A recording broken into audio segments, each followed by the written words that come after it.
Chapter 1. How could a Scion possibly submit to a woman? As the last bell of the morning class rang, AI Ran yawned and awoke from his slumber, his biological clock so precise. The moment the class bell sounded, he felt drowsy. As long as there was no class taught by a certain older, single woman, he could sleep soundly until noon. Stretching lazily, AI Ran rubbed his belly and smacked his lips. It must be time to eat. Such a life is truly wonderful, devoid of the need to incessantly engage in demolition work across the universe. Laboring for the Blackheart real estate tycoon Frisia was indeed a grim fate. Forget about salary and benefits. If that boss was displeased, the next moment, the entire planet could be obliterated. AI Ran's previous superior, King Vegeta, had incurred the wrath of certain powerful bosses, leading to the annihilation of the Saiyan homeworld, planet Vegeta, in the wake of Frisia's sinister laughter, reduced to mere cosmic dust. Thinking of that massive energy sphere, AI Ran involuntarily shivered. He couldn't help but sigh. Though this life is rather dull, having such peaceful days occasionally is quite pleasant. In truth, AI Ran was a time traveler, and not just any time traveler, but one who had traversed 2 times. In his previous life, he was an ordinary recluse who, after being struck by a large truck, found himself inexplicably transported to the Dragon Ball world. Perhaps due to a shortage of people in Japan, the truck industry tasked with sending individuals to other worlds had consistently fallen short, leading them to seek recruits in Huaxia across the sea. Thus, AI Ran was born as a high-ranking warrior on planet Vegeta. However, prior to Frisia's annihilation of planet Vegeta, AI Ran had not regained memories of his former life. Instead, he received the most authentic Saiyan education as a high-ranking warrior. For instance, 108 methods to eliminate foes. What kind of power is required to thoroughly cleanse the native inhabitants of a planet without destroying it? How does a Saiyan high-ranking warrior transform into a great ape without succumbing to madness and annihilating comrades? Thus, AI Ran spent the initial 16 years of his life in a fulfilling yet bloody manner. Until one day, after AI Ran and several Saiyans had purged a planet, they received orders from Frisia's army, demanding all Saiyans return to planet Vegeta immediately. Unaware of the impending doom, AI Ran unwittingly stepped into a death trap. It was only at the moment when Frisia's energy sphere was about to strike planet Vegeta that AI Ran recovered memories of his past life. However, given the circumstances at that time, what could AI Ran have done even with his memories restored? He was merely a Saiyan with a battle power of 5,000. Thus, AI Ran decided that if he were to die, he would do so with dignity, raising his middle finger to the sky and bellowing, "Damn you, Frisia." That was the only action AI Ran could take at that moment. Even now, AI Ran remains uncertain of what he was truly thinking at that time. Perhaps such a death was more dignified. Ultimately, AI Ran was reduced to cosmic dust alongside planet Vegeta later. Due to peculiar circumstances, he was transported to this daily life world. His current mission is to locate the tainted Dragon Balls in this world and purify them. Of course, as a reward, after purifying all 7 Dragon Balls, AI Ran can make one wish. When he first received this task, AI Ran was exceedingly reluctant. Just one wish? What a paltry offering. Does he think I'm unaware that the Dragon Balls can grant 3 wishes at a time? Unfortunately, his new employer was even more tyrannical than Frisia. If AI Ran disobeyed, he would be reduced to ashes, with no hope of even reaching the underworld. Even a Saiyan must concede under such conditions. Concede, indeed, it is not disgraceful. AI Ran sauntered towards the classroom exit. For Saiyans, eating and fighting are the most significant pursuits in life. At that moment, a cold female voice came from behind AI Ran. AI Ran, are you once again concocting an excuse to skip the club activities today? Upon hearing that voice, AI Ran's body stiffened slightly, and his previously languid smile vanished. He turned around helplessly to face the beautiful girl with outstanding academic performance and said, "Yukino Shida-san, what a coincidence. Just after class, I see you. However, I have no intention of skipping the club activities. You must let me grab a meal at the cafeteria first before heading to the club room." With that, AI Ran sidestepped the girl and quickly made his way to the back door of the classroom. However, Yukino no longer believed his flimsy excuse, trailing closely behind AI Ran, having heard him use the same excuse 3 times already. Sensing the girl still following him, AI Ran sighed in resignation. Ever since he was coerced by a certain older single woman to join the club named Service Club, AI Ran had not experienced a single day of peace. As a time traveler, AI Ran naturally recognized Yukino Shida. Yukino, she was the beloved character from his previous life. But perhaps due to the long history of violence and destruction since becoming Saiyan, or perhaps due to Saiyan genes favoring powerful women, AI Ran now felt nothing but annoyance and exasperation towards Yukino Shida Yukino. As for participating in any club activities, AI Ran had zero interest. This was the fourth time Yukino Shida Yukino had been lying in wait for AI Ran. Though he had escaped her grasp 3 times prior, absolutely correct Yukino Shida Yukino would surely fulfill the request of teacher Hiratsuka Shizuka. Chapter 2 Yukino Shida Yukino always speaks her mind. Yukino Shida Yukino followed closely behind AI Ran, silently observing the man adorned with a gray hemp rope at his waist, and couldn't help but sigh. AI Ran, I feel compelled to remind you once more that in the previous tests, your deviation value was the lowest in the entire school. Aside from a few science subjects, your scores in all other subjects were single digits. It is precisely for this reason that teacher Hiratsuka assigned you to the service club, allowing me to guide you at all times, hoping you do not waste her goodwill. Moreover, you must take responsibility for your future. AI Ran ignored Yukino Shida, maintaining his pace towards the cafeteria, but he couldn't help but mentally retort. Study? What a joke. He had not grasped the knowledge from his previous life, and now in this life, he was expected to learn again. Besides, he had earnestly studied quite a bit in those 16 years. For instance, murder, arson, and planet annihilation. In the astonishment of the cafeteria staff, AI Ran bought 30 servings of bread and bento in one go. Yukino Shida Yukino, standing behind him, furrowed her brows upon witnessing this and gently poked his back with her finger, saying, AI Ran, if you have arranged to have lunch with someone, please enjoy your meal and then come to the activity room alone. Upon hearing Yukino Shida's words, AI Ran looked at her in confusion. I haven't arranged to meet anyone. Then why did you buy so much food? Can you finish it all alone? Wasting food is a disgraceful act. Yukino Shida gazed up at AI Ran, emphasizing the final words.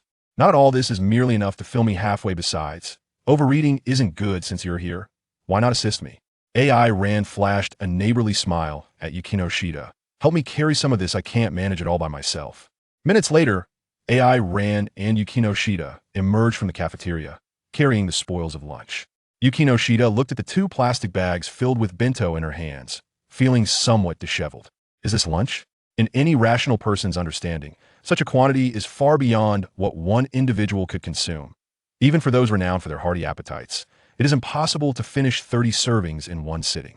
Moreover, AI Ran had just claimed that this was only enough to fill him halfway. After bringing AI Ran to the activity room, Yukino Shida Yukino took her seat by the window and earnestly addressed AI Ran.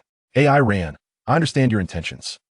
AI Ran stared blankly at Yukino Shida, bewildered as to what intentions she had deciphered.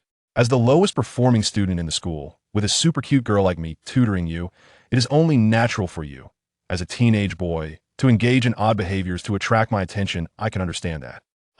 AI Ran was even more confused. With a calm tone, Yukino Shida continued to expound her thoughts. While I understand your intentions, this certainly does not justify your waste of food. One must hold a fundamental respect for food. There are still many people in the world who suffer from hunger. Please cease your foolish and absurd actions, as they will only increase my disdain for you. Yukino Shida Yukino's voice was devoid of warmth, her gaze fixed on AI Ran, unreservedly expressing her aversion to his behavior. AI Ran couldn't help but chuckle, taking an interested look at the girl.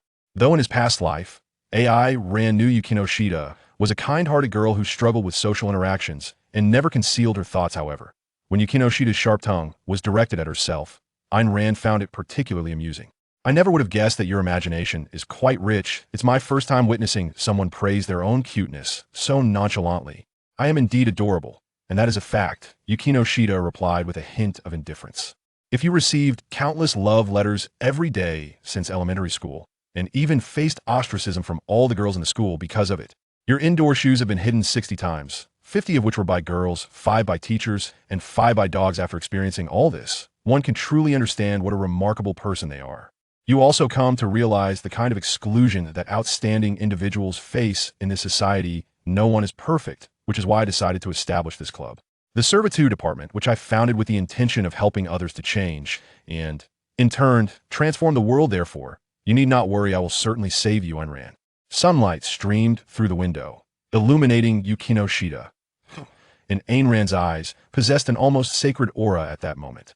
However, the protesting growls of Ayn Rand's stomach shattered the atmosphere. Ayn Rand shrugged his shoulders. It's quite difficult to explain my appetite, but I am genuinely very hungry. I plan to resolve today's lunch in the activity room anyway. If you don't believe me, you may watch from the sidelines. As for whether I find you interesting, to be frank, you're not my type. If he were to seek a partner, a Saiyan would prefer someone more voluptuous. After all, one should never let a child suffer, no matter the circumstances. With that, Ayn Rand opened the first food container, casting a regretful glance at Yukino Shida's chest. Noticing Ayn Rand's gaze, Yukino Shida crossed her arms defensively and stepped back with a wary expression. Ayn Rand couldn't help but chuckle. After devouring a few mouthfuls of food, a sudden question popped into Ayn Rand's mind, one he had longed to ask in his previous life. By the way, Yukino Shida, you mentioned that 5 times your shoes were hidden by dogs. Could you elaborate? I'm quite intrigued. Yukino Shida, Chapter 3. Ayn Rand, you truly haven't fully evolved, have you? The Scion's stomach resembled a high-capacity shredder. In a state of hunger, a Scion becomes nothing short of a pure eating machine. The first bento vanished into Ayn Rand's stomach in mere seconds, followed by the second and third. Yukino Shida, seated nearby, was utterly astonished. Though the human stomach possesses a certain elasticity, and its capacity varies according to individual constitution, there are indeed some competitive eaters who can consume food meant for dozens in one sitting. Yet those are merely videos. Who would actually eat like that in real life? One can easily surmise that such eating habits would undoubtedly harm one's health. What kind of creature is this boy? Or perhaps, due to her limited interactions with boys, Yukino Shida was unaware that modern boys had evolved to this extent? Yukino Shida stared blankly at the boy across from her. For a solid 20 minutes, Ayn Rand continued to eat without pause, his table piled high with empty bento boxes, the height blocking Yukino Shida's view.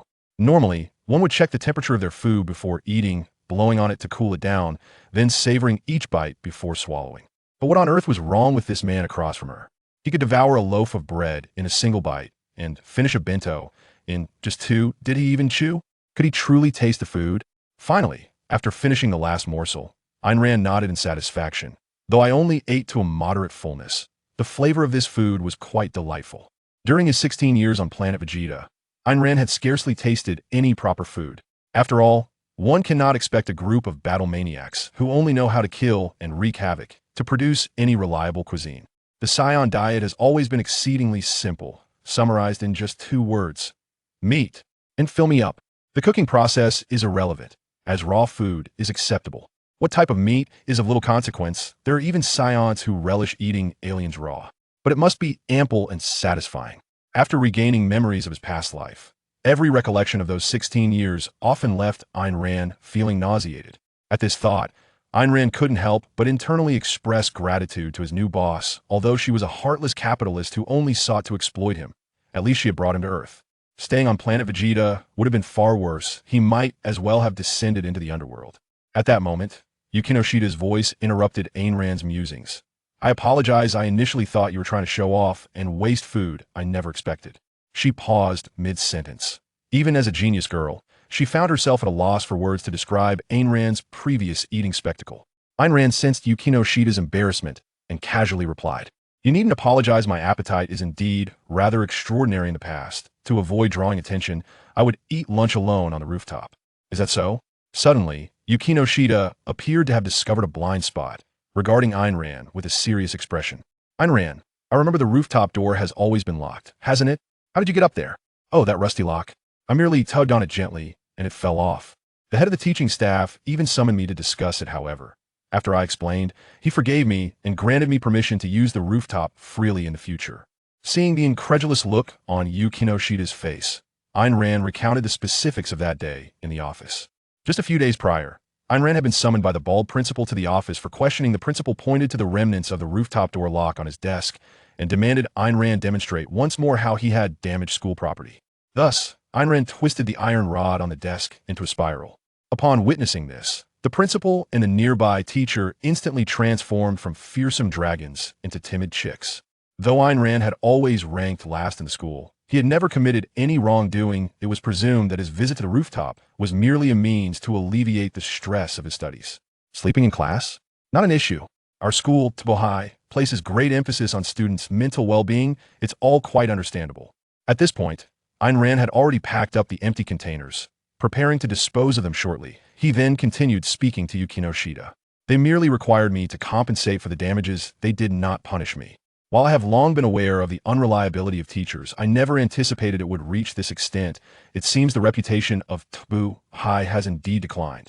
Having witnessed a female teacher smoking, drinking, and assaulting students within the confines of the school, and now witnessing the unchecked rampage of a modern-day ape, Miss Yukino Shida finds herself exasperated. What was once a respectable institution is rapidly descending into a zoo. Perhaps transferring schools is the only viable option.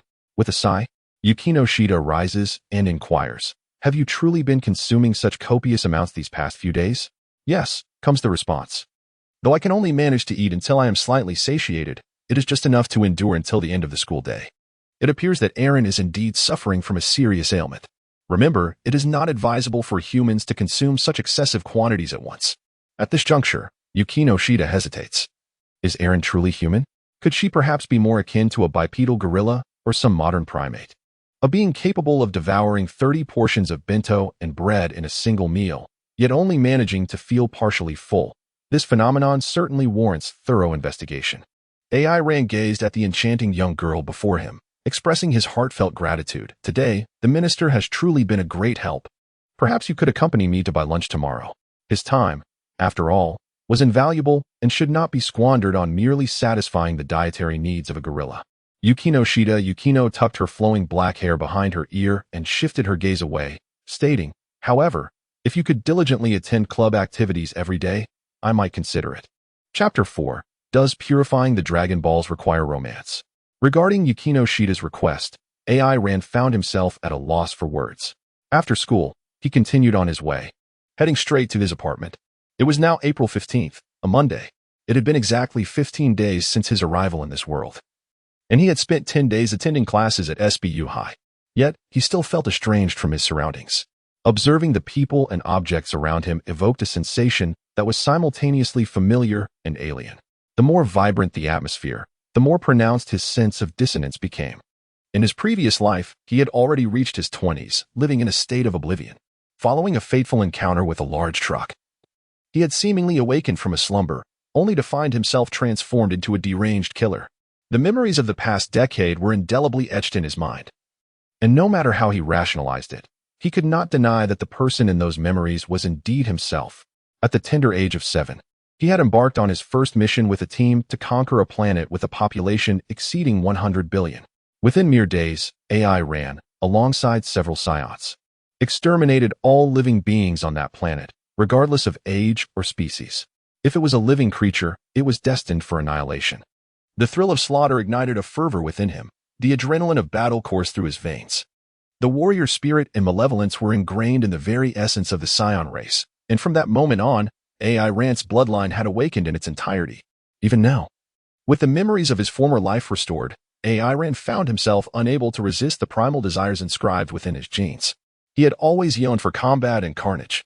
From the ages of 7 to 16, AI Ran undertook countless missions, with the lives he claimed numbering in the billions. By the age of 16, he possessed a combat power of 5,000, a talent even among the Saiyans, prompting Vegeta himself to extend an olive branch. Yet, due to the pride and restraint characteristic of the Saiyan race, he had firmly declined Vegeta's offer. Fortunately, his refusal allowed him the chance to return to this world, a realm strikingly reminiscent of his previous life, with a 99 similarity to the mundane yet captivating slice of life genre. Aaron now revels in the sensation of wandering the streets alone. With only 1/10 of the gravity of planet Vegeta, he experiences an almost ethereal lightness, as if he is walking on clouds. The cherry blossoms lining the path continuously cleanse his spirit, and the once lingering metallic scent of blood seems to have significantly faded. It must be acknowledged that, although it lacks the breathtaking beauty of scenes from his previous life in the anime, there is still a certain charm to it. Whenever cherry blossoms dance in the anime, even the most subpar animation transforms into something resembling high-definition brilliance. Aaron cannot help but ponder whether this is a strict criterion here. His thoughts drifted far away, and upon realizing it, Aaron found himself back at his apartment. This is an upscale residence, towering at 25 stories. Upon his first visit, he felt a strange familiarity with the building. It is worth noting that, despite the unscrupulous landlord's relentless exploitation of his labor, the accommodations and meals are quite satisfactory, far superior to those during his time with Frisia. Back then, Scions were required to bring their own provisions for battle. I have returned. AI Ran pushed open the door to room 1508 and, as per her boss's instructions, called out. After closing the door, a cluster of violet light appeared within the room, swiftly transforming into the figure of a girl with rosy skin. The girl greeted AI Ran with enthusiasm. Hello, hello. Little Ran, have you returned so early today? AI Ran seamlessly traversed the ethereal shadow cast by the luminous sphere, completely disregarding the peculiar appellation the girl had used for her. Observing AI Ran's indifference, the girl remained undeterred and continued. Have you found any contaminated Dragon Balls today? Upon hearing this, AI Ran, who was already seated on the sofa, fell silent, protesting. Oh, great Kaishin of time. How could one possibly locate them so swiftly? Moreover, you have yet to transmit the Dragon Ball radar that I require. Even if you wish to assess my KPIs, I must be equipped with the necessary tools. Not so fast, little Ran. The Kaishin's apparition floated before AI Ran, adopting a voice reminiscent of a charming maiden. The contaminated Dragon Balls have already found their hosts, hence the radar is unable to locate them. However, I can confirm that the 7 Dragon Balls are indeed on this planet. Furthermore, peculiar occurrences will invariably surround the hosts of the Dragon Balls. If you remain attuned to your aura, you shall surely uncover them. A cold chuckle escaped AI Ran's lips.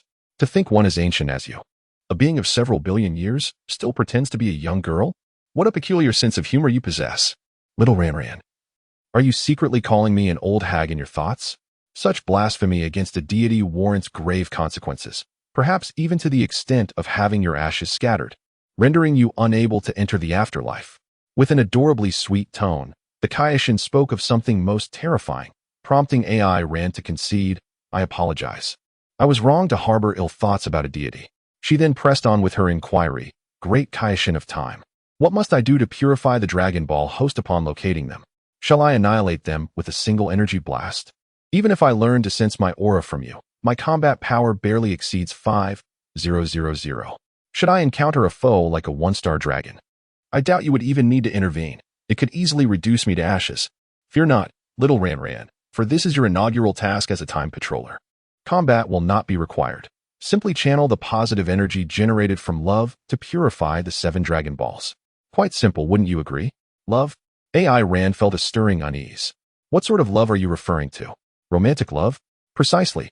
Little Ran, you are quite astute. Based on my observations within the river of time, Scions generate sufficient positive energy upon experiencing love. Upon hearing the Kaishin's explanation, AI Ran instinctively recoiled, exclaiming, impossible. Absolutely inconceivable. I am a Scion, the foremost warrior race in the universe. How could I ever entertain the notion of romance with a human?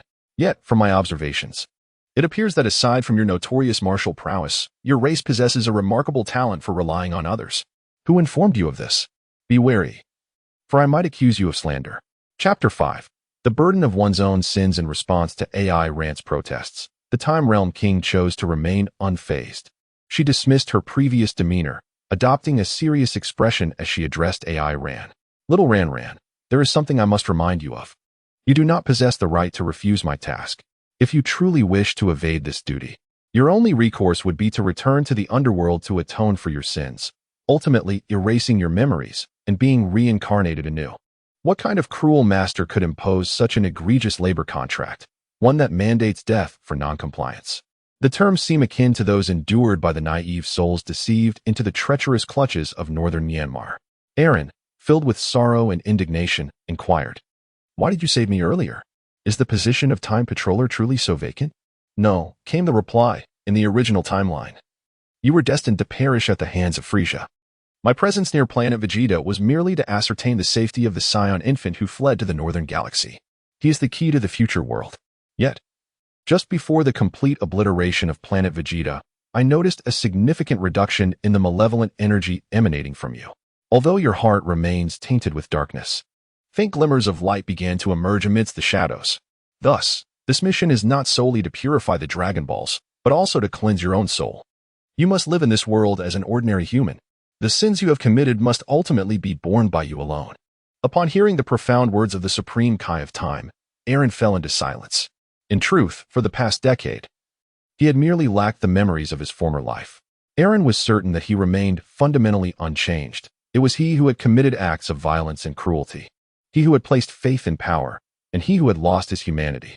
Even with the restoration of his memories, he felt no discomfort regarding the countless lives he had taken. Each day continued with the same routine of eating and drinking, as was the way of the Saiyans. With no one perceiving anything amiss. The law of survival in the universe is simple: the strong devour the weak. And what is wrong with the total annihilation of the feeble by the powerful?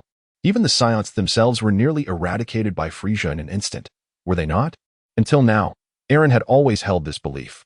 Thus, upon arriving in this peaceful world, he felt an overwhelming sense of dissonance. Suddenly, a chill ran down Eren's spine. Why was he able to regard slaughter and death with such nonchalance? Why did he feel no remorse after taking so many lives? He was plunged, and I too believe that you are capable of accomplishing the task at hand. However, I must remind you of a few matters. Firstly, you must not, as before, act on your whims and take lives indiscriminately. Secondly, do not sever your own tail out of convenience. I have stored a portion of divine power within it, and our ability to converse now is due to that energy. Of course, this is merely one of the many functions of that divine power, which will prove invaluable in critical moments. Well then, I believe we have discussed enough for today. Little Ran, you must diligently fulfill your duties. During this time, you should also strive to live as an ordinary human. Farewell. With that, the apparition vanished from the room. After the Supreme Kai departed, AI Ran collapsed onto the sofa like a lifeless fish, burying himself deep within its cushions, murmuring to himself, "Must I bear the weight of my sins alone?" Gurgle, gurgle. Gurgle, gurgle. Eren's stomach emitted a resounding protest. Never mind, let us first indulge in a meal. A famished Saiyan is utterly incapable of contemplation. The following day, Eren, as was his wont, was sprawled across his desk at school, lost in slumber. Just as he was immersed in the depths of his dreams, the desk was rapped upon with a sharp insistence. Bang, bang, bang. With a groggy lift of his head, Eren found himself confronted by an irate older woman. "Hey, you little rascal, how's your rest going? You actually slept through to the afternoon dismissal. You truly have some audacity." Hiratsuka Shizuka clenched her fists, ready to deliver a punishing blow should Eren fail to provide a satisfactory explanation for his audacious behavior. "Apologies. I've had a few matters to attend to over the past couple of nights. I shall be more mindful in the future." AI Ran's response was somewhat perfunctory, however. He spoke the undeniable truth. The Kaishin of Time asserted that the Dragon radar was ineffective and lacked a proper detector. Consequently, AI Ran had no choice but to commence his journey of learning to perceive Ki from the very beginning. Although Saiyans are naturally adept at utilizing Ki, they cannot achieve an understanding of it without systematic instruction. Observing AI Ran's nonchalant demeanor, as if impervious to the heat of boiling water, Hiraizumi sighed in resignation and said, "Come with me, kid." "All right." Eren slowly rose to his feet, only then realizing that he was not the sole individual summoned to the office. A despondent classmate, with lifeless eyes, stood behind Shizuka Hiratsuka, wearing an expression of utter despair. Chapter 6. Hachiman Hikigaya arrives. Youth is a web of deceit, a wickedness. In summary, may all those living in blissful ignorance face annihilation. Inside the office, Shizuka Hiratsuka, clad in a white coat and with a cigarette perched between her lips, was vociferously reading aloud the words inscribed on a piece of paper. Upon uttering the final word, a menacing glint flickered in her eyes. "Hey, Hikigaya, can you enlighten me on what this is?" Reflecting on his high school existence, the listless Hikigaya Hachiman stood before Hiratsuka, responding with a tone devoid of energy. The tuft of hair atop his head quivered slightly, perhaps a manifestation of his trepidation. Yet, despite his fear, he mustered the courage to assert, "I believe this encapsulates the essence of my high school experience." Before he could finish his thought, Hikigaya abruptly halted, as Shizuka's fist loomed perilously close to his abdomen. AI Ran watched with great interest, captivated by a scene he had only previously witnessed in anime during his past life. Now, to experience a live-action version for free was truly exhilarating. However, he could not remain a mere spectator for long, as the troublemakers soon approached. Hyojetsu Shizuka, momentarily suppressing her anger, turned to AI Ran and remarked, "I can somewhat understand someone like Hikigaya, but AI Ran, why have you not submitted a single piece of writing? Since transferring here, you have not completed a single assignment. Just yesterday, I inquired with Yukino Shida, and you have not participated in a single club activity. Do you harbor some grievance against me?" Hikigaya's deadpan gaze subtly scrutinized this transfer student who had arrived after him. Although they wore the same school uniform, the peculiar attire of this individual was rather striking. Who in their right mind would use coarse gray rope as a belt? His white shirt barely concealed his muscular physique, and he possessed an exceptionally fierce expression. This fellow must be a notorious delinquent. With this thought, Hikigaya instinctively took a step back. Upon hearing Ping Zhongjing's inquiry, AI Ran instinctively uttered the standard response of a Saiyan confronted with such a question. Humph. Why would I waste my time on such trivial matters? However, as soon as the words left his lips, AI Ran felt a pang of alarm. Habits can indeed be detrimental. The Kaioshin of Time had brought him to this school not only to seek the Dragon Balls, but also to reintegrate into human society. Yet, before he could ponder further, Ping Zhongjing's iron fist was already aimed at his abdomen. What a feeble attack, AI Ran silently scoffed. He then enveloped Ping Zhongjing's fist with his hand. One must admit, by human standards, that punch was rather commendable. AI Ran clasped Shizuka Hiratsuka's hand and casually remarked, I apologize. I'm accustomed to speaking this way. I will complete this assignment and submit it to you later, and I intend to participate in the club activities as well. Shizuka sighed. Well, I suppose that she could discern that AI Ran seemed somewhat fatigued. At the age of 16, boys are often overwhelmed by their surging hormones, making them challenging to manage. Addressing it might not yield favorable results. After a moment's contemplation, she extinguished her cigarette and stood up, saying, You too, follow me at this moment. Hikigaya appeared outwardly obedient, resembling a timid chick. However, internally, he was in a frenzy, exclaiming, What did I just witness? A clash between delinquent students and a delinquent teacher? Should I follow them? Am I at risk of being silenced? Aaron smiled at Hachiman Hikigaya and patted him on the shoulder. Let us go. You surely do not wish to endure the iron fist of teacher Hiratsuka, do you, esteemed instructor? What esteemed instructor? My name is Hachiman Hikigaya. AI Ran shrugged his shoulders and said, I apologize. Just now, the teacher read your impressive work and found it quite intriguing. Hence, this is a term of respect for you. Yukino Shida Yukino sighed from within the classroom. Hiratsuka-sensei, I believe I mentioned that you should knock before entering. Unperturbed, Hiratsuka replied, Well, it's not my fault you're too slow. Do take note for next time. Haha, this time, I not only brought AI Ran along, but also a new club member. Upon hearing Hiratsuka's words, Yukino Shida turned her gaze towards AI Ran, who dutifully entered the classroom and sat across from her, pulling out several books that he could barely comprehend. Although uncertain why AI Ran was so well behaved today, Yukino Shida nodded in satisfaction, having prepared for her fifth attempt at capturing him.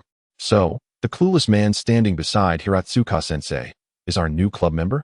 Bikiya Hachiman, who was gazing blankly at Yukino Shida, suddenly jolted in surprise. A club? Bikiya, confused, asked, Wait, when did I ever say I wanted to join this club? Hiratsuka raised her fist, her smile radiating a friendly demeanor, yet a menacing aura lingered beneath. Oh, do you have any objections? And no, Bikiya averted his gaze, having succumbed to Hiratsuka's overwhelming presence.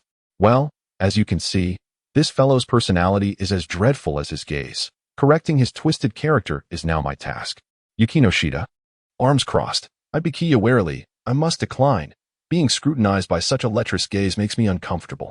Moreover, our club already has one underdeveloped primate. We cannot afford another lecher. It would put me in significant danger. Underdeveloped primate?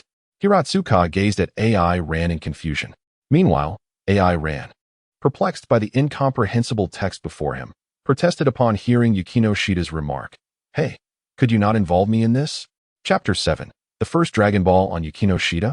As you can see, Yukino Shida, your service club now has 2 members. Hikitani's thoughts seemed somewhat problematic, and as for Eri, Hiratsuka only expressed part of her opinion, finding it challenging to assess Eri. After observing Eri for half a month, she discovered that this individual harbors numerous issues that render critique nearly impossible. Orphaned and devoid of any common sense, it remains a mystery from which mountain he descended. He consumes much, possesses considerable strength, yet his intellect appears lacking, all while maintaining an air of condescension. It is truly difficult to envision how Eri will manage to integrate into society in the future. Surprisingly, Yukino Shida does not seem to reject him vehemently. Rather, she appears determined and hopeful to assist Eri. Surely, they will coexist harmoniously, Hiratsuka mused. Just then, she noticed Yukino Shida, with a troubled expression, remarking, Hiratsuka-sensei, that lewd gaze from Hikitani makes me feel that allowing him into the club could be perilous. Rest assured, Hiratsuka replied confidently. Hikitani's risk assessment is relatively sound. He would not engage in such actions. Besides, he has Eri to assist him, does he not? Given Hiratsuka's reassurance, Yukino Shida hesitated briefly before stating, well then, I shall take on this responsibility.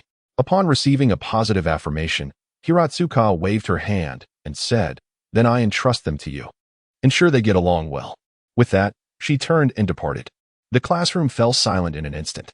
At this moment, AI Ran had already succumbed to resting on the table. The book was simply unreadable, and having managed to stay awake for 5 minutes without dozing off was a milestone achievement. He squinted his eyes, continuing to adeptly sense the atmosphere around him. In his perception, the aura emanating from Yukino was both despondent yet gentle, hiding outside the door. Hiratsuka's presence was notably more formidable and fervent than that of an ordinary person. Suddenly, AI Ran furrowed his brow. Yukino's aura was as pure and white as her name, subtly imbued with warmth. However, as he delved deeper into his sensing, he discerned a faint trace of malevolence interwoven within her essence. It appeared that his participation in club activities was imperative, for this sensation seemed akin to the tainted aura of a corrupted Dragon Ball. Yukino's voice broke the silence as she answered, the service club. The cold indifference in her tone remained unchanged. The name of the club was unsettling to Hikigaya, who felt a twinge of discomfort. It sounded rather suggestive. Seemingly perceiving Hikigaya's thoughts, Yukino cast a sidelong glance at him and remarked frostily, is such a trivial thought all that occupies your mind? Truly a base interest, dead fish eyes. Well, the name is indeed rather suggestive. Hikigaya scratched the back of his head, dismissing Yukino's sharp tongue. So, Yukino, what are the primary activities of this service club? He inquired. Why don't you take a guess? She suggested, offering a hint. What we are currently doing constitutes a club activity. Hikigaya promptly replied, sitting and reading? The study club? Yukino sighed.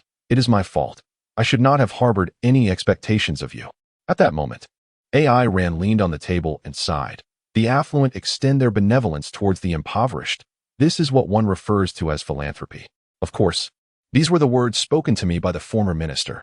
My understanding of the club is that it serves as a pro bono establishment, yet despite this, we still find ourselves devoid of patrons. This is due to your rather superficial comprehension, AI Ran.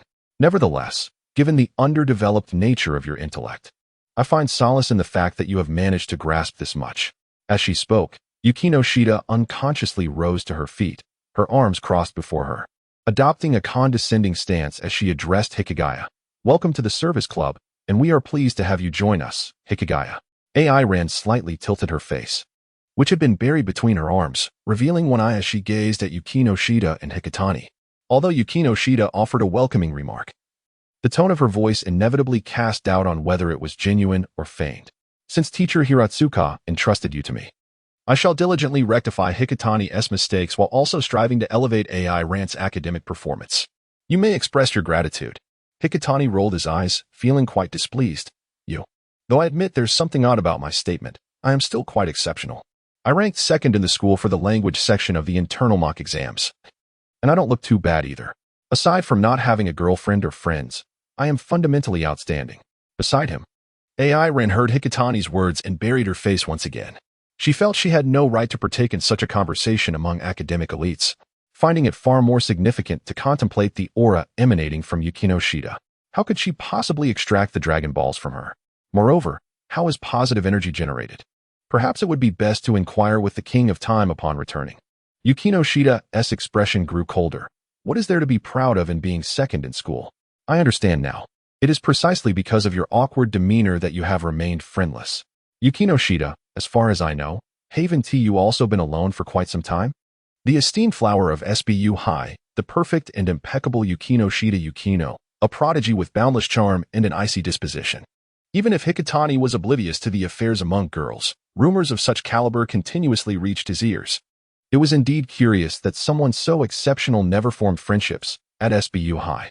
That is because I am simply too extraordinary, Yukino Shida asserted with conviction, gradually making her way toward the window. However, the world is quite peculiar. Those who are the most outstanding often face exclusion, which seems utterly unreasonable. Thus, I aim to establish this club, initiating gradual change within each individual, ultimately transforming this world. She lifted her gaze to the window, tucking a loose strand of hair behind her ear. At that moment, AI Ran's gaze happened to fall upon her. The sunlight kissed the girl's face, momentarily halting even the breath of this seemingly oblivious young man. Chapter 8. Change is the first step to self-redemption. With the addition of Hikitani, the narrative appeared to find its rhythm. Yukino Shida and Hikitani rose to engage in a spirited debate. Outside, Hiratsuka Shizuka, likely with a smile gracing her lips, was eavesdropping. Irika displayed no interest in such matters. Instead, he squinted, attuning himself to Yukino Shida's aura. It was increasingly clear that the tainted Dragon Ball resided within her. That malevolent energy was far beyond the grasp of humanity, and it fluctuated in tandem with Yukino Shida's emotions. Yukino remained as proud as ever, although her face was obscured. Irika could vividly imagine her expression. If I can converse with someone like you, then surely I can converse with most others, he mused, perhaps slightly adjusting his thoughts. Just how confident are you? Hikitani retorted, exasperated. Just as their argument reached an impasse, Hiratsuka Shizuka entered the room. Yukino Shida, my apologies for the interruption. It seems Hikitani's attempts at correction are not yielding optimistic results. Upon hearing this, Hikitani bristled. Correction? I merely wish to prevent others from making judgments about my true nature. That is clearly an evasion. Yukino Shida countered. Isn't so-called change merely an escape from the present? Why can't one affirm both their current and past selves? Without such affirmation, no issue can be resolved, and no one can find salvation. After listening to their dispute, Hiratsuka Shizuka raised her hand to intervene. Now, both of you, let us remain calm. Since time immemorial, when the justices of two parties clash, it has been customary in shnen manga to settle matters through competition. AI Ran remarked sarcastically, are they really going to determine their gender through this competition? Can anyone tell?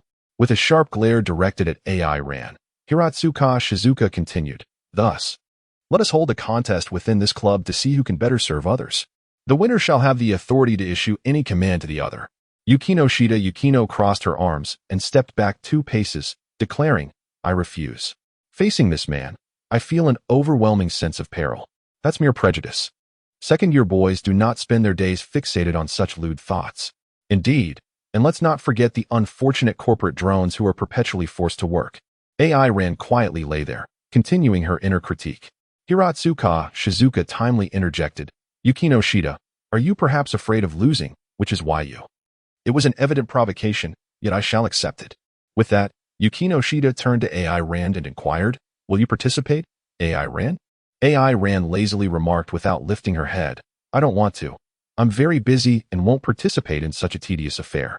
That's not acceptable. The serving department must cultivate a sense of teamwork. Everyone is required to participate, Ping Zhongjing interjected. Huh? Well, if I have time, I will join. However, I have some matters to attend to today, so I will take my leave. See you tomorrow. With that, AI Rand stood up, grabbed her backpack, and strode towards the door.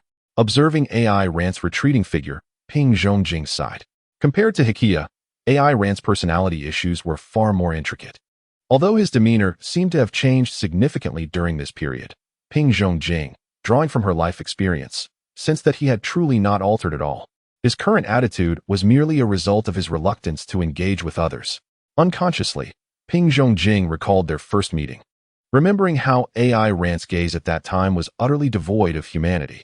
After leaving school, AI Rand sought out a secluded corner and took flight, racing at full speed towards her residence. I'm back. Upon returning home, AI Rand recited the words agreed upon with the Kaioshin of time. As if on cue, the apparition of the Kaioshin appeared in the room. Little AI Rand, you found me so quickly. Did you miss me? Not at all. AI Rand replied. Settling onto the sofa today, I discovered the trace of a Dragon Ball.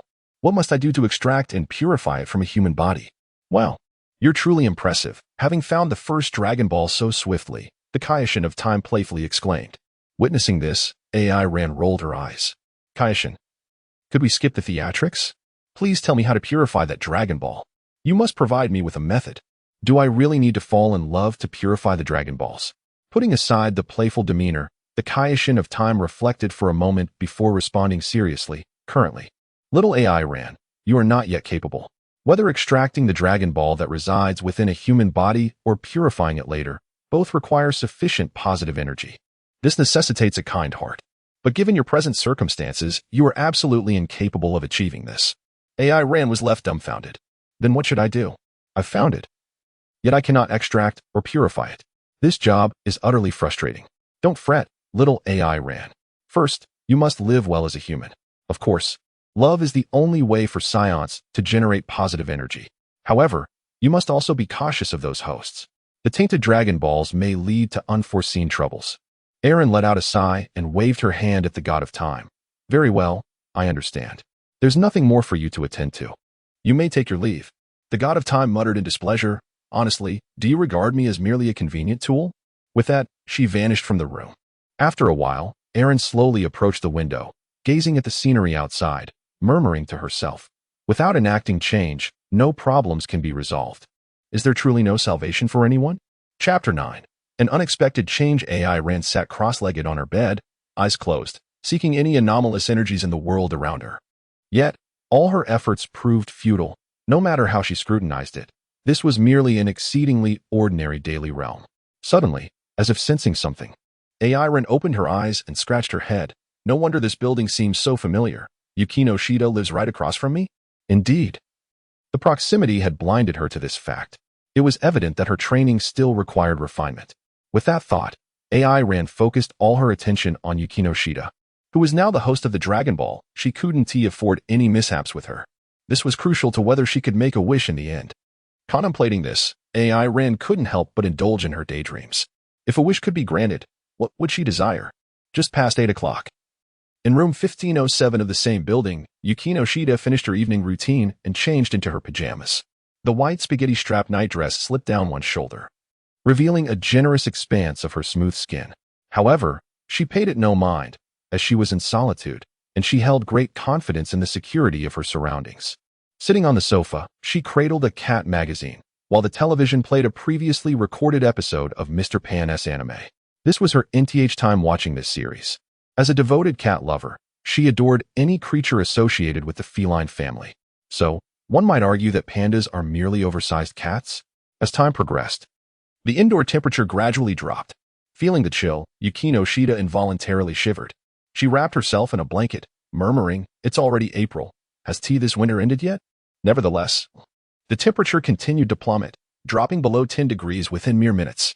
Unable to bear the cold any longer, Yukino Shida stood up to turn on the air conditioning.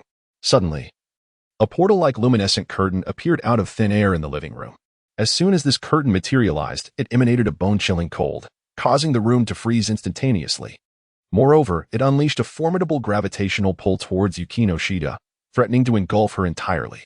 At that moment, Yukino Shida's face turned pale. The frigid air dulled her thoughts, rendering her immobile and silent. In just a matter of seconds, she could no longer endure, teetering on the brink of unconsciousness. As she desperately closed her eyes, the door of room 1507 was forcefully kicked open by a tremendous force. AI Ran burst in. "Yukino Shida!" AI Ran exclaimed, wrapping her arms around Yukino Shida. "So warm." Yukino Shida murmured before succumbing to complete unconsciousness. In a small world blanketed in ice and snow, Yukino Shida emitted a soft whimper as she slowly regained consciousness. Bewildered, she gazed up at the sky, feeling somewhat dazed. Just moments ago, I was in my apartment. How did I suddenly arrive here? At that moment, a voice reached her ears. "Oh, you're awake? You've been frozen to the point of unconsciousness, and yet you've only slept for 2 hours. Minister, your constitution is quite impressive."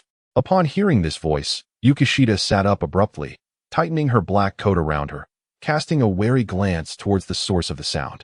Only after recognizing Aaron did she relax slightly, yet her tension quickly returned.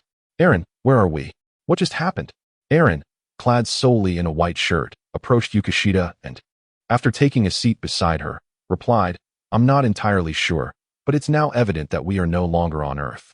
After all, there is no place on Earth filled with such malevolent energy as this icy tundra." Yukishida? AI Ran's previous remarks had transcended her understanding. What could it possibly mean to be not on Earth? And what exactly is this malevolent aura? Ignoring Yukino Shida's expression, AI Ran continued to speak. "The ability to manifest something akin to a portal is utterly bizarre, isn't it? Dragon Balls are indeed peculiar." Upon hearing AI Ran's words, Yukino Shida recalled the luminous arc that had appeared in her apartment. AI Ran, what on earth is that light circle? At that moment, a chilling breeze swept through, causing Yukino Shida's voice to tremble slightly. Even though she was an ethereal beauty, She could not help but feel a pang of fear when confronted with such an unexpected situation. Aaron, witnessing her current state, felt a sense of helplessness. The human body on Earth was undeniably fragile. It seemed imperative to swiftly discover a means of returning, as the environment here posed significant dangers for Yukino Shida Yukino. In the midst of Yukino's astonished gaze, Aaron released the tail that had been coiled around her waist, cradling it in her hands as she began to chant softly, "Lord of the Time Realm, can you hear my voice? The power you bestowed upon me should prove effective at this moment." Beside her, Yukino Shida Yukino was left utterly speechless.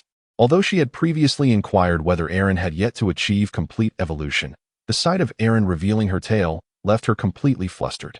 So, the king of the monkeys truly possesses a tail. Aaron, what are you doing now? Perhaps due to the numerous incredible experiences of the day, Yukino's capacity for acceptance had significantly heightened. Aaron, with a serious expression, held on to her tail and calmly responded to Yukino Shida with 2 words, "Summon the deity." Yukino Shida Yukino was left bewildered. At that moment, she felt as though the worldview she had meticulously constructed over the past decade had crumbled entirely. Chapter 10, Must I remain for a whole year before I can depart? Aaron clasped her own tail and prayed for over 10 minutes, yet there was no response. Beside her, Yukino Shida Yukino was at a loss for words. Were it not for the numerous events that had transpired today, she would surely suspect that Aaron was suffering from delusions. Moreover, Aaron's physical condition was deteriorating. She was clad only in a thin nightgown, draped in Aaron's school uniform, which offered little protection against the biting cold of -10 degrees. As time wore on, Aaron grew increasingly restless. Where was the divine power that third-rate deity promised to leave within my tail for emergencies? Why was there not even a hint of a reaction? As AI Rant's complaints slipped from his lips, a pink orb materialized from his tail, swiftly coalescing into the form of the Kaioshin of time. Xiaoran Ran, I have heard you. Are you once again speaking ill of the deities behind their backs? If you persist in this manner, divine retribution shall inevitably befall you. You may find yourself condemned to the depths of hell. Upon her entrance, the Kaioshin of time began her playful banter, but AI Ran promptly interrupted her. He gestured towards Yukino Shida Yukino, who stood beside him, and said, "Great Kaioshin of time, this is Yukino Shida Yukino, the host of the Dragon Balls. A few hours ago, an anomaly appeared beside her, and we were transported to this world via a portal. Do you possess the means to return us home?" The Kaioshin of time leaned forward, taking a moment to assess Yukino Shida Yukino. "Hello. Greetings. I am Kaioshin Kane. I can sense that you possess a heart of kindness. Greetings, great Kaioshin." Yukino Shida Yukino responded with a gentle nod towards Kane, though her mind was a tempest of questions. She had just encountered the unfamiliar term host of the Dragon Balls. What could that possibly signify? Moreover, was this little girl truly a divine being? Yukino Shida found herself inundated with inquiries. Yet she discerned that this was neither the time nor place for such interrogations. Let us dispense with unnecessary pleasantries. Great Kaioshin, please devise a method to return us to Earth. The inhabitants of Earth cannot endure in such an environment for long. Sensing the urgency in AI Rant's tone, Kane smiled knowingly. "Oh, little Ran now expresses concern for humanity? What a remarkable advancement." Aaron turned her head to the side, exclaiming in frustration, "TCH. The tainted Dragon Ball resides within her. I cannot afford any mishaps before completing the mission." Kane, donning an enigmatic smile, chose not to continue the argument with Aaron and began to observe the icy tundra surrounding them. The god of destruction, now fully engaged in the task at hand, adopted a serious demeanor. After a moment, Kane addressed Aaron, stating, "This is a separate dimension, akin to the hyperbolic time chamber utilized by deities. Based on my experience, the tainted Dragon Ball within Yukino Shida is a 3-star ball. If you wish to exit, there are 2 methods." Upon hearing that there was a way to leave, Aaron eagerly inquired, "What are the methods?" Kane shot Aaron a disapproving glance for interrupting her, and continued, "The first method involves me forcibly extracting the 3-star ball from Yukino's body. Subsequently, you must defeat the 3-star dragon to immediately escape.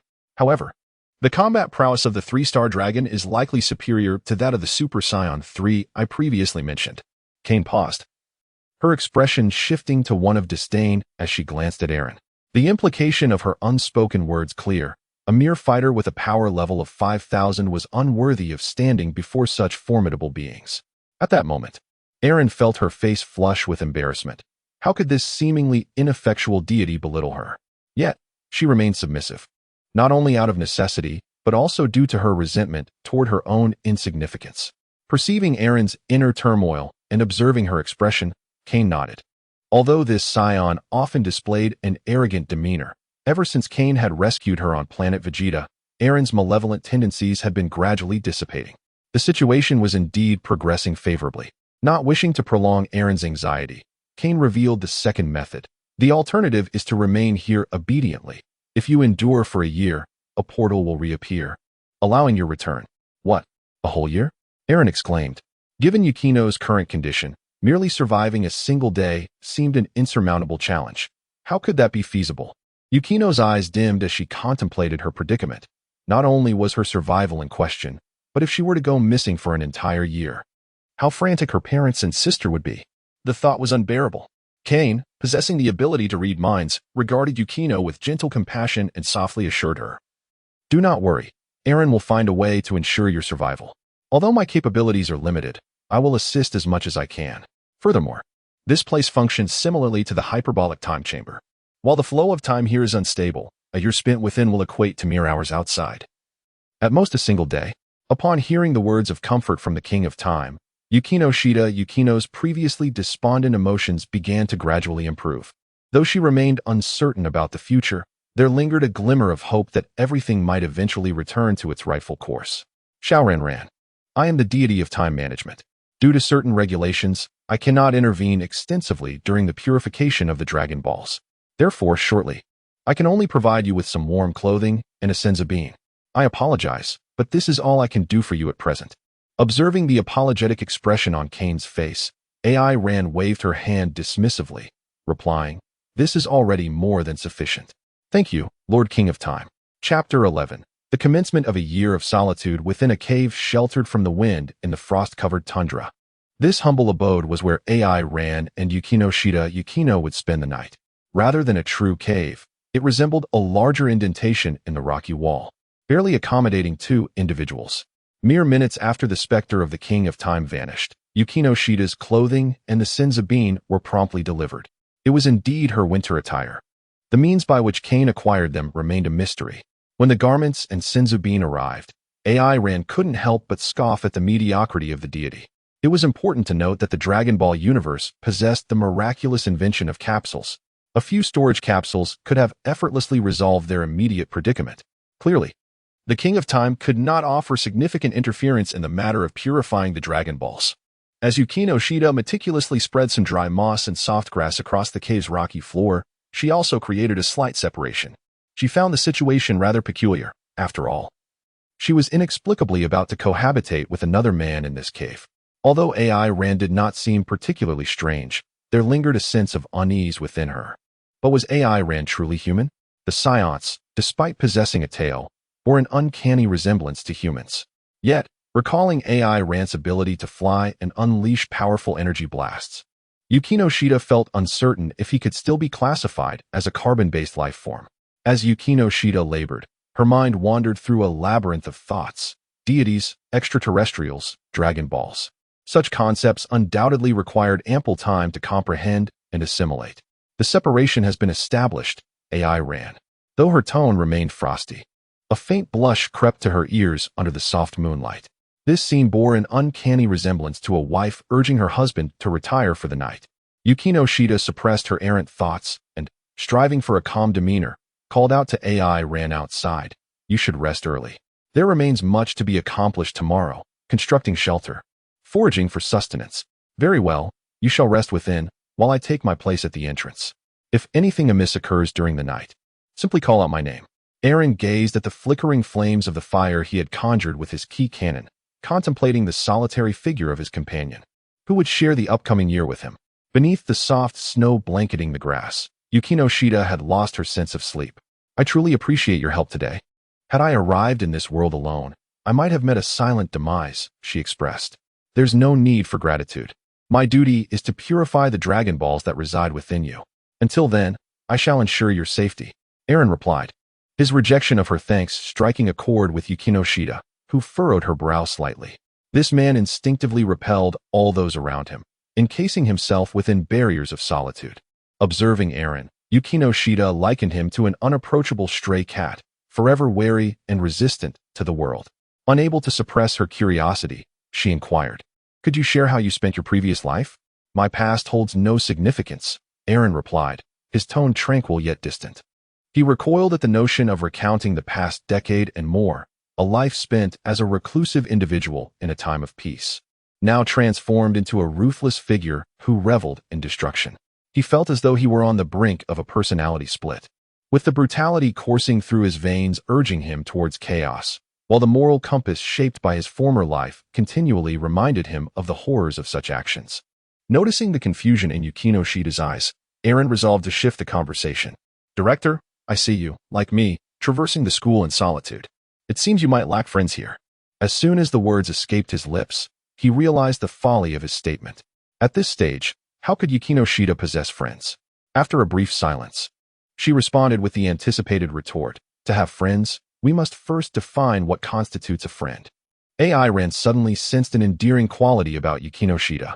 "What is amusing about that?" Yukino Shida's expression gradually stiffened. "No, it is merely that your forced attempt to justify your lack of friends strikes me as somewhat adorable. However, I cannot help but feel a tinge of curiosity. Judging by appearances, it is hard to believe that Yukino Shida is someone devoid of companionship." AI Ran stretched lazily and began to speak candidly.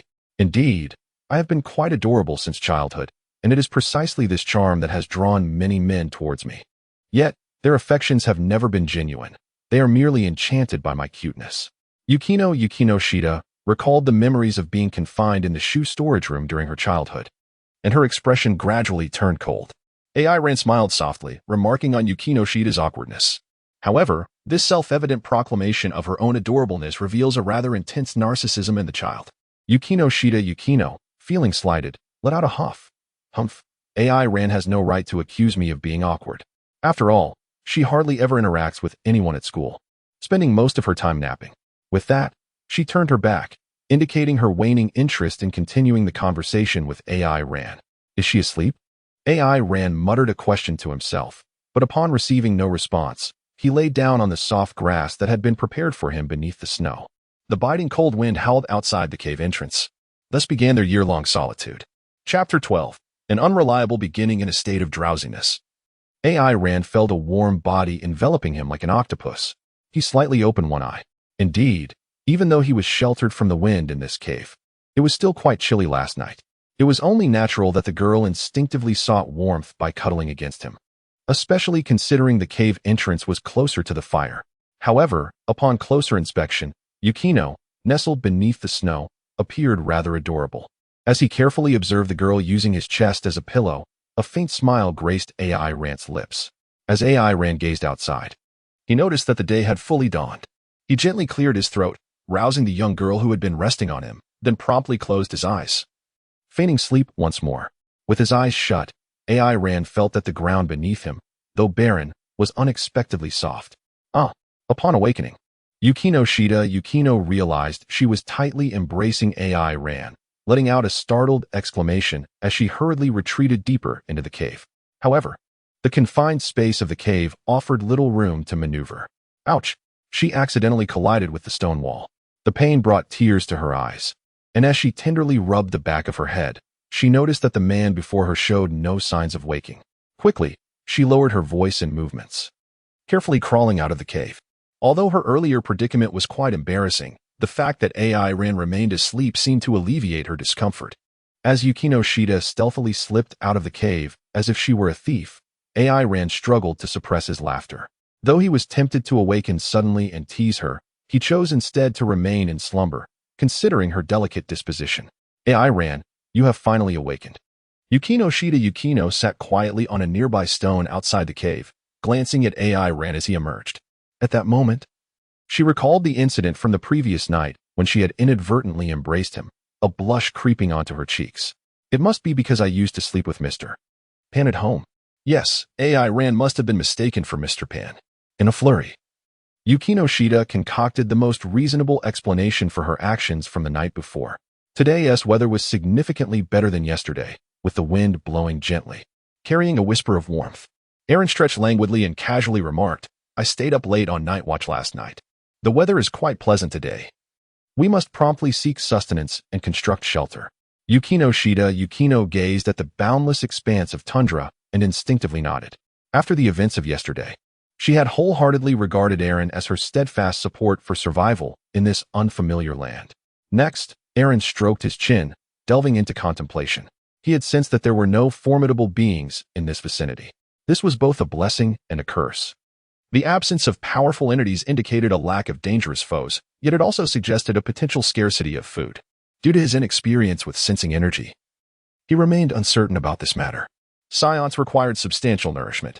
With a hint of mischief, Eren suddenly embraced Yukino and swiftly soared towards the lake he had discovered the previous day. Mere seconds later, a tremendous scream pierced the air. From several hundred meters above, Yukino instinctively buried her head in Eren's chest, trembling uncontrollably, though she had not wished to be held by him. The situation left her with little choice, as she was on the brink of madness. She had unexpectedly been whisked into the sky by Eren. With her eyes tightly shut, she could hear the rush of wind around her. This was not her first experience in the air. After all, she had flown on planes many times. Yet, the sensation of flying without a window was utterly terrifying. At that moment, she cared not who held her, nor did she ponder whether Eren, this partially evolved simian, was taking advantage of her. All she desired was a secure corner to hide in, allowing her racing heart to find some semblance of calm. Thus, she clung even tighter to Eren, her face pressed firmly against his chest. Observing the frightened Yukino nestled in his embrace, Eren felt a twinge of exasperation, as he had only just recalled that she seemed to have a fear of heights. Eren slowed her flight, lowering her head to say, "I apologize." Hearing Eren's voice near her ear, Yukino felt a surge of fear, yet she ultimately lifted her gaze slightly. At that moment, glistening tears lingered at the corners of her eyes, making her appear particularly endearing. However, even in such a predicament, Yukino could not allow herself to show weakness. She glared fiercely at Eren, unable to dare glance in any direction other than towards her. The howling winds around her incessantly reminded her that they were hundreds of meters above the ground. Observing Yukino's demeanor, Eren shyly rubbed her nose, but in an instant, she made a resolute decision. If they were to survive here for a year, Yukino must overcome her acrophobia. After all, should danger arise, it would be Eren who would have to carry her. Moreover, if she could not conquer her fear in such an environment, it seemed unlikely that she would ever do so in her lifetime.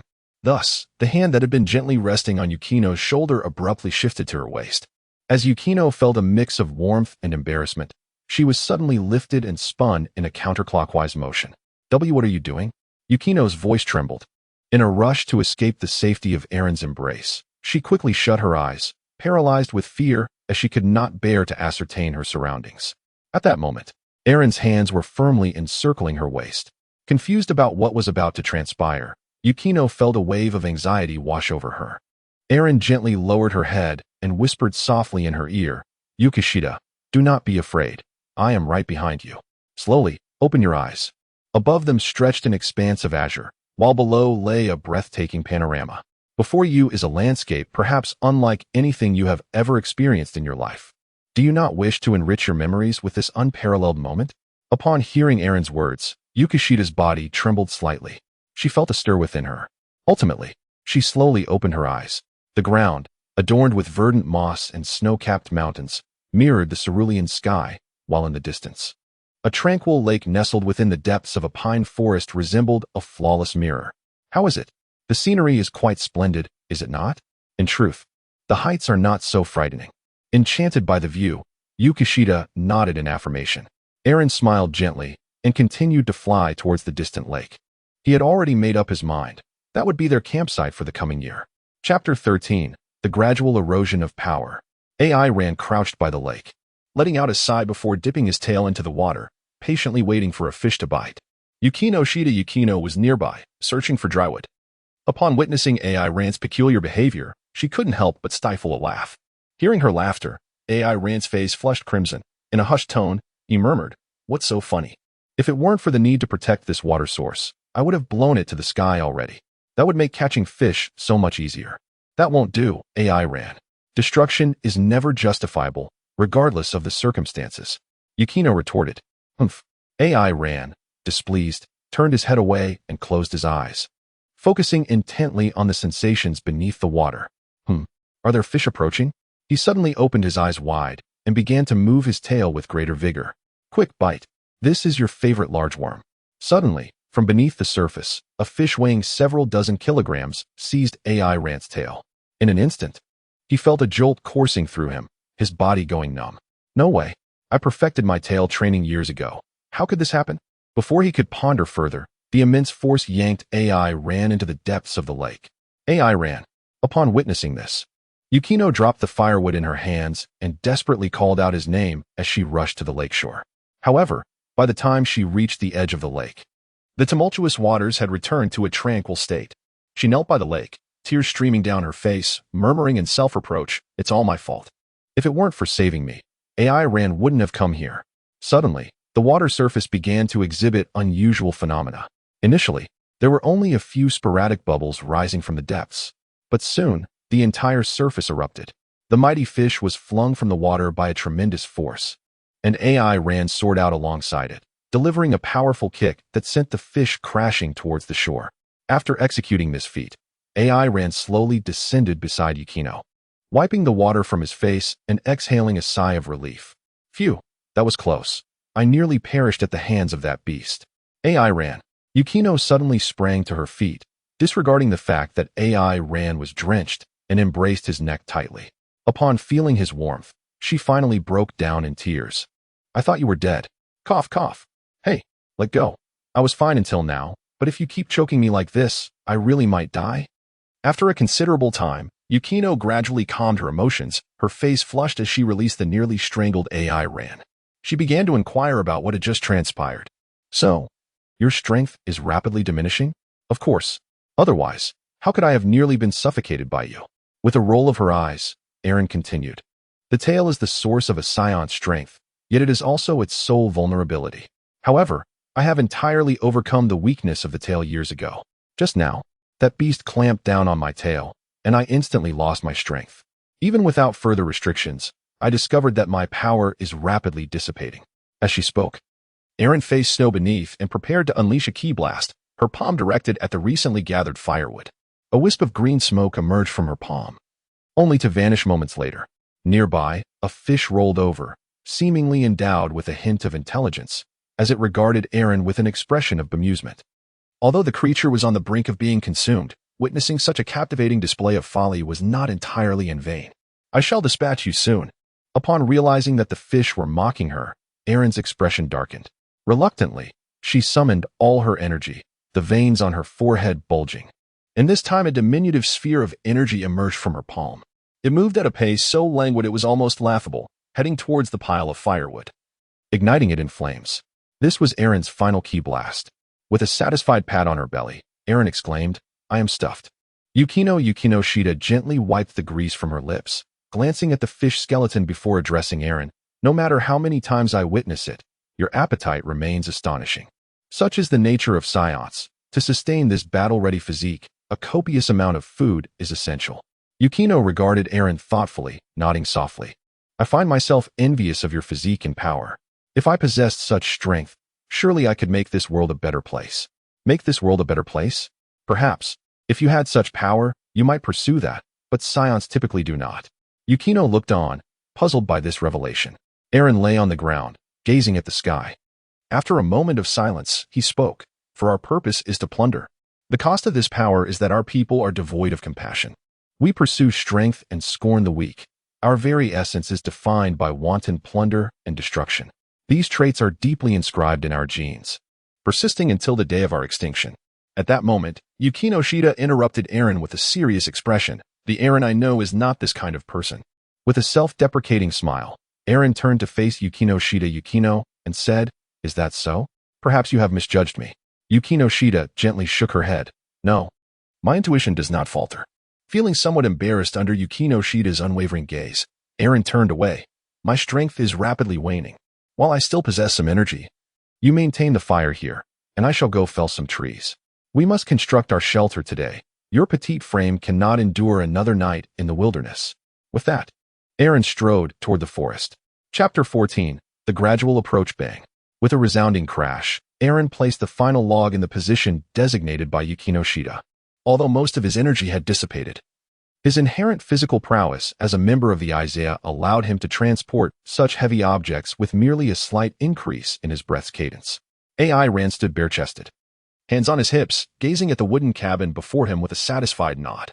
Though lacking in tools, the cabin was small and humble, barely accommodating 2 individuals. Yet AI Ran sensed its sturdiness. It would undoubtedly suffice as a lasting sanctuary. He turned to his companion, Yukino Shida Yukino, and praised, "Yukino, you are truly remarkable. To design a house relying solely on mortise and tenon joints is no small feat. My family is in construction, and I have always aspired to assist my family like my sister does, so I've taken some time to learn." As she mentioned her sister, a shadow of melancholy flickered across Yukino's eyes. She had tirelessly strived to surpass her sister in hopes of earning her family's recognition. Yet her sister's perfection loomed insurmountably over her efforts. Suddenly, Yukino felt a warm hand resting atop her head, causing her to momentarily lose herself in the sensation. At that moment, AI Ran's voice reached her. "All my life, I have excelled only in combat and destruction. This is my first time creating something on my own. Without you, I would have been utterly incapable of this. Though our strengths manifest differently, Yukino, you are undoubtedly the strongest person I know at heart." Hearing AI Ran's affirmation, Yukino felt a gentle stir within her. She turned to glance at the man beside her, who was smiling warmly in her direction. It suddenly struck her that this was the first time she had ever seen AI Ran smile, and for a moment, she found herself entranced by his expression. A hint of tension filled the air, but before long, Yukino became aware of her surroundings and, blushing, lowered her gaze. With a forced attempt to suppress her shyness, she spoke in a voice barely audible to AI Ran. "You should hurry and put on your clothes. How can you expose yourself like this in front of a lady? Clearly, the evolution of the King of the Apes is not yet complete. My apologies, my apologies." Erin hastily withdrew her hand and swiftly donned her clothing. A gentle breeze swept through, instantly dissipating the enchanting atmosphere that had just enveloped them. As nightfall approached, the fire was relocated into the cozy wooden cabin, illuminating the interior and significantly raising the temperature. Erin sat comfortably in front of the crackling fire, her tail swaying joyfully behind her. Beside her, Yukino Yukishida was diligently preparing dinner for the evening. Before darkness fell, she had found a flat stone, which she meticulously cleaned, becoming the sole cooking utensil for the two of them. Heating the stone, she placed on it the game Erin had caught earlier that afternoon, along with the mushrooms and wild vegetables Yukino had foraged. Despite the rudimentary conditions, Yukino was earnest in her efforts to prepare this meal. "It's ready to eat, Ape King." After blowing on a piece of meat, AI Ran placed it in her mouth and mumbled, "I never expected that a stone slab could cook. It's truly remarkable, Yukino. I thought I would be stuck eating charred food for the entire year." Yukino shot AI Ran a disapproving glance, and after leisurely finishing her morsel, she replied, "Primate, please refrain from speaking with food still in your mouth. Cooking with a stone slab is by no means an uncommon method. Such techniques are preserved across various cultures around the world. If you were to dedicate yourself to learning, you would not be so astonished." AI Ran was momentarily taken aback, surprised that even in this place, Yukino Shida Yukino still reminded him to study. How persistent she was. Swallowing the morsel of meat in his mouth, AI Ran replied somewhat perfunctorily, Yes, once we leave here, I will diligently study in the club." One could only hope, having been in this world for merely 2 days. The sudden mention of studying and clubs elicited a surreal sensation within Yukino. Stealing a glance at the voracious eater beside her, her gaze softened considerably.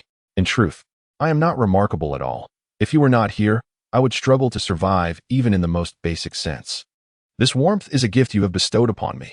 After finishing the last morsel of food, AI Ran suddenly recalled something. "Yukino, I've noticed that tonight's arrival is a few minutes earlier than yesterday." A few minutes earlier? Yukino Shida Yukino had lost her sense of time, and AI Ran's words caused her to pause momentarily. Suddenly, realization struck her, and she hurriedly inquired, "Are you suggesting that there might be polar nights in this world?" "Well, I am merely speculating, but we need to gather some food promptly. After all, I can hardly manage to fly now, and my combat capability has diminished to its limits. If polar nights indeed exist, finding food will become impossible." "Understood. Tomorrow, I will also strive to gather edible plants. Then let us retire early. There is much to accomplish tomorrow." With that, AI Ran laid down on the plush grass mat that Yukino had prepared, quickly succumbing to slumber. In truth, Since constructing the shelter that afternoon, he had noticed not only a decline in his combat ability, but also a significantly slower recovery of his stamina. The Kaioshin of Time had mentioned that this place resembled a hyperbolic time chamber.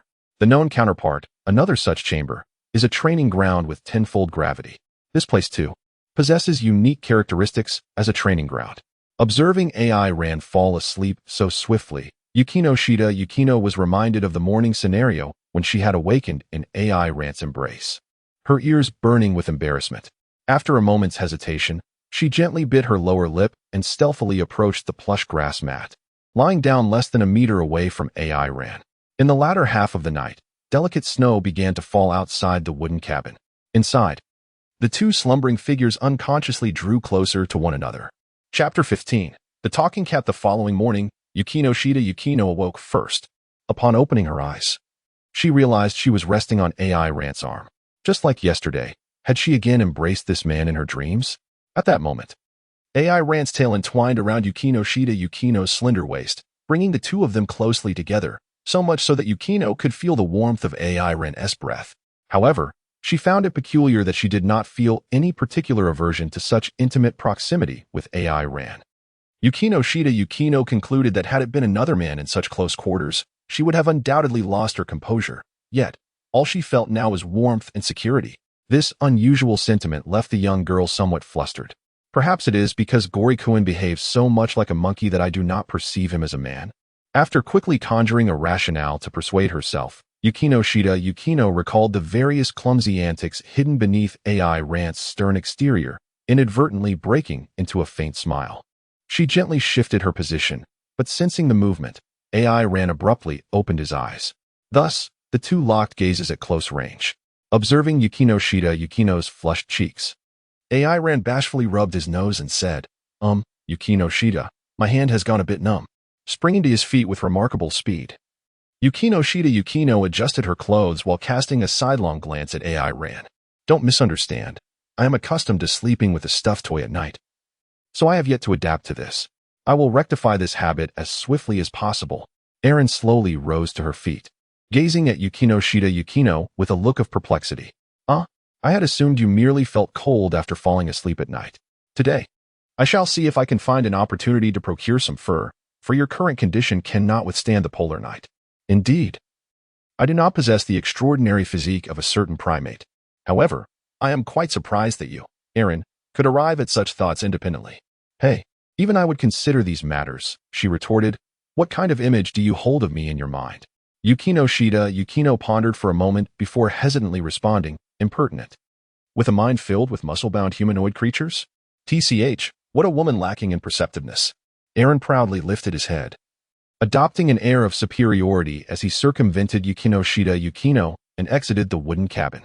Though he aimed to project the image of a gentleman who refrains from quarreling with women, the truth was that he could never rival Yukino in a battle of wits. Aware of this profound truth, he decisively opted for a strategic retreat. Observing Erin's demeanor, Yukino couldn't help but stifle a laugh, covering her mouth with her hand. After breakfast, Yukino meticulously wrapped a bento with leaves and, upon handing it to Erin, expressed her concern. Please be careful on your journey. You no longer possess your strength, so if you sense any danger, do not engage. Make sure to return before nightfall. Erin turned his head to the side and retrieved his bento, feeling somewhat awkward from this sudden display of concern. In all his 16 years, and even considering his past life, he had never experienced such a sentiment. No need to worry. Even so, I am quite strong.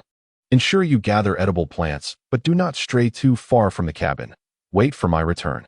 With that, he dashed into the forest, quickly vanishing from Yukino's sight beneath the snow. Watching the direction in which Erin had departed, Yukino clasped her hands together, silently praying for him before she commenced her tasks for the day. Meanwhile, Erin raced at an astonishing speed deeper into the forest. He sensed a formidable presence ahead. Although his powers had been compressed to their limits, and he could neither fly nor utilize his energy blasts, he was still stronger than a certain lower-tier warrior when he first encountered his elder brother. Deep within the forest, a giant bear, blind in one eye, lay sleeping on the ground. Suddenly, the bear's ears twitched as if it had detected something. It stood up, gazing forward and sniffing the air, drool dripping from its mouth. What fortunate timing. Both meat and fur are available. Aaron's figure suddenly appeared before the giant bear, which looked at him with interest.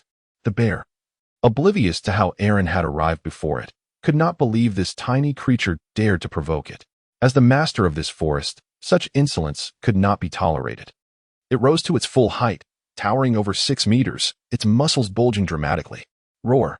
Boom. As the giant bear unleashed its furious roar, a tremendous crashing sound reverberated through the air. In an instant, the bear lost all vitality. Just moments ago, Aaron had shattered its heart with a single punch.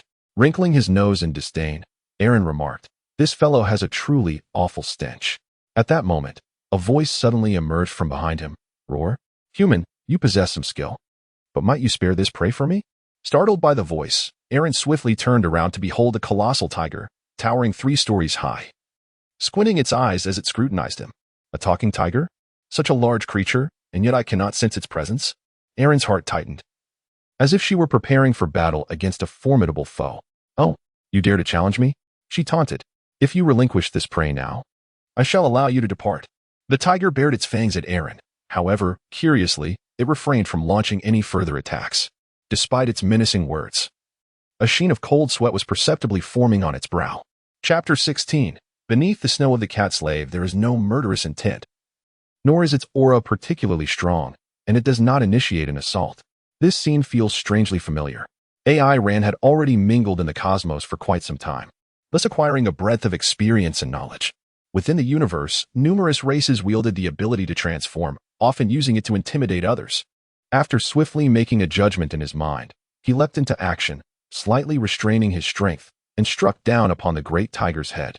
As anticipated, upon being attacked by AI Ran, the mighty tiger began to howl in agony, clasping its front paws around the swelling on its head, rolling on the ground in distress.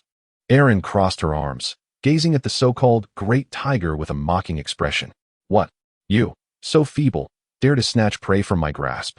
You must be oblivious to the concept of death. Allow me to send you to the underworld. I've made a grave mistake. Please, don't kill me. The great tiger, upon hearing Aaron's threat, promptly knelt in supplication. In an instant, a loud bang echoed, engulfing it in a cloud of smoke. As the smoke dissipated, a blue feline, suspended in midair, manifested before Aaron. Upon witnessing the true form of the cat, Aaron instinctively exclaimed, Poir? Isn't this the shape-shifting cat that accompanies Yamcha? Brother, you actually know my son Poir? The blue cat exclaimed in surprise.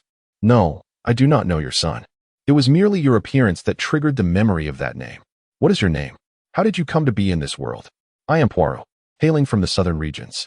A few days ago, after I sent my son to the Southern Transformation Kindergarten, I was drawn into a portal. Before I could comprehend what was happening, I found myself in this realm. Poirot continued to recount his recent tribulations with a tone of lamentation. But at that moment, Aaron was utterly bewildered.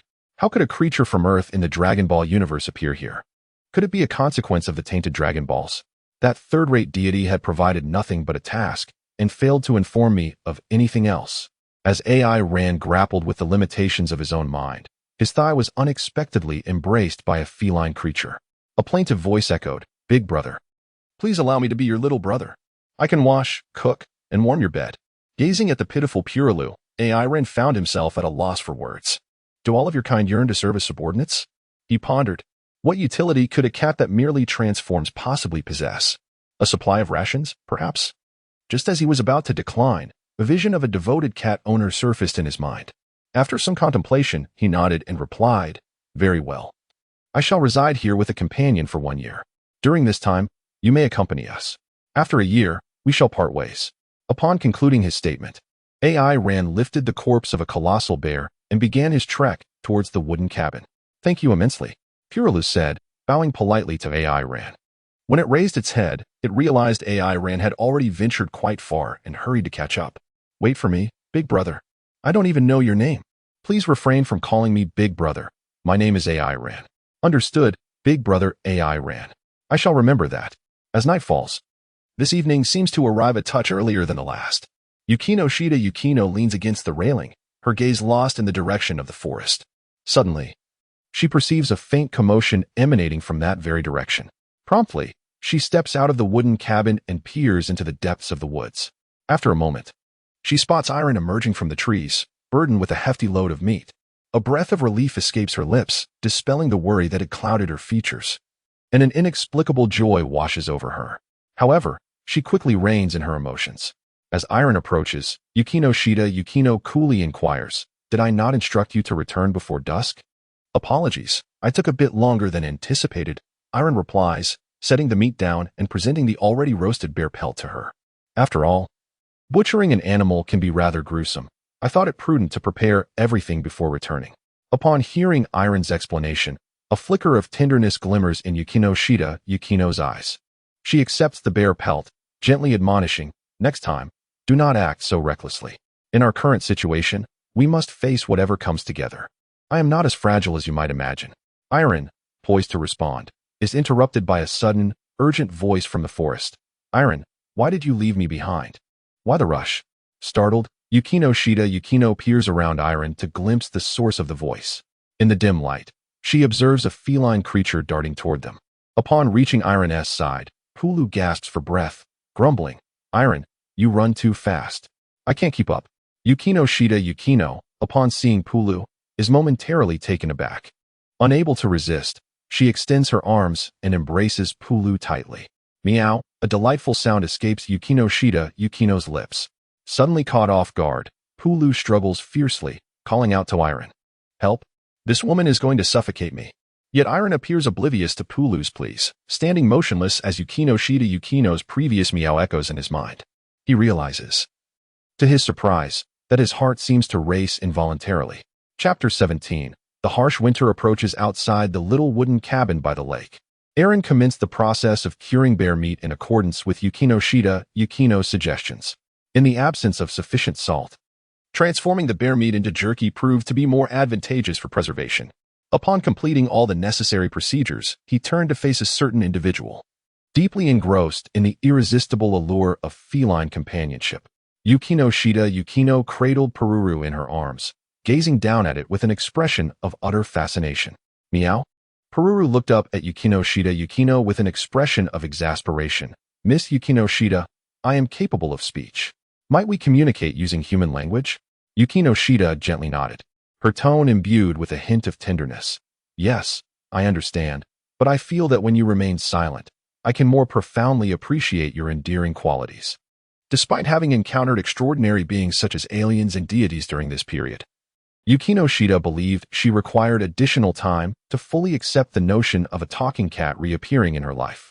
At that moment, Aaron, seated beside Yukino, inquired with curiosity, "It seems you truly adore cats. However, if you are so fond of them, why not keep one in the apartment?" Yukino shot him a glare, somewhat miffed that he had interrupted her cherished moments with the cat. "Cats are not permitted in the apartment. Only dogs are allowed. Have you not noticed the management regulations since you moved in?" Aaron, feeling a touch of embarrassment, scratched his head and confessed, "I am not particularly fond of reading textual materials, hence I have completely overlooked the documents provided by the Community Management Committee." Sighing, he added, "Alas, Mr. Yeren, this is simply unacceptable. Is it not the divine being's wish for you to assimilate into human society? The innate thirst for knowledge is, after all, the most fundamental distinction between humans and apes." He continued, "Upon my return, I shall diligently encourage you to pursue your studies." At the mere mention of studies, a shiver ran down Aaron's spine, prompting him to swiftly change the subject. "Did you just say that the apartment only permits dogs?" "Indeed. It is a most unreasonable regulation. It is the prohibition of dogs that should be the norm. After all, cats are simply delightful." Yukino sighed, unabashedly revealing her affection for felines in front of Aaron. Having expressed her sentiments, she lowered her gaze and resumed stroking the plush, azure fur of Purulu, her eyes unconsciously narrowing in contentment. As Aaron gazed upon the picturesque scenery, a smile unconsciously graced his lips. In that moment, he felt an elusive sense of tranquility. Gradually, he relaxed, and before he realized it, he succumbed to slumber. In a state of drowsiness, he inadvertently rested his head against Yukino's shoulder. The instant Aaron leaned against her, Yukino was momentarily taken aback, but soon she perceived his condition. Rather than rousing him from his slumber, she slowed her movements as she caressed the cat in her lap. Slightly tilting her head, she fixed her gaze upon Aaron's countenance. The defiance that perpetually lingered on his face, along with the subtle vigilance that occasionally surfaced, had vanished. Through the flickering firelight, she noticed the faint shadows of fatigue beneath his eyes. Unable to resist, Yukino reached out to gently stroke AI Rand's hair, murmuring to herself, "Indeed, you resemble a stray cat. Only when utterly exhausted do you lower your defenses, revealing your vulnerable side." "Thank you, AI Rand," she whispered softly, tilting her head to rest against him as well. The following morning, the sound of Purilu's pleas echoed from outside the wooden cabin. "No, boss. Please don't leave me behind. Take me with you." "Stop it." With an expression of disdain, AI Rand grasped the scruff of Purilu's neck and flung it aside. "You stay with Yukino and protect her. If anything were to happen to Yukino, we would have to resort to consuming cat meat tonight." Upon hearing the commotion, Yukino hurried over and cradled Purilu in her arms, shooting a fierce glare at AI Rand. "Why are you being so harsh to Purilu?" Confronted with Yukino's protective demeanor, AI Rand turned her head away in annoyance. "TCH, I'm leaving. You better be careful and don't stray too far from the cabin." Since the morning, AI Rand had sensed an unsettling foreboding. The malevolent aura of this space seemed to have intensified. Even though Yukino was searching for food in the vicinity of the cabin, AI Rand remained uneasy. Though Purilu lacked combat prowess, it could at least delay any threats with its transformation, assuming danger arose. Moreover, another concern gnawed at AI Rand's mind. The polar night might genuinely be approaching. If this trend continued, there wouldn't be more than 2 months of daylight left. One must prepare for the worst. If a prolonged 10-month polar night were to occur, food would undoubtedly become a significant issue. Yet, regardless of the circumstances, safeguarding Yukino was paramount. "Purilu, remember my words. Protect Yukino." With that, AI Rand secured her lunchbox at her waist and swiftly dashed into the depths of the forest. After AI Rand's departure, Purilu drooped its ears, exuding an air of despondency. This scene stirred a twinge of jealousy within Yukino. Despite AI Rand's harshness towards it, she had always been gentle. Collecting her thoughts, Yukino spoke softly. "There is no need for concern. AI Rand will surely return before nightfall." "Indeed," Purilu nodded, but then cast a puzzled glance at Yukino. "Is Miss Yukino the wife of the boss? Should I refer to you as sister-in-law?"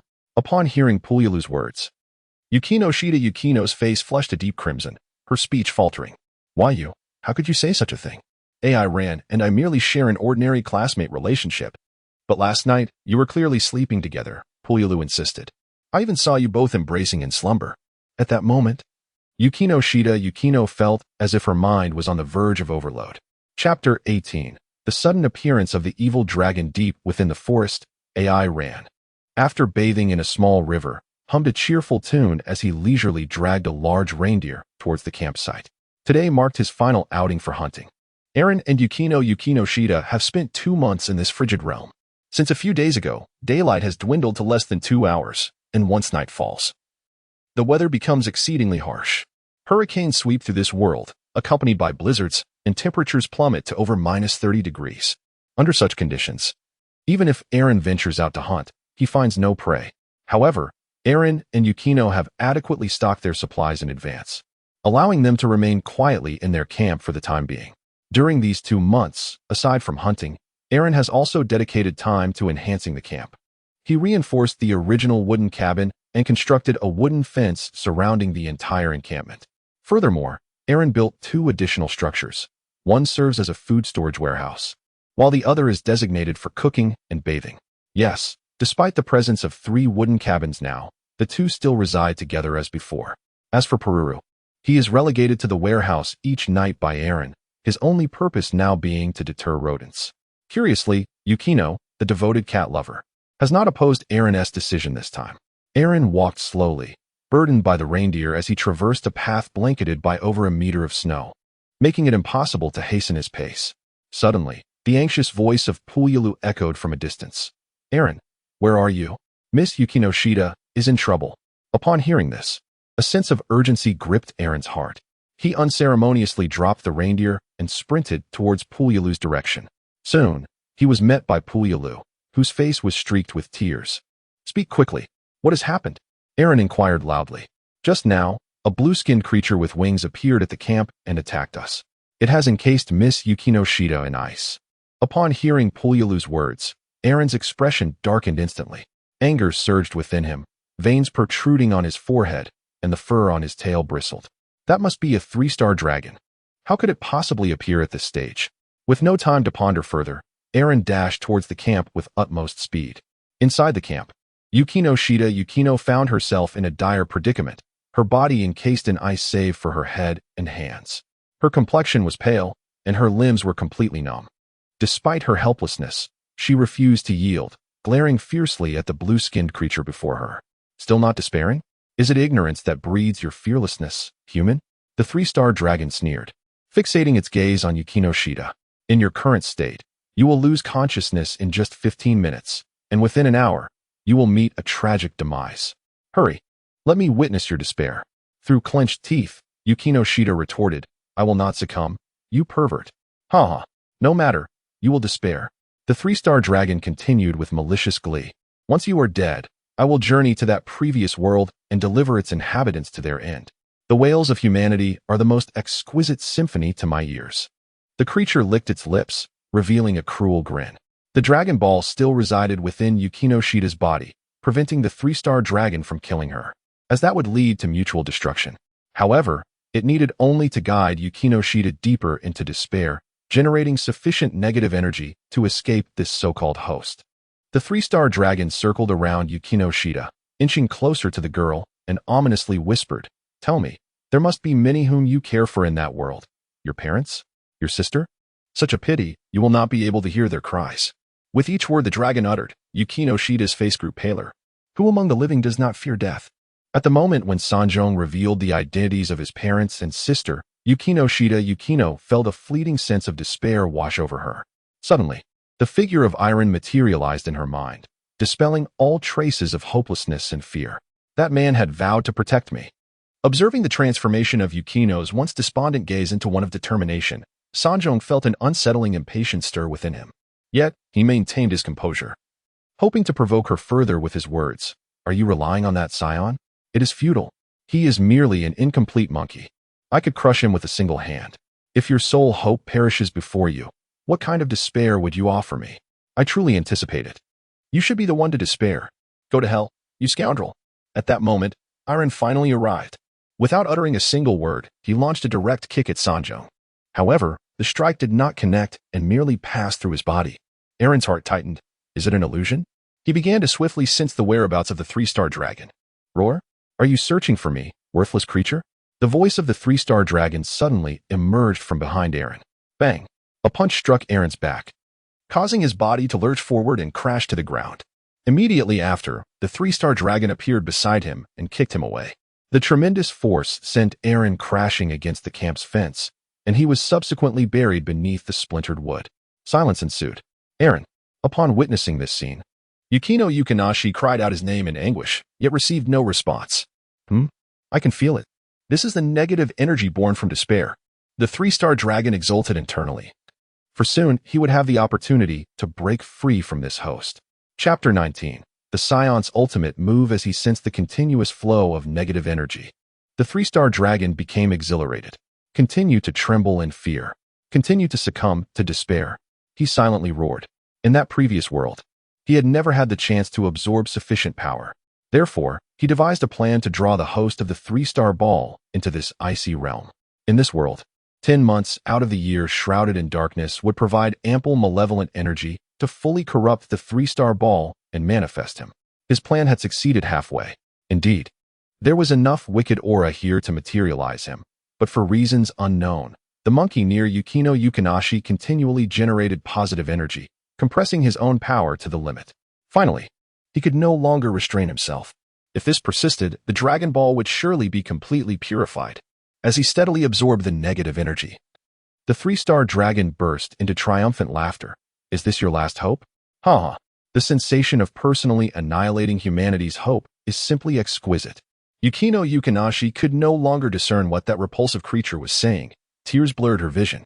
Nevertheless, she continued to gaze intently at the spot where Eren lay buried. Suddenly, a glimmer of hope flickered in her eyes, for it seemed that the pile of wood concealing Eren had shifted. A furious roar erupted from the wooden pile, followed by beams of white light shooting forth. In an instant, all the wooden fragments were reduced to ashes. Emerging from within, Eren, his clothing in tatters. Tore off the remnants of his garments. He clenched his left fist, assessing his condition. His left arm was shattered, 2 ribs were fractured, and his internal organs had sustained varying degrees of injury due to the shock. However, bolstered by the Saiyan's indomitable vitality, he should be able to continue fighting for a while longer. Spitting out the blood that had pooled in his mouth, Aaron's gaze fell upon Yukino under the snow. Why are you crying? These are mere trifles. I will come to your rescue at once. With that, he turned his attention to the 3-star dragon. He had realized that this malevolent creature was far from its peak power. Otherwise, that previous strike would have obliterated him. The Kaishin of Time had once said that the strength of the 3-star dragon could rival that of a Super Saiyan 3, if it were at its full capacity. Crushing him would be as effortless as squashing an ant. Though he could not sense its energy, there was still hope. First, he would assess the disparity in combat power. If the situation proved dire, he had one final move in reserve. Aaron suppressed his concern for Yukino and took a deep breath. I'm going in, he declared, and with that, he vanished from his position. The malevolent dragon observed Aaron's performance with a leisurely demeanor, realizing that Aaron's presence could directly influence the host's emotions. If that were the case, he must employ the most cruel methods to dismantle this monkey piece by piece. Should Yukino confront such a hellish reality, despair and terror would surely overwhelm her. He smirked, his eyes darting swiftly, soon locating Aaron. Oh, high-speed movement. Child's play. Then, the 3-star dragon also accelerated into motion. To Yukino's eyes, the two seemed to vanish simultaneously.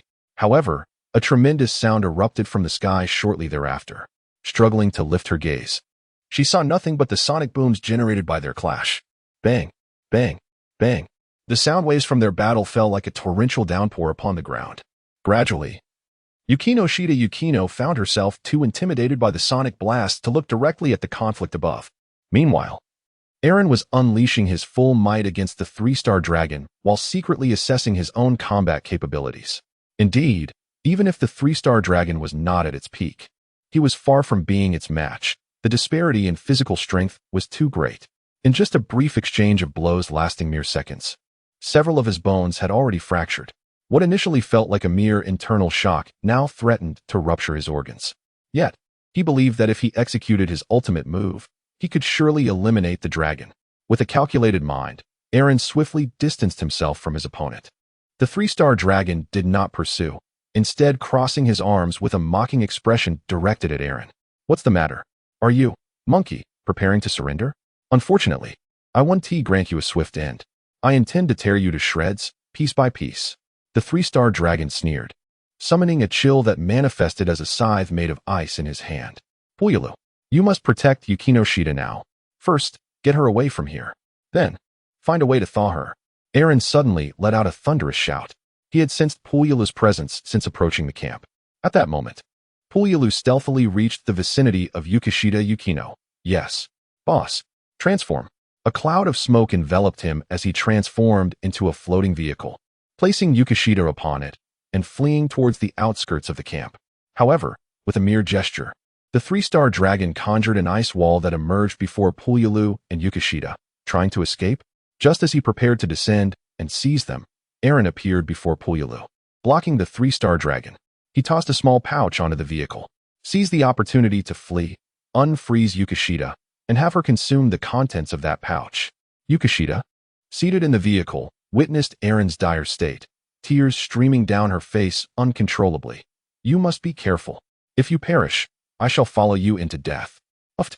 Such scum could never slay me. Hurry and escape. With those words, Aaron turned his back on them and advanced towards the 3-star dragon. Let us continue our battle. He roared, and a white sphere of light materialized in his hand, which he promptly hurled into the sky. Phew. Fortunately, though my power has waned, the artificial moon remains functional.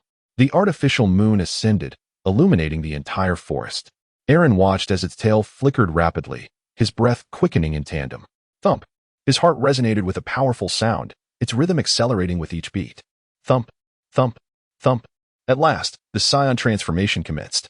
Chapter 20. The nightmare temporarily retreats. Oh no. A sense of alarm surged within the 3-star dragon. He could feel Aaron's rapidly swelling power.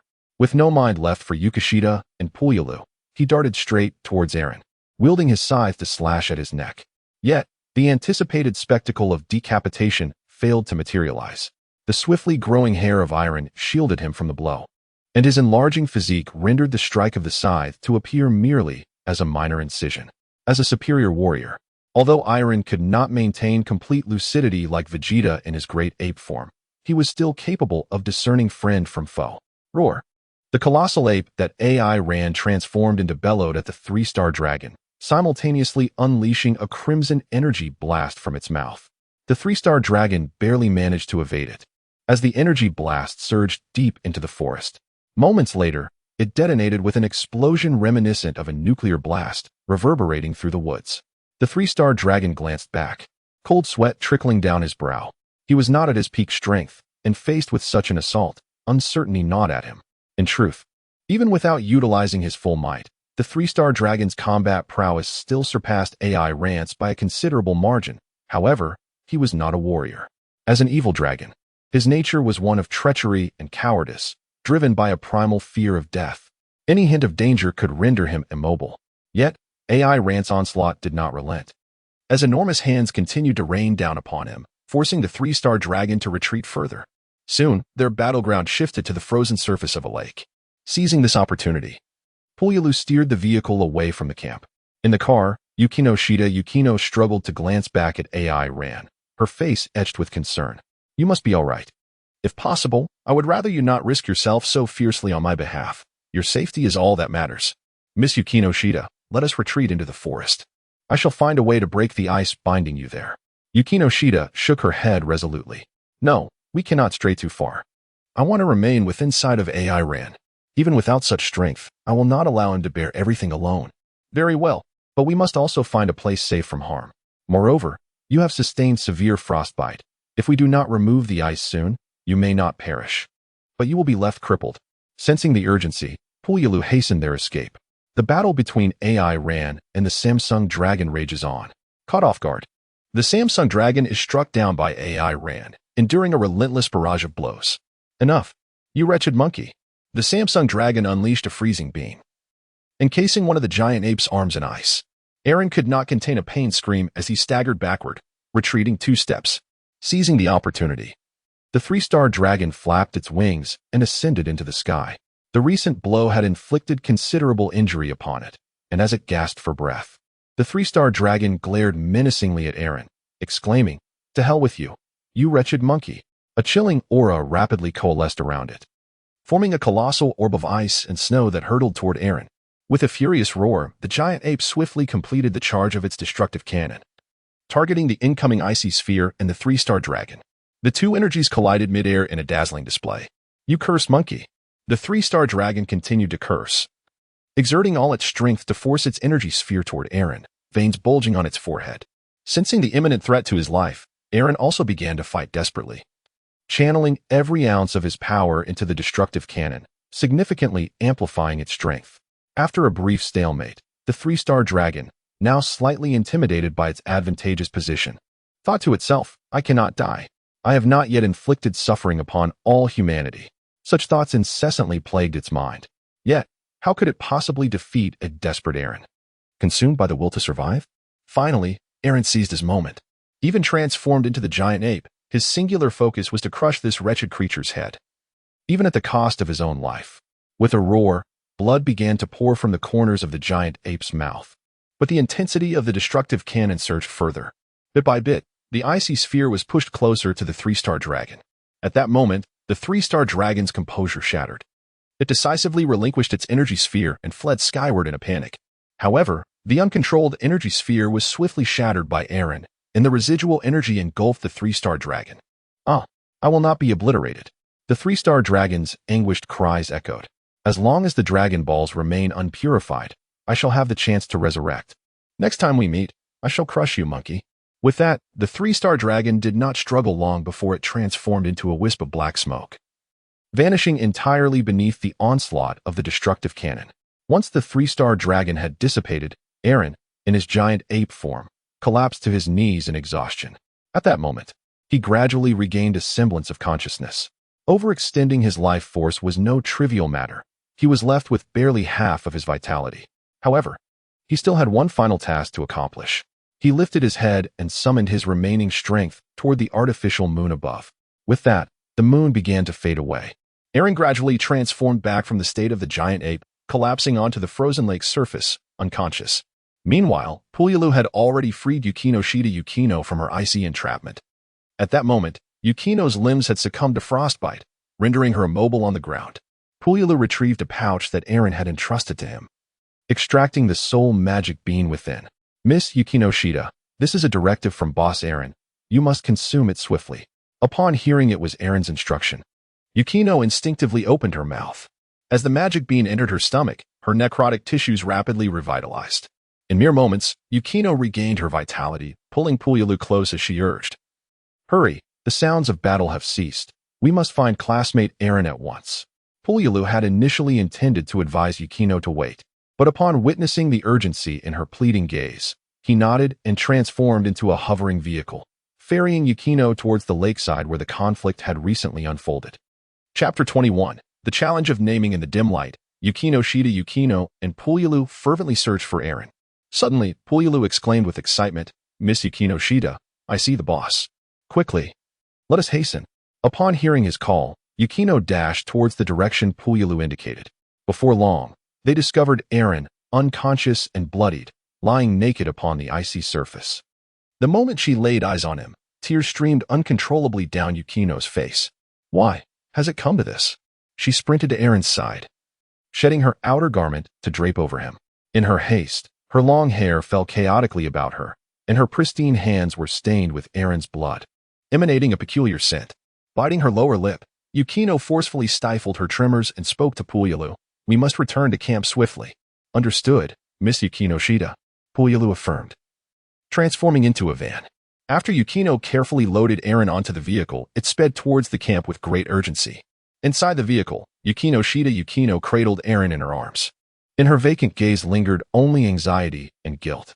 Instinctively, she raised her hand, watching the blood drip onto the floor. Yukino struggled to swallow her tears, choking back sobs that erupted silently.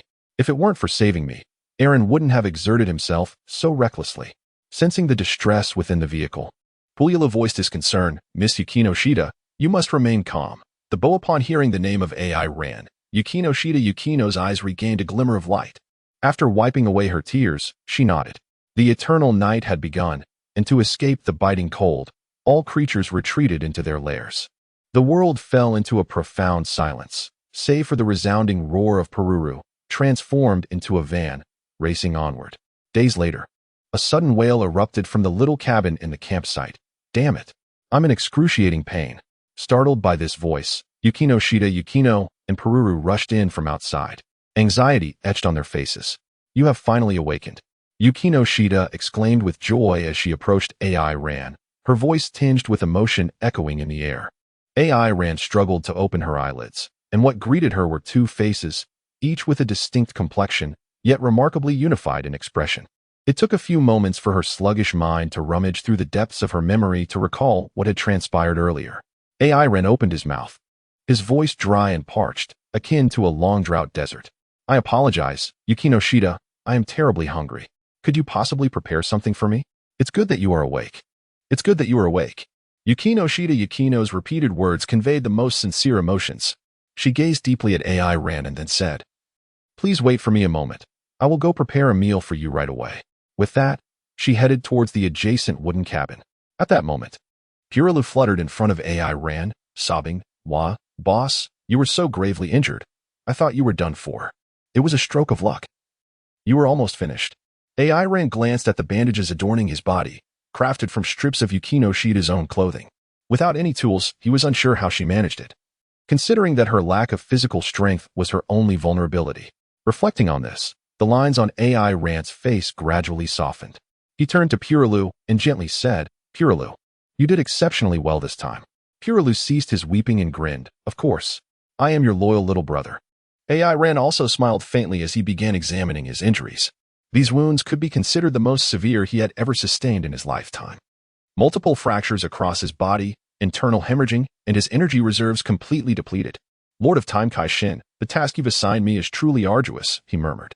A faint smile of bitterness appeared on AI Ran's lips. Suddenly, a pink glow emanated from the wooden cabin. and the projection of the Time Realm King once again materialized before AI Ran. Little Ran, are you mumbling about me again? AI Ran stared in astonishment at the sudden appearance of the god of time. Why is it that every time I mention your name, you appear right on cue? Surely, you are not peeking at me without reason, are you? The deity replied with confidence. How could that be? Gods do not spy on others. I observe with utmost transparency. Aaron gazed at Cain in speechless disbelief. It was the first time he had encountered someone who spoke so brazenly of voyeurism. Ignoring Aaron's incredulous stare, Cain tilted his head slightly and declared with an air of pride, I sense the presence of the giant ape known as Sharai through the divine power within your tail. Which is why I took notice of you. After all, I am a deity, and my time is often quite occupied. Indeed. Might I inquire what orders the esteemed Lord of the Supreme Kai has for us this time? If there is nothing pressing, perhaps you should return, given how busy deities tend to be. What nonsense! I am merely concerned for you, as you are my very first employee. Upon hearing Aaron's dismissive remarks, Cain murmured under his breath. This time, you could consider it a workplace injury. I assure you, this is not a heartless enterprise. Shortly, I shall send you a celestial being. It could even grant you a wish. Do you have something in mind? Please, do share. Such a fortunate circumstance? Aaron responded hesitantly. Then let us hasten our return. Upon hearing this request, Cain lowered his gaze, stammering, to leave. One must stay for a full year. That exceeds my capabilities. Perhaps you could propose an alternative? Aaron, indeed, one should not harbor any expectations towards this third-rate deity. After pondering for a moment, Aaron gazed at Cain and articulated his desire. Chapter 22. The delicate veil of truth when Yukino Shida brought the food over. She noticed a flicker of pink light within the cabin. She settled beside Aaron and, after feeding him a piece of meat, inquired, Did that esteemed deity visit just now? Yes. AI Ran barely chewed, swiftly swallowing the meat. She signaled Yukino with her eyes to hasten the feeding. As another piece of meat was delivered to AI Ran's mouth, a hint of unease flickered in Yukino's gaze. Was something about to occur again? It is nothing significant. Perhaps my performance has been commendable, and the boss has come to enhance some employee benefits. This is about all she contributes. With that, AI Ran shrugged her shoulders in resignation. Yukino, perplexed, inquired, employee benefits? Hee, you will know soon. Aaron smiled mysteriously and then urged, Yukino Shida, shall we postpone our conversation for now? Please provide me with some meat. I have been in a state of unconsciousness for 3 days and have already missed 15 meals. Yukino cast a sidelong glance at him, remarking on his remarkable mental acuity when it comes to dining, especially considering his penchant for a 5-meal-a-day regimen. With that, she devoted herself to feeding Ainara with unwavering focus. Meanwhile, Pururu, displaying commendable discernment, discreetly excused himself, for he had the significant responsibility of a warehouse manager to attend to. The little cabin gradually enveloped itself in tranquility. After the events that had transpired, Yukino found herself relishing this serene moment, wishing it could linger indefinitely. Upon swallowing the final morsel of meat, Ainara contentedly let out a satisfied burp. Suddenly, a radiant pink light illuminated the room. The dazzling glow prompted Yukino to instinctively shut her eyes. At that moment, Ainara's voice reached her ears. We finally arrived. Although that mediocre deity is inept at nearly everything, the speed of logistics is truly remarkable. Upon opening her eyes, several boxes appeared within the wooden cabin. Yukino cast a puzzled glance at Irie and inquired, What are these? I entrusted the Kaishin with a gift, so let us open it and take a look. Yukino opened a box, revealing a small pouch atop a collection of garments intended for winter warmth. This is, as she picked up the small pouch. Yukino gazed at the beans within, momentarily lost in thought. She recognized these little beans. Previously, it was Aaron who had instructed Purulu to feed her the singular being. Yet, he himself had sustained such grave injuries. Yukino breathed slowly, seeking to calm her emotions before opening 2 more boxes. Inside were numerous books, along with a dozen cans of cat food. That third-rate deity even claimed to fulfill a wish of mine. However, her abilities could only facilitate the delivery of these items. So I pondered and decided to have her send a few things to you and Purulu. Winter nights have arrived, and with books to read, I trust you shall not find yourself bored. Purulu performed admirably this time, so I instructed the Kaishin to send it some cat food as a reward. Aaron's voice echoed from behind, as Yukino clasped the magical bean to her chest. whispering in a tone only she could perceive at such a moment. Why is everyone still concerned for us? What about you? Truly foolish. What are you mumbling about all alone? Yukino shook her head and settled beside Eren, gently placing the magical bean into his mouth. In an instant, as the bean descended into his stomach, Eren's injuries fully healed. He sprang up with a sudden burst of energy. Feeling the invigorating surge of power, Eren felt a surge of joy. Indeed, after recovering from his wounds, his strength had significantly increased. His combat power must now exceed 10,000. Observing Eren's restored vitality, Yukino finally felt her anxious heart ease. Next time, don't push yourself so hard. I am not worth such efforts. Eren lowered her head in contemplation and solemnly stated, because purifying the Dragon Balls is my duty, and protecting you is part of that responsibility. Yukino, visibly unsettled by this response, stubbornly inquired, is it merely for that reason? Of course. It seems I am the only surviving Saiyan diligently fulfilling my role. Even that mediocre deity has nothing to say about it. Ha ha. As she spoke, Eren proudly placed her hands on her hips and laughed heartily. Suddenly, her laughter was abruptly silenced, for she sensed a menacing aura behind her, causing the temperature in the wooden cabin to plummet. At that moment, Yukino was glaring at her with a fierce expression. So it was merely for the sake of duty. The girl's icy voice sent a shiver down Eren's spine. Well, not entirely. Eren stammered, her face flushing. During her time spent with Yukino, she had indeed developed a fondness for this charming yet resilient young woman. It seemed that Saiyans were inherently drawn to powerful females, whether that strength manifested physically or mentally. Most importantly, Yukino was an exceptional cook. However, Eren found it quite difficult to articulate her feelings. Is that so? Observing Eren's hesitance, Yukino suddenly felt a pang of anxiety.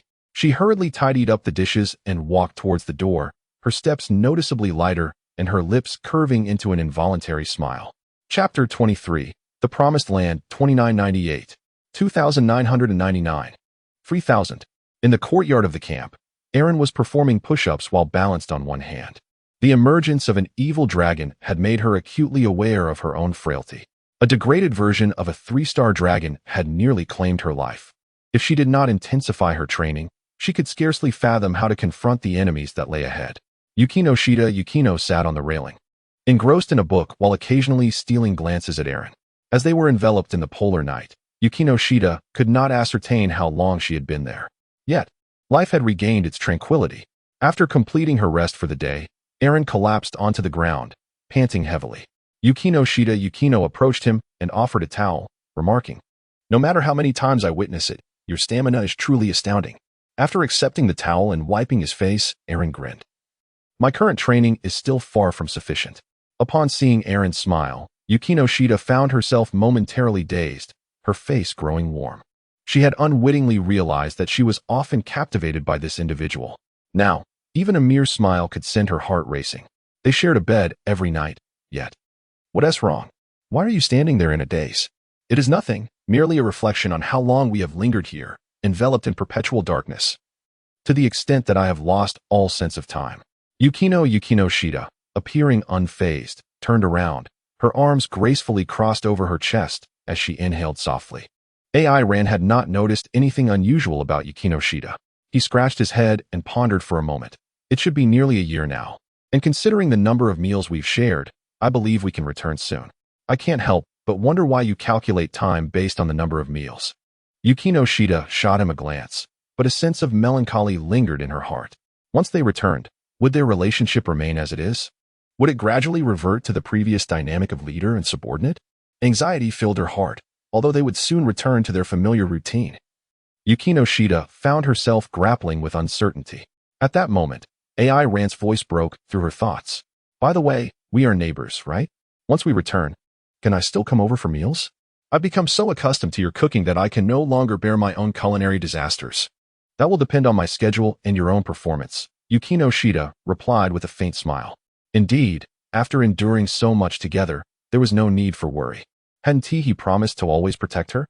This guy had a way of making her feel at ease without even trying. My performance? Eren asked, slightly puzzled. Yes. Once we return, you must diligently study alongside me. No subject should have a score below double digits.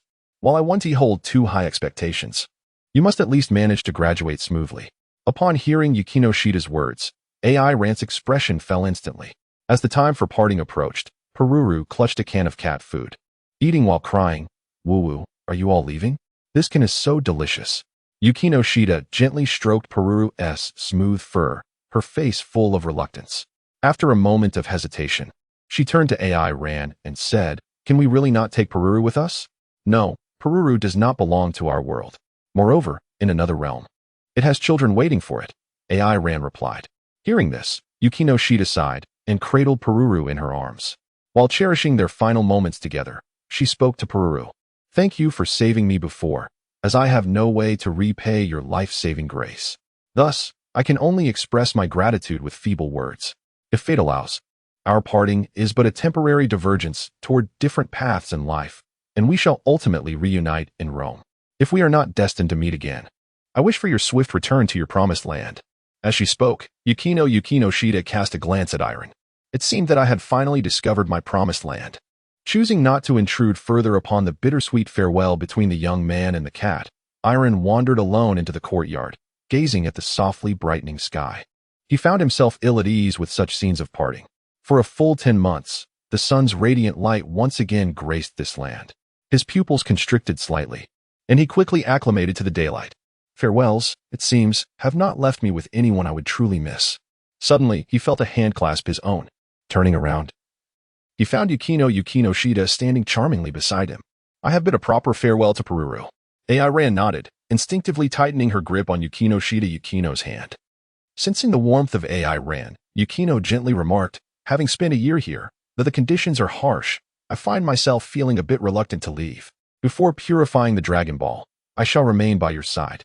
Yukino Shida smiled and nodded. Through their prolonged companionship, she gradually understood AI Rant's awkward nature. To express such sentiments was perhaps the utmost limit of AI Rant's current capacity. At that moment, the portal that had transported them reappeared. With a shared smile, they stepped inside together. On the other side, a portal also materialized beside Pulu, a blinding light enveloping it and drawing it in. After an indeterminate amount of time, the transportation concluded. This time, it found itself in a narrow alley between two towering buildings. Pulu gazed around in terror. "Where am I? Didn't I return to the south?" Suddenly, a voice reached Pulu's ears. "Oh, no, this is Tokyo. By the way, can cats really talk? Monster. Boss, save me." Pulu crouched in the corner, clutching its head, firmly convinced that just moments ago, the place had been deserted. Where, then, did this voice emanate from? The voice belonged to a young girl, who stood quietly not far from Pulu. Though her face bore no expression, her words conveyed a palpable sense of exasperation. "Mr. Cat, I'm Kato Megumi, not a ghost." I was startled too when I saw a cat talking. Chapter 24. The return to everyday life in Yukino's apartment. A radiant light suddenly appeared. Aaron emerged from the luminous screen, pulling Yukino along with her. Taking a moment to survey her surroundings, Aaron exclaimed with a sense of nostalgia, "At long last, we have returned. I can once again feel the pulse of modernity."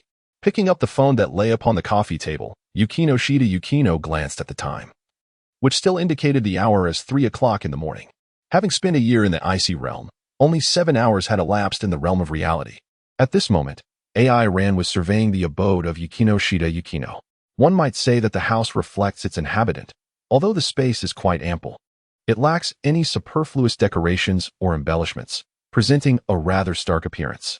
However, a multitude of books lay upon the table in front of the sofa. He casually picked one up, noting that these volumes were akin to those Yukino perused in the service club, their covers meticulously wrapped. Without unwrapping them, one could hardly discern their titles. The 30 Traits of Cats. Never mind, let us look at another. How to be a responsible pet owner. The story behind Mr. Pan's IP. The differences between cats and pandas. Is this what a cultured girl indulges in? What about the literary giants like Lu Sun and Shakespeare? Alas, Yukino has been thoroughly brainwashed by cats. Fortunately, this time she had parted ways with Purulu. Speaking of which, Purulu must have returned to the Dragon Ball world by now. Suddenly, Yukino, her cheeks flushed, poked AI Ran. As the discovery of her private interests by another often incites a sense of embarrassment. Although the notion of privacy between them had long since evaporated. "You should return to your own room and rest now, Mr. Ape," Yukino urged, Pushing AI ran towards the door. The Supreme Kai of Time had proven to be quite reliable, having previously repaired the security door that AI ran had damaged. Standing in her apartment, Yukino gently spoke to AI Ran as he stood outside the door. Rest early. All right, see you tomorrow.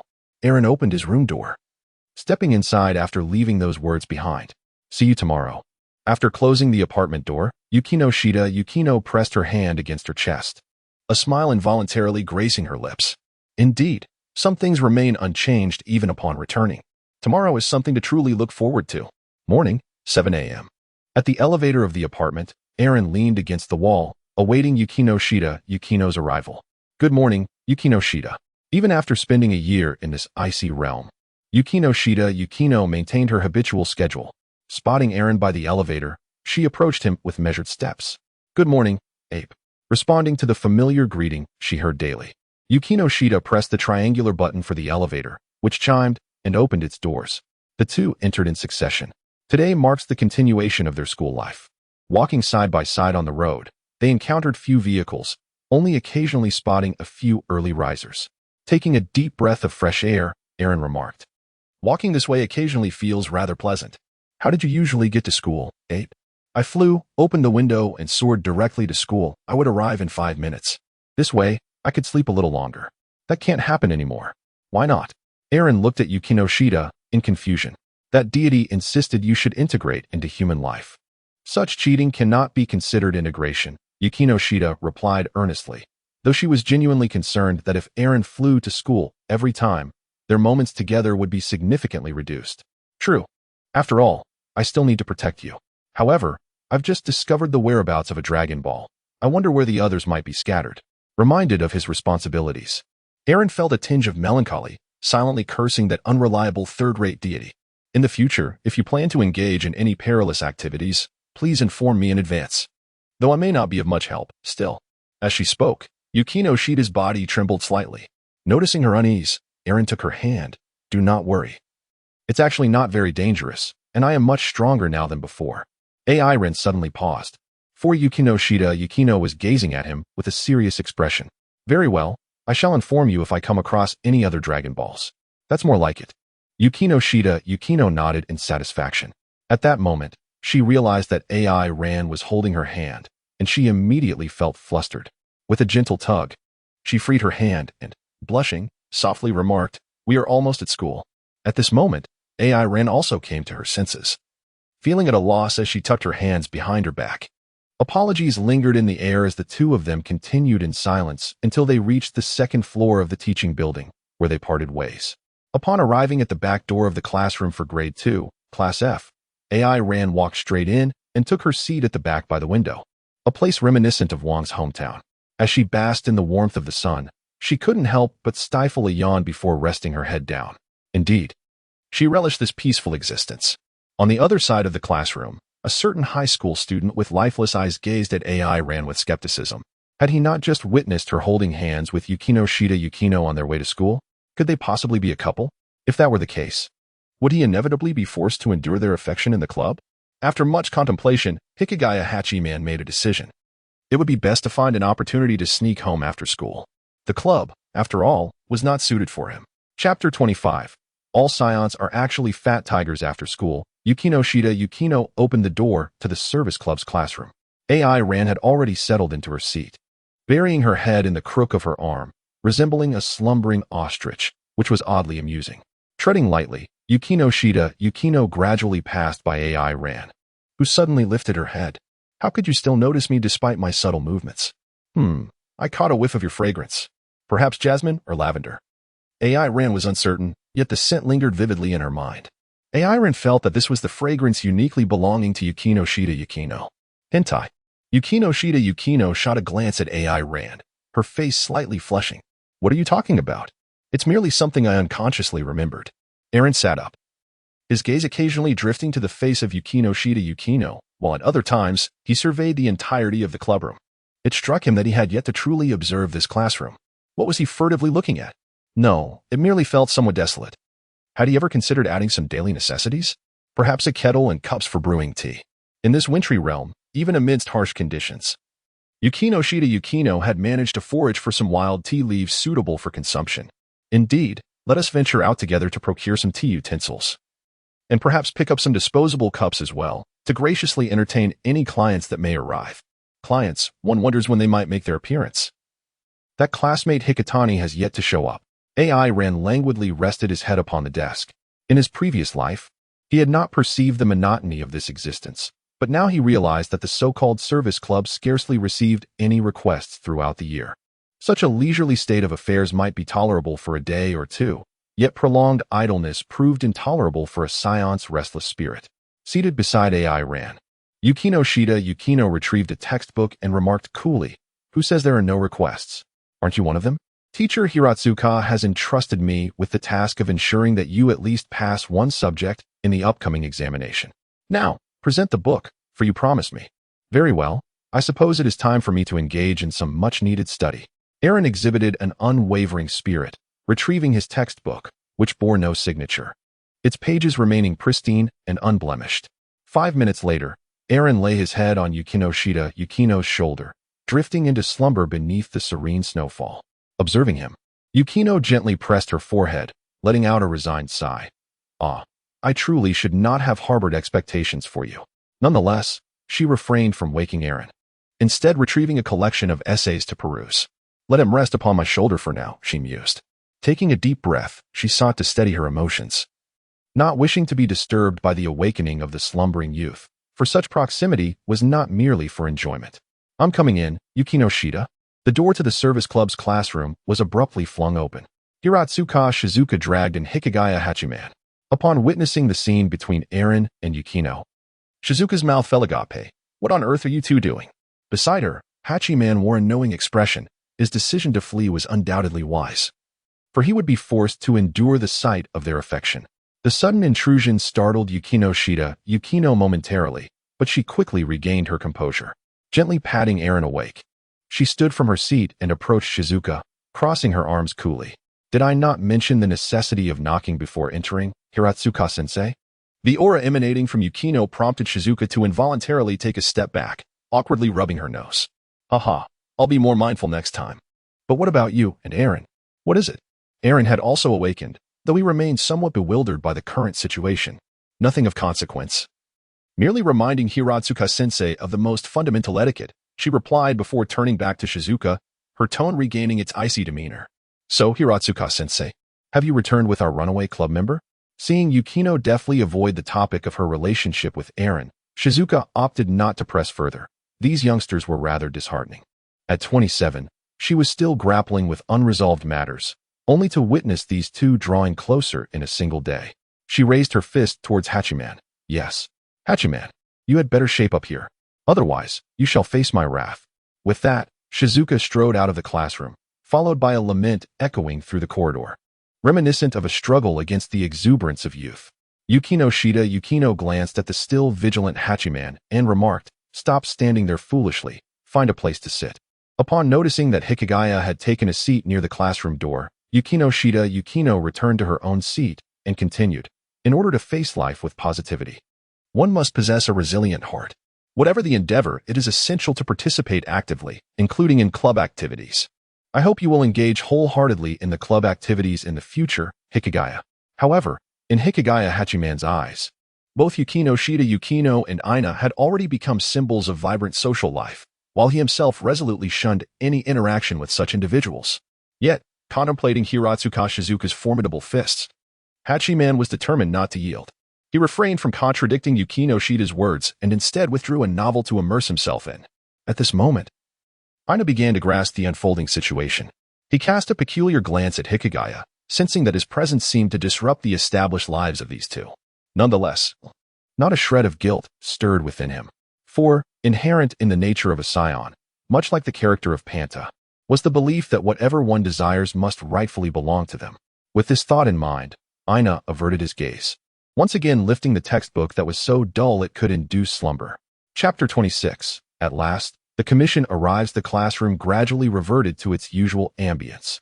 Erin appeared to be engrossed in her textbook, yet her head bobbed continuously as if she were ready to converse with the dream deity at any moment. The other two individuals were quietly absorbed in their studies, creating an atmosphere of tranquility. Suddenly, a gentle knock echoed, resonating distinctly in the serene environment. Yukino Shida Yukino, while neatly placing her bookmark in the book, calmly invited the intruder to enter. A soft, tremulous voice accompanied a figure that stepped into the classroom. Subsequently, as if sensing attention, she furtively closed the door behind her. Her shoulder-length chestnut hair swayed gently with her movements, and her gaze flitted nervously around the room. Upon locking eyes with Hikigaya Hachiman, who was nearest to the entrance, she exclaimed in surprise, "What are Eren and the Suna family doing here?" "Well, I suppose I can consider myself a member of this place. And why do you refer to me as the Suna family?" Hikigaya Hachiman replied, immediately countering with a question. At this moment, he had already assessed the girl before him and formed a mental image of her. She was a quintessential representation of youthful exuberance. Dressed in a stylish manner, her skirt shortened, 3 buttons of her blouse left undone, adorned with a heart-shaped accessory, all while blatantly disregarding the school's regulations. Naturally, this perspective was solely Hikigaya's. Eren tilted his head, catching only a glimpse of the girl's profile. However, after a fleeting glance, he silently averted his gaze, instinctively shifting his attention to Yukino Shida Yukino, who was diligently studying. Indeed, Yukino's presence was rather distinctive. Perhaps it would be best to sit down first? Yukino Shida beckoned her to take a seat opposite her. Once the girl settled down, Yukino Shida called out her name, Uebari Yui, from Class 2F, a companion of Araragi and Hikigaya Hachiman. Uebari Yui gazed at Yukino Shida Yukino in astonishment, exclaiming, "Wow, you actually know my name." It seemed she had memorized the names of everyone in the school. Hikigaya Hachiman internally scoffed at this thought, then resumed his focus on the novel, ignoring the conversation between the two girls. "Well, I suppose I know a few," Yukino Shida Yukino replied with a slight nod.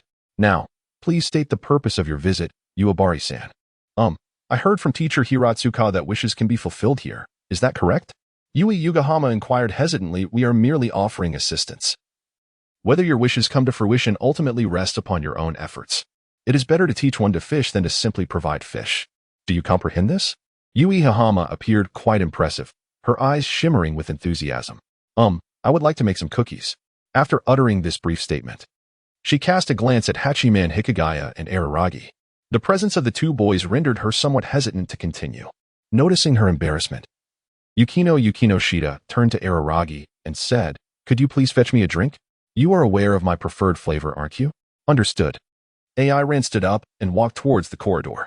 Upon seeing this, Hikigaya Hachiman also rose instinctively to follow her.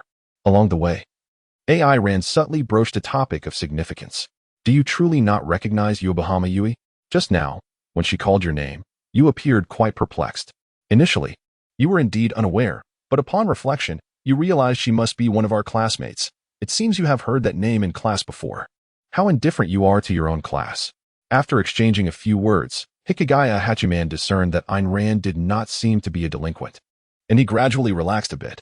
With a sidelong glance at Ayn Rand, he quipped, "Someone who only knows how to sleep certainly lacks the right to comment on me." After a brief pause, he continued, "The collective does not require concern. As long as one's actions bear no personal detriment, that suffices." Hikigaya, in his own way, conveyed that without a collective, he need only focus on himself, without the necessity of contemplating those who belong to a group. "Your words are indeed obscure. However, I suggest you pay more attention to that classmate, Yubihama." "Why?" Yari Hachiman wore an expression of mere contemplation. Upon returning to the classroom, Yukino Shida and Yubihama, the two young ladies, had concluded their discussion regarding the entrusted matters. Eren casually placed 2 boxes of beverages before the two individuals. "Here, please enjoy these drinks. I hope they suit your taste." After speaking, he returned to his seat. Yukino Shida Yukino glanced at the yogurt in front of her, a subtle smile gracing her lips. "Thank you. This is one of my favorite flavors." "Oh, are you inviting me?" "Thank you, Eren-kun. No need to thank me. Have you finished your discussion?" "What was the outcome?" asked Hikigaya from the side. "Thanks to you, the conversation went remarkably well," Yukino Shida replied without reservation. "That is the most lackluster expression of gratitude I have ever heard. I truly appreciate it." "You're welcome." After taking another sip, Yukino Shida tidied up the table. "Shall we head to the home economics classroom together? What are we going there for?" For Hikigaya, it was one of the 3 places capable of inflicting psychological trauma. He generally preferred to avoid it unless absolutely necessary. "We must go to the home economics room as per Yui's request." feeling that she had made herself sufficiently clear. Yukino Shida said no more, gently nudging Aaron before standing up and heading towards the classroom. Aware of what was to come, Aaron shrugged and followed suit. Let's see if there are any materials there. I fancy some cake or something. Aaron, we are going there to assist others with their request. Could you momentarily refrain from fixating solely on food? Yui, resembling a little follower, hurried after them. Hikigaya, resigned, sighed and left his seat to follow as well. Chapter 27. The first request has been successfully completed within the cooking room. Yukino Shida Yukino had already tied her hair back, donned her apron, and prepared the ingredients for work. While Yui, in a state of fluster, struggled to tie her apron. With a sigh, Yukino Shida approached and helped Yui fasten it. May I ask you something, Yui? Yui's cheeks flushed as she continued. What do you think of girls who are home-oriented? I don't dislike them, Hikigaya responded matter-of-factly, entirely oblivious to the underlying meaning in Yui's question. Rather, it could be said that most boys would, to some extent, wish to date such girls. Yui broke into a silly grin, brimming with energy and enthusiasm. Yukino Shida, listening to their exchange, cast a puzzled look at Aaron. Understanding Yukino Shida's expression, Aaron leaned closer and whispered, Saiyans prefer independent, assertive women. What Hikigaya mentioned was merely his own standard for choosing a partner. Upon hearing AI Rant's response, Yukino Shida Yukino nodded in satisfaction, only to suddenly realize something, her face flushing as she quickly turned away. Taking a deep breath, she instructed Yui Yugahama, I will demonstrate once, and you shall follow along. Yugahama nodded eagerly like a chick pecking at grains, then rolled up her sleeves alongside Yukino. They combined flour, warm water, and sugar, then proceeded to crack the eggs, or rather, to crack the shells, as the remnants ended up in the flour. They added cream and stirred, yet it remained unmelted. Oh. And the sugar that was supposed to be added was instead replaced with salt, quite naturally. Various seasonings were recklessly thrown in. Perhaps this was Yugahama's unique recipe. The outcome was already glaringly evident. I must say AI Ran now felt her culinary skills might indeed be exceptional. Yugahama, what on earth have you concocted? A viral conglomerate? Or perhaps a mutated cockroach? Yukino Shida Yukino stood beside them, her face pale and hand to her forehead, clearly distressed. Why is this happening? Perhaps it was her first time experiencing such a dismal failure. What is going on? Yugahama appeared utterly astonished. Shouldn't you be the one asking that? She pushed the plate containing the black, unidentifiable substance towards Hikigaya. Well, maybe it's unexpectedly delicious? That may be so. As AI Ran brought over the plate of cookies made by Yukino Shida, popped one into her mouth, and squinted in delight. Come on, Hikigaya, it might actually taste good. What qualifications do you have to say that while devouring Yukino Shida's cookies? Hikigaya felt as though despair was closing in on him. This was hardly a tasting, but rather a trial of poison. Yugahama puffed her cheeks like a pufferfish. That's just too harsh. Yukino Shida Yukino, arms crossed, remarked coolly, Hikigaya, you mustn't disregard someone's goodwill. This is part of our club activities. Hikigaya Hachiman, observing Yugahama's expectant gaze, turned his head away, yet ultimately, with trembling hands, picked up a piece resembling charcoal, not even glancing at it before tossing it into his mouth and swallowing. Regrettably, the horrendous taste lingered, echoing in his mouth and throat. Gulp, gulp, gulp. Hikigaya downed his favorite can of Max coffee, slumped over the table. His eyes vacant. I finally survived. AI Ran stared at the plate of cookies as if it were a ghost. Yugahama, are you perhaps a master of dark cuisine? After saying this, he took another bite of Yukino Shida's cookie and reluctantly picked up Yugahama's creation, giving it a tentative lick. If this is the flavor. It resembles the taste of burnt vegetable people. Hikigaya Hachiman looked at AI Ran in astonishment. Hey, did this guy just say something terrifying? What vegetable people? Is he afflicted with Chinibu? Yukino Shida Yukino silently pinched AI Ran's waist, confirming that he indeed spoke without much thought. However, Yugahama did not pay much attention to AI Ran's earlier comment. She lowered her head in disappointment. I really am not good at cooking. Is there any talent? The only solution is to put in effort, Yukino Shida calmly replied. Yugahama, you just said you lack talent, right? You need to change that mindset. Those who have not even made the minimum effort have no right to envy those with talent. Failures often overlook the substantial effort that successful individuals have invested behind the scenes. But everyone has been saying that cooking is unnecessary. Yugahama unconsciously echoed the popular sentiment. Doing such things doesn't align with everyone. Yukino Shida organized the flour and placed the small bowl filled with it onto the table with a decisive clink. She exuded an aura of chill, reminiscent of a biting winter wind, unabashedly expressing her disdain for Yubahama's earlier remarks. Could you perhaps reconsider your tendency to conform to those around you? It is quite uncomfortable to attribute your own incompetence and foolishness to others. Do you not feel embarrassed or disgusted by that?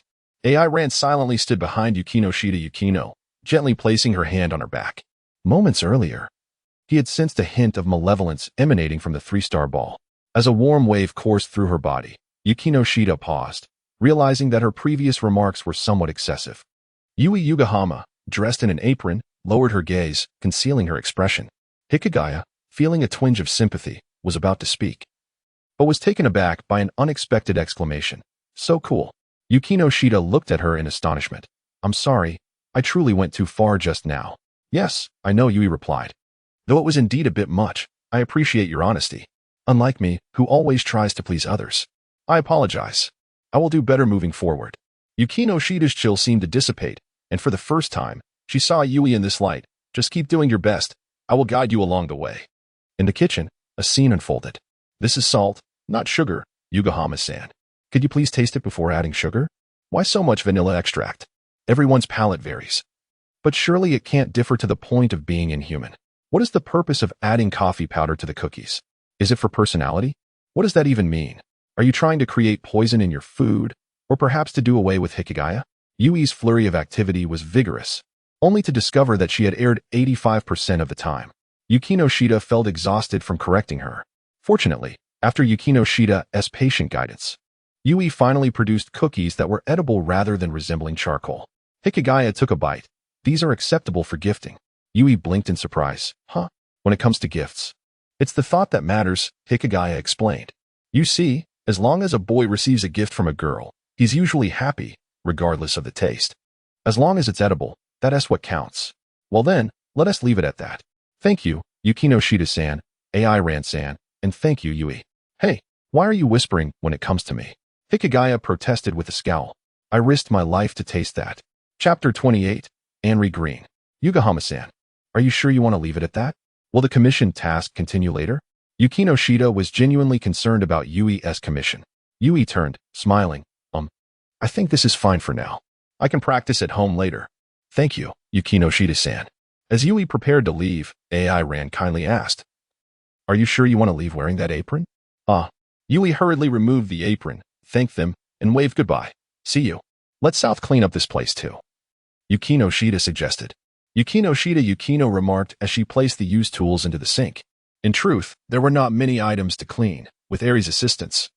Yukino washed while Eri took a clean cloth to dry and returned each item to its rightful place.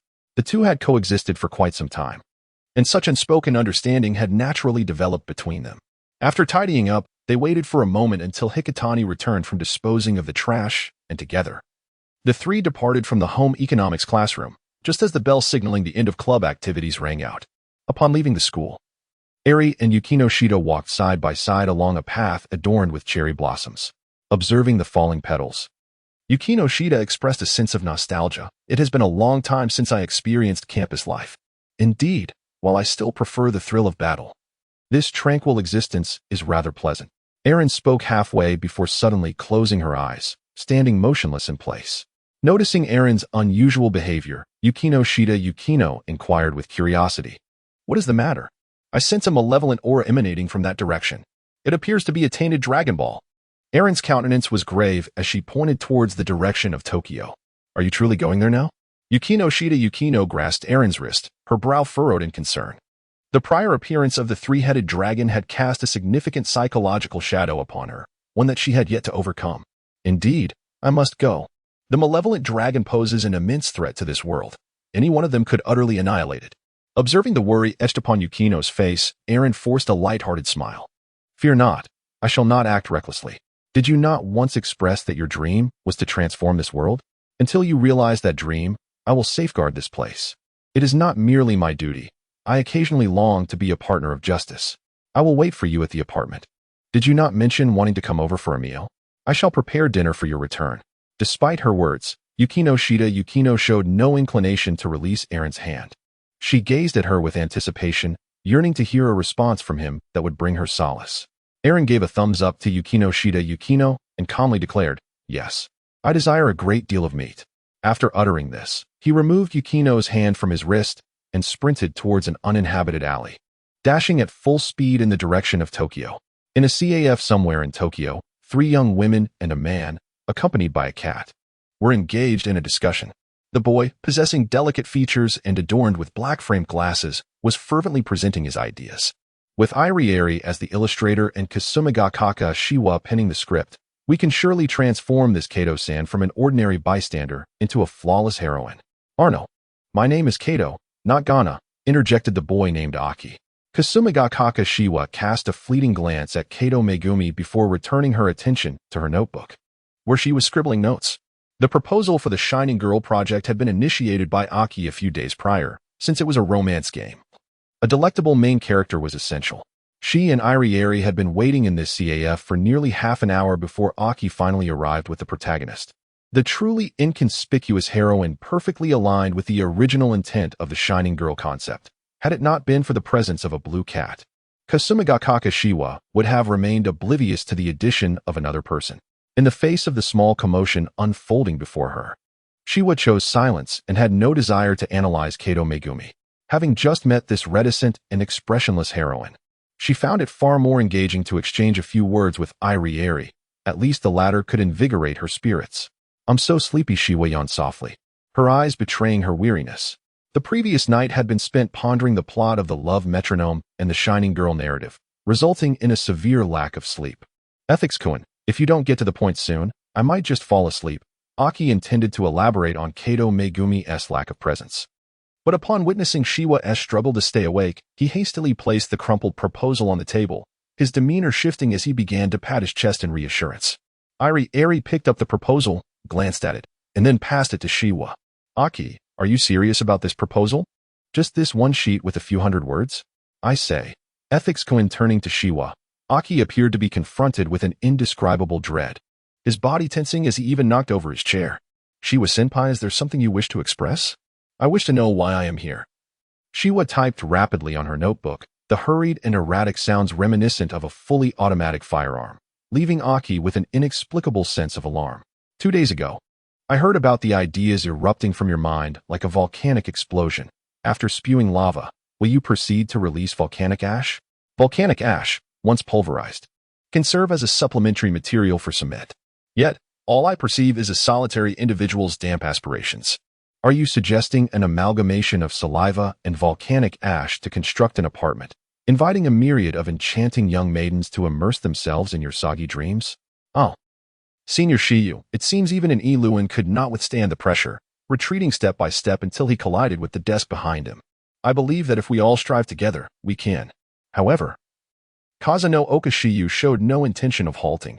Could it be that they were not compelled to join the club out of sympathy, having been subjected to the repugnant torment of Ethics-kun?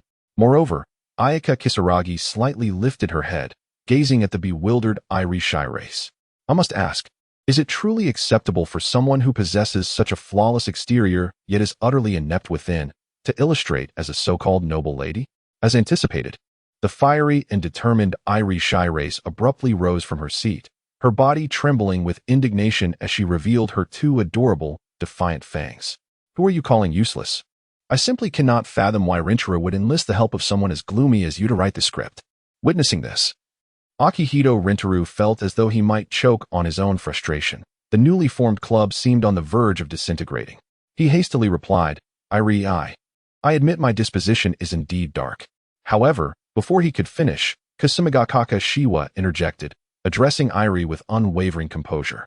Nonetheless, I believe I am far more candid than you.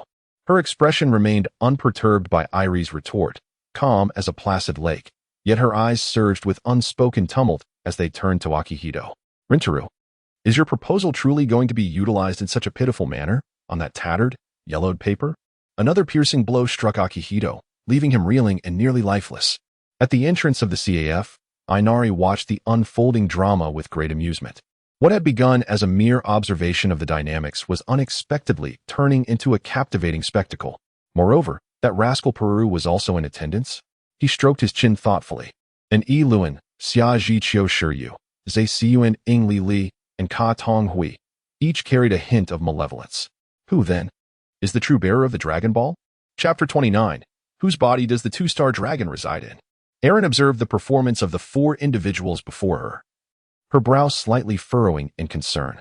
The current situation was starkly different from that of Yukino Shida Yukino. The malevolent aura was distributed among each person, making it nearly impossible to discern who the true host was. Lord King of Worlds, I am Eren. Can you hear my voice? With a sense of helplessness, Eren silently invoked Cain, realizing that the intervention of that third-rate deity was still necessary at this juncture. After calling out several times, the voice of the King of Time resonated within his mind. I am here. Why has little Ranran suddenly reached out to me? I have discovered another Dragon Ball, but its aura is dispersed among four humans, making it difficult for me to discern. Is there any way to resolve this? Please hold on. Let me take a moment to investigate. After a brief pause, Cain's voice returned. This aura belongs to a two-star dragon. Your luck is quite favorable. This is the second weakest entity among the evil dragons. If you devise a strategy, you should be able to defeat it. Oh, if that is the case, then please confirm the host as soon as possible. The sooner we finish, the sooner I can conclude my work. Additional charges for overtime must be accounted for. Eren spoke with a hint of urgency, for there was someone awaiting him in Qianye. This sensation was one he had never experienced in his 2 lifetimes. Well, all your expenses in the human realm are covered by me. One must not be too greedy. Don't think I am unaware. You can simply clap your hands and conjure an abundance of currency from Earth, and this is my hard-earned money. Humph. Cain expressed his dissatisfaction with a couple of huffs before reluctantly continuing. I cannot discern the situation. Although the two-star dragon is quite feeble, its ability to survive is formidable. Its power lies in the emission of toxic mist, which can drain the physical energy of humans upon contact. However, it has not yet fully awakened. Thus, it can only absorb the spiritual energy of those around it by exploiting the host's desires. Those who are slowly drained of their strength will emit a lingering scent, which explains why you can perceive their essence in all four of them. Cain continued to elucidate, yet Eren's expression grew increasingly grim. This third-rate deity, indeed, proved utterly ineffectual. So what shall we do now? Eren exclaimed in frustration. We must wait for its strength to sufficiently recover. Once awakened, you will surely discern its presence. After all, the two-star dragon is weak. You will undoubtedly prevail against it. Hey, is this what a deity ought to say? Won't these humans perish? Fear not. They shall not. Only upon the two-star dragon's complete resurrection will it possess the true capacity to kill humans. AI Ran let out a silent sigh, conceding, very well. You may attend to your own matters first. I shall find a way on my own. Before Kai-En could voice her complaints, AI Ran proactively severed their telepathic connection. In the face of such a boss, AI Ran feared that continuing the conversation would compel her to resign. Meanwhile, the four-member play of an Iluan continued unabated. Keiko watched as Kasumiga Kakashiwa and Sawamura Spencer Arari continued their debate, her expression remaining as impassive as ever, her delicate pink lips betraying not a hint of emotion. As if oblivious to an Iluan's profound emotional turmoil, she slowly raised her hand, signaling her desire to speak. Upon witnessing this, both Kasumiga Kakashiwa and Arari simultaneously huffed in annoyance, bringing their quarrel to an abrupt conclusion.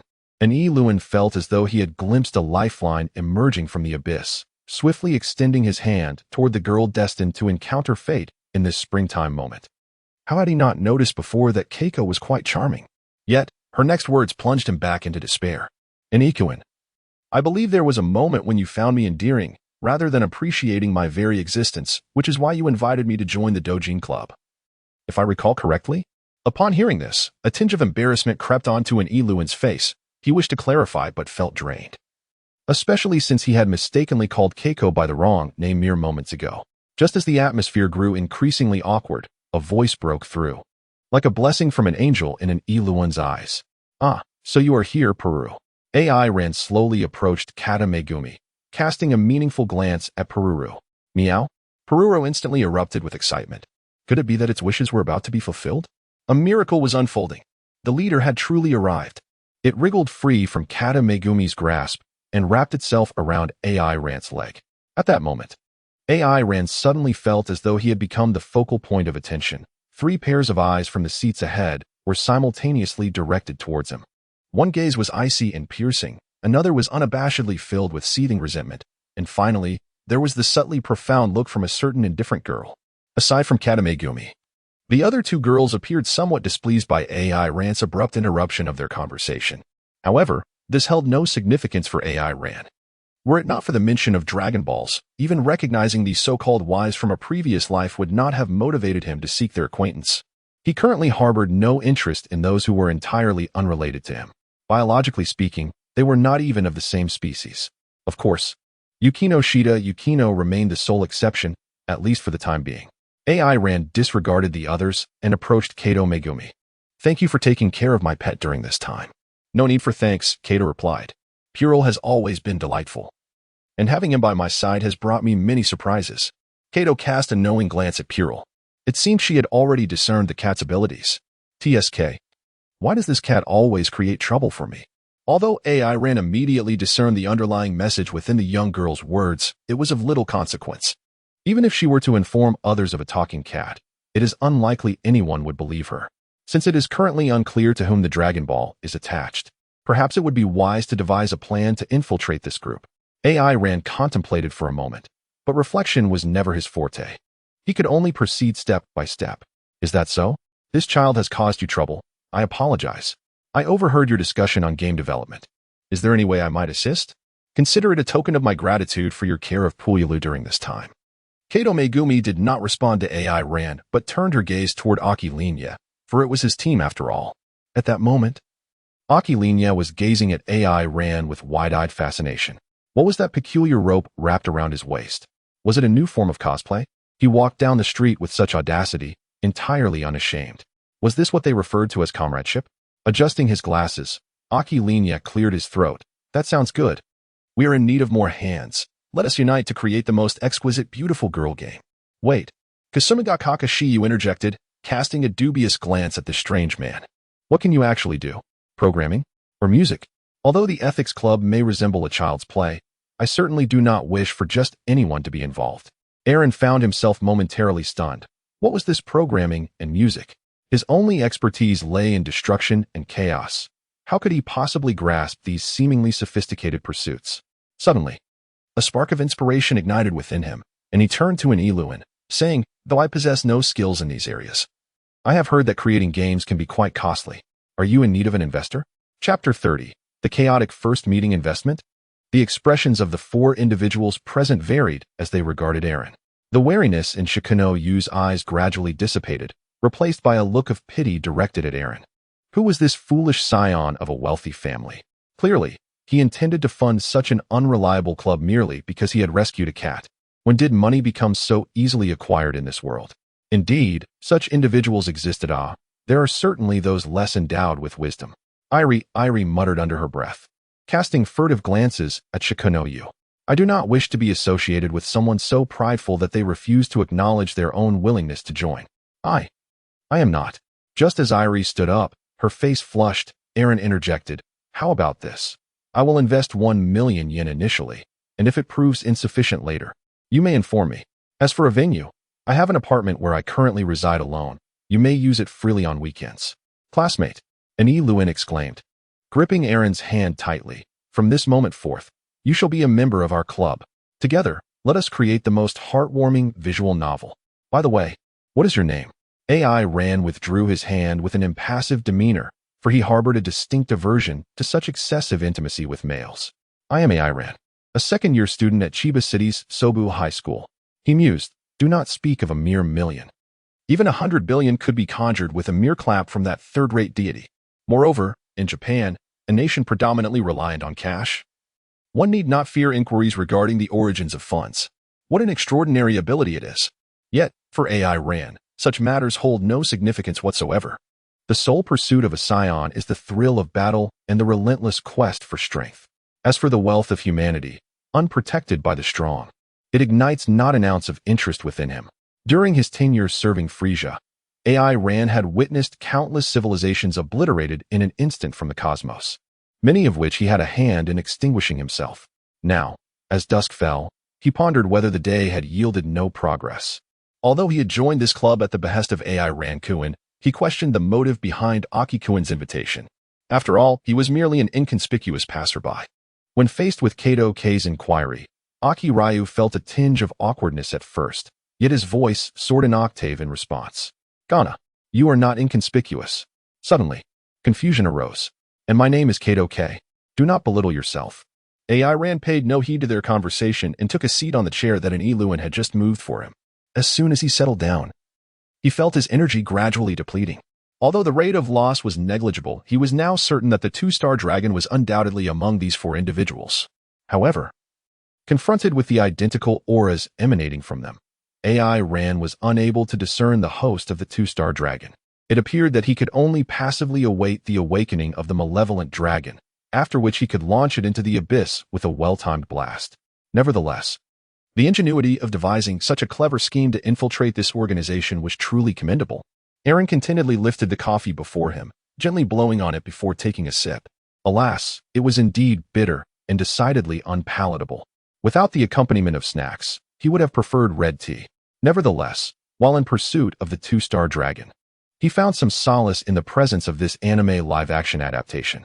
Beside him, Aki Ruri was already embroiled in a debate regarding the attributes of Kata Megumi. Ascending to another dimension of discussion, Kata Megumi resembled a mirror crafted from water, regardless of how high Aki Ruri's voice soared or how exaggerated his gestures became. She remained steadfast in her composure. However, Aki Ruri's subsequent remarks revealed to Aaron that even a seemingly emotionless girl could exhibit discernible changes in expression. Kana, you are not inconspicuous. Rather, your character development was abandoned midway, leading to your lack of prominence. The room fell into a profound silence. In Aaron's eyes, the sparkle in Kata Megumi's daisy-like gaze waned as she gently bit her lower lip, leaving him uncertain whether she mourned the forsaken character or was simply displeased. May I say a word or two? Before Kata Megumi could speak, Sawamura Eri dashed forward and playfully struck Aki Ruri on the head. Foolish Ruri. ISNT being inconspicuous even worse. Do not underestimate the allure of inconspicuous characters, Eri. Aki Ruri protested loudly. Sawamura Eri clenched her tiny fists, resembling a feisty little tiger. Eager to interject as her childhood friend conversed animatedly with girls he had only recently met. This is utterly perplexing, isn't it, ethically Koen? Not at all. Characters that are devoid of traits, yet somehow possess distinctiveness are exceedingly rare, Shiyu-senpai. Aaron looked speechless at the crowd, utterly unable to comprehend what was worth disputing. A longing to return home washed over him, accompanied by a slight pang of hunger. Suddenly, he realized that the gaze of the multitude was once again fixed upon him. It seemed that their internal discord had yielded no resolution, and now they required Aaron, the outsider, to act as an arbiter. Aaron shook her head helplessly and said, I don't truly comprehend the nature of your debate. I am merely an investor. However, since everyone is eager to develop a game together, it would be wise to seek common ground while respecting our differences. Ultimately, what could be deemed the most chaotic meeting in history concluded after the sun had completely set. Specifically, no unified consensus was reached. Therefore, Aki suggested that they gather once more at Aaron's apartment on Saturday for a retreat, insisting that they must finalize the storyline this time. AI Ran stood at the entrance of the CAF. Shakazaki Shiyu and Zetsuan Li had already departed, parting with a lingering gaze that seemed to harbor an unending resentment. Anshi Lun also took his leave, wearing a look of complete satisfaction. With the issues of funding and personnel resolved, he was certain he could lead the team to develop the most exquisite and flawless visual novel game in history. AI Ran cradled Puyalu in her arms, gently stroking its fur. This gathering is rather dull, wouldn't you agree? Indeed, boss, replied Puyalu, who had been sleeping moments before and was entirely oblivious to AI Ran's remarks. However, since the boss deemed it boring, it sufficed for him to simply echo her sentiments. Arno, it seems AI Ran truly knows that Puyalu can speak, a voice chimed in, causing AI Ran's heart to skip a beat. To her surprise, Keiko Kato had not departed. Moreover, she had failed to sense her presence earlier. No, she had sensed it, but had unconsciously chosen to disregard it. Aaron gently exhaled, centering his attention. Indeed, Kato, I am grateful to you once more for rescuing Puyalu. It is a dear companion of mine. Is it you? The host of the two-star dragon? After all, didn't he, the King of Worlds, mention that while the two-star dragon possesses feeble combat power, it excels at concealment? There's no need for thanks. Puyalu is quite adorable. However, Aaron, could you enlighten me about your true identity? The enigmatic girl regarded Aaron, awaiting his response. P.S. I find the concept of the two-star dragon's abilities intriguing. Perhaps we can all speculate on who the host may be. Chapter 31. Yano arrives. What manner of person is Aaron? Kato K gazed at Aaron in confusion, her gaze inadvertently drifting toward the tail at his waist. Surely, it could not merely be a decorative rope. Could it be a tail? She recalled hearing Purila describe Aaron's appearance previously. Kato, my identity is of little consequence. What matters is that I harbor no ill will toward you. Let us meet again this weekend. With that, Aaron departed, cradling Purilu as hunger gnawed at him. The thought of the delectable dishes prepared by Yukino spurred him to quicken his pace. Kato K watched Aaron's silhouette gradually fade into the crowd, deep in contemplation, before she finally turned toward her home. Meanwhile, Yukino had prepared dinner and sat quietly on the sofa, awaiting his return. Suddenly, a knock echoed through the room. Is Aaron back? A faint smile graced Yukino's lips. Yet, upon recognizing the visitor, her smile faded, replaced by a cool demeanor. Sister, what brings you here? I have missed my dear sister, Yano replied teasingly, yet her gaze wandered curiously around the room. Earlier that afternoon, she had engaged in subtle inquiries with Hiratsuka Shizuku and uncovered astonishing news. Her sister was quite possibly in a romantic relationship. Who was this swine daring to pursue the prized cabbage of the Yukino household? Upon learning this, Yano promptly canceled her evening plans and hurried over. Once inseparable, their relationship had grown strained with age, filled with worries and secrets. However, being the elder sister, Yano felt compelled to investigate this boy's reliability should her sister truly be in love. Observing her sister's demeanor, Yukino sighed softly and slightly turned her body. Come in, sister. Forgive my intrusion, Yano said with a smile as she entered, her eyes widening in surprise at the table laden with food. Did you invite someone over? Yukino, have you truly prepared such an abundance of food? A hint of amusement danced upon Yukino's lips as she responded, Ah, he is merely a member of my team, also my neighbor, residing across the way. Just a member? Yoshino inquired playfully, not a boyfriend or anything of the sort. After a moment of contemplation, Yukino replied, At present, he is not my boyfriend. Just not at present, is it? It seems little Yukino has quite the fondness for this young man, as she did not outright deny it. Might you introduce me to him? Without refuting Yoshino's words, Yukino shook her head. He has gone out for some business, and I am uncertain when he shall return. As her words trailed off, a sense of unease crept into her heart as she recalled the monstrous challenges that Ran would face. Observing her sister's unusual demeanor, Yoshino was filled with a multitude of questions. What manner of young man could elicit such a reaction from her usually stoic sister? Just then, a series of knocks echoed through the air. I shall answer, Yoshino exclaimed, hastily making her way to the door. Upon opening it, Ran, who was carrying a shoulder bag, paused momentarily at the sight of the tall Yukino. Hello, I am Yoshino, little Yukino's sister. You appear rather dashing. Yoshino swiftly transitioned into her social mode, warmly greeting Ran. Hello, my name is Ran. Aaron merely greeted Yono before shifting her gaze to Yukino, who stood behind her. Upon observing Aaron's condition, she exhaled with relief, though her voice remained cold due to Yono's presence. Don't linger outside. Come in and eat. Would it disturb you? Perhaps I should return later? Aaron appeared quite troubled for some reason. Oh, little Aaron, that simply won't do. Yukino has prepared a delightful array of dishes awaiting you. It would be quite rude to refuse. Saying this, Yono attempted to poke Aaron's cheek with her finger. However, Aaron swiftly evaded, coldly responding, Apologies, I am not accustomed to physical contact with strangers. Despite Yono's cheerful demeanor, Aaron felt an undeniable discomfort, as if her smile were merely a fade. Although Aaron generally preferred solitude, the chilling aura she exuded was unmistakable. Undeterred by Aaron's previous remark, Yono maintained her jovial expression, extending her greeting with an exaggerated drawl, as if genuinely intrigued by Aaron.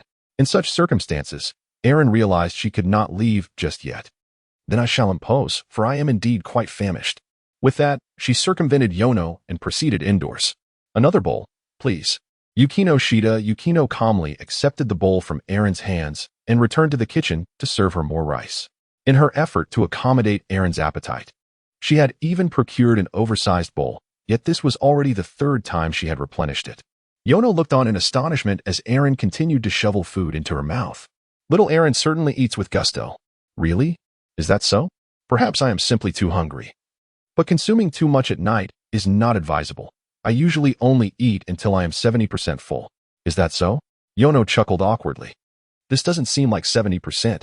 You've devoured enough for dozens. Where are you from, little Aaron? Yono, not forgetting the purpose of her visit, began to probe. I am a foreigner. Casually tossing a piece of sushi into her mouth, Aaron's eyes began to narrow with delight, and her tail instinctively began to sway. This sushi is absolutely exquisite. Indeed, Yukino. Having been keenly observant of the dining situation, Yukino exhaled a sigh of relief. She was acutely aware of her sister's social skills, which initially made her quite resistant to AI Rant's conversation with her sister. Matters concerning science and Dragon Ball were concepts she found difficult to articulate to her sister. However, as she prepared to serve AI Ran with the freshly dished meal, her gaze suddenly became vacant, reminiscent of times in the icy realm when the Monkey King would involuntarily wag his tail upon enjoying a delicious meal. Yukino Shida Ayano caught a glimpse of something moving from the corner of her eye and curiously shifted her focus. To her astonishment, she beheld that tail. She had previously noticed the tail wrapped around AI Rant's waist, but at that moment, she had merely assumed it was a flamboyant cosplay. Why was it now moving? Intrigued, she inquired of AI Rand, little AI Rand, what is this? Still lost in the deliciousness of her meal, AI Rand instinctively replied, it's a tail. Upon uttering those words, AI Rand suddenly realized the gravity of her statement. Yukino Shida Ayano blinked in disbelief. Do foreigners possess tails? At that moment, AI Rand's handbag erupted with a loud bang, transforming into a cloud of smoke, revealing Pururu slumped on the ground, gasping for breath. Sorry, boss, my transformation exceeded 30 minutes, and I simply couldn't hold on any longer. Yukino Shida Ayano was left speechless. What on earth was happening? Chapter 32. Yui Uebahama's return gift. Yukino Shida Ayano departed, initially intending to investigate the background of the individual who seemed to be her sister's boyfriend, yet left in a state of utter bewilderment. Yukino Shida Yukino had just divulged all recent events to her, which had entirely surpassed her comprehension. Yet, standing before her was a cat that could transform and speak, alongside a Saiyan with a tail, leaving no room for Ayano's disbelief. As for the notions of Dragon Balls and deities, they had completely upended her understanding of reality. On her way back, Yukino Shida Ayano sat in the back seat of the car, lost in thought for quite some time. Today's visit to little Yukino proved to be quite meaningful. At least I learned that the boy she fancies appears to be rather decent. Yukino Shida Yono consoled herself in this manner, yet she soon recalled that Yukino harbored the so-called Dragon Ball within her, which stirred a wave of concern within her. It might be best not to discuss this with mother just yet. I should observe the situation with little Yukino for now. After pondering for a moment, Yukino Shida Yono resolved in her heart. Suddenly, a small, orange flame appeared out of nowhere within the car, yet neither Yukino Shida Yono nor the driver reacted to their eyes. Everything inside the vehicle remained unchanged. Ultimately, that flame merged with Yukino Shida Yono's very being. The car continued its journey towards the university Yono attended, as though nothing had transpired. Meanwhile, inside the apartment, Iron stood alongside Yukino Shida Yukino by the window. Your sister's expression just now clearly indicated she has begun to question her existence, Iron remarked with a knowing glance. Yukino Shida Yukino returned a sidelong look and softly replied, given that so many events have unfolded before her eyes, I believe it would be prudent to inform her of the circumstances. With that, she allowed a faint smile to grace her lips. This evening presented an opportunity. It had been quite some time since she and her sister had engaged in such a heartfelt conversation. Following an open and sincere dialogue, Yukino Shida Yukino realized that her sister, just as before, had been consistently concerned for her well-being. I apologize. It was careless of me today. Erin gazed apologetically at Yukino Shida Yukino. Each time she felt a surge of pride, she couldn't help but wag her tail, a tendency that intensified in Yukino's presence. It's not entirely your fault. I too didn't anticipate that my sister would visit tonight. As long as you are unharmed, that is what matters. Summoning her courage, Yukino Shida Yukino gently leaned her head against Erin's shoulder. The mere act of being together in tranquil silence brought her a profound sense of comfort. Erin trembled slightly, his body involuntarily tensing due to anxiety. Purulu glanced at a rather unremarkable Saiyan, letting out a weary sigh before curling up and drifting off to sleep on the sofa. The following day, after school, all members of the service club arrived punctually at the activity room. Another day devoid of any requests. Aaron lamented as he rested his head on the table. At that moment, Yukino placed a cup of black tea before him. The service club was established to accept commissions from students, assisting them in resolving their issues. However, its existence remained undisclosed to the public. With all current requests being introduced by teacher Hachiman, Hikigaya remarked, seeking someone to discuss matters is, in itself, a revelation of one's inner vulnerabilities. Eren is aware of the rationale behind the establishment of this club. According to Hiratsuka Shizun's explanation, Sasuke's martial arts technique, the Lion's Barrage, was inspired by Rock Lee, while Naruto's own technique, the Naruto Barrage, is derived from Sasuke's. She would undoubtedly use the narrative of the manga as a metaphor. Thus, members of the Servitude Department also learn or draw inspiration from their experiences in assisting others. Nevertheless, regardless of the circumstances, Eren remains in firm agreement with Hachiman Hikigaya's sentiments. He will certainly not easily unveil his innermost thoughts to others. Eren glanced at the cerulean teacup before her and then at the white one in Yukino's hands. Surely, these two cups are matching for couples. Noticing the puzzled expression on Eren's face, Yukino blushed slightly and explained. I found only these two cups when I went grocery shopping yesterday. I thought they were quite nice, so I bought them. Sitting at the farthest end, Hikigaya Hachiman picked up the disposable cup in front of him with a sour expression. What a misfortune. What had he done to deserve witnessing this couple's affectionate display? Following the commission from Uebari the previous day, he wondered if she had practiced upon returning. Yukino attempted to divert the conversation, as she placed significant importance on the outcomes of these commissions. Hikigaya looked over in confusion. That commission was evidently concluded, so why was it suddenly being brought up? I believe one should challenge their limits to grow. Ultimately, it is for Uebari's benefit as well. Efforts may not betray oneself, but they might betray one's dreams. Even diligence does not guarantee the realization of dreams. In fact, most people fail to achieve them. However, the mere act of having tried can serve as a consolation. Hikigaya casually shared his theory. After listening, Yukino sighed. It is merely self-satisfaction, utterly disgusting. With that, she turned her gaze back to Eren, her previously icy demeanor softening gradually. In the frigid world, she had witnessed Eren enduring grueling training daily, and out of curiosity, Yukino had asked her why she subjected herself to such torment. Eren had replied, first and foremost, I love training and combat. They are the fundamental sources of my motivation. Moreover, surpassing today's limits means I am undeniably stronger than I was yesterday. I have always believed this, especially with things I must protect.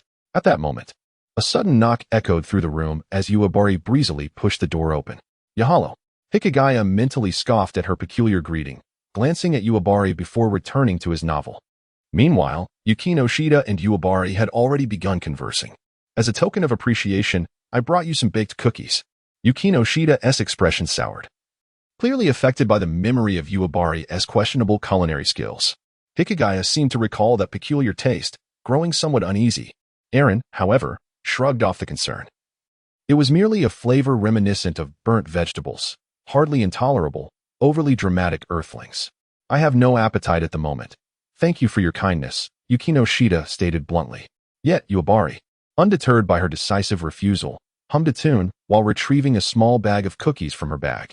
Although the bag was pink, the dark contents were visible. Here you go, little Yukino. No, thank you. Under the formidable pressure exerted by Yui Yugahama, Yukino found herself compelled to accept the return gift she held. Little Snow, where do you usually have lunch? Let's dine together next time. In the activity room with Eri-san. No, please don't do that. I am not accustomed to eating with strangers, and Little Snow is somewhat nauseating. Please refrain from calling me that. I see. Are you and Eri-san a couple? Not at the moment. Yukino's resistance appeared rather feeble in light of Yugahama's relentless approach. Well done, Yugahama. Your arrival not only dispersed the stale air of romance, but also granted me an opportunity to escape.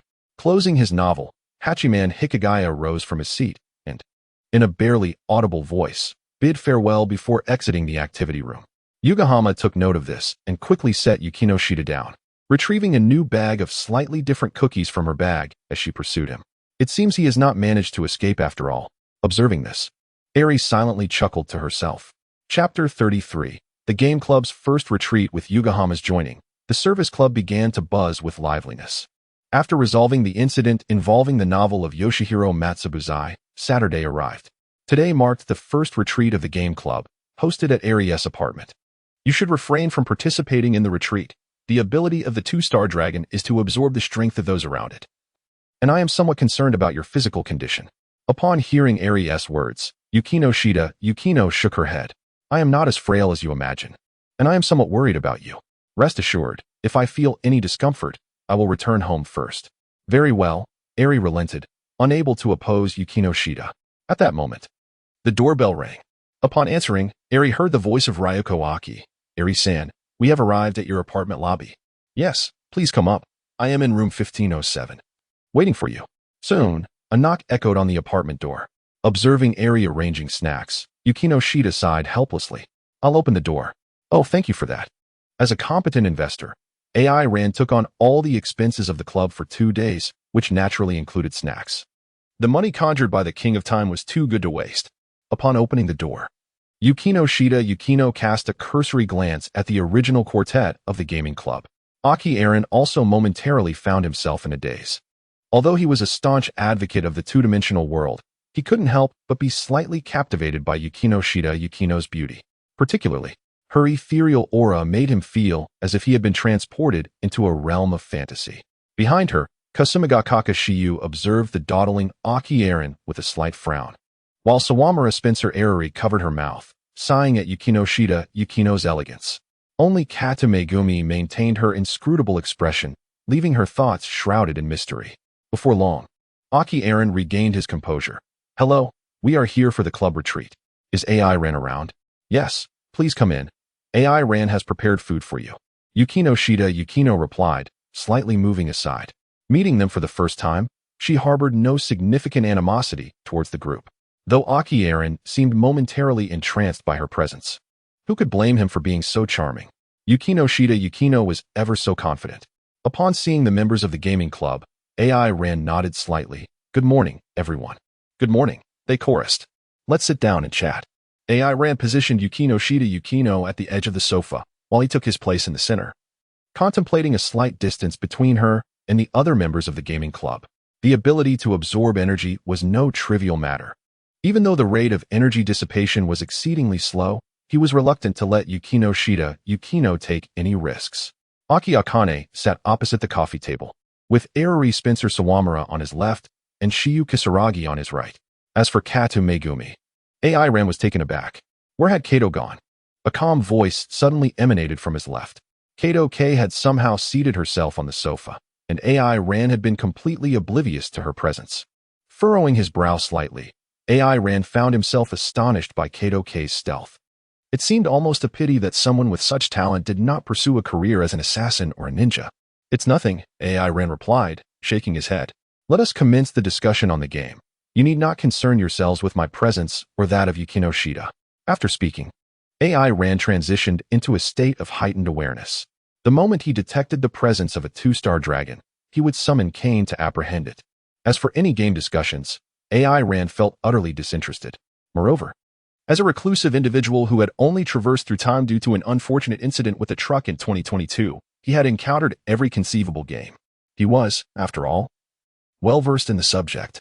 Enri-kun, has the new proposal been completed? Oh.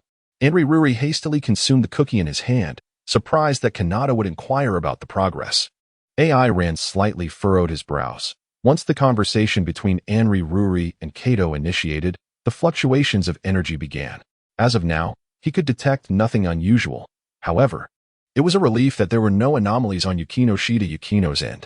Since we are crafting a narrative-driven romantic game, I first referenced the majority of existing works on the market and subsequently composed a new proposal, perhaps motivated by the availability of funds and personnel. Enri-Ruri had indeed exerted considerable effort in producing this project plan. Kashiwagi Shiyu glanced over the manuscript and nodded in approval. Zawamura, since Eri-kun's work has commenced, what is your progress? Zawamura Eri was taken aback. She had anticipated that Ruri would not delay this time. Last night, she had spent the entire night in bed reading manga, completely neglecting the matter of the game. Her ambition for joining the game club extended beyond merely creating a romantic game. She harbored ulterior motives. I'm pondering. Do you think that style and color schemes are conceived so easily? It's not akin to making popcorn. It requires inspiration. Zawamura Eri could temporarily find a work online to appease the situation. Yet her pride as a doujin artist prevented her from crafting something mediocre to fool Anri Ruri. And what of you, Kashiwagi? You haven't written a single word of the plot, have you? That would indeed disappoint Zoamura. Kashiwagi produced her notebook, prompting Anri Ruri to lean in closer. With a hint of anticipation, Kashiwagi Shiyu inquired, Ruri-kun, how does it feel? It feels. Anri Ruri perused the entirety of the text, feeling that something was amiss. What is lacking? Kasano Okashiyu inquired further. Ichiluni continued to scroll the mouse, his furrowed brow remaining taut, making it difficult to articulate his feelings. He sensed that the impact was distinctly different from that of the romantic games he had previously played. Ichiluni's responses were vague, yet Kasano Okashiyu chose not to press further. She did not anticipate a seamless progression of the script. I shall refine it and elaborate on the narrative details. Kasano Okashiyu directed her gaze towards Aaron. Aaron, could you please pass me the dark chocolate over there? Aaron cast a bewildered glance at Saki no Oka, for this was chocolate of 99 purity, hastily selected from the supermarket. After a single taste, he found himself utterly disinclined to indulge again. In his estimation, it was far more repugnant than burnt vegetable man. How could anyone willingly request such a distasteful item? Before any action could be taken, Arari saw fit to seize the piece of chocolate. Saki no Oka, this is chocolate of 99 purity. I am aware, replied Saki no Oka, her tone devoid of emotion. With Saki no Oka's insistence, Aaron felt compelled to offer a brief caution. It is exceedingly bitter. Thank you. The corners of Saki no Oka's mouth twitched slightly as she placed the chocolate into her mouth. In an instant, her brow furrowed, yet she swiftly regained her usual calm, somber demeanor, as if the earlier expression had been but an illusion. The bitterness of chocolate pales in comparison to the turmoil within my heart. Chapter 34. Speculations regarding the host. The second volume of Love Metronome, having received the esteemed recommendation of Akihiro Rina, ascended to popularity, and Saki no Oka emerged as a celebrated author. Henceforth, she felt the source of her creative inspiration had shifted. Change was inevitable, and she was willing to adapt for the sake of Ethics Kun. However, Ethics Kun ceased to offer any feedback on the third volume of Love Metronome, proclaiming instead that he wished to witness works that emanated genuinely from Saki no Oka's heart. Now, with the third volume of Love Metronome set aside, every night she tossed and turned, unable to rediscover her original passion and motivation for writing. Aaron observed the alternating expressions of gritted teeth and somberness on the face of Kasumi no Okashiyu, sensing that the flow of energy had accelerated. Is it you, the host of the second planet? AI Ran had always believed that the second star was most likely embodied in Kato Megumi, as her abilities were exceedingly enigmatic. With her combat prowess now exceeding 15,000, AI Ran frequently found herself unable to perceive Kato's presence. However, it was astonishing that Kazuki's emotional fluctuations could directly influence the speed of energy transmission. What could possibly be the explanation for this phenomenon? Noticing AI Ran's brow furrowed in contemplation, Yukino gently placed her hand over his. As she shared her warmth, AI Ran's restless heart gradually found solace. Offering her a faint smile, AI Ran resumed his observations. Kazuki, indeed, was putting forth great effort, Kato Megumi murmured in a voice audible only to herself. Meanwhile, Sawamura Spencer Airy glanced at AI Ran and Yukino. Have you two heard of the Love Metronome? She inquired. No, I detest all things textual. AI Ran declared with conviction, a hint of probing into Kazuki's reactions underlying his response. He was curious to see if expressing Kazuki's aversion would accelerate the flow of energy, potentially leading him to the host. Alas, Kazuki remained silent, fixated on her computer, and nothing transpired. Yukino shook her head in response. I don't often read light novels. I see, replied Eri, observing the closeness of Yukino and AI Ran's hands. Are you two a couple? It seems your relationship is quite harmonious. Yukino offered a subtle smile, but refrained from answering Eri's question. To be precise, she and AI Ran were not yet officially a couple, as neither had confessed their feelings. Yet, did it truly matter? Although AI Ran is somewhat apprehensive about discussing topics related to romance for various reasons, Yukino understands, as he constantly faces danger and is hesitant to make promises lightly. The current situation is quite satisfactory. A naturally evolving relationship does not require a formal confession to strengthen the bond between the two. Eri's words also captured the attention of the other three individuals. At this moment, Shiyukasa no Oka displayed a hint of envy in her gaze. The discussion continued in a relatively light-hearted atmosphere, with the exception of Shiyu Kasa no Oka.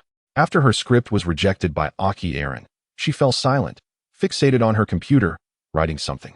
Thus, the day proceeded in this manner. As noon approached, Aki Aaron announced the conclusion of the morning activities, letting out a sigh of relief. Today's accomplishments were indeed plentiful. You all may rest here. Yukino Shida and I will go prepare food for you. With that, AI Ran took Yukino Shida by the hand and headed towards her apartment, which was completely devoid of ingredients. Although he could eat, he was utterly incapable of cooking. Inside Yukino Shida's apartment, AI Ran was assisting Yukino.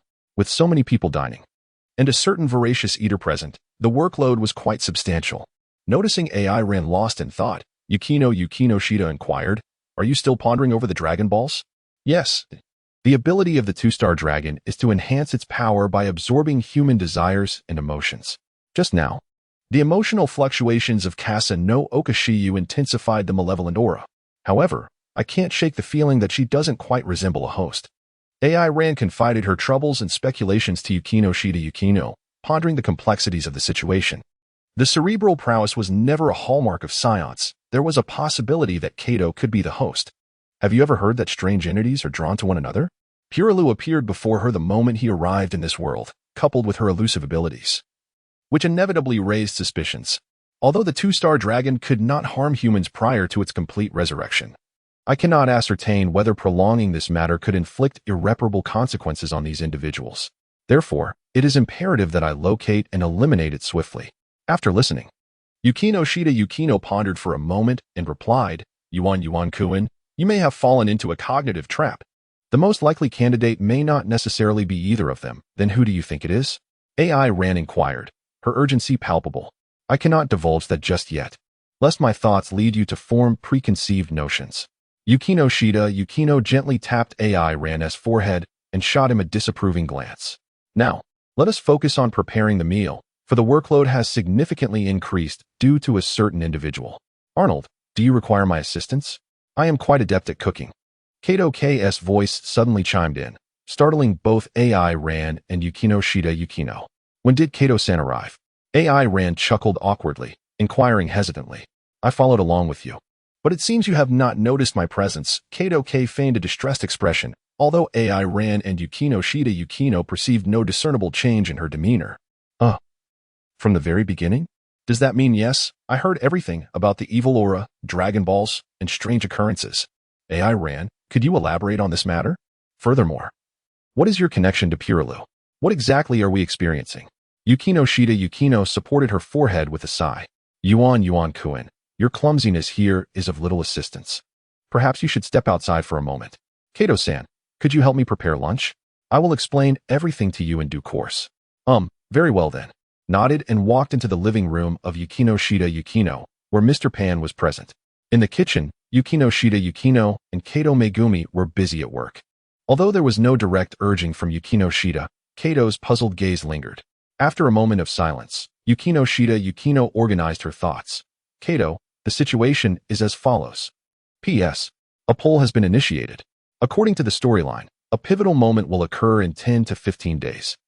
Everyone is invited to vote on whether the narrative should embrace a multi-female harem or a singular pure love story. I am also quite adept at writing NTR themes.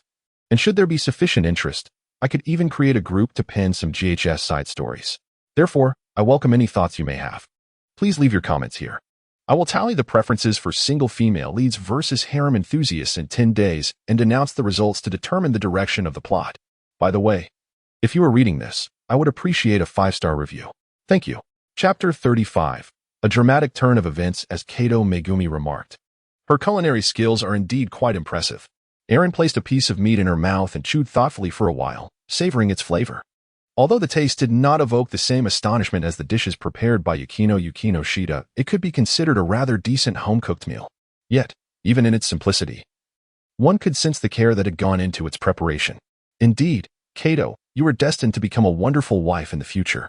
As AI Ran's voice faded, the previously harmonious dining atmosphere abruptly halted, and the assembled guests gazed at him with expressions of bewilderment. Kato paused momentarily, then, regaining her composure, offered a polite thank you. Akihiro Rin, with his head bowed, revealed a flicker of gloom in his eyes. Kato was the female lead he had discovered. The room fell into an eerie silence, broken only by AI Rant's frenzied consumption of food. Yukino continued her leisurely meal. It was not surprising that Sarakun would utter such thoughtless remarks. Nevertheless, she felt compelled to remind him. Sarakun, such comments should not be carelessly directed at a girl. Is that so? My apologies. I shall be more mindful next time. AI Rand mumbled, his mouth full, offering a slurred assurance to Yukinoshita. Riri leaned closer to Kasa no Okashiyu, whispering conspiratorially, black stockings. That glutton, AI Ran, has an astonishing appetite. I initially believed that preparing such a large quantity of food would result in leftovers. Kasa no Okashiyu, who had been engrossed in contemplating revisions to the Shining Girl script, glanced up at Irie's comment and uncertainly replied, boys entering puberty tend to have larger appetites, don't they? Upon hearing this, Riri stared at Kasa no Oka in shock, incredulous that such a hefty woman could lack common sense. Which adolescent boy could possibly consume the equivalent of meals meant for dozens without any signs of stopping? Suddenly, Akihiro Ron suggested, shall we play some games this afternoon? I noticed AI Rant's home is quite well equipped. Certainly, feel free to use whatever you like. I bought a considerable number of games before, but I hardly played any. AI Rant responded. Upon arriving in this world, he had scoured the market for every game available. After all, in his previous life, he was a seasoned otaku. However, after a brief trial, he found them utterly uninspiring. Wonderful, Akihiro Rin exclaimed, feeling elated. He had been preoccupied with drafting project proposals, neglecting both anime and games for days, and was on the verge of withdrawal. Rin, you are not allowed to play, Riri declared, baring her two prominent canines fiercely. Why not? Your project proposal is merely 3 sheets of paper. It doesn't even fill those completely. Is that truly reasonable? Akihiro Rin was rendered speechless by her retort. Collapsing on the table in despair, why must it be this way? I desperately want to play games and watch anime. Seeing Akihiro Rin in such distress, Riri's heart softened slightly. All right, but only for a little while. Lily gazed at her childhood friend, Akihito, with a look of profound emotion, while the latter huffed in a feigned display of indifference, a faint blush gracing her cheeks. At that moment, AI Rand slowed his pace of eating. Casually glancing at the members of the gaming club, he noticed a significant increase in his energy depletion rate, which even affected Yukino to some extent. After the meal, Yukino and Kata Megumi busied themselves with tidying up the table, while AI Ran led the others back to his apartment. Once the gaming equipment was set up, he casually inquired, what would you like to play? Akihito pondered for a moment before responding, how about a gal game? It might inspire us for our own game. What do you think, Lily? Don't ask me, Akihito, she retorted. Then let's play a gal game. To make it more exciting, let's have a competition to see who can achieve the perfect ending in the shortest time. AI Ran, as the host, was asked to begin first. I think I'll sit this one out. I'm not particularly skilled at visual novels, he replied decisively. Please. I want AI Ran to experience the allure of gal games as well, and I highly recommend this one, Akihito exclaimed, producing a game disc and looking at it with an almost reverent glow, akin to a fervent evangelist. Observing Akihito's zealous expression, AI Ran instinctively took a step back and helplessly nodded in agreement. Settling onto the sofa, AI Ran embarked on his journey through the game. The protagonist was characterized as an upperclassman. An hour later, a glaring bad end flashed across the screen, leaving Akihito and the others utterly stunned into silence. Erin found herself engulfed in profound doubt, reflecting on her past experiences as a seasoned driver. Why had this occurred? Lily wore a look of utter astonishment, as if she had encountered a ghost. To evade all the correct options in such a game is a feat beyond the capabilities of an ordinary individual. Just moments ago, Senior's sister invited you to rest your head upon her lap. Why did you decline? Lily felt her worldview had been profoundly shaken. Erin, with an expression of nonchalance, remarked, the act of resting one's head on someone's lap is inherently peculiar, is it not?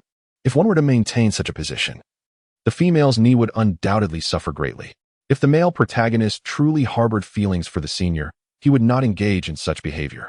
In response, Kaien no Oka Shiyu's eyes sparkled with a strange light as she inquired, regarding the scene in the changing room. Entering would have triggered the hidden storyline accidental intrusion into the changing room, complete with prior hits. Such an opportunity for a rare narrative twist is not to be overlooked. Why did you choose to depart? How could someone so brazenly enter a changing room without even knocking? Does the male protagonist possess no common sense whatsoever? If one were to truly delve into the matter, it could only be deemed a willful act of wrongdoing. At this moment, Akirin, with an expression of discontent, inquired, "Why did you choose that course of action regarding the heroine's feeding and the accidental fall in the stairwell?" In this moment, Erin briefly reflected on her thoughts while playing the game. The craftsmanship of this game is indeed remarkable, and during these narrative segments, I found myself fully immersed. However, if a girl were to feed me, it would undoubtedly take much longer than if I were to feed myself, which is quite bothersome. As for the situation in the stairwell, when a senior falls, one must certainly offer assistance. Yet, to contemplate taking advantage of the situation afterward would be a morally reprehensible act, wouldn't it? Is it truly so? Ani Luan also crouched down with his hands clasped around his head, having begun to question the very essence of life. Reason told him that AI Rant's words were indeed sensible, yet the realms of the second dimension and the third dimension are inherently disparate. After a moment of contemplation, Ani Luan arrived at his own conclusion. Indeed, the third dimension is nothing but a nonsensical game that fails to adhere to common sense and lacks any semblance of progress. AI Rant scratched her head, gazing at the three individuals before her with a puzzled expression, and inquired, "What is the matter? Did I say something incorrect?" Chapter 36. Interactions with Kato K. The illogical nature of the three-dimensional world is truly a dreadful game. Ani Luan sat vacantly on the sofa, muttering to himself. Clearly, Ani Luan had previously believed that AI Ran was also part of their circle, yet her recent remarks had profoundly unsettled him, a devoted inhabitant of the two-dimensional realm. Aaron gazed at the disheartened and Elin Yi, hesitating momentarily before gently placing a hand on his shoulder. "Ani, although I am unaware of how you arrived at this conclusion, it is imperative to understand that many matters cannot solely rely on one's subjective imagination. Is the realm of the second dimension truly flawless? I cannot say. However, distinguishing between ideals and reality is crucial, whether one is a creator or merely a human being. Entities and situations conjured from mere imagination will undoubtedly lack perfection. They are merely deductions based on one's personal thoughts. In my previous life, as a devoted otaku, the second dimension appeared remarkably beautiful to me, handsome men, beautiful women, princes and princesses, filled with wondrous adventures. Yet, reality swiftly delivered a harsh awakening. Despite being reincarnated into a rather overpowered race, my previous experiences were steeped in slaughter, destruction, and demise. All my delightful fantasies were ruthlessly shattered by the weight of reality. Were it not for the Time Realm God, I would likely still be atoning for my sins in the underworld." Sitting nearby, Kaza no Okashiyu paused, replaying Aaron's last words in her mind. Was the image of ethical Kuin merely a figment of my imagination? Have I overly immersed myself in the character of Sayoki? Shouldn't love encompass both bitterness and sweetness? However, this fleeting thought was swiftly suppressed. Yet, she instinctively shifted her gaze toward an Yi Luan Yi. On the other side, upon hearing Aaron's remarks, an Yi Luan Yi's emotional turmoil intensified, as Aaron's previous statements seemed to utterly negate his existence. Nevertheless, he refrained from expressing his frustration. After all, Aaron was an investor, and it was imperative to maintain a cordial relationship with him. Adjusting his glasses, he replied, "I comprehend what you have said, Aaron. Now, it is my turn for the next round. I shall choose the character of a classmate." With that, he grasped the controller, channeling all his focus into the game. At this moment, Kaza no Okashiyu's brow furrowed even deeper. Ethical Kuin did not argue his case. Instead, he opted for concession. Was he avoiding conflict with the investor in hopes of successfully completing the game? Her gaze shifted once more toward Aaron, their eyes meeting in a shared moment of understanding. Aaron slightly nodded in acknowledgement before preparing to head towards Yukino Shida Yukino's apartment. It was still too early to ascertain who the host was, and the thought of leaving her alone with Kadamegumi for an extended period left Aaron feeling somewhat uneasy. However, just as she reached the doorway, Aaron abruptly halted her steps. The rate of energy depletion inexplicably surged several-fold. This current state would undoubtedly have repercussions for ordinary humans, she mused. Casting a glance back at the three individuals within the room, Airi stood behind Aki Tomoya, enthusiastically gesturing as if to outline her plans, essentially providing spoilers. Meanwhile, Kasumigakaka Shitoge remained fixated on her notebook, yet she was not typing. Rather, she appeared lost in thought. Despite the evident circumstances, could they truly remain oblivious? Aaron sighed inwardly as she exited the apartment. Just as she turned to leave, a green light materialized within the confines of the apartment. vanishing swiftly before anyone could comprehend its presence. When AI Ran arrived at Yukino's apartment, she discovered the two of them indulging in the company of Pure. This feline was presently experiencing the zenith of its cat life, reclining upon Yukino's lap, while Cat Megumi tenderly massaged its paw pats. Yukino, in turn, was playfully teasing its chin. Pure, with its eyes half closed, emitted a gentle purring sound.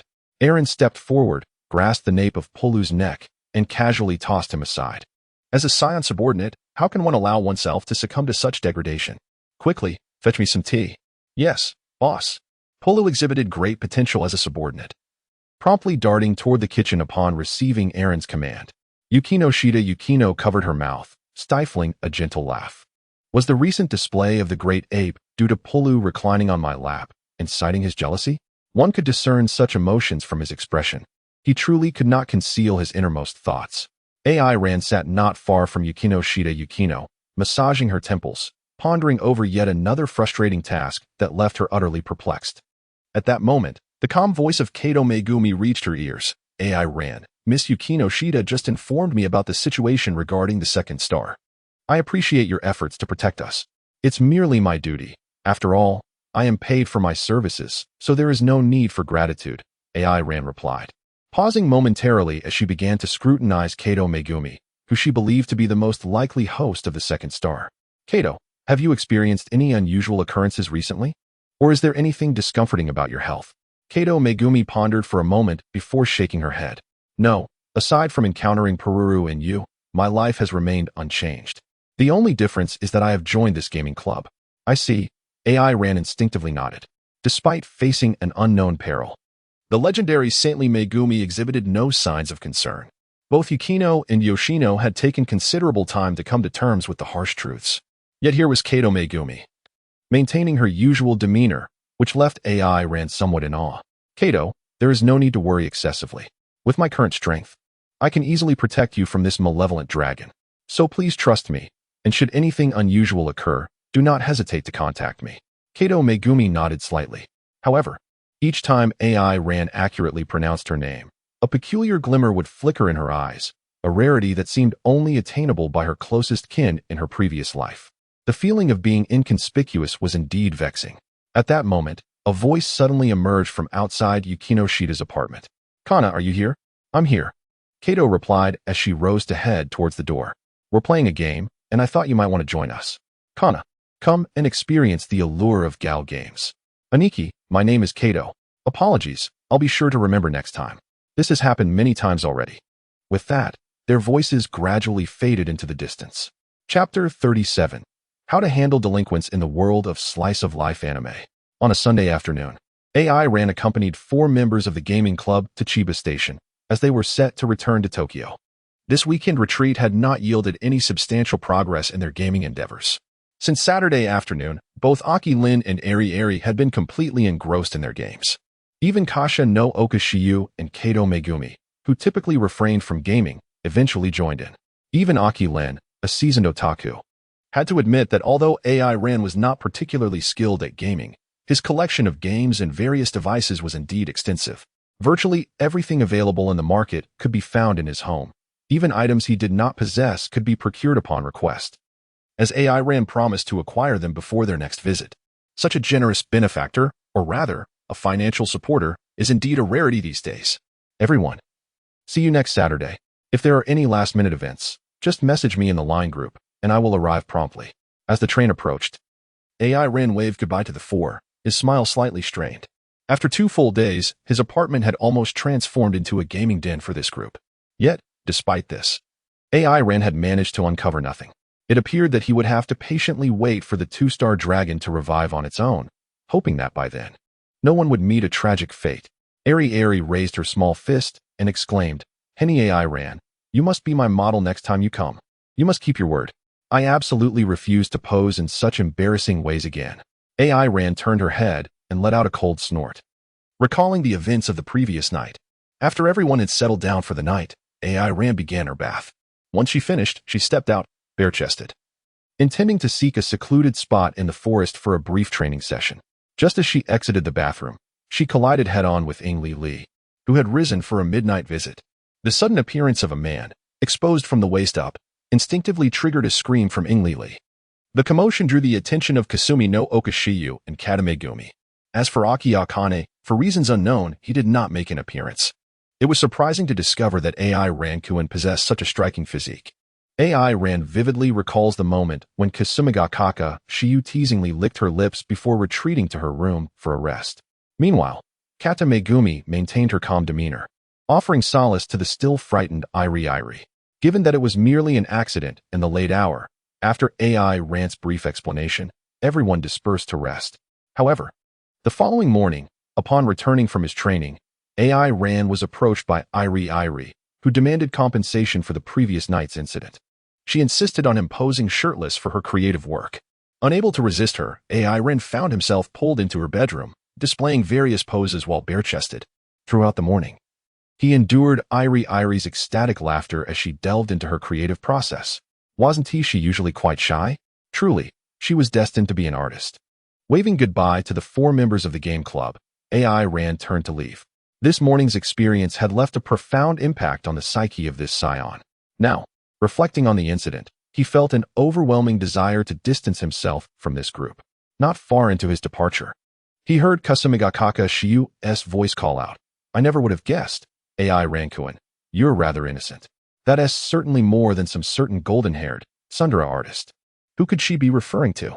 "You plump woman in black stockings. Whoever jumps out, I will call them out." Aaron quickened his pace. He wished to avoid this group of individuals for the time being. Today, Aniluan also appeared unusually quiet, standing alone on the platform with his head bowed. Lost in thought. Separating line, Ichino's Ayaka, a first-year student at Suba High School. In her quest for camaraderie, she often assumed the role of the innocent and carefree persona, which garnered her considerable popularity among the boys. However, this fade came at a price. Mere pretense was insufficient. Initiative was equally essential. To maintain her status, she aspired to have the most popular boy, Hayama, as her boyfriend and decisively joined the football club as its manager. Similarly, to uphold her social standing, she was coerced by her classmates into attending a rather meaningless social gathering. After the gathering concluded, she found herself cornered by a high school delinquent who had taken a liking to her during the event. The ostentatiously dressed youth pressed her against the wall, leering, "Ichino's-chan, why don't you come play with us? How about KTV? What to do now?" Although she was tempted to accept, she hesitated, saying, "Well, my family has a curfew. So perhaps another time?" Ichino's Ayaka's gaze flickered as she desperately endeavored to uphold her carefully crafted image. Despite the throngs of pedestrians bustling by, it was as if none noticed the scene unfolding before them, each one hurrying past without a second glance. A sense of dread washed over Ichino's Ayaka. It was her first encounter with such a predicament. In her anxiety, her eyes glistened with unshed tears. "Please don't say that. We'll get you back before your curfew, I promise." Although he feigned politeness, the boy took another step forward, closing the distance between himself and the young girl.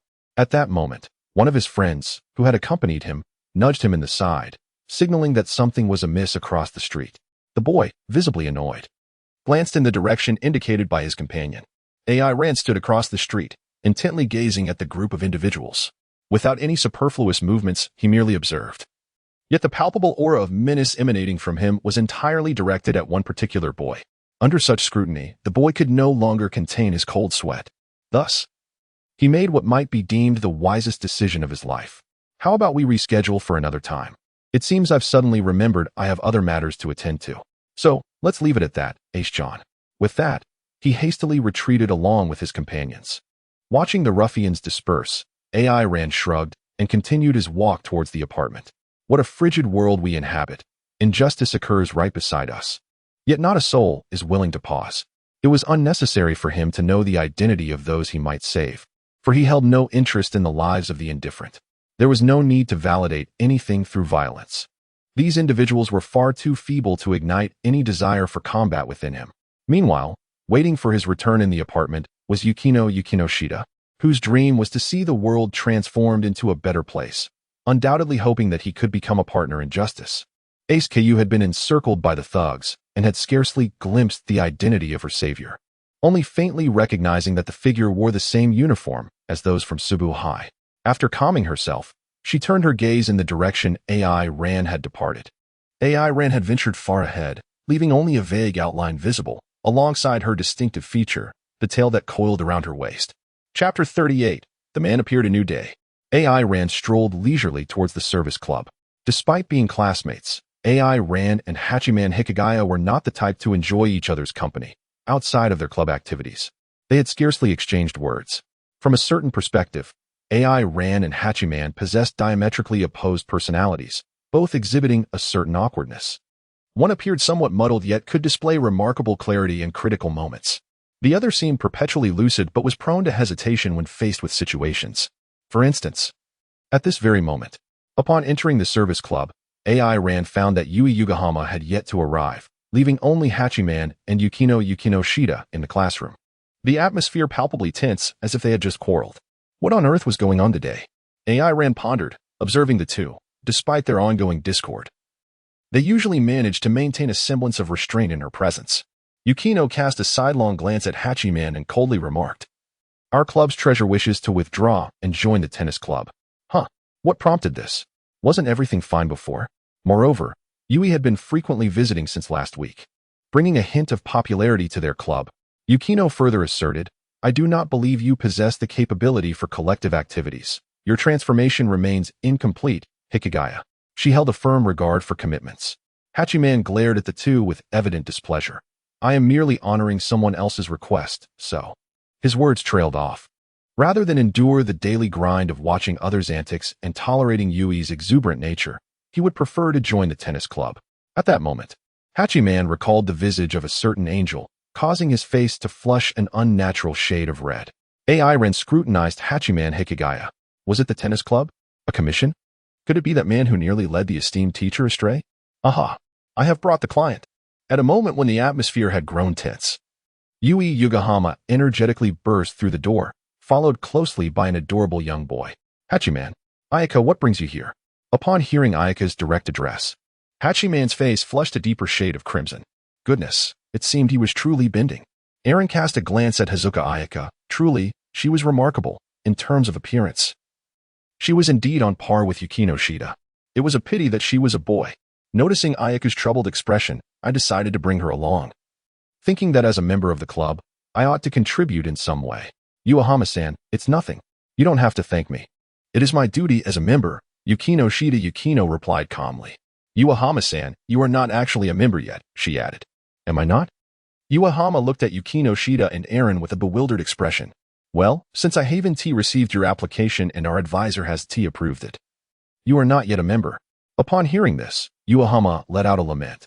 Having grown accustomed to Yuahama's eccentric personality, Yukino Shida chose to ignore her and turned to Hazuka Ayaka. "So, Hazuka Ayaka-san, what is your request?" AI Ran conscientiously poured a cup of tea for each person, proudly assuming the role of vice president, albeit self-appointed.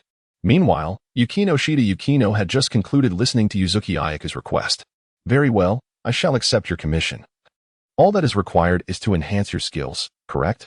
"Indeed, I believe that if I become stronger, everyone will begin to strive together," she mused, perhaps. "Oh, Angel." Yukihira contemplated inwardly, turning to Yukino Shida and inquired, "What do you intend to do? Run to exhaustion? Swing the racket to the brink of collapse? Are you a demon? Are you serious?" AI Ran approached the residence of Ayaka Hozuki and began inspecting his limbs. "Ah, AI Rankuin, what are you doing?" Ayaka Hozuki exclaimed shyly, instantly capturing the attention of Yukino Shida Yukino and Hikigaya Hachiman. "Scoundrel, even with Yukino Shida, you still wish to tarnish Hozuki." Hikigaya glared fiercely at AI Ran, silently berating him. Yukino Shida Yukino also rose to her feet and gently kicked AI Ran's calf. "Are you out of control, you beastly creature? Must you impose your wildness even upon boys? Am I truly such a person?" AI Ran shot a glance at Yukino Shida Yukino, recalling that during the time when the three beautiful girls from the game club resided at his home, she never exhibited jealousy. Was it really necessary for her to feel threatened by a mere boy today? AI Ran considers himself to be a paragon of masculinity. AI Rankuin, have you finished?" The blushing Ayaka Hazuka gazed at AI Ran, her voice trembling slightly. Upon hearing her voice, AI Ran looked up, his breath catching in his throat, as he felt his heart race unexpectedly. Goodness, Hazuka is intoxicating.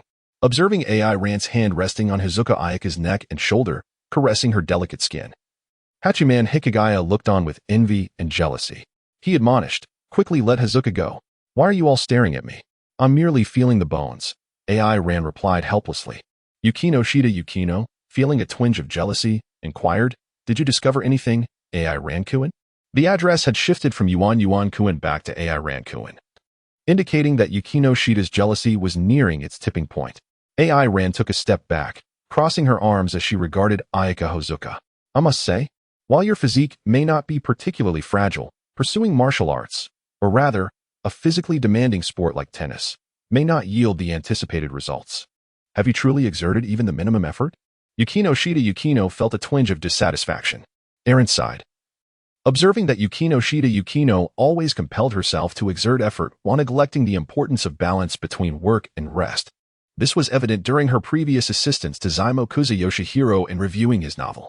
Even under Aaron's insistence, she refrained from staying up too late. Yet her state of mind the following day remained quite poor. Reflecting on this, Aaron approached Yukino Shida's side and gently took her hand. "Some elements, such as our physical constitution, are undeniably innate. One must study diligently, engage in physical activity, rest adequately, and allow for leisure. The harmony of work and rest is paramount. This is my counsel." Yukino Shida nodded in agreement, realizing that Aaron's words, though seemingly directed at Tsubaki Ayaka, were equally applicable to herself. Hikitani and Uebari were unwittingly fed a dose of emotional turmoil, turning their attention to Tsubaki as the ultimate decision rested in her hands. After a moment, Tsubaki drew a deep breath and resolutely declared, "I still wish to give it a try." "Is that so? Then let us see how well Yukino Shida can train you." Gazing at the radiant Tsubaki, Hikitani was visibly entranced. Behind him, Uebari Yui pouted, displaying her displeasure. What kind of expression is that? She had never reacted this way before. Chapter 39. I am Issei Ayu.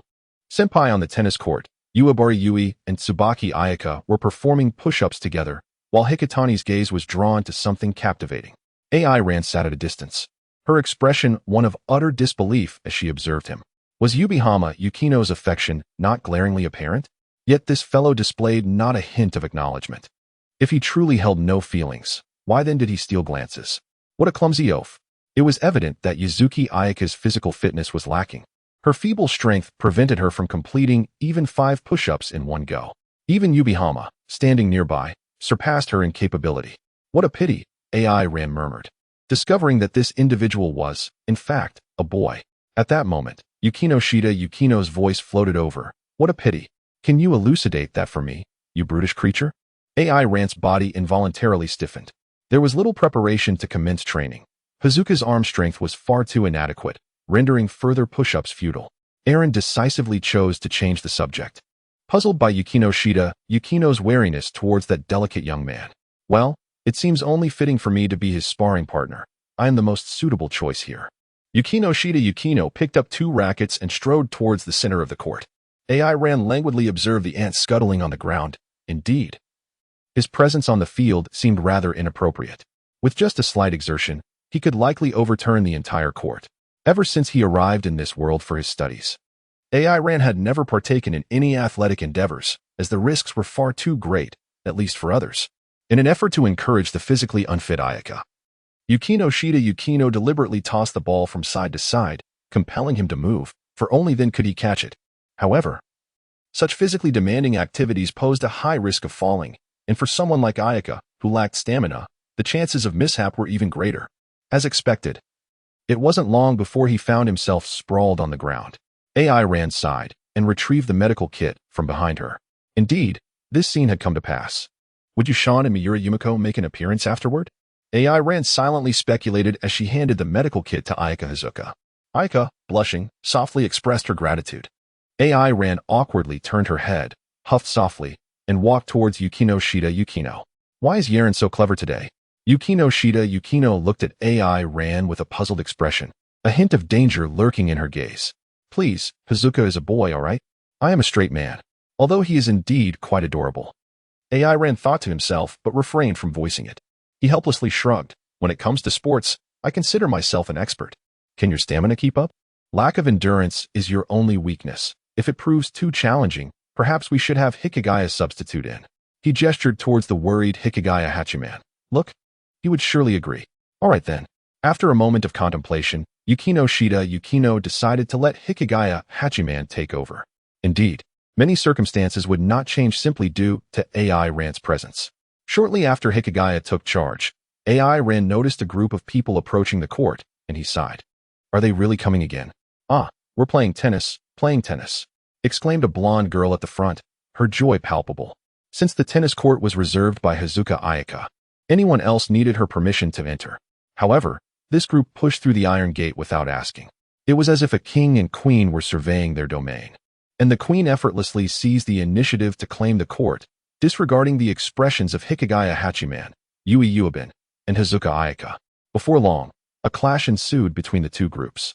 Given that Yayama was also a prominent figure at school with a wide circle of friends, and with Miura Yumiko being a stunningly exotic beauty, their presence attracted considerable attention. As Miura Yumiko's voice grew louder, more spectators gathered around. The area surrounding the tennis court soon brimmed with onlookers.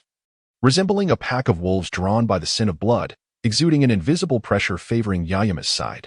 Ah, mixed doubles sound splendid. How clever of me. But is there anyone willing to team up with Hikigaya? Miura Yumiko's laughter rang out, sharp as a blade, prompting the audience to join in her mirth. Hachiman. This could spell trouble. Hazuka felt uneasy yet bravely stammered. How about we play men's doubles? It would be just the practice I need. What? Right now? I want to play tennis, so what you need is a girl, Ayaka interjected. Come on, let's join in, we're all classmates. Hazuka, well-liked in class and on good terms with everyone, hoped to persuade Miura Yumiko to relent.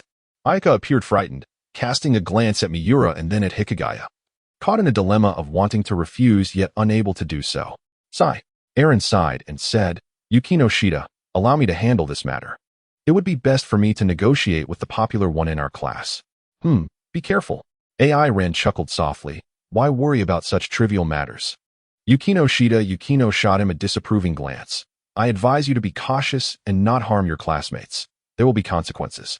At that moment, the dim-witted Yuen Kuan seemed to lose his wits again. I apologize. I will be careful, he replied.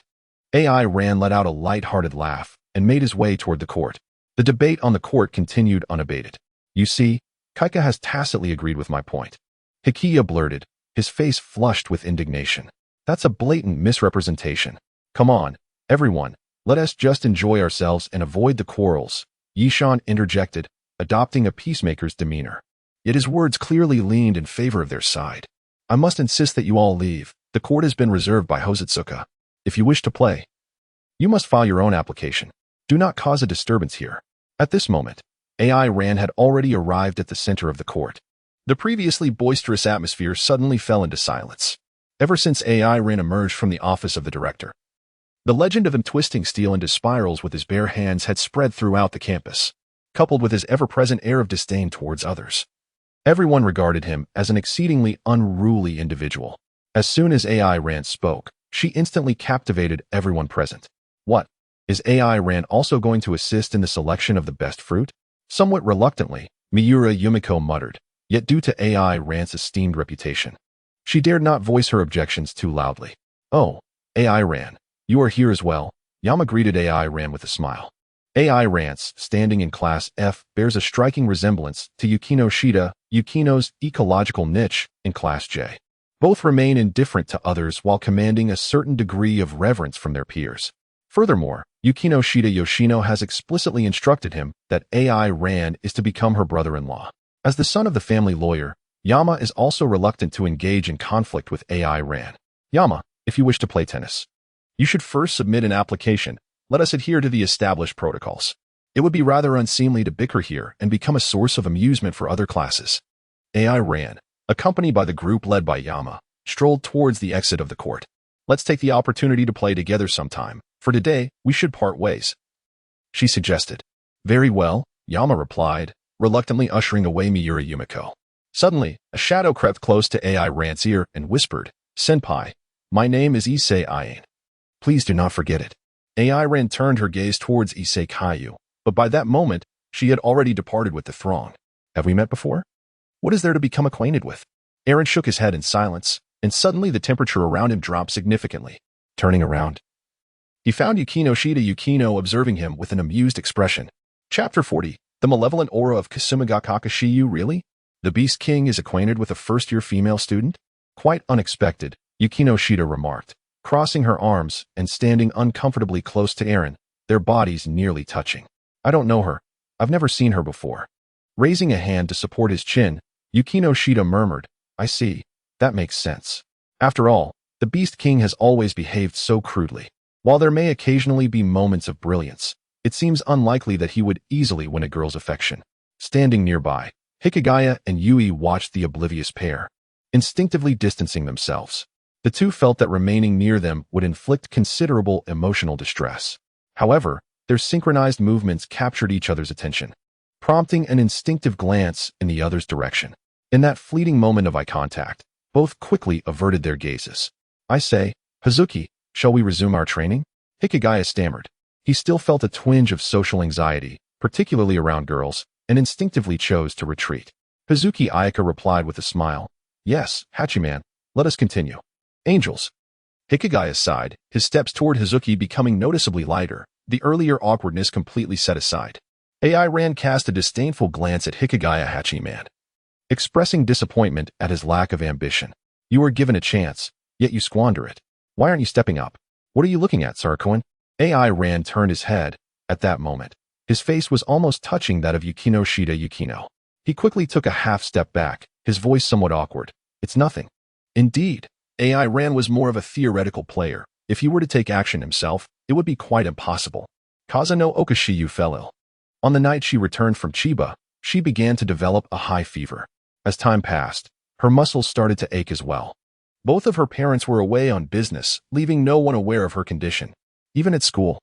The fact that Kaza no Okashiyu had missed classes elicited little reaction. She would often sleep through her time there, unlike AI Ran, who would still manage to stay at the top of the class even while napping. Following the release of the Love Metronome, her occasional absences from school went largely unremarked. Alone in her bed, she opened Line, noticing that the message she had sent to Renrikuin last night, steeped in a plea for help, had yet to receive a response. What could he be doing now? Playing games? Preparing a project? Catching up on assignments? Even so, it was unreasonable for him not to reply. She coughed a few times and set her phone down, her gaze vacant as she stared at the ceiling. Before long, she drifted back into a restless slumber. At that moment, a faint green light reappeared in the room, and Kaza no Okashiyu's fever worsened. Time became indeterminate, and when she awoke again, the pain and fever had rendered her unable to open her eyes. Even with her eyes shut, she sensed that night had fallen. Suddenly, the sound of her door creaking open reached her ears, sending a wave of tension coursing through her. Her parents wouldn't return tonight, would they? Who was it that entered? Had a thief broken in? And in her current state? Despair enveloped her heart once more, and she could feel the presence standing beside her bed. Lord Time King God, do you sense this malevolence? If this continues, it will undoubtedly inflict irreversible harm upon Kaza no Okashiyu. Weren't you the one who said the two-star dragon wouldn't inflict tangible harm on humanity before its resurrection? Aye. How could I have known it would turn out like this, Xiao Ran. What should we do now? Hey, aren't you the deity here? I'm merely an intern. How can you ask me what to do? You third-rate god. Why do you keep calling me a third-rate god? My divine rank is quite high, at least a dozen levels above that of mere deities. The exchange reached Kaza no Okashiyu's ears, and she felt she might be beginning to hallucinate. What was this talk of two-star dragons and deities? It seemed she had read too many novels, and now, in her illness, such auditory hallucinations emerged, leaving her uncertain whether to laugh or cry. The conversation continued on the other side. Should we take her to the hospital? The senzu beans won't cure her, will they? AI Ran inquired uncertainly of Kai-in. Throughout 2 lifetimes, he had endured numerous injuries, yet he had never fallen ill. Perhaps it was due to his perpetual foolishness that he remained unscathed. After all, fools are seldom afflicted by illness. What nonsense are you spouting, little Ran? This is merely a phenomenon resulting from the absorption of excessive life energy by the two-star dragon. How could a human doctor possibly remedy such a condition? AI Ran gazed at Kai-in in silence, exclaiming, What do you propose then? I absolutely cannot accept any casualties within my professional domain. Little AI Ran's words increasingly resembled those of a corporate drone. Kai-in, noticing AI Ran's displeased expression, quickly added, However, there is a solution. Little AI Ran already possesses a considerable amount of positive energy. Simply supplementing her will suffice, much like how you treat Yukino Shida Yukino. What nonsense? AI Ran retorted, her cheeks flushed in indignation. What about my treatment of Yukino Shida Yukino? I haven't done anything at all. It's merely physical contact. The energy within you will naturally flow into her. However, considering the life energy she has lost, you will need to continuously infuse her with positive energy for several days. I do not wish to engage in contact with unfamiliar humans. Aaron found himself in a state of inner turmoil. The words spoken were undeniably true. Since arriving in this world, apart from the long-standing bond with Yukino Shida Yukino, he had resisted engaging with anyone else. Shaoran, this won't do. My intention is for you to integrate into human society, not to retreat into solitude. I shall leave this in your capable hands. I have matters in the demon realm that require my oversight. A figure of my stature is often preoccupied. Indeed. Oh, and you must hasten to locate the 2-star dragon, or else lives may be lost. With that, a flash of pink light enveloped the room, and Kyan vanished from Shiyu Kasumigakaka's presence, leaving the atmosphere steeped in silence. Lying in bed, Shiyu Kasumigakaka felt somewhat dazed, now fully convinced that the preceding conversation had not been a figment of her imagination. Was the figure by the window truly Aaron? Had they indeed mentioned Yukino Shida Yukino? Her fever rendered her unable to open her eyes, making it impossible to discern the identity of the man beside her, and her thoughts seemed to drift sluggishly. After a moment, she heard the man beside her let out a sigh. Well, regardless, I cannot simply stand by and watch you perish before me. Shortly thereafter, she felt herself being lifted into someone's embrace. Chapter 41. Whenever night falls, Shiyu Kasumigakaka felt herself being cradled in someone's arms. AI Ran's arm gracefully encircled her waist, her hand tenderly cradling her lower back, while her other hand embraced her full, supple thigh, lifting her effortlessly from the bed. Oh, how surprisingly light. AI Ran's self-reflective musings reached the ears of Shiyu Zayazuku. A myriad of emotions, curiosity, shame, astonishment, fear, swirled within her heart. She yearned for someone to be by her side during such a moment, a primal instinct that arises when one is unwell or injured. A warm current coursed through her entangled feelings of guilt, sorrow, and pain, drifting through the darkness toward an unknown glimmer of light. Soon, a wave of warmth emanated from AI Ran's being, swiftly transferring to Shiyu Zayazuku. In an instant, she sensed a gradual restoration within herself. Her once parched spirit began to revive under the nurturing warmth. At that moment, she felt akin to a drowning soul finally breaking free from the depths of despair to gasp for air. Why are you still holding me? She thought. You mustn't awaken now. Otherwise, I shall find myself utterly at a loss for words. Instinctively, Shiyu Zayazuku wrapped her arms around AI Ran's neck. AI Ran struggled slightly, but considering her own physical state, the struggle was not vigorous. The flow of energy was so slow. At this rate, it seemed she would be unable to leave for hours. AI Ran mused. To think she could consume 99 pure chocolate on a Saturday indicates that this woman has begun to lose her sense of taste. I can't believe I overlooked that. Clearly, her condition is not solely due to excessive energy depletion. Aside from combat, AI Ran's other notable skill lay in body conditioning, a necessary preparation for battle. Shiyu Zayazuku's current state was undoubtedly linked to her late-night vigils and prolonged sitting. As time ticked by, AI Ran discerned that Shiyu Zayazuku's body could no longer absorb positive energy. Assessing her condition, AI Ran estimated that in 3 or 4 days, she would likely fully recover. Gently, she laid her upon the bed and covered her with a blanket, preparing to depart. Upon reaching the door, she hesitated for a moment. With a sigh, she turned back to Shiyu Zayazuku's desk and penned a note before finally leaving her home. With her eyes closed, Shiyu Zayazuku remained sprawled on the bed, only rising once she confirmed AI Ran's departure. After just an hour in his arms, I feel remarkably better. Stretching her limbs, she approached the desk and picked up the note AI Ran had just left behind. A scrawl of clumsy handwriting appeared before her eyes. Hello. After my observations, I must inform you that your body is severely overextended. While you may not feel it in your youth, the decline in your physical condition will become apparent with age. I hope you cultivate good habits and ensure you receive sufficient rest. Below is the dietary plan I prescribed for your physical condition. If you adhere to the aforementioned regimen, your health will soon be restored. By the way, my name is Lei Feng. Pusya Jichio. Sure, you covered her mouth and chuckled, surprised at how amusing AI Ran Jun could be. Yet, as laughter turned to tears, she realized the warmth of being cared for. Opening her phone, she noticed that an Eluan had replied to a message over an hour ago. Senior, I borrowed a new game from AI Ran yesterday and lost track of time. So I didn't notice your message. Is something wrong? Upon reading these words, Pasyaji Chiyoshiryu revealed a bittersweet smile, a blend of surprise and disappointment, intertwining pain and joy, causing her tears to flow even more freely. Eventually, she managed to compose herself and replied to an Iluan. It's nothing, Ethical June. Please complete the project proposal as soon as possible. I'm planning to launch the third volume soon, so time is of the essence. Before that, I hope to finish writing the script for Shining Girls promptly. Meanwhile, an Iluan read Pasyaji Chiyoshiryu's message and felt an immediate thrill. His senior was finally embarking on the third volume, something he, as her first reader, had eagerly anticipated. Yet, upon a more careful reading, he sensed an underlying message in her words. Never mind that for now. He replied to her message and picked up his controller to embark on his own journey in the realm of anime, muttering to himself. The project proposal should be submitted by Saturday. There's no need to rush. I must seek some inspiration from these games.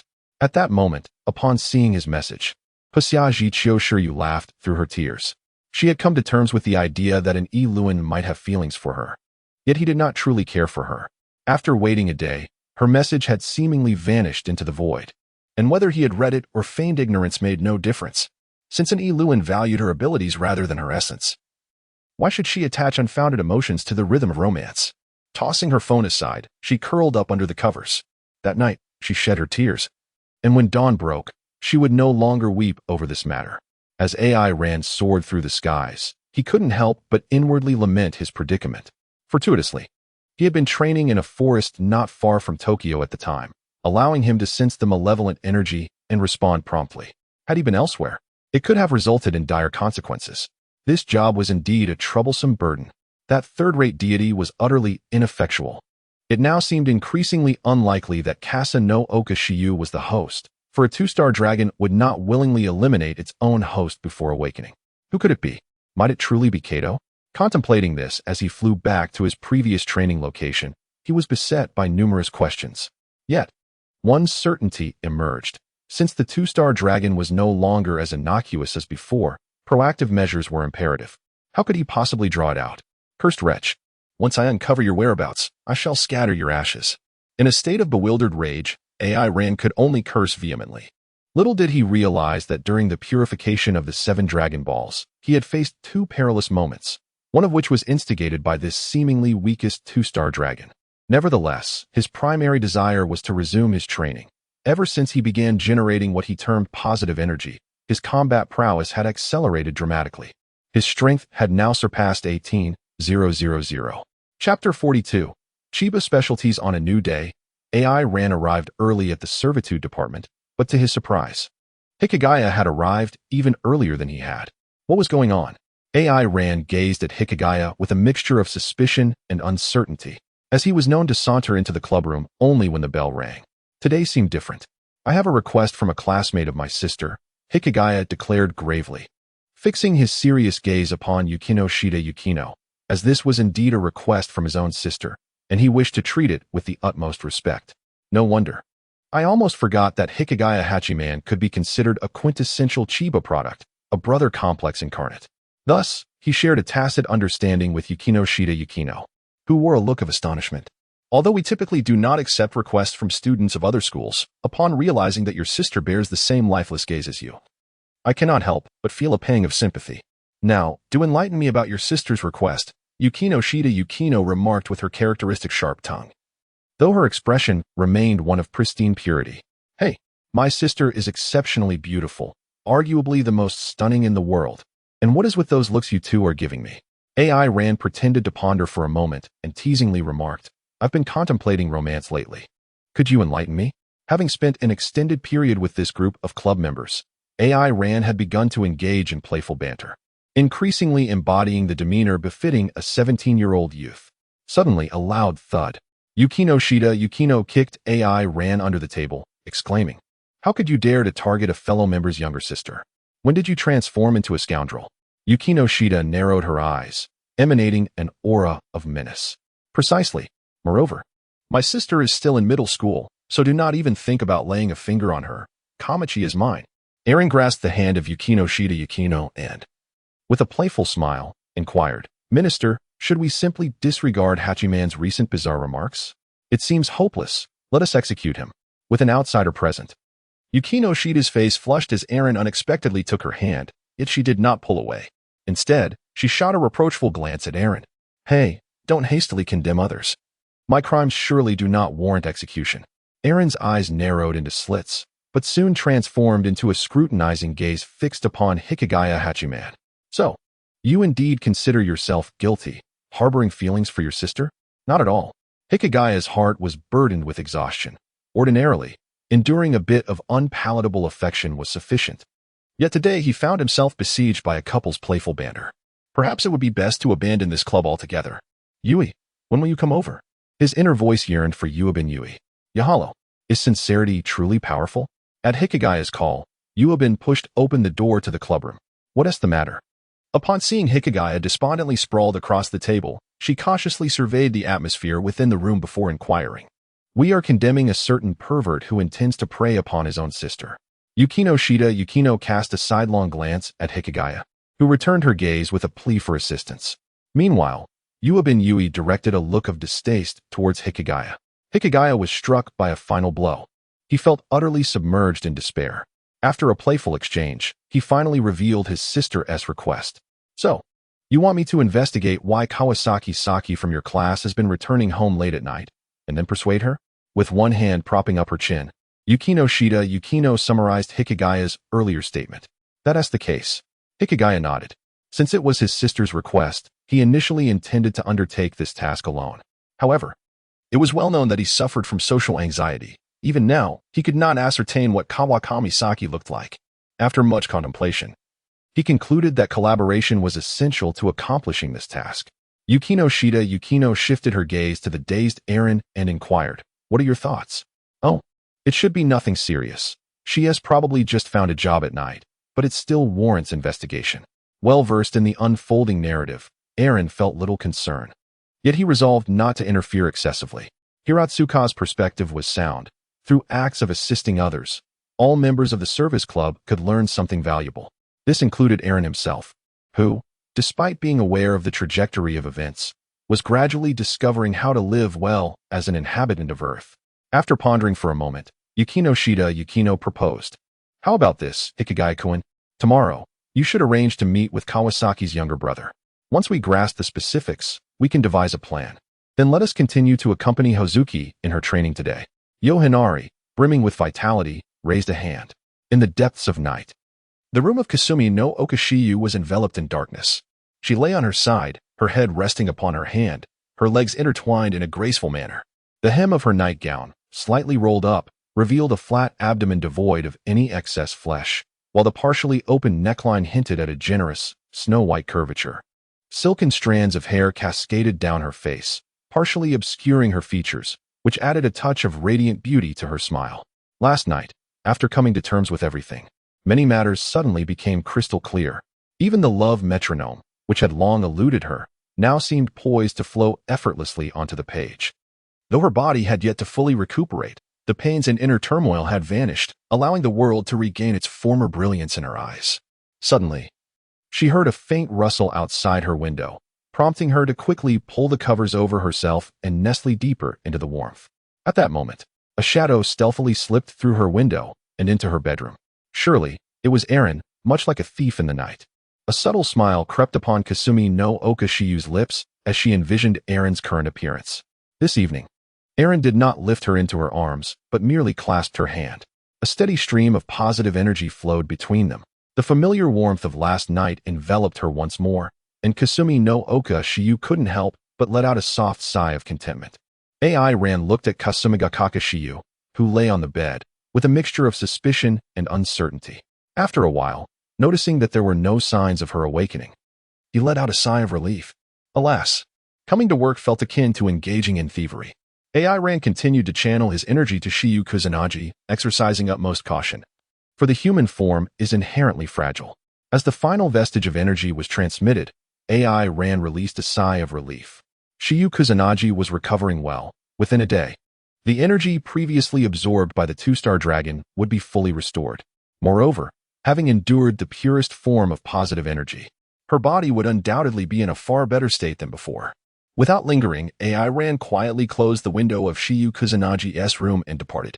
Inside, Shiyu Kuzunaji, her face flushed crimson, suddenly tossed aside the covers and gasped for breath, her cheeks nearly bleeding with color. "Henny," she muttered softly, instinctively directing her gaze to the hand that AI Ran had held moments ago. Chapter 43. What Hikigaya discovered. Hikigaya brought the members of the service club to the city library, where he had arranged to meet his sister Kamachi and Taisha Kawasaki. "Hello, everyone. I am Kamachi Hikigaya, the sister of Hikigaya Hachiman," she announced with a lively and charming demeanor, completely contrasting her brother's reserved nature. One could only wonder how much more sociable she was compared to her socially anxious sibling. At this moment, the young boy beside her politely greeted the group. "Hello. I am Taisha Kawasaki, a classmate of Hikigaya." His voice was steady, and despite his youth, he made a commendable first impression. However, this did not extend to Hikigaya Hachiman, who, during Kawasaki's self-introduction, awkwardly turned his head away, visibly displeased. Especially when Yukino introduced him, Kawasaki's affectionate call of brother nearly sent him over the edge. Hikigaya Hachiman grimaced at Kawasaki, irritably retorting, "I am not your brother." AI Ran cast a silent glance at the infatuated young man, wondering if such devotion was truly necessary.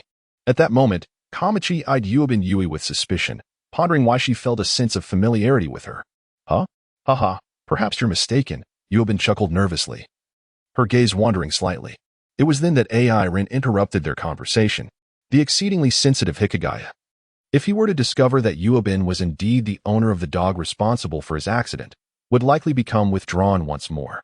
More often than not, he would distance himself from Yuobin Yui, for he harbored an aversion to gentle girls, believing that their kindness towards everyone might lead him to mistakenly think he was special. This conclusion was drawn from lessons learned during his middle school days. Yet presently, Yuobin Yui's gentleness stemmed from a genuine interest in him. The members of the servant club were among the few individuals with whom AI Ran felt inclined to communicate in this world, and he instinctively wished to avoid a turn of events reminiscent of the original narrative. But that discussion could wait. For now, it was paramount to properly introduce the circumstances surrounding Kawasaki Saki.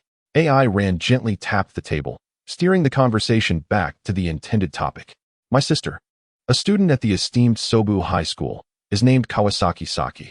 Recently, she has undergone numerous peculiar changes, seemingly transforming into a delinquent, which prompts me to seek your assistance in investigating her circumstances." Hikitani has yet to recall who exactly Kawasaki Saki is. Observing his bewildered expression, Yui Uebari pouted, exclaiming, "Honestly, Hiki, you should pay more attention to the people in our class." Hikitani retorted, "I have been paying attention. Since yesterday, I've been trying to recollect. But her name just sounds somewhat familiar. Besides, the only person in class I chat with frequently is Ayaka." A smile graced Hikitani's face at the mention of Hazuka. The daily practice sessions with her had significantly brightened his otherwise dreary high school life. Yukino Shida coldly interjected, "Hikitani, please refrain from exposing your distasteful inclinations in front of others." Hikitani's lips twitched. "What are you imagining? My sexual orientation is perfectly normal. I could never be attracted to men." At that moment, Yui Uebari gazed at Hikitani with skepticism, wondering if he truly fancied men and what that might imply for her. In a decisive moment, Kamachi stepped forward, affirming, "Brother still likes girls." Well, if one doubts it, there is little that can be done. If certain notions were to suddenly become reality, the Hikitani household would surely be in disarray. Ahem, weren't we discussing Kawakaki's situation? What are you all talking about? AI Ran cleared his throat, utterly speechless. Was the thought process of this group so erratic? Sitting across from AI Ran, Kawasaki Daiji lowered his head in disappointment. "I apologize for causing trouble for everyone, but I am genuinely concerned about my sister." Yukino pondered for a moment before resolutely stating, "I can understand the concern for family. As a student of Sobu High, Kawasaki-san's brother's request can be regarded as a routine matter. Therefore, we shall accept this request on behalf of the service club." Although they accepted the request, it was already too late in the day. Any action would have to wait until tomorrow. Watching the already distant figures of the Hikigaya siblings, AI Ran instinctively turned his gaze toward Uebari, who was cozily interacting with Yukino Shida. With a resigned sigh, as someone not particularly adept at social interactions, AI Ran felt he had done his utmost and hoped for a favorable outcome for them. Separating line, Hikigaya Kamachi bounced alongside her brother. Hey, brother. The Yukino Shida's sister from your club is truly beautiful, like she stepped out of a painting. Kamachi feigned nonchalance, eager to see if her oblivious brother would finally catch on. Indeed, she is quite lovely, albeit a bit sharp-tongued. It's a wonder AI Ran can tolerate her. Feeling a bit disappointed by her brother's response, Kamachi pressed on. So, are AI Ran and Yukino Shida's sister a couple? Well, they often say they are not in a romantic relationship yet, but it's evident to the discerning eye. What about Yui's sister? Kamachi recalled the look Uebari had cast at her brother earlier and suddenly felt there might be hope. Even changing her reference to Yui as sister. She looked up at Hikigaya Hachiman with eager anticipation. For the sake of the Hikigaya family. Kamachi had borne burdens not meant for someone her age. It was all because of this unambitious brother. Upon hearing Uebari's name, Hikigaya slowed his pace slightly. After contemplating for a while, he replied, Well, I haven't really interacted much with Uebari. I'm not particularly skilled at dealing with girls. Hearing this response, Kamachi sadly remarked, Is my brother destined to live in solitude? As long as I have Kamachi, everything is fine. EW. Kamachi grimaced and stuck out her tongue, quickly adding, But even if my brother becomes a useless person, I will never abandon him. Hey, Hikigaya replied weakly. Suddenly, Kamachi seemed to recall something. Brother, I just remembered. Uebari is the owner of that little dog. When you were hospitalized, she even brought you a gift. After you got out, she came to our house to deliver something as well. It seems you really have a connection with Uebari's sister. Upon hearing this, Hikigaya Hachiman abruptly halted his steps. What's wrong, brother? Did I say something wrong? No, nothing much. Hikigaya Hachiman let out a wry smile and continued walking towards his home. Indeed, I find myself disinclined towards gentle girls. Chapter 44. Anko Ruri has been quite busy. The gaming club's group has remained remarkably quiet these past few days. AI Ran seldom spoke, and Kei Kato was also quite reticent. Recently, Shiyu Kasumigakaka had fallen ill, which significantly reduced the frequency of her playful banter with Iri Shiro in the group chat. As for Rintaro Aki, after 3 days of persistent absence, he finally completed the game borrowed from AI Ran, having endured sleepless nights. Consequently, the group chat had been rather silent that week. Suddenly, Aki sent a momentous message. Everyone. I will not be participating in Saturday's event. I have an urgent matter to attend to. Why? Shiyu Kasumigakaka, upon reading Aki's message on her phone, sprang out of bed. Her anticipation for the club activities was growing, especially since she owed Aki a significant favor. The sooner she repaid him, the sooner she could extricate herself. By providing Aki with a flawless script, she hoped to assist him in completing his dazzling project, which would sufficiently settle her debt from the love metronome. Shiyu was quite agitated, as she had already completed part of the script and was eager to avoid any further delays. Meanwhile, Rintaro was scratching his head, pondering why he wouldn't attend the event. The game he had longed for was finally completed. What was next? Naturally, he needed to review it. As a blogger with 100,000 followers, wasn't he at his duty to release a gaming guide promptly? However, using this reason to excuse himself from Saturday's event was clearly untenable, given that he was the one who had established the gaming club. I need to work on Saturday, so I won't be attending this event. Everyone should focus on their tasks, and we can gather at school next week, he reasoned, feeling satisfied with his explanation, which would not hinder the progress of the game. At that moment, Iri Shiro chimed in. Rintaro, are you really going to work? You haven't overindulged in gaming these past few days, have you? What are you talking about, Iri? I have multiple jobs to attend to. I have no objections, although I was designated as the female lead. I still have no idea what I should be doing. Kay, perhaps you should spend this week learning some programming. The coding for Gal game can be quite applicable and won't take up too much of your time. AI Ran, could you prepare a detailed textbook for Kana? Of course. AI Ran replied, casually typing 2 characters before pocketing her phone again. With that, I have no issues, Kei Kato responded. Neither do I. I still need Henny AI Ran to model for inspiration. You deceitful heiress. Have you begun to shamelessly reveal your desires? What are you talking about? You plump woman in black stockings? Do you understand what I mean by inspiration? Pure inspiration. Those who understand the art of illustration often claim to be pure of heart. Since none of you seem to have objections, shall we gather at the station this Saturday to head to Erin's apartment? Erin? Anri Ryu, holding her phone, glanced at Kasumigakaka Shiyu's reference to Erin, feeling a flicker of unease within her. Perhaps I am overthinking this. Erin seems rather out of place among us. Completely unfamiliar with the world of anime, he only chose to invest in our project as a means of repaying Kanu. Moreover, We have only encountered him twice. Canoe. The thought of Kata Megumi caused Anri Ryu to push aside her concerns regarding Kasumiga Kakashiyu. The thrill of that serendipitous encounter lingered in his mind, refusing to fade. As an avid fan of the two-dimensional realm, he lacked the courage to pursue Katu, thus devising a method to express his feelings entirely through the medium of games. After all, the three-dimensional world is, in essence, a wretched and abysmal game. Meanwhile, in a grand villa, Arari stomped her feet anxiously, infuriated that the woman in black stockings was once again disparaging her in front of Ryo. What nonsense! She merely sought inspiration. After a few complaints, she buried herself in her creative work, only to realize that the male protagonist in her current illustration bore an uncanny resemblance to Eren, with more than 7 similarities. No less. Moreover, he was depicted in a state of undress. Eren lingered in contemplation beneath the sky above the Kasumioka residence, pondering the peculiar act of visiting a girl's home at such a late hour to grasp her hand, regardless of the angle from which one examines it. Such behavior undoubtedly borders on the bizarre. To evade the ensuing awkwardness, Eren resolved to wait until the late hours, slipping into Shiyu Kasumioka's room after she had retired for the night. In truth, this course of action seemed even more unsettling, verging on criminality. Yet, how could one deem an act of saving another a crime? Moreover, today marked the final session of treatment. AI Ran consoled herself. Unfortunately, Shakazaki Shiyu was entirely different from girls like Yukino Shida Yukino, who led a perfectly regimented life. She was a quintessential night owl. The night was when she thrived, attending school merely to catch up on her sleep. This aspect bore a striking resemblance to AI Ran. As moments slipped by, the clock soon struck past 1 in the morning. Eren quietly descended outside the window of Shiyu Zayazaku and stealthily entered. Fortunately, this woman has a habit of leaving her window unlocked at night. Otherwise, I would have to devise another method to enter. In the darkness, Eren skillfully made his way to Shiyu's bedside, gently taking her hand to commence today's tasks. At the moment Eren grasped her hand, Shiyu's eyelids trembled slightly. Once again, she chose to feign sleep. Having experienced this for 2 consecutive days, how could someone as astute as Shiyu not realize that Eren's intentions were to heal her?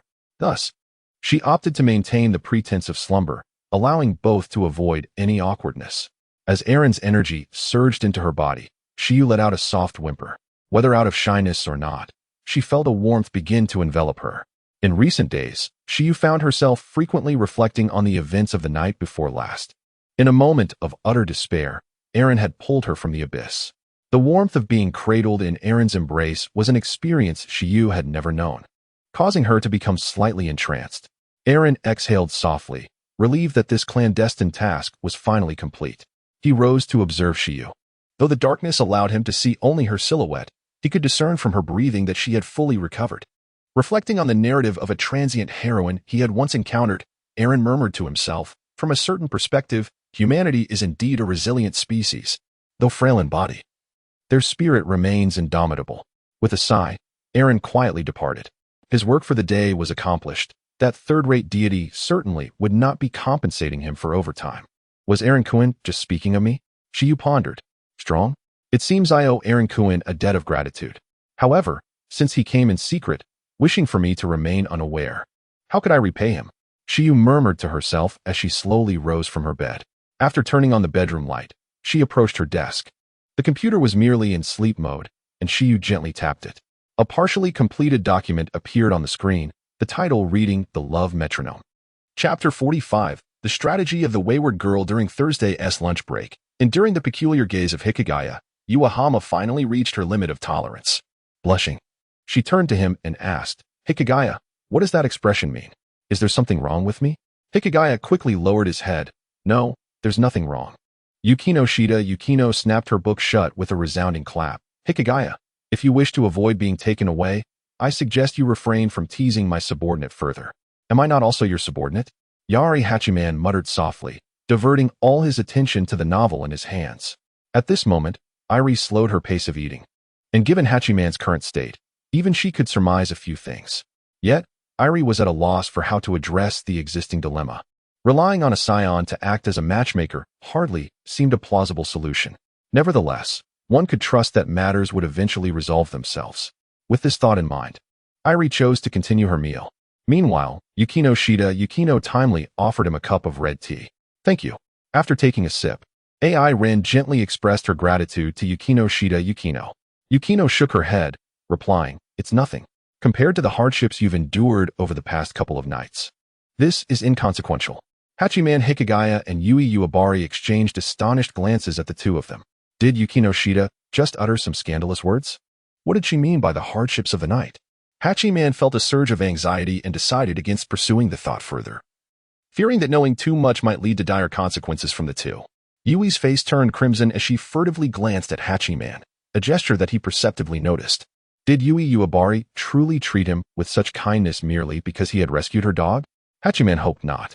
He wished for Yui to regard him with the same sincerity that AI Ran held for Yukino Shida, rooted in a pure friendship rather than a sense of indebtedness. Hey, Yui.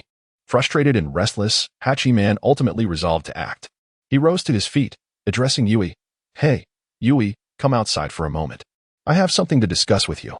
He was determined not to evade the matter. He needed to ascertain the truth, even if the outcome led to disappointment. Yui was momentarily taken aback. Huh? Are you implying? Hachiman strode purposefully towards the clubroom door, his voice carrying back to her. Never mind that, just follow me.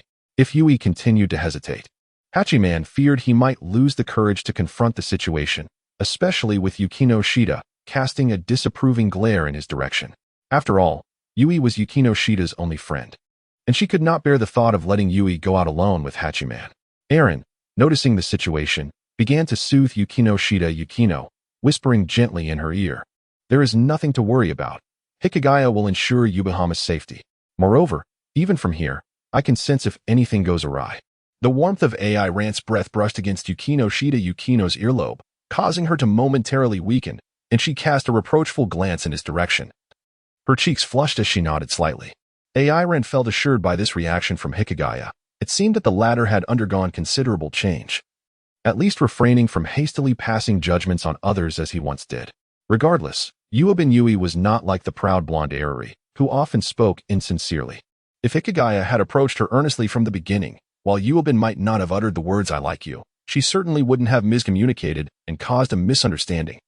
He savored a sip of the exquisite red tea brewed by Yukino Shida, remarking, "Delicious, Yukino Shida, your skills are as remarkable as ever. By the way, have there been any developments regarding Kawasaki Saki?" Yukino Shida did not respond directly, instead narrowing her eyes as she leaned against AI Ran's shoulder. Have you heard of animal therapy? When one is moved or possesses compassion, the sight of a pitiful little creature often makes one wish to bring it home. AI Ran ventured uncertainly. Although his assertion was not entirely accurate, it was true that the often careless Monkey King had been diligently studying lately. Yukino Shida softly explained to AI Ran. If a frail blue kitten were to appear before anyone, it would surely provide a form of emotional healing. AI Ran curled her lips in disdain, as if to suggest that such individuals existed solely in her realm. I recall that Kawasaki seemed to be allergic to cats, previously, when Pulu's fur clung to me. Kawasaki sneezed uncontrollably as he passed by, a phenomenon that persisted for an extended duration. Yukino Shida Yukino furrowed her brows, incredulously gazing at AI Ran. Is it truly possible for someone like that to exist in this world? One's affection for cats seems to border on obsession. Have you, perhaps, been brainwashed by Pulu? As they engaged in their feline discourse, Hikigaya and Yuobin finally concluded their conversation and returned to the service club from outside. Startled, Yukino Shida sat upright like a frightened cat. Yuobin's face bore faint traces of tears, her eyes slightly reddened. Yet she radiated joy, a smile so infectious that it was unmistakable how genuinely happy she felt. Hikigaya appeared somewhat uneasy, though he maintained an air of tranquility. AI Ran sensed a shift in his demeanor, as if the knots in his heart had begun to unravel. Evidently, this was a narrative woven with happiness, culminating in a commendable resolution. It seemed that the unfortunate events of the previous Saturday, which had resulted in a less than favorable outcome, were not solely attributable to her. Rather, the fault lay with the game developers. Who was it that claimed Saiyan could not forge connections?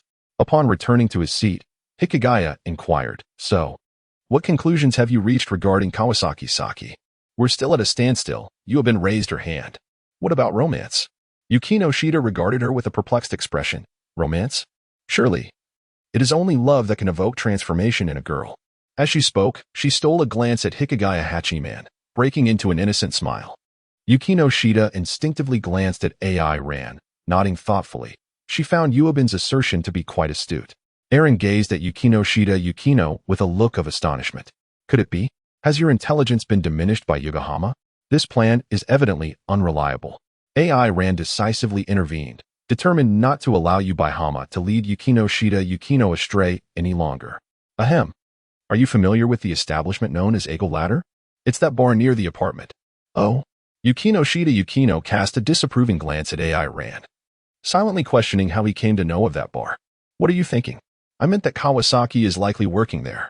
Chapter 46. The bar with residual malice at 8:30 in the evening, at the Angel S Ladder. Hikigaya and Yubihama had been waiting on the first floor for nearly half an hour when Yukino and AI Ran finally arrived. Hikigaya remarked with a hint of surprise, I can't believe the president is actually late today. Yukino calmly acknowledged the delay, saying, I apologize for keeping you waiting. AI Ran awkwardly remarked, it's mainly my fault. Yukino had previously advised AI Ran to don formal attire after school. Yet he returned home and opted for his battle suit. The Frisia Force Saiyan battle suit was, in essence, the Scion's formal wear. The outcome was predictable. Dear Scion, could you please exhibit a modicum of common sense? Is the cosplay attire you are wearing truly considered formal? Yukino sighed, exasperation evident as she rubbed her forehead before leading AI Ran to a clothing store to purchase a suitable outfit. This accounted for their tardiness. It's all right, hee. Yokohama Yui giggled, adjusting her posture. Given that this was a venue for adults, all manners needed to align with the standards of maturity as Yukino had instructed her. She glanced at AI Ran, exclaiming, wow, today, AI Ran looks just as handsome as little Kiyomi. Humph. AI Ran turned his head away, dissatisfied. This outfit is anything but comfortable, nowhere near as pleasant as my battle suit. All right, let us get going. Yukino chuckled softly at AI Ran's sulkiness, resting her hand on his arm. Let us move. The Angel Staircase could be described as an exceptionally upscale bar, renowned for its exquisite decor and service. Unmatched in Chiba City, it served as an ideal locale for relaxation of the spirit or business discussions, predominantly frequented by commercial elites. Guests like AI Ran and his companions were exceedingly rare, if not entirely absent. Yukino maintained her composure, thanks to her family's status. AI Ran naturally wore an indifferent expression. Yubihama, being somewhat oblivious, displayed no particular reaction. However, Hikiya felt a twinge of anxiety. Aaron approached Yukino and said, relax. Stand tall, hold your stomach in, and resist the urge to look around curiously. As long as you refrain from behaving inappropriately, others will not pay you any mind. Hikigaya nodded, gradually easing his tension. Look, there's Kawasaki over there, Yuobin whispered in surprise. Yukino, why don't you go with him to meet Kawasaki? I have something to attend to. Aaron suddenly halted, casting a doubtful glance around the bar. Once again donning such a serious expression, Yukino anxiously grasped Aaron's hand, asking, what is the matter? Nothing, you all go ahead. I'll join you shortly, Aaron replied. All right, be careful, Yukino said before departing. Once Yukino left, Aaron ventured into the depths of the bar. He surveyed the entire establishment but found no clues. Despite the pervasive aura of malevolence, the patrons within appeared unaffected, their expressions unchanged. Could it be that a host of the Dragon Balls had once frequented this place? Aaron closed her eyes and attuned herself to the unfamiliar malevolent energy that surrounded her, a sensation she had never encountered before. Presently, there were no traces of the evil dragon within Chiba City, and the dark aura was gradually dissipating. The issue concerning Yukino's 3-star orb remained unresolved, and the identity of the 2-star orb's host was still a mystery. Now, an unfamiliar Dragon Ball emanating a strange presence had suddenly appeared. AI Ran felt a wave of agitation wash over her. The deity of the time realm had persistently claimed that the concentration of positive energy within her was insufficient, inadequate for purifying Yukino's S-class orb. Yet, AI Ran remained perplexed about how to acquire this so-called positive energy. It was not something that could be attained through mere cultivation. All she had received was the vague suggestion that engaging in romance and mastering the lifestyle of an ordinary earthling would yield an endless supply of positive energy, which only deepened her frustration. Was her degree of earthly assimilation still lacking? Meanwhile, the conversation between the servitude department and Kawasaki had commenced. Yukino stepped forward to greet. Good evening, Kawakasi-san. Kawakasi had initially presumed her to be a guest, but upon looking up, She realized that two of the three were her classmates and one was the renowned Yukino Shida. Yuahama and Yukino Shida?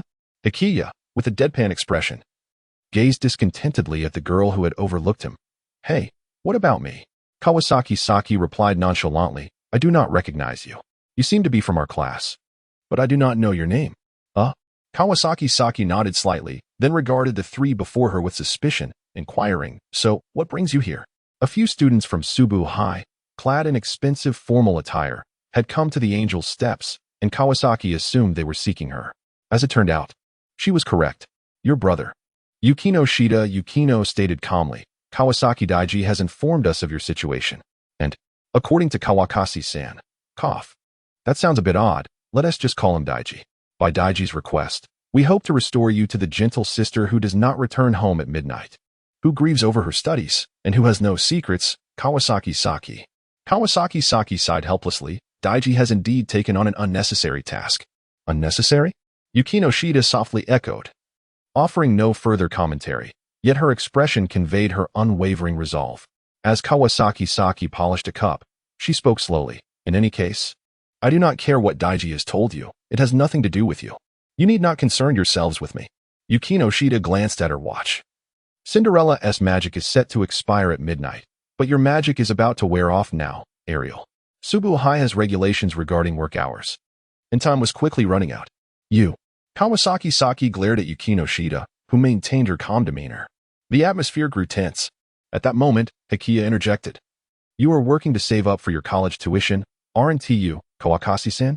At this moment, AI Ran had ascended to the rooftop of the Angel's Staircase bar. Aside from the bar itself, the rest of the building exuded no sinister aura. Moreover, judging by the dissipating malevolence, it appeared that the unknown host must have arrived at this bar within the past 3 days. Coincidentally, AI Ran had been traveling to Tokyo every day during that time, which explained his lack of awareness. Just then, he noticed a few members of the servant department escorting Kawasaki Saki onto the street. An involuntary smile crept across his face. It seemed that they had successfully completed their assignment. Suddenly, a thought struck AI Ran, and he hurriedly leapt down from the building's blind spot. Making his way to Kawasaki Saki and the members of the servant department. Good evening, Kawasaki. AI Ran? Did you come with them? Aaron nodded and inquired, Kawasaki. May I ask you about something? Over the past 3 days, has anyone unusual visited this bar? Kawasaki Saki pondered for a moment before uncertainly replying, last night.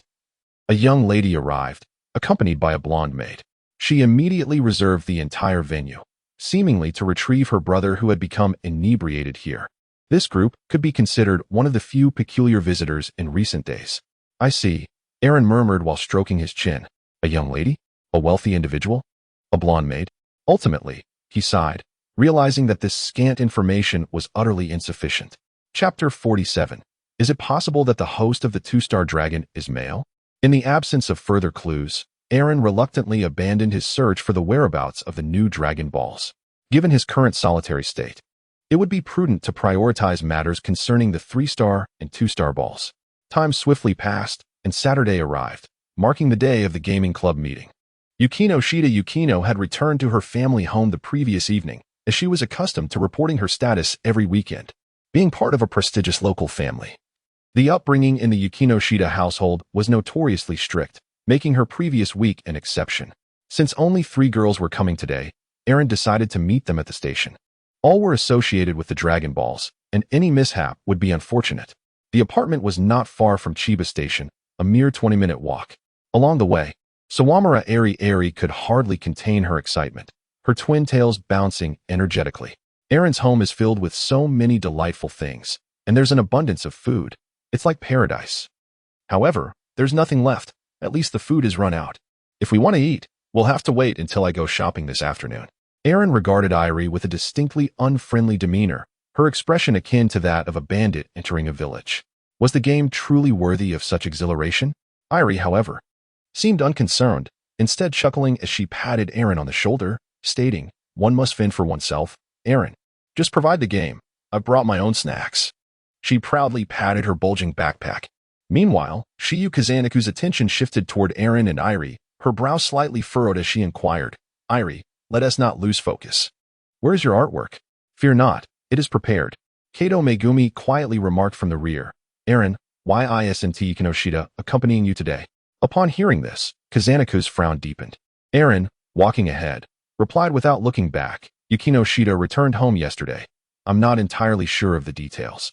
I see, Megumi murmured softly, her voice barely audible, failing to attract the attention of the others. Yet Aaron sensed an oddity. Indeed, today felt peculiar. Since earlier, there had been no sign of energy depletion. Kazanaku's situation was temporarily set aside, given that she had infused her with 3 days of positive energy. However, the malevolent aura surrounding both Kato and Irie had noticeably diminished. It seemed they were not hosts of the Dragon Balls after all, and Ryun has not attended school all week, spending his time gaming instead. P.S. even skipping today's club activities, Irie complained as they walked. Oh, has Anki not been to school this week? Aaron caught a hint of information, eager to glean insights from Irie, who was incapable of concealing her thoughts. Yes, Ryun often does this. He is quite clever, yet manages to maintain decent grades despite his truancy. Irie rambled on about Anki Ryun's situation, while Aaron instinctively filtered out the more painful remarks. What did she mean by maintaining decent grades despite frequent absences? I attend school daily and have never fallen below second to last. The infuriating moniker of perpetual last place had already begun to circulate within the school. As Aaron analyzed the information relayed by Irie, his heart grew heavier. Previously, Kane had mentioned that Saiyan required love to generate sufficient positive energy, subtly implying that the hosts of the Dragon Balls were all female. The subsequent appearances of Yukinoshita, Kato, Kazanaku's peculiarities, and even the enigmatic young lady in blonde made further solidified Aaron's belief that the Dragon Ball hosts were indeed women, leading him into a quandary. Yet, was it entirely impossible that the hosts of the Dragon Balls could be male? Only love could purify the 7 Dragon Balls. The words of Kane echoed in AI Rant's mind, and a sudden chill crept over her limbs. Could it be? While Hikia had yet to be swayed by Ayaka Tatsuka. Must I, AI Ran, bend myself for the sake of work? Even if I were to bend, I would prefer someone like Ayaka Tatsuka. Ahem. AI Ran quickly cleared her throat a couple of times, trying to rein in her wandering thoughts. Are you feeling unwell, AI Ran? Came the voice of Shiyukaza no Oka from behind her. However, when she turned to look at Shiyu, the latter consciously averted her gaze. Not dwelling on it too much, AI Ran calmly replied, I'm fine, just a little discomfort in my throat. With that, she hurriedly moved forward. Her mind focused on urgently inquiring about the Kaioshin of time. Must the purification in Dragon Ball truly require one to be in love? Yet the counterpart is a man. I refuse. Aaron resolved firmly that, if no other alternatives presented themselves, she would return to hell to seek repentance. The line has been drawn. The interruption has occurred. Aaron opened the door to the apartment, and after everyone had entered, he produced several pairs of paper slippers. Please, make yourselves comfortable.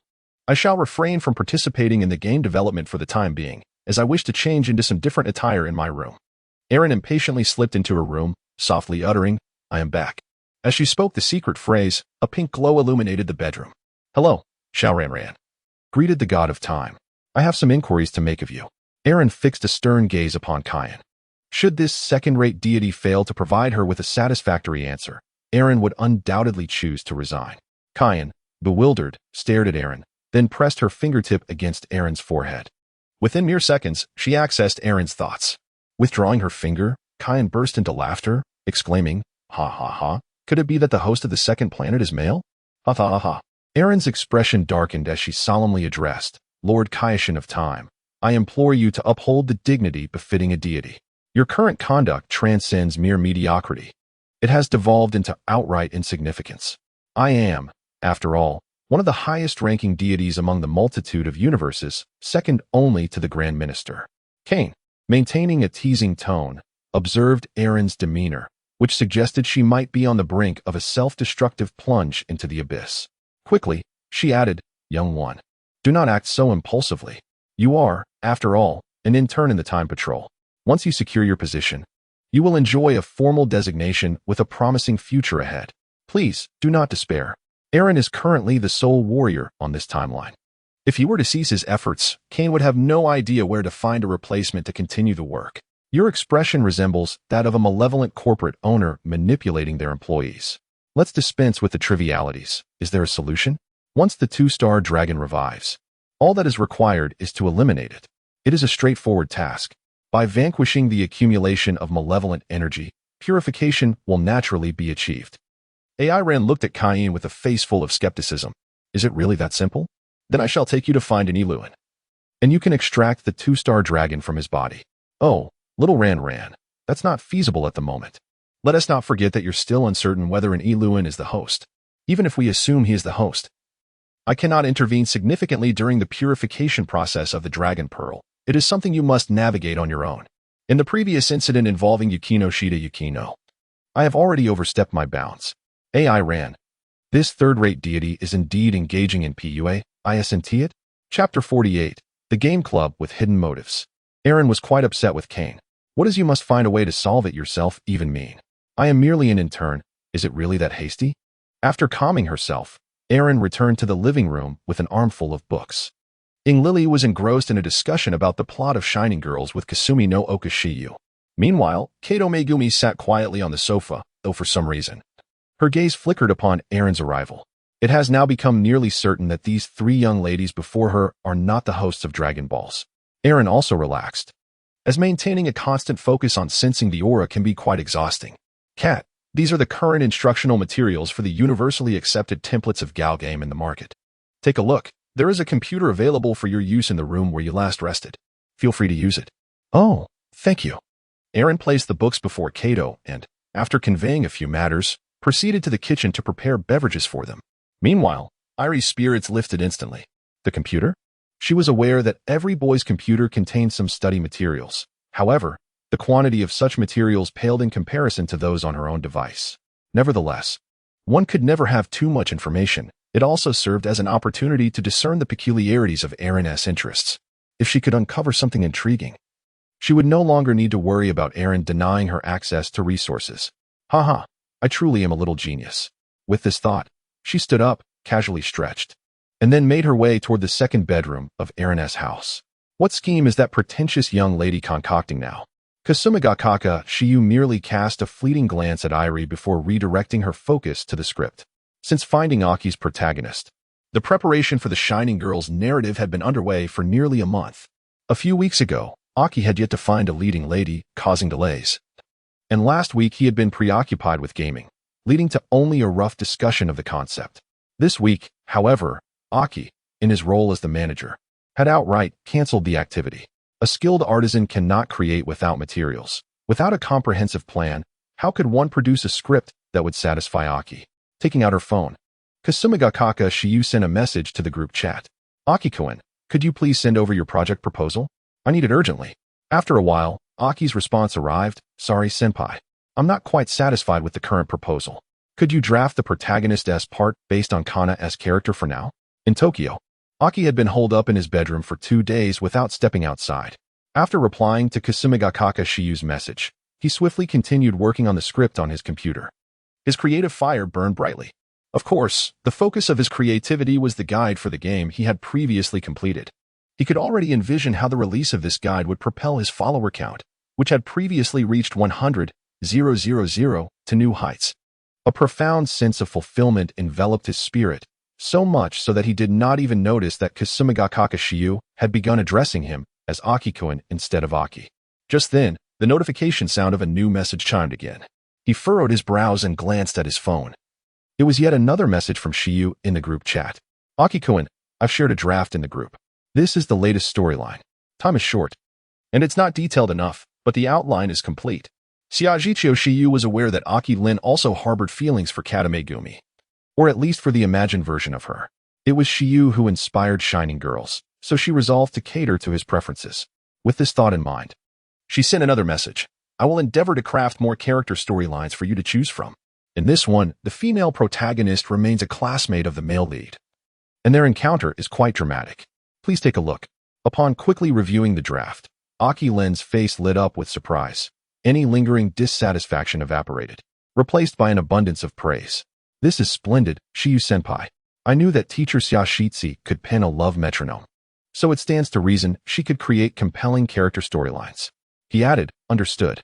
I will enrich this plot further. After sending that message, Xiaojicho Shiyu set her phone aside, her expression neutral. This was to be expected, was it not? At that moment, AI Ran emerged from the kitchen carrying several drinks. placing a cup before Shiyu. You've worked hard. Please have a drink. Just as Shiyu was about to express her gratitude, AI Ran made her way toward Kata Megumi, murmuring to herself, "It's strange. Where has Sawamura gone?" Kata Megumi accepted the cup from AI Ran, thanked her, and responded to her inquiry, "Thank you. Sawamura just went to the bedroom." "Oh, I see. This is the only drink we have at home for now, so make do with it. I will head out to buy today's ingredients and snacks. You all keep up the good work." AI Ran has now gained a clear understanding of her role. Since the Dragon Balls are not in the possession of the three of them, she can focus solely on her responsibilities as an investor and manage the logistics effectively. After sipping the drink that AI Ran brought, Kasumi no Okashiyu felt her brow gradually relax. Is this honey grapefruit? And has it been specially heated? She recalled the note AI Ran had left, which contained a health regimen for nurturing the body. For the past few days, Kasumi no Okashiyu had been adhering to that regimen, and honey grapefruit tea is indeed beneficial for the stomach. Since Wednesday, AI Ran had not appeared in the evenings. In the subsequent days, Kasumi no Okashiyu found herself eagerly anticipating the familiar figure that would stealthily enter through the window. She could not quite ascertain her own feelings. But one thing was certain, she did not harbor feelings for AI Ran. If she could so readily transfer her affections to another man immediately after a past relationship, then her emotions would be rather trivial. Nevertheless, Kasumi no Okashiyu continued to yearn for that embrace, that warmth, that sense of fulfillment which healed all her inner scars. As she watched AI Ran prepare to leave, an impulse took hold of her, and she said, "AI Ran, why don't I accompany you? There are things I wish to purchase as well." AI Ran gazed at Shiyu's Asuka with a perplexed expression, feeling a peculiar sense of guilt whenever he found himself alone with her. If it were up to him, he would prefer to avoid such solitary encounters. At that moment, Kato Megumi leisurely closed her textbook and remarked, "Then I shall accompany you. I presume you are not adept at cooking, AI Ran? Allow me to take charge of selecting the ingredients and preparing lunch." The thought of Kato Megumi joining them brought AI Ran a sense of relief, as it would likely spare him from any unnecessary awkwardness. He nodded in agreement. "Very well, let us go together. I will inform Sawamura. There's no need for that. I wish to join as well." Inuri emerged from her room, casting a suspicious glance at AI Ran. "Is it true that there is nothing at all on your computer? That seems improbable. How could a young man in his adolescence lack anything potentially embarrassing to show? Could it be that AI Ran adheres to traditional values? The type who reads physical magazines and stashes them away under the bed? P.S. Special thanks to the esteemed Honming Zulong for the inspirational capsule, and to Laughing Sinisterly for the 2 flowers. Your support is greatly appreciated." Chapter 49. The temporary male protagonist in a CAF near the apartment. AI Ran looked helplessly at his companions, Iri Shirace and Shiyukaza no Oka, seated across from him. He gently tapped the table and addressed Iri, saying, "I thought we came out to purchase ingredients and snacks. Could you kindly enlighten me as to why we have ended up here?" Hentai AI Ran. "It's for research, do you understand? I wish to portray Kato. Yet she always presents a blank expression. How could I possibly capture that?" Beside AI Ran, Kato placed her coffee on the table and spoke in a monotone voice. "I truly apologize for my inability to convey expressions." Upon hearing Kato's apology, Iri flailed her arms in an animated manner, hastily explaining, "Oh, there's no need for apologies. Everyone is unique, but why me?" Abruptly interrupted S incantation, casting a disapproving glance her way. "I harbor no interest in any male lead whatsoever." Despite merely venturing out for groceries, S thoughts were remarkably erratic. Halfway through their excursion, she began to complain of fatigue, insisting they seek a place to rest. After luring everyone into a CAF, she proposed that assume the role of a temporary male lead. "It's merely for material. It's not as if I require you to perform anything substantial," protested, though she harbored her own clandestine intentions. Last week, during a conversation with, the topic of whether was her boyfriend arose, to which replied, "Not at this moment." This unspoken understanding between her and implied that only after collecting all the Dragon Balls would they truly be united. Even if it was a silent promise, she was willing to wait. However, this sentiment took on a different connotation in Zier's. She interpreted it as in having a childhood bond or a close neighborly relationship. If that were the case, why not attempt to bring him in together? Despite S' golden-haired, proud demeanor, she sensed that also harbored feelings for. If we're to end up with, her only rival would be that dark-haired, plump woman. Yet how could such a somber, stout figure possibly outshine her, the childhood companion? The intricacy of her own scheme left somewhat impressed with herself. Love is indeed a battlefield. Thus, she thought, apologies must be made. Remain silent. Her brow furrowed as she stared at the milk before her. This matter did not pertain to her. Her current task was to refine the script and repay favor. She hoped to find another opportunity to express her gratitude for his care. Had always been averse to feeling indebted to others. Yet beneath the table, her legs trembled involuntarily. Nodded and gently spoke. If I can assist, I have no objections. However, it ultimately depends on S. wishes. Observing eager gaze, sighed internally. Perhaps it was best to indulge this childish play. Very well, just this once, what must I do? Pondered, pinching her chin for a moment. You two should sit a bit closer. How can the male and female leads sit so far apart? Like this? Leaned closer to. Who caught a whiff of a delicate fragrance. It was entirely distinct from the scent of, with S aroma reminiscent of locust blossoms. That's about right. You ought to wear a smile as a model for. You are portraying a couple, so why the glum expression? Is it truly like this? AI Rand displayed a sinister smile, gritting her teeth as she gazed at Ing Lily. Such a smile conveys no sense of happiness. It almost seems predatory. It ought to be more natural. This current expression is inadequate as well. It resembles the demeanor of someone preparing for a brawl. Following Ing Lily's directives, AI Rand was compelled to craft various smiles. Suddenly, a soft sound erupted from beside her. Surprisingly, Kato Megumi found herself amused by the comedic exchange between AI Rand and Ing Lily. That's the expression. Ing Lily swiftly captured the moment with her phone. Kato, your laughter is truly beautiful, Ing Lily exclaimed, then handed her phone to Kato Megumi, gazing at her with eager anticipation. How do you feel? Would it be possible for me to create a drawing inspired by this? At this moment, AI Rand also leaned in to take a look.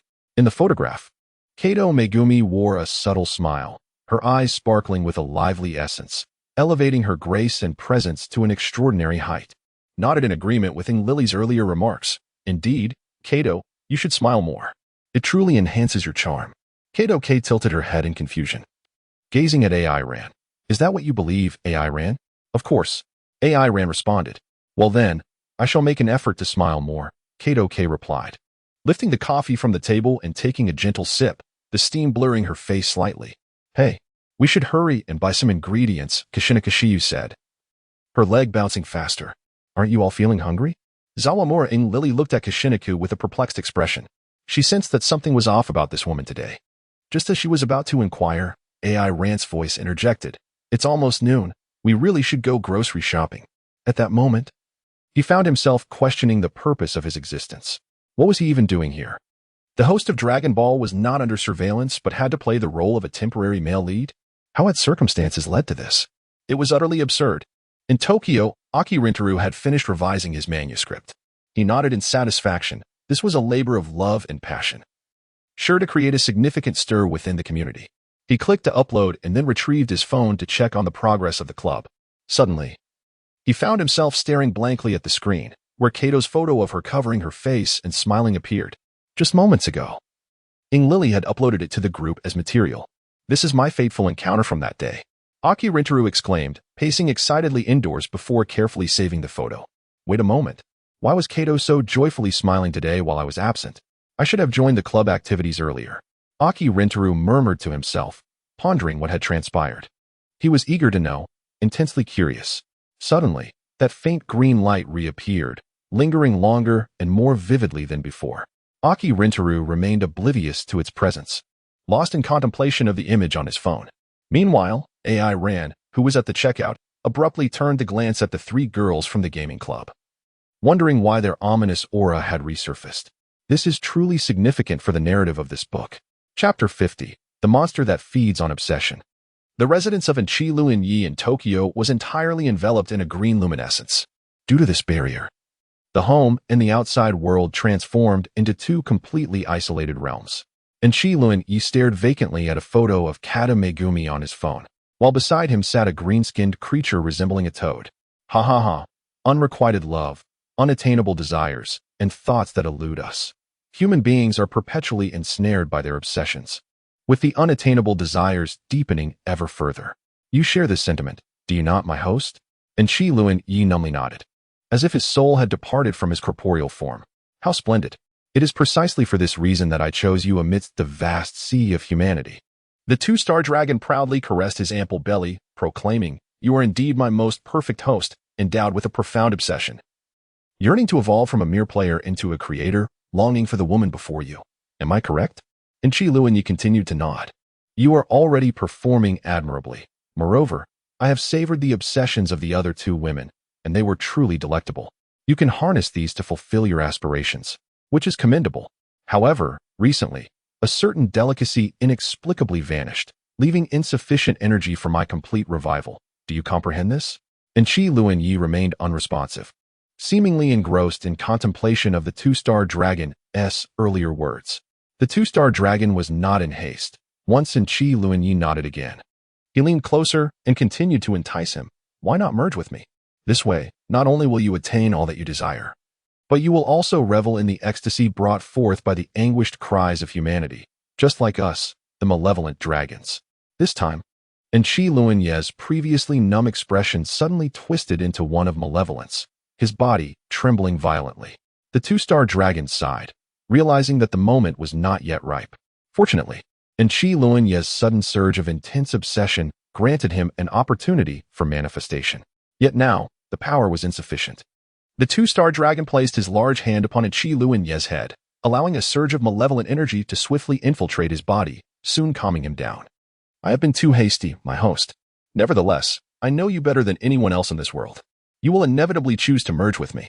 You are a remarkable individual, willing to disregard the feelings of others, relinquish your dignity, and even deceive yourself, such exquisite qualities. You, like me, are a creature nourished by obsession. Let us await the unfolding of events." With these words, the two-star dragon transformed into a dark yellow dragon ball, reintegrating into an Qi Luanyi's being. "Be wary of that long-tailed human. He poses a significant threat to us." However, the woman beside him seems to emanate the aura of a three-star dragon. Seek an opportunity to approach her. The voice of the two-star dragon faded away with a burst of green light, and soon after, the barrier outside shattered like a mirror, and Qi Luanyi jolted awake, bewildered as he surveyed his room. How strange. Did I just fall asleep? Shifting his gaze to his phone, he noted the time displayed, 10 a.m. And Qi Luanyi exclaimed, "Oh no, I'm going to be late for work. If I'm late again today, I'll be fired." Upon returning to the apartment after grocery shopping, the only one capable of cooking, Kato Megumi, was in the kitchen preparing lunch, while Kasumigakaka Shiwa assisted her. AI Ran and Ing Li were banished to the living room for being more of a hindrance than a help. Picking up a potato chip and placing it into her mouth, Ing Li leaned closer to AI Ran and inquired, "Hentai AI Ran, you've been daydreaming since earlier. Are you harboring any wicked thoughts?" "What wicked thoughts could I possibly have? I have done nothing at all." AI Ran, momentarily interrupted in her contemplation, surveyed the proud blonde girl before her, hands on hips, with a disdainful smile. "At such a young age, you already possess your own airport. Your family must be quite affluent." While Ing Li and Yukino Shida Yukino were of similar stature, AI Ran preferred to describe Yukino as unique, whereas her sentiments towards Ing Li were rather less flattering.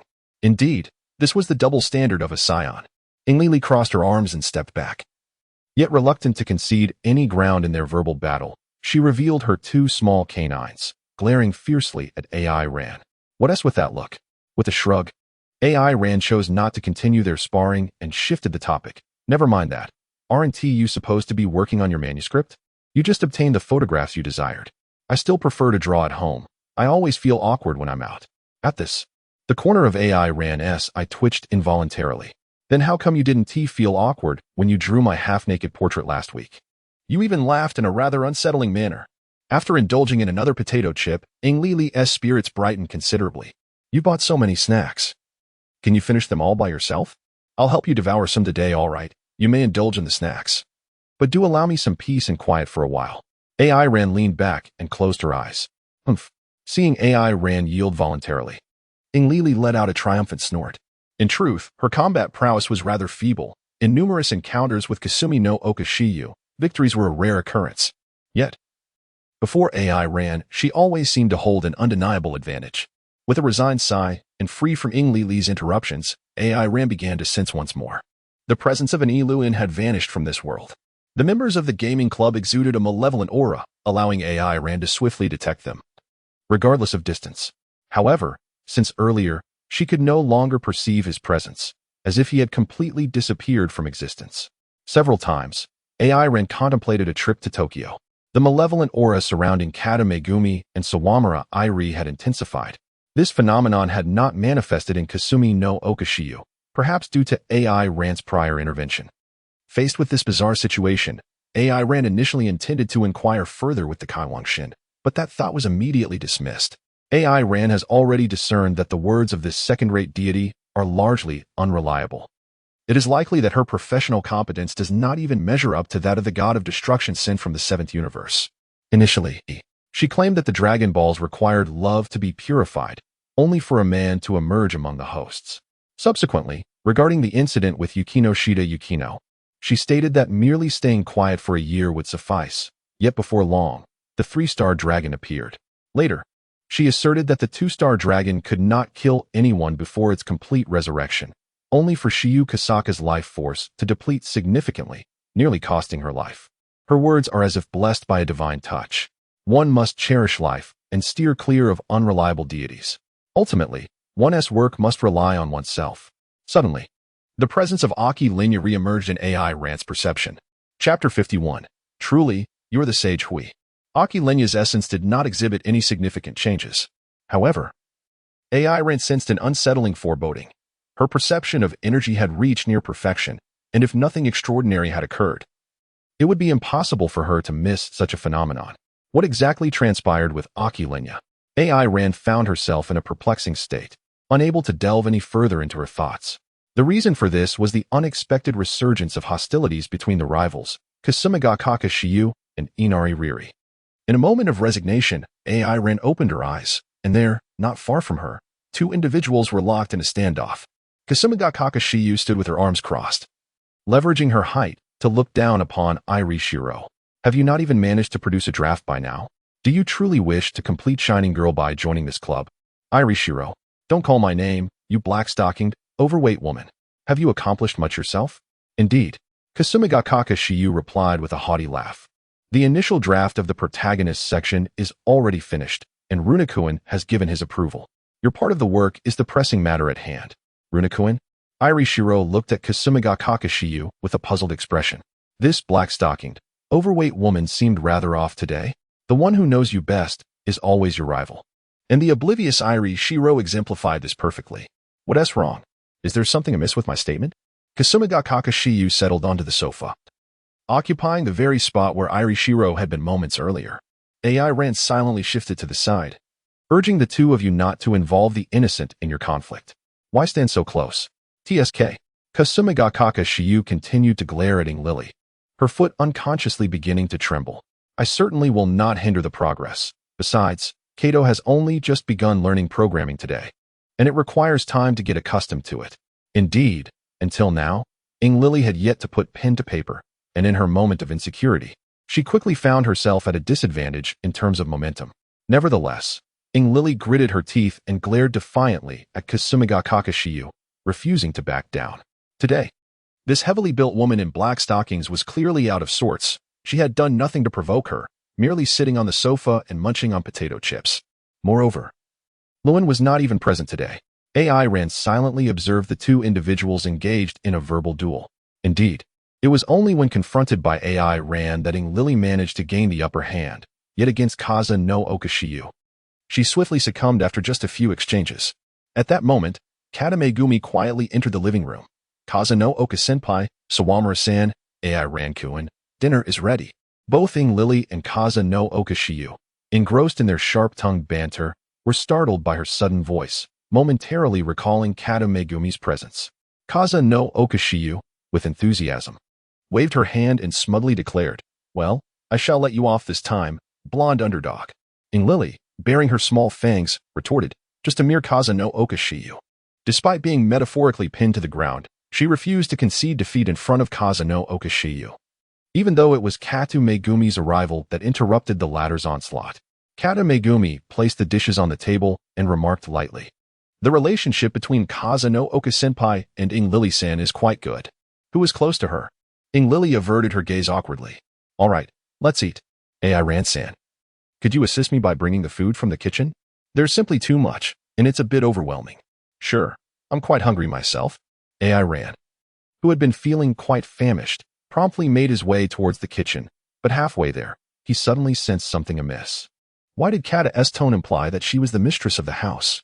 After dinner, Kaza no Okashiyu began refining the plot for the heroine storyline, planning to incorporate childhood friend arcs and junior arcs, while the originally most cherished senpai arc had been discarded. Were it not for the fact that AI Ran provided the operational funds for the club, Kaza no Okashiyu might have considered focusing solely on the heroine's narrative. The so-called subplots were utterly insignificant, barely serving as a backdrop.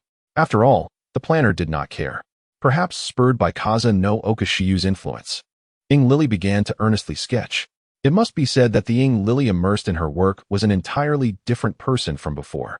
Her serene demeanor compelled AI Ran to steal a few more glances. What a wonderful girl she was, though unfortunately, she had a sharp tongue. In an effort to familiarize herself with the mechanisms of Gao game, Megumi chose a game to play. With nothing else to do, AI Ran stood behind her, observing as she engaged with the game. The apartment once again fell into a long-lost tranquility. An hour later, I love you all. Tamahito-kun. We love you too. Yukimi-chan, Kaza no-chan, Megumi-chan, Yoko-chan, Yura-chan, Rika, AI-chan. Let us all live happily together from now on. Beneath the full moon, on the beach where a bonfire blazes, a young man, hand in hand with 7 extraordinarily beautiful maidens of diverse appearances, vows a promise that shall last a lifetime. Happy ending. The game concludes. AI Ran blinked, still struggling to regain his composure. He then turned his gaze towards Kato Megumi, rubbed his eyes, and looked back at the game screen. This was indeed the most challenging harem ending to achieve in an all-ages romance game. Was there something amiss? Suddenly, Iri, who had stealthily approached AI Ran from behind, burst into laughter and patted his shoulder. What could possibly be wrong? Look, it simply means your gaming skills are lacking. Bad Inkoin. Kato completed the game, not you. What's there to be proud of? Ignoring the golden-haired underdog, AI Ran incredulously asked Kato Megumi, Kato, is this truly your first time playing a Gao game? Well, Kato Megumi replied calmly, if I recall correctly, it is indeed my first time playing such a game. Achieving the harem route on her first attempt? Perhaps it was not entirely blank, but could it be that Kato Megumi was actually the reincarnation of Kirito's grandfather? After all, the male protagonist in the game was also named Hitomi. No, it must be Asuna's reincarnation. Her skills were simply extraordinary.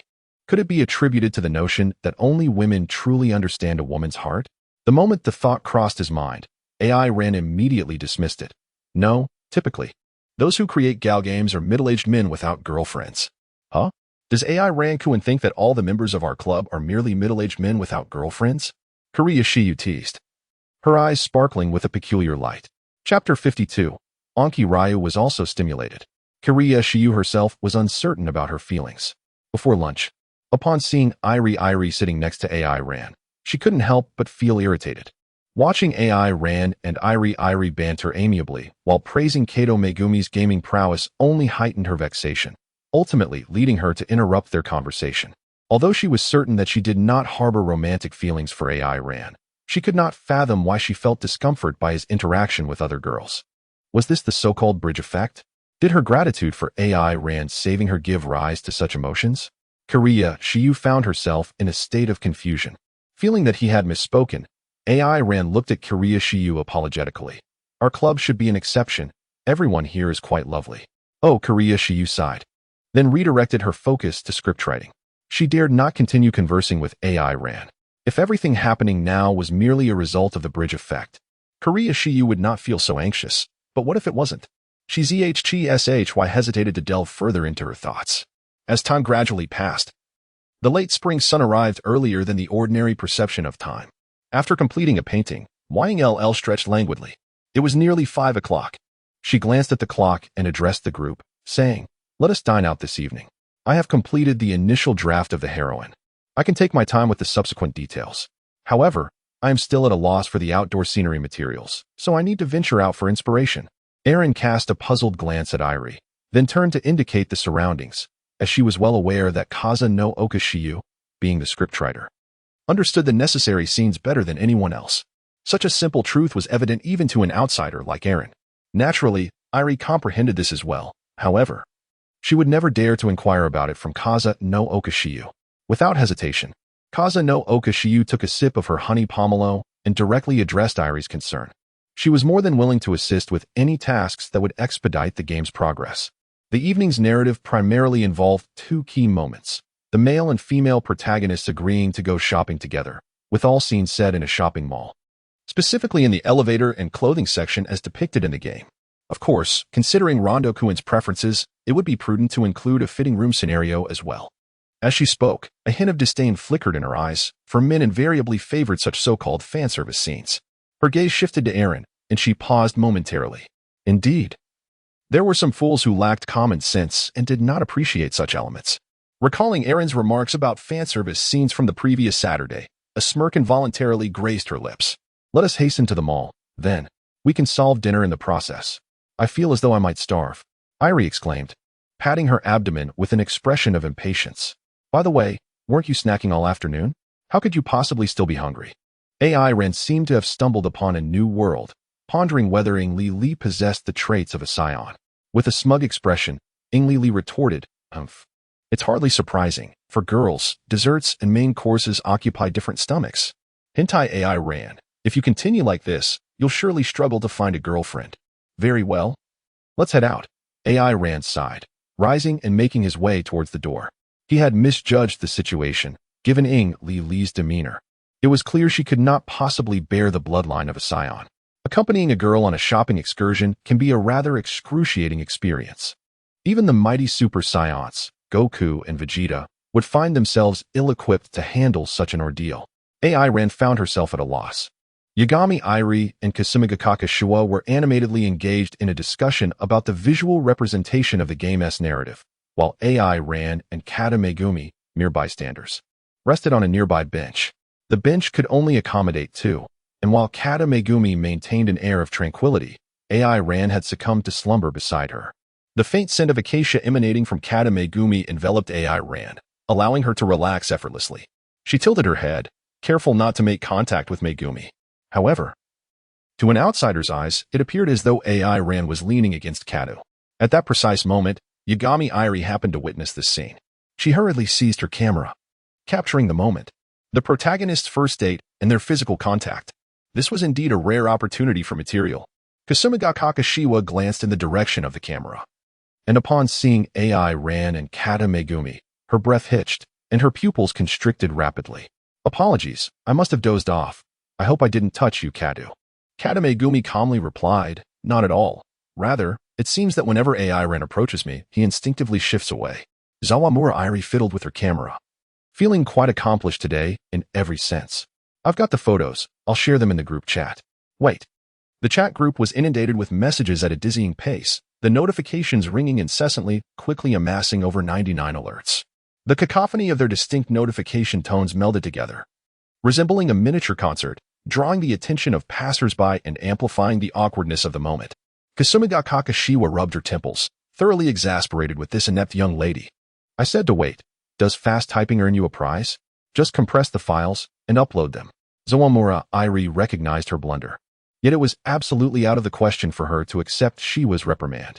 Stubbornly, she lowered her head in silence.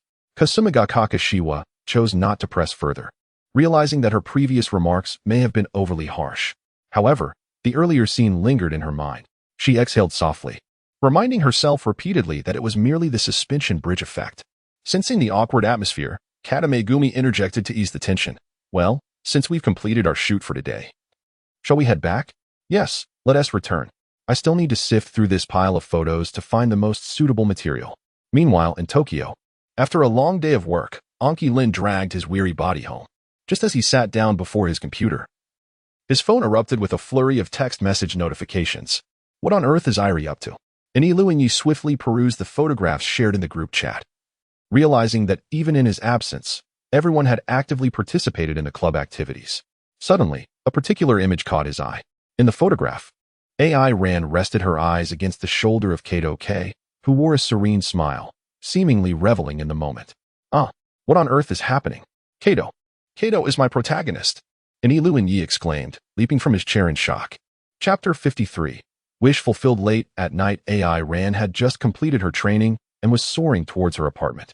The training location had been shifted to a remote island overseas, as she felt somewhat uncomfortable unleashing her energy blast in the vicinity of Tokyo on a daily basis. With her combat power exceeding 18,000, the force of a casual energy blast from her was comparable to that of a hydrogen bomb created by humankind. A mere slip of her hand could potentially lead Japan to relive a scene reminiscent of over 70 years ago. Perhaps I should seize an opportunity to suggest to the gaming club members that our next activity be held at Akihiro's house. The absence of the main character wouldn't be a significant issue. As AI Ran soared through the air, he found himself deep in contemplation. He was truly inept at navigating social interactions, particularly when it involved 3 women. Suddenly, he sensed an anomaly. Shiyukaza no Oka had inexplicably departed from the apartment and was now aimlessly wandering the streets alone. What on earth was this woman up to? Aaron let out a low exclamation and quickened her pace once more. Shiyukazuki was once again plagued by insomnia. Perhaps one day I might become utterly obsessed, she thought with a wry smile, continuing to walk forward as if only this could dispel the turmoil within her heart. Such sleepless nights had begun when the first volume of Love Metronome faced poor sales and drew criticism. Subsequently, Akihito Len engaged in a protracted verbal duel online with those who disparaged the book, dedicating extensive passages to recommend what he deemed a remarkable work. These efforts resurrected Shiyukazuki's Love Metronome, leading her to a state of infatuation. She believed that Akihito Len was the one who understood her. Sensing it from his words of endorsement, "I truly am a capricious person," Shiyukazuki murmured to herself. The cunning Akihito Len was, in a sense, capricious as well. She empathized with the character Sayu from Love Metronome, naively envisioning Akihito Len as the male protagonist. She continuously transformed her inner anguish into capriciousness, unwittingly venting it onto Akihito Len, and irrationally justified her emotional debt as a reason to remain by his side, assuming he would inevitably grasp her thoughts. Thus, the cycle perpetuated. Unfortunately, the truth was that Akihito Len did not understand her. Everything echoed what Aaron had stated. He was merely a figment of her imagination. Shiyukazuki was even certain that Akihito Len had seen her desperate message that day. How could the read status in the system deceive her? He had fled. During her illness, Shiyukazuki suddenly realized that such capriciousness resembled a compromise to remain close to the ethical gentleman. This was not her desire. She longed for someone to comprehend the true essence hidden behind her capriciousness. That evening, in her moment of despair, Aaron silently appeared by her bedside once again. Reflecting on this, Shiyukazuki softly admitted, "I have been capricious again." Indeed, in the days following Aaron's embrace, she first directed her capriciousness towards other boys, gradually allowing Akihito Len to fade from her heart. Yet, this too felt unjust. Deep within, Shiyukazuki reaffirmed her conviction, regardless of whether it was the suspension bridge effect.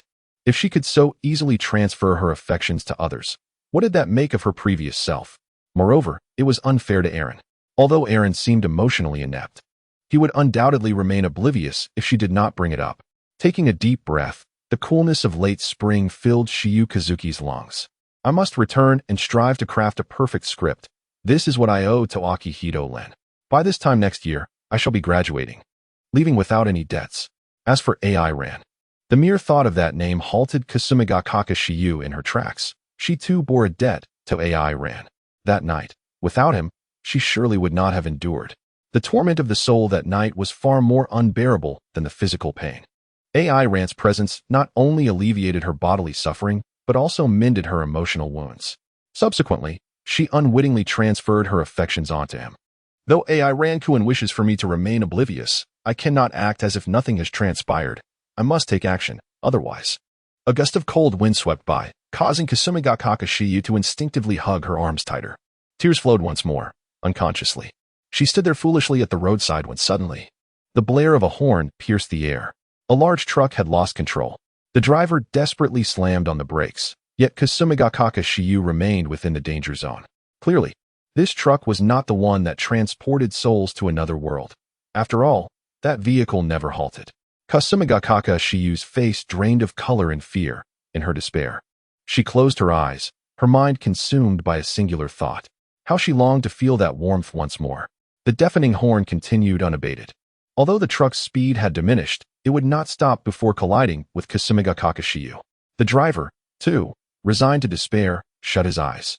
Tonight, it seemed, would surely claim a life. Ultimately, The truck came to a halt, and no sound of impact followed. The driver hastily leaped from the vehicle, exclaiming in disbelief, before swiftly retreating back into the cab and driving away. In that moment, Kasumigakaka Shiyu had vanished from her spot. "Hey, woman, what are you doing up at this hour?" AI Ran held Kasumigakaka Shiyu suspended in midair, his expression one of bemusement as he gazed at the woman in his embrace. What is it with literary girls these days? Yukino Shida Yukino is utterly captivated by cats, insisting on bringing Pururu home every weekend. Kasumigakaka Shiyu is even more peculiar, wandering the streets alone in the dead of night. Just moments ago, she nearly found herself under the wheels of a passing car, with her eyes shut tightly. She clung desperately to AI Ran's neck. Yes, this warmth, this scent, am I dead? Who would have thought that dying could grant one's final wish? Dead? Not at all. Is your last desire merely to be held by someone? Such a simple wish hardly warrants death. Not dead. Slowly, Kasumigakaka Shiyu opened her eyes, only to discover she was indeed suspended in midair. Yet, unlike Yukino Shida Yukino, she did not exhibit any fear. Instead, she tightened her grip. Say, AI Rankuin. Who exactly are you? Chapter 54. Please, save me. In the air, Kasumigakaka Shiyu resembled a koala clinging tightly to a tree trunk. AI Ran flew slowly. As Kasumi no Oka Shiyu held her posture upright, her chest naturally thrust forward, further constricting her already limited view to almost nothing. Kasumi no Oka senpai, could you please refrain from holding me like this? I can't see anything ahead. This is quite perilous. Upon hearing AI Ran's words, Kasumi no Oka Shiyu tightened her embrace around AI Ran's neck, the softness enveloping her rendering AI Ran momentarily speechless. She wished to conceal the tears welling in her eyes from AI Ran. Why is it always you who saves me? Kasumi no Oka Shiyu's voice was barely a whisper, causing AI Ran to momentarily pause, realizing that her late-night intrusion into Shiyu's room might have been discovered. Well, we do know each other to some extent.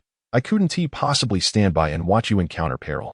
Perhaps it's best if you remain silent, Kasumi no Oka Shiyu murmured, her face flushed, finally aware of how utterly embarrassing her current position was. Every time AI Ran speaks, a warm and humid breath envelopes me, as if it could penetrate her clothing and reach the heart that has been racing since just moments ago. Senpai from the Hill of Twilight. I truly cannot see ahead. AI Ran struggled momentarily, attempting to control the distance between her face and the chest of Kasumi Hilshia. Goodness, she nearly suffocated. With great difficulty, she steered herself into the apartment.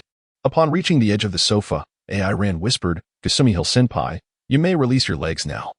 There are still 2 people sleeping in the bedroom. Even within the confines of her own home, AI Ran once again experienced the sensation of being a thief. Slowly, Kasumi Hilshia uncrossed her entwined legs, allowing them to rest upon the soft sofa. However, the solid ground beneath her did little to instill a sense of security. Instead, a subtle feeling of melancholy surfaced within her heart. Erin gradually bent down, gently laying her down on the sofa, nearly draping herself beside Shiyu's Iazuku. Their heavy breaths shattered the tranquility of the living room. Erin was overwhelmed, while Shiyu sought to calm her increasingly frantic heartbeat. Iazuku, you can release your grip now. It's not a sustainable situation to be holding my neck like this. Shiyu, her face flushed, quickly loosened her hold, turning her head to evade Erin's gaze. In the darkness, the glimmer of tears in the corners of her eyes did not escape Erin's keen observation, who delicately wiped away the tears with a gentle touch. Embarrassment, frustration, sorrow, and a profound sense of gratitude, an array of emotions lodged in Shiyu's throat. Before she could part her lips, Erin swiftly distanced herself from her. Well, it's best you rest early, Iazuku. Everything will eventually pass. At that moment, Erin suppressed her embarrassment, wishing she could dig a hole and hide. What had she just done? Striving to maintain a neutral tone, she softly uttered, I'll return to my room to rest. You should also retire early with that. She hastily made her way to her room. Watching Erin's retreating figure, Shiyu stood in a daze for a long while, realizing she was increasingly unable to escape Erin's warmth. Upon returning to her bedroom, she found Lily and Kado Megumi sound asleep. Shiyu on tiptoe, quietly nestled into her own blankets. Erin-kun, allow me to be willful just this once. If possible, please rescue me. With such thoughts, Shiyu gradually drifted into slumber. Meanwhile, Kado Megumi, resting on her side, slowly opened her eyes. Shiyu seemed to regain her former vigor, spending the entire morning cozied up on the sofa, penning the 3rd volume of the Love Metronome. She had previously felt ready to write the third volume, but when the moment arrived to put pen to paper, the results were still unsatisfactory. However, now things were different. Ing Lily, a fellow fan of the Love Metronome, wisely chose not to disturb her. Retreating to her room to paint. Humming an unfamiliar tune, Shiyu's restless legs shook as the rhythmic tapping of the keyboard brought a smile to her face. As for the script of The Shining Girls, it was temporarily forgotten by all. In the afternoon, just like last week, Aaron accompanied them to Chiba City Station. Ing Lily shot a disgruntled glance at Aaron, having had her request for materials denied once again that morning. Humph. Next time we meet, I will definitely take you to try some food you've never tasted before, and don't forget our modeling agreement. In the morning, Ing Lily, having exhausted her efforts to no avail, made a wager with AI Ran. If Ing Lily could find a culinary delight that satisfied AI Ran, she would agree to being Lily's model for half a day. AI Ran cast a disdainful glance in her direction, scoffing at the notion. What exquisite delicacies had she not encountered in her travels? To think that a mere meal could persuade her to pose for a nude portrait was laughable. Find something worthy first. I shall take my leave now. You may wait for the train at your leisure, she remarked. Humph, AI Ran. Are you truly so unchivalrous as to leave us three delicate maidens here to await the train alone? Chivalry has never been my forte, AI Ran retorted nonchalantly, waving her hand dismissively before turning to depart. Wait, Kazakiri Shiyu suddenly called out, halting AI Ran in her tracks. Once the third volume of the Love Rhythm is completed, may I have the honor of your perusal, AI Rancoin? AI Ran, you actually expect me, a semi-literate individual, to read? A romance novel, no less? Is it truly necessary to be so harsh over merely embracing you a couple of times? Instinctively, AI Ran wished to refuse. Yet as the words lingered on the tip of his tongue, he caught sight of Kasumigakaka Shiyu gazing at him with eager anticipation. The words he had intended to voice suddenly became difficult to articulate. After a moment's hesitation, AI Ran awkwardly turned his head and said, if this book is interesting, I might as well take a look. At that, Kasumigakaka Shiyu's voice brightened instantly. In that moment, AI Ran cast a meaningful glance at both Kata Megumi and Kasumigakaka Shiyu, stating, I will take my leave now. Do take care. Observing AI Ran's serious demeanor, the latter nodded in understanding. They were now all privy to the truth. Aaron recounted the entire sequence of events to them. However, Kasumigakaka Shiyu chose to remain in order to repay the debt owed to Akiakane. As for Kata Megumi, she was oblivious to the reasons behind it and had no intention of departing from the club. As for Ari, AI Ran cast a fleeting glance at a golden retriever, aimlessly surveying its surroundings out of boredom, and let out a soft sigh. Perhaps it would be best to let her continue in her innocent and romantic demeanor, as the child did not appear particularly astute. Chapter 55. The official debut of the colorful feathers the following day after school, Yukino Shida Yukino, with her eyes partially closed, delicately sipped from a cup of red tea. After a moment, she opened one eye and glanced sideways at AI Ran, remarking with surprise, I never anticipated that you, the primate lord, would begin exploring romance novels. Aaron calmly set down the novel in her hands, remarking, this is a work by Senior Kaza no Oka, who recommended it to me. The writing is quite exceptional. Although I struggle to comprehend most of the characters, it is certainly more enjoyable than those textbooks.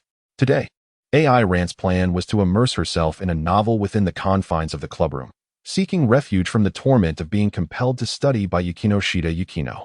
In that moment, Yukino Shida casually picked up the Love Metronome, glanced at it a few times, and effortlessly placed it into AI Ran's backpack.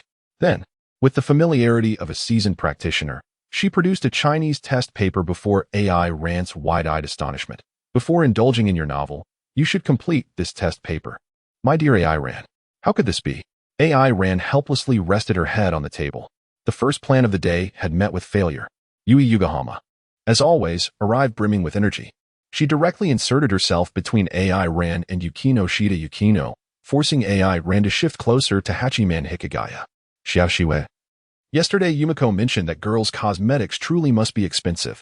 Yukino Shida Yukino interrupted her. Yugahama-san, you're too close. ISNT that how we can strengthen our bond. Observing the unusually close proximity of the two, AI Ran felt a twinge of jealousy. Meanwhile, Hikigaya Hachiman wore a pleased expression. A savior had finally arrived. He was nearly overwhelmed by the romantic tension in the air, oblivious to the fact that this clubroom, due to the presence of AI Ran and Yukino Shida Yukino, was suffused with the scent of budding romance. AI Ran gazed silently at Hikigaya Hachiman, transmitting a silent Morse code with her eyes. What is there to be happy about? Aren't our circumstances equally dire? Think about it carefully, with Yugahama and Yukino Shida getting closer. What do we even amount to? Upon catching AI Ran's gaze, Hikigaya Hachiman's expression shifted dramatically. However, he quickly regained his composure, flushing slightly as he shot a glare at AI Ran. Oh, has Hikigaya finally had an epiphany? AI Ran regarded Hachiman Hikigaya with a playful expression. Yet, it was ultimately unwise to permit Yui Yugahama to continue her capriciousness, prompting AI Ran to take action. Yukino Shida, what about my guidance? Yugahama, might I ask you to step aside? I still need to instruct our dear monkey friend. Consequently, Yukino Shida Yukino exchanged places with Yugahama Yui, positioning Yugahama by the window while Yukino found herself sandwiched in the middle. Yukino Shida felt the warmth emanating from Yugahama on her left, which was somewhat stifling and uncomfortable. Yet there was little she could do about it. Thus, AI Ran's second plan for the day met with failure once more. Observing AI Ran's persistent distraction, Yukino Shida softly remarked, "Monkey, your grades are severely hindering the club's progress. If this continues, I may have to tutor you at your home in the evenings." Her tone was remarkably calm, yet her face betrayed her with a deep blush. After all, to utter such words in a public setting was undeniably bold. AI Ran, feeling indignant, remarked, "And what about the rather foolish Yubayan? How are her grades?" "Ha ha ha, they are passable. I manage to cross the passing line every time." "What?" AI Ran gazed incredulously at Yubayan, astonished that she could even manage to pass. "So, what should you do, the steadfast last-place champion, Yuan-kun?" Yukino Shida Yukino moved closer to AI Ran, exuding a palpable sense of pressure. "All right, my grades are indeed poor, but I will diligently complete my exams. Please, do not bring up that nickname again." Erin wore a troubled expression, one hand propping up her chin while the other twirled a pencil.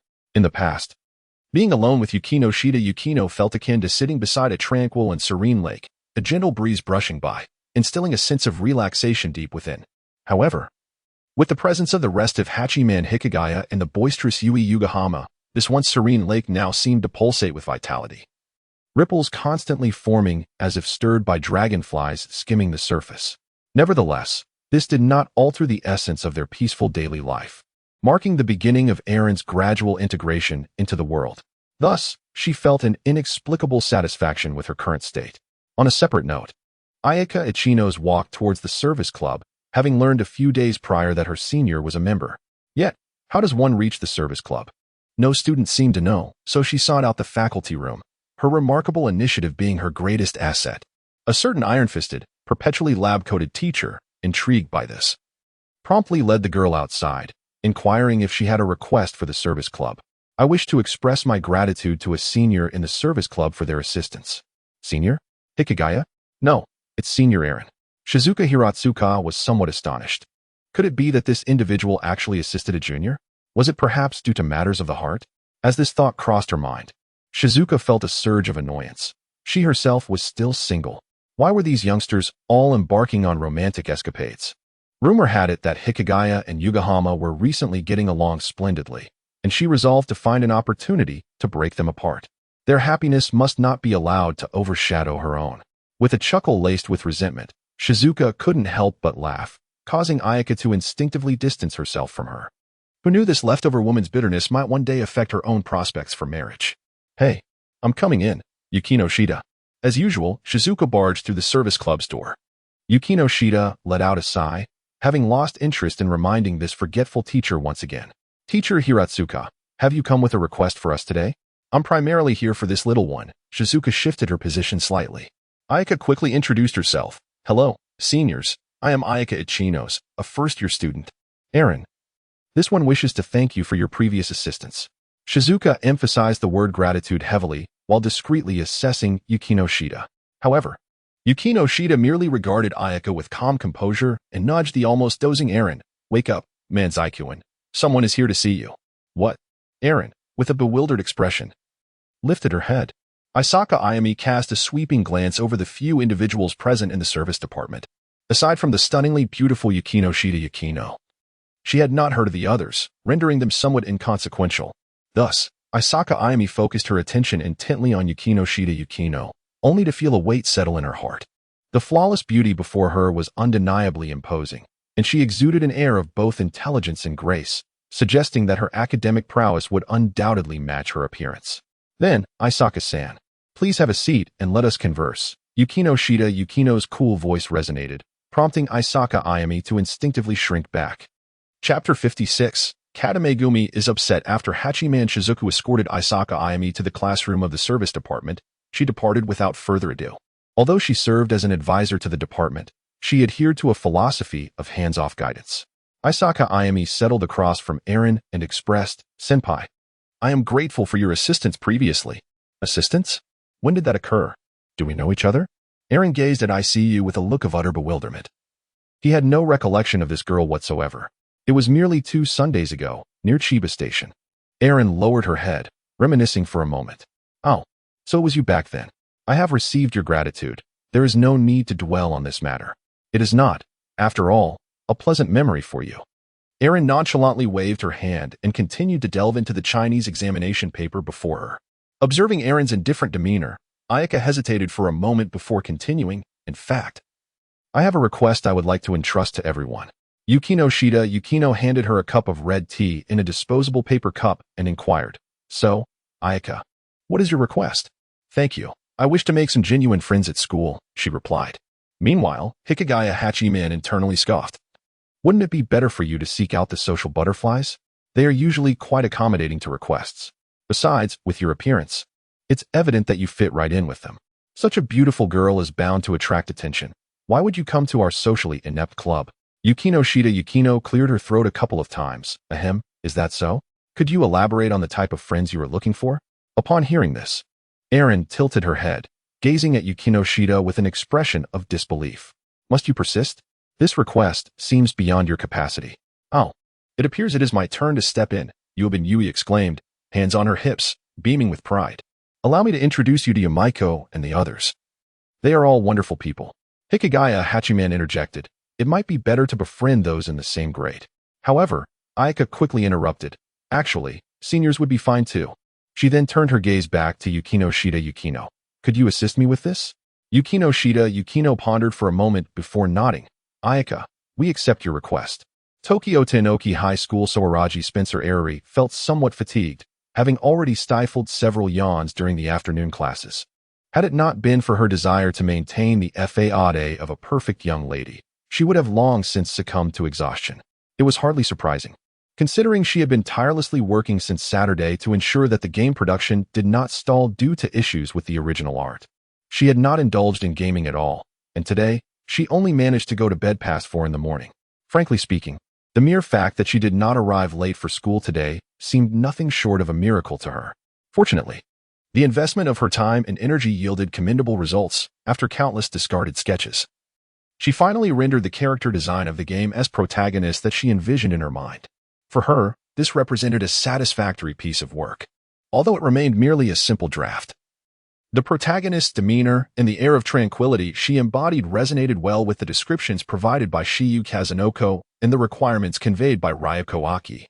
After patiently waiting for a moment to ensure that no one was on the second floor of the teaching building, she hurriedly made her way to the multimedia classroom with her laptop in hand. There, she found Ryoko Aki and Shiyu Kazunoko, who had already arrived. Seated on opposite sides of the classroom, both engrossed in their books, their sense of time was truly lacking. Despite her exuberant invitation for them to view the protagonist's design artwork, she had arrived over 10 minutes late herself. What was going on? Upon hearing the noise, Shiyu Kazunoko closed her book and casually complained, Who was so exuberant?" This remark incited a flare of irritation in Inori, who found that this dark-haired woman could easily provoke her temper. Well, we are all companions in the same club, so let us not be so angry." Suddenly startled by a voice from behind her, Inori jumped back, nearly dropping her laptop. Turning around, she saw the smiling and inquisitive face of Kei Katsuragi. When had she come up behind her? How had she not noticed at all? At that moment, Ryoko Aki also spoke up. "That's right. Let us take a look at your confident masterpiece, Inori. It must be a splendid original design." Inori nodded, placing her laptop on a desk, adjusting it to display her design, and presented it to them. She was confident that Ryoko would be pleased this time. "So how is it?" Inori stood to the side, crossing her arms to suppress her eagerness. "Quite impressive. She appears to be an endearing girl that evokes immediate fondness. I believe she would be well received as the protagonist. Inori, you truly are remarkable, Kei Katsuragi offered her affirmation, her gaze shifting from the screen. Though it was merely a draft, it was already a significant improvement over the one previously seen at Aries' house. As Kasumiga Kakashiyu lowered her hammer to the long hair of the character in the joint test, she refrained from expressing her admiration verbally. However, the implication was unmistakable. Inori understood this individual's temperament, and thus, she allowed a smile to grace her lips. Yet, a moment later, she came to the realization that her reaction resembled that of a child who is simply delighted by parental praise. Consequently, she swiftly suppressed her jubilant demeanor, feigning a cough, and shifted her gaze to the focused Anki Ryuya, who was still fixated on the computer screen. What do you think, Ryuya? Huh, I think it's fantastic. Inori's artistry is, as always, flawless, but what? Inori's beautiful brow furrowed, her previously elated spirit gradually dimming. Please do not misunderstand. The protagonist you've drawn is indeed impeccable, beyond reproach. As an outsider, I find no faults, Ryuya remarked with a hint of nervousness. Unlike the script by Kasumiga Kakashiyu that he had rejected 2 weeks prior, Inori's artwork was undoubtedly perfect, yet, observing Inori's face grow increasingly somber, Ryuya steeled himself to voice his thoughts. It's just that this original artwork fails to resonate with me emotionally. It does not embody the image of the game's heroine that I envisioned to convey to the players. It diverges from my expectations. A trace of amusement flickered across Kasumiga Kakashiyu's face as she silently returned to her original seat. Kei Kato followed closely behind her, leaving Ryuya and Inori to continue their discussion regarding the artwork. Inori took a deep breath. The positive energy previously bestowed by Kato and Shiyu had dissipated entirely. Suppressing her discontent, she endeavored to maintain her composure and posed a question to Ryuya. Then, could you enlighten me on where the issue lies? I'm sorry, Inori. I cannot specify what exactly is lacking, Ryuya replied, shaking his head. Under the pressure of Inori's intensity, he chose to avoid her gaze, turning back to the computer screen. However, this character design does not evoke any sense of emotional depth for me. I yearn for that feeling I experienced when I coincidentally encountered Kinu on the slope, a sensation akin to a fateful meeting. Anki-kun, suddenly rising from her seat in the corner of the classroom, Kei Kato regarded Ryuya with utmost seriousness. Her previously calm demeanor had vanished. She furrowed her brow, striving to maintain a natural tone. My name is Kei Kato, not Kinu. Chapter 57, The First Step of Fusion no Kato. Akihito Rinya appeared momentarily startled by Kato Megumi's stern demeanor, instinctively retreating a step back. After a brief hesitation, Kato Megumi's calm voice resonated once more within the multimedia classroom. I apologize, Akihito-kun, but I am feeling a bit unwell today, so I shall take my leave. With that, she collected her backpack and exited the room with a purposeful stride. Akihito Rinya's expression turned somewhat disheartened as he clenched his hands on the table, gradually tightening his grip. The next moment, he stood up, declaring, I will go apologize.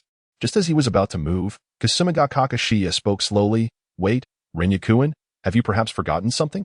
The primary objective today was to finalize the initial draft of the main character alongside Airi, and to discuss the club's funding issues, was it not?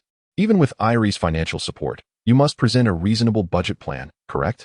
However, with Kato, the main character, absent, we should ideally wait until everyone is present. When will that next time be? Kasumiga Kakashiya turned a page of the book resting on her lap, her gaze unwavering. Our time is already quite limited. Nearly 2 months have passed since you first conceived the idea of creating a game, and many crucial matters remain unresolved. Was your initial intention in establishing this club truly to produce a game? Her words were devoid of any softness, not solely due to her urgency to complete the game and repay Akihito Rinya's debts, but also stemming from Airi's descriptions of the 2-star capabilities. The astute Kasumiga Kakashiya harbored deeper suspicions. Was that so-called evil dragon subtly hinting to Akihito Rinya, preventing him from completing the game while keeping Kato, Airi, and herself in suspense? In response to Kasumiga Kakashiya's probing inquiry, Akihito Rinya replied passionately, Of course. I wish to share the emotions I experienced that day with everyone. A game is the most fitting medium to convey those feelings. My intention is unequivocal. That's a commendable spirit. Now, please enlighten me. Since the inception of our club, how far have we progressed towards your goal? Are we even 1/10 of the way there? Akihito Renya found himself momentarily speechless, beads of perspiration forming on his forehead. Kasumigakaka Shiya sighed. Many matters within this club could not be scrutinized too deeply, as they yielded no satisfying answers. Never mind, let us return to the initial topic. Today, we must finalize the draft, as well as address the funding issues. I will go fetch Kato, so we can all. There is no need for that. Irie and I are the primary creators. We do not need to trouble Kato for the time being. Furthermore, I believe it would be beneficial for her to have a moment of solitude. Convinced by her reasoning, Akihito Renya sat back down, conceding, understood. Let us first discuss the issue of club funding. Currently, Lily is reluctant to engage in a conversation regarding the original artwork. Anki Renya has just expressed her complete lack of understanding. On that day, she was absent during the encounter with Kato, and even if she had been present, it would have been impossible for her to discern his inner thoughts. It is akin to the previous experiences with those clients, who perpetually declare that the current version is unsatisfactory and insist on reviewing the next iteration. Must we, then, adhere to the adage that after perusing dozens of versions, the initial one remains the most favorable? The crux of the matter is that those clients provide the funding. What are we currently engaged in? For the sake of her romantic endeavors, she finds herself illustrating a fateful encounter between her longtime crush and another woman. In that moment, Lily suddenly felt quite despicable. Of course, in this regard, Kasha no Okashiba is no different, as she is the one who penned the script. No, that is not accurate. It appears that Kasha no Okashiba has already lost interest in Renya. Otherwise, she would not have. Upon contemplating this, Lily gazed at Kasha no Okashiba with a look of confusion. What has transpired during this period? Realizing that now is not the time for such musings, Lily took a deep breath, steadied her mindset, and softened her tone. I am merely an original artist, not a psychologist. I cannot derive accurate conclusions from your ambiguous statements, Renya. Therefore, do not compel me to exert effort in pondering, guessing, or attempting. Provide me with some concrete artistic direction or constructive suggestions. For instance, in this artwork, is your dissatisfaction rooted in the protagonist's facial structure, the size of her eyes, her body proportions, or her attire? Once you clarify these matters, we can then discuss the original artwork. Upon hearing Lily's words, Kasha no Okashiba subtly curled her lips into a smile and resumed perusing her book, which lay across her shapely thighs, elegantly enveloped in black stockings. Now, let us prioritize the issue of club funding. Aaron previously allocated 1 million yen and provided us with a venue for our weekend gatherings along with covering all other expenses. We must meticulously calculate the costs and confirm with him the timeline for game production, sales strategies, and revenue sharing post-sales. Even though Lily and I might overlook financial discussions due to our past camaraderie, Aaron and Kato have no such obligation, and I hope you grasp this point, Renya. Upon hearing Aaron's name, Anki Renya felt a surge of discontent, suppressing his emotions as he turned to Kasha no Okashiba. Senior Shiba, approximately how much will it cost to produce this game? Kasha no Okashiba felt unable to continue her calm reading. Renya, have you truly not considered these matters at all? My sole intention was to expedite the game's production, and I did not have the time to ponder such complexities. The eagerness to hasten the game's creation is commendable, yet funding is of utmost importance. The script and the original draft were primarily the responsibility of myself and Lily. Even Kato could learn programming. However, the background music, voice acting, and game optimization are beyond our capabilities. Passion alone is not sufficient, which is why the emergence of AI RAN has helped us address the core issues. After some calculations, I estimate that if we can complete the game before summer vacation, we will need at least 5 million yen. Furthermore, the longer we delay, the higher the cost will become.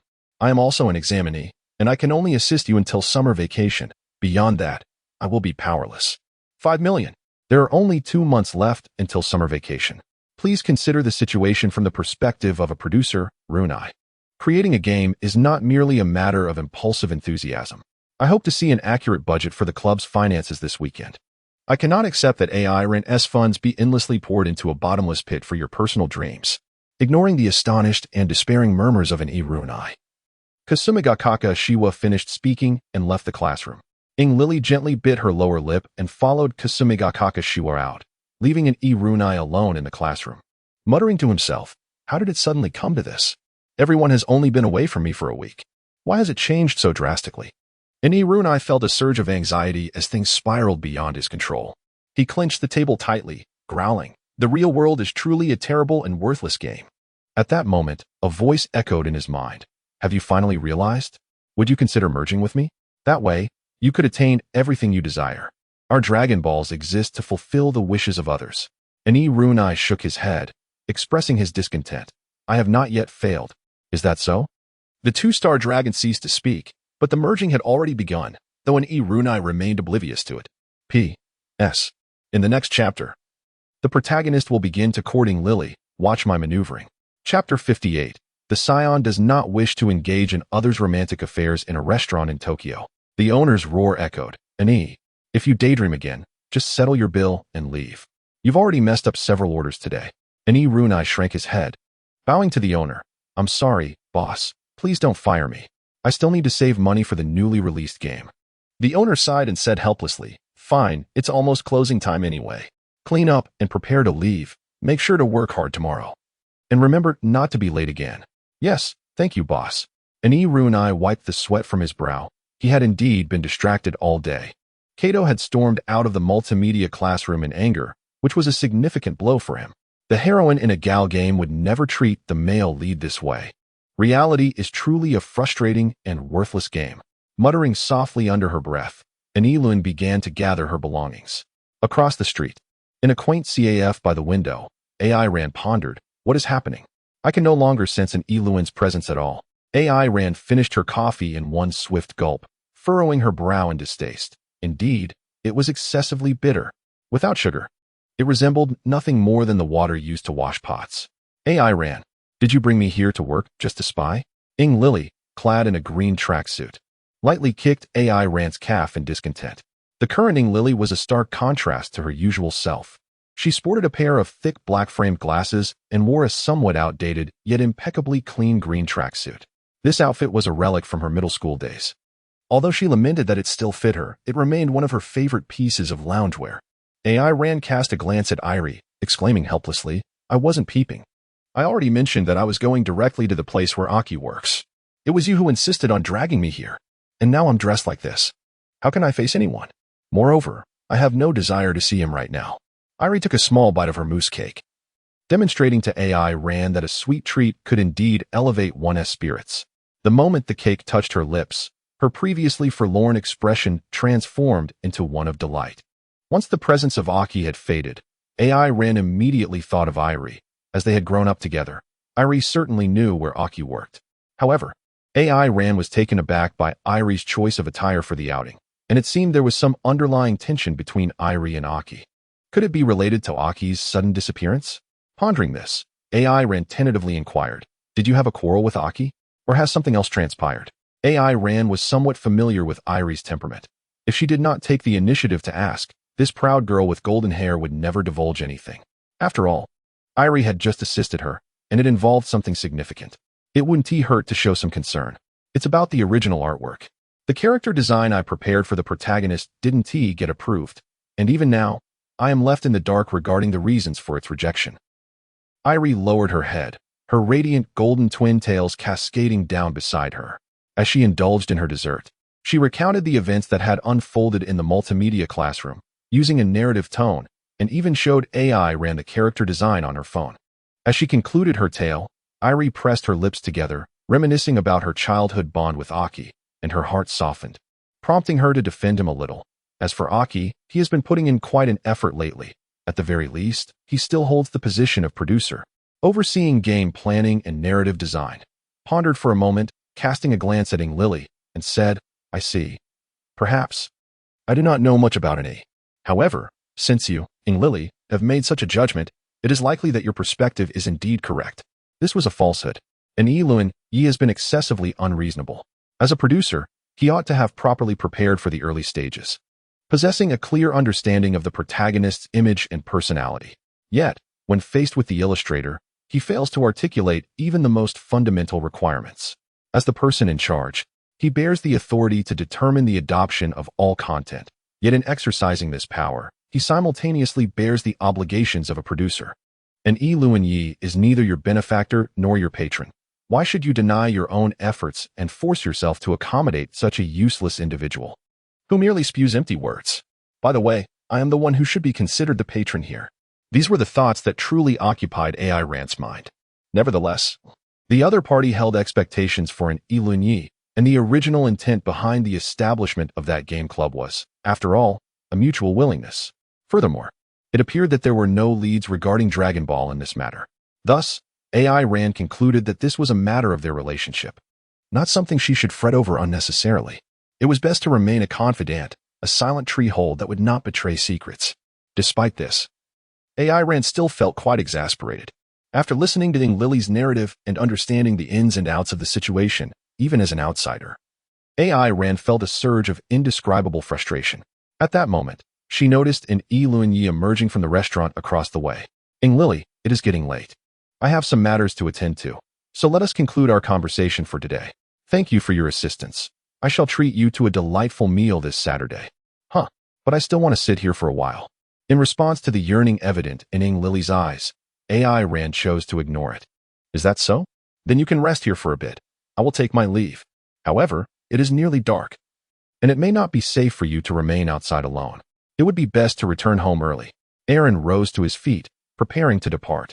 Just as he was about to take a step, he hesitated for a moment, and then spoke. Lily, although you may be foolish, I believe the party at fault in this matter is not you. Regardless of your intentions, you must learn to articulate your refusal to unreasonable requests. Who is the fool here? Upon hearing the response she yearned for, Lily's spirits lifted, and she reverted to her typical haughty demeanor. AI Rand smiled at her briefly before departing from the CAF. Meanwhile, Ani Luan had just exited the restaurant when the voice of Xing Long echoed in his mind. Ani, I sense an abundance of negative energy in a particular location. We must hurry there. This time, please don't lead me to any morgues. It's rather unsettling. Ani Luan expressed his reluctance. After witnessing the photograph of Kato and AI Rand that day, he had, in a fit of anger, struck a deal with Xing Long. However, that very night, Xing Long had lured him into a morgue, leaving an Luan with lingering trepidation. Was he to endure another such ordeal? Impossible. I sense a great deal of greed emanating from that direction. What kind of greed could the dead possess? We are collaborators now. As long as I can revive you, I assure you I can create a genuine two-dimensional world for you and that girl named Kato. You must trust me. Chapter 59, Kasumi Hill and Eriri. After AI Rand's departure, Lily sat alone in the CAF, contemplating AI Rand's earlier words.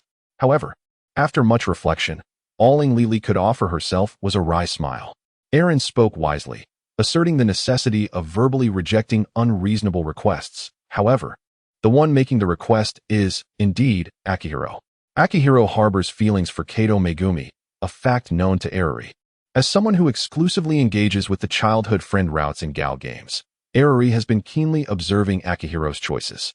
She comprehends the mindset that leads to such decisions. Akihiro invariably opts for the option of his classmate, and among the gaming club members, only Kato Megumi embodies that role. In fact, the very development of this game serves as a veiled confession of Akihiro's affections for Kato. Being the daughter of a diplomat, Eriri possesses a high emotional intelligence, though she chooses to live as a carefree individual.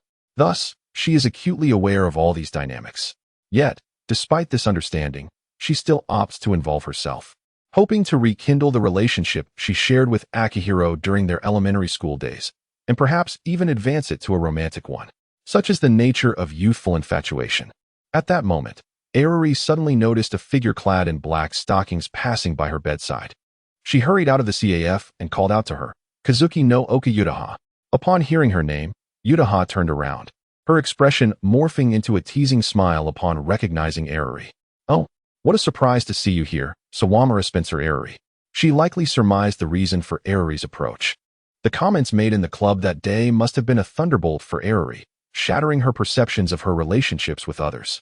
Thus, after school, Yutaha intentionally avoided Eriri, only to unexpectedly encounter her again in this place. Yutaha, you've been acting strangely lately. Are you okay? I'm fine. The progress on my work is going well. I just had afternoon tea and dessert. Today has been quite pleasant. Eriri was taken aback, her twin tails quivering. Gritting her teeth, she resolved to be direct, as she was not adept at beating around the bush. What did you mean by what you said in the club this afternoon? Literally. What do you mean literally? Yutaha could not help but facepalm, realizing that Arari needed clarity in her communication style.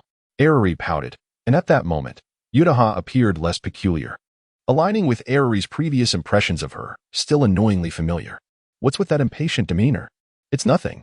Yutaha waved her hand dismissively and continued. What's wrong? Did I say something inappropriate in the club?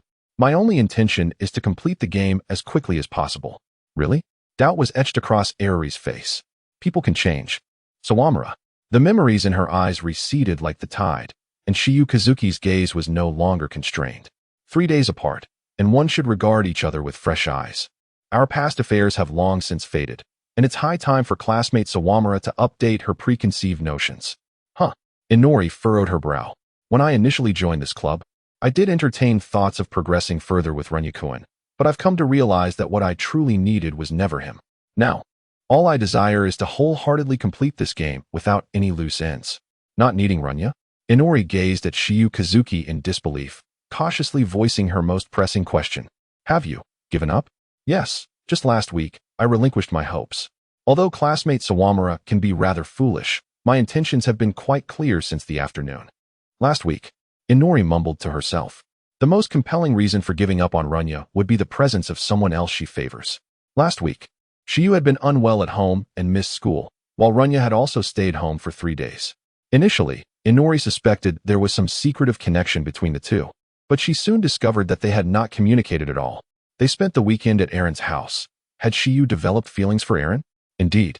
This revelation explained many of the peculiarities Inori had observed over the weekend. Shiyu, you have feelings for hentai Aaron? Upon hearing Aaron's name, a fleeting glimmer of infatuation crossed Shiyu Kazuki's eyes, but it was quickly suppressed. She still had debts to settle. It was not yet the time to broach such matters, as it would be unfair to Aaron-kun. I wouldn't say it's love. I simply find Aaron-kun quite intriguing, and I harbor a degree of fondness for him. Not yet in love. Inori sensed that the situation was far more intricate. For Shiyu Kazuki to utter the words "I have fondness" was a significant revelation, nearly substantiating the truth. After being rivals for so long, discovering that her opponent had developed feelings for another, especially for Aaron, with whom she had just shared coffee, left Inori's heart in a tumult of emotions. AI Ran is quite remarkable. Her physique is indeed commendable. Moreover, during our quarrels, she deliberately concedes to me. With one less rival, I ought to feel elated. Kagaya Shiyu crossed her arms, revealing a smile laden with significance. There was a reason she chose to share this matter with Irie. Everyone is fond of delightful things, yet when such treasures pertain to emotions, particularly amid the competition with Yukino Shida Yukino, one cannot afford to neglect the preparation for unforeseen circumstances. For reasons unknown, Irie felt an increasing aversion towards Kagaya, especially upon witnessing the unmasked joy gracing her lips, which only intensified the impression of Kagaya flaunting her triumph. Kagaya waved at Irie, stating, "Farewell, Sawamura. See you at school tomorrow." With that, she departed with a buoyant stride. With one less rival, I ought to feel elated. Irie silently echoed the sentiment as she watched Kagaya's retreating figure. Separating line Aki-rin also followed the instructions of Noboshi Ryu and arrived at a vast arcade. Although it was referred to as an arcade, aside from a few gaming machines at the entrance to adorn its facade, the interior was meticulously lined with an array of pachinko gambling machines, where a group of middle-aged individuals sat vacantly before these bullet gambling devices. They mechanically inserted glass balls into the machines and mindlessly pulled levers. Aki-rin stood at the entrance, his expression somewhat grim. "Is this the greed you spoke of?" Of course, what a marvelous scent it is. Each individual inside is imbued with insatiable greed, and human desire serves as the medium through which I siphon energy. Truly splendid. You expect me, a high school student, to enter here? This is even more outrageous than your prior suggestion to visit the morgue. Aki-rin exclaimed, exasperated, as an otaku. He could certainly distinguish between an arcade and a gambling hall. What's the rush? I haven't asked you to gamble, Noboshi Ryu replied, now in perfect harmony with Aki-rin, sensing his thoughts. Aren't there various gaming machines over there? Just find one to play for a while, and allow me to quietly absorb energy. You must understand, only when I am fully revived can your wishes come to fruition. Just a few hours will suffice. Iniluan's expression grew grim as he struggled for quite a while. Ultimately, he sighed and made his way towards the arcade.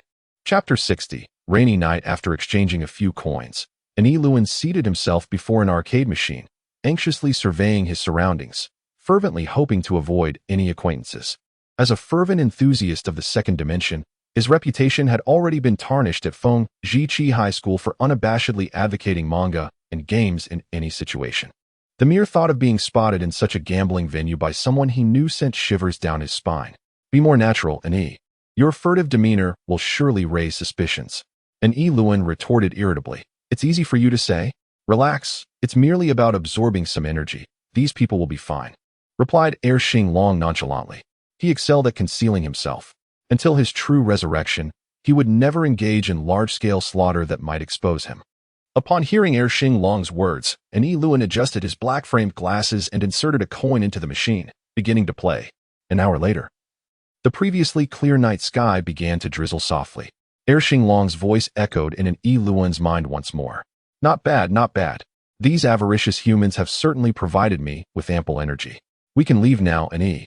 Seeing that the humans from whom Ershing Long had absorbed energy exhibited no discernible abnormalities, an Eluan breathed a sigh of relief.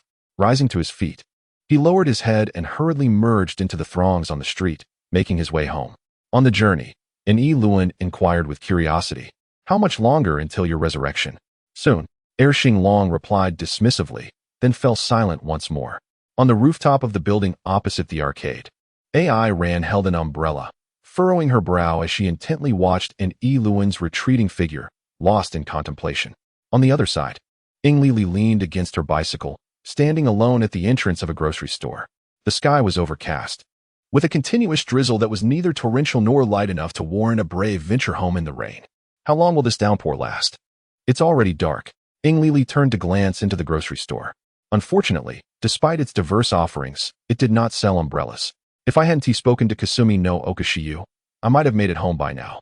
With her head bowed, facing the rainy night alone filled her with a slight dread. Zhongmu classmate, I didn't expect to see you again so soon. Lily looked up in surprise and exclaimed, Hentai Ai Ran? Come on, let me walk you home. Weren't you looking for Luani? How did you end up here? How did you come to be here? Was it not the awareness of your presence that prompted me to check on you? Upon seeing you standing here, utterly motionless, I realized I merely happened to pass by. Come now, this rain shows no sign of abating in the near future, and lingering here will surely lead to you catching a chill. This. Lily's expression betrayed hesitation. This must be a shared umbrella, right? If the school were to catch sight of us, it would be disastrous. Of course. Ai Ran remained oblivious to Lily's thoughts as he unfurled the umbrella and stepped beside her. Wait, Lily exclaimed, hastily undoing her signature twin tails. Her golden hair, still radiant under the overcast sky, cascaded down like silk, adding a touch of gentleness to her otherwise proud and lively demeanor. Then, she retrieved a hat from her backpack and placed it atop her head, a customary disguise she donned when venturing out to purchase notebooks. Letting out a sigh of relief, Lily turned to Ai Ran and said, Now we're ready. Let us go. Ai Ran suddenly comprehended Lily's intentions, gazing at her with exasperation. This girl certainly bore the weight of her noble upbringing. Rest assured, you now present yourself as if transformed into another person. Do hurry, for it is quite late. Upon hearing Ai Ran's words, Takemura Lily felt a sense of relief. After glancing around to ensure no one was watching, she hastily maneuvered her bicycle beneath Ai Ran's umbrella. Ai Ran, thank you. It feels a bit chilly today. Having stood here for so long, I find myself somewhat hungry. I long to return home and have a meal. Ai Ran rolled her eyes at Lily, saying, Didn't you just indulge in dessert at the CAF over an hour ago? In a flurry of words, Lily blushed and protested, I told you before. Girls possess two stomachs, one specifically for desserts. Indeed, Ai Ran dismissed Lily's misguided reasoning. But please lead the way. I am unfamiliar with your home. Outside, a gentle drizzle fell, while within the umbrella, a realm of dryness prevailed. Compelled by the innate human desire for warmth, Lily instinctively drew closer to the sole source of heat beside her, slightly reducing the distance between herself and Ai Ran. Their height difference was considerable. Ai Ran towered over 180 centimeters, while Lily stood at a mere 158 centimeters. If Ai Ran held the umbrella aloft as usual, Lily would undoubtedly be caught in the rain. Sensing her predicament, Ai Ran lowered the umbrella slightly. With a turn of her head, Lily, in a haughty tone. Remarked, "Humph, I never imagined hentai AI Ran could be so considerate." "Well, I can't just let you get drenched when you're so short," AI Ran replied. "Ah, how infuriating. I retract what I just said. Hentai AI Ran, you're utterly inconsiderate. I can't help it if I'm not tall. You should drink more milk and get out more." AI Ran suggested. "I do drink milk, yet I'm still not growing. What can I do about it?" Ing Lily's tone betrayed a hint of frustration, leading AI Ran to suspect there was more to her words. He involuntarily glanced down at her less-than-ample endowments. B79. 9. Just as I thought, he mused.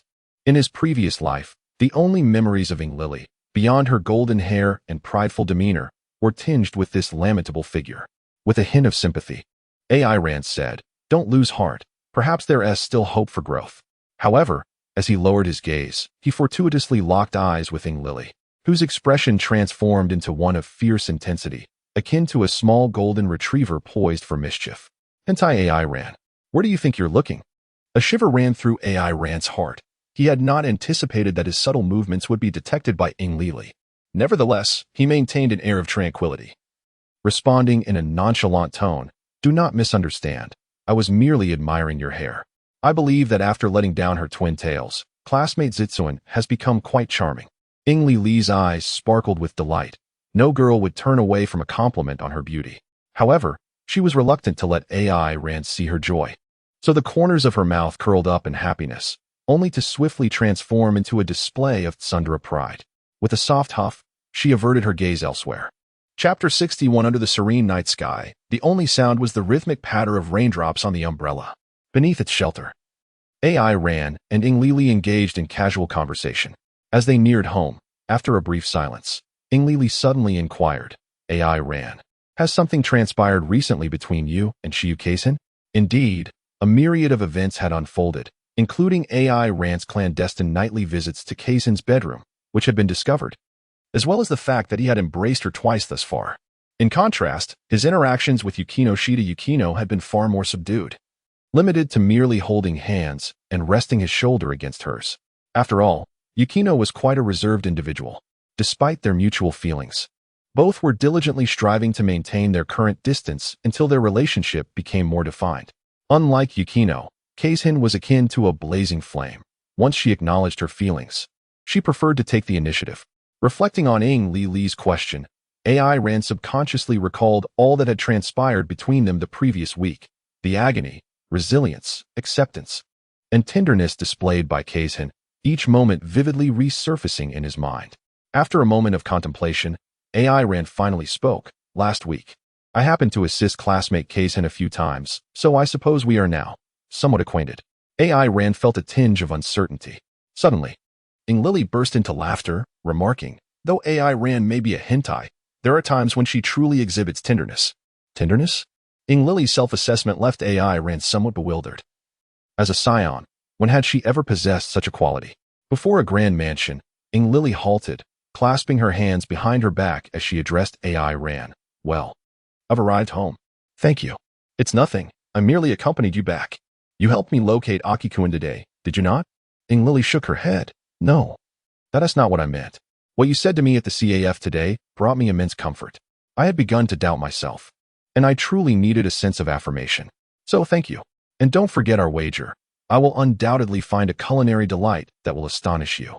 You just wait patiently to be my model." With that, Ing Lily huffed in a tsundere manner before swiftly entering her home. Seeing her proud demeanor, AI Ran chuckled lightly before seeking a place to soar towards Chiba City. "Mom, I'm back," came the voice of Sayaka Zawamura, filled with concern. "Did Ing Lily get caught in the rain? You forgot to take an umbrella when you left." "No, a friend brought me back. I'm going to take a shower now." "All right, dinner will be ready shortly. Come eat as soon as you finish." Sayaka watched her daughter retreat to her room, her gaze lingering on Ing Lily's attire and hair, curiosity growing. A friend brought her back, dressed so hurriedly, only to return in a guise. It seems that the one who brought her back was not a female friend from school. Perhaps it was Runtu? After dinner, Ing Lily picked up the original manuscript of the female protagonist, scrutinizing it for quite a while. She gently bit her lower lip. Kasa no Oka Yutaha had withdrawn, which should be good news. Although Runtu appeared to hold a fondness for Katamegumi, that was merely due to their so-called encounter. They had been complete strangers prior. How could there possibly be a foundation for any feelings? This truly was the opportune moment. It was the perfect time to resolve the conflicts of their elementary school days and embark on a childhood friend's route to a good yendi. With determination, she retrieved her phone and sent a message to Aki Runu via line. Are you there? Runtu? Oh, I'm here, Lily. What is the matter at this late hour? Must our game truly feature Katu as the female lead? If, and I stress if, I were to design a protagonist based on my own likeness, after all, I know myself best. I am confident that I could produce an original draft that would satisfy you. After composing this confession-like message, Lily hesitated for a long time, ultimately deciding to send it. This time, Luan did not reply immediately. Lily understood. She could afford to wait. She had wrestled with this brief message for quite some time. One might even say she had struggled with it since elementary school. Perhaps Lily was inspired by AI Rant's encouragement to verbally reject unreasonable demands. Indeed, for Lily, being asked to create original artwork featuring Katu as the protagonist was an unreasonable request. Alternatively, she might have been influenced by the resolute demeanor of Kasumiga Kakashiwa, who found her true love, which deeply impressed Lily. After a considerable time, Luan finally responded. Lily took a deep breath and opened line. Lily, you still do not understand. What the two-dimensional world seeks is that moment of emotion. If the original artwork of the protagonist changes, it becomes impossible to convey our creative passion to the audience. If we were to proceed in such a manner, I would no longer be worthy to claim my love for the two-dimensional realm. Why don't you comprehend this? Lily quickly sent a message. Though she was somewhat puzzled as to whether Luan truly did not understand or was merely feigning ignorance. Nevertheless, her feelings for Luan prevailed. She chose to believe that Luan Yi was simply a bit dull due to his obsession with the two-dimensional world. You are the one who does not understand, Lily. On the other end of the line, sensing Lily's rejection of his feelings for the two-dimensional world, Luan became a bit agitated. In a moment of emotional turmoil, he spoke of a topic they had both long avoided. The two-dimensional world is absolutely pure. The exhilaration of that moment must be conveyed to the players in its entirety. In terms of the two-dimensional realm, Lily is still lacking in purity, which is why we lost contact in our childhood. Lily opened her mouth to explain, but suddenly realized that Luan was not beside her at that moment. Her heart felt as though it had been pierced by a knife, heavy and painful. She knew that the incident was indeed her fault. Yet hearing it articulated in such a tone by Luan caused her immense heartache. Let us make amends, Luan Yi. Lily sent this message through line, tears streaming down her face. Haven T, we already reconciled? The past is behind us. Now we need only to work together to create this game. This message was like the final straw that broke the camel's back. Lily could no longer deceive herself. Luan Yi certainly understood the meaning of her previous message. She struggled to control her emotions. And after typing out the final words with trembling hands, she could no longer contain her anguish and began to sob uncontrollably. I understand now, Luan Yi. I will do my utmost to collaborate with you in completing this game. P.S. Today marks the final day of the verification period. I kindly request a wave of 5-star reviews, as this is of utmost importance to the author. Thank you. Chapter 62. The series of thrilling performances is about to commence as Friday's lunchtime approached. Only AI Ran and Yukino occupied the service department. Meanwhile, Yokohama Yui had taken Ishikiaki and Hikigaya Hachiman to befriend Miura Yumiko. However, it seemed that Ishikiaki's current focus was on Hayama. She also introduced Ishikiaki to Miura Yumiko as a friend, along with the perpetually socially anxious Hikigaya Hachiman, which sounded quite exhilarating. With a silent scoff in her mind, AI Ran stifled a yawn and picked up the bread before her. What's the matter? You seem rather lethargic, Yukino inquired as she sat beside AI Ran, deftly handing her a portion of the bento she had prepared. Do I? After receiving the bento, AI Ran yawned once more. This marks the 4th yawn since you entered this clubroom. Is something amiss? At present, there were no apparent issues, though it was true that she had not been resting well lately. Erin opened the bento box, revealing an assortment of small sandwiches. Casually tossing a piece into her mouth, she couldn't help but wag her tail in delight. Upon returning to this everyday world, Yukino found it impractical to prepare meals for Erin daily, as bringing such a multitude of bento to school would be rather excessive. Naturally, given Yukino's stamina, it was unrealistic to cook enough to satisfy the appetite of a Saiyan each day. Nevertheless, she remained committed to preparing a snack for Erin every noon. As for the other 2 Saiyans, there was no need for concern. Goku's wife, Chi-Chi, was a descendant of the turtle school and had reached the top 8 in the World Martial Arts Tournament. With her strength, preparing meals for a Saiyan was a trivial task, even if it meant cooking for 3. As for Vegeta, his wife seemed to be the wealthiest person in the world, boasting dozens of chefs at home. Eren savored the delicacies prepared by Yukino, her thoughts drifting back to the previous night's events. From Monday to Thursday, Eren had kept a watchful eye on Aki Refuto in Tokyo. However, after 4 consecutive days of surveillance, Aki exhibited no peculiar behavior, though he visited the arcade to indulge in some games after his work shifts. Such activities hardly seemed out of character for a self-proclaimed otaku. Next week, we will commence our practical training, and our family's construction company is part of the school's organized visit. My sister expressed her desire to dine with you on that day, Yukino said, a faint blush adorning her cheeks, her tone a mix of shyness and concern. While it was her sister who wished to meet Eren, it was indeed their family's company, and their mother would likely be present as well. After hastily finishing the last bite of her sandwich, Eren turned to Yukino and replied, "Oh, not a problem. I shall remain by your side throughout the practical training." A gentle smile graced Yukino's face. Indeed. No matter the circumstances, Aki remained steadfastly reliable. Zawamura Spencer Arari, a concealed otaku, and a renowned creator of adult-themed doujin works under the pseudonym Kashiwagi, had already half-immersed herself into the professional realm despite not having graduated yet, receiving numerous commissioned illustrations for pay. One would presume that a talented artist of her caliber would swiftly rebound from any emotional turmoil. Yet, she now faced the harsh rejection from the person she had secretly adored for years. After taking a full 3 days to recuperate at home, she gradually sorted through her tumultuous thoughts, allowing herself to find some semblance of calm. Presently, she found herself in the multimedia classroom, a temporary headquarters for the Game Doujin Club. Arari, it's Friday already. Have you come up with any inspiring character designs for the female lead? Someone inquired. Not at all. My mind feels as barren as chewed sugarcane, devoid of any spark of inspiration. Just end it for me, Arari replied coldly, her gaze meeting Aki's hopeful eyes. Aki understood the reason behind Arari's frosty demeanor, yet some matters were better left unspoken. At this juncture, he still needed her assistance. He mechanically turned his head, seeking help from the other two, hoping they could alleviate the awkward atmosphere. Kasumigakaka Shiyu shrugged, indicating her inability to assist. What a joke. I'm about to see Eren. How could I possibly focus on your issue? The breathing of Kasumigakaka Shiyu grew slightly labored. She had spent the past week in torment, akin to an individual addicted to cat videos, continuously replenishing her energy reserves with Eren. She was even contemplating heading directly to Chiba that very evening. Observing this scene, Aki-chan paused momentarily before offering a few words of comfort. Inairi, it's all right. No one in the club will rush you, so there's no need to put such pressure on yourself. We can slow down and wait for your original artwork. However, to Inairi's ears, these words conveyed an entirely different meaning. No one will rush me? Who, then, was questioning my progress just moments ago? No need to feel pressured. Slow down and wait for my artwork. If you hadn't so inexplicably dismissed my original work last time, if you hadn't feigned ignorance during your confession that night, would I be in this state of disarray now? Bang. Inairi shot up from her seat, her eyes wide with fury as she slammed her hands on the table.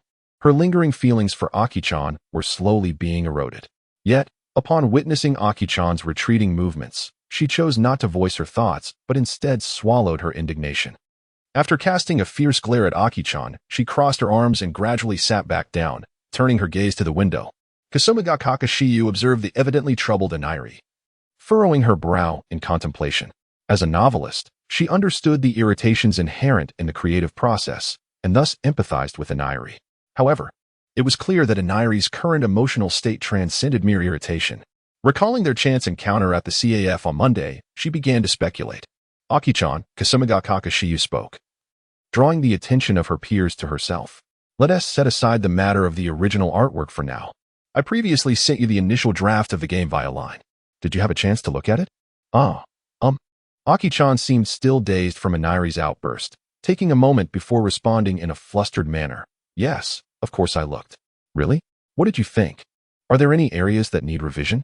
The plot crafted by Shiyu-sensei was, as always, intriguing. However, Aki-chan felt it lacked the essence he had anticipated. Kasumigakaka Shiyu bowed her head in silence, and unlike 2 weeks prior, she refrained from inquiring about the specifics of the plot that seemed amiss. It was no longer necessary. Upon hearing his words, Inari's gaze shifted from the window back to Aki-chan. Another familiar phrase, not the feeling he had anticipated. Inari felt a chuckle rising within her. She turned to Kasumiga Kakashiyu and thought, indeed, stepping back was the right decision. Chapter 63. Severing ties completely after a moment of contemplation. Akioka stood at the podium of the multimedia classroom, adjusted his black-framed glasses with his index finger, and announced loudly, after careful consideration, I have decided that we shall not gather at Kato's house this week. He had already informed her in the group chat moments ago.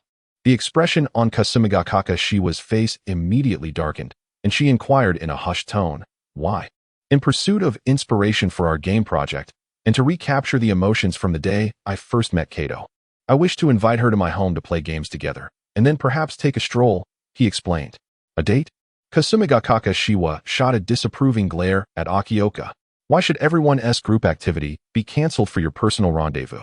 Kato Megumi looked equally astonished at Akioka, wanting to say something but was interrupted by Aki's next words. No, this is a club activity intended for research, Akioka corrected Shiwa's interpretation. Is it a research activity for just the two of you? Inuri's tone had softened considerably, yet it still bore an edge of confrontation. Inuri, you are tasked with designing the character art, and Shiwa-senpai has her deadlines to meet. Considering the workload for both of you, you need not participate in this activity for now, Akioka stated earnestly. All right, continue. Kasumiga Kakashiwa motioned for Akioka to proceed without any expression. In order to simulate the scenes that appear in the game, I envision Kato as the female protagonist, where we would shop together, hold hands, exchange gifts, and enjoy desserts, essentially engaging in a simple, ordinary date. For research purposes, interesting and mundane are not inherently contradictory. What I seek is the tender affection between the male and female leads in the everyday life that surrounds us, where the mere presence of the other brings joy. I aspire to capture these commonplace moments through words and exquisite artwork. The game thus created would be a remarkable work that resonates with players.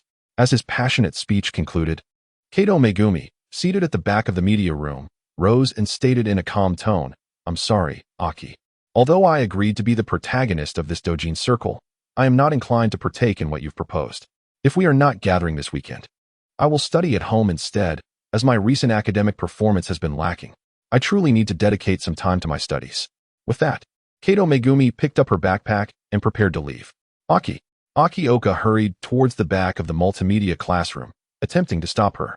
At that moment, Kasumiga Kakashiwa stepped in front of him, stating, according to what you've said, Aki-kun, can a simple, ordinary romantic interaction truly be engaging? It can.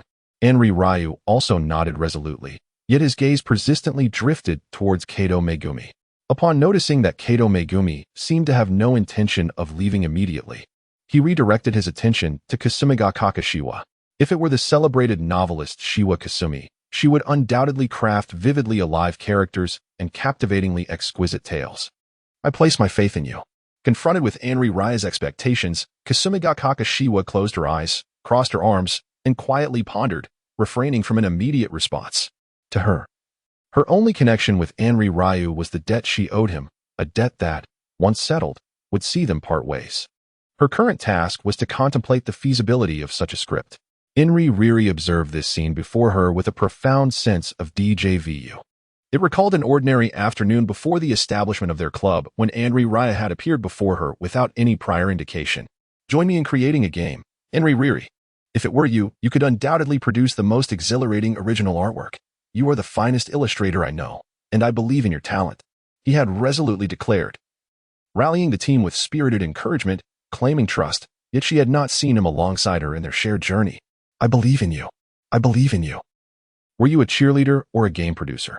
Anri Riri found herself pondering why she had agreed to assist him in crafting a game.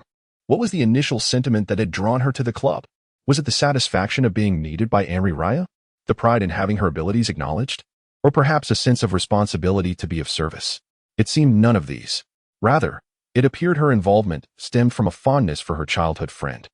Moved by his seemingly passionate gaze, ultimately, did he genuinely aspire to create an exceptional game rather than one he merely considered remarkable?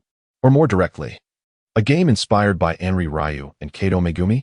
Recently, Ryu had been quite diligent, even assuming the role of producer, overseeing game planning and narrative design. Riri suddenly recalled a remark made earlier in the CAF with AI Ran. She felt foolish. He had already found a leading lady in his life. Using the guise of game development and field research as an excuse to hold hands and go on dates. Meanwhile, she had long understood the truth, yet had continued to deceive herself. No wonder AI Ran had hurriedly departed after comforting her. In his eyes, she must have appeared a complete fool. Riri, why are you crying? Ryan noticed her distress. It's nothing. Haha. I just thought of something amusing. Lily took out a tissue to dry her tears. At that moment, she had finally awakened completely from her dream, having already made a promise to the other party. She believed that regardless of any unforeseen circumstances that might arise, even if they were quite bothersome, she must fulfill the other's needs diligently. This was the fundamental principle of Lily's professional ethics. Luan Yi, I will earnestly complete the original artwork for the female protagonist as per your request. Farewell, Luan Yi. Let this draft serve as my compensation for that incident from our childhood. Once the original artwork is finished, we shall settle our debts and part ways. Kasa no Okayuta opened her eyes, witnessing Lily's reactions from beginning to end. After letting out a gentle sigh, she addressed Aki Luanyi, saying, Luanyi-kun, I understand. I will gradually make the revisions as you have requested. Yes, I am counting on you, senpai. In the following days, I will carefully contemplate and will reach out to discuss before I begin to draw. Indeed, the affirmations from Lily and Kasa no Okayuta instantly lifted his spirits. He was resolute that he could complete this captivating game that would enthrall everyone. At that moment, standing by the classroom door, Kato Megumi said softly, Aki classmate, I will be heading back now. I apologize for declining your invitation, but I will cooperate with Lily's work. That will be all for now. I shall take my leave. Upon concluding her words, she vanished like a fleeting cloud from Anri's sight. Chapter 64. Their Gathering Here, Part 1. The ultimate outcome of the game club's meeting on Friday was one of discord. After Kato Megumi departed, Anri fell into a profound silence, lost in contemplation. Ultimately, he was unable to present a reasonable budget for game development as planned, much to the disappointment of Kasumiga Kakashiyu. However, she refrained from voicing her discontent, merely exhaling a sigh before softly bidding farewell and hastily departing. As for Arari, she now wandered alone through the bustling streets. Often, in moments of despair, hesitation, and indecision, one instinctively seeks a confidant. Yet, Arari was astonished to discover that she had no one to whom she could confide her feelings. The name Aaron suddenly crossed her mind for reasons unknown. Is this week's gathering not happening? Arari pondered, her head bowed. The thought of the impending weekend stirred an inexplicable void within her heart. It felt as though something once cherished had vanished, leaving behind an emptiness akin to standing in a thrumming yet eerily silent monochrome street. The world had lost its vibrancy. The crowd no longer erupted in joy. This place, stripped of certain elements, resembled a desolate wasteland. She yearned to escape from these disheartening emotions, wishing to cry not even once. Driven by an urgent desire to flee, Arari sent a text to her mother before entering the station and boarding a train to Chiba. An hour later, she arrived in Chiba. Instead of heading directly to Aaron's home, she found herself at the mall where she had previously taken photographs with the game club members, hesitating once again. Am I even a friend to Aaron? What would it mean to seek him out like this? After some time, she decided, well, I'm here now. I might as well buy some fruit and snacks as gifts and spend the night playing games at Aaron's with newfound resolve. Arari purchased some apples and packed a few snacks before making her way to Aaron's apartment. Unbeknownst to her, dark clouds had gathered above, and suddenly, a spring thunderclap echoed through the air. The late spring weather, much like the temperament of a young maiden, was perpetually elusive. The thunderous sound startled Arari, causing her to freeze in place, fear evident in her eyes. Raindrops, akin to pebbles, began to cascade from the sky, initially a gentle patter. They quickly transformed into a torrential downpour within mere breaths. The rain fell like a waterfall from above, striking the ground with a relentless rhythm. Pedestrians hurried along the street, some clutching briefcases, others wielding umbrellas. Arari joined their ranks, dashing forward with small, hurried steps. The gift intended for AI Ran was clutched tightly in her arms, her hair thoroughly drenched, and her shoes beginning to soak with water, as the relentless downpour obscured her vision. In a moment of inattention, she stumbled over a slightly elevated patch of pavement. A sharp pain surged through her as the apples from her fruit bag scattered across the ground. Slowly, Lily rose to her feet, feeling a searing ache in her knee joints and the outer sides of her arms. Despite the discomfort, she persevered, retrieving her backpack and diligently picking up the fallen apples one by one. The passers-by around her turned a blind eye to the scene, instinctively distancing themselves to avoid any unnecessary complications. As she resumed her journey towards AI Rand's apartment, tears finally streamed down Lily's face, a manifestation of both pain and indignation. Upon finally arriving at AI Rand's doorstep, she tidied the long strands of hair that clung to her cheek, sniffed back her emotions, wiped her face with her damp sleeve, and donned her usual proud demeanor before gently pressing the doorbell. After a brief wait, no one answered, prompting her to ring the bell once more and wait in silence, still met with no response. Was AI Rand not home, or had she simply fallen asleep? Setting her belongings down, Lily took out her phone, intending to contact AI Rand via line, but the device had succumbed to water damage just moments earlier. Undeterred, she pressed the doorbell again, her gaze slowly dropping as she stood before the unyielding door. Fool, fool, fool. Her murmured lament, tinged with a sobbing undertone, could have been directed at AI Rand or perhaps at herself.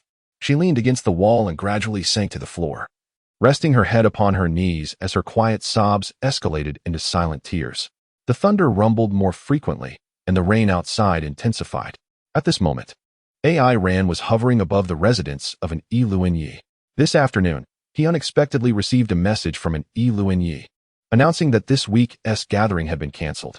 How could this be? Every Saturday presented a precious opportunity to engage closely with the Dragon Ball host.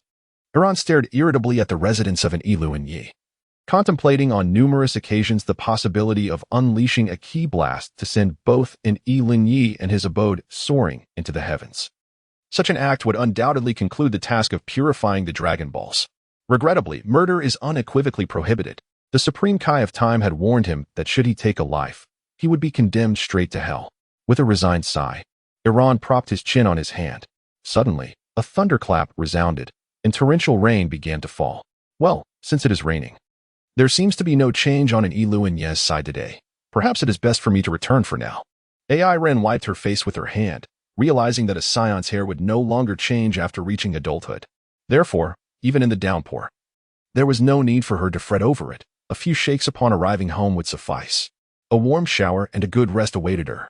After all, attending classes during the day and working at night felt like an existence of servitude. With that thought, AI Ran hurried towards Chiba. After a brief interval, AI Ran returned to her apartment. As the elevator doors opened, she stepped out and was taken aback to find a curled-up figure in front of her door. Was that classmate Zakamura? As she approached, she unexpectedly crouched down and gently called out to Yoshinori. Upon hearing her name, Yoshinori slowly lifted her head from between her legs, her crimson eyes overflowing with tears the moment they met AI Ran's gaze. As AI Ran met that gaze, her heart tightened painfully. AI Ran. Lily slowly rose to her feet, but having squatted for too long, she stumbled forward towards AI Ran. Quickly, AI Ran caught her, feeling the frailty, chill, and dampness of Lily's body. He noticed the fruits and snacks laid aside, as well as the wounds adorning Lily's skin. Though the circumstances remained unclear, he instinctively began to gently pat her back. I apologize, Zay Murakami, have you been waiting long? AI Ran gazed at the pitiable Lily, her tone softening to an extraordinary degree. After much contemplation, I concluded that this approach was the most effective means of bridging the gap between Lily and the protagonist, dismissing numerous alternatives that failed to cohere. Shortly, another chapter awaits, leading us to the much-anticipated scene of turmoil. To those who have reached this juncture, I kindly request a 5-star review for this work. Your support is greatly appreciated. Chapter 65, Their Convergence, Part 2, filled with longing to confide in someone. What awaited was instead an unexpected disappointment and the heart-wrenching agony of waiting. The pervasive loneliness and pain engulfing her found an unreserved release upon the appearance of AI Ran before her. The restrained self-discipline that had held her back was utterly dismantled, like a dam breached by a deluge, rendered utterly ineffective. Zhejiang, please, let us go inside. As she observed the disheveled Miss Wet Hen gradually cease her sobs in her embrace, AI Ran slowly loosened her hold. Yet, Lily did not relinquish her grasp. She merely nodded imperceptibly. After initially expelling her pent-up emotions, Lily found herself at a loss regarding how to navigate the current predicament. The tsundere traits that had been evident since childhood began to resurface, dictating her thoughts anew. Why did I suddenly leap into AI Rant's arms? How utterly unreserved. Am I a fool? Zhejiang, if you hold me like this, I can't possibly open the door. Erin helplessly raised her hand, pondering what on earth was happening tonight. Upon hearing this, Lily hesitated for a moment before slowly releasing her grip, lowering her head and biting her lip. She silently retreated a few steps, acutely aware that her face must be flushed, feeling the heat radiating from her cheeks. AI Ran casually picked up the items brought by Li, opened the door, and said, "Please come in." "I apologize for the intrusion," Li murmured, covering her head as she stepped into AI Rant's home. Erin closed the door behind her, effectively shutting out the sound of rain and the occasional rumble of thunder that had been echoing outside, reducing the noise to a mere whisper. In this serene environment, Lily felt a wave of relief wash over her, yet simultaneously, a different kind of unease began to stir within her. Upon reaching the living room, she stood there, momentarily dazed and at a loss. Her entire body was drenched from the rain, and the remnants of her earlier fall left her with numerous specks of mud. "Please, make yourself comfortable, classmate Yamamura," Erin said, placing her belongings on the coffee table. She noticed Lily's knee, where her over-the-knee sock had torn, and a trickle of blood had begun to seep through. "I'm not clean. I might dirty the sofa," Lily protested. "It's nothing. We can tidy up later," Erin reassured her. Erin casually spoke as she retrieved a medical kit from beneath the television cabinet, approaching Lily. Inside were bandages and anti-inflammatory ointments. Injuries were a frequent occurrence during her training, hence the household's perpetual stock of these supplies. "Wait, Erin." Lily's calf instinctively recoiled. Although she was aware of Erin's intentions, a wave of shyness washed over her. "I am fine. You need not trouble yourself with my injuries." "What? I had no intention of treating you." Erin looked at Lily with a bewildered expression. "Isn't it customary in anime for boys to assist girls in such matters?" For some inexplicable reason, Lily felt a sudden sense of relief, her tone gradually shifting back to her usual tsundere demeanor. She even recalled a comic she had previously illustrated, where a queen, cast out and forlorn, was rescued by a knight. Amidst their interactions, an emotional bond blossomed. Upon the queen's restoration to her former glory, the knight, acutely aware of the vast disparity between their statuses, hesitated to assert himself, reluctant to take that crucial step. The proud queen, growing impatient, compelled her knight to kneel before her bed. The knight could only grasp her foot, leading inevitably to certain intimate scenarios. At this thought, Lily trembled slightly, a flicker of fear coursing through her, her heartbeat quickening, mingling with a hint of anticipation. Yet, Erin merely placed the medical kit before her and retreated to a distant seat. "Hentai. Erin, why are you so utterly unchivalrous?" Lily muttered in dissatisfaction, unfastening the top button of her blouse, letting out a slight sigh of relief, and then began to tend to her own wounds. "You cannot treat your injuries this way," as AI Ren observed Li's clumsy demeanor. She let out a helpless sigh and swiftly intervened to halt her subsequent actions. "Foolish Li, allow me to assist you. You are the fool. And please refrain from uttering my name." Li was poised to retort with a grimace, but was unexpectedly overwhelmed by a soft whimper as AI Ran grasped her foot and placed it upon her thigh. "I shall commence treatment now. Please bear with me for a moment." Observing AI Ran, who sat cross-legged beside her, meticulously tending to her leg injury, Li's thoughts nearly stagnated, leaving her in a dazed state as she gazed at the man before her. She found herself unwittingly immersed in the persona of the queen from a story. "No, no. Li, you must compose yourself. Do not let your mind be clouded with such frivolous thoughts." Yet, this sensation felt entirely unprecedented. Li pressed her hand against her chest, a powerful emotion threatening to surface, yet it was firmly suppressed. "Hentai AI Ran. May I come to see you every weekend? I wish for you to be my model." "Foolish Li, do not forget our wager. Until you find a dish that satisfies my palate, do not even dare to entertain such thoughts." Erin meticulously affixed a waterproof bandage, and as she lifted her gaze, she met Lily's anxious eyes. Suddenly, the atmosphere in the room turned palpably awkward. "You should take a shower." "Huh? What do you mean? You're drenched, and your clothes are torn. If you don't shower, you'll catch a cold. By the way, doesn't this feel uncomfortable for you?" Erin cast a fleeting glance at Lily before continuing. "After you finish washing up, please change into my clothes. It seems your current outfit is not suitable for you at the moment." Lily, her face flushed, nodded in acquiescence and hurried towards the bathroom. At that moment, Aaron's phone suddenly illuminated. Upon checking, he discovered a friend request from Kasumi no Okashiya. Their only prior means of communication had been through the group of the gaming club. What prompted her to add me as a friend so suddenly? In Aaron's phone, there were only 3 contacts: Yukino Shida Yukino, Hikagaya Hachiman, and Yui Yokohama. After pondering for a moment, Aaron clicked to agree. Aaron Cohen, I wish to come over to your place tomorrow. Why? Is there not a club activity this week? However, after facing such an incident, I feel a bit frightened being alone. Moreover, you've done various things for me. Shouldn't you take some responsibility? Upon reading the message from Kasumiga Kakashiyu, Aaron was slightly taken aback. What have I done? Wasn't it to save someone? Chapter 66. They Gather Here, Part 2. This is the attire of Hentai Aaron. Immediately, Aruri envisioned the lewd act of burying one's head within it and inhaling deeply. Her face flushed instantly. No. Aruri, you must maintain your composure. You cannot let your mind be clouded with such thoughts when at a boy's house. Taking a deep breath, Aruri methodically removed her skirt and shirt, then lifted her legs to discard her panties, followed by her bra. Neatly folded, she placed them on a nearby hanger and stood under the shower head. Warm water enveloping her entire body. How delightful. I was freezing after getting caught in the rain earlier. Speaking of which, I came here today to chat with Hentai Aaron, yet why am I being cared for instead? This is rather peculiar. Engaging in such self-reflection, Aruri closed her eyes. After finishing her shower, she emerged from the bathroom and made her way to the living room. So, why did you suddenly come over today? Didn't Anki-san say that the weekend gathering was cancelled? AI Ran presented a cup of hot tea to Ingli Li, taking a seat on the sofa while gazing at her with a puzzled expression. I was worried you might starve at home. I noticed it last week. You really can't cook at all, can you?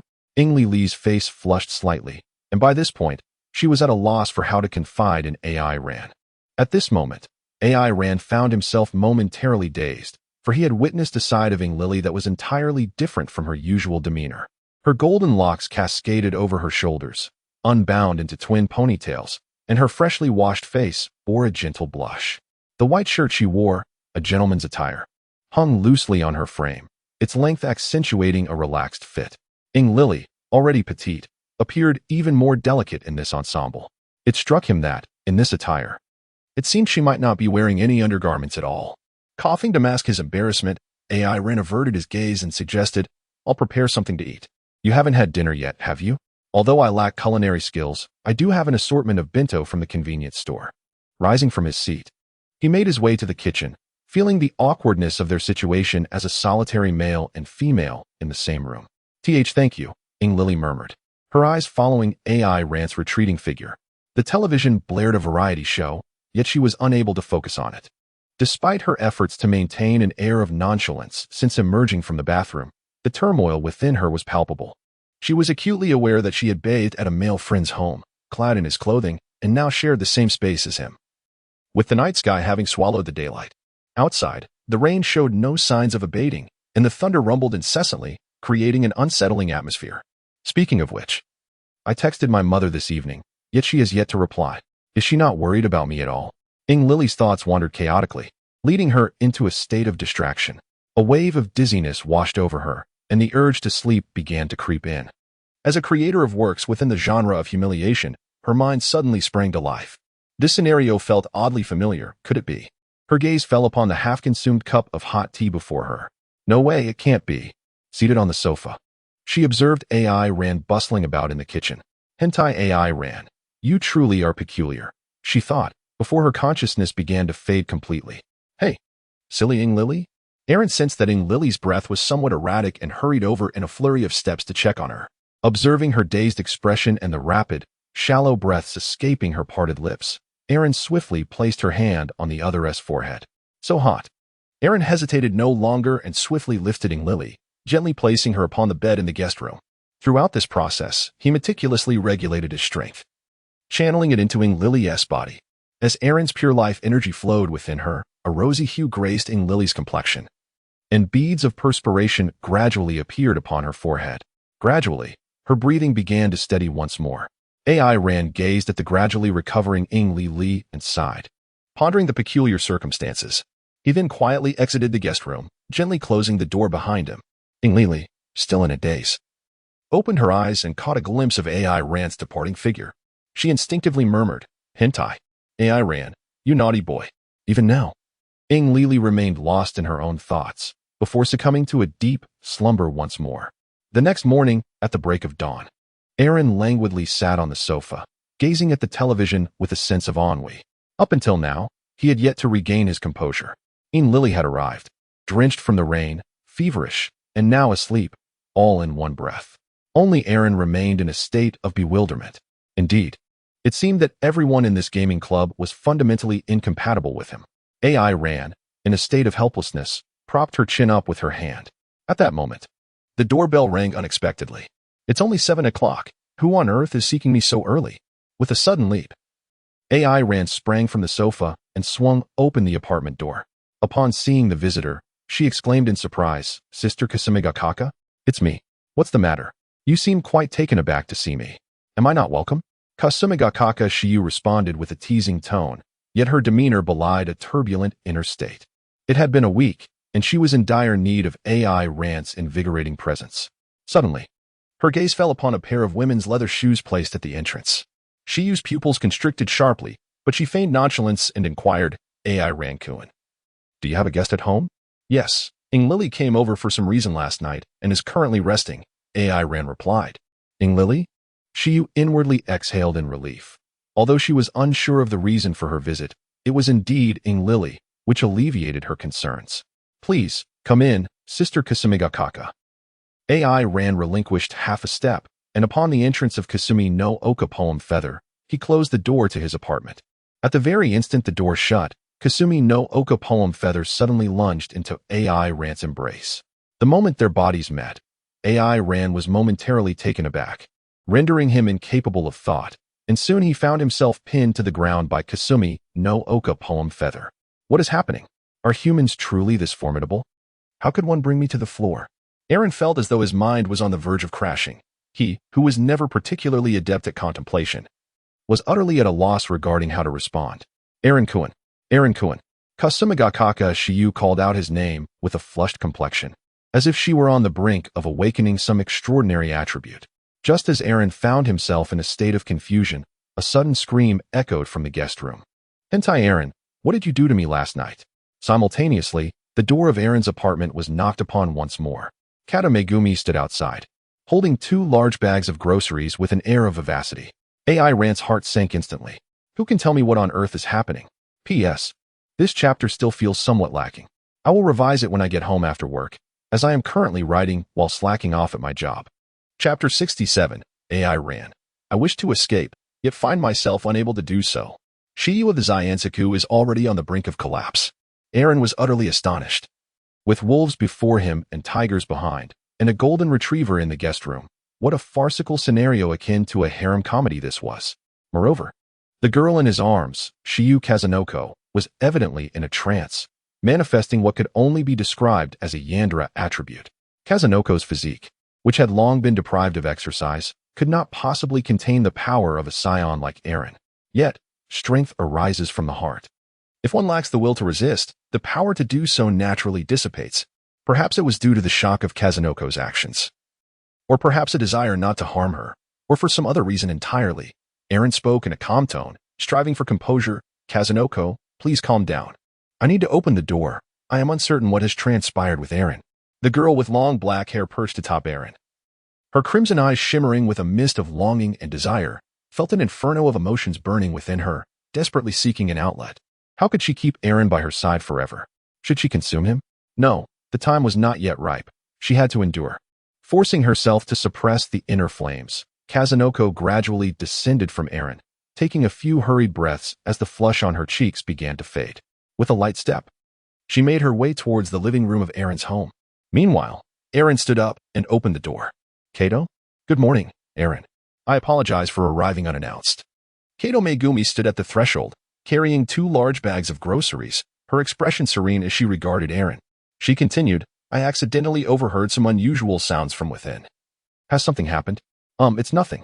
Kazunoko just stopped by," Aaron replied, inviting her in. Aaron felt somewhat uneasy under Kato Megumi's gaze, and could only slightly shift to the side, allowing her a clear path. This gesture felt oddly familiar, as if it had just been performed a few moments ago. Kato Megumi's attire today struck Aaron as remarkably reminiscent.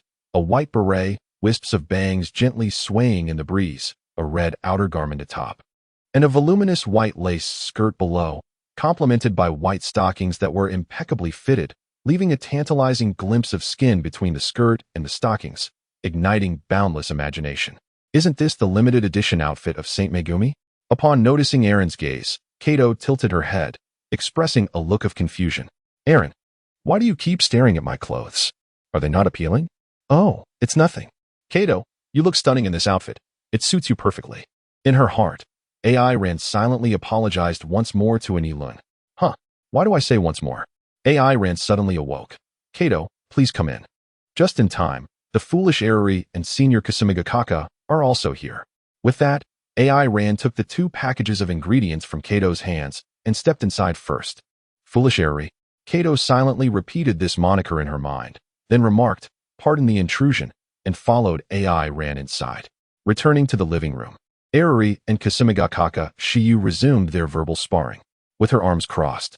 Kasumigakaka Shiyu looked at Eruri with a proud expression. How can a counterfeit young lady like you spend the night at a boy's house? Mind your own business. Eruri, now dressed, flashed her 2 prominent canine teeth and grimaced at Kasumigakaka Shiyu. Ignoring the duel between the 2 individuals, AI Ran made his way directly to the kitchen. He had grown accustomed to such spectacles. During the previous fortnight, whenever these 2 were in each other's company, they spent nearly half of their time exchanging barbs.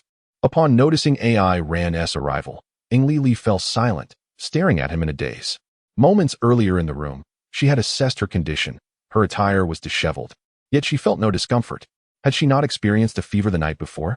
Now calm, Li began to analyze her current predicament. How had she ended up in the room last night? Drawing the curtains, she allowed the gentle sunlight to filter into the space. Suddenly, a memory surfaced. It seemed that AI Ran had carried her to her room, and she had been dressed in that manner. No matter. It was completely inconsequential. AI Ran was, after all, a man of virtue. What era was it, after all? It was merely a hug. Forcing herself to forget the mortifying incident from the previous night, Li took a deep breath, changed her clothes, and stepped out of the room. In the living room, she encountered her rival, Shiyu Kazaki, returning to the present. As she watched AI Ran pass by her, a blush involuntarily crept across Li's face. She lowered her head and took 2 steps back, instinctively placing her hands over her chest. It felt as though she had been struck by something substantial, momentarily causing a sensation of constriction in her chest, her heart racing. Perhaps it was just the lingering effects of her illness that left her feeling somewhat weak. Li consoled herself inwardly. AI Ran, thank you for taking care of me last night. Her voice was barely audible. Apart from Shiyu Kazaki, no one else heard her. She had intended to express her gratitude properly, but the words had dwindled to that fragmented utterance. Observing this exchange, Shiyu Kazaki regarded Li with a look of suspicion. Just then, Kato K, who had followed AI Ran into the living room, spoke up. Oh? So, did you join AI Ran last night, Zawumura? Startled by the sudden voice, Li exhaled in relief upon realizing it was Kato K, yet her anxiety quickly resurfaced. I actually came to gather material from AI Ran, she stammered. By the way, why are both of you here today? Brilliantly clever, she thought to herself, congratulating her ingenuity for turning the tables, a true embodiment of her mother's essence. Ugh, Shiyu Kazaki said, discontent etched on her face as she sank into the sofa. I'm here for material as well. I'm halfway through the 3rd volume of Love Metronome, but there are some plot points I'm struggling with. After all, I've never been in love and don't know how to write about it, so I hoped AI Ran would assist me in gathering material. In order to better engage in club activities, I contemplated whether immersing myself in gal games might prove beneficial for my programming skills.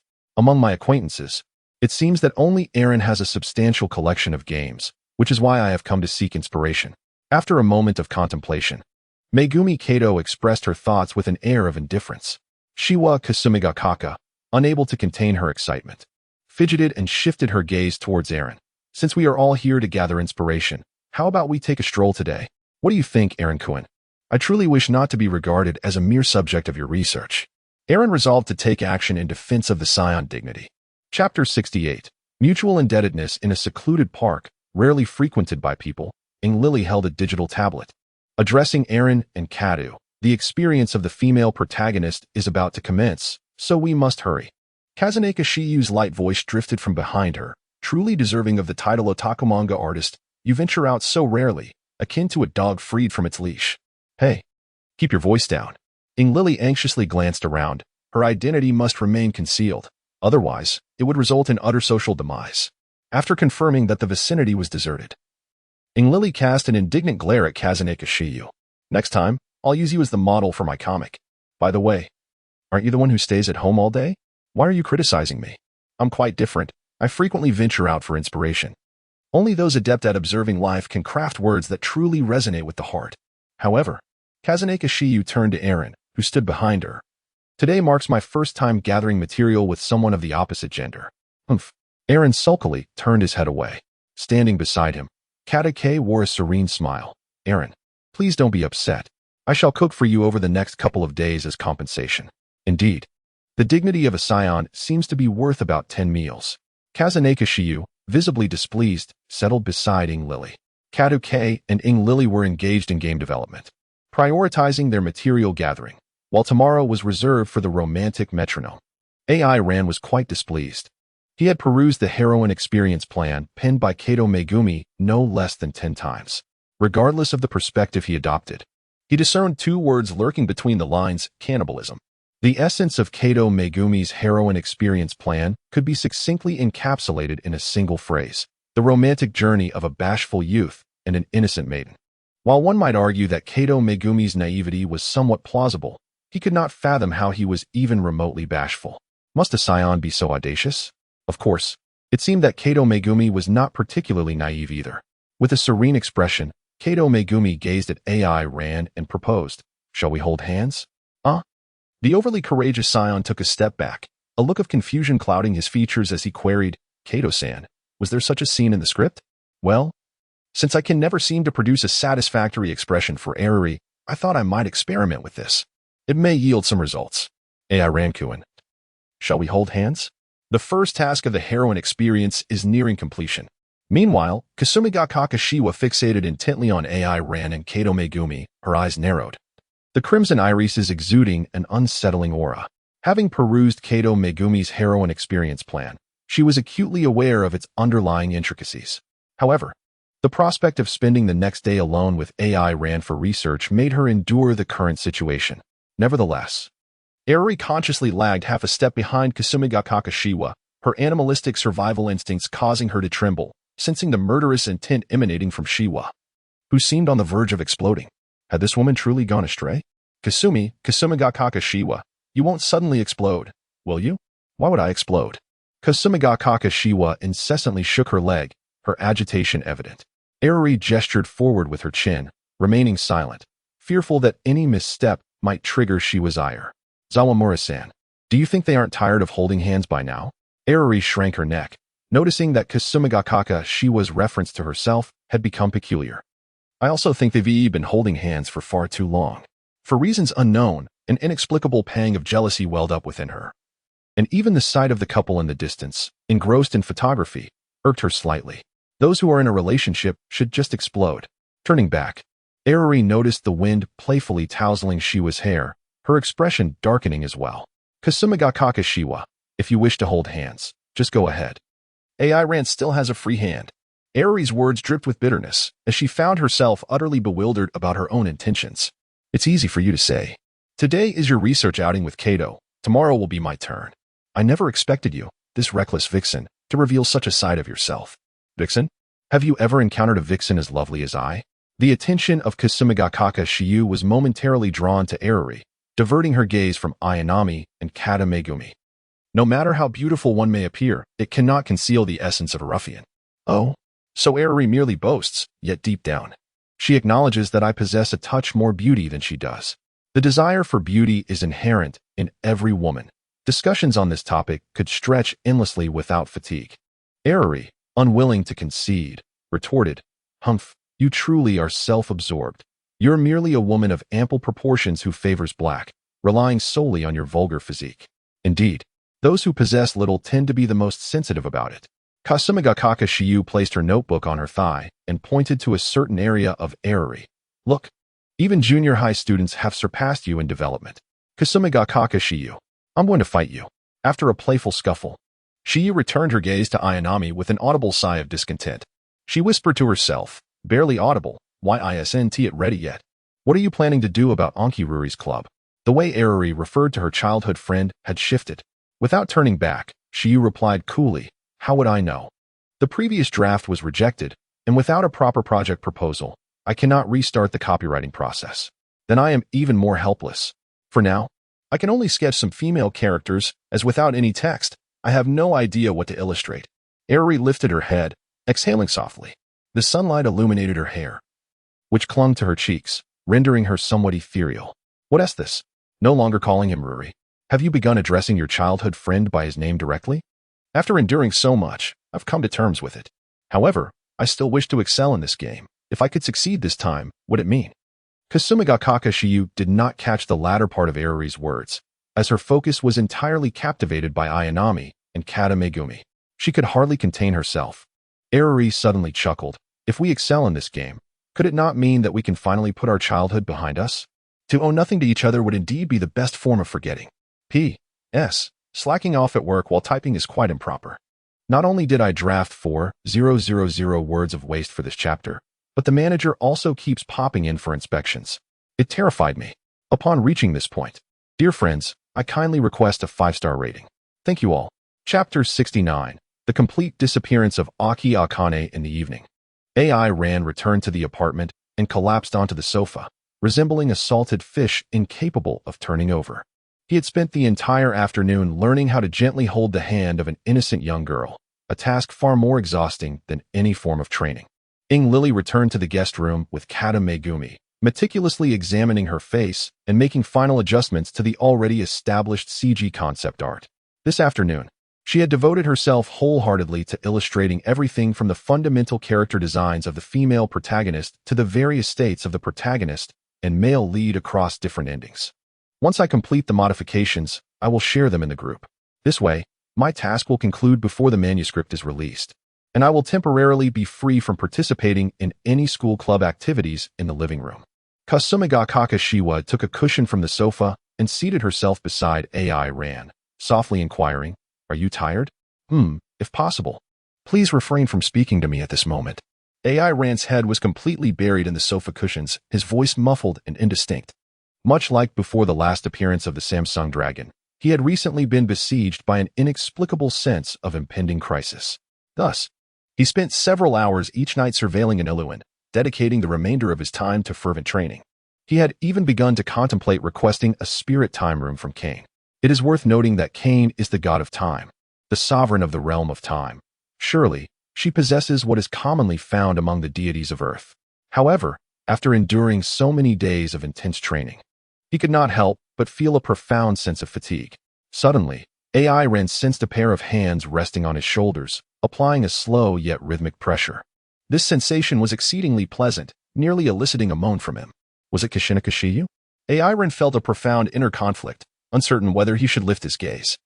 After the multitude of events that transpired today, even a fool could discern the feelings of Kasumigakaka Shiyu. However, the image of Yukino suddenly emerged in his mind. AI Rankuin, have you been keeping up with the love metronome recently? Shiyu's words interrupted his reverie. Well, although I read it with some difficulty, I managed to finish the first and second volumes. The character Sayaka is based on you, right? Indeed, AI Rankuin. You are quite perceptive, Shiyu replied, her features softening. There was a time when love metronome faced the dire prospect of cancellation. During that period, I felt as if I had been utterly negated, which was both painful and despairing. Later, the fervent advocate of this work, Aki Akane, appeared before me. In that moment, I genuinely believed I had found someone who understood me. Yet, subsequent events proved me wrong. Our relationship was merely that of author and reader. To him, I was just Kasashiko. As her thoughts drifted back from that fateful night, Kasumigakaka Shiyu continued, by the way, I have yet to properly express my gratitude to you, AI Rankuin. I cannot fathom how I would have endured those nights without your presence. Thank you for being by my side, AI Rankuin. The living room fell into a tranquil silence, interrupted only by the faint sound of gentle snoring. AI Ran was unaware of when she had turned her face aside and drifted into slumber. AI Ran June, gazing dreamily at AI Ran's visage, gradually leaned down. Lily let out a sigh of relief, finally finished. How do you find it, Kato? Well, I believe it to be absolutely perfect. Especially the backdrop of this good end, Kato K remarked, her gaze fixed on the photograph before her, where the female protagonist's eyes were gently closed. Embracing the male lead with profound affection. To think that classmate Sawamura could produce such a flawless original artwork without even seeing the specific scene. Ing Lily looked at Kato K with a puzzled expression. Although her demeanor remained unchanged and her tone retained its calmness, Ing Lily sensed a hint of regret in her words. Never mind, perhaps I am merely overthinking it. Since the female lead has acknowledged it, I shall proceed to share these illustrations in the group. Meanwhile, in Tokyo, Aki Akane was perusing the latest issue of Jump magazine. There is hardly anything worthwhile in this issue. It's all the same old stuff, so dull. Truly, there are too few genuinely pure 2D authors in this world. At that moment, his phone chimed. Irritated, he tossed the Jump magazine aside and glanced at his phone. Ing Lily has already completed 5 original illustrations so quickly? After a brief review, Aki nodded in satisfaction, noting the quality seemed quite decent. It appears I must hasten to present the project proposal, our game. Capable of touching everyone's heart, must be launched soon. Why are you so pleased, Aki? Don't suddenly speak like that. It's quite alarming. Ignoring Aki's complaint, Xing Long continued, your female lead has been in Chiba since this morning, and the other 2 delicious dishes are there as well. Look. Doesn't he, the male lead in this photo, resemble your investor? What are you talking about? Kato wouldn't he be in Chiba? Didn't she say she was going to study at home yesterday? A girl like Kato wouldn't he deceive me?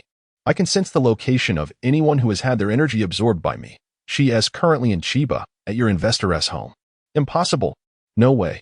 Aki crumpled to the ground, clutching his head. Xing Long, when will you be revived? Didn't you promise to create a perfect 2D world for Kato and me? The energy absorbed is far from sufficient.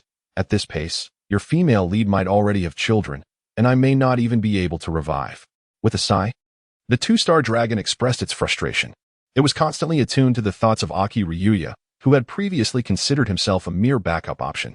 If he could successfully create a game and unite with the female protagonist, he would no longer need to cooperate with the dragon to absorb negative energy.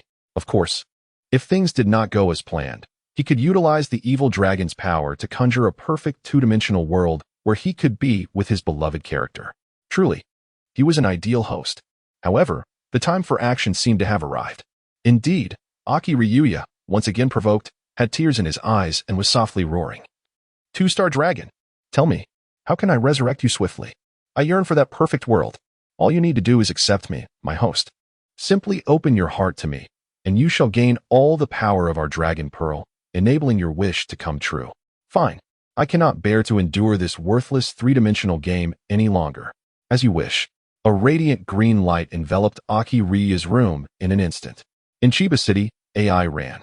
Lying on the sofa, unconsciously furrowed her brow. Soon after, a pair of delicate hands gently smoothed her expression. In the dimly lit room of Aki Ryuya. Despite it being daytime, the curtains were drawn tightly, casting a gloomy atmosphere filled with dark green mist, rendering the space eerily cold. With a series of knocks on the door, the chilling ambience dissipated, and the room returned to its normal state. Dressed in pajamas, Aki Ryuya trudged to the door in his slippers, the soles scraping against the wooden floor with an unpleasant creaking sound. The door swung open. Ryuya? I thought I heard something strange just now. What is happening in there? His parents looked at him with a worried expression. They had been knocking for nearly 10 minutes. If he did not open the door soon, they would have to call the authorities. Nothing's wrong. I just tripped and hit my head. It's fine. You two should go back to sleep. Have you been working too hard lately? I've told you not to get lost in this 2-dimensional world. You never listen. Just look at this mess. Aki Ryuya's father halted mid-sentence. A wave of green mist enveloped them, and in mere seconds, they began to dissolve, ultimately fading into nothingness. Truly, damned humans. I was considering sparing you, yet here you are, chattering away. Ani Luan cast a cold glance at the 2 remaining garments on the floor before retreating back into the room. With a soft thud, the door closed behind him, leaving Ani Luan standing silently, head bowed. After a few moments, he lifted his gaze slightly, and the placid expression that once graced his face had vanished without a trace. Behind the black-rimmed glasses, his eyes, bloodshot and wild, reflected madness and terror. A sinister grin spread across his lips, curling into a malevolent smirk. At last, I have returned. Alas, this frail body remains too weak. I am not yet a match for that long-tailed human. However, is the woman beside him the host of the 3-star dragon? If we were to join forces, we could surely vanquish him. It seems I must hasten my pace. I can hardly contain my eagerness to hear the lamentations of humanity in this world. Outside, the glow of car headlights seeped through the cracks of the curtains, casting a faint light upon his malevolent, twisted visage. Yet, an eluin's shadow resembled that of a great toad. Meanwhile, in every corner of the world, strange transformations began to unfold. At the Yukinoshita family estate, Yukinoshita Yono was abruptly roused from her slumber, sitting up in bed, clutching her chest as she gasped for breath. "What is this overwhelming heat?" she exclaimed.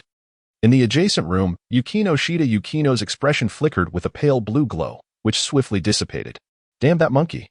How dare he provide the host with such an abundance of positive energy? Just wait. I will surely bring about your demise. Sunday AI ran and Shiyu Zayazaku arrived at a quaint CAF.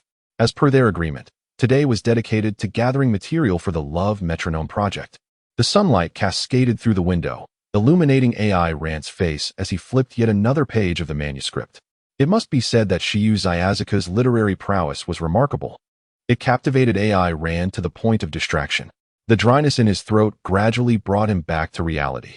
He lifted his cup of red tea to his lips, savoring a sip. The subtle bitterness combined with the warmth of the tea coaxed him into a state of contentment, causing his eyes to flutter shut in pleasure. Out of the corner of his eye, he noticed Shiyu Zayazaku watching him intently, her expression tinged with anxiety. "What do you think of this third volume, AI Rankuin?" "It's quite impressive. Compared to the previous two volumes, the most remarkable aspect of this one is the transformation of the male protagonist character, evolving from a reclusive boy into a strong and independent individual. Such a person is truly deserving of Miss Sayaka." Upon hearing AI Rant's praise, Shiyu Zayazaku beamed with the joy of triumph. The affirmation from the one seated before her filled her with an overwhelming sense of happiness, a feeling surpassing even the elation she felt when her novel sold 500,000 copies. Time seemed to fly in their solitude, and she wished it would slow down. Bringing the coffee cup to her lips, she took a delicate sip, using the moment to steal a glance at AI Rant's countenance. Perhaps it was the extraordinary evolution of his being. The boy possessed flawless skin and a strikingly handsome face adorned with an air of purity. His slightly fierce gaze was utterly enchanting. Shiyu Zayazaku's eyelashes fluttered, and in that instant, questions she had struggled with suddenly began to find their answers. What if AI Rankuin rejected her confession? What about Yukinoshita? What if they quarreled and broke up? What of the debts of Aki Akane that remained unpaid?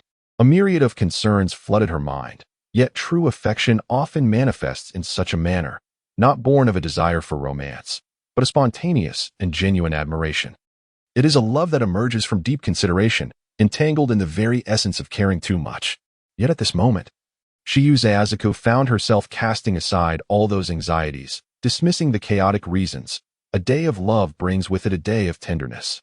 As she pondered this, she gently set her coffee down, producing a soft clink. AI Rankuin. AI Rant's gaze remained fixated on the manuscript, oblivious to her call. The atmosphere grew still, and then Shiyu Zayazaku spoke, her voice soft and tender, a gentle smile gracing her lips, her expression relaxed and candid.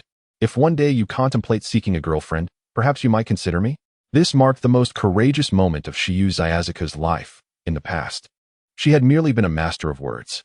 Aaron, taken aback, lifted her gaze in astonishment at Poem of the Twilight Hill, her expression one of disbelief. "You need not feel troubled or conflicted. My words should not be construed as a confession, and thus no response is required." Poem of the Twilight Hill steadied her emotions, striving to appear composed and serene. "I have always believed that a confession does not herald the commencement of an assault, but rather signifies the tolling of victory's bell. Now, I realize that you cannot provide the answer I seek, whether pertaining to your mission or that Miss Yukinoshita Yukino. However, Aaron, what I wish to convey to you now is this. I harbor feelings for you. My words today are not a coercive maneuver. I simply wish to express that I like you. It was last Saturday night that I discovered my affection for you. Therefore, I shall wait for you. Wait until you have fulfilled your mission, sorted through your thoughts, and feel ready to embrace romance. At that time, I kindly ask you to earnestly contemplate the idea of us, if you would be so gracious." AI Ren opened her mouth, only to suddenly realize that her throat was exceedingly parched. Chapter 71, Lord of the King of Worlds, I seek the Spirit Time Room. Aaron fell into silence for a few moments before finally speaking. Sister Saiyan, could you please call me by my name instead? Saiyan Shiyu, visibly displeased, regarded Aaron with a silent protest against his form of address. Eventually, Aaron sighed. Shiyu, you needn't be so humble, truly. Then you shall feel guilty. To Aaron's surprise, Saiyan Shiyu interrupted him, mischievously winking. I intend to make you feel indebted. This way, I shall possess an advantage in the future. Despite having only met Yukino once, she understood deeply the formidable nature of her rival, both in beauty and in grace. Apart from a slight lack of warmth, she could find no flaws in Saiyan Shiyu. She also recognized that Yukino and this man were likely not in a committed relationship. By making the first move, retreating to advance, it was indeed cunning, Shiyu thought to herself, feeling a twinge of pride. However, that pride quickly dissipated, replaced by a sense of melancholy. It appeared that Kata Megumi also harbored some feelings for Aaron. Even that golden retriever was casting peculiar glances at Aaron these days. The competition was overwhelming. Yet, what could be done? Such is the nature of affection. Regrettably, the time they spent together was far too brief. Otherwise, Saiyan Shiyu was certain she could win Aaron's heart. But after all, there is still plenty of time ahead, is there not? Aaron fell silent once more for a few seconds. After a brief pause, he spoke, striving to alleviate any potential awkwardness between the two. I shall certainly contemplate this matter thoroughly, and at the appropriate moment, I will provide you with a definitive answer. Unwavering and resolute. AI Rant's tone was remarkably earnest. At this moment, before him stood not only Shiyu of the Zaiazaku, but also Yukino Shida, and even. In any case, regardless of whom he faced, he could not provide an answer, for the threat of the evil dragon loomed persistently. His current combat power was merely 18,000. Even the last remnants of the 3-star dragon he encountered possessed a combat power that certainly exceeded 100,000. The mere fact that he had survived thus far was sheer luck. Well then, AI Rankuin, let us continue our gathering of materials for today. The next method of gathering involves embracing. I wish to truly experience the sensation of an embrace, for in the story, the male and female leads are about to share their first embrace. Shiyu of the Zaiazaku gazed at AI Ran with an expression of pure innocence. Yet the mirth in her eyes was utterly unmistakable. In the next moment, Kasumigakaka Shiyu leaped into AI Ran's embrace, her expression one of sheer ecstasy. In the afternoon, AI Ran once again accompanied the members of the gaming club to the station. Kasumigakaka Shiyu gazed at AI Ran with a look of contentment. She had garnered enough of AI Ran's energy to sustain her until the following Saturday. However, Kato Megumi appeared to be preoccupied with her thoughts. Though her expression remained as indifferent as ever, a hint of worry was evident, noticeable even to Eriri. Since her brief outing that morning, she had returned in this state of mind. As for Eriri, she too lacked her usual vivacity, keeping her head down in silence. This weekend had been filled with numerous events, and now that her current tasks were completed, she found herself alone in AI Rant's apartment, inevitably recalling that Friday night. A warm current surged within her, yet she forcefully suppressed it. Aaron waved goodbye to the 3 girls, saying, "Let us meet again next Saturday. Farewell." At that moment, the train arrived at the station. The 3 young girls, each lost in their thoughts, waved back at Aaron before boarding the train returning to Tokyo. In Chiba, at the Yukino Shida residence, Yukino Shida was playfully teasing Pururu. "Pururu, what do you think the Monkey King is doing right now? Has he been eating well these past few days?" "Miss Yukino Shida, the boss must be doing just fine. Didn't he text you the night before last?" The gaming club members have arrived. Indeed, as she mentioned the gaming club, Yukino's expression shifted slightly. Kasumigakaka Shiya, Sawamura Spencer Eriri, and Kata Megumi, these were remarkable girls, each with their own distinct charm. The thought of the Monkey King spending his days in their company left her feeling a tad uneasy. What if? Though the Monkey King was reluctant to engage with strangers, he never turned away those he was familiar with. Suddenly, a figure leaped through the window. Upon recognizing the visitor, Yukino exclaimed in surprise, "Monkey King?" She quickly noticed that her voice had risen in pitch and hurriedly lowered it, asking, "What brings you here all of a sudden?" "And nothing much. I just wanted to let you know that I'll be leaving for a couple of days." Upon truly seeing Yukino, Aaron felt a sudden wave of guilt wash over him. Noticing his discomfort, Yukino stood up and grasped his hand, asking, "Why the sudden departure?" "It's nothing. I merely wish to go out and train for a couple of days. Don't worry, I will definitely return in time for the field study." Late at night, AI Ran returned to the apartment, her expression grave as she settled onto the sofa. Since yesterday, a vague yet increasingly palpable sense of crisis had enveloped her, undoubtedly. Something significant was about to unfold. She felt her own frailty acutely. She uttered the secret phrase shared with the god of time, "I have returned." Immediately, Cain's ethereal figure materialized before her. "Xiao Ran, why have you summoned me so suddenly? Has something occurred?" Aaron nodded. "Indeed, Lord Caishan of Time. Do you possess something akin to the hyperbolic time chamber? You mentioned it previously in the ice and snow world. Why has Sharon suddenly expressed a desire to utilize the hyperbolic time chamber? Wouldn't it be rather monotonous to train alone? I have been feeling somewhat unfocused of late. If I do not engage in training soon, I may be ill-equipped to handle the challenges that lie ahead." "Ah, I see. That is feasible. But I must return to make some preparations, as utilizing the hyperbolic time chamber necessitates your transportation to Kinto. How long will the preparations take?" "By tomorrow morning." "It shall be ready." "Very well. I appreciate your assistance, Lord Caishan. Please prepare an ample supply of senza beans for me, as I too have some arrangements to make. Once your preparations are complete, I shall set forth immediately." When Sharon seeks assistance, her tone transforms remarkably. I hope she maintains this demeanor moving forward. Aaron, meanwhile. The usually disciplined Yukino has not retired for the night before 11, and it seems that the most unsettling event has indeed occurred. The fragrance that envelopes Sarukuin today. Which member of that club could it belong to? It appears that he cannot be left alone in the apartment next weekend. Chapter 72. The two-star dragon in action. If one were to suggest that every individual possesses a unique treasure, then Kazuki no Oka Utaha's treasure might be a pen, while Aki Tomoya's could very well be his eloquence. Aaron's treasure is likely his extraordinary stamina, and Kata Megumi's might be her ever-impassive demeanor. For Sawamura Arari, her treasure could be a paintbrush. While it may seem somewhat inadequate to define a person through a singular object, in another light, it encapsulates a distinctive character that immediately evokes thoughts of them. Arari set down her paintbrush and stretched languidly. The moment she returned home in the afternoon, she began to paint. Inspiration is fleeting and must be captured without delay. Before her lay a portrait resembling Aaron. Naturally, it depicted him in a semi-nude state. Although in the artwork, Aaron is cradling a girl with hair the same hue as Arari's in A Princess Carrie. Of course, that girl shares Arari's modesty in terms of her bosom. As Arari gazed at her creation, her cheeks flushed involuntarily. Last Friday, she had sought out Aaron to confide her troubles. Surely, hentai Aaron would patiently listen to her lamentations, as he never argues and always concedes to her. Alas, she had not conveyed any of her feelings to him in the end. Stifling a yawn, Arari leaned over her painting. "Aaron, I will prepare a dish that will astonish you, and then you shall be my exclusive model," she murmured, her voice dwindling until she succumbed to slumber. Arari's parents returned home in the dead of night. The first thing Sawamura Sayuri did upon arriving was rush to her daughter's room, enveloping the sleeping Arari in an embrace. "Arari, wake up. Mommy is back." "Ah, now that you're back, you should rest. Why are you throwing yourself at me?" The awakened Arari protested, pushing away her overly affectionate parent and signaling her desire for space. "TSK. Arari remains as unyielding as ever.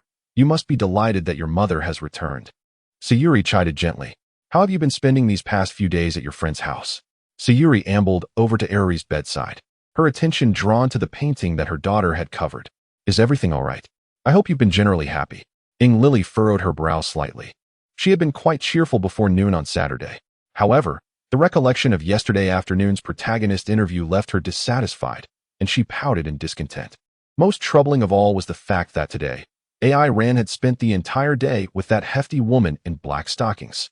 At that moment, she suddenly noticed that Sayaka Sawamura's gaze was fixated on a certain painting.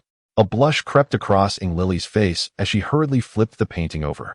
The male figure depicted in that artwork, was he perhaps a clubmate of her daughter? A friend of the opposite sex? A boyfriend? Was Lily beginning to awaken to these notions? After pondering for a moment, Sayaka Sawamura unexpectedly remarked, "He is rather handsome. Isn't? No way. That guy's gaze is undeniably fierce." Lily retorted instinctively, but midway through her response, she caught herself, hastily sealing her lips. Like a seasoned fighter evading an opponent's strike, she instinctively dodged, only to realize that her adversary had merely feigned an attack to provoke a slip. She sensed the danger too late, exposing far too much, and the inevitable consequences were clear. Sayaka Sawamura gleamed with curiosity, eager for answers. "Who is he?" Is he from the same school? Do you have a photograph? He has nothing like you imagine. The barrage of questions caused the flush on Ing Lily's cheeks to spread to the nape of her neck, and finally, unable to endure any longer, she pushed Sayaka Sawamura out of the room.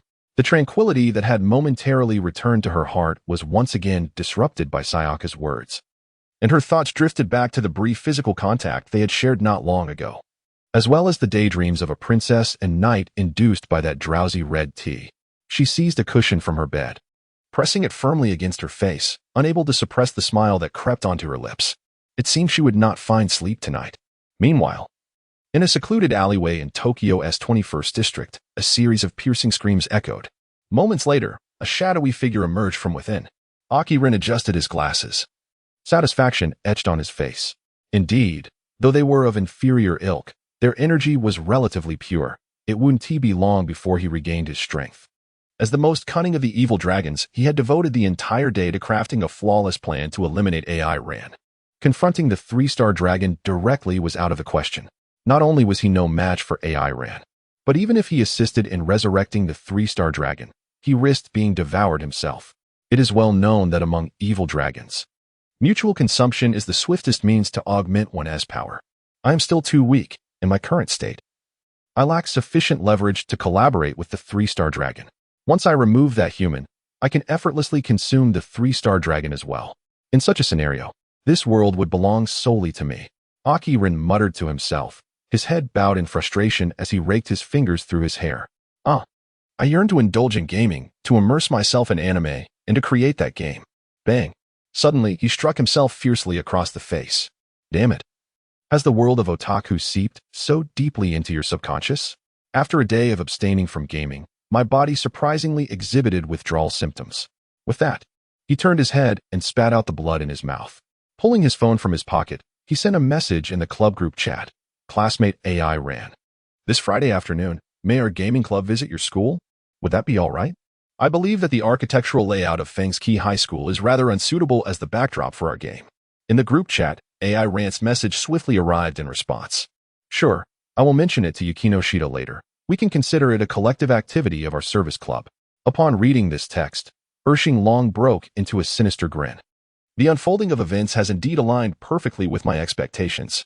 In just 5 days, as long as I absorb enough of humanity, I shall regain my pinnacle of power. At that time, I shall eliminate you, and subsequently, consume the three-star dragon. On the other side, AI Ran also set her phone aside. This time, I shall cultivate within the time chamber for 2 days, continuously enduring severe injuries to push my limits, and then repeatedly restoring myself with divine beings. Surely, I will become a Super Saiyan. After all, I am a high-ranking warrior with a battle power of 500 from the moment of my birth. Talent undoubtedly surpasses that of a Saiyan whose innate combat prowess is merely rated at 2. Today, the 3rd update has been completed. I intend to maintain this pace of updates moving forward and hope for your continued support. Please leave a 5-star review. Thank you. Chapter 73. What to do if I can't transform into a Super Saiyan. In another dimension, Kent. AI Ran obediently followed behind Cain. What a jest. Upon arriving in Kent, he had already sensed over a dozen formidable auras. Even this diminutive god of the West could instinctively evoke a sense of pressure within AI Ran. Although he could not yet perceive the divine aura, the feeling of intimidation was palpably real. It is worth noting that even that so-called god of the West from the 7th universe, who was deemed worthless, managed to escape from the clutches of Majin Buu. He must surely possess strength far superior to that of his current self. Contemplating this, AI Ran's desire for power intensified. Little AI Ran. The hyperbolic time chamber here is the finest in the entire universe. It allows for effortless adjustment between 10 times to 500 times the gravity. And I have complete control over the flow of time within. How extraordinary is that? The god of time hopped playfully in front of AI Ran, his tone brimming with pride. Indeed, AI Ran nodded in agreement. The hyperbolic time chamber in Kent was infinitely more powerful than the one on Earth. After walking a short distance, Cain halted in front of a small dwelling resembling a yurt. We have arrived. Little AI Ran, you can freely adjust the gravity inside. And I have preset the flow of time for you. 1 year inside equates to merely 12 hours outside. This allows you to condense your training time into a single day. As for the remaining day, I have prepared a surprise for you. Thank you so much, Lord Kaishin. You are truly my first employee. I sincerely appreciate it. Just remember to work diligently. However, today's little AI Ren seems a bit less endearing. I preferred your former stubborn demeanor. What sort of masochistic statement is this? AI Ren silently scoffed to herself. Do not harbor blasphemies against the divine in your heart. Cain winked at AI Rand and remarked, by the way, you must be the true masochist here. Aside from a few cultivation fanatics, most individuals steer clear of this mental sanctuary. While cultivation is indeed commendable, it is excessively monotonous and torturous for both the mind and body. Few ordinary people can endure it. Do not underestimate the Saiyans. We are a warrior race. After all, where are the sins of beans I requested? Here are 300 sins of beans, ready for you. I shall now proceed. Aaron opened the door and stepped inside. As soon as she entered, she inhaled sharply. The air here was remarkably thin. Nevertheless, she resolved, this time, I shall undoubtedly become a true Super Saiyan. Meanwhile, in Tokyo, an underground casino, bustling with activity on ordinary days, now lay desolate, devoid of a single soul, save for clothing strewn across the floor. An Eluan, with his hands tucked into his pockets, approached the central gambling table. Indeed, it is the avaricious humans that are the most delectable, isn't it, my dear lady? He uttered, bending down to gaze at a provocatively dressed woman, a sinister smirk curling upon his lips. Please don't kill me. Whatever you desire, even my body, I am willing to give. Just spare my life. The woman, utterly terrified, bowed repeatedly, beseeching an Eluan for mercy. However, in the blink of an eye, she was enveloped in a swirl of azure smoke, vanishing completely, leaving only a pile of tattered fabric behind. Pah! An Eluan spat disdainfully upon the remnants of her clothing. Can it be that a woman from this dimension dared to tempt me? Yet, in the next moment, he delivered a resounding slap to his own face. Damn it! This otaku is still lingering. This cannot continue. I must obliterate his subconscious completely. Wiping away the blood from the corner of his mouth, an Eluan revealed a calm, malevolent smile as he made his way toward the casino's entrance. Just another 10,000 humans will suffice. With the absorption of 10,000 more, I shall regain my complete form. Yet today, I have not sensed the presence of that long-tailed human. Should I seek out the 3-star dragon? No, that would be unwise. It could very well be a trap. Moreover, even if he is absent, I am no match for the 3-star dragon. It is best to wait until I am fully restored. Steadiness is essential, as only a few days remain. The days of cultivation always pass swiftly. Aaron has been immersed in the time chamber for over 20 months. From initially enduring a gravity of 20 times that of Earth, he has now acclimatized to an astonishing 300 times the gravity, having faced near-death experiences on more than 10 occasions. His fundamental combat power has surpassed 3 million. It is now time to commence his transformation into a Super Saiyan. Taking a deep breath, Aaron pressed his knees together and firmly placed his hands on his waist. Resolutely focusing on amplifying his energy, Aaron sensed the golden energy pulsating within his body, gathering it upon his back. Suddenly, as his aura intensified, a fierce wind swept through the spirit time room. After a prolonged period, he realized he had not achieved the anticipated transformation into a Super Saiyan. Instead, he found himself in a state akin to Vegeta's during the battle against the fully formed Frieza. His energy was abundant, yet it could no longer be heightened. As for the transformation, that was an even more distant prospect. How could this be? Aaron sat cross-legged, casually stuffing a piece of meat charred to the likeness of coal into his mouth. His tail swayed restlessly, a manifestation of his mounting agitation. What could be the cause of this turmoil? Aaron reflected on the transformation of Kakarot and Vegeta. Kakarot, who prided himself on being a benevolent Saiyan, transformed into a Super Saiyan in a fit of rage. Yet, for Aaron, Kakarot's triumph bore no relevance. Aaron does not consider himself a benevolent Saiyan. The number of ants Goku has crushed throughout his life may not surpass the lives Aaron has taken. And what of Vegeta? Vegeta transformed out of an intense dissatisfaction with his own weakness. This, however, seems to hold little relevance for Aaron, as he does not possess the same profound sense of pride and self-esteem as Vegeta. So, what then is the path to becoming a Super Saiyan? Aaron's tail swayed with increasing fervor. What exactly was she lacking? After all, the S-cells should have sufficed. Could it be that lineage played a role? Yet even lower-tier warriors like Sun Wukong could transform. Once more, she seized a piece of charred meat and stuffed it into her mouth. AI Rand couldn't help but furrow her brow. The taste was simply dreadful. Her culinary skills were abysmal. Even charred vegetables would be more palatable than this piece of meat. It had been over a year, and she longed for the desserts crafted by Yukino Shida, and the meals prepared by Kato. Why did Kato suddenly come to mind? P.S. This is the first update of the day. I would greatly appreciate it if everyone could leave a 5-star review. Chapter 74. Not pure enough outside the Spirit Time house. Kain stood alongside an elderly man at the entrance, quietly awaiting their turn. Aaron had been here for 24 hours. The elder cast a displeased glance at the door. Kain, why is he still not out? I have numerous matters to attend to. Lord Kaishin, what pressing matters could you possibly have? Isn't it merely a desire to return home and peruse those Riska magazines? Kain shot a disapproving look at the old Kaishin. How dare you unjustly tarnish the reputation of an elderly man such as myself? At that moment, the door of the hyperbolic time chamber swung open suddenly. A disheveled Aaron emerged slowly, appearing quite unwell. It seems I have failed once again. For over 2 months, Aaron had exhausted every means at his disposal, yet could not transform into a Super Saiyan. His base battle power had already exceeded 4.5 million. Yet he could not take that crucial step. Lord Kaishin of Time? Aaron gazed at Kain with a hint of confusion. Was she waiting for him here? Ahem, young man. Why do you not greet me? Old Kaishin. A perplexity lingered in AI Rant's heart. Wasn't he this individual sealed by Beerus? How could he possibly be present in this location? Coughing lightly, Kain interjected, Little Ran, refrain from denigrating the divine in your thoughts. This esteemed old Kai, hailing from a distant realm of time, the gift I intend to present you necessitates the cooperation of the old Kai, so do extend him your utmost respect.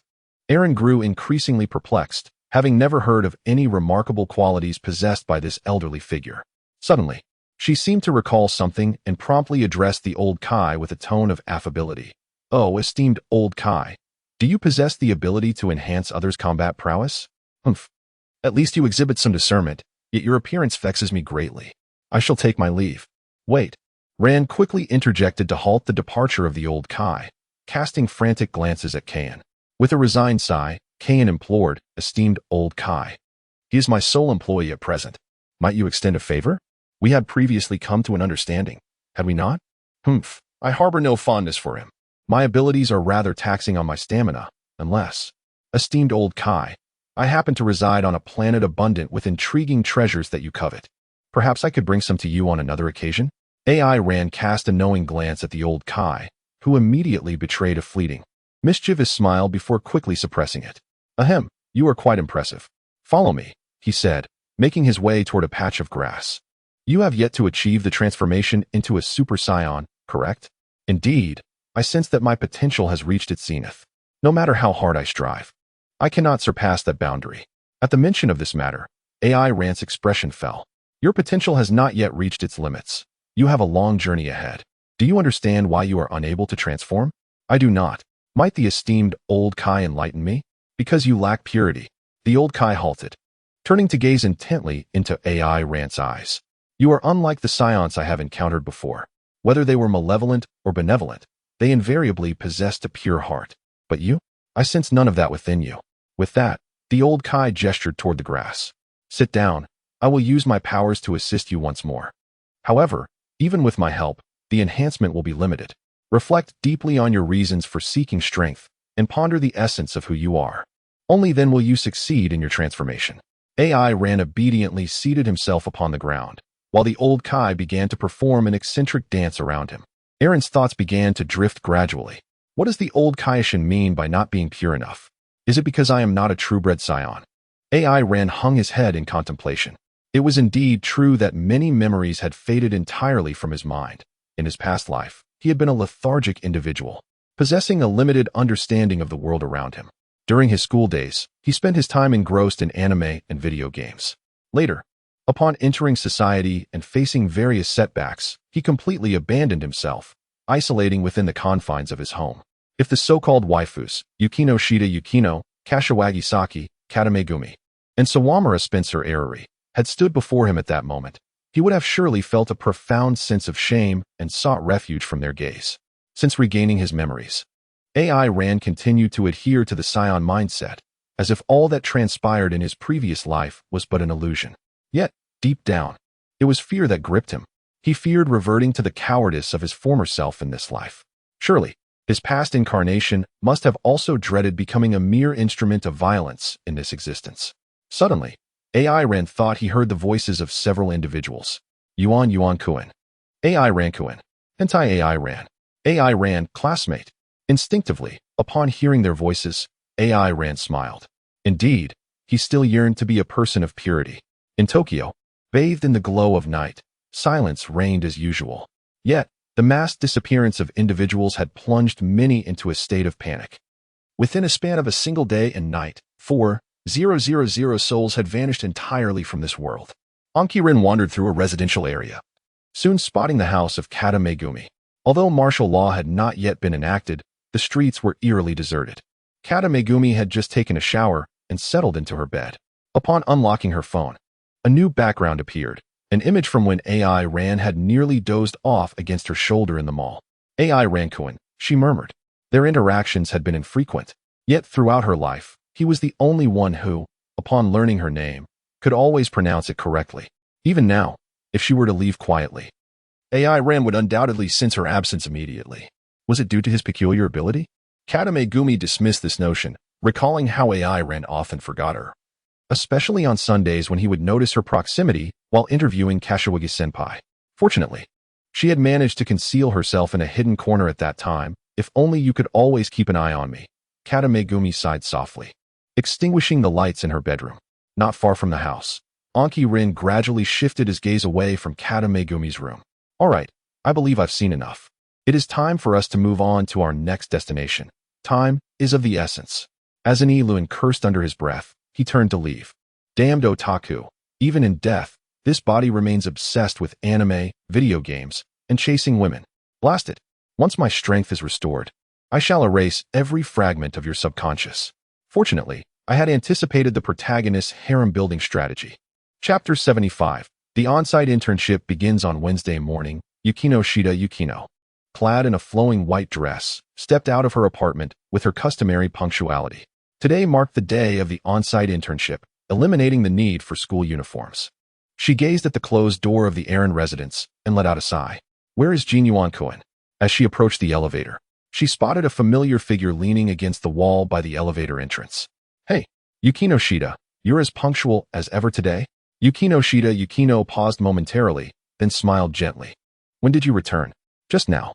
Didn't I mention that wherever you go today, I will follow closely? As Yukino Shida walked beside him, Aaron took her hand, saying, let's go. Today, Jin Yuan-kun seemed different, almost joyous. Yes, during my recent training outing, I came to some realizations, and my abilities have seen significant enhancement. I now possess sufficient strength to protect you all. You all. Yukino Shida Yukino looked at Aaron in confusion, keenly aware of the implications in his earlier words. Aaron, feeling somewhat guilty, turned her head away. Including everyone from the gaming club. Is that so? Yukino Shida Yukino lowered her gaze, tightening her grip on Aaron's hand slightly. Noticing the firmness of Yukino's grip, Aaron smiled and led her to the balcony outside the apartment. Shall we fly to school today? Huh. By the time Yukino regained her senses, Aaron had already lifted her into his embrace and soared into the sky. She gently punched his chest. Human King, could you please exhibit a modicum of common sense? I'm wearing a skirt. Should I go back and change into something else? Rest assured, beneath this sky, it is only the two of us. Aaron gazed down at Yukino Shida nestled in her arms, a flicker of light dancing in her eyes. You look exceptionally adorable today. It would be a pity to change into something else. Adorable? Yukino was taken aback, instinctively glancing at the dress she wore, her cheeks slightly flushed. Young women often care deeply about how they are perceived by others, particularly in the presence of those they cherish. Naturally, Yukino was no exception. After a brief moment, Yukino lifted her head, still cradled in Aaron's embrace, causing her heart to flutter uncontrollably. It felt as though an eternity had passed since their last embrace. Yet she maintained a composed expression and replied nonchalantly, how surprising that the mighty gorilla would praise someone else today. So, in your eyes, I am only adorable today, is that it? Yukino has always been this charming. AI Ran gazed intently at Yukino Shida Yukino, pondering why she had suddenly begun to call his name. The blush on Yukino's cheeks deepened, rendering her even more bashful, with a faint flush gracing her ears. Instinctively, she sought to withdraw, only to realize she was nestled within AI Ran's embrace. Yukino, during our recent training excursion, I feel as though I have discovered my true essence. True essence? Yukino gently encircled AI Rant's neck. At that moment, AI Rant's gaze did not linger on Yukino. Instead, his expression conveyed a tranquil reflection on his thoughts. While each individual may possess their own interpretation of true essence, be it family, a beloved, particularly close friends, or even oneself, genuine mutual understanding remains elusive. There are countless facets of existence that words fail to capture, especially after navigating through peculiar experiences. AI Ran took a deep breath, reflecting on her 2 lifetimes. Yet, in this world, one inevitably encounters others, from meeting to acquaintance, and ultimately to understanding and love. Throughout this journey, each person's strengths and weaknesses are laid bare, rendering any humble attempts at appeasement unnecessary. Regardless of the circumstances, this mutual understanding remains unscathed. Perhaps, this is what I perceive as true essence. The smile gracing Yukino's lips was unmistakable. Indeed, the impression of the simians in my heart had significantly improved. Yukino felt an overwhelming joy. No matter what transpired, their mutual understanding would endure. She reminisced about the moments they had spent together in a world of ice and snow. Although the simians often appeared somewhat dim-witted, he always arrived promptly whenever she needed him. And in those awkward moments, he would gracefully provide her an escape. He knew her preferences, just as she understood his. After this practical training, it would be the Golden Week, and she proposed a barbecue at her place, having recently purchased a rather large grill online. Preparing such a meal should be within her capabilities. How delightful! If only we could add hot pot to the menu. This was the most exquisite phrase AI Ran had heard in the past 2 years, especially given the unsatisfactory fare she had encountered lately. However, the next moment, Yukino uttered a statement that plunged AI Ran from elation into despair. So, simians, can you now tell me about the people who have appeared around you? Separation Line Tokyo, within the confines of a local gang's courtyard, a squad of armed officers surrounded a masked man. Don't move. Raise your hands. We suspect you are linked to the recent disappearances of individuals. Please accompany us. Oh, how unfortunate. I am rather pressed for time, considering I have a grand banquet to attend in 2 days. He spoke while advancing. In the next instant, a cloud of smoke enveloped the officers. They barely had time to scream before vanishing from this world. Humans are truly difficult to consume. I cannot sense any negative energy. The man removed his mask, revealing himself to be Anki Rina, the recent frenzied predator. Is that human presence resurfacing? Right beside the 3-star dragon? However, his aura seems considerably weakened. Yet, my own strength has not met expectations. Anki Rina furrowed his brow, eyes shut tight. Last night, he could no longer withstand the urge and played games until dawn. It appears that he must exercise caution in his actions over the next few days to avoid causing a widespread commotion. One must also refrain from revealing their location. As for today, I have completed 3 updates. Achieving 3 updates in a single day is indeed feasible, though it leaves little time for contemplation. This evening, I shall ponder deeply, and during the weekend, I shall see if I can compose a greater volume of work.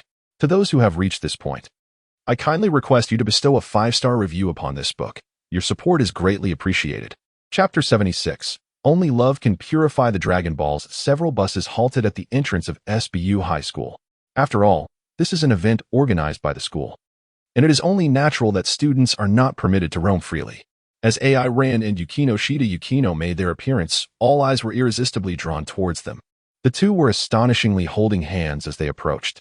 The illustrious flower of Sobu High had indeed been claimed by the school's most notorious delinquent. A murmur of whispers rippled through the crowd. However, the expressions of the two individuals remained utterly unchanged. Standing amidst the throng, Hikigaya Hachiman muttered under his breath. Are these two no longer satisfied with showcasing their affection in the clubroom? Have they now chosen to flaunt their romance before the entire grade? Hey, little Key. Little Yuki is coming over with AI Ran. By the way, who is AI Ran teamed up with today? I have no idea, but given AI Ran's fierce demeanor, I doubt anyone would dare to partner with him, remarked Hazuki Ayaka, poking her fingers together. Hachiman, why don't we call AI Ran over and have him join our team? No need for that, Hikigaya Hachiman replied, gesturing towards AI Rand, who was making his way to the gathering point for Class 2J. He likely has somewhere he wishes to be. Besides, I have no desire to partake in their romantic escapades. Yui Uebari puffed out her cheeks. Little Key, you really don't care about the club members at all. That's not true. I promised you I would be in a group with you, didn't I? Upon saying this, Hikigaya Hachiman's face flushed, and he hurriedly turned away, only to find Hazuki Ayaka gazing at him with an innocent expression. Oh heavens, have I exhausted all my future good fortune today? At the gathering point for Class 2J, AI Ran surveyed his surroundings. Truly, this was the internationally renowned class. It was predominantly composed of girls. Suddenly, he remembered something. Yukino, where's your teammate? Yukino Shida. Yukino fell silent. AI Ran scratched her head and inquired, is it possible that no one has invited you? What about yourself? The Simian Lord who infiltrated from Class F to Class J? Erin blinked her eyes and asked, aren't you my only teammate? Yukino Shida. Yukino smiled softly, a hint of a curve gracing her lips, and replied, I feel the same way. Around them, the students of Class J took a few steps back, bewildered by the situation. What was transpiring between these two? It felt as though remaining in their vicinity would surely lead to suffocation. From a distance, Hikigaya Hachiman observed the scene, his expression revealing a knowing look. Hiratsuka Shizun strolled over leisurely, a cigarette perched between her lips. She glanced at Erin, who was amidst the Class J team, but chose to remain silent, merely clearing her throat a couple of times. Ahem, all right everyone, you may board the bus now. Upon receiving instructions, the disorganized students began to separate in pairs under the teacher's guidance, boarding the bus that had already been warmed up. Wake up, Monkey King. We have arrived at our destination. Your drool is about to land on me. Stop it, Yukino, I'm still eating, Erin mumbled, still lost in slumber. He smacked his lips and, in a daze, nuzzled against Yukino Shida. Yukino's shoulder. His breath brushed against her fair neck, and the warmth of the contact instantly caused her to blush deeply. Suppressing her discomfort, she gently nudged Erin. Monkey King, please wake up. Have we arrived? Yes. You fell asleep as soon as you got on the bus. We have reached the construction company of the Yukino Shida family. Erin finally regained her composure and promptly straightened her posture. I apologize for leaning on you for so long. Are you all right? It's fine. During this time, I've been preparing dinner for the Gorilla Lord, and it seems my physical condition has improved quite a bit. Let us go? My sister is waiting for us in the company lobby. All right. Erin nodded and followed Yukino Shida. Yukino closely. Little Yukino. Little Erin, I'm here. As the two entered the company's main entrance, Erin immediately heard the voice of Yukino Shida. Yoshino. Yoshino approached Erin directly and gently tapped his face with her hand, exclaiming, Little Erin, we meet again. AI Ran found herself somewhat unaccustomed to the fervent warmth exhibited by Yuzuki, despite the ever-present radiant smile gracing her face. Yet, an unmistakable chill emanated from her, penetrating to the very core. To be candid, the 3-star dragon truly compliments you. This time, AI Ran did not shy away. She merely furrowed her brows slightly and greeted, Hello, Miss Yuzuki. Why stand on ceremony? Just call me Yuzuki-ne, Yuzuki replied, attempting to drape her arm around AI Ran's neck in a gesture of familiarity. AI Ran instinctively recoiled slightly. Apologies. It seems I truly dislike interacting with those I am not well acquainted with. For reasons unknown, AI Ran consistently found herself maintaining a certain distance from Yukishida Hanai. Moreover, Erin's brows tightened increasingly. Today, Yukino Shida. Yukino's aura seemed entirely different from the last time they met. Although she did not exude any malevolent energy, Erin sensed an unsettling peculiarity. Could it be the wicked dragon once more? AI Ran felt a twinge of uncertainty. Yet, he could not help but recall the words spoken to him by Kai-in. Little AI Ran. The Dragon Balls can only be purified through love. This thought sent a shiver down his spine. The host of the 2-star ball was a man, and now the Dragon Ball host was Yukino's sister? Surely not. Was there any job more exasperating than this?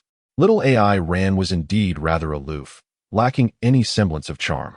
How could one trust this brother to take care of little Yukino?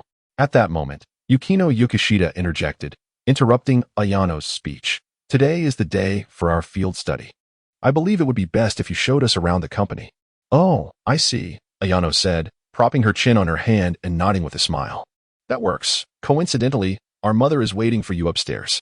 Upon hearing this, Yukino's complexion paled slightly, and her previously composed gaze grew frail. Lowering her head, she murmured, I understand. She then cast a glance toward AI Ran, forcing a faint smile. Indeed, their mother was still at the company today. However, AI Ran maintained a serious demeanor, meticulously adjusting his attire, even smoothing the fur on his tail with care. As for his hair, well, Saiyan hairstyles did not require grooming. Then, with a serious expression, AI Ran looked at Yukino and asked, "Since we are meeting your mother so soon, should I return and don my formal attire?" Yukino couldn't help but laugh at AI Ran's earnestness. "Come on, King of the Apes, you look quite dashing as you are today.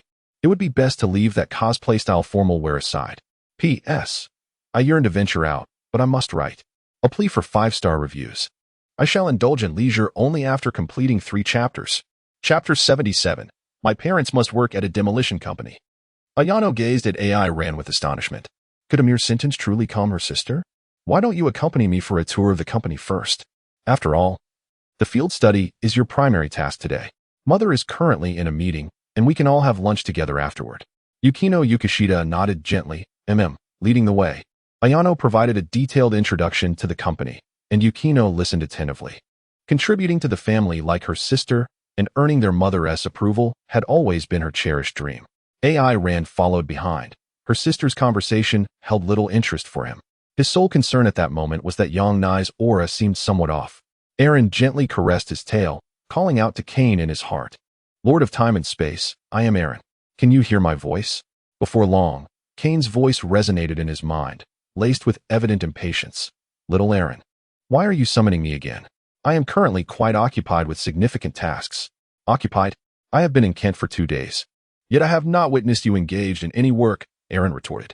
At that moment, another voice chimed in. "East Wind, Lord of time and space, do hurry. Your pace is excruciatingly slow. Are we still playing or not?" Lord of time and space. Is the important task you mentioned merely playing mahjong?" AI Ran felt a twinge of uncertainty. Although Cain had always been somewhat unreliable, she had nevertheless offered AI Ran considerable assistance during their recent trip to Kent. There was, after all, a semblance of divinity about her. However, at this moment, cough, these are mere trifles. "Little Ran, what brings you to me? Oh, by the way, could you help me discern the aura of the woman beside Yukino? I have an unsettling feeling about her." "Yukino?" Kai Yin's teasing voice chimed in. As little Ran finally opened her eyes, "I knew it. The Dragon Balls are purified through love, and this task is undoubtedly best suited for Saiyans. Enough chatter, please assist me." Aaron's face flushed slightly as she silently growled in dissatisfaction. It seemed that Cain's reliability was merely an illusion. She remained that third-rate deity. Indeed, I sensed it. She must have reached the level of 4-star caliber. Aaron's heart sank suddenly. He had no desire whatsoever to become entangled with Yukinoshita Yoshino, especially considering that she was the elder sister of Yukinoshita Yukino. Was he truly expected to tell Yukino, "In order to purify the Dragon Balls, I must pursue your sister"? Oh, the supreme Kai of time. Hurry up. For time is of the essence. Play your cards swiftly. A voice, laced with impatience, interrupted Aaron's thoughts. He opened his mouth, prepared to decline this task. When Cain's voice came through, "Little Aaron, I am participating in the century-old Supreme Kai Mahjong tournament, so please refrain from contacting me for the time being. By the way, I have expended considerable effort to ensure your training in Kento, so in the days to come, I shall be assessing your KPIs. I must hang up now. Make sure to work diligently." With that, Cain abruptly terminated the call with Aaron. Aaron hastily grasped his own tail, fervently calling out in his heart, "Lord of the realm, Cain, a mediocre deity." Yet, this time, there was no response. Darn it. At noon, Yanai led the already toured Aaron and Yukinoshita Yukino to a French restaurant. It was only at this moment that Aaron, who had been absent-minded throughout the morning, finally emerged from his stupor. "French cuisine, is it?" AI Ran murmured softly. Yukinoshita Yoshino leaned closer to AI Ran, her brow furrowed in curiosity as she inquired, "Does little AI Ran not fancy French cuisine?" As AI Ran detected the delicate fragrance of Yoshino's presence, she subtly shifted closer to Yukinoshita Yukino. However, the scent emanating from Yoshino seemed reminiscent of the enchanting aroma of Edelweiss. Aaron sighed in resignation and remarked, "That is not quite the case." At that moment, Yukinoshita Yukino interjected, "What our friend means is that the portion of French cuisine is insufficient to satisfy his appetite. Indeed, I have witnessed Aaron's prodigious capacity for food. Fear not. Once we have concluded our meal with my mother, we shall gather for a small get-together afterward." Aaron shook her head gently, expressing that there was no need for any trouble, as they would simply join the other students for activities in the afternoon. Upon entering the dining hall, she quickly identified her target, a woman clad in a kimono, her hair elegantly styled in an intricate updo, exuding a youthful appearance. The trio of mother and daughters seemed as though they had been meticulously replicated from a single mold. Was Mrs. Yukino Shida's genetic legacy truly that formidable? However, in comparison to the other two, Yukino bore a slight hint of imperfection in her features. Yet from a genetic standpoint, she undoubtedly had a promising future ahead. Yukino's sister, Ayano, briskly approached Mrs. Yukino Shida to introduce. Mother, this is the little Aaron I mentioned to you before, and this is Yukino. Well, they are friends, I suppose. With a sense of timidity, Yukino stepped forward to greet Mrs. Yukino Shida, softly calling out to her. Mrs. Yukino Shida nodded in acknowledgement, then turned her gaze towards Aaron, offering a gentle smile. I have heard your name from Ayano. Please, let us sit down. There is no need for formality. Today, I am simply here as Yukino's mother to meet her friends. Consider me just an ordinary elder. AI Ran nodded, and the four of them settled into the window-side seats. Is there anything you would like to eat? Mrs. Yukino Shida inquired gently, her tone reminiscent of a mother tenderly caring for her child's friend. I am not particularly particular about food. Anything will suffice, I replied casually. Mrs. Yukino Shida nodded, summoned the waiter, and after placing the order, she casually continued the conversation as if engaging in small talk. I heard from Yano that you are a foreigner. What do your parents do for a living? AI Ran blinked, reflecting on the fact that he had never known his parents throughout his life. His earliest memory was awakening in a cultivation chamber. For the subsequent years, he had never contemplated this matter, as scions of the 99th generation tend to regard familial bonds with indifference. As for his previous life, he had drifted aimlessly for over 20 years, never once inquiring about the occupations of his parents. He had simply taken without giving thought, until fate intervened with a tragic accident. However, since Mrs. Yukino Shida had posed the question, he resolved to respond earnestly. After a moment of contemplation, AI Ran uncertainly remarked, if I must say, my parents were likely involved in demolition work during their lifetimes. The atmosphere shifted slightly when Mrs. Yukino Shida paused, then softly replied, I'm sorry. I had not realized your parents were. It's nothing. In truth, I hold no vivid memories of them. The ambience grew somewhat awkward until, fortunately, the attendant presented the first course. All right, let us eat. I'm absolutely famished, exclaimed Yukino Shida, breaking the tension. This morning, I took you all around the entire company. So hurry and eat, AI Ran. Could you refrain from calling me AI Ran, Miss Yukino Shida? He replied, noting that the Supreme Kai referred to him as Little Ran Ran. And here was yet another little AI Ran. AI Ran was keen to tug at their collars and demand to know what was so small about them. Moreover, due to the presence of the 4-star ball on Yang Nai, AI Ran was now consumed by worry to the point of losing her appetite. For a Saiyan, the inability to eat was akin to receiving news of a terminal illness. Oh, are there 3 Yukino Shida here? Who is little AI Ran conversing with? Yang Nai picked up the spoon before her, gazing at AI Ran with a smirk that was both playful and enigmatic. As for AI Ran's earlier protest, she chose to ignore it with an air of nonchalance. Miss Yang Nai? Aaron tentatively called out, Sister. Yukino Shida Yukino furrowed her brow as she glanced at Yono. Hi. I shall remain silent. Yet it is rather surprising that little Yukino is so concerned about her friends, isn't it, little Aaron? Yukino Shida Yono deliberately elongated the syllables while addressing her friend. Sister, please refrain from being overly familiar. You and Aaron are hardly acquainted. Upon witnessing this scene, Mrs. Yukino Shida timely tapped the table, declaring, All right, everyone, let us eat. Yono, Yukino, and you too, Aaron, cease the antics and enjoy your meal. Yono's eyes widened in disbelief as she stared at her mother, as though she had misheard. Yet, soon after, a relieved smile graced her face, though it vanished almost instantaneously, leaving no one able to fully discern it. On the other side, Yukino Shida Yukino wore a similarly incredulous expression. What is mother doing? Only Aaron, obediently, placed the food before her into her mouth, unable to suppress her thoughts on how diminutive the piece of meat truly was. Subsequently, the lunch proceeded in a rather mundane manner. Mrs. Yukino Shida and Yono maintained cheerful demeanors, complemented by Yono's exceptional social skills. The atmosphere seemed quite pleasant, leading Aaron to appreciate the gathering. However, Yukino's expression remained perpetually frigid. She had lost count of how many times she had witnessed such so-called social maneuvers. She detested this sensation. The insincerity felt suffocating. Of course, she was acutely aware that this was precisely why she could never attain the same level of regard within her family as her sister. This is quite delectable, Yukino. Do give it a try.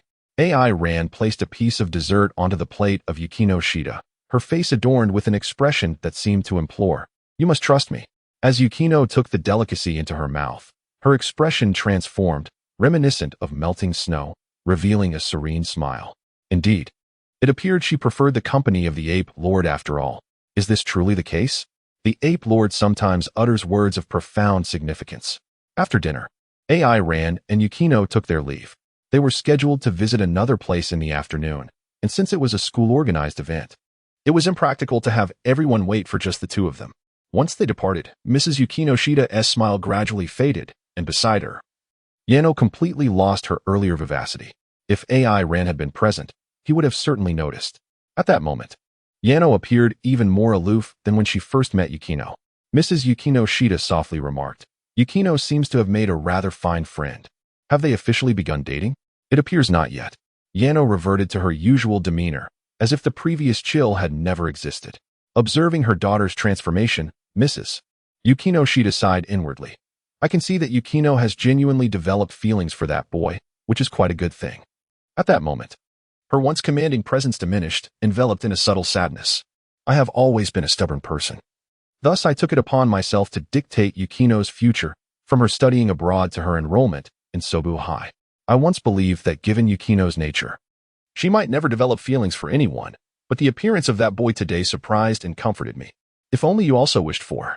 "Mother," Yano interrupted Mrs. Yukino Shida, "I am different from my sister. The Yukino Shida family requires my contributions. My sister's temperament is not suited for managing the company. It's best for her to remain as she is." "Is that so?" Mrs. Yukino Shida sighed again, as if engulfed by a profound sense of helplessness. Being born into such a family is both a blessing and a curse. The burden of family responsibilities and inexplicable pressures can be overwhelming, yet Yukino is fortunate, for her sister stands in to shoulder everything. The price Yano pays is to don a facade of insincerity, and in the future, she too will seek a son-in-law who can contribute to the Yukino Shida family. As for love, it truly is an exquisite yet illusory thing. P.S.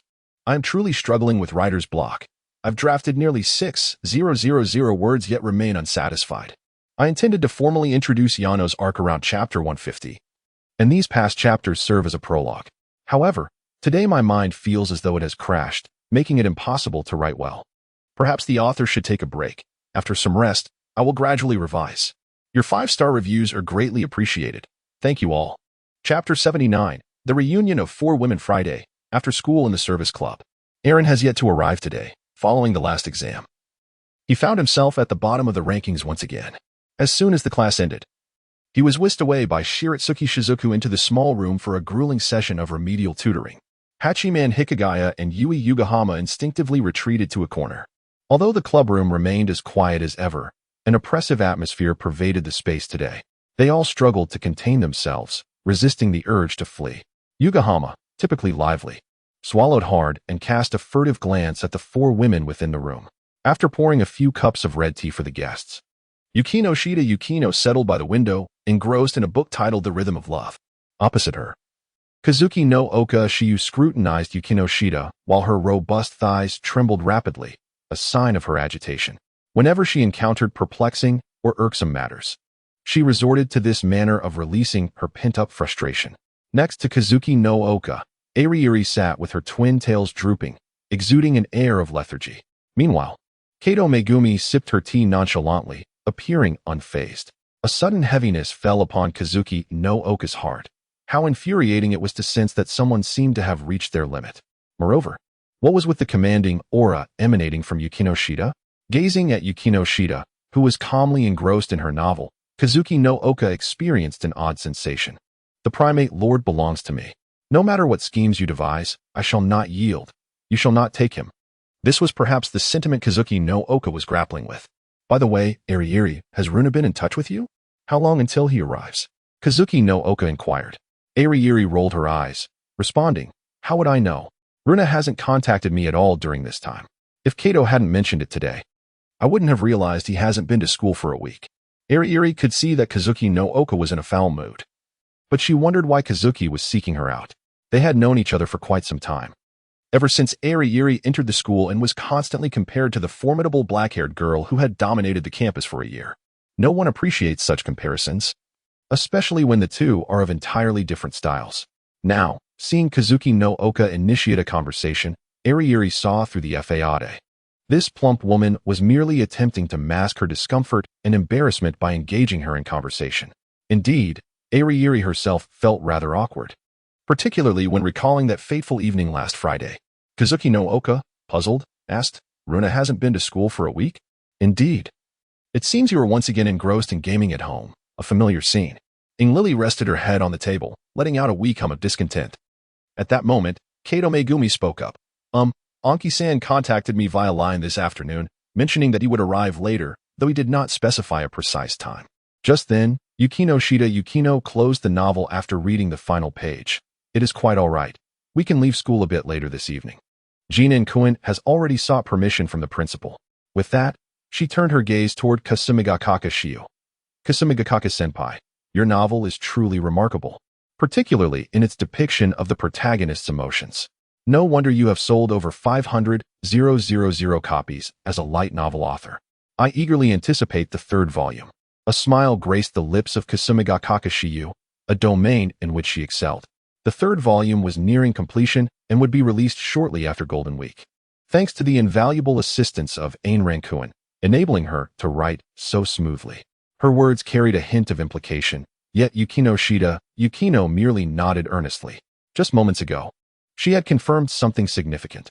On Sunday, the scent surrounding Jinen-kun was identical to that of the esteemed Kasumigakaka-senpai before her. Though Jinen-kun possessed a somewhat awkward demeanor, he was never one to turn a blind eye to those in need, especially when it involved his work.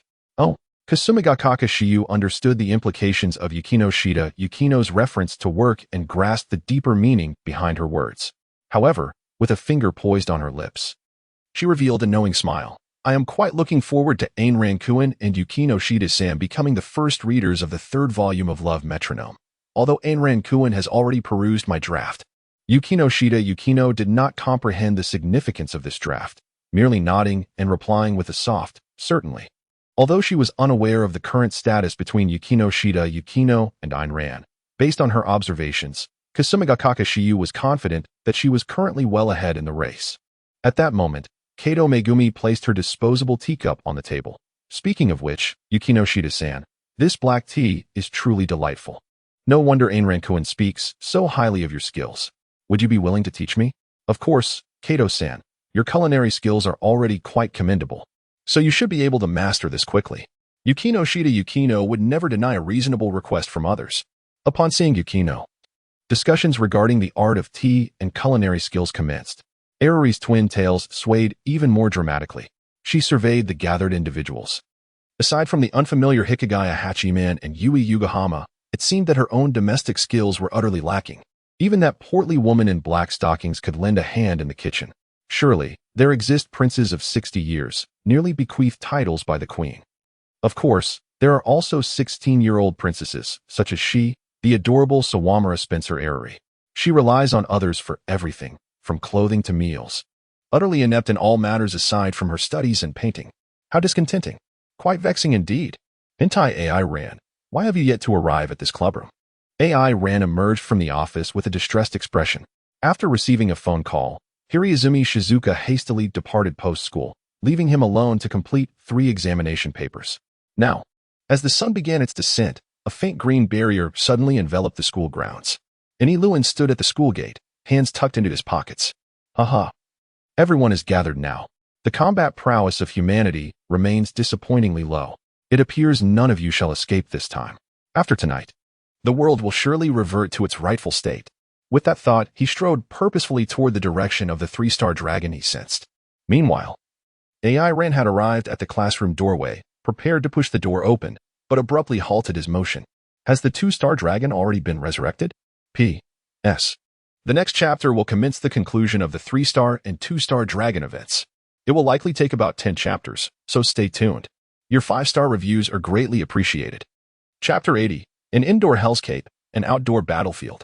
After a moment of hesitation, AI Ran decided against opening the door to the Servitude Club classroom. Although from outside, it seemed that Inari was vociferously protesting something. The immediate concern was addressing the 2-star dragon. Resolving this, he leaped down from the corridor and made his way outside the teaching building. Let us rewind 10 minutes. After Yukino Shida Yukino and Kata Megumi concluded their discussion regarding the tea ceremony, the club room fell silent once more.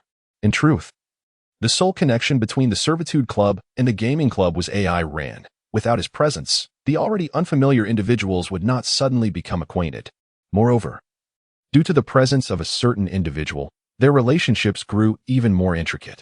Inari had been frowning since earlier, and after much contemplation, she gently nudged Kasumiga Kakashiba. Have you truly shown the draft of Volume 3 to that hentai AI Ran? Of course, Kasumiga Kakashiba replied without lifting her head, her focus entirely on the notebook before her. The screen displayed a blank page, save for a title that had just entered. Volume 3 is freshly completed, and I have yet to find inspiration for Volume 4. Then perhaps you should start a new book. How could this be? Inari's frown deepened. It is such an important manuscript. Kasumiga Kakashiba glanced at the incredulous Inari and chuckled softly. No matter how important it is, it has nothing to do with you. Does it, Inari-san? At this moment, Yukino Shida Yukino had begun to grasp the situation. It seemed that Kato's significant reaction earlier was also due to this manuscript. Although her expression remained composed, Yukino keenly sensed the emotional fluctuations that Kato had exhibited at that time. The discrepancies in information appeared to have led her to overlook some crucial matters. Contemplating this, Yukino, perplexed, inquired, does this manuscript hold any particular significance for Kasumigakaka-senpai? Kasumigakaka-shia's expression appeared one of astonishment. Did Inari-kun not mention it to you later? Yukino's confusion deepened, yet Shia's subsequent statement left her utterly bewildered. Oh, it's nothing.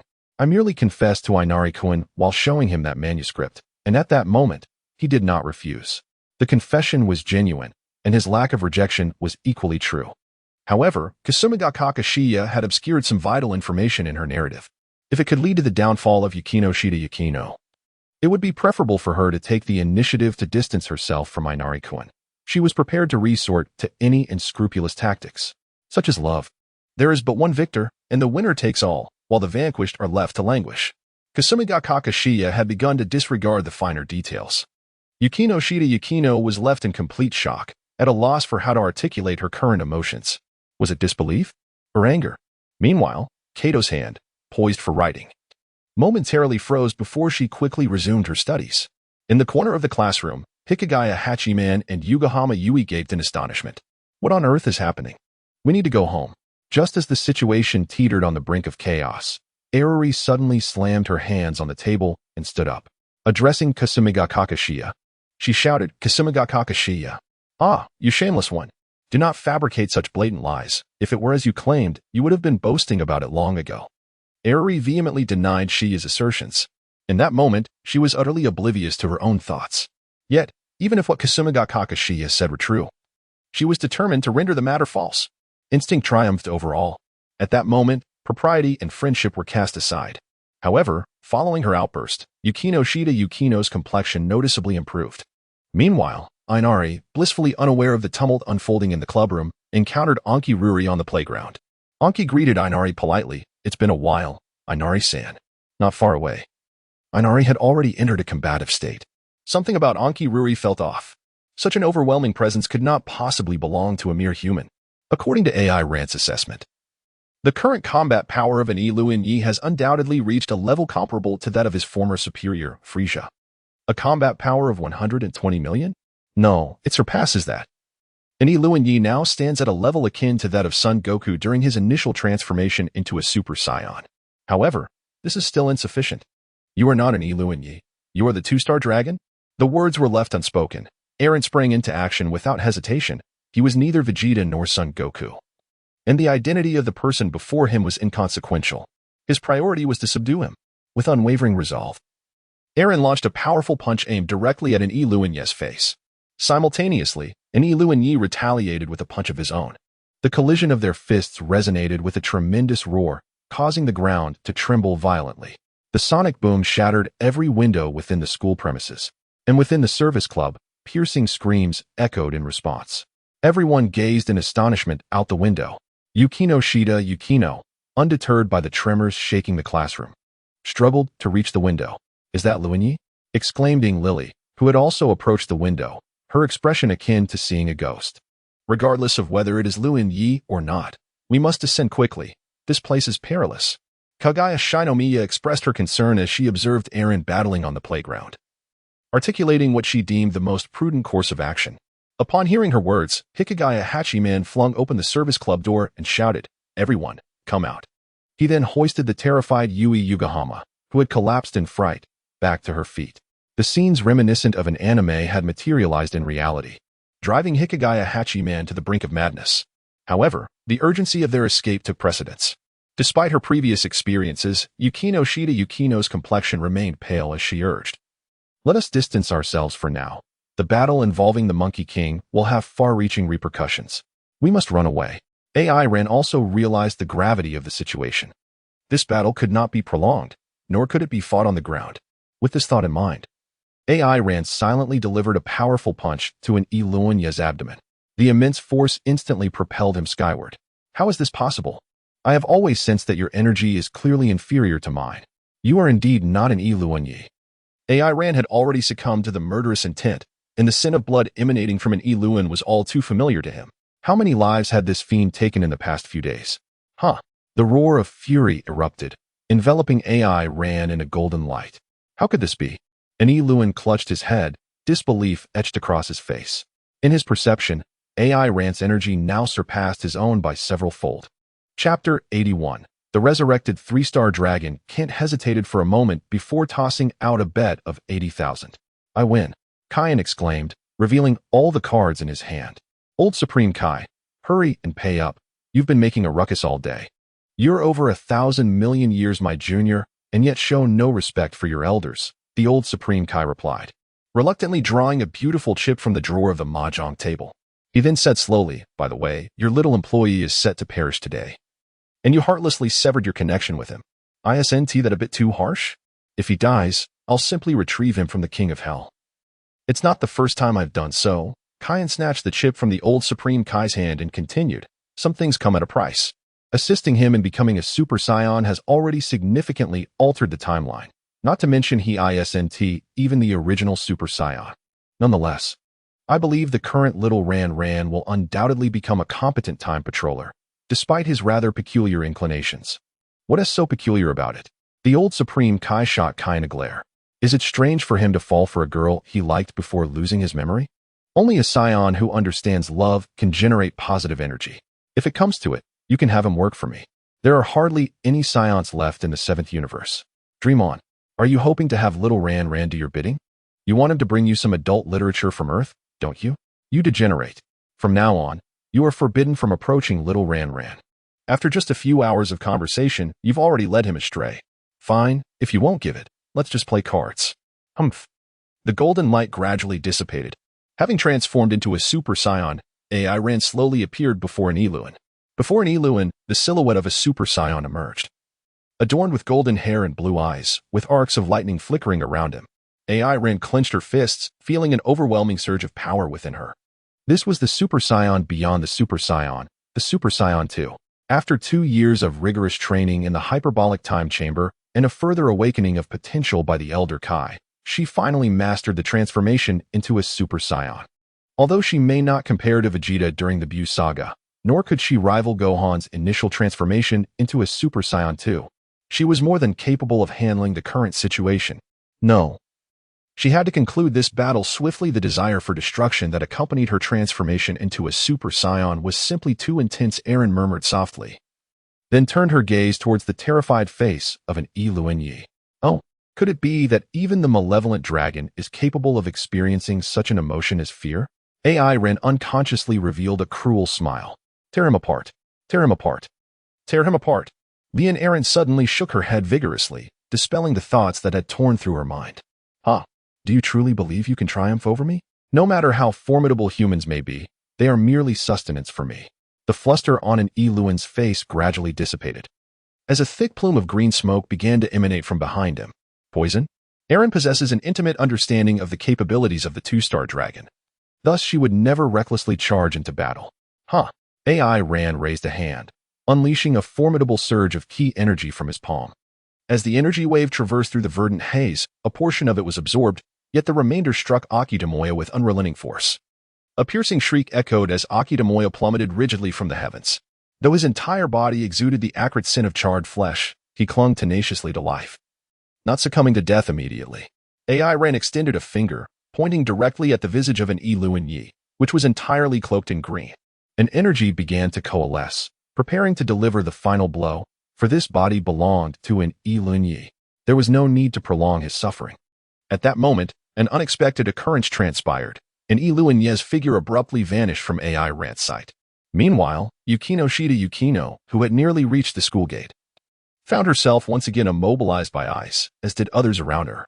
However, this time, the freezing effect bore little consequence. The group merely felt numb. Near Yukino, Sanqing Long gasped violently. Damn Saiyan. Damn monkey. I was so close to being purified. Yet, alas. Sanqing Long turned his gaze toward Yukino, a sinister smile gracing his face. Humans are so easily consumed by fear. Negative energy flows abundantly. Wouldn't you agree, my host? Yukino struggled to turn her head, disregarding him entirely. What kind of monster is this? Inori, terrified, stammered incoherently. Although Kato Megumi and Kasumiga Kakashiwa were privy to some secrets, the sight of the malevolent dragon rendered them pale with fright. As for Uebari Yui and Hikigaya Hachiman, their reaction was even more pronounced. Noticing that Yukino ignored him, Sanqing Long, unfazed, continued to gaze skyward while speaking. While your fear is delectable, there is something else that tantalizes my appetite even more. As Sanqing Long's words echoed, a dim dragon ball emerged from his being, casting a pale blue light towards the direction where an Luan Yi had fallen. With the resonance of the two Dragon Balls, an Luan Yi was instantly transported before Sanqing Long grasping an Luan Yi's neck. Sanqing Long's face twisted in mockery. Ah, is this not Ershing Long? Did you not always proclaim yourself the strongest among evil dragons? How is it that you find yourself in such a state now? Luan Yi, Inori exclaimed in astonishment. Yet, an Luan Yi paid her no heed. Instead, he pleaded with Sanqing Long, do not consume me. Let us join forces to eliminate that human. Otherwise, you shall meet your demise as well. Your strength is recovering swiftly. You must have devoured many humans. However, such power is wasted in your hands. Fear not. You shall dwell within me and revel in the wails of humanity. Sanqing Long plunged a hand into an Luan Yi's chest, stirring within before extracting a Dragon Ball. Luan Yi. Inori was utteral. What does it mean to kill that person together? I cannot comprehend it at all. Damn that Samsara dragon. You too shall be slain by that human. After uttering these words with great difficulty, Luan's entire being shattered like glass, gradually disintegrating into dust. With death looming, why so much idle chatter? However, by devouring you, I shall attain complete resurrection. The Samsara dragon tilted its head and placed the second star into its mouth. Gulp! As the Samsara dragon's Adam's apple moved, an overwhelming force surged forth from its body. Aha! This is the sensation. What an exquisite feeling of total revival. Next, the Samsara dragon turned its gaze towards the sky. There, beneath the snowfall, Yukino and the others lay sprawled on the ground, while AI Ran was utterly enraged. The blue pupils gradually faded, ultimately turning white. Every hair on its golden tail stood erect. Samsara dragon, I shall surely slay you. P.S. This is the third chapter of the day. I still believe that Luan cannot perish at the hands of the protagonist. I shall take a brief respite and continue writing at midnight. I intend to complete the sections involving the Samsara dragon and the second star in one go. Fragmented thoughts lead to chaotic writing. We must delve into Kagaya's chapter sooner, lest everyone grows anxious. I kindly request a 5-star review for those who have already rated. An additional comment would be appreciated. The book currently holds a score of 8. 3. Chapter 82. The day before Golden Week, SBU High School was obliterated. As AI Ran swiftly approached, the Samsara dragon let out a sinister laugh. Haha, Saiyan monkey. I told you I would slay you. With that, he gently flapped the wings on his back. In the next moment, he appeared before AI Ran. How swift! A weight settled heavily in AI Ran's heart. Before he could muster any reaction, a swift and powerful punch, nearly a blur, struck him fiercely in the abdomen. Blood erupted from his mouth. The Samsung dragon, with a cruel grin, seized AI Ran by the head and lifted him off the ground. How do you fare, Saiyan monkey? Do you have any last words before your demise? To hell with your last words. Bam! AI Ran swiftly turned and delivered a powerful kick to the face of the Sanqing Long, then quickly distanced herself from the two. Almost immediately, a forceful energy blast shot from her hand, striking Sanqing Long squarely on the head. However, this blow merely caused the Sanqing Long to stagger slightly. Observing the unharmed Sang-Sing-Long emerging unscathed from the explosion, Ren furrowed her brow. It seemed that Kane's assertion was indeed correct in its prime. Sang-Sing-Long was undoubtedly far superior to Super Saiyan 3. This implied that Sang-Sing-Long was currently at least 4 times stronger than herself. Ren was acutely aware that his current so-called Super Saiyan 2 state remained a crude imitation. Faced with this predicament, hesitation momentarily clouded his judgment. 3-star Dragon cracked his neck with an air of disdain, curling his lips into a contemptuous smirk. Futile resistance. He sneered before launching himself toward Ren with terrifying speed. Though Ren's mind remained razor-sharp, his body failed to respond in time. His pupils contracted as the rapidly enlarging fist filled his vision. Then agony exploded through his skull. A second later, another wave of excruciating pain tore through his abdomen. Accompanied by a thunderous impact, his body hurtled downward at impossible velocity, crashing through the school building with catastrophic force. The deafening roar of collapsing concrete marked the total destruction of Tuohai's main academic complex. Monkey Boy, Rankuin, perverted Ran, Eren, along with Yukino Shida and several others, exclaimed in unison. In the next moment, Eren sprang forth from the ruins, panting heavily. Alas, today, this wretched school has finally ceased to exist. I never imagined that a single battle would fulfill my lifelong dream. Thick, crimson blood oozed from the nasal cavity. The bridge of the nose fractured, even piercing the skin and laying bare to the elements. Eren gasped for breath, as if her lungs were shattered. Deprived of sufficient oxygen, her vision began to blur. The disparity in strength was insurmountable. Transforming into a giant ape? Ren instinctively recalled her previous strategies. No, that would not suffice. The giant ape had merely enhanced its fundamental combat power tenfold. Her cultivation was far from adequate. And the notion of transforming into a golden giant ape, or even a Super Saiyan 4 was nothing short of a delusion. The 3-star dragon hovered in the air, wearing an expression of smug satisfaction. Haha, does it hurt, Saiyan Monkey? Do you wish to beg for mercy? With such a vast disparity in power, she advised against engaging in a cat-and-mouse game with this formidable creature. Eren disdainfully spat out the blood from his mouth, exclaiming, damn. To suffer losses at the hands of the same individual twice. The 3rd-star dragon, witnessing Eren's silence, felt an even greater sense of triumph. It was merely a hair's breadth away. Had it not been for the appearance of the 2nd-star dragon today, he would have nearly been purified. Enduring the positive energy emanating from Eren daily was driving the 3rd-star dragon to the brink of madness. However, at this moment, he cast a silent glance at Eren, his gaze akin to that of one observing a mere insect, ready to crush it at any moment. Never mind, I've grown weary of this. A monkey that cannot even beg for mercy truly fails to ignite my interest. It would be far more entertaining to send you to hell. After I dispose of you, I shall relish in torturing the humans of this world.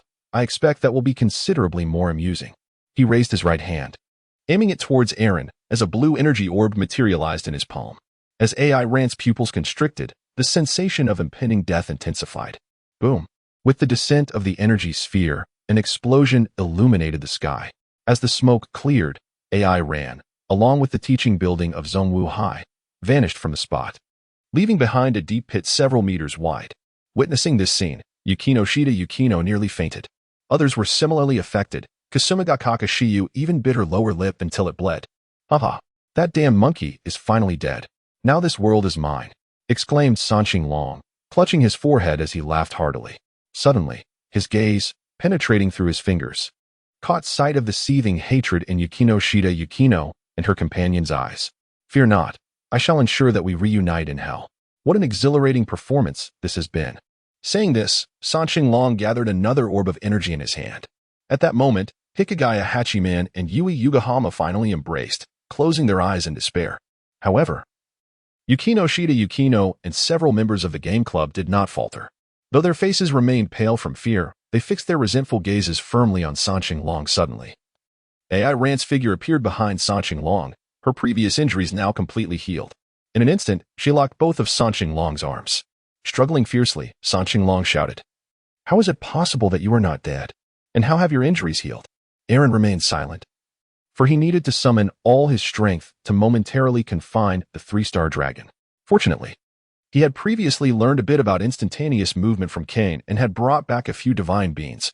Otherwise, he would have been reduced to ashes just moments ago. Of course, the ensuing events would not be any more favorable. Aaron cast her gaze upon the individual sprawled on the ground and uttered 2 words, softly spoken yet imbued with the weight of the past. "I'm sorry." Upon uttering these words, a surge of energy erupted within Aaron, enveloping 2 of them in a colossal sphere of light. "Are you planning to self-destruct?" Samsun Long struggled with increasing fervor. "Fortunately, you are not Majin Bu. Otherwise, I would truly hesitate to employ such a tactic." AI Rant's tone was remarkably calm. This was not his first encounter with death, and he had nearly become seasoned in the experience. With a sigh, he silently implored the mediocre deity to rescue him from the grasp of the King of Hell, lest he be reborn and lose his chance entirely. He wondered if that third-rate deity could hear him. After completing this thought, AI Rand summoned all his strength, soaring with the 3-star dragon toward the higher realms, and then unleashed all his power in one breath. "Ah, cursed monkey." Amidst the anguished wails, the 3-star dragon gradually evaporated, leaving behind 2 pristine dragon balls that gently descended from the sky. As for AI Ran, he had entirely transformed into a white stone. Upon landing, he shattered into countless fragments. AI Ran. Yukino Shida Yukino could no longer endure. After calling out his name, she lost consciousness entirely. Korea Shiyu and Katamegumi crawled desperately towards AI Ran's remnants. Ing Lily was completely frozen, tears streaming down her face, yet her gaze remained vacant. At the same time, a boy with green-framed glasses and pink hair hovered in midair. "Oh dear, these aliens truly cause a lot of trouble for others. You must understand. Altering the memories of so many humans with supernatural powers is quite exhausting even for me." With that, he shifted his attention to Yukino Shida and the others. "Never mind. Their memories need not be tampered with. They likely do not wish to forget the alien named AI Ran. As for that school, forget it. Regardless, altered memories are as fleeting as an explosion. I should head home to rest. Today has been quite taxing with all the antics from Rentaro and the others. P.S. The protagonist is about to embark on a day trip to the underworld. Seeking 5-star reviews. If you have already commented, please consider leaving a follow-up review. Thank you. Chapter 83. AI Ran's journey through hell. At this moment, the ruler of hell, King Yin, was swiftly perusing the documents before him. After a brief moment, he turned his gaze toward a pale spirit at the opposite end of the desk and spoke. You have not committed many heinous acts in your life. Though your excessive indulgence has led you to the sin of lechery, you may reside in the Pillar of Embrace Hell for 2 years before your reincarnation." The pale spirit appeared somewhat discontented. "Lord Yin, I have not committed any evil. Why must I be subjected to such punishment?" "Impudence. I have conducted a stringent judgment according to the laws of hell. Should you continue to defy, I shall extend your sentence by an additional 3 years. With a wave of his hand, King Yin summoned a blue-faced servant in formal attire to escort the pale soul away. "Proceed. The sudden influx of vengeful spirits on earth has only increased my workload." At that moment, a young spirit clad in formal attire, his face flushed, appeared before Lord Yenmo. He lifted his head and exclaimed, "My Lord Yenmo, I have successfully dispatched the Saiyan to the underworld. Currently, he is submerged in the sea of blood. Indeed, that individual has been designated for special attention. We must ensure he fully experiences the services our hell provides. Do you understand?" "Yes, my Lord Yenmo." On either side of the serpentine path lay an endless expanse of yellow clouds. Beneath these clouds was the realm of the damned. In the bubbling sea of blood, only AI Rant's head emerged, adorned with a halo. "Oh, the temperature of the blood sea is truly delightful. It is far more comfortable than a warm bath on earth." "Indeed, my Lord AI Ran. This is the most renowned therapeutic hot spring in our hell." After his cultivation, Lord Yenmo would often choose to unwind here. Upon hearing AI Rant's reflections, a little spirit on the shore Q Aaron skillfully cracked the eggshell and promptly tossed a fresh egg into her mouth, exclaiming, This egg is delightful. As long as you enjoy it." The little demon wiped the sweat from his brow. After all, being beside the boiling sea of blood was unbearably hot. This morning, he had received a command from Yama, the king of hell, to ensure that this scion was properly entertained. Failure to execute this task could result in immediate dismissal. Although he was uncertain about the significance of a scion like Aaron, the orders from his superior were to be strictly adhered to. Such is the plight of a worker. Moments later, Aaron leaped from the water, shaking her body vigorously. "If I stay in any longer, I might faint." "Is there more to come?" "Indeed," replied the little demon, as he produced an unopened knife from behind him. Following the sea of blood, the next trial is the blade hell, where this knife will be relentlessly scraped against your skin until extensive AI Rand stroked her chin, pondering for a moment, before leaning over the bank and exclaiming, "Come on, let us begin." Indeed, we have prepared for you a feast of hellish delights, along with an 18-layer tour of the underworld. Oh, the force is still too gentle. Apply more strength. Yes, the little devil wiped the cold sweat from his forehead, this time. His effort was more vigorous. Subsequently, AI Rand continued to partake in various attractions within the inferno. For instance, the fiery torment involved applying alcohol to her back and then igniting it. Immediately after, a particularly robust demon began to mercilessly strike her back with its hefty hands. The experience was both searing and agonizing. The sounds of AI Rand's moans could even bring a blush to the cheeks of the female spirits in hell. For instance, in the gluttonous realm of the underworld, hundreds of small demons with green faces and sharp fangs incessantly presented roasted meat before AI Rand, compelling him to consume every morsel. A mountain of meat loomed before him, seemingly intended to suffocate the Saiyan. Truly, it is hell, and it is terrifying beyond measure. In this realm, there exists neither day nor night. Aaron was uncertain of how long he had lingered in this place. Nevertheless, he had experienced every endeavor within this inferno. He had even taken the opportunity to visit the garden filled with dolls. In just over 20 years, his former employer, Frisia, would be hanged from a tree here. Indulging in operatic performances each day. After partaking in all these activities, Aaron reclined upon a patch of grass, a blade of foxtail clutched between his lips. How dreadfully mundane. Has that third-rate deity's mahjong tournament concluded yet? Why has no one come to fetch me? As soon as AI Rand's voice faded, Kane's figure materialized before him. Little Ran, I've arrived. Oh, why is it that every time I mention you, you appear immediately? You don't truly have a penchant for voyeurism or something of that nature, do you? Aaron gazed at Kane with a wary expression. How can you so casually tarnish someone's innocence? Is it considered invasion of privacy for a boss to monitor an employee's work status? How else would I be able to ascertain your progress? AI Rand keenly sensed that something was amiss with Kane's words. Check at any time? What exactly does that entail? Surely you wouldn't sneak a peek while I am bathing. Kane feigned innocence, shrugging her shoulders. Oh, that wouldn't happen. I have merely witnessed you soaring through the skies with a girl in your embrace and being pinned to the ground by another. Not to mention the instances of being compelled to hold hands. With each utterance from Kane, the flush on AI Rand's face deepened. Finally, he could no longer contain himself. Stop. Stop, stop. You third-rate deity. You are forbidden from monitoring me any longer. Otherwise, I shall resign from this job, and I wouldn't mind staying in hell. Well, if I hadn't greeted King Yama, you would have already been left with nothing but your soul. And then you would be cast into the soul purification device like a tattered cloth, stripped of all memories and sins, reincarnated anew. But then, what would happen to your little girlfriend? Kane pretended to adopt an adorable expression, though it was evident that AI Rand could not perceive her charm. Humph. Hurry and send me back to Earth. I died once for this job, and now you are spying on me. What kind of unscrupulous enterprise is this? Well, it's not like it's the first time I've died. They say practice makes perfect, and besides, this is your third time already. Kane said, conjuring a wand from her hand and lightly tapping it on AI Rand's forehead. Immediately, a dazzling white light erupted from AI Rand's body. As the radiance dissipated, the halo above his head vanished as well. There you go, little AI Rand, you have been resurrected. You did splendidly this time, purifying 2 Dragon Balls so swiftly. Be sure to continue your diligent work ahead. With that, Kane vanished once more from AI Rand's sight, evidently hurrying back to play mahjong. Wait, aren't you going to send me back to Earth directly? Even if you've mastered instantaneous travel, you must still indicate which direction Earth lies. Yet, the only response to AI Rand was an enveloping silence. P.S. Chapter 2 will be written after I get home from work. I kindly request a 5-star review. Thank you. Chapter 84. How brave is Lily? It was yet another dusky evening. The AI Rand household was enveloped in a profound silence, interrupted only by the rhythmic chopping sounds emanating from the kitchen. Yukino Shida Yukino and Kasumigakaka Shiya sat vacantly on the living room sofa, having maintained this posture throughout the day. Since the previous night, Erin had secluded herself in AI Rand's bedroom, and when Kato Megumi called her for lunch, she received no reply. The atmosphere within the apartment felt oppressively stifling.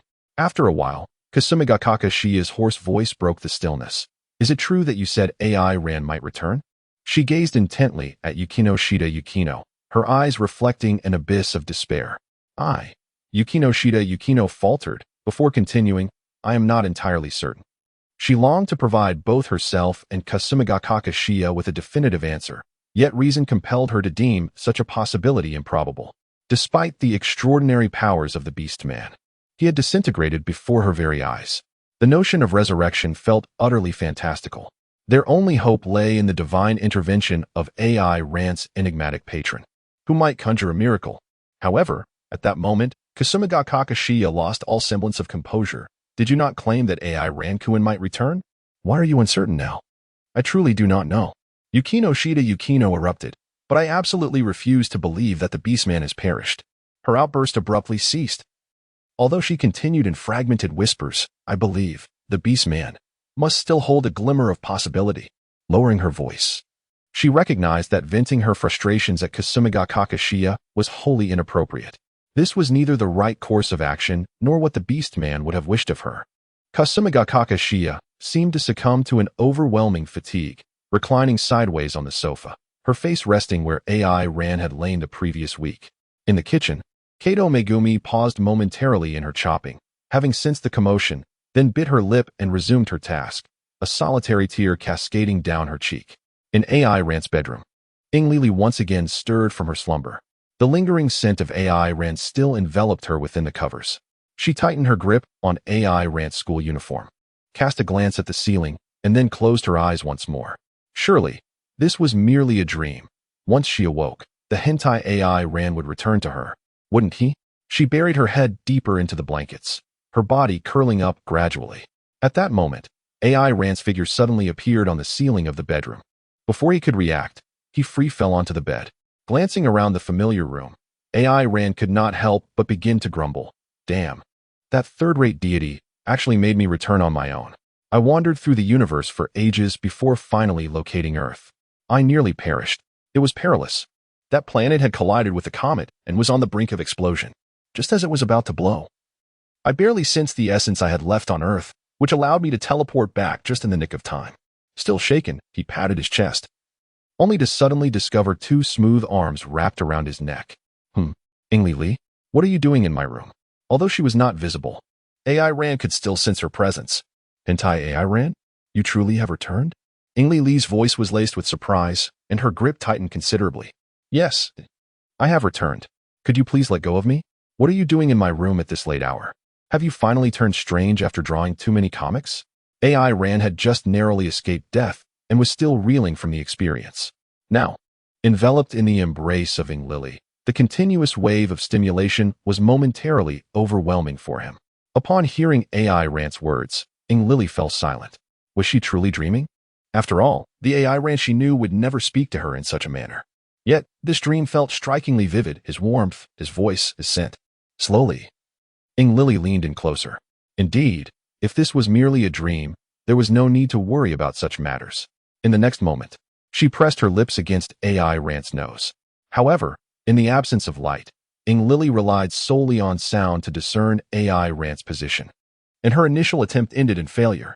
Yet, AI Ran was left stunned. What are you doing, Lily? Enough chatter. You dare to resist in my dream?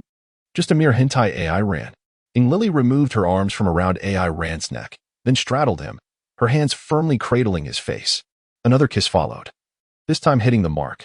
The warm sensation of her lips left AI Ran momentarily dazed. They were so close, and Lily's heavy breaths echoed in his ears. Wait, Lily. AI Ran turned her face away, yet Lily immediately pursued her. What are you waiting for? In my dreams, everything must heed my command. You wait a moment. Don't. Why are you still sticking out your tongue? Felt utterly numb.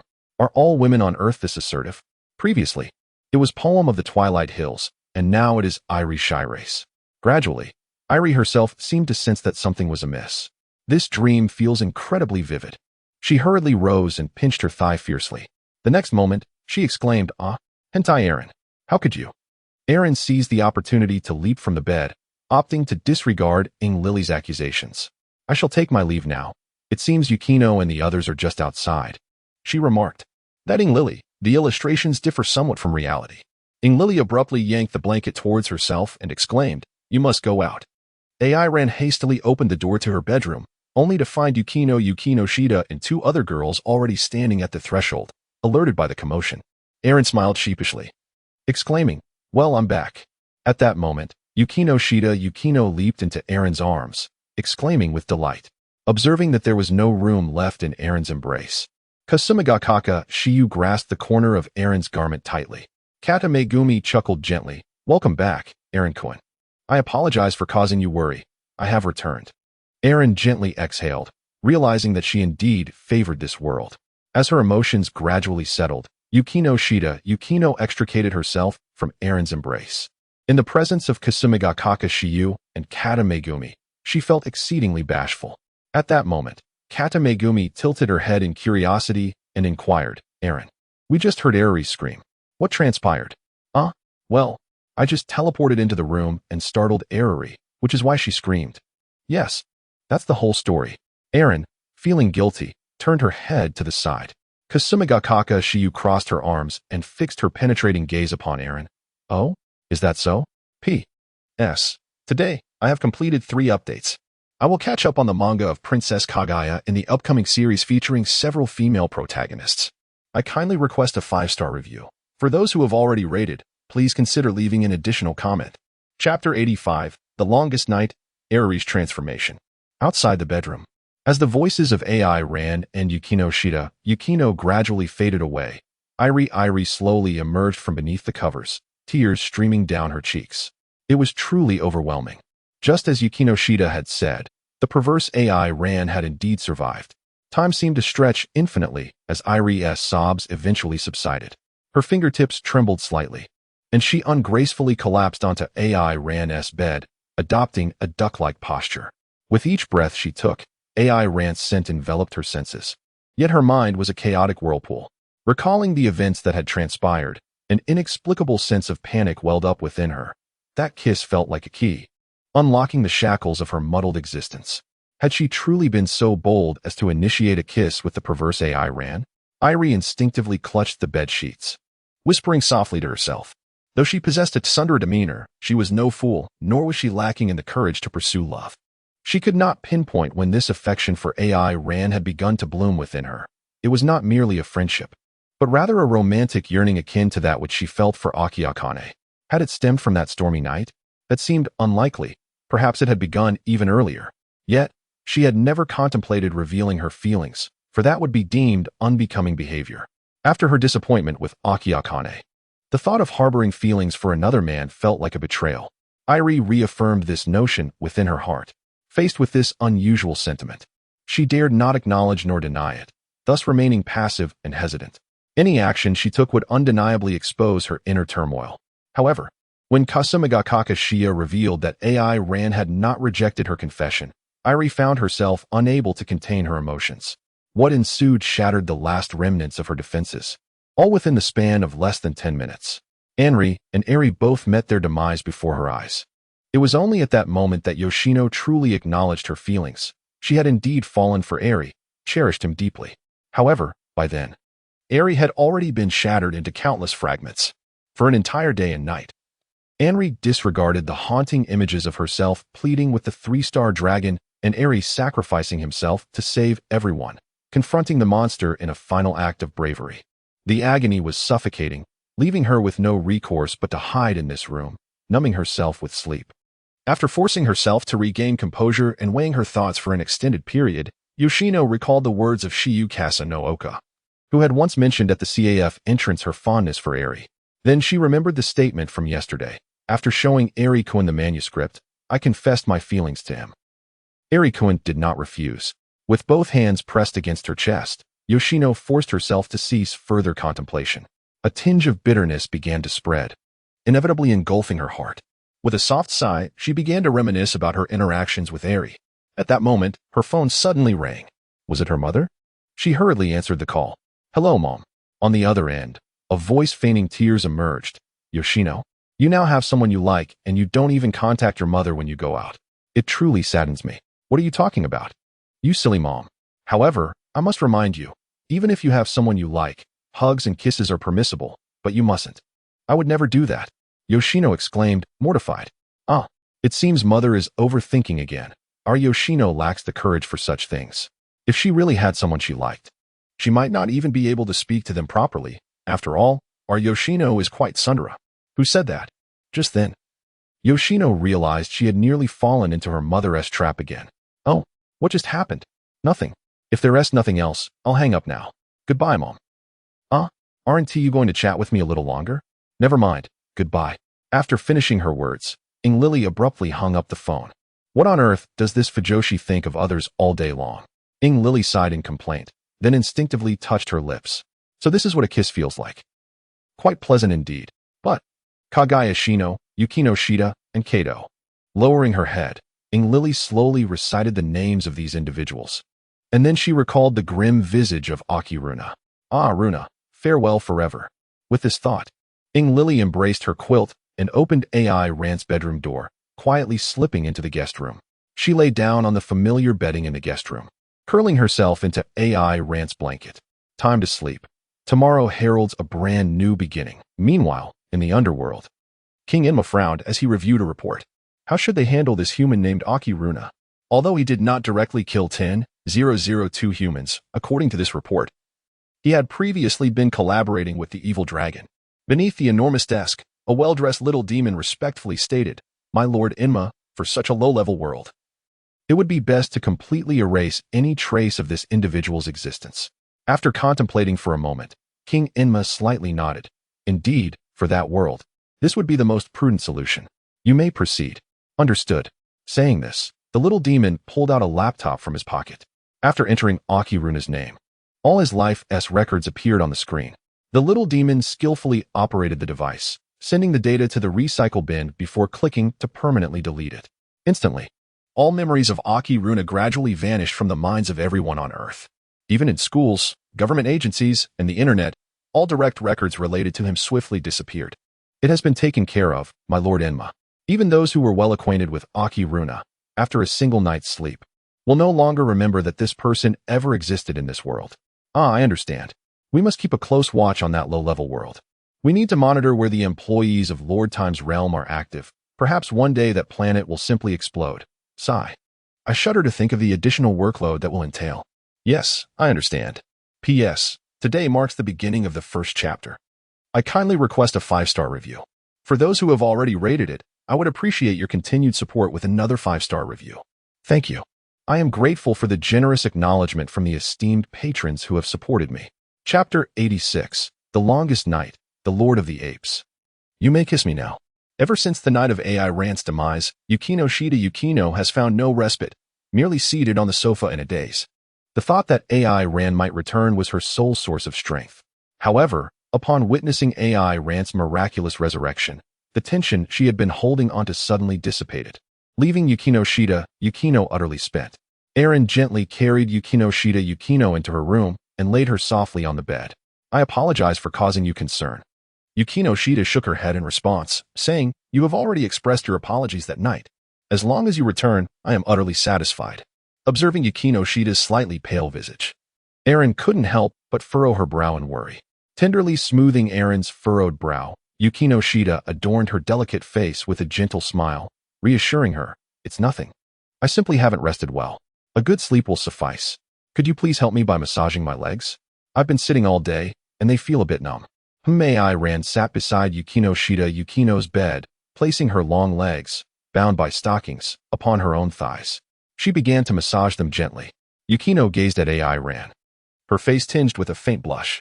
The tactile sensation from the massage traveled through her legs. Although the movements of the muscular figure known as the Ape King were not particularly gentle, the physical contact provided her with a modicum of reassurance. Ape King I am. Yukino Shida Yukino exhaled softly, calling out once more, Ape King, I am. AI Ran lifted her gaze towards Yukino Shida Yukino and said, I have always been here. In that fleeting moment when their eyes met, all the unease in Yukino Shida Yukino's eyes swiftly faded away. Eren gazed intently at Yukino Shida Yukino, who, in that moment, radiated an unparalleled beauty. Inhaling the unique fragrance that enveloped Yukino, Eren's gaze unconsciously drifted downward, where the delicate skin of her neck, akin to jade, quietly unveiled the allure of youth. Is it beautiful? Yukino's face flushed an even deeper shade of crimson. Indeed, it is exquisite, Aaron nodded earnestly. A flicker of satisfaction danced in Yukino's eyes. Occasionally, when Sarakuen beheld her, he would don a similarly dazed expression. Had he become infatuated with her? It began long ago. At this revelation, the joy in Yukino's eyes could no longer be concealed. She gradually closed her eyes, whispering softly, then, Sarakuen, you may kiss me now. The words barely escaped her lips. Such an emotion, once lost and now regained, transcended mere verbal expression. Yet, Yukino understood that something had to be done in that moment. Only then could her heart find tranquility, allowing her to fall asleep once more that night. Aaron swallowed hard, his throat constricting. As the distance between them diminished, at last, their lips met, only to part almost instantly. Yukino felt her heart racing, as if it were about to leap into her throat. Aaron smacked her lips, savoring the lingering sensation. It was truly delightful. Although Yukino-Shida's movements were rather inexperienced, they were in stark contrast to a certain golden-haired underachiever, who merely used her tongue to wildly flick across Aaron's lips. Should we indulge once more? Gazed at Yukino with eager anticipation. Although he uttered the word hentai, Yukino once again closed her eyes. This kiss lingered for an extended duration. Just as Yukino was on the verge of gasping for air, Aaron gradually withdrew. With a bashful glance, Yukino shot him a coy look. He chuckled softly, ruffling his hair. By the way, Yeti, I have something for you. With that, Yukino turned and opened her bedside drawer, retrieving 2 luminous orbs. Dragon Balls. You brought them back? Yes, purifying them is your task, isn't it? I thought that if you didn't return, these might be your last hope for revival. As she placed the Dragon Balls into Aaron's hands, Yukino's complexion grew slightly pale. She dared not recall the events of the previous day. Had she not seen the Dragon Balls then, thinking about Aaron's potential revival, she might have considered following him into the void. Yeti, can these truly grant any wish? Gazing at the fully purified Dragon Balls, Aaron reflected, well, not exactly any wish. However, desires akin to rejuvenation, resurrection, or even dominion over this world can indeed be fulfilled. Speaking of which, the Supreme Kai of Time promised me that upon completing the purification of the 7 Dragon Balls, I would be permitted to use them to realize a wish. Yukino looked at Aaron with a hint of curiosity. Then, what is the wish you desire to fulfill? Well, there is nothing I can't share about that. My wishes. Aaron leaned close to Yukino's ear, softly whispering her wish. After hearing it, Yukino shot Aaron a glare before retreating beneath the covers, leaving only her small head exposed, which appeared exceedingly adorable. Yuan, you should leave now. I am going to sleep. Huh? I wanted to stay here a little longer. No, it is quite late, and I am already very tired. All right, then rest early. As Aaron spoke, he emerged from Yukino's room, only to find Purilu eavesdropping at the door. Grasping the nape of its neck, Aaron fixed a fierce gaze upon it and inquired, Did you hear anything just now? And no, boss, I didn't hear anything at all. At that moment, Yukino's protective voice echoed from the bedroom. Yuan-kun. With a huff, Aaron reluctantly tossed Purilu aside and declared, Keep a close watch. If even a single mouse appears in this apartment, I shall feast on cat meat. The entire building? Boss, I'm not just an ordinary cat. Isn't it a bit excessive to expect me to catch mice all the time? I possess many skills. What skills would those be? Your combat power barely reaches 5, you worthless creature. Yuan-kun. Do not bully Purilu. Hurry back and rest. All right, I understand. After giving Purilu another glare, Aaron returned to his own apartment.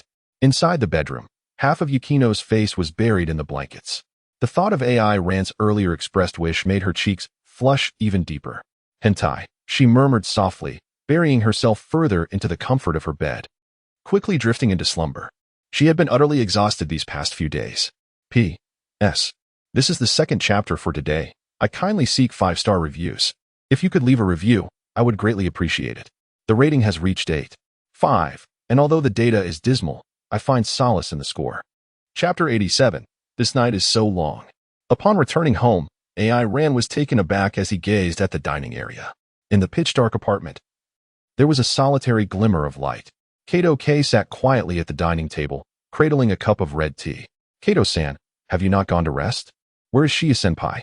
Aaron took his seat at the dining table and was immediately struck by the abundant array of dishes laid out before him. The senior had retired for a rest, and these were the culinary delights I had prepared earlier. However, it seemed that Kaza no Oka, Yukinoshita, and Sawamura were lacking in appetite, leaving me in a quandary regarding how to handle the situation. Kato-Kei tilted her head slightly, revealing a hint of concern, with a fleeting glimmer of mischief in her eyes. "Leave this to me," Aaron declared, thumping his chest confidently before reaching for the tempura in front of him. Kato. This tempura is fried to perfection, and this fishball, the mackerel, the octopus, all of these are quite to my liking. AI Rant's mouth was stuffed with food, rendering her words somewhat indistinct. Although the dishes appeared rather unremarkable, it is only when they are savored that one can truly appreciate their exquisite flavors, much like the presence of Kato Megumi before her. While she may seem to lack distinctive traits at first glance, a careful exploration reveals the gentle beauty she possesses. Kato Megumi did not mind AI Rant's exaggerated manner of eating. She merely propped her chin up with one hand and casually remarked, "By the way, AI Ran refers to Kasumigakaka-senpai as Shiryu Senpai-an, calls Sawamura by her name, yet she continues to use honorifics with me. How peculiar." AI Ran paused his actions. Within this gaming club, his interactions with Kato Megumi seemed to be the least frequent. No, there was another person with even less communication. What was their name again? AI Ran lowered his head, pondering for quite some time, but could not recall the individual's name. What is AI Ran thinking? Kato Megumi's voice interrupted his reverie, and swallowing the meatball in his mouth, AI Ran earnestly addressed her. "No, it's nothing. From now on, I shall call you Megumi." Although they had yet to reach that level of familiarity, it was Kato's presence over the past 2 weekends that spared AI Ran from the unfortunate fate of consuming those unpalatable cold bento boxes. After respawning, AI Ran had navigated through the cosmos for what felt like an eternity before finally detecting the essence of Earth. During that time, he had been desperately hungry. It was again Kato who had prepared food for him in advance, for which he felt profound gratitude. Reflecting on this, AI Ran continued, "Megumi, thank you for these meals. If there is ever a place where you require my assistance, please do not hesitate to ask." Upon hearing AI Ran refer to her in such a manner, a flicker of something unusual shone in Kato Megumi's eyes. "Oh, it's no trouble at all. I genuinely enjoy cooking, but since AI Ran wishes to repay me, I will let you know when I think of something." Speaking of which, Kato Megumi's voice once more captured AI Ran's attention as she delicately sipped her red tea. "Shall we continue with the work of the gaming club?" "Absolutely. Although that classmate is no longer with us, it is precisely because of this club that we have all come to know each other. I believe that Inori and Shiryu Senpai would not wish to abandon it either." At this moment, a notable shift appeared on Kato Megumi's expression for the first time. "Is that so? Well, I have already thought of something I would like to entrust to AI Ran." "What is it?" "To continue being the temporary male lead for this game. After all the effort we have put in, I am rather looking forward to the day this game is unveiled." Aaron felt an inclination to decline. The purification efforts on the second planet had reached completion, and he could simply assume the role of a passive investor. Yet, merely 2 minutes prior, he had uttered the words, "If there is anything you require from me, do not hesitate to say." Observing Kato-Kei's eyes glimmering with anticipation, Aaron exhaled softly. "Understood. I look forward to your guidance, Kei." "Likewise, I am eager for your guidance, Aaron-kun." In the stillness of the night, as Aaron slumbered, he was suddenly enveloped by a warm sensation. Moments ago, a figure had silently entered the room, effortlessly burrowing beneath the covers and nestling into his embrace. "Aaron-kun, Aaron-kun," the person murmured, their softness pressing intimately against his chest. Almost immediately, a few tears cascaded onto his neck. AI Ran suddenly regained consciousness. "Sister Shiryu?" he called softly. There was no response. Instead, as the intensity of their closeness increased, they pressed together even tighter. Tears streamed down her cheeks, falling upon AI Ran, resting her face against his neck. Shiryu Kazakiri's cold voice carried a hint of sobbing. "Hold me." This was not a request. Her tone was resolute and left no room for dissent. "All right," AI Ran replied, wrapping his left arm around Shiyu's waist while his right hand gently caressed her hair. Feeling AI Ran's warmth, Shiryu completely lost control. "AI Ran, you scoundrel. How could you die before responding to my confession? You must not die." With that, she bit down on AI Ran's neck. "I'm sorry." At that moment, I could do nothing but self-destruct. Clearly, this answer did not satisfy Shiryu, yet she ultimately released him with a pained sigh. "Sister Shiryu? AI Ran-kun. Let me stay like this for a while." Shiyu tightened her embrace around AI Rant's neck. After a moment, her breathing gradually steadied. Sister Shiyu? AI Ran gently called again. Still, there was no response. Has she fallen asleep? Eren cautiously turned her body to the side, attempting to gently lift Kasumigakaka Shiyu from her embrace. Yet, even in slumber, Shiyu clung tightly to Eren's neck. In a villa located in Tokyo, Seiki Kusuo suddenly awoke, beads of sweat adorning his brow. He gasped for breath, pondering whether this was a precognitive dream. Indeed, precognitive dreams serve as ominous harbingers of impending danger. What transpired in the dream had far surpassed his capabilities. A malevolent alien, adorned with golden hair, devoid of eyebrows, and possessing a golden tail, threatened to obliterate the planet with a colossal energy sphere on New Year's Day. This was dire news. Anxiously, he rose from his bed. Wait, wasn't that alien the one named Eren from before? Hadn't he perished? As for Chapter 3 today, I humbly request a 5-star rating. The data from the past few days has been rather disheartening. Currently, I am still at the office working overtime. Once I finish this, I shall return to my tasks. I sincerely hope for your continued support. Chapter 88. Are Saiyans afraid of chainsaws? The war of love commences. Her lips parted, lovely eyelashes fluttering as she unintentionally murmured softly. It had been a long time since she had slept so soundly. Kasumigakaka Shiyu gradually opened her eyes, her gaze sweeping across the unfamiliar room. She remembered. She had come to seek Eren last night. At this thought, her cheeks flushed, and she glanced at the pillow she had been tightly clutching, feeling slightly dissatisfied. Clearly, she had been holding on to that guy before drifting off. When had he slipped away? Releasing the pillow, she propped herself up and assessed her condition. Shiyu chuckled softly. How amusing. It seemed Eren was quite adorable after all. She tidied her hair and scrutinized her reflection in the bedroom mirror. Her skin glowed with a healthy pink hue. The dark circles that had once been concealed by makeup had vanished. Kasumigakaka Shiyu was inherently a charming woman, and in this moment, as fatigue melted away, she appeared even more enchanting. She pursed her lips and smiled contentedly. That night, she had indeed replenished her energy with Eren. Just as she turned to exit the room, she overheard a conversation between Eren and Kato Megumi. Eren, this morning when I awoke, I didn't see Kasumigakaka. Do you know where she went? Noticing that Kato still held a kitchen knife, Eren instinctively took a small step back, positioning himself at the doorway. Megumi, I caught a whiff of something delicious from the room just now. Are you preparing breakfast? Yes, I'm making breakfast together with Yukino Shida. How fortuitous it is that both of us share the habit of rising early. Has Yukino awakened as well? Did she not come over just a moment ago to rouse you from your slumber? Were you unaware of that? Yukino visited just a short while ago. A fine sheen of cold sweat broke out on AI Rant's forehead. The implications of this statement seemed rather profound. Why had AI Rant suddenly begun to perspire? Although it was already May, the morning still retained a chill, perhaps suggesting some discomfort in his body. Keiko tilted her head, gazing at AI Rant with a look of perplexity. Surely, it must be an illusion. AI Rant noticed that as Keiko spoke, the blade of the kitchen knife she held was ominously directed towards him.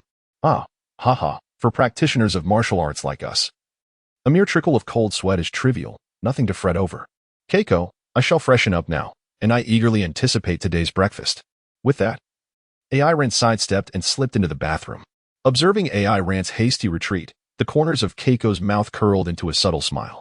She cast a glance at the door to AI Rant's bedroom, humming an indiscernible tune, before making her way to the kitchen, splashing cold water on his face. AI Rant leaned on the sink. Goodness, the women on this planet are quite formidable. If it weren't for the lack of murderous intent he sensed moments ago, he might have thought Keiko intended to use that knife on him. But wait, I have already transcended into a Super Saiyan. What is there to fear from a kitchen knife? Earthlings truly are foolish. Eren gazed at his reflection in the mirror, engaging in a quiet monologue, though his demeanor still appeared somewhat lacking in confidence. After completing his morning rituals, he approached the kitchen with a heart full of trepidation. Evidently, the effects of his earlier self-affirmation were not particularly profound. Yukino Shida was serving dishes onto the dining table, and with the assistance of Kata Megumi, she found the task considerably less burdensome. Upon noticing Eren, Yukino's cool voice resonated through the air. Mr. Ape. Yes. AI Rant instinctively stood at attention. I should go wake up classmate Zay Chung for breakfast. It is already prepared. Huh? Oh, all right. I will go right now. Aaron's gaze inadvertently settled upon the food held by Yukino Shida Yukino. Surely, there's no poison in there. Why is she still hesitating? We can only dine once everyone's present. Even a primate should possess some common sense. Hey, I'm on my way now. Just as he turned, Yukino Shida Yukino's voice reached him again. Aaron, don't do anything malicious to Irie. How could I possibly be that kind of person? Unable to utter the word one, Aaron quickened his pace, feeling slightly guilty. The rhetorical question had seamlessly transformed into a declaration. I thought Yukino Shida-san would surely be upset with Aaron. Suddenly, Katsuragi-Kei appeared behind Yukino Shida Yukino. How could she not be upset? Yukino Shida Yukino sighed. However, some matters cannot be resolved through anger. I would never cast aside someone I cherish in such a manner. Katsuragi-Kei muttered with her head bowed. Is that so? I feel the same way. Lunch is ready, Irie. In the guest room, Irie was leisurely tending to her twin tails. Upon abruptly hearing Aaron's voice, she reflexively sprang up from her chair. Wait. Aaron, don't come in yet. I didn't intend to. Hurry up and join us for lunch. I know. I'll be right there. With her hands clasped before her, Irie's modest chest rose and fell rhythmically with her breaths. You can do it, Irie. I believe in you. After giving herself a silent pep talk, Irie flicked her twin tails and boldly opened the door. However, her motion was too vigorous, and as she swung the door open, she collided right into Aaron standing at the threshold. Seeing Irie stumble backwards, Aaron quickly steadied her by grasping her shoulders. In that instant, the confidence Irie had just mustered seemed to dissipate entirely. What are you doing so close to the door? Were you eavesdropping? Hentai Aaron. I would never stoop to eavesdropping. Silly Irie, hurry and freshen up. Yukino and Kei have already prepared breakfast. I got it. Now could you please step aside? You're blocking the door, and I can't get out. 20 minutes later, everyone had finally gathered. As the host of the house, Aaron casually took his seat at the head of the table. Yukino Shida Yukino and Kasumigakaka Shiwa sat on either side of him, while Katsuragi-Kei and Irie occupied the seats to the right of Yukino Shida and Kasumigakaka, respectively. Aaron-kun, if you're free today, would you accompany me to gather materials? I've submitted Volume 3 of the Love Rhythm series and am preparing a new book, and I could use your assistance. That won't be possible. Yukino Shida Yukino preemptively declined Kasumigakaka Shia's request, arriving before Ariana could intervene. Why, one might wonder. Kasumigakaka Shia fixed her gaze upon Yukino Shida, her legs trembling involuntarily. Today, the formidable Suriyama-kun would accompany me to school. Following the tumultuous battle 2 days prior, the school had been reduced to ruins, although the cause was officially attributed to a gas explosion. The notification we received yesterday instructed us to gather at the site of the wreckage, seemingly to ascertain our future educational arrangements. I see. P.S. I returned home at 2:30 in the morning after working overtime. My boss shows no regard for humanity. Nevertheless, I find myself compelled to write another chapter before resting. If I can manage to sneak some leisure time at work tomorrow, I shall hasten to produce 2 more chapters. Your support means the world to me. I humbly request 5-star reviews, and if you find the time, please consider revisiting to provide additional feedback. Thank you. In the forthcoming chapter, several crucial female characters will make their appearance. I assure you, you will be utterly unable to predict their identities. As a hint, aside from Kagaya, 2 other silver-haired figures shall grace the narrative. Chapter 89. Another 2 Dragon Balls have been discovered. Today's breakfast was rather bountiful. Aaron smiled awkwardly and picked up a bun, promptly stuffing it into her mouth. Quite delicious. I never imagined that both of you could make buns. Yukino Shida Yukino nodded slightly. Only the filling was prepared by me. The subsequent work was all completed by Kato-san. Well, I can cook too. I'll take charge of dinner tonight. In Irie's eyes, Kazuki's earlier statement seemed rather shameless.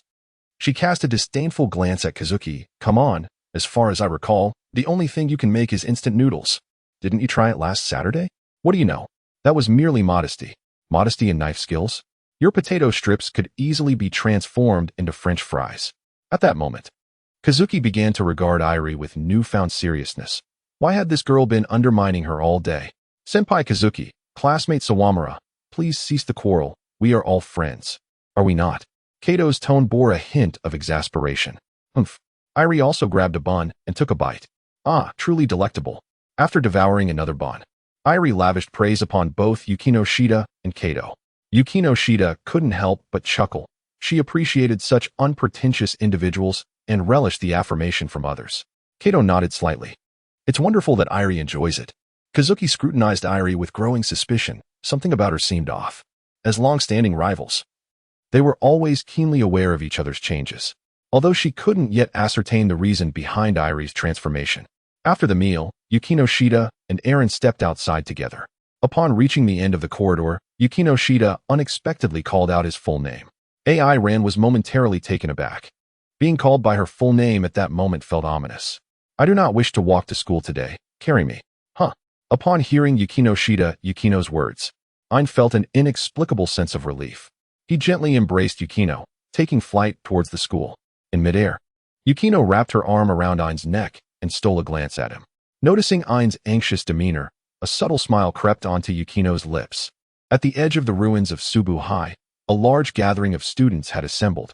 It could indeed be deemed a ruin, as Subu High had been completely obliterated just 2 nights prior, leaving behind a gaping pit several meters deep. Hiratsuka Shizuku held a megaphone, loudly proclaiming, "Everyone, please remain calm. Line up in an orderly fashion according to your class."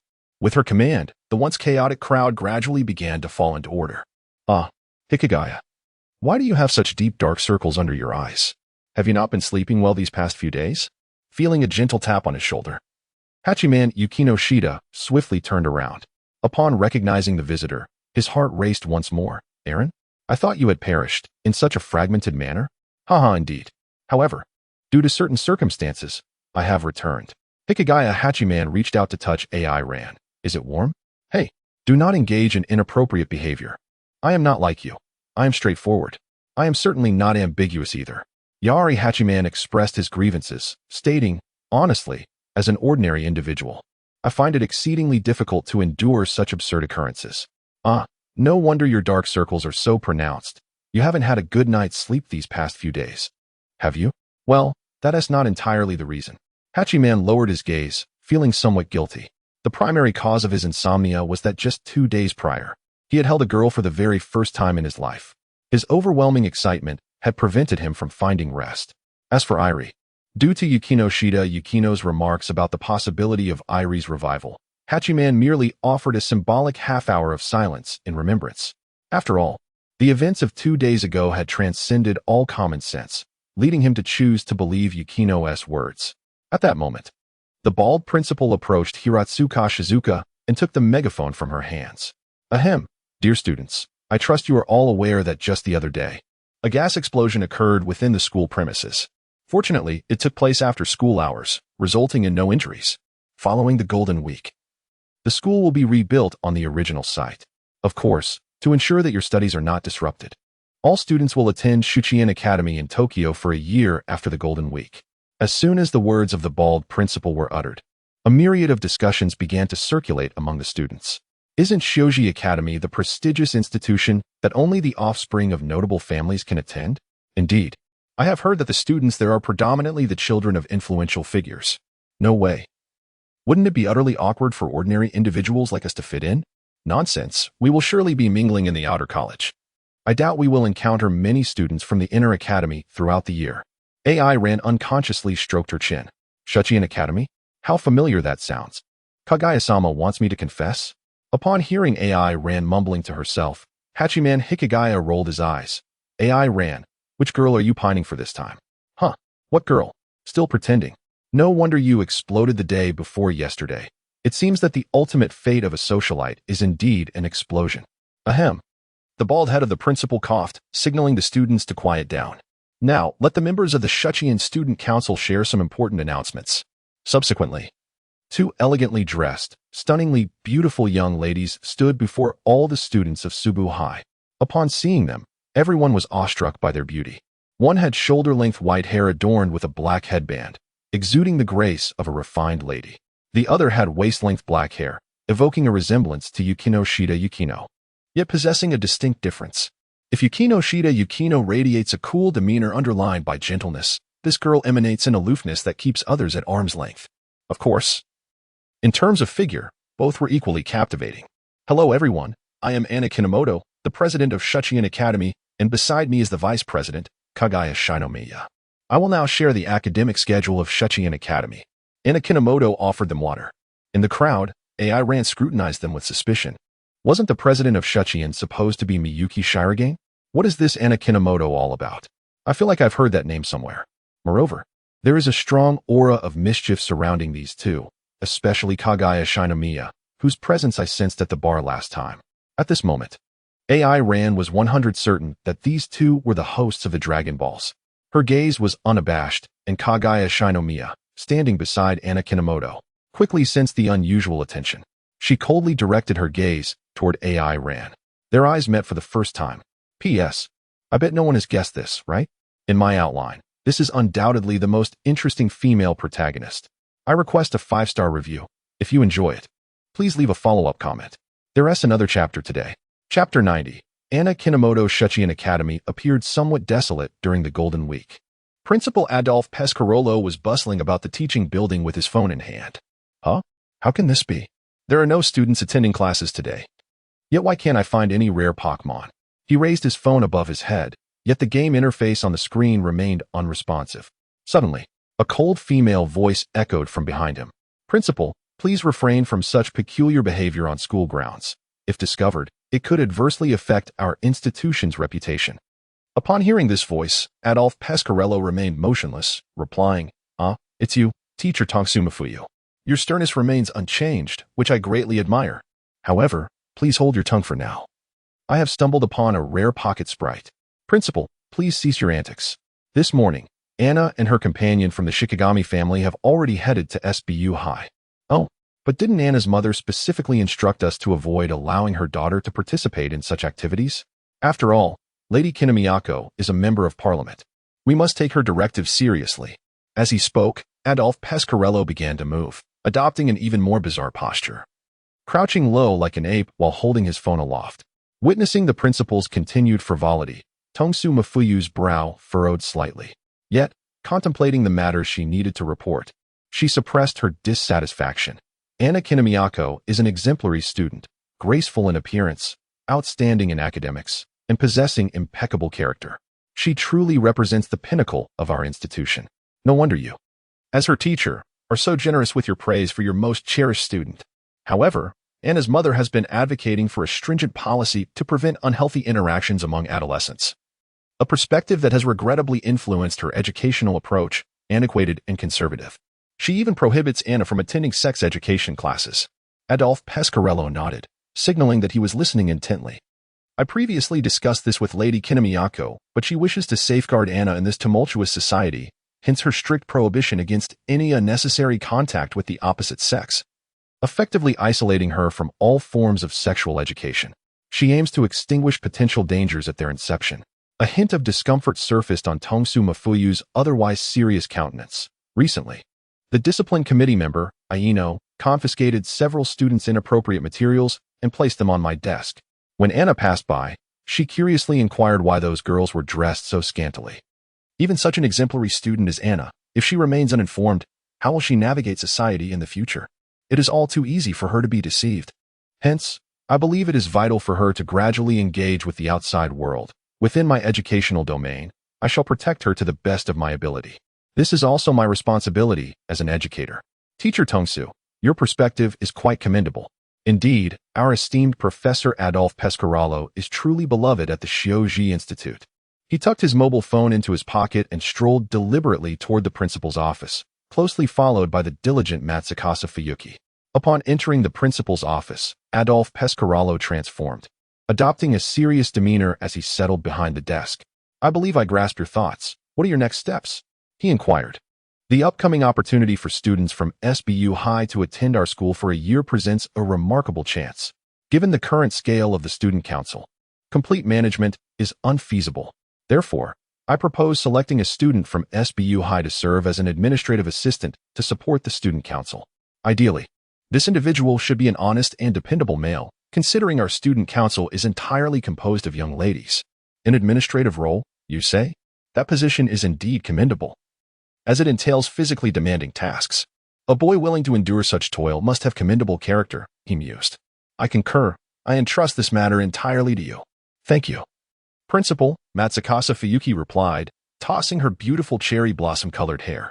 With her high heels clicking confidently, she exited the principal's office, and our focus shifted back to Chiba City. Eren gently cradled Yukino as they descended from the balcony into his apartment. In the living room, Kasumigakaka Shiyu and Arari Spencer Sawamura were absorbed in their respective creative endeavors, while Kato Megumi, controller in hand, was engrossed in conquering a new visual novel. It appeared that she was on the verge of uncovering yet another hidden romantic route. As Yukino calmly extricated herself from Eren's embrace, both Shiyu and Arari furrowed their brows in unison.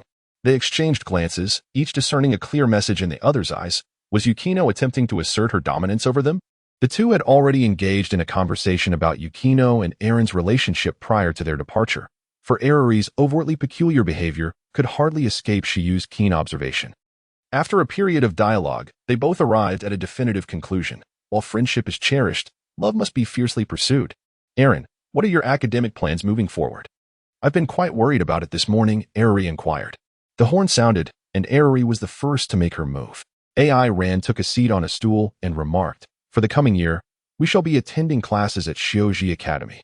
His mind was preoccupied with matters concerning Dragon Ball, thus his tone was rather dismissive. Does that mean you will be studying in Tokyo? Would you like me to help you find accommodation? I am quite familiar with Tokyo. That won't be necessary. I am capable of flying there myself.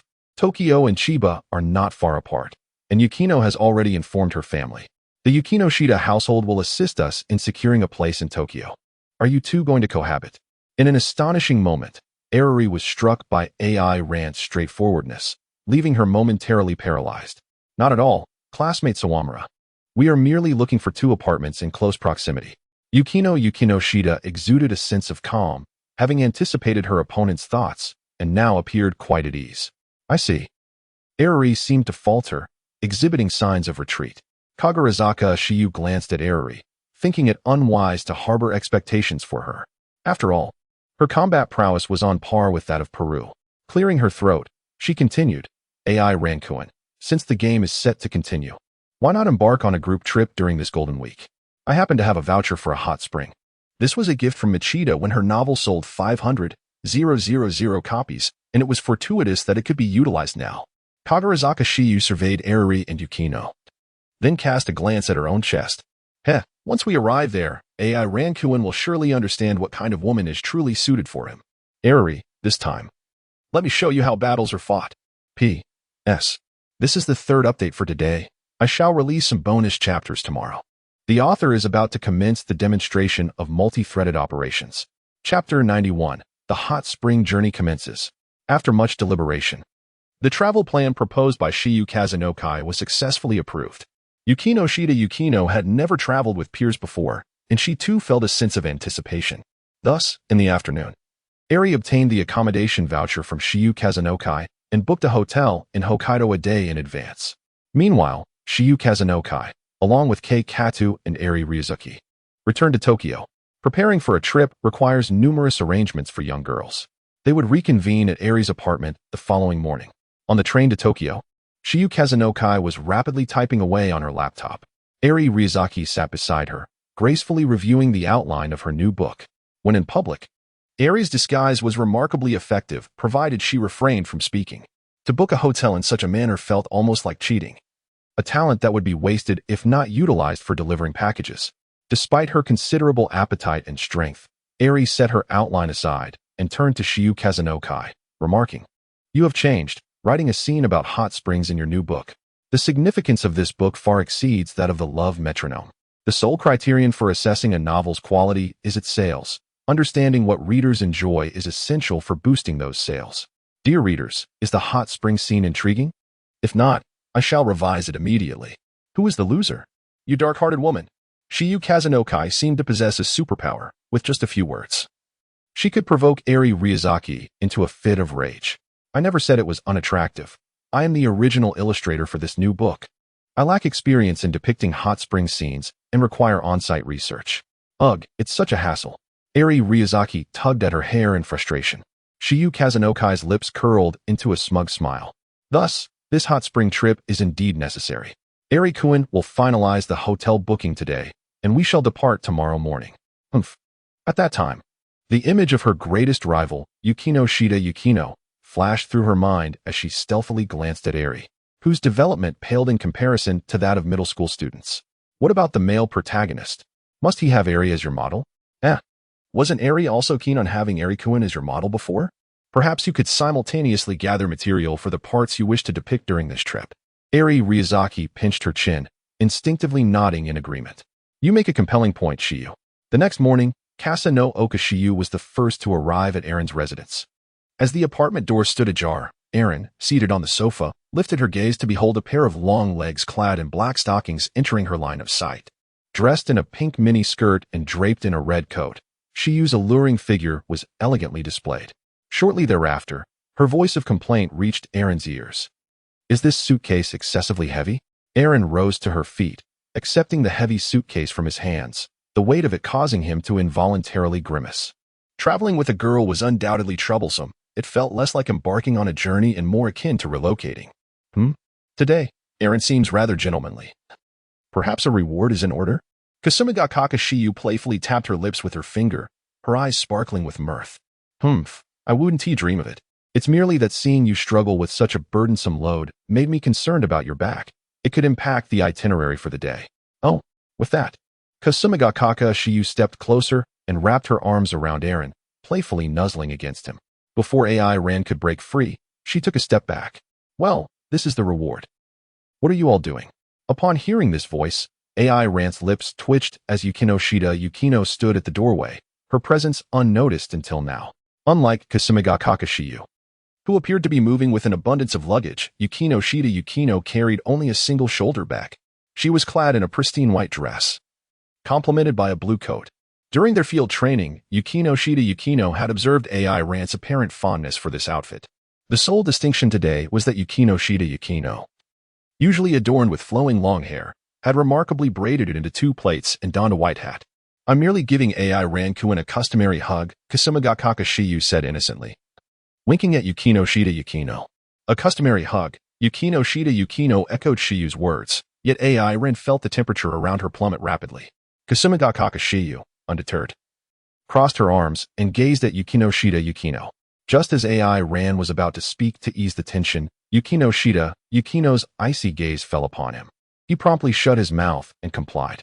Goodness, so early in the morning. Someone, please come to his rescue. Eren found himself questioning the very essence of existence. Despite having attained the status of a Super Saiyan, he felt as though he occupied the lower rungs of the food chain in the presence of these two women. Are earthly women truly this formidable? Good morning, Eren, Yukino, and Kasumiga greeted Kata Megumi and Eriri Spencer Sawamura, who appeared behind Yukino. Both girls were adorned with exquisite attire. Eriri, as always, showcased her impeccable fashion sense, her dress perfectly complementing her golden twin tails, radiating an undeniable charm. Kata Megumi seemed to have made a special effort with her appearance today, donning the limited edition Saint Megumi ensemble. AI Ran caressed her chin. Noticing that today Yukino and Kata Megumi's attire seemed rather similar. Upon seeing AI Ran, Eri let out a cold snort, turning her head away as if sulking. Is it that time of the month? Eren felt somewhat disheartened, as it appeared she had done nothing to provoke her. Was Ing Lily still in a slumber? Ing Lily, struggling to manage a suitcase larger than that of Yoshino Kyuka, pouted and responded listlessly to Yoshino Kyuka's inquiry. I lacked inspiration last night. So I asked Hentai Eren to send me a half-nude photo of himself, and he completely ignored me. Eren's expression darkened as he exclaimed, what a perverse statement this is. Requesting a man to send you nude photographs at midnight, and then having the audacity to label me as hentai? Yukino's brows furrowed even more intensely. Zawamura, as a lady, you should not casually solicit nude photos from boys. The atmosphere in the room became palpably delicate. Faced with this series of unexpected developments, Eren lamented his misfortune.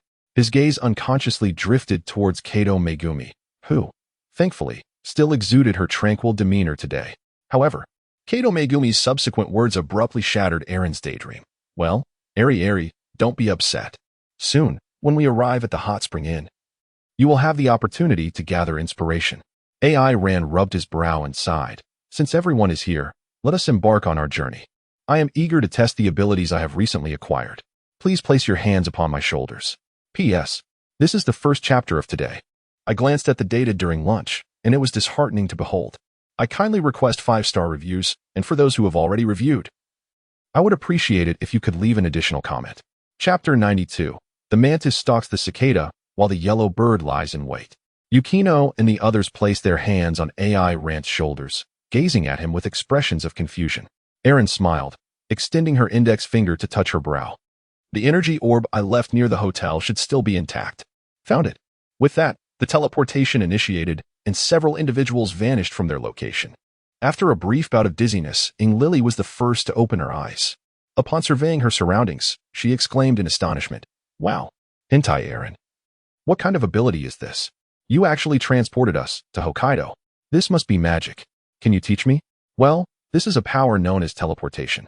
Although it is not precisely magic, given your lack of knowledge in martial arts, it would be quite challenging for you to master. Then teach me. I want to fly too." Lily gazed at Aaron with palpable excitement. As a tech enthusiast, the allure of flight and teleportation was undeniable for her. "Oh, that is not a problem. We can start with the basics. We'll begin with a daily regimen of running 10 kilometers, doing 100 sit-ups, 100 push-ups, and 100 squats. While it may be exhausting, this is foundational. We can later incorporate more advanced exercises like digging with our bare hands or being chased by a tiger." Listening to Aaron's enthusiastic monologue, Lily promptly interrupted. "I've suddenly realized that being a homebody isn't so bad. This indeed seems a bit unsuitable for me. Haraha. Next time, just take me flying." The group, filled with lively chatter, arrived at the hotel Aaron had reserved the previous day. The innkeeper looked apologetically at Aaron. "I'm sorry, sir. Due to a system malfunction, only one of the 2 rooms you booked yesterday remains available." "One room?" Aaron appeared somewhat taken aback, while Yinglali's reaction seemed even more pronounced, her eyes filled with profound meaning as she gazed at Aaron. Upon noticing Yinglali's stare, Aaron shot her a glare. "Me, the mightiest warrior race in the universe. The Saiyans. Could I possibly engage in such a thing? Does the proprietor have no other rooms available? We are quite a number here. Money is no object.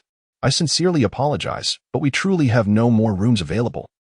I feel quite embarrassed, as it is currently the Golden Week, and all nearby lodgings are fully booked. We have secured this room, and I have great faith in you," Aaron Kuhn, Kasa no Okayutaha decisively stated. After all, it was her invitation voucher being used today. Yukino also nodded in agreement. "Yes, Ningen Kuhn is indeed quite proper. I too see no issue with it. I concur as well." Upon seeing that Kato Megumi also agreed, Lily stamped her foot in frustration. "What on earth? I am in agreement too. Let us stick with this room." Saying this, she took the room card from the proprietor and promptly headed towards the room. AI ran and the others followed suit, leaving only Shiyu Iazuku lingering at the bar counter. Once she could no longer see anyone else, she leisurely spoke. "Uncle, thank you so much. You needn't thank me. If your parents were to discover that I arranged for you to share a room with a boy, they would surely be furious with me. Do not worry. I shall ensure to visit your grave every year. Today marks the first step in my life's critical journey." After saying this, she gracefully made her way towards the room. This inn is a quintessential example of traditional Japanese accommodation. The room is modest in size, featuring a simple layout. One wall is adorned with a closet, while opposite it hangs a piece of calligraphy, accompanied by an antiquated television. Outside, on the spacious porch, a few cushions are placed for guests to sit and relax. "Dear guests, this is your room. There are 2 sets of bedding in the closet, and I will bring the remaining items shortly." The owner's daughter discreetly exchanged a glance with her cousin, having spent a considerable time persuading her father to facilitate this arrangement. Shiyu Iazuka's eyes sparkled. "My dear sister, the next time you visit Tokyo, I shall take you to the amusement park." Thus, the 2 silently reached an understanding regarding their secretive arrangement. The owner's daughter then bowed slightly and exited the room. Let it be known, from this point onwards, hentai AI Ran is not permitted to cross T. The corners of AI Ran's eyes twitched incessantly. "Is this corner, where I cannot even turn over, truly the place where I sleep below? Very well." AI Ran chose to disregard her, striding forward to pull open the sliding door of the porch. A warm breeze suddenly swept into the room, causing the hanging wind chimes to gently sway and emit a melodious sound. The scenery here is truly breathtaking. Yukino Shida set down her backpack, captivated by the view outside. Before her lay an expansive meadow, and in the distance, several snow-capped mountains stood majestically, their peaks never melting. The location chosen by the senior from is indeed exquisite. The landscape of Hokkaido is undeniably remarkable. AI Ran found it utterly incomprehensible where the beauty lay. It was already May, and how could such a vast expanse of grass be devoid of mosquitoes? She was almost tired of gazing at the snow-capped mountains and their frozen splendor. Well then, let us return to admire the scenery later. Since we have arrived at this hot spring resort, let us indulge in a soak first. AI ran. This place offers family-friendly mixed bathing, you know.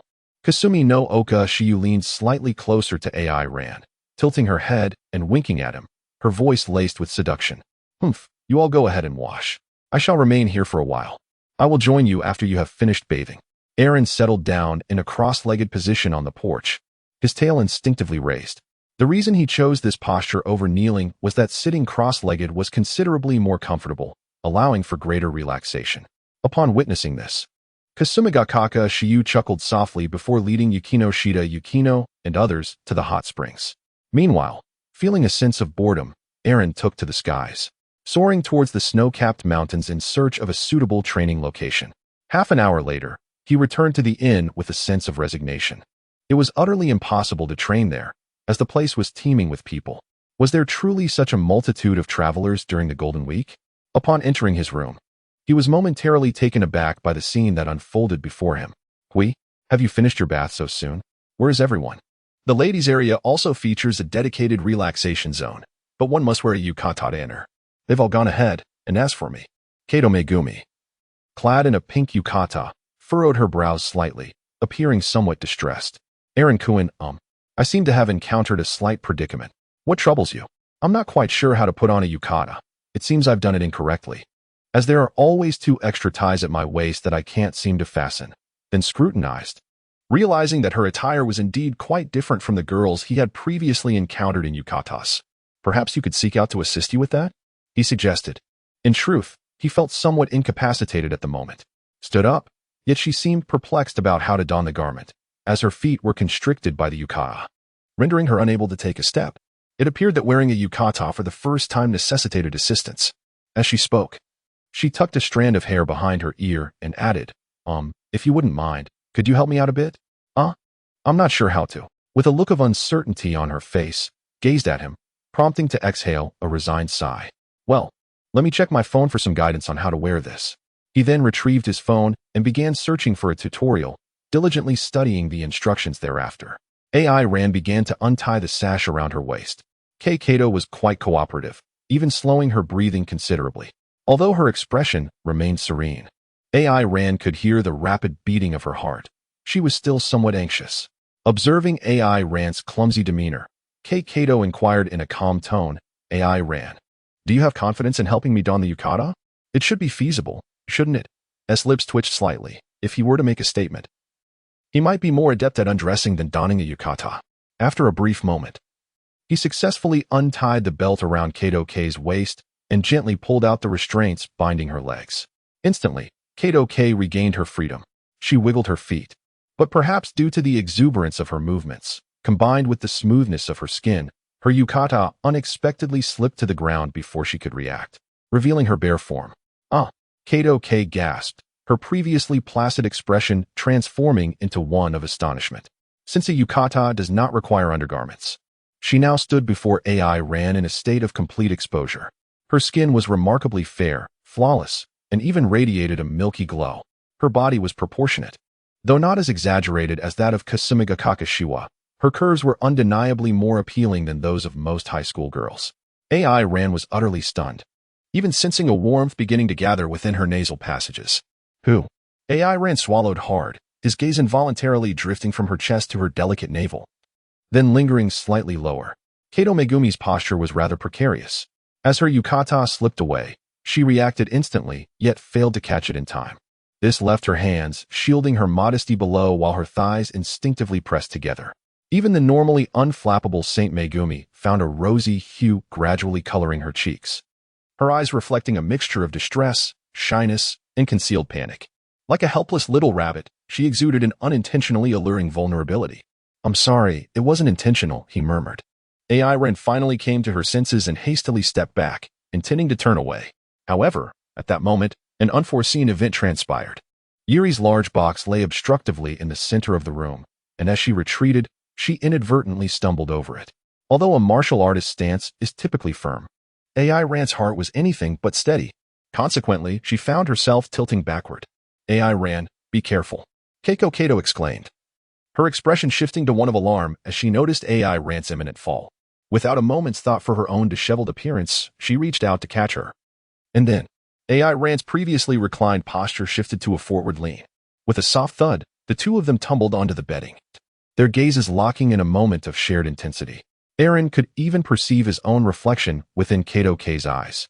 At that moment, his left hand pressed down on the hand that Kato K had grasped, while his right hand cradled the nape of her neck, their noses nearly touching.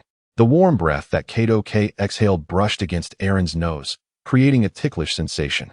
Yet, it was particularly delightful, still infused with the sweet fragrance of locust blossoms. Oh, how intoxicating! How overwhelming! AI Rand silently exclaimed in her heart, then hurriedly spoke. I'm sorry, Kato. I just accidentally.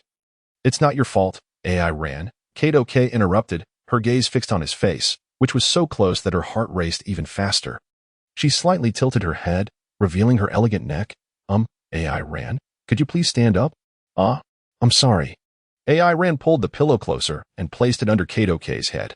Just as she was about to stand up, the sound of hurried footsteps intruded from outside, accompanied by a distant yet approaching female voice. Kato-san, why haven't you come yet?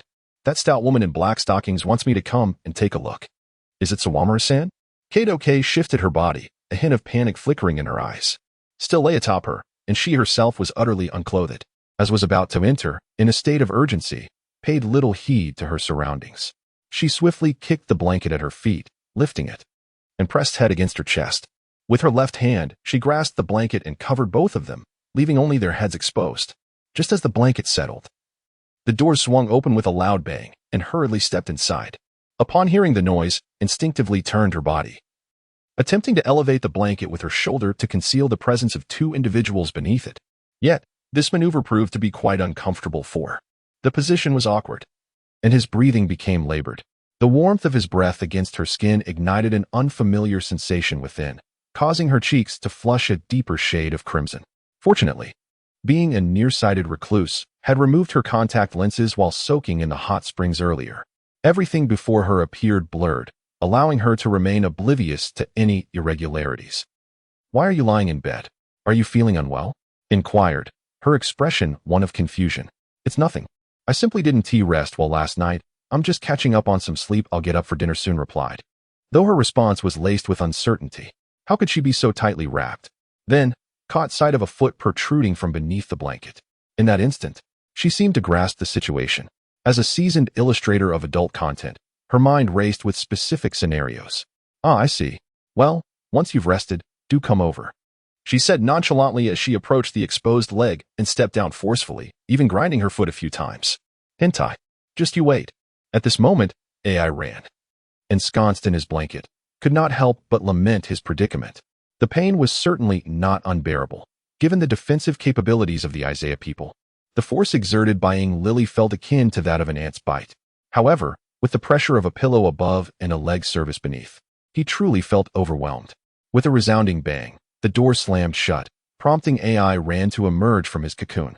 Kato, I wish to be alone for a moment, he stated, then made his way to the porch. As a powerful aura enveloped him, AI Rand leapt into the sky. Meanwhile, Kato K slowly sat up, her complexion flushed, concealing her chest with the blanket, reminiscent of someone who had just completed an intimate encounter. Gazing at AI Rand, who was gradually disappearing into the sky, she couldn't help but chuckle. P.S. Writing this has sparked an extraordinary wave of inspiration within me. The entire scene plays vividly in my mind. Yet, I am uncertain if it can be shared for others to see. This is the third update for today. I kindly request a 5-star rating. Thank you. Chapter 94. Once again persecuting Ing Lily. Over an hour later, AI Rand returned to the inn. He had just utilized his teleportation ability to locate a deserted planet, where he wreaked havoc until it was unrecognizable before returning to the inn. However, upon his arrival, a new twist awaited him. The sight before him caused the corners of AI Rand's eyes to twitch uncontrollably. Have you all conspired together? In the room, Shiyu Kashinaku sat on the bedding, her patterned red yukata partially removed. Fortunately, AI Rand's gaze was shielded from any inappropriate sights, for Shiyu was in the process of fastening her bra, her hands maneuvering behind her back to secure the clasp. The sudden appearance of AI Rand left Kasumigakaka Shiyu momentarily stunned. though a wave of anxiety surged within her. She managed to maintain a teasing smile on her face. However, before she could utter a word, AI Ran had already stepped outside and shut the door to the porch from the outside. Having learned from past mistakes, the Scions would never stumble in the same place twice. What a glitched scenario straight out of a harem romantic comedy. Eren could not help but express his exasperation, wondering if it would soon be Yukino's or Arari's turn. Just as he voiced his thoughts, the gentle voice of Kasumigakaka Shiwa wafted from within the room. Eren-kun, could you assist me with a small favor? Assist again? Eren felt a twinge of reluctance. Having just aided Kato, now he was being summoned to assist her as well. Nevertheless, he cautiously inquired, Shiwa-senpai, what do you require of me?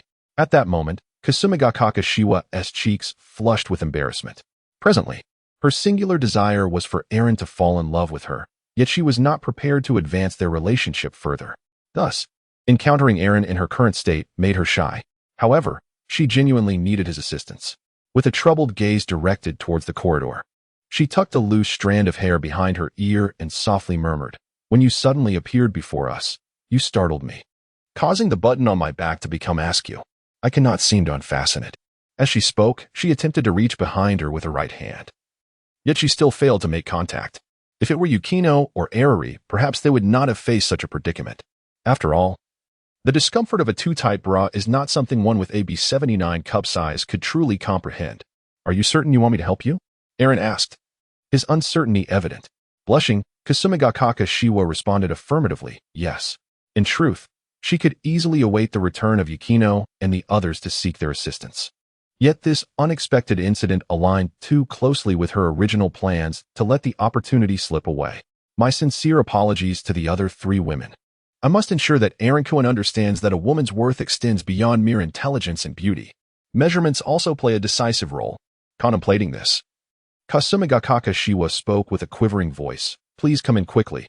This button is truly causing me discomfort. Very well, he replied. AI Ran sighed softly before stepping into the room. Regarding the simple garment known as a bra, he naturally did not need to consult tutorials on his phone. He approached Shiyu Kazunoko from behind and awkwardly fumbled to undo the clasp. Please fasten it for me, Shiyu Kazunoko continued, her voice trembling even more. In truth, she was merely a master of bravado. When AI Ran finally entered, her face was flushed to the point of almost appearing to bleed. AI Ran thought to herself that since the ties had already been undone, she might as well proceed with this final step. Just as she was about to fasten it, a voice resonated from outside the room. Mom, you needn't worry about me. I'm simply going on a trip with my club members. It's perfectly safe. Who on earth are you? The guardian of the door. In her heart, AI Ran lamented her miscalculation. How could the golden retriever return so swiftly? Inside the room, the expression on Kasumigakaka Shiyu's face darkened as she listened to the voice of Irie Shiramin, estimating that she would be able to enter the room in just a few seconds. AI Ran-kun, you should hide for a moment. Oh, huh? Just as AI Ran was about to step onto the porch, she was abruptly halted by Paiyu from the Hill of Zaya. At that moment, she could hardly pay attention to the fact that her bra was left unfastened, allowing it to dangle loosely from her arms. AI Ran stood there, utterly stunned.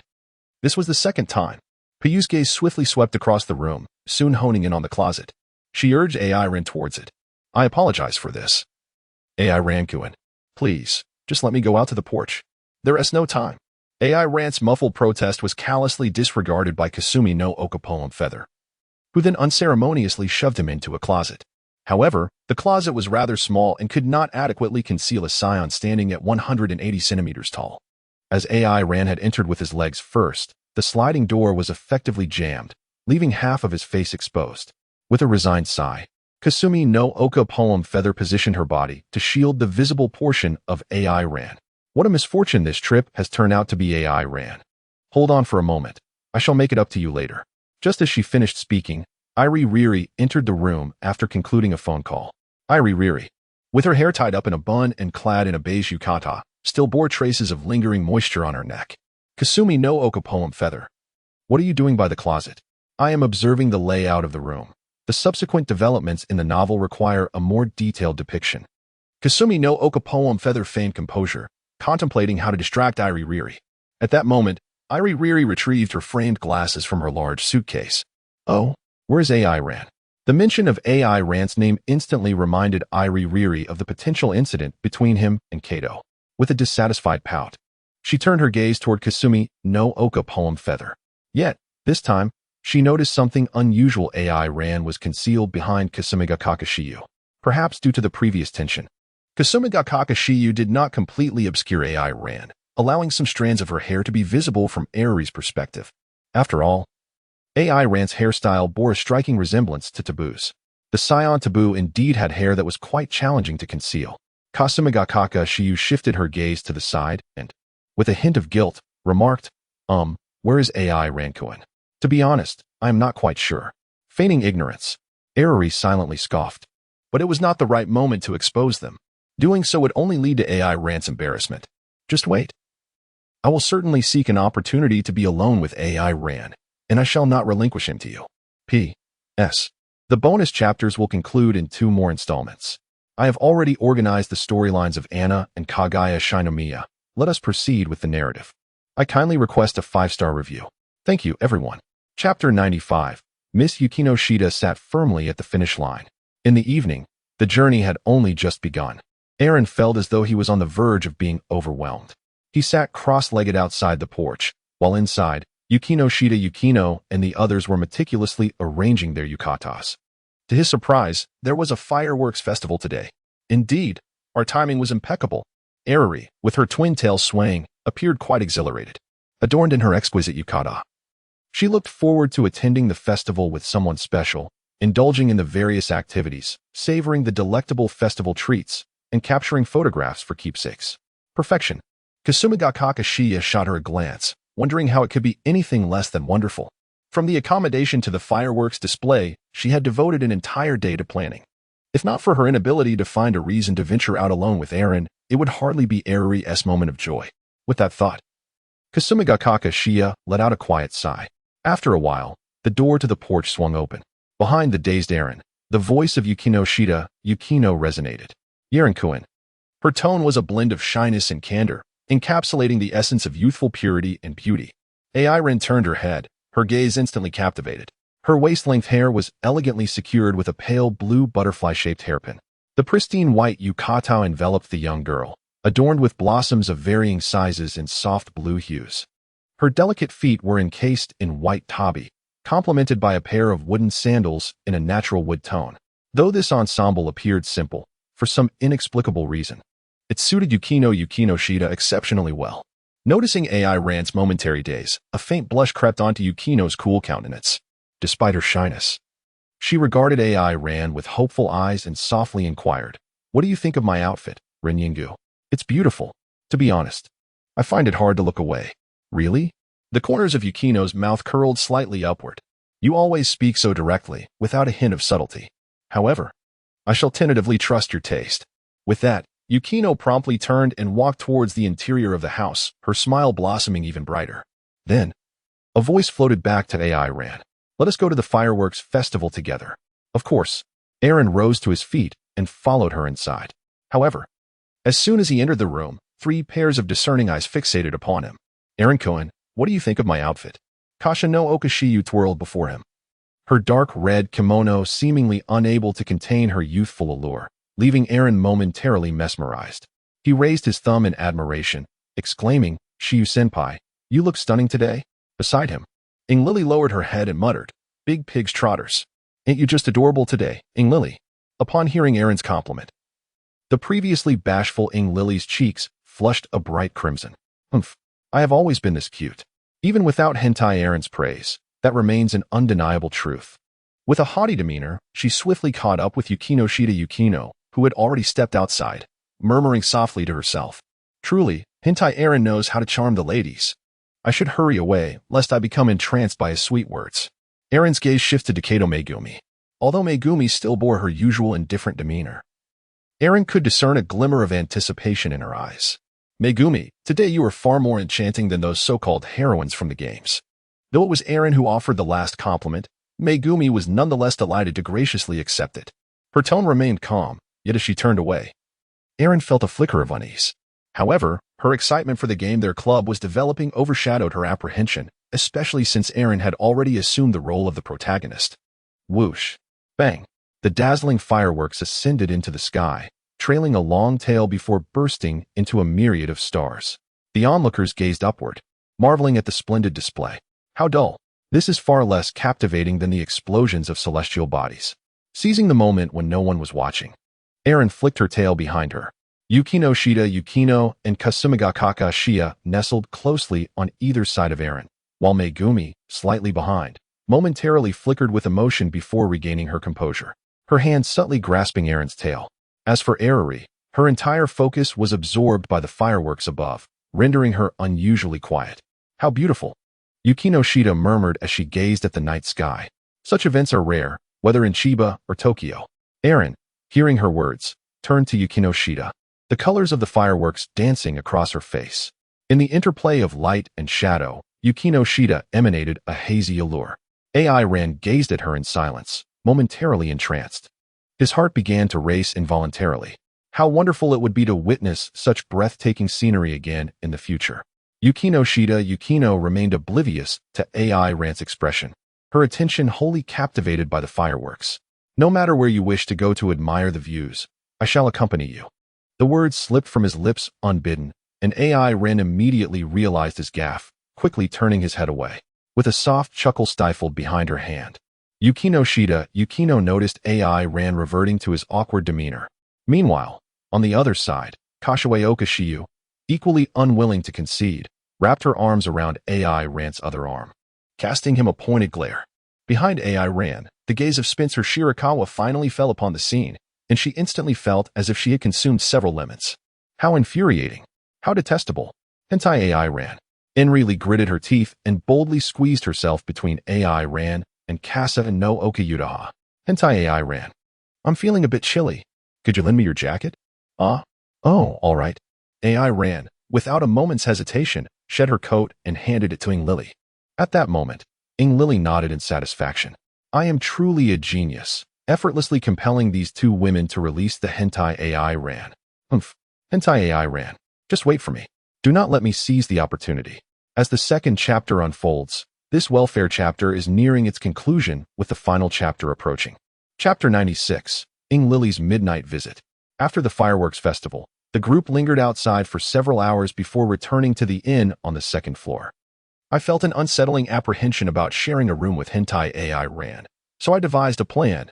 Perhaps we could find a thicker rope to bind him, or perhaps administer some sleeping pills to ensure he would slumber deeply, thereby guaranteeing that Hentai AI Ren would not abruptly transform into a beast in the middle of the night. Upon hearing Ing Lily's suggestion, AI Ren looked at her as though she had seen a ghost. This girl must have pinned too many stories. Since we chose to reside together with the Monkey King, we must place our trust in him. If classmate Sawamura is uneasy, she can sleep on the opposite side of the room.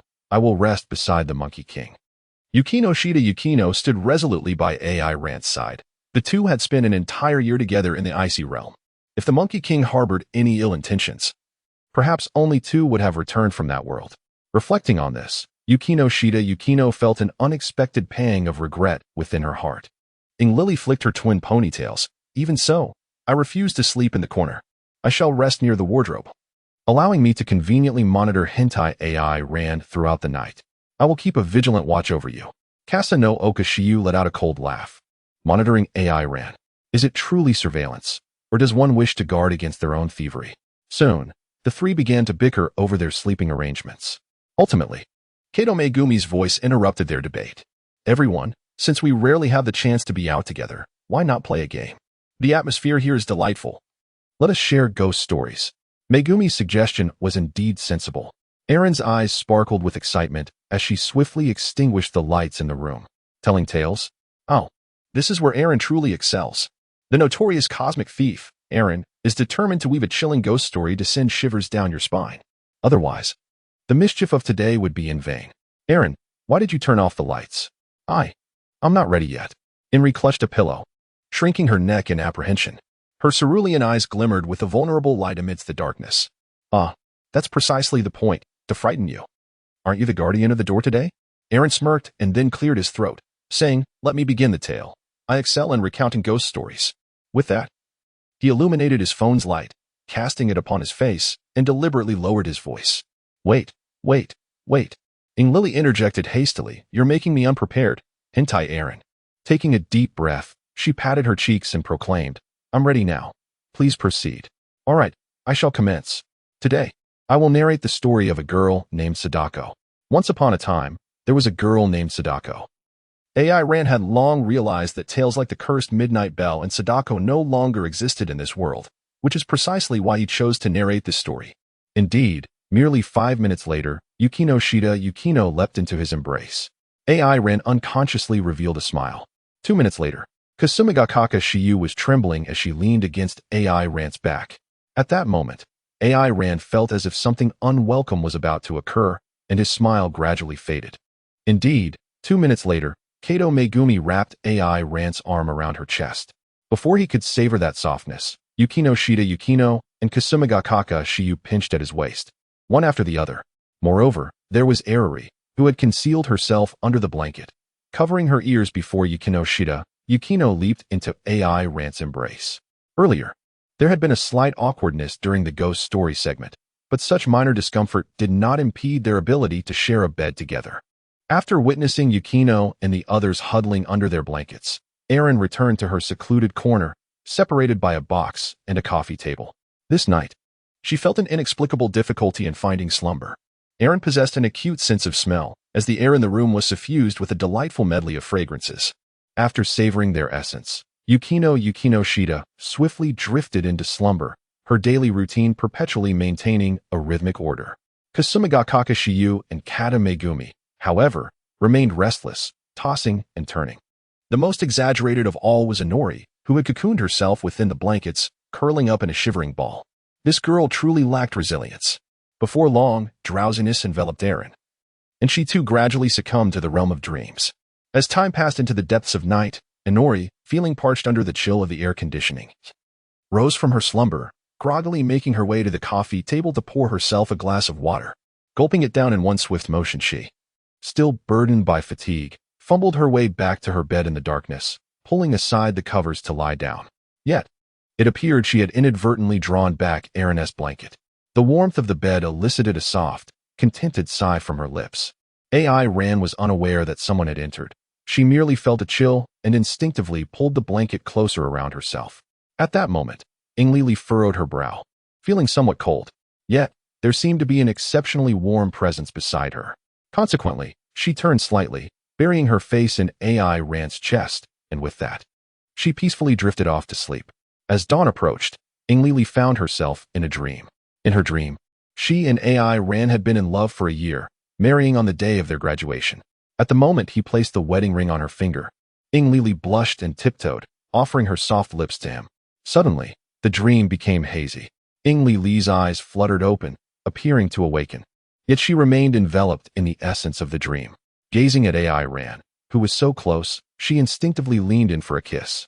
In her drowsiness, AI Ran felt an unexpected warmth on his lips, and in an instant, he was jolted awake. As he opened his eyes, he was met with the sight of a blushing Lily, who seemed to have awakened as well.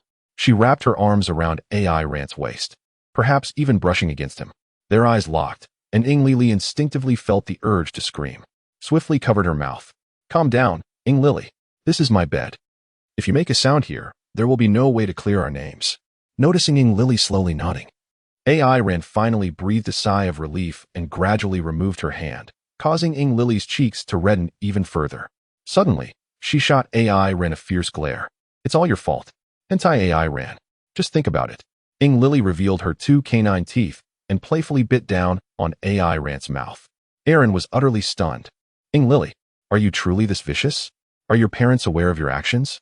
Chapter 97. Kato Megumi officially joins the fray. First update, 5th update. On the final day of Golden Week, 2 moving trucks were parked at the foot of the apartment building.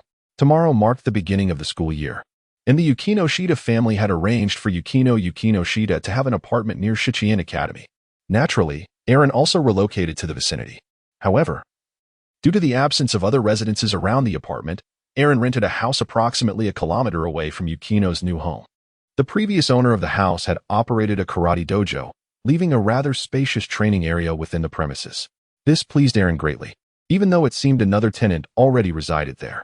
However, having heard that the occupant was a 9-to-5 worker, Aaron found this acceptable.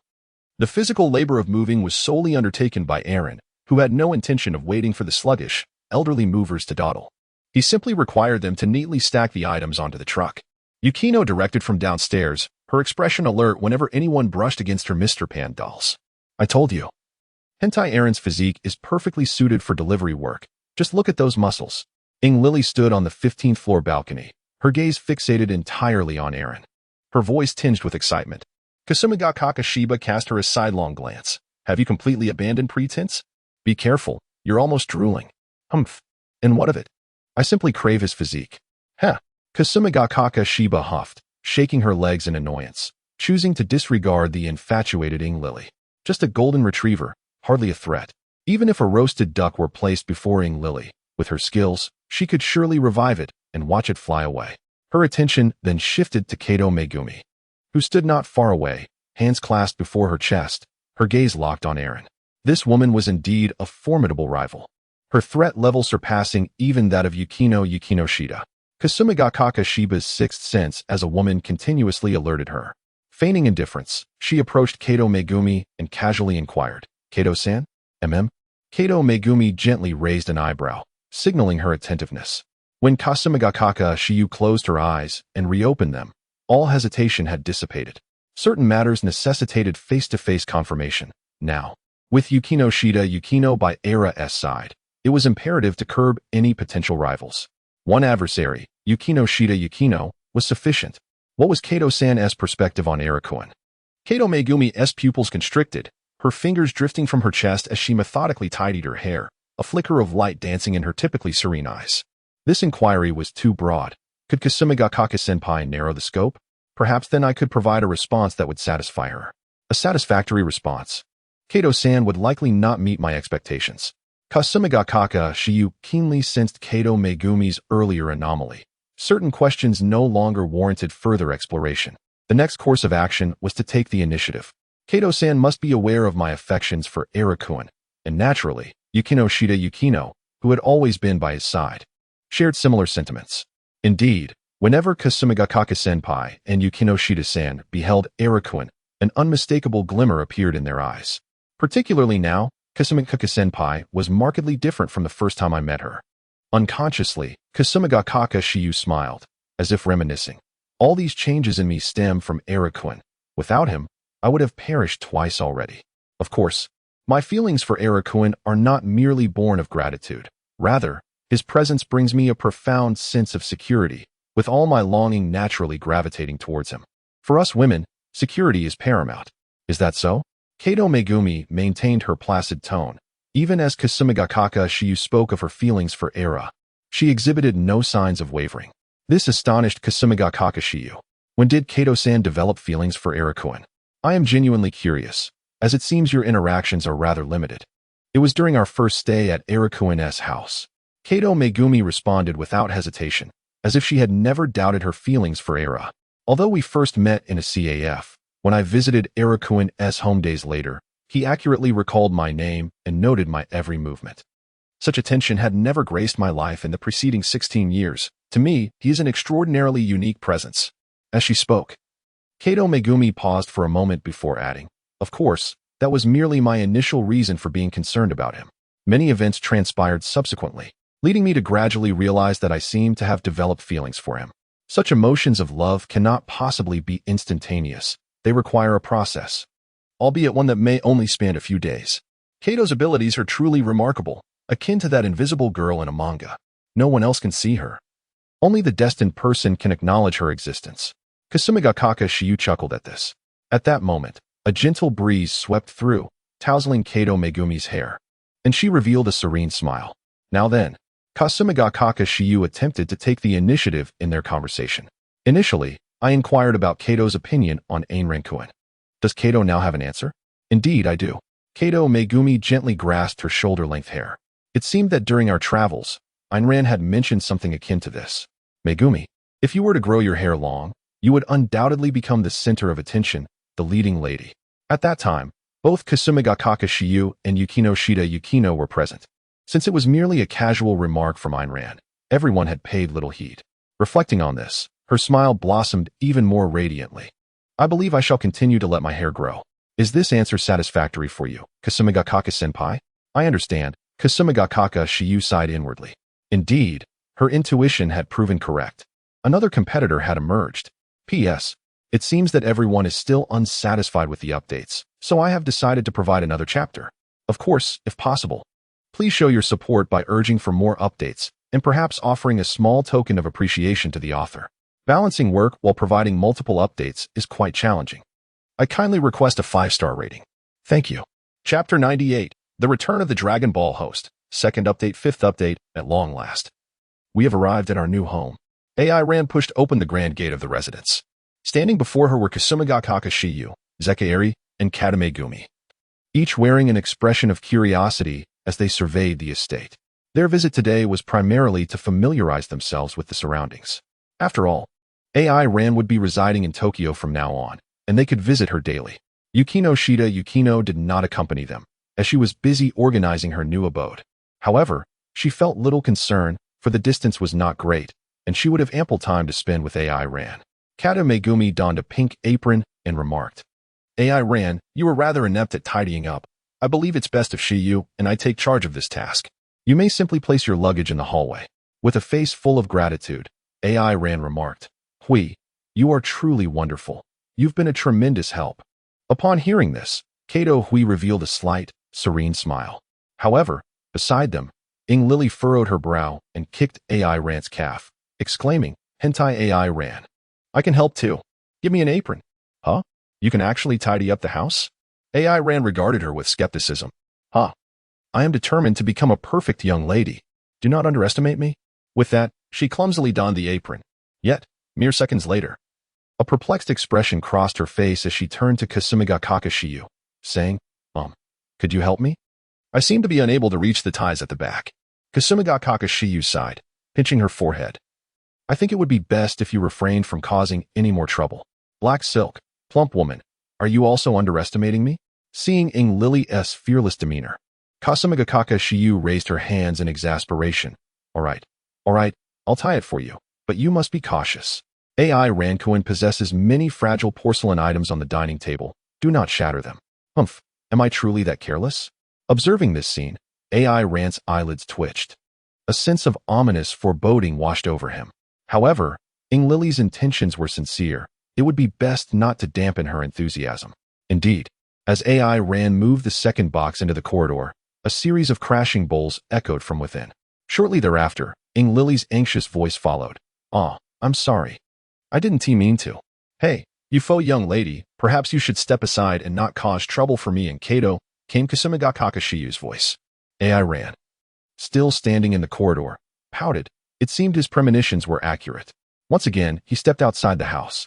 Aaron noticed a woman in formal attire, with a cascade of cherry blossom-colored hair, lingering by the entrance. Hello, is there something I can assist you with? Aaron greeted the woman. I reside here. Are you the new tenant that the landlord mentioned? Aaron observed the bewilderment and wariness etched upon her face, prompting her to introduce herself. Greetings, I am Aaron, a former student of Zhongwu High School. I will be attending Zaiyan as a visiting student for the coming year, during which I shall reside here. Are you a visiting student? The woman with cherry blossom-colored hair regarded Aaron with surprise, quickly regaining her composure. Hello, I am Matsukusa Fuyuki, but you will need to address me as Teacher Matsukusa from now on, as I am a history instructor for the second year at Zaiyan. Aaron, to think that the person residing under the same roof is none other than my own teacher, and the very instructor of a subject he is least proficient in. Even the battle-hardened Saiyans exhibit their own vulnerabilities. For instance, Kakarot harbors a fear of needles, while Vegeta is particularly averse to slippery creatures, especially worms. As for Aaron, he dreads the prospect of reading. Upon hearing about Toyasu Fuyuki's profession, Aaron instinctively felt the urge to make a hasty retreat. If it comes to that, perhaps I should consider relocating. How could one possibly sleep soundly sharing a dwelling with a teacher? AI Rin pondered silently. Suddenly, he sensed a peculiar aura emanating from Tongsu Jindong. Is this the essence of a dragon pearl? Remarkably, there are 3 hosts of dragon pearls within the Shuziyuan. Aaron's expression fluctuated between shadows and light. The locations of the 4 Dragon Balls had been confirmed, yet the forthcoming tasks appeared insurmountable.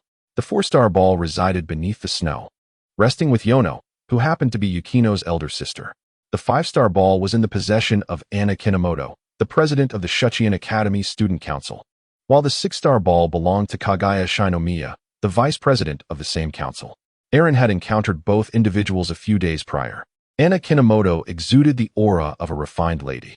Although he was familiar with her name, specific details eluded him. As for Kagaya Shinomiya, the recollection of her icy gaze induced an involuntary headache. Already overwhelmed, he now discovered a Dragon Ball was also linked to this history teacher. In that moment, Eren longed to resign from his position with Cain, uncertain if such a request would be granted. However, he quickly sighed, suspecting that the unscrupulous boss would not readily allow his departure. Upon learning of Eren's identity, Mitoy Fuyuki swiftly resumed her role as a teacher. Her expression filled with concern for the troubled student. "Are you all right? You seem unwell," she inquired. "I'm fine, Ms. Mitoy. I still need to move this luggage to the corridor. My companions are assisting me, and there may be some noise, so I hope you will excuse us." With that, Eren hefted an oversized suitcase and hurried toward the corridor, eager to avoid further conversation with the teacher. "Companions?" Mitoy Fuyuki mused, glancing into the room, where she spotted Shiyu Kasanoki and the others diligently tidying up. Her gaze returned to Eren, and she quickly arrived at her conclusion. Peers sharing the same roof indicated a manageable situation. The willingness of three young ladies to assist suggested that he was adept at interacting with them and likely possessed commendable character. The ability to maneuver such a large piece of luggage implied that Eren was physically capable. At that moment, Mitoy Fuyuki's gaze toward Eren shifted. A male student embodying all three qualities was surely the ideal candidate for the Student Council's general affairs. The principal had entrusted her with the task of correcting Anna Kinomoto. And unexpectedly, a suitable candidate had emerged so swiftly. Observing Eren engaged in conversation with Shiyu Kasanoki and the others, Mitoy Fuyuki contemplated for a moment. She had made her decision. "Dear Eren, you have been appointed as the General Affairs Officer of this year's Student Council." After tidying up the room, Kasumigakaka Shiyu crossed her arms and gazed at Eren with a knowing look. "Oh, does this mean that Eren-kun will soon be living under the same roof as a mature woman with cherry blossom-colored hair?" As she spoke, Kasumigakaka's expression grew more unfriendly, and even the bystander, Sawamura Spencer Arari, showed her fangs at Eren. She had just sneaked a glance at Kirigaya Fuyuki. With that figure, it seemed unlikely that Eren could ever attain such a physique, even from a genetic standpoint. What am I thinking? Kirigaya-sensei is likely to be my upcoming history teacher. Eren rubbed his temples in discomfort, now that he had confirmed the whereabouts of the Dragon Balls. There was no way he would allow Tongshu Jindong to vanish from his sight, even if that person happened to be his most feared teacher. At that moment, Kato K leisurely emerged from the kitchen, beads of sweat adorning her nose. Since she was Eren's teacher and shared the same roof, you should invite her to join for a meal. Lunch would be ready shortly. Preparing a meal substantial enough to satisfy a Saiyan was no small feat. AI Ran could distinctly sense the quickening of Kato Megumi's breath. However, the current demeanor of Kato Megumi instinctively led one to perceive her as the mistress of the household, issuing directives to her husband to invite the neighbors over for dinner. TSK, Kaza no Oka Shiyu furrowed her brow. It seemed that the elderly woman was not the one to be concerned about, but rather, Kato posed a greater threat. "Very well then, I shall go invite teacher Kurisu. Thank you for your efforts, Megumi. It's no trouble at all. AI Ran has been quite helpful as well." Upon arriving at Kurisu Mifuyu's residence, AI Ran gently knocked on the door. "Teacher Kurisu, are you there?" A flustered voice emerged from within. I'm here, AI Ran. Please hold on a moment." Shortly thereafter, a cacophony of sounds echoed from inside. After a brief interval, Kurisu Mifuyu opened the door just wide enough for her to slip through. AI Ran peered through the narrow crack into the dimly lit room, where shadows loomed thick and indistinct. Nothing was discernible, yet this was the sanctum of the teacher. The mere thought sent a shiver down his spine, prompting him to avert his gaze hastily. At that moment, Tongsu Mitoy stood before AI Ran, her expression still grave, though a hint of turmoil flickered in the depths of her eyes. AI Ran, is there something you wish to discuss with the teacher? She inquired. I intended to invite Tongsu-sensei to join me for lunch, as we shall be neighbors for the coming year. Tongsu Mitoy shook her head, preparing to decline, aware that maintaining a certain distance from students was essential to uphold the dignity of her role. Just then, a small creature unexpectedly wriggled through the gap in the door. Eren's gaze was instantly captivated. What is that? Upon hearing Eren's voice, Tongshu Jindong followed his gaze downwards. A cockroach. Tongshu Jindong immediately leaped up, her face pale, and dove into Erin's embrace, her fingers trembling as she pointed at the ground, too frightened to even glance at it. A cockroach? AI Ran finally discerned the dark object before her and was just about to step on it when she suddenly sensed a chilling presence emanating from behind her. What? So, this is AI Ran's history teacher. I didn't expect that after just a brief encounter, the bond between you two would grow so strong. The visage of Shikuno no Oka Poem Feather has begun to exhibit a dark aura, causing AI Ran to shudder involuntarily. Teacher, please release me. Such reckless touching could truly be fatal. It turns out that the teacher is afraid of cockroaches.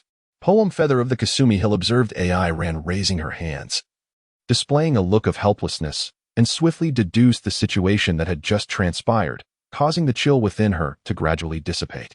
However, the cockroach that had emerged suddenly scuttled towards Matsunobu Fuyuki, its wriggling antennae startling her once more. In fright, she clung tightly to AI Ran's neck, her legs completely entwined around his waist. This is unbearable. Teacher, you have ventured into areas that should remain untouched. A mournful wail emanated from AI Ran's heart.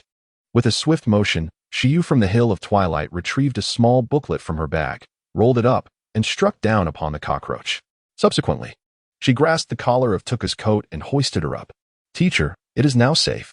Why do you not promptly release AI Ran? AI Ran sat alone in the corner of the dining table, his expression rigid, hands pressed firmly on his knees, resembling a student awaiting reprimand. This demeanor was not solely due to the stern gaze of Kasumigakaka Shiyu fixed upon him. The presence of an instructor rendered his Saiyan powers utterly inconsequential. Furthermore, the earlier incident loomed heavily in the air. Kato Megumi placed the final dish on the table, a serene smile adorning her face. The meal is complete. To satisfy AI Ran, I even fried a generous amount of chicken wings. You need not stand on ceremony, Teacher Takusu. Only after this did she settle beside the impeccably seated AI Ran. Takusa Mafuyu endeavored to maintain her frigid teacher facade. Were you all students from SBU High before? I don't recall seeing you at Shuchian. Not at all. We hail from H-Zuki High. Inori began to feign an air of demureness in the presence of outsiders. Takusu Mafuyu scrutinized them in bewilderment. You are not from the same school. How did you come to know each other? Kato Megumi replied with calm composure. Although we are not from the same institution, we have formed a gaming dojin club, and AI Ran is our leading man. Your leading man? Takusu Mafuyu exclaimed in surprise, entirely unfamiliar with gaming culture and the world of otaku. However, she grasped the meaning behind the phrase leading man. Could it be that AI Ran had simultaneously courted 3 girlfriends? The thought of their nocturnal escapades made her cheeks flush a shade of crimson, though it quickly faded. How improper. High school students must not engage in such unwholesome conduct. Finding AI Ran entangled in such impure relations with the opposite sex, she felt it was her duty to correct him. She fixed a serious gaze upon him. AI Ran. Yes. He instinctively stood at attention. Due to the merger of the 2 schools, the administration plans to introduce an additional position in the student council, and I wish to recommend you. At this juncture, Takusu Mafuyu silently nodded in approval. The morally upright student council president, Anna, would surely influence your questionable perspectives positively. Under the teacher's watchful eye, you could also teach Anna how to interact with the opposite sex. Perfect. P.S. This is the 3rd chapter for today, with 2 more to follow shortly. Your support is greatly appreciated. For those who have yet to leave a 5-star review, please do so. Chapter 100. Nothing ever occurs by coincidence. 4th update, 5th update. The next morning, Eren continued his usual routine, walking alongside Yukino Shida Yukino towards Shuchian Academy. As all students had been transferred to Shuchian, the classes remained unchanged. The previous day, Eren ultimately conceded to the invitation extended by Kirigaya Mafuyu. After all, there were 2 Dragon Balls within that student council. Suddenly, Eren abruptly turned around, sensing an intense gaze directed at him the moment he stepped outside. Yet, for some inexplicable reason, he found himself unable to discern the exact presence of this watchful eye, as if it were merely a figment of his imagination. Observing Eren's peculiar behavior, Yukino Shida Yukino inquired with curiosity, "Is something troubling you, Ayanokuji? Why do you appear so paranoid today?" Eren's thoughts were abruptly pulled back by the voice of Yukino Shida Yukino. After a moment of contemplation, he remarked, "It must be my illusion. Ever since I arrived in Tokyo, I have felt as though someone is watching me." As he spoke, a sudden recollection of the previous day's invitation from Kirigaya Mafuyu struck him. In fact, My current neighbor is our newly appointed history teacher. She invited me to join the student council at Shuchian yesterday. Isn't that delightful? I also wish for Sarukuin to engage with more people. What about our club activities? He inquired. I previously asked teacher Hiratsuka about this. It turns out that all club activities at Chua High are suspended during my time at Shuchian. However, I can choose to join clubs at Shuchian, or I could approach the student council to establish a new one. I see, Aaron mused, stroking his chin. So, is Yukino planning to re-establish the service club? Yukino Shida nodded. Yes, my aspirations have never wavered, whether at Chua High or Shuchian. In that case, I shall be your first member. Whatever you pursue, I shall accompany you, he declared. Yukino Shida's cheeks flushed slightly. Sarukuin now occasionally uttered words that could evoke shyness. Several kilometers away, atop a certain building, Seiki Kusoa was employing his clairvoyance to monitor Aaron. Following the prophetic dream he had experienced, Seiki embarked on his own investigation. He discovered that, apart from Aaron, there were several women in this world who exuded a peculiar aura, reminiscent of the two monsters that had appeared before the Golden Week. Thus, he commenced his actions. He first observed Anna Kinomoto and Shikigami Kagaya, realizing they attended the same school and belonged to the student council. Through his observations of Kirigaya Mafuyu, he learned that the student council at Shuchian required a general affairs officer. With this knowledge, the subsequent steps became straightforward. Utilizing his supernatural abilities, he altered the status of all houses surrounding Yukino Shida's new residence to indicate they were rented. He then employed his powers to ensure that Kirigaya Mafuyu's landlord was dispatched on a business trip to Siberia. Finally, when Kirigaya first encountered Aaron, he subtly influenced her thoughts, suggesting that this man would be well-suited for the role of general affairs officer in the student council. After a series of maneuvers, all the dangerous individuals, except for one already attending university, were gathered together by Seiki Kusoa. Goodness, this extraterrestrial's vigilance is rather formidable. Even with my barrier and invisibility skills, he still senses something amiss. However, apart from the woman who has already entered university, all those bearing an unusual aura have gathered together. As for that woman, I shall devise a plan to address her later. After all, their congregation facilitates my subsequent surveillance, allowing me to react promptly in case of unforeseen circumstances. Nevertheless, this alien named Aaron does not appear to be a malevolent individual. Why then would she seek to annihilate Earth? In the next moment, Kiki Natsuo vanished from the spot. On the first day of the Golden Week school term, despite the change of school, Aaron felt little difference. If one were to insist on a distinction, it might be the desk before her, which seemed considerably more expensive than those at her previous institution. Its solid wood construction exuded a natural essence, making it a delightful place to rest upon. After school, Aaron was escorted by Karisu Maki to the door of the student council room. Knock, knock, knock. Please come in, came the voice of Anna Kinomoto from within the student council. Aaron and Karisu Maki entered one after the other. Upon entering, Aaron noticed Anna Kinomoto seated behind the desk, diligently attending to paperwork. Meanwhile, Shikigami Kagaya was beside the cupboard, preparing tea. On the sofa sat a girl with soft pink hair, eagerly examining the cards in her hands.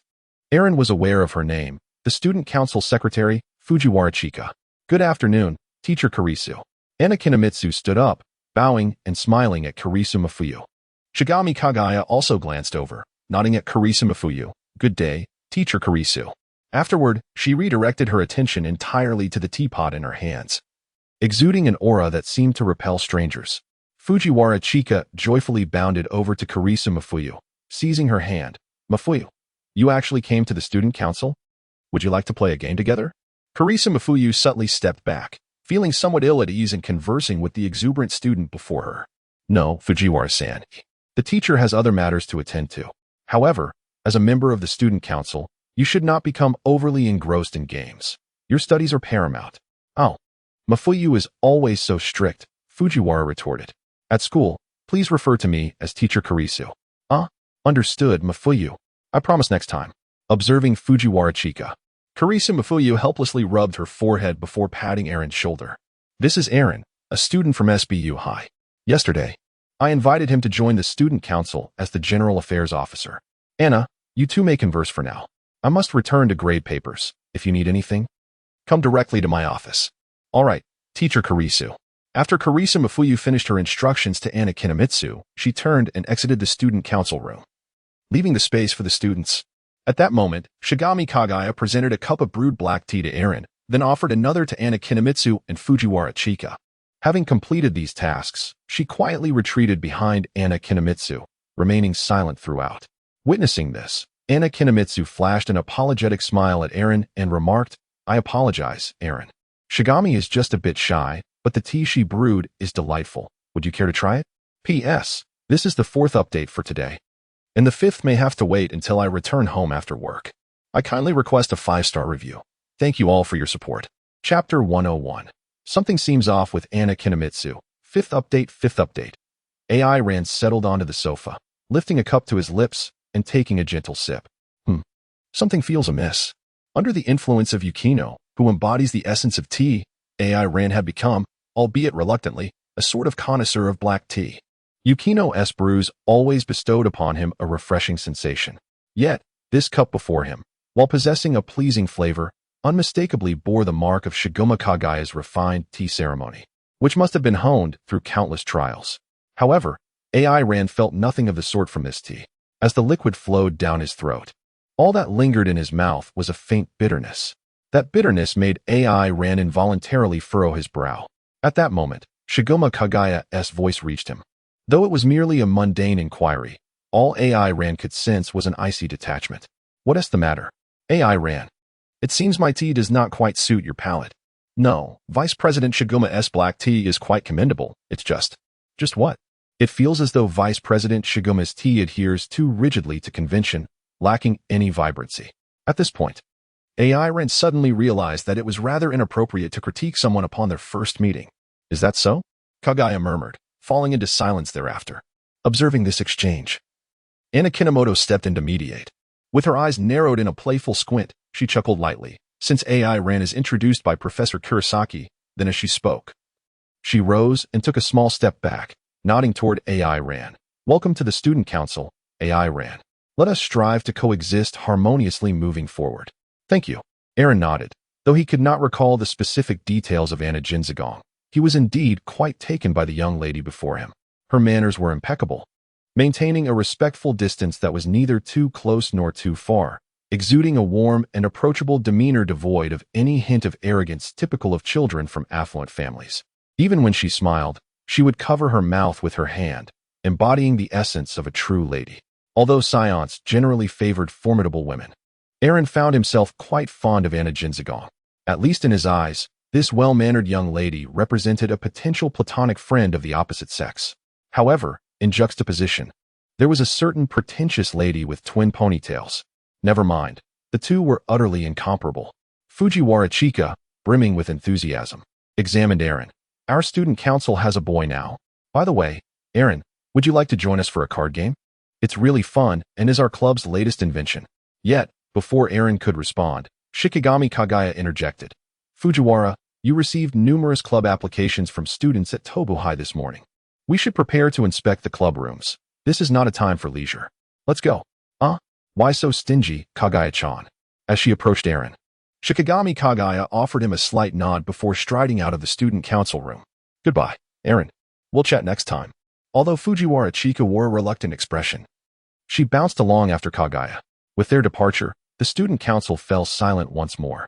Anna Jinzagong returned to her seat, attending to the documents in front of her, and remarked, "I apologize. Shikigami is always quite serious about her work, hence her demeanor." "That's quite all right," Eren replied, indicating his indifference, then inquired, "President, what responsibilities will I have upon joining the student council?" Anna Jinzagong sipped her tea and smiled gently. "Primarily, you will be responsible for managing the equipment and supplies of various clubs. Of course, during large events, the workload will increase. Essentially, it's a role akin to that of a general assistant," he mused. AI Ran internally defined this job in the most straightforward manner. It is a fundamental quality of an office worker. Observing AI Ran's silence, Anna Jinzagong assumed he was dissatisfied with the position and added, "In truth, this job is not overly complicated. Many tasks do not require personal involvement. The president oversees the management of the various clubs, arranging daily activities while simultaneously managing their equipment. Our role is simply to liaise with them, ascertain what they need to replenish, and only after they submit their funding requests do we step in to resolve matters." Anna Jinzigong's clear and structured explanation was easily comprehensible, prompting AI Ran to nod in understanding after a single hearing. I see now. That appears to be the gist of it. However, merely speaking about it cannot encapsulate all the responsibilities of the general affairs. I will retrieve a written student council work guide for you, AI Ran. I hope it proves beneficial to your work. With that, Anna Jinzigong approached a nearby filing cabinet, opened the door, and stretched on tiptoe to reach for the folder resting on the top shelf. Noticing her struggle, AI Ran rose and moved closer. Allow me to assist you, President. No, it's unnecessary to trouble you with such trivial matters, AI Ran. This is all part of the president's duties. Anna Jinzigong hopped slightly, successfully grasping the folder and pulling it free. However, from AI Ran's perspective, he noticed a potted cactus precariously perched atop the folder. The cactus was adorned in a clownish guise, vibrant and colorful. Who could be so careless to place it there? Just as Anna Jinzigong made her move, the potted cactus tumbled directly towards her head. Erin's gaze sharpened, and in an instant, she appeared beside Anna Jinzigong. One hand encircled Anna's shoulder, drawing her closer, while the other securely cradled the pod of the cactus. However, the unsteady Anna Jinzigong found herself entirely enveloped in Erin's embrace. An unfamiliar sensation surged rapidly from the depths of her heart, coursing through her entire being. Anna Jinzigong's face flushed crimson as she tilted her head back, gasping for breath uncontrollably, only to succumb to weakness once more, leaning forward again. Erin hurriedly positioned Anna Jinji and quickly stepped back. Unlike the fragrance he had previously detected from Yukino Shida and her companions, there was a subtle scent of roses emanating from Anna Jinji. Are you all right, President? I'm fine, Anna Jinji replied, slumping in her seat, gasping for breath. Her legs instinctively drew together. Observing her state, Erin merely assumed she had been frightened and did not pay it much mind. President, it's quite late now. I will take this document home to study, and I will arrive punctually at the student council room tomorrow. All right, okay. Even now, Anna Jinji could not calm her racing heart. As Erin left the school, the sky had already darkened. With Yukino Shida having departed, he found himself meandering down the road alone. As he turned a corner, he suddenly spotted a flash of gold whizzing by on a bicycle from across the street. Ing Lily? Erin was somewhat taken aback. Today, Ing Lily had donned her green sports attire once more, accessorized with thick glasses, and obscured much of her face with a hat. Perhaps she believed this disguise to be flawless. However, amidst a street full of ordinarily attired individuals, her eccentric ensemble only served to accentuate her conspicuousness. AI Ran shook her head in silence and, after a moment's contemplation, decided to follow. After all, the night had fully descended, and it was never safe for a young girl to be alone outdoors. The ride did not last long. Ing Lily furtively scanned her surroundings like a thief before swiftly slipping into the bookstore.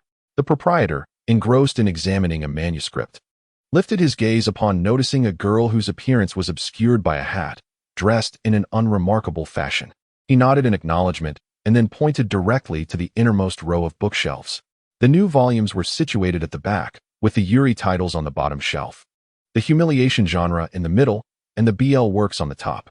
Ing Lily, akin to a covert agent, subtly nodded in response and proceeded deeper into the store. To an outsider, her actions bore a striking resemblance to those of a thief. However, the owner remained unfazed, continuing to peruse the manuscript in his hands. It was evident that Ing Lily was a regular patron, and though their interactions were minimal, certain nuances could be gleaned through the exchange of books and transactions, such as her preferences. Shortly after Ing Lily ventured inside, AI Ren appeared at the bookstore's entrance. He lifted his gaze to observe the shop's exterior before stepping in as well. Upon a cursory glance, he noted that the bookstore was not particularly large, comprising only 6 or 7 rows of shelves. As he approached the third row, he was startled by Ing Lily's gleeful giggles echoing from within. He involuntarily shuddered. It was reminiscent of the laughter she had emitted when she had taken nude photographs of him last time. With a resigned sigh, AI Ran continued deeper into the shop. Ing Lily was already cradling a dozen books in her arms, yet this assortment was insufficient for her, and she continued to select more. Observing her captivated demeanor, AI Ran refrained from interrupting her, instead casually picking up a nearby manuscript to glance at it.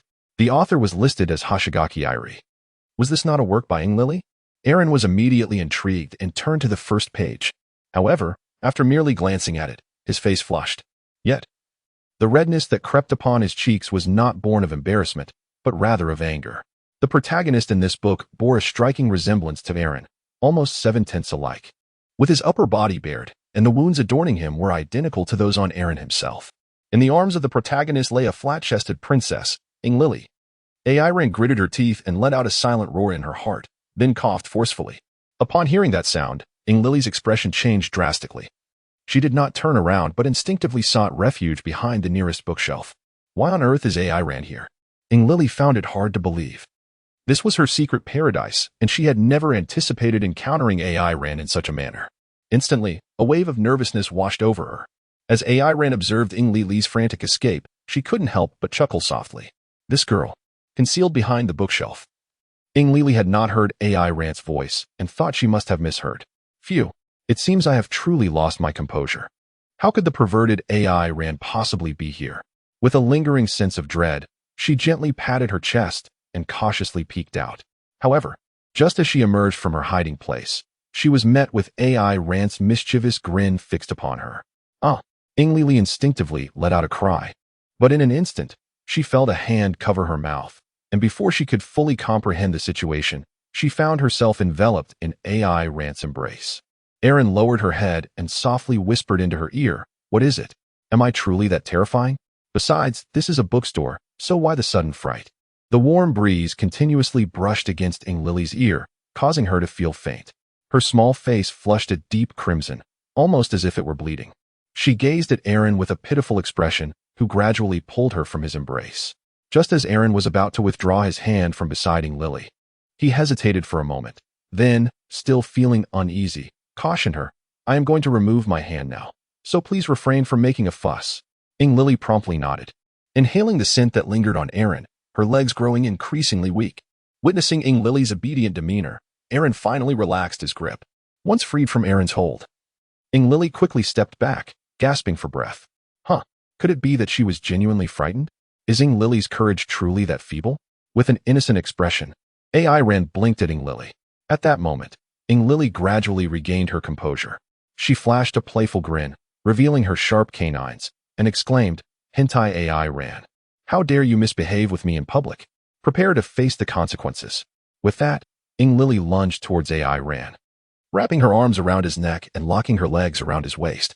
Once securely positioned, she playfully nibbled at Aaron's neck, teasingly asking, "Are you a dog?" Aaron sighed, then lifted Lily by the back of her collar. "Humph. Hentai Aaron, put me down. I wish to duel you." "A duel, you say?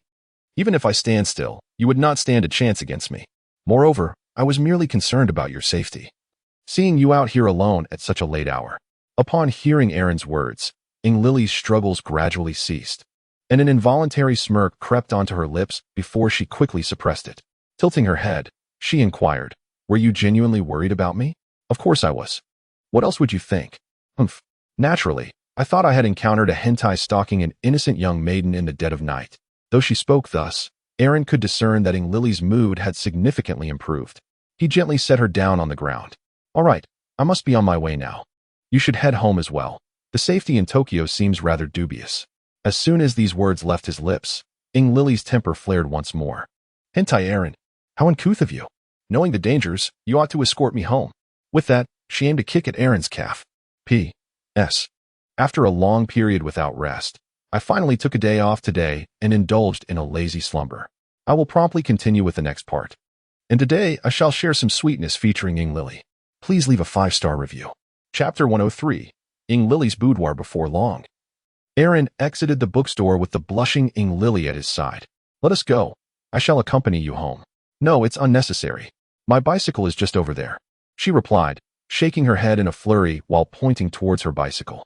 Once they had left the bookstore, her courage had all but vanished. It is often said that one's fortitude diminishes with repetition, and clearly, Lily's threshold for exhaustion was significantly lower than that of the average person. Aaron rolled his eyes at Lily and said, "All right, let me escort you home." He took the several notebooks from Lily's hands, hung them on his bicycle, and pushed the bike forward. After walking a few steps, Aaron suddenly realized that Lily had not followed him. He turned his head and said to the dazed Lily, "Come on, Miss Sawamura." "Humph, that hentai Aaron is not gentlemanly at all, not even waiting for me." With that, She hopped over to AI Rant's side. By the way, did you just sneak a glance at the drawings in my notebook? Aaron nodded weakly. Yes, I've seen it. The artwork is quite impressive, but the female lead in the male lead's arms is rather flat.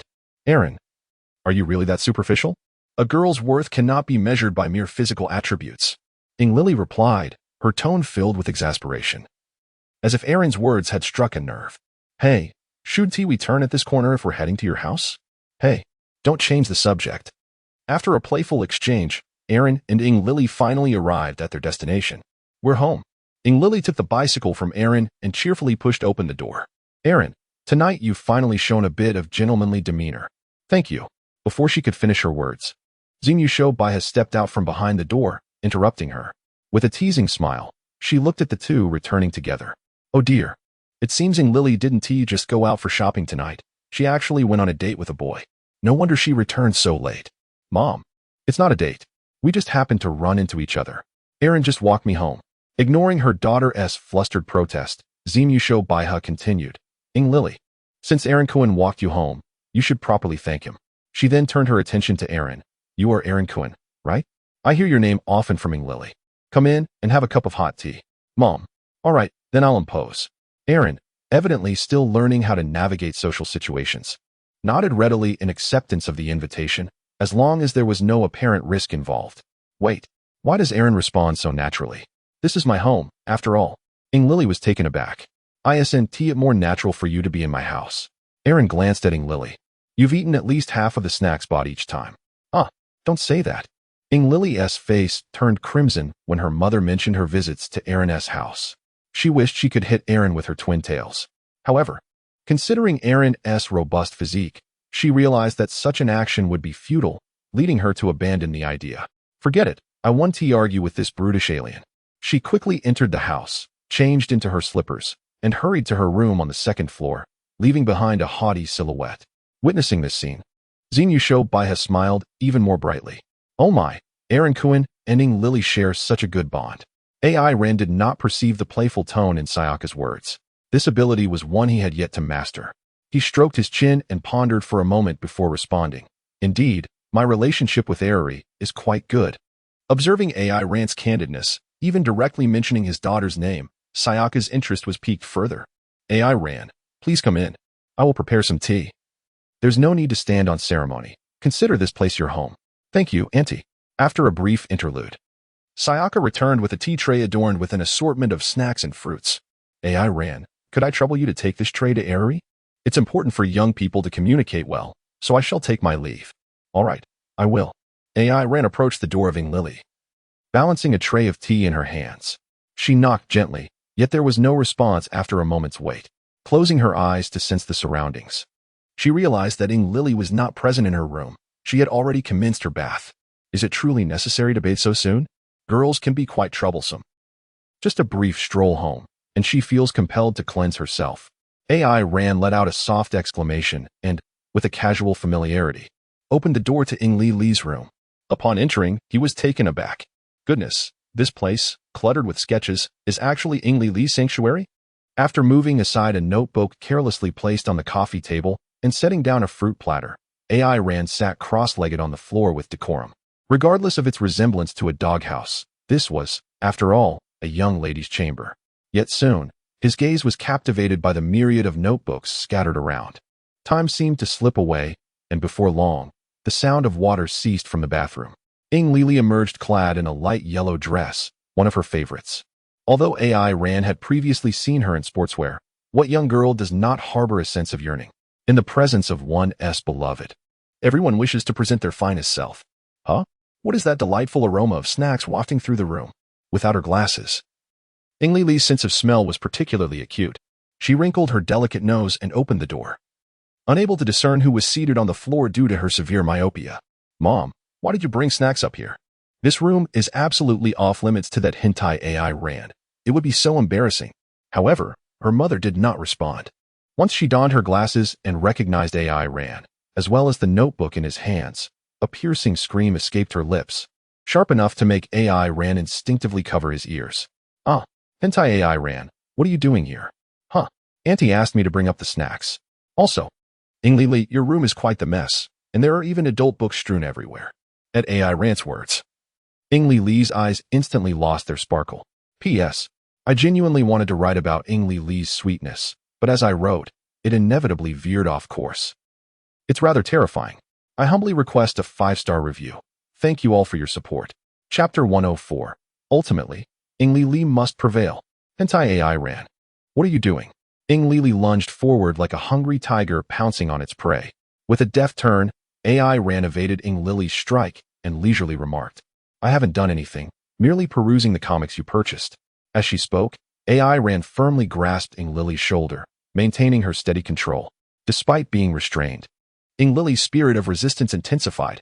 Her cheeks flushed crimson, yet her baring of teeth showed no signs of abating. You dare to intrude upon a girl's room? Li Li exclaimed. It was your mother who permitted my entrance, and it seems you have trespassed into my room before as well, not to mention. Silence. Li Li recalled the moment she had forcefully kissed AI Ran, feeling that if she did not intervene soon, her mind might overload and she would faint. However, although this justification was flimsy, Li Li quickly conjured another reason to salvage her dignity. Then why are you rummaging through my comics? AI Ran.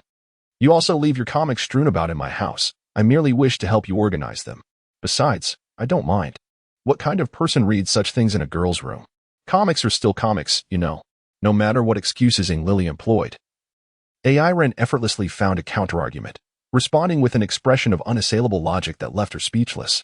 Li Li felt a surge of frustration. Had she truly presented herself in such a manner at AI Ran's house? I cannot abide this. AI Ran. Hiding in a girl's room to read such things, you're indeed a pervert. Recognizing that Li Li's distress would not resolve swiftly, AI Ran reluctantly withdrew her hand from the girl's shoulder and returned to her previous position. Li Li, do you have a towel? What do you intend to do now? For heaven's sake, you just finished bathing, and your hair is still damp, leaving me drenched in water. Aaron, with a look of exasperation, pointed at his black school uniform. Having just transferred to Zayaziyuan, he had only received this one set of attire, with the remaining pieces expected to arrive in a few days. He certainly did not wish to attend school tomorrow clad in a uniform stained with water. Li Li, feeling somewhat embarrassed, scratched her head and suggested, why don't you take off your clothes? I have a dryer at home. As soon as she uttered those words, her face flushed even deeper, realizing she had spoken something rather bold. Instinctively, she lowered her head. However, Aaron's subsequent remark nearly caused her to explode with indignation. No, thank you. I must admit, I remain quite cautious around you. Until you fulfill our agreement, I would never consider being half naked in front of you again. What do you think of me? I am a lady. You are the one who is inappropriate. With that, Li Li lunged at him once more. This time, Aaron was taken by surprise, as he had not anticipated her sudden advance. At that moment, he was savoring a delectable dessert. And one could not deny that Zhuang Shaohui's culinary skills were indeed impeccable. The flavor of this dessert even surpassed that of Yukino Shida Yukino. With his eyes narrowed, he was completely immersed in the bliss brought forth by the sweet treat. Thus, he had no time to resist Li Li this time. In an instant, the once sitting Aaron found himself toppled to the ground by Li Li. At that moment, both of them were momentarily stunned. AI Ran was utterly bewildered. How could he allow himself to be mounted by a woman once again? Was this some sort of endless predicament? Were the women on Earth truly this fierce? Could they not extend even a modicum of respect towards a Super Saiyan? Li Li was equally flabbergasted, although she had shared several intimate moments with AI Ran before. Including 2 kisses, those instances had been entirely unconscious. Now, in a fully aware state, she found herself seated upon AI Ran and the position. Li Li parted her lips, yet no words escaped.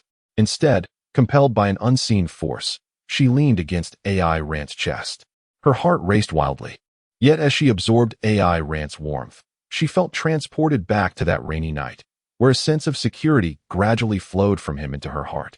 The scent emanating from AI Ran calmed her previously restless shyness. Li Li. What?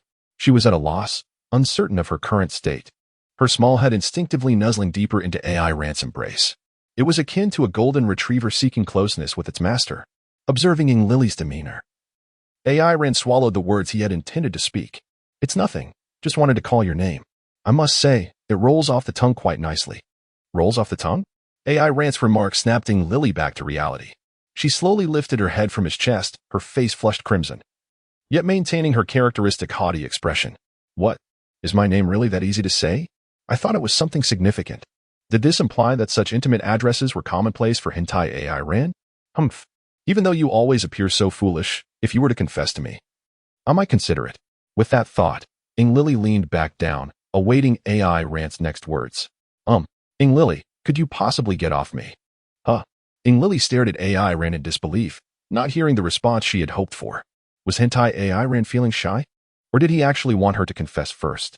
In reality, her speculations were entirely misplaced, as AI Ran had just detected the presence of Yamazaki Koharu outside the door. He felt too embarrassed to maintain such an intimate posture with Ing Lily any longer. However, oblivious to this, Ing Lily was far too preoccupied to notice. She shouted at AI Ran, hentai AI Ran. In this instance, with complete clarity of mind, Ing Lily boldly approached AI Ran. The moment their lips met, AI Ran's eyes widened in shock. How could this girl possibly have extended her tongue again? Ing Lily grasped AI Ran's hands with her own, intertwining their fingers. At this point, AI Ran found herself utterly incapable of resistance. Meanwhile, Sayaka Baiha quietly creaked the door open just a crack. The scene before her left her utterly astounded. She covered her mouth with her hand, her breathing becoming noticeably slower. Goodness, when did her daughter become so audacious? P.S. It is exceedingly difficult to obtain Ing Lily's affection. It feels incomplete without a touch of torment for this female lead. I humbly request a 5-star review. Thank you, everyone. Chapter 105. The greatest threat is always the one unnoticed. Erin emerged from Ing Lily's room, her backpack in hand, and coincidentally encountered Sayaka Zeman, who was already in the living room. Are you leaving, Erin? Won't you stay for dinner? No, Mrs. Zeman, perhaps next time. Erin shook his head, declining the invitation. He had something of utmost importance to attend to this evening. Oh dear, sometimes Erin seems a bit too serious. Such demeanor may not endear him to the ladies. She mused. I would like to have a little chat with you, dear. Don't worry, if needed, I will arrange for a car to take you home later. With such words from Takamura Sayuri, Erin found it difficult to refuse. Thus, he placed his backpack down and settled onto the sofa. Erin, would you care for a cup of tea? I've heard from Inri that you have a fondness for black tea. Thank you, Mrs. Takamura. Erin took a delicate sip, the aroma of the tea lingering in the air, gently dissipating the warmth left by the intimate moment with Ing Lily, allowing him to gradually awaken. The tea is exquisite. At this moment, Erin found himself genuinely curious about how the devoted and nurturing Sayaka Kazumura could raise such an exuberant daughter. If you enjoy it, drink more. Sayaka Kazumura poured another cup for Erin while casting a glance towards Ing Lily's room. Where is Ing Lily? Isn't she coming out to see you off? Ing Lily has fallen asleep. She is asleep? Sayaka Kazumura exclaimed, her eyes gradually filling with astonishment. Could it be that after her departure, these two had engaged in something more intimate? So soon? How is Ing Lily? Is she as delicate as a song, easily overwhelmed? But you must be cautious.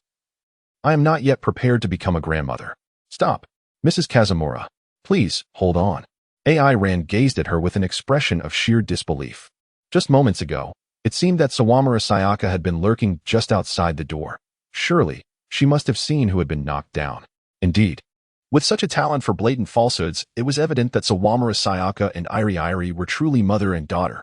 Taking a deep breath, AI Ran steadied his emotions and said, Iri is merely asleep. We haven't engaged in any inappropriate conduct. Although he felt a twinge of guilt, AI Ran steeled himself to maintain an appearance of innocence. Nonetheless, he instinctively brushed his lips with his fingers. The reality was not far from the truth. After Iri had nibbled on AI Ran, she laid her head on his chest and soon drifted into slumber. Noticing that she showed no signs of waking, he gently placed her on the bed, tucked her in, and tiptoed away, only to encounter Sawamura Sayaka shortly thereafter.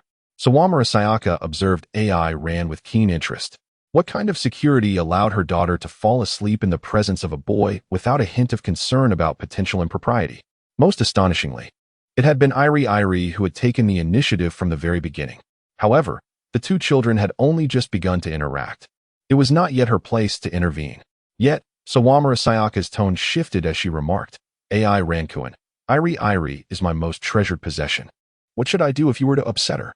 After all, despite her boisterous demeanor, Iri's heart was rather fragile. That won't happen. Our interactions with Iri have always been delightful, and I am certain they will continue to be so, AI Ran replied, giving Sawamura Sayaka a thumbs up. Is that so? That is truly wonderful. Sawamura Sayaka nodded as if a weight had been lifted from her shoulders. However, she soon detected an oddity in AI Ran's words. Wait, what do you mean by we? After departing from Sawamura Sayaka's home, AI Ran hastily made his way back to his own residence. He had something of great importance to attend to that evening. Upon returning home, he quickly changed into a different outfit and hurried downstairs. As he reached the entrance, he heard a muffled sound near his ear. Accompanying that sound, a cascade of papers fell from someone's hand like snowflakes, scattering chaotically across the floor. Teacher Tisu, are you alright? AI Ran quickly helped her up. When Tong Su Jindong rubbed her ankle and her icy gaze swept over AI Ran, she couldn't help but pause for a moment. AI Ran, are you still planning to go out at this late hour? Yes, I am accustomed to training at this time. Feeling a bit flustered, she added, lately, I don't know what's wrong, but I have been unsteady on my feet. Tong Su Jindong's expression and tone remained as indifferent as ever, yet she suddenly furrowed her brows and fixed her gaze on AI Ran, saying, AI Ran, even if you go out to exercise, you must not return too late. High school students should adhere to a curfew. AI Ran obediently nodded, harboring an intrinsic fear of teachers, his sole desire being to depart swiftly. At that moment, Tong Su Jindong recalled the events of the final day of Golden Week and reminded him, AI Ran, although the school does not prohibit romantic relationships, it is prudent to avoid impure associations with the opposite sex. At this juncture, a subtle blush graced her cheeks, though it quickly faded back to her natural demeanor. I heard from Teacher Pingjong that your grades have consistently ranked at the bottom of the school. Starting tomorrow, I shall provide you with guidance each day after school. As a member of the student council, you must not allow your academic performance to tarnish its reputation. What? Aaron was utterly dumbfounded. At school, he had Yukino Shida focused on her studies, and upon returning, another figure, Mafuyu Kirigaya, emerged. Was this truly necessary? Just as he pondered an excuse to evade the situation, he heard Mafuyu Kirigaya let out an exclamation of surprise. Did she trip? He witnessed Mafuyu losing her balance once more, leaning precariously backward. AI Ran swiftly dashed to the front of Toma Mafuyu, one hand cradling the back of her head while the other supported her waist. The contact between the two did not evoke any particularly delightful scene. After AI Ran helped Tagusa Matoy straighten up, she quickly took a step back. Thank you. AI Ran, Tagusa Matoy said, a faint blush appearing on her face. Falling twice in front of a student was certainly detrimental to maintaining the dignity of an educator. It's all right, Tagusa-sensei. If there's nothing else, I shall take my leave. Aaron waved goodbye to Tokisaki Madoka and then trotted away toward the courtyard. Stealing a glance at Aaron's retreating figure, Tokisaki Madoka shifted her gaze down to her own feet. How unbecoming of me. What has been troubling me these past few days? Could it be that these high heels are no longer suitable? At that moment, a sound, imperceptible to human ears, emanated from Tokisaki Madoka's forehead. A portion has shifted away again, such a minuscule fragment that the Saiyan will undoubtedly remain oblivious. Who would have thought I would encounter a Saiyan who is both mentally fragile and immensely powerful? I shall wait a little longer. Once I fully unearth the darkness within that Scion's heart, everything will be mine. P.S. This is the first update of the day. I humbly request a 5-star rating. Chapter 106, The Anomaly of Super Saiyan Mode. After bidding farewell to Tokisaki Madoka, AI Ran journeyed alone to Antarctica. It was May, and the region was engulfed in polar night, with temperatures plummeting to a chilling -40 degrees. Gale-force winds, akin to razor blades, relentlessly battered the land. No creature could endure such extreme conditions. Even the majestic emperor penguins found themselves powerless against the harsh environment, seeking refuge only in the sheltered valleys to huddle together for survival. Upon the glacier, AI Ran sat cross-legged upon a colossal ice block, his eyes gently closed. The relentless blizzard assailed his body, and within mere minutes, he was engulfed by the snow and ice. Yet, this condition did not persist for long. The aura surrounding AI Ran surged dramatically. The ice and snow began to melt rapidly. His eyes suddenly widened, and the once black pupils transformed into a brilliant shade of green. His power escalated once more, as a golden aura enveloped his entire being. Soon, he entered the state of a Super Saiyan. Aaron let out a long sigh, yet immediately thereafter, a surge of bloodlust ascended from the depths of his heart, accompanied by the potential for an uncontrollable outburst. However, he believed he could still manage this level of murderous intent. Should I attempt to harness the power of Super Saiyan 2? He murmured to himself, and with that thought, His aura intensified further. The energy within him surged wildly, and soon, streaks of lightning began to manifest around him. Aside from the lock of hair falling over her forehead, AI Ran's hair stood erect, exuding an air of fierce determination. Her tail flicked with agility, and at that moment, the fur shimmered into a golden hue. As she completed her transformation into Super Saiyan 2, a wicked smile crept across AI Ran's face, and crimson veins rapidly manifested in the whites of her eyes. A relentless mantra echoed in her mind. Tear everything apart. Tear everything apart. Tear everything apart. AI Ran closed his eyes and sensed the surroundings, detecting a dense concentration of life force within a distant mountain valley. Instantly, a sphere of condensed energy materialized in his palm. With a casual flick of his wrist, he hurled it forward. Seconds later, a deafening explosion erupted, followed by the slow ascent of a crimson mushroom cloud towering over 1,000 meters high. As he felt the dissipation of thousands of living auras, AI Ran couldn't help but burst into maniacal laughter, drifting leisurely into the sky. He eagerly sought the next gathering of creatures to unleash his wrath upon. Yet, just as he was about to soar away, his movements abruptly froze. The golden radiance surrounding him swiftly faded, and his form reverted to its original state, like a marionette with severed strings. AI Ran plummeted in freefall before crashing onto the icy ground below. Gasping for breath, his back drenched in sweat despite the sub-zero temperatures, he muttered in relief, "Too close." I nearly lost control again.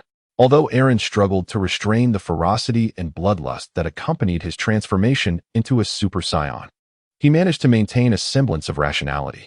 However, now, after catching his breath for a moment, Aaron sat cross-legged once more. He understood clearly that his form as a Super Saiyan 2 was merely a product birthed by the extraordinary abilities of the Elder Kai. Back in the city of Kent, when Aaron emerged from the room of spirit and time, his base combat power had already reached an astounding 4.5 million. Following the Elder Kai's ritual of potential unlocking, his base combat power had escalated to the level necessary for his transformation into Super Saiyan 2. It appeared that Aaron's innate talent surpassed that of all pure-blooded Saiyans. Save for Broly.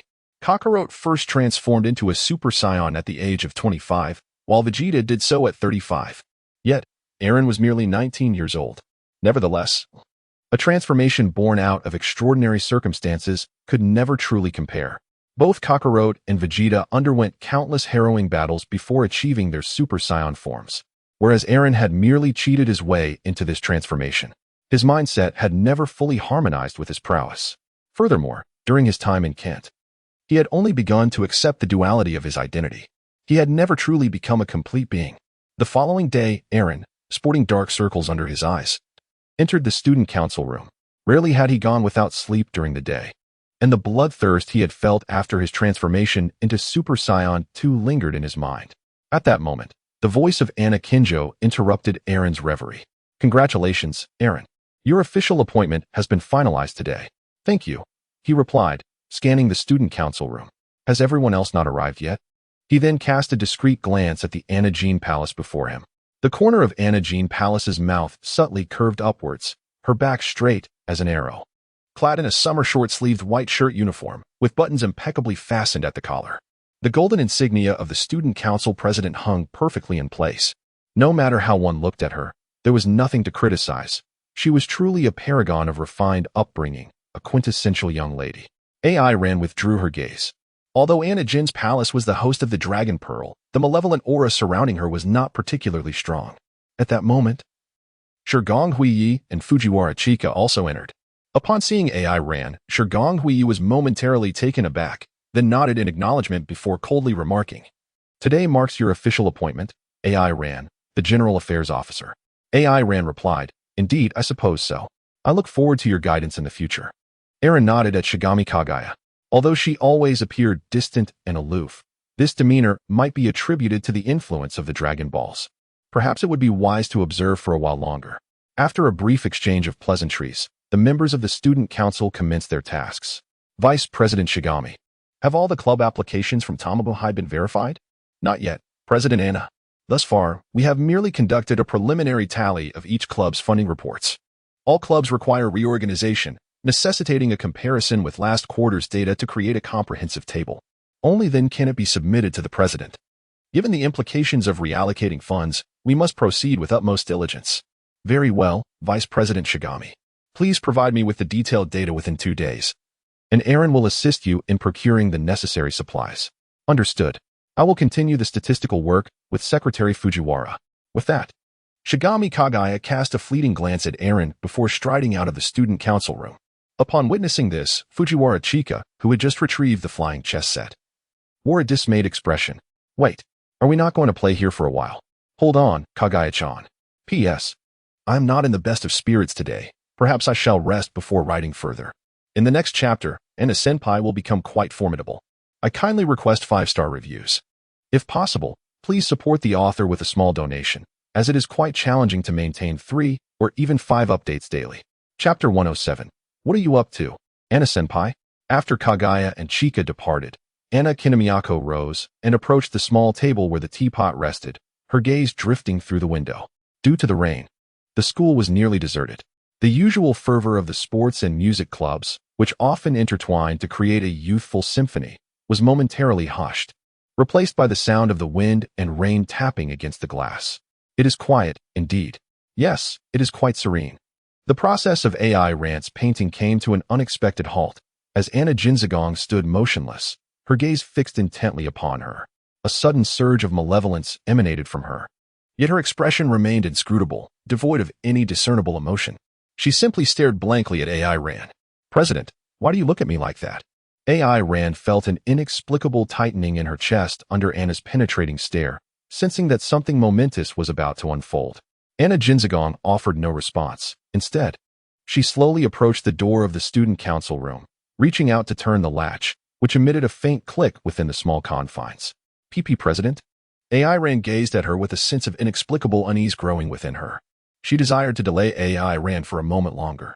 Anna Jinzagong approached AI Rand, halting just 2 steps away from him. There was a matter that weighed heavily on her mind, and every thought of AI Rand seemed to evoke it, leaving her puzzled as to why that was the case. AI Rand furrowed her brows slightly. What could be the matter? What could have caused such a situation? Anna, with her delicate hands grasping the hem of her gown, slowly began to ascend. Her graceful and refined countenance bore an expression of confusion, her eyes clear and untainted, devoid of any impurities. Within the confines of the locked room, the sound of gentle rain pattered against the window.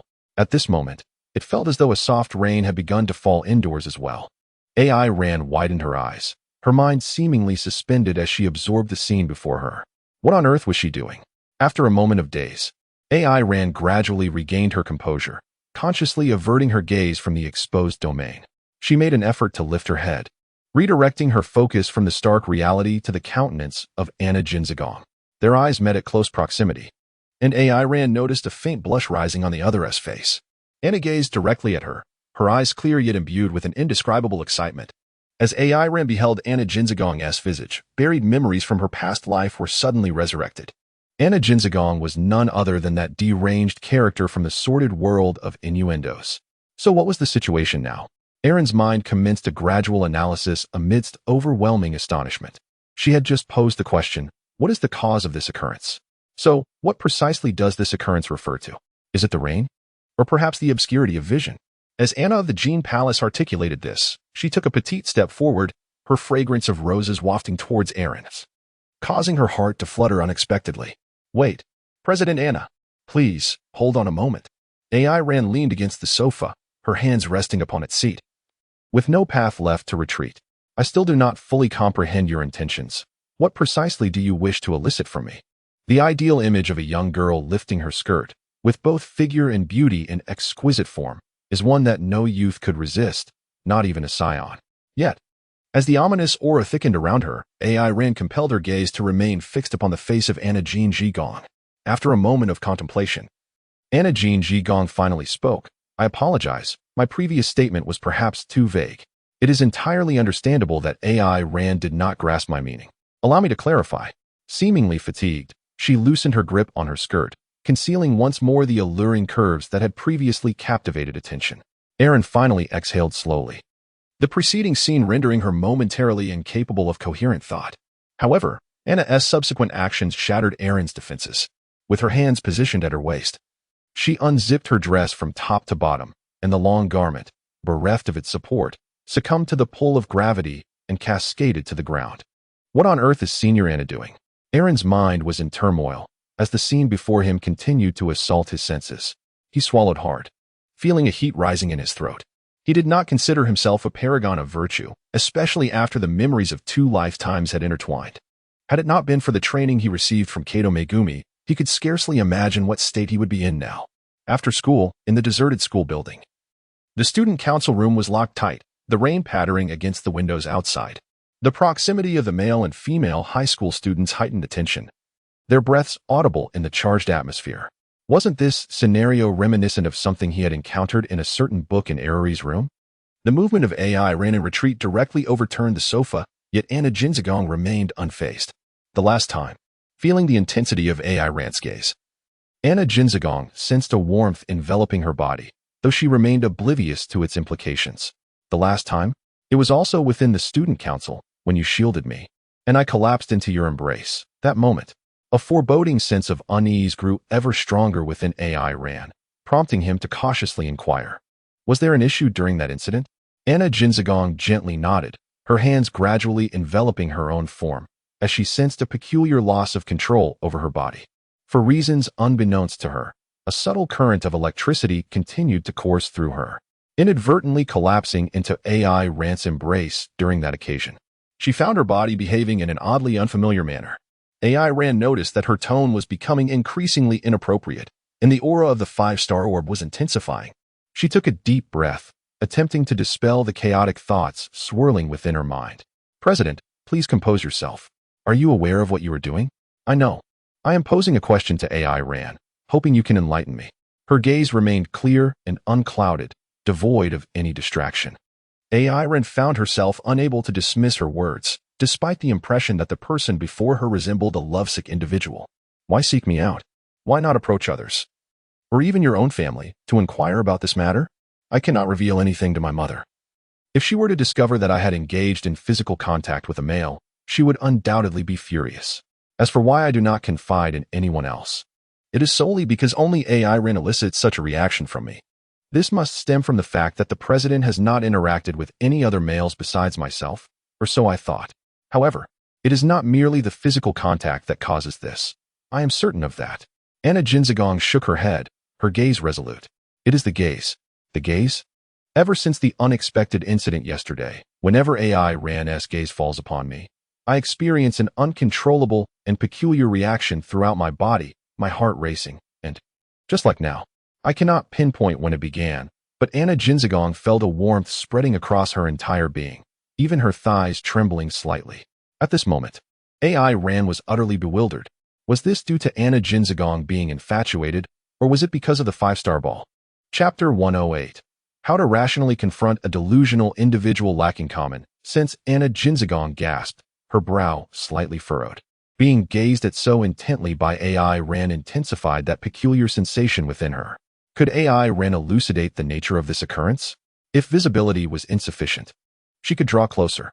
A lamentable product of conservative educational ideals, it was likely that even if she were placed upon the conference table for some unusual antics, she would remain oblivious to the reality of the situation. AI Ran swiftly recalled the information regarding the palace of Anna Jean. He then proceeded to take what he felt was the most rational course of action. Indeed, he approached the palace of Anna Jean, crouched down, and carefully lifted her long skirt, assisting her in adjusting and zipping it up, taking a moment to inhale the scents that lingered in the air. AI Ran let out a sigh. AI Ran, classmate? Anna Jean regarded him with a look of curiosity. I understand the situation. Shall we sit down and have a conversation? AI Ran righted the fallen sofa and settled himself upon it. After calming his tumultuous emotions, he endeavored to initiate the ensuing dialogue with a composed tone. In a fleeting moment, AI Ran felt as though he had assumed the role of a physician. Please, take a seat, Anna, he invited. After a brief hesitation, Anna Jinzagong yielded to her inner instincts and joined him by his side. Although her thoughts remained somewhat chaotic, they had significantly improved since earlier. Casting a glance at Anna Jinzagong's flushed complexion, AI Ran contemplated briefly before retrieving a handkerchief, feeling a sudden wave of bashfulness wash over him. Well, it's best to wipe it. I suppose I can manage, he murmured. Anna Jinzagong nodded in acquiescence. AI Ran turned her head to the side, uttering a mantra of propriety. Do not gaze upon what is improper. The current state of Anna Jin's palace should not be attributed to the influence of the five-star orb. However, with the tumult of her emotions, the malevolent energy of the orb began to seep out incessantly. This was indeed AI Ran's first encounter with the notion that human emotions could sway the power of the Dragon Ball. One must admit, Anna Jin's palace is truly formidable. AI Ran, feeling somewhat distressed, supported her forehead with her hand. It was the palace of Anna Jin, which only responded to her. Yet she remained oblivious to what that truly signified, naturally seeking answers from AI Ran herself. What kind of situation is this? Why has the task of purifying the Dragon Balls become increasingly troublesome? What should be done next? AI Ran pondered swiftly, observing her deep contemplation. Meanwhile, Anna Jinzagong had completed her tasks and stood quietly by, not pressing her to hurry. It was essential to stabilize Anna Jinzagong's emotions. Being continually eroded by dark forces was no trivial matter. The host of that second-tier planet served as a cautionary tale. As long as the requests were reasonable, it was imperative to accommodate her as much as possible. With this thought, AI Ran made a decision. President, I am uncertain how to broach this subject with you. Why? Is it something difficult to articulate? Naturally, Anna Jinzagong would harbor doubts. Her face still flushed. The constant olfactory feedback stirred AI Ran's hormones. This was not merely a matter of difficulty in expression. Your upbringing had instilled in you a lack of awareness regarding interpersonal relationships. Surely, I cannot impart physiological knowledge to you while assuming an opposite gender role. Aaron hesitated to speak, yet held back the words she longed to express due to various apprehensions. When her gaze met Anna's, it remained as clear and inquisitive as ever, reminiscent of a fawn wandering in solitude far from the clamor of the city. Brimming with curiosity about the unknown, naive and unguarded, she was entirely oblivious to the complexities of male-female relations. Do your utmost to stabilize her emotions. AI Ran silently reminded herself once more. If classmate AI Ran finds it difficult, it is perfectly acceptable to remain silent. I sincerely apologize for taking up your time today. Anna Jinzagong observed AI Ran's prolonged silence and her fluctuating expression, believing she had unwittingly put her in an awkward position, and thus lowered her head to offer an apology. However, the doubts that lingered in her heart remained unresolved, a faint restlessness enveloping her spirit. The malevolent energy of the five-star sphere was also being released in tandem with her anxiety. Realizing that this could not continue, AI Ran grasped Anna Jinzagong's hand and began to gently channel energy into her body. In that instant, Anna Jinzagong felt as if she had been jolted once more. The previously calm turmoil within her surging back uncontrollably. President, please remain calm. You need not be surprised by your earlier reaction. It is a response experienced by every woman. And it is entirely natural. Aaron's voice rose slightly, pulling Anna Jin's palace back from an unusual state. She then began her explanation. Does every woman experience this? Yes. There is absolutely no need to find this strange. Well, in truth, having lived 2 lifetimes, Aaron had only encountered Anna Jin's palace reacting so intensely. However, for now, she needed to stabilize her emotions. I see. Anna Jin's palace nodded, somewhat understanding, and then continued to inquire. So, every woman who is observed by classmate Aaron will encounter a situation like mine? No, it is not quite like that. AI Ran felt a surge of emotions, teetering on the brink of tears. If she possessed such an ability, how extraordinary would that be? AI Ran realized that a more detailed explanation was necessary. Otherwise, the ensuing situation could become quite precarious. Not every woman would respond merely to a remark. Rather, they often react only under certain specific actions and behaviors. The president's sensitivity was merely a reflection of her physical constitution, which rendered her reactions rather pronounced. Anna nodded in agreement. She was an astute individual. Soon, she honed in on the emphasis concerning physical sensitivity and was able to draw parallels. Perhaps physical sensitivity could be likened to the distinction between someone who is merely ticklish and someone who is extremely so. Is that correct? Indeed, that analogy is quite apt. President, you belong to the latter category of extreme ticklishness. I see now. I have a clearer understanding of why this situation has arisen. However, AI Ran, why do I experience such peculiar feelings solely in your presence? AI Ran was questioned about why she felt only for herself. Was it merely a single touch that led to such affection? That seemed implausible. Or could it be attributed to the five-star orb within her? Taking a deep breath, AI Ran resolved to take action. President, It is likely due to our last physical contact that awakened something hidden beneath the instincts of my body. AI Rand found herself at a loss for words, managing only to convey a general sentiment. In any case, President, one must refrain from such conduct towards any member of the opposite sex in the future. Such behavior is decidedly inappropriate. Anna of the Jinzigong looked on with a bewildered expression, blinking her eyes. But what is wrong with that? AI Ran. Chapter 109. I believe I have developed feelings for classmate AI Ran. AI Ran is on the verge of madness. How is it possible to encounter such bizarre occurrences so frequently? Do your utmost to accommodate her.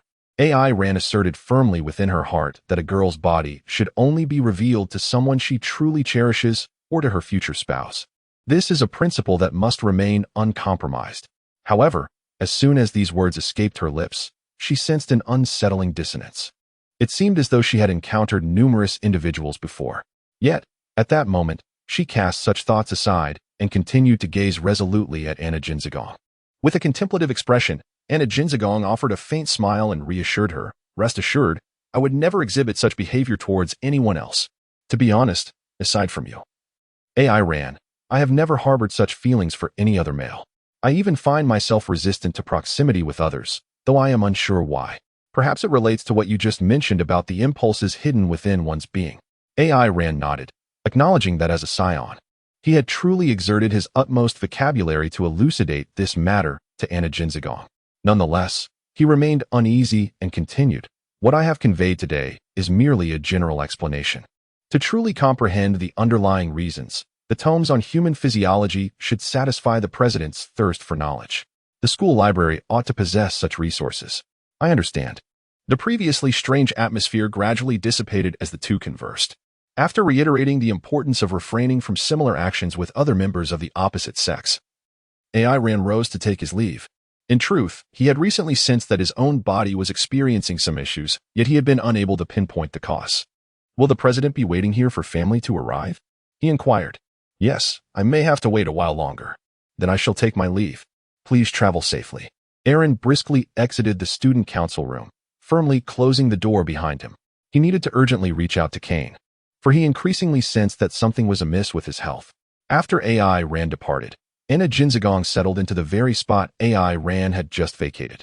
She reached out to the table, grasping the cup he had previously used, and gently pressed it against her face. "Why have I become this way? Incapable of controlling myself?" Anna Jinzigong's gaze grew hazy, her breath becoming increasingly erratic. "Hiss. Huh? AI Ran. This is the sin of AI Ran.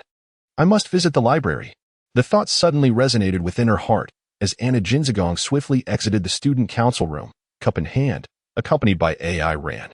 Unbeknownst to her, Shirkong Kagaya stood silently behind the door, her icy gaze observing the unfolding scene. Upon returning home, Anna Jinzigong plunged into her room, gazing out the window. The gentle patter of the rain stirred an unwelcome sense of agitation within her. For over a decade, since she could remember, she had adhered to the arrangements dictated by her elders. Her exemplary conduct was beyond reproach, and her academic achievements were merely foundational. Each day revolved around a monotonous trinity of school, private tutoring, and home. Day in and day out, she faithfully followed the prescribed path, never erring. Living a life as predictable as a finely tuned machine, operating solely according to preordained commands. Yet, even the most intricate apparatus can falter, and so too could Anna Jinzigong. Her mother's teachings were unwavering. Interactions with the opposite sex before university graduation were deemed impure. She was to shun males, to avoid any form of physical contact. Even when Anna Jinzigong sought clarification, her mother refrained from elaboration, strictly forbidding her from engaging with anything related to such matters. In her obstinacy, she believed that by adhering to her own principles, Anna Jinzigong could be raised in purity and health. Though Anna Jinzigong had always been the obedient daughter, she began to feel lost, yet she concealed this turmoil deep within her heart, unaware and unresisting.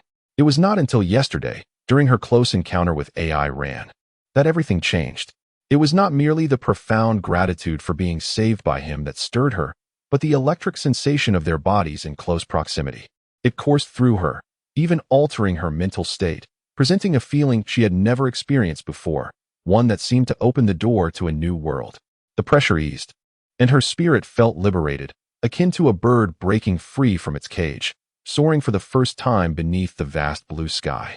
The once dim world became vibrant, alluring and intoxicating, inviting her to indulge repeatedly in its sweetness. Today, after AI Ren entered the student council room, she found herself instinctively drawn to him. When they were alone, she locked the door, guided by her instincts, and adjusted her skirt. His gaze ignited a rush of emotions within her, a blend of excitement, joy, and elation. Although the ensuing explanation left her somewhat bewildered, her strong comprehension skills allowed her to grasp the essence of it. Subconsciously, she retrieved a physiology book from her bag and began her studies as unfamiliar knowledge unfolded before her eyes. Gradually absorbed, the knowledge resides within her mind. The information in the book is not exhaustive, lacking explanations for her unique reactions, which seem to pertain solely to AI Ran. As time slowly passes, it reaches 9 o'clock, a time when she would typically be nestled in bed. Yet today, Anna Jinzagong wishes to indulge herself. She opens the romantic novel she had casually borrowed from the library. Soon, she finds herself captivated by the words within. The protagonist's experiences evoke deep emotions in her, the intricate portrayal of their feelings causing her heart to flutter uncontrollably. Having finished the novel, she can no longer ascertain the time. She has never stayed up so late. Unconsciously, she begins to project AI Ran and herself into the narrative, living out a myriad of stories. She nurtures her most beautiful aspirations for love.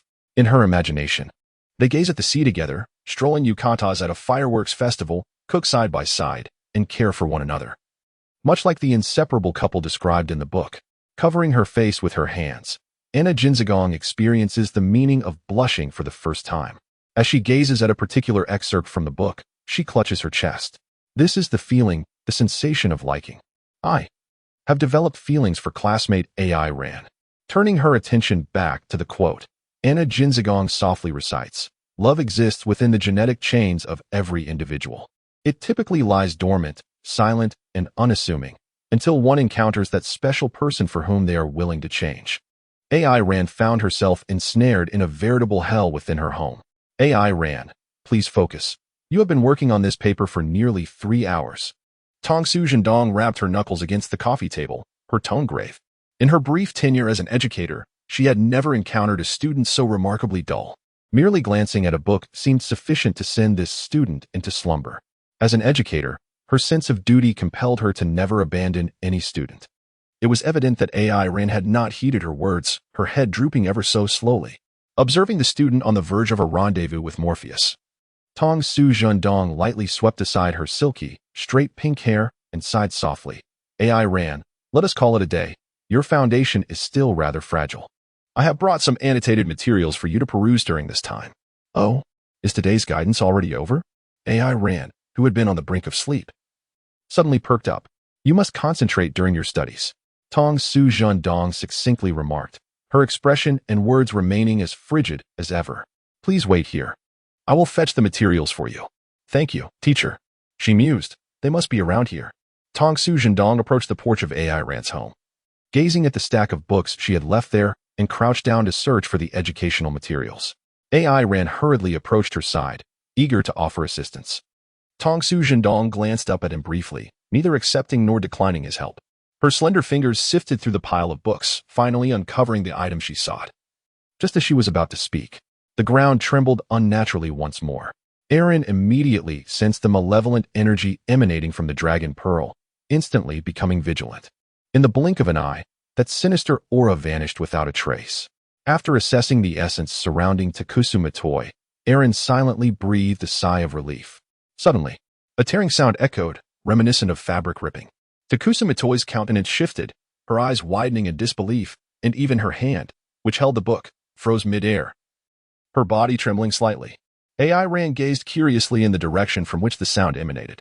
After all, the Dragon Ball had just stirred, and she had not entirely lowered her guard. Tokumafuyu, sensing AI Ran's scrutiny, swiftly turned to face her, her delicate features taut with resolve, her eyes radiating an unwavering determination. It's nothing. It was merely your imagination. AI Ran squinted her eyes. The aura of the Dragon Ball had just manifested. How could it possibly be an illusion? Tongsumafuyu appeared rather suspicious. Could it be that the malevolent energy from earlier was somehow linked to her own will? AI Ran pondered for a few moments, her chin resting thoughtfully in her hand. Suddenly, her eyes widened in realization, and her gaze involuntarily darted towards the voluptuous curve of teacher Tongshu's well-defined posterior. After a brief pause, she nonchalantly redirected her attention to the porch outside, feigning ignorance as if she had seen nothing. However, the clumsiness of a Saiyan's acting was all too evident, failing to escape the keen perception of Tongshu Matoi. Abandoning all pretense, Tongshu Matoi knelt on the ground, her head bowed in shame, her fist clenched in regret. A sense of failure washed over her at that moment. The dignity of her role as a teacher seemed to crumble. She had never anticipated such an unforeseen turn of events. As AI Ran received the textbook from Tuka Matoi, she spoke as if to explain on her behalf, saying, "It's quite normal for fabric to show signs of wear after prolonged use, so please don't mind it, Teacher Matoi."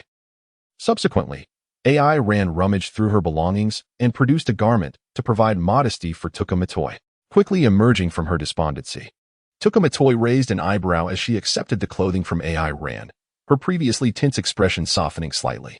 AI Ran, could you assist me a bit? I'm having some difficulty. Oh, of course, AI Ran responded, taking hold of Tuka Matoi's hand and gently pulling her up from the ground. However, the abruptness of the motion caused the sound of tearing fabric to resonate once more. In that instant, Tuka Matoi could no longer maintain her composure. Her face flushed not merely with embarrassment, but also with a profound sense of despair. It appeared that the seam of her suit skirt had completely ripped during the earlier movement. Instinctively, she contemplated discarding the clothing in her hands to clutch her skirt instead, yet hesitated, recognizing AI Ran's kind intentions. In that fleeting moment of indecision, the skirt fully relinquished its constraints, succumbing to gravity's pull. This is disastrous, she thought. Surrendering to the inevitable, exhaling a resigned sigh, and closing her eyes in acceptance. To expose such an ungraceful side of herself in front of her students was a profound failure as an educator. She resolved to learn from this lesson and submit her resignation. At that moment, she had meticulously contemplated how to address the aftermath. Knowing that revealing oneself as a teacher before underage students, especially in a male student's home, was both ethically and legally indefensible. Even if AI Ran were to dismiss the incident, she could not absolve herself. AI Ran, I'm so sorry. Slowly opening her eyes, Tuka Matoi saw AI Ran had shut her eyes tightly, swiftly removing her school uniform and, relying on her memory, wrapped the lower half of her body with astonishing speed. After completing this act, AI Ran retreated a couple of steps. Teacher Matoi, please rest assured. I did not see anything. Today was merely an unfortunate accident. Aaron is indeed a commendable student, although his grades may be slightly lacking. His character is such that Anna could surely learn something valuable from him. As Wataru Takasu opened his mouth, he was just about to express his gratitude. The door to AI Ran's home was suddenly flung open, and a figure clad in a maid outfit darted inside. It was Shiyu Kazaki. She had meticulously prepared for this evening over the past 2 days, having left a key to AI Ran's house in advance. She procured a maid costume online and stealthily made her way to his home in the dead of night, intent on seizing AI Ran. This was her newly devised plan following the failure of their previous venture at the Hot Spring Inn. It was simply flawless. However, upon witnessing the scene inside AI Ran's home, she momentarily froze. What? I never expected Teacher Kusa to engage in such activities at a student's residence so late at night. The discovery of such a scene caused a brief lapse in Wataru Kusu's composure. Yet, her adult demeanor quickly restored her focus. Oh? Kazaki-san, dressed in such risque attire, has come to my student's home at this hour for what purpose? The two stood less than a meter apart, locked in a tense standoff, while AI Ran swallowed hard, instinctively taking a step back. As AI Ran observed the two engaged in a sharp exchange, she could not help but clear her throat. Teacher Tongshu, perhaps you should return for now. After all, it is still May, and merely draping a coat may not suffice to prevent a chill. Tongshu Matoi's cheeks flushed inadvertently, and she tugged at her coat, her expression becoming somewhat taut. Of course, I shall return to change. AI Ran, do remember what I just told you. Interactions among high school students must remain pure. With that, she cast a glance at Shiryu of the Xiaji Hill, who maintained her haughty demeanor, arms crossed. Teacher Tongshu, AI Ran and I have always upheld our purity. That is reassuring. The air fell into a brief silence as Tongshu Matoi strode directly out of AI Ran's residence, her footsteps gradually fading away. After sensing Tongshu Matoi's presence dissipate and confirming she had truly returned to her own room, AI Ran offered a sheepish smile to Shiryu. Senior Shiryu, I wish to convey that the situation is not as it appears. Do you believe me? Oh? Shiryu continued to embrace her arms. Taking a few steps forward, Aaron's lips involuntarily twitched a few times, fatigue creeping into his legs. In the moment she approached, Shiyu from the Hill of Twilight directly wrapped her arms around his neck.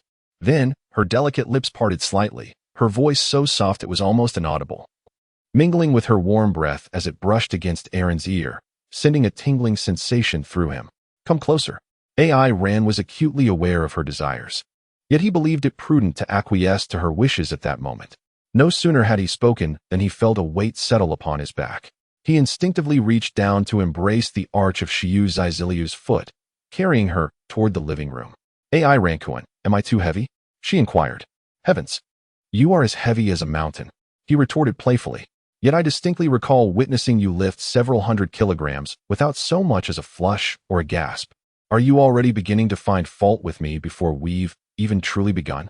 Seeing AI Rant's silence, Shiyu Ziziliu was unperturbed. She gradually leaned against his back, savoring his warmth.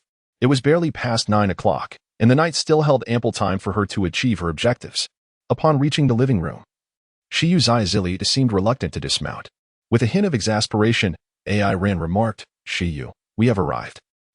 She murmured, shifting her cheek, lifting her legs, and playfully kicking off her small leather shoes. The sound of the shoes hitting the floor elicited a wry smile from AI Ran as he continued to carry her toward the sofa. Subsequently, he gently deposited her onto the couch. AI Rankuin, such actions will cost you dearly in a girl's esteem, Shiyu Ziziliu lamented, yet she rose effortlessly, heading to the refrigerator to retrieve a beverage, as if she had taken ownership of the space. On the contrary, I believe that failing to act in this manner would diminish my standing even further. Aaron took a seat beside her, having endured several hours of torment from toilsome Afiu. Even a Super Saiyan would find it exhausting. His body gradually began to slide backward, yearning for a moment of respite against the sofa. However, just as he had commenced his movement, Kasumega Kakashiyu once again ensnared his neck, slightly altering the direction in which Aaron intended to lean. In the next instant, Aaron found himself resting upon a pair of voluptuous, rounded thighs. Aaron Kuin, you must assist me in the creation of my new book. Even while reclining, you are obliged to adhere to the narrative I have devised, she stated playfully. This is our agreement. Before Aaron could utter a word, her long, delicate fingers began to gently press against his temples. Humph, this only serves to disadvantage you. Do you recall what I mentioned? A knee pillow can indeed cause harm to a girl's knees. The corners of Kasumegakaka Shiyu's mouth curled into a smirk. Oh, may I interpret this as Aaron Kuin expressing concern for my well-being? I am merely stating a fact. Today is special, so Aaron Kuin, please cooperate with me in gathering material. Humph. Before long, your legs will begin to ache, and then you shall have cause to lament. AI Ran instinctively shifted her cheek, carefully controlling the pressure of her head as she began to relish the unprecedented experience of a knee pillow. It must be said, the sensation of the black silk brushing against her face was rather delightful, particularly accentuated by a faint, elusive fragrance that lingered teasingly at her nostrils. Ah, AI Ran. At times, bears resemblance to the haughty Ing Lili, exuding a proud demeanor. However, this particular trait is not unwelcome. Upon hearing the words of Shiyu from Kazanaku, a hint of peculiarity graced AI Rant's expression. Has the material gathering concluded? As she uttered this, she attempted to rise from Shiyu's embrace. Not so fast, AI Ran. Until I declare the gathering finished, you cannot act independently, Shiyu replied. Yet, she could not entirely prevent AI Rant's movements. In a moment of desperation, she resorted to clasping AI Rant's waist with her legs. As Shiyu shifted, AI Ran's gaze instinctively fell upon her. Gasp! Beneath the maid outfit, there were no safety shorts? Shiyu. Aaron's heart began to stir uncontrollably, with the intense fluctuations of his emotions. The almost imperceptible specks of dust that had just fallen from Tongsu Mafuyu seamlessly integrated into Aaron's being. In the next instant, his breath grew labored, and his heartbeat quickened. At this moment, Aaron became aware of his own abnormal state. This surge of impulse felt profoundly unsettling, although he had not yet reached a point of losing control. He was uncertain how much longer he could maintain his composure if Shiyu Kazunoko continued her advances. Senior Shiyu, please let go. I seem to be feeling a bit off. Feeling off? Observing Aaron's flushed face, Shiyu Kazunoko showed no signs of relenting. Her assault persisted. Despite a minor setback during their last hot springs trip, she was entirely confident in achieving her goal tonight, to make Aaron her boyfriend. Once again, her arms wrapped around Aaron's neck, her entire being clinging to him like a koala. Aaron Kuin, you like me, don't you? AI Ran instinctively nodded, Senior Shiryu. I. Just as she was about to finish her sentence, a stern voice suddenly cut through the air. AI ran. Kazanaku, what are you two doing? I leave for just a moment, and you begin your unwholesome interactions?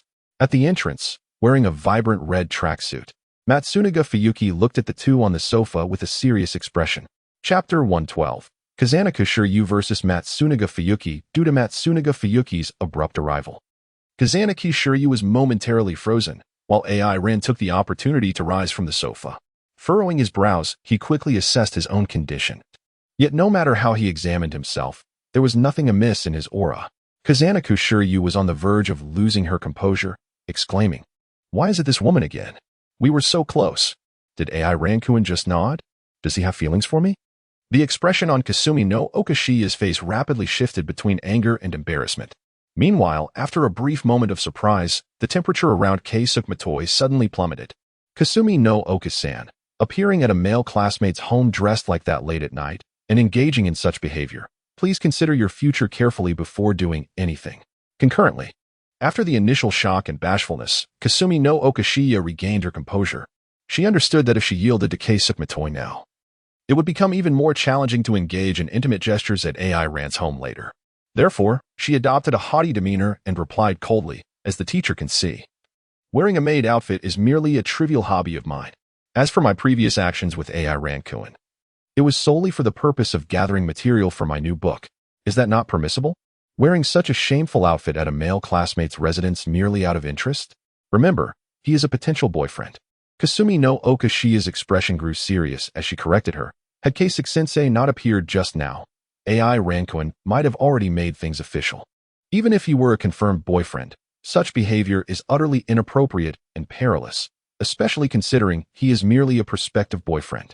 Keisuke Matoi's face tightened as well. How could she stand by and watch her student engage in such actions? If precautions were inadequate and complications arose, it could affect their entire lives. Thus, she resolved that they could no longer remain in the same room. It was far too risky. The two glared at each other, and AI Ran even felt the temperature in the room drop significantly. At that moment, the lights in several neighboring houses suddenly flickered on. Were they disturbed by the volume of their argument? Realizing that this was untenable, AI Ran hurriedly closed the door. This situation absolutely could not be witnessed by anyone. It concerned the dignity of a Saiyan. AI Rankuin. AI Ran. Seeing his actions, both Keisuke Matoi and Kasumi no Okashiya were momentarily taken aback. If they continued to argue, the neighbors would surely think poorly of him. Erin stepped into their midst and raised her hands in a gesture of surrender. Indeed, upon hearing her words, both individuals obediently fell silent. However, the silent battle of glances continued, causing discomfort for Erin, who stood between them. Erin, after some contemplation, "I must say your foundational skills are rather lacking. It seems the teacher will need to provide you with further guidance before you can return." Holding steadfast to the belief of not allowing them to be alone, Tuka Matoi effortlessly made her way to Erin's living room. Her intention was to tutor Erin until 10 o'clock, and then, under the pretense of catching the last train, send Kasumi no Okashiya home. Contemplating how close Erin had come to acknowledging her feelings just moments ago, Shiyu pouted in dissatisfaction, determined to drive this woman away. She tightly grasped Erin's arm. "There's no need to trouble Teacher Matoi with tutoring. After all, you have only recently become Erin's teacher. As her girlfriend, I am fully capable of assisting her." Matoi seemed oblivious to her words, directly approaching the coffee table where she had previously tutored Erin. Calmly kneeling, she closed her eyes to avoid any further surprises. She had even donned her home workout attire. This brazen behavior made Shiyu grit her teeth in frustration, yet she could not devise a suitable plan at the moment. "Shiyu, do you have a change of clothes in your bag? If so, please go to my room and change." AI Ren shook his head with a wry smile. His state tonight was decidedly abnormal. In this condition, encountering Shiyu Kasumigakaka clad in a maid outfit was truly overwhelming. What a dilemma! Shiyu, adorned in a perfectly fitted maid ensemble, with a collar adorning her neck, exuded an air of mature elegance that rendered AI Rant's breath somewhat uneven. He forced his gaze away from her thigh-high stockings, recognizing that lingering would be exceedingly impolite under such circumstances. Did his prospective boyfriend not wish to continue observing? Shiyu smiled gently, leaning in to whisper into AI Rant's ear, seemingly undeterred by the presence of another, and in that moment, her address towards him subtly progressed. "Shiyu-senpai." "Ah, how perceptive of me. Alas, there are outsiders today. Perhaps next time, I shall wear it solely for you, my dear prospective boyfriend. With a slight smirk, Shiyu interrupted AI Ran, gracefully striding towards the bedroom. AI Ran gazed at her silhouette, and suddenly, he noticed that the area behind Kasumigakaka Shiyu's ears appeared to have turned a shade of crimson. Classmate AI Ran, this part is crucial for you to remember. Since your foundation is lacking, alongside rote memorization, mastering effective study techniques is essential. In her teaching mode, Kato Fuyuki was undeniably assertive. Her delicate, fair fingers gripped the fountain pen, pointing at the annotated content in the textbook, instructing AI Ran to highlight the key points. The unintentional proximity between the two caused Kasumigakaka Shiyu, seated on the sofa, to feel a twinge of annoyance. However, she refrained from making any move this time. Although she occasionally exhibited a touch of petulance, desiring AI Ran's undivided attention, she maintained a sense of propriety regarding significant matters. Kasumigakaka Shiyu had already gleaned from Yukino Shida Yukino that adapting to the lifestyle of Earthlings was an integral part of his responsibilities. Given this, studying was unavoidable. Moreover, AI Ran's academic performance was dismal, and Kato Fuyuki, without charging for tutoring, stayed up late to assist him, an act that rendered Kasumigakaka Shiyu unwilling to cause any disturbances. Nonetheless, it was still quite vexing. Could these two not be a bit more discreet? An hour later, Kato Fuyuki's tutoring session finally concluded. The clock was nearing 10 o'clock. Kasumigakaka-san, it is getting late. Please head back promptly. It would be troublesome if you encountered any danger. After all, you have classes tomorrow, do you not? This overtly dismissive tone caused Kasumigakaka Shiyu's lips to twitch. There's no need for you to worry, teacher. I've already decided to spend the night at my quasi-boyfriend's place. As for studying, I've already been granted admission to Waseda University. It's completely inconsequential if I skip it. Upon hearing this, Kato Fuyuki's brow immediately furrowed. P.S. Gratitude to the esteemed Half-Candle Fire for the endorsement. Further updates will be forthcoming. We appreciate your 5-star reviews. Chapter 113. The teacher will also spend the night here. Kato Fuyuki glanced up, arching an eyebrow. This was a miscalculation. My plan has failed. However, I cannot allow them to continue unimpeded. At least it must be until after graduation. I shall stay here for the night as well. Although Kato Fuyuki had interacted briefly with Kasumigakaka Shiyu on 2 occasions, her educational experience led her to understand that persuading her to leave would be futile. It was better to remain and prevent their impulsive actions. Yet her declaration caused both AI Ran and Kasumigakaka Shiyu to widen their eyes in astonishment. Kasumigakaka Shiyu gritted her teeth and retorted, Kato-sensei, have you forgotten that your home is right next door? Meanwhile, AI Ran rubbed his forehead in exasperation, pondering the absurdity of the situation. It was not the first time Kasumigakaka Shiyu had spent the night at his residence. The real question was why Kato-sensei had involved herself in this. A 3-player game? It seems quite agreeable. No. AI Ran swiftly dispelled these thoughts from his mind, realizing he was increasingly unlike his former self. It struck him as peculiar that while classmate Kasumi no Oka could reside here, the teacher could not. Tosaka Maki set down her pen, her expression turning serious. Kasumi no Oka Shiya tossed her hair, a cold smile gracing her lips. I am AI Rankuin's girlfriend, and you are not, teacher. First of all, you are not AI Ran's girlfriend. You just stated that he is your prospective boyfriend, Tosaka Maki retorted, echoing Shiya's previous words. She continued, if a non-girlfriend like Kasumi no Oka is permitted to stay, then why is the teacher not allowed? What a ridiculous argument. Shiya felt a surge of frustration. Teacher, why don't you just go back to sleep? Although there is enough room, the bedding is decidedly insufficient. Today had been overwhelming. And AI Ran felt as though he were nearing his limit. It would be best for everyone to return home and attend to their own matters. Let's squeeze in. Tosaka Maki remained unfazed, succinctly proposing a solution.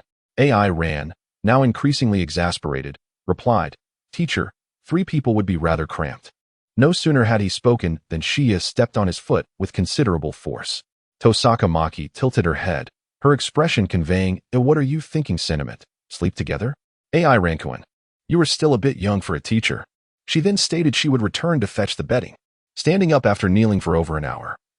She suddenly felt as though the lower half of her body had lost sensation, causing her to lean backward. Be careful. Aaron swiftly grasped the hand of Tongsu Jindong, gently pulling her from beneath the armpit. Thank you, Aaron, she said. Observing the clumsiness of Tongsu Jindong, Aaron sighed and remarked, Shall I escort you home? No need. My legs are just a bit numb. It will pass soon. After a while, Tongsu Jindong gradually regained her composure, slowly distancing herself from Aaron's embrace as she approached the entrance. Her demeanor appeared relatively calm throughout the journey. However, once she returned to her dwelling and closed the door, a sudden flush of embarrassment crept onto her face.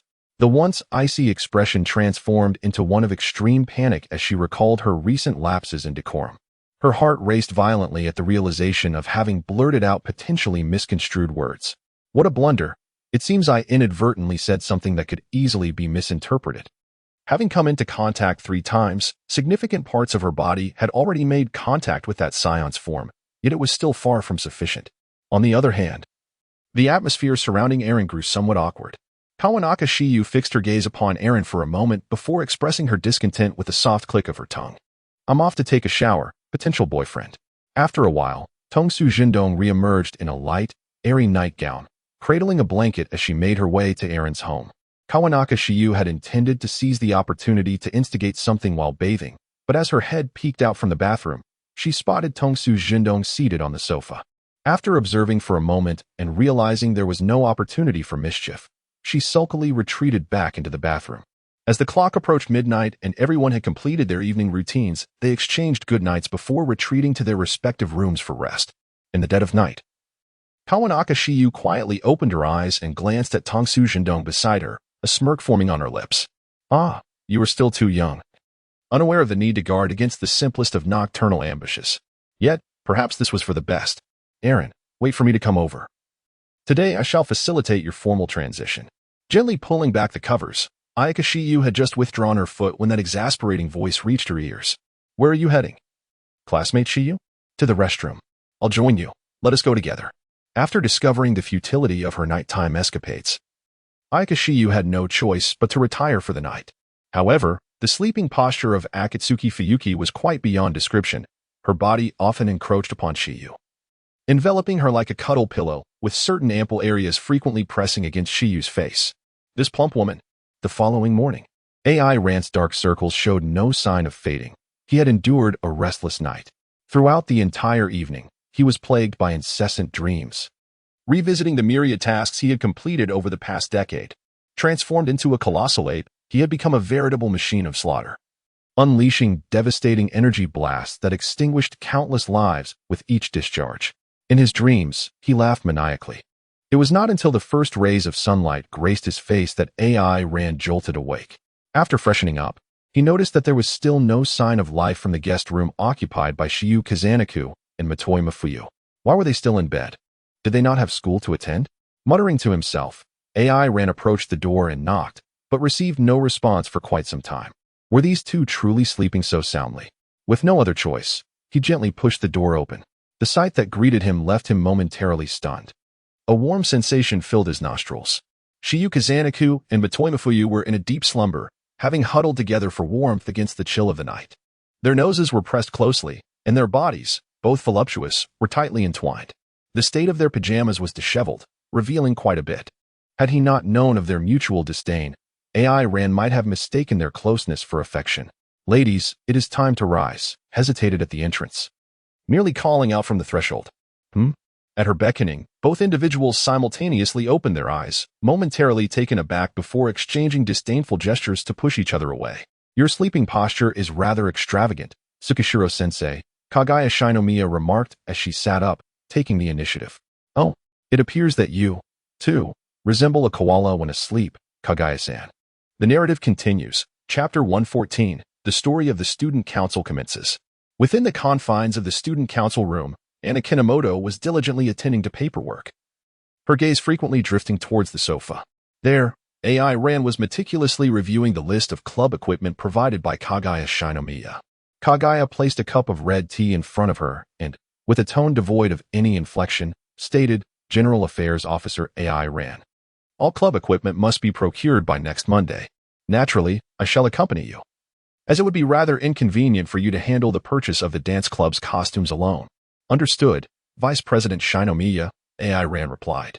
AI Ran casually lifted her cup of black tea, immediately capturing the attention of Shikigami Kagaya. The man before her had previously dismissed her skills in the art of tea. Unwilling to accept this slight, Kagaya had brought along her own cherished brew today. As the cup drew closer to AI Ran's lips, Kagaya's gaze transformed from a stagnant pool to one of piercing intensity. Just as AI Ran was about to sip the tea, the door to the student council room swung open, accompanied by a cheerful voice that chimed in, "Kagaya-chan, Anna-chan, and AI Ran-kun, let us play a game together." The arrival of Fujiwara Chika abruptly interrupted AI Ran's motion, prompting him to place the teacup back onto the table and turn his attention towards Chika. Kagaya frowned slightly before speaking up. "Fujiwara-san, playing games in the sacred student council room could tarnish our esteemed image." "Oh, really?" Chika tilted her head, blinking innocently at Kagaya. "I think it's quite fine. Everyone has been working hard these past few days. It wouldn't hurt to relax a bit."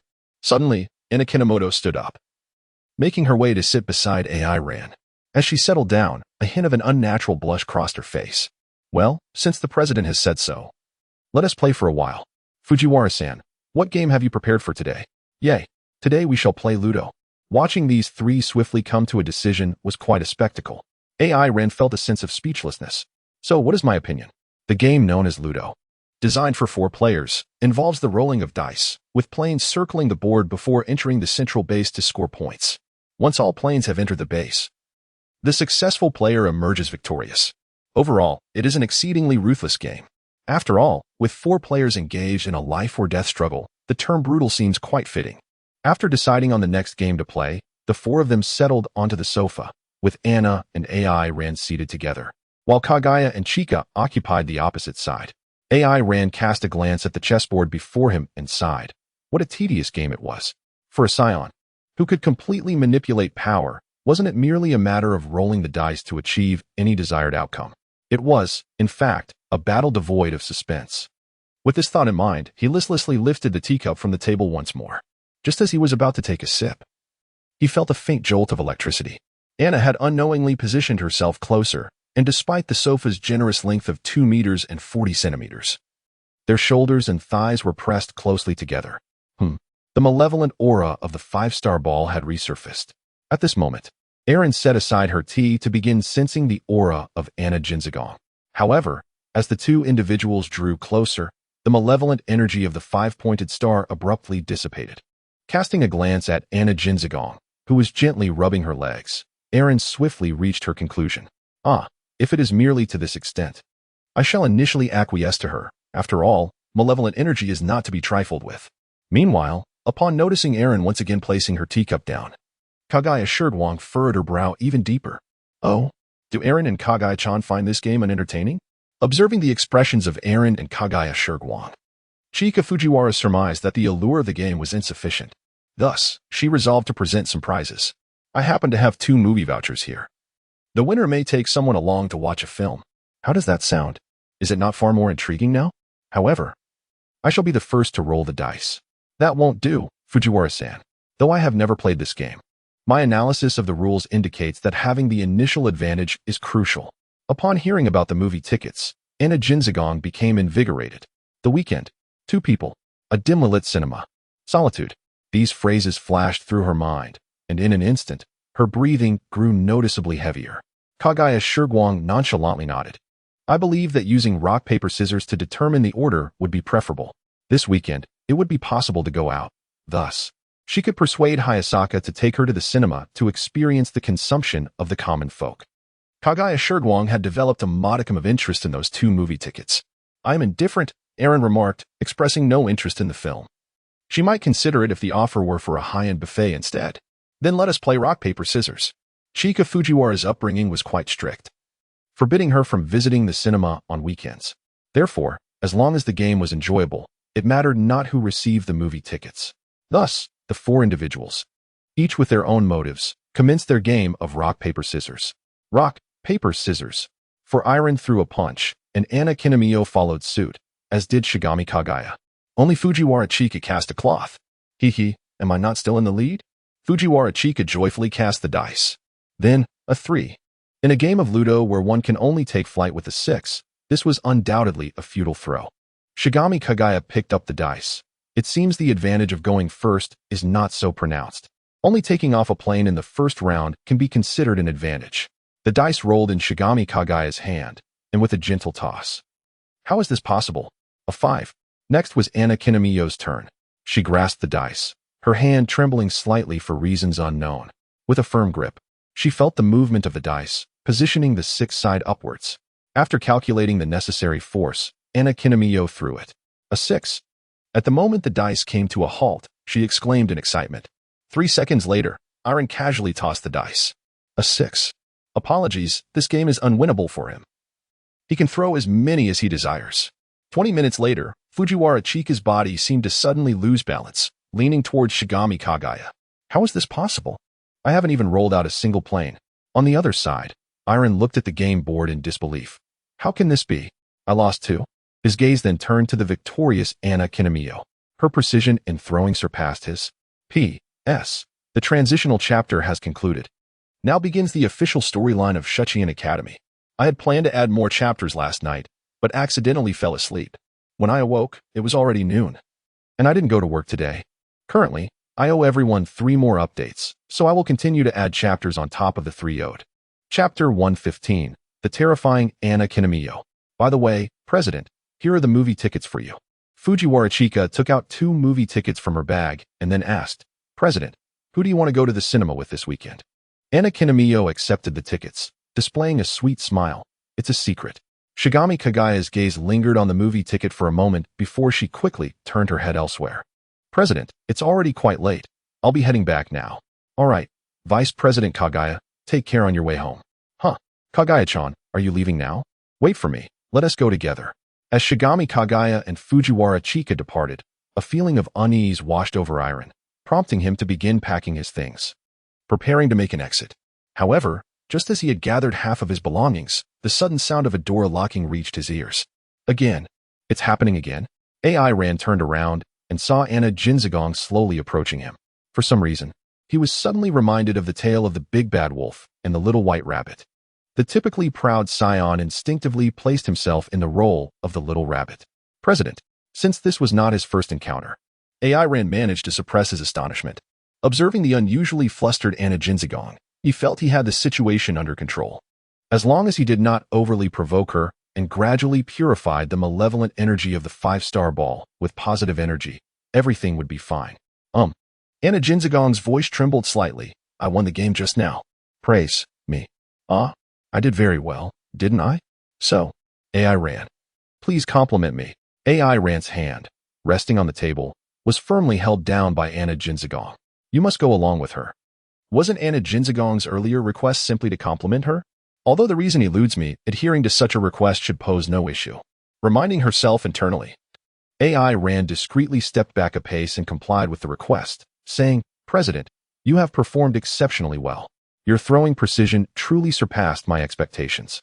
In fact, it is remarkable that a girl with no martial training could achieve such accuracy. It is nothing short of genius. To Iron's astonishment. As soon as the words left her lips, Anna Jinzagong clasped her chest and, unable to control herself, knelt on the floor. Her legs gradually spreading apart into a duck-like sitting position. She pressed her lips together, her breathing becoming increasingly rapid, while her chest heaved visibly in response. Iron was momentarily taken aback as Anna, the dignified president of the student council, effortlessly transformed before him into this startling figure. The stark contrast was overwhelming, truly absurd. Iron felt an increasing sense of heat, as the discomfort that had plagued him over the past few days manifested once again at this moment. He forcefully suppressed the chaotic thoughts swirling in his mind and glanced at Anna Jinzagong, who was kneeling on the floor. Taking a deep breath, he prepared to assist her in rising. Just as he was about to take action, Anna Jinzagong extended her hand towards him. Her fingers were long and flawless, with neatly trimmed nails, untouched by any polish, displaying a delicate shade of pale pink that was quite pleasing to the eye. Iron stepped forward and grasped that hand, intending to exert force to pull Anna Jinzagong up. However, to his surprise, at that very moment, she was also pulling him towards her with equal strength. The instant her force was applied, Iron sensed it. How naive to think she could match a Scion's strength. But wait, why is her strength so immense? And what is this current sensation? In an instant, a powerful surge of electricity coursed through Iron's body, rendering him momentarily paralyzed and causing him to lose his balance. Toppling towards Anna Jinzagong, could she truly influence the Dragon Balls with her will? Is this something a human can accomplish? The next moment, still astonished, AI Ren found himself cradled in Anna Jinzagong's hands, landing precisely in her embrace. With her head lowered and eyes closed, Anna Jinzagong inhaled the scent of AI Ren. Her long eyelashes fluttering slightly, her entire being trembling with emotion. At last, she had him in her arms once more. The faint fragrance emanating from Anna Jinzagong filled AI Ran's nostrils, while the unusual fluctuations of energy within him became increasingly pronounced. As a young and vibrant Saiyan, the loss of restraint led to an immediate physical reaction. The mental barriers that had long constrained him were shattered in that moment. Every cell in his body sounded the clarion call of charge. Yet, how could he possibly concede so easily? Eren bit his tongue. He did not harbor any disdain for the beauty and physique of Anna Jinzagong. Yet the impulse that arose entirely devoid of self-awareness left him rather uncomfortable. Even the physical reaction, in his view, was a humiliating testament to his insufficient self-control. A Saiyan would never yield in such circumstances. Anna Jinzagong, you must, Before Eren could articulate his thoughts while struggling to escape her embrace, he found himself once again drawn back into her hold. As if a bullet had been chambered, perfectly aligned. Call me. Anna. Anna Jinzagong, in high spirits, still bore a flush on her face, her eyes seemingly on the verge of overflowing with emotion. Stop joking around, Earthling. The numbing sensation had yet to fade. Leaving Eren powerless, he attempted to pry Anna Jinzagong's hands apart, but to no avail. In a moment of desperation, he reached under her arms to tickle her. And this time, the effect was remarkable.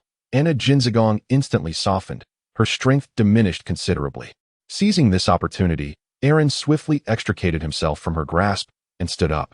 Wait. Don't just sit there. Let me catch my breath. Breathing heavily, AI Ran cast an uneasy glance towards Anna Jinzagong. The 5-star dragon capable of controlling electricity was indeed a formidable opponent. A single jolt had left AI Ran incapacitated for an extended period. Why must this happen?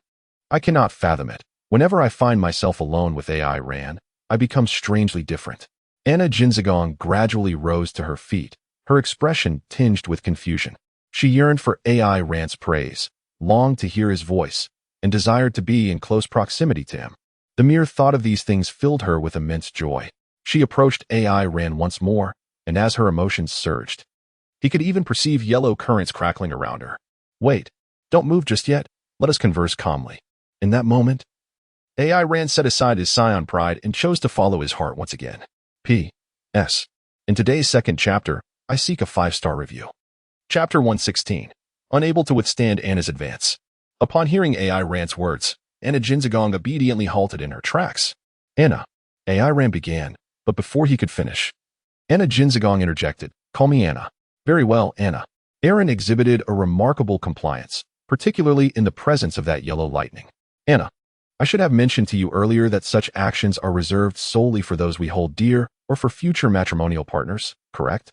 It is only Eren who evokes such feelings in me, thus I believe my affections lie with Eren. Anna Jinzagong spoke with unwavering conviction, a testament to her contemplative reflections. Observing his continued advance, Eren gritted his teeth and declared, I have someone I adore. In fact, not just one. Ultimately, he is an utter scoundrel, do you understand? At this moment, after a brief respite, Eren had gradually quelled the tumult within. Since yesterday, he had been attempting to contact Cain, yet up until now, no response had been forthcoming. I am indifferent to how Eren is faring. All I desire is to be with the one I cherish. Now, Eren found himself at a loss for words, taken aback by Anna Jinzagong's unexpected declaration. As Anna's emotions began to stabilize, the yellow lightning dissipated slowly, and she walked directly to the somewhat silent Eren, lowering her head to grasp his hand. Only Eren is permitted. The corners of AI Ran's eyes twitched. The scene was undeniably peculiar. Now, Anna seemed to embody the essence of a domineering CEO, while the two stood face to face, their breaths distinctly audible. Anna, do you truly comprehend what you are doing? I know, I am enamored with AI Ran, and I am unequivocally certain that it must be you. I think of you incessantly, yearning for the moment we can meet within the student council. Just being in your line of sight fills me with unparalleled joy. As the books describe, I currently experience nothing but fulfillment and happiness. This overwhelming sensation makes my temperature rise uncontrollably. As she spoke, she pressed AI Ran's hand against her chest. I am certain this is love. Anna Jinzagong's face deepened in color. From AI Ran's perspective, this woman was undeniably proactive and fervent, passionate and wild, much like the female superior warriors he had encountered on planet Vegeta. while AI Ran was momentarily lost in thought. Anna Jinzagong instinctively entwined her fingers with his, wrapping her other arm around his waist, her face completely nestled against his chest. The sensation, unlike any she had ever experienced, rippled throughout her being, hinting at a desire for even greater exhilaration. AI Ran, it is only in this way that I can feel joy. Her voice began to waver noticeably, her body trembling increasingly, as though love itself surged forth from her eyes. At this moment, AI Ran gradually regained her composure, setting aside the myriad of chaotic factors. Regardless of the circumstances, it seems that now is the opportune time to impart positive energy to Anna. Aaron made no immediate move. He merely channeled his energy into Anna's body. However, he suddenly realized that the purifying effect this time seemed to be somewhat inferior to previous attempts.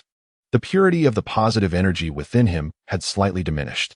Just as he was about to ponder this anomaly, Anna's hand, adorned with the exquisite ring of Jinzagong, had already slipped beneath his shirt at his lower back. Anna, what are you doing? I am uncertain myself. I simply feel that this is the course of action to take, and for reasons unbeknownst to me, it brings me a sense of comfort.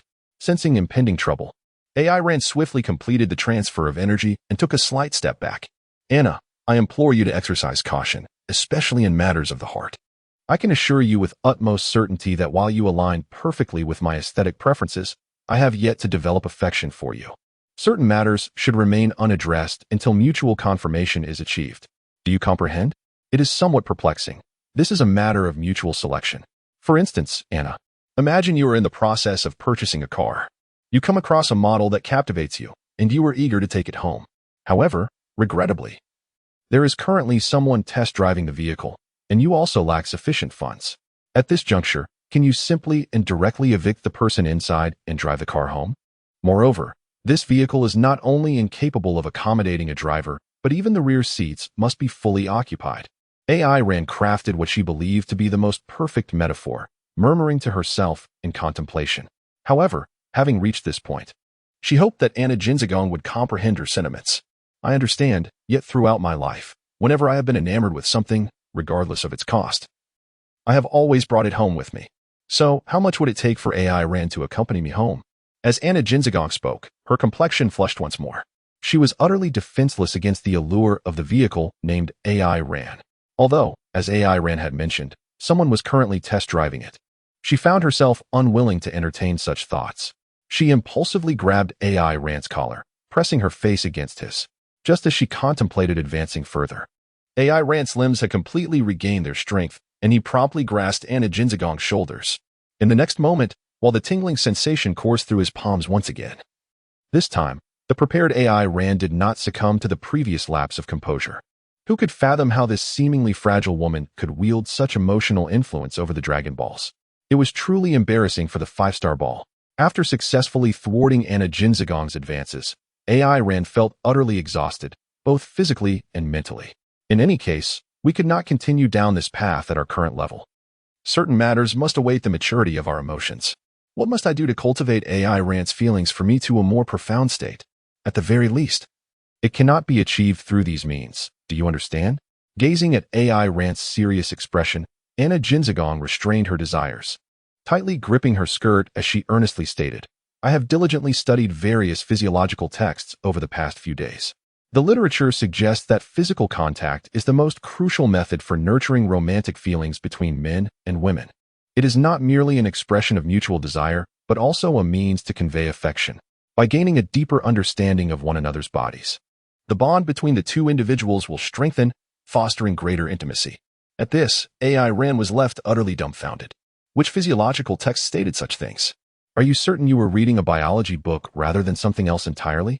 Moreover, why is your hand reaching into my shirt? Is this your way of exploring my body to enhance our emotional connection? Is this truly the rationale behind your transformation into an infatuated admirer? AI Ran felt overwhelmed by Anna Jinzagong's remarks. This time, he did not hold back, gently using a bit of strength to extricate her from his embrace. After taking a deep breath, AI Ran quickly gathered his thoughts. Although I am uncertain about what you may have gleaned from the biology book, your overt displays of affection towards others might delight those with whom you share a close bond. However, I must admit that I find myself somewhat perturbed by your actions at this moment. AI Ran's admission of discomfort surprised him. Yes, he felt troubled. His candid response rendered Anna Jinzagong momentarily speechless. Observing her furrowed brow, AI Rand felt a twinge of compassion and added, "It is not that I am troubled by you as an individual. Though our acquaintance has been brief, I can discern that you are an exceptionally remarkable person, and it is improbable that anyone would harbor ill feelings towards you. It would simply be preferable if, before taking such actions, you could maintain a sense of composure, especially regarding matters of the heart. I believe human emotions ought to be expressed with greater subtlety and delicacy." At this juncture, AI Rand paused. It had become evident that Anna Jinzagong possessed the ability to channel a portion of the five-star sphere's power during moments of emotional upheaval. Thus, while accommodating some of her behaviors, it was also crucial to impose certain limitations. Otherwise, if the Dragon Ball's malevolent energy were to erupt, it could indeed result in dire consequences, in every conceivable sense. More subtlety and delicacy? Anna Jinzagong seemed to grasp the implication, slowly nodding in understanding. "I comprehend now. I shall endeavor to follow AI Rand's guidance." "Do you truly understand?" AI Rand felt a sense of apprehension. After all, her previous endeavor of delving into a biology book had ultimately led her to become a lovesick fool. "Rest assured, I shall refrain from exhibiting such impolite behaviors again." Anna Jinzagong placed her hand upon her chest, declaring, "I shall gradually and methodically engage in activities that may endear AI Rand to me, until she is willing to embrace a closer connection." As Anna brushed aside her bangs, a few strands clung to her forehead due to perspiration. The gentle rays of the setting sun streamed through the window, casting a soft blush across the room and enveloping the two in a delicate hue. Anna's unconventional confession stirred a sense of emotion within AI Rand. However, it was not the sentiment he sought. His relationships with Yukino Shida Yukino, Kasumigakaka Utaha, Sawamura Spencer Arari, and Katame Gumi remained tangled and unresolved. How could he possibly embark on another? Moreover, the burden of purifying the Dragon Balls weighed heavily on his mind. To this day, AI Rand found himself at a loss regarding what actions to take. He was compelled to confront his own heart. Aaron discovered that he seemed to have developed affections for not only Yukino Shida and Utaha Kasumigakaka, but also for Megumi Kato and even Arari Spencer Sawamura. Perhaps this fondness had been rooted in him since a past life. Upon realizing this, he could only feel a sense of entanglement. These women were not mere fictional characters from his previous existence, but rather, they were vibrant individuals existing in reality. Regardless of his former life as an otaku or his principles as a Saiyan, he had always believed that relationships between men and women should adhere to monogamy. Even if Saiyan personalities were boisterous like that of a certain cartoon character, there had been no precedent for taking multiple wives, not even for King Vegeta. Yet, Aaron was indeed a man of insatiable desires. After merging the memories of 2 lifetimes, he was keenly aware that some of his inclinations were misguided. Yet he could not help but indulge in the allure of those feelings. He even found himself entertaining an unrealistic fantasy. Taking a deep breath, Aaron cast an apologetic glance towards Anna, silently conveying his inability to reciprocate her sentiments. "Listen carefully, Anna. Perhaps I did not articulate this clearly before, so I will state it earnestly now. The image of Aaron you perceive may be a figment of your imagination. He has feelings for multiple girls, not merely one. Each time, he relishes the tenderness they bestow upon him. He greedily wishes to live joyfully alongside them, hoping that these young women can coexist peacefully. Although he has yet to devise a viable solution, he is genuinely contemplating this matter.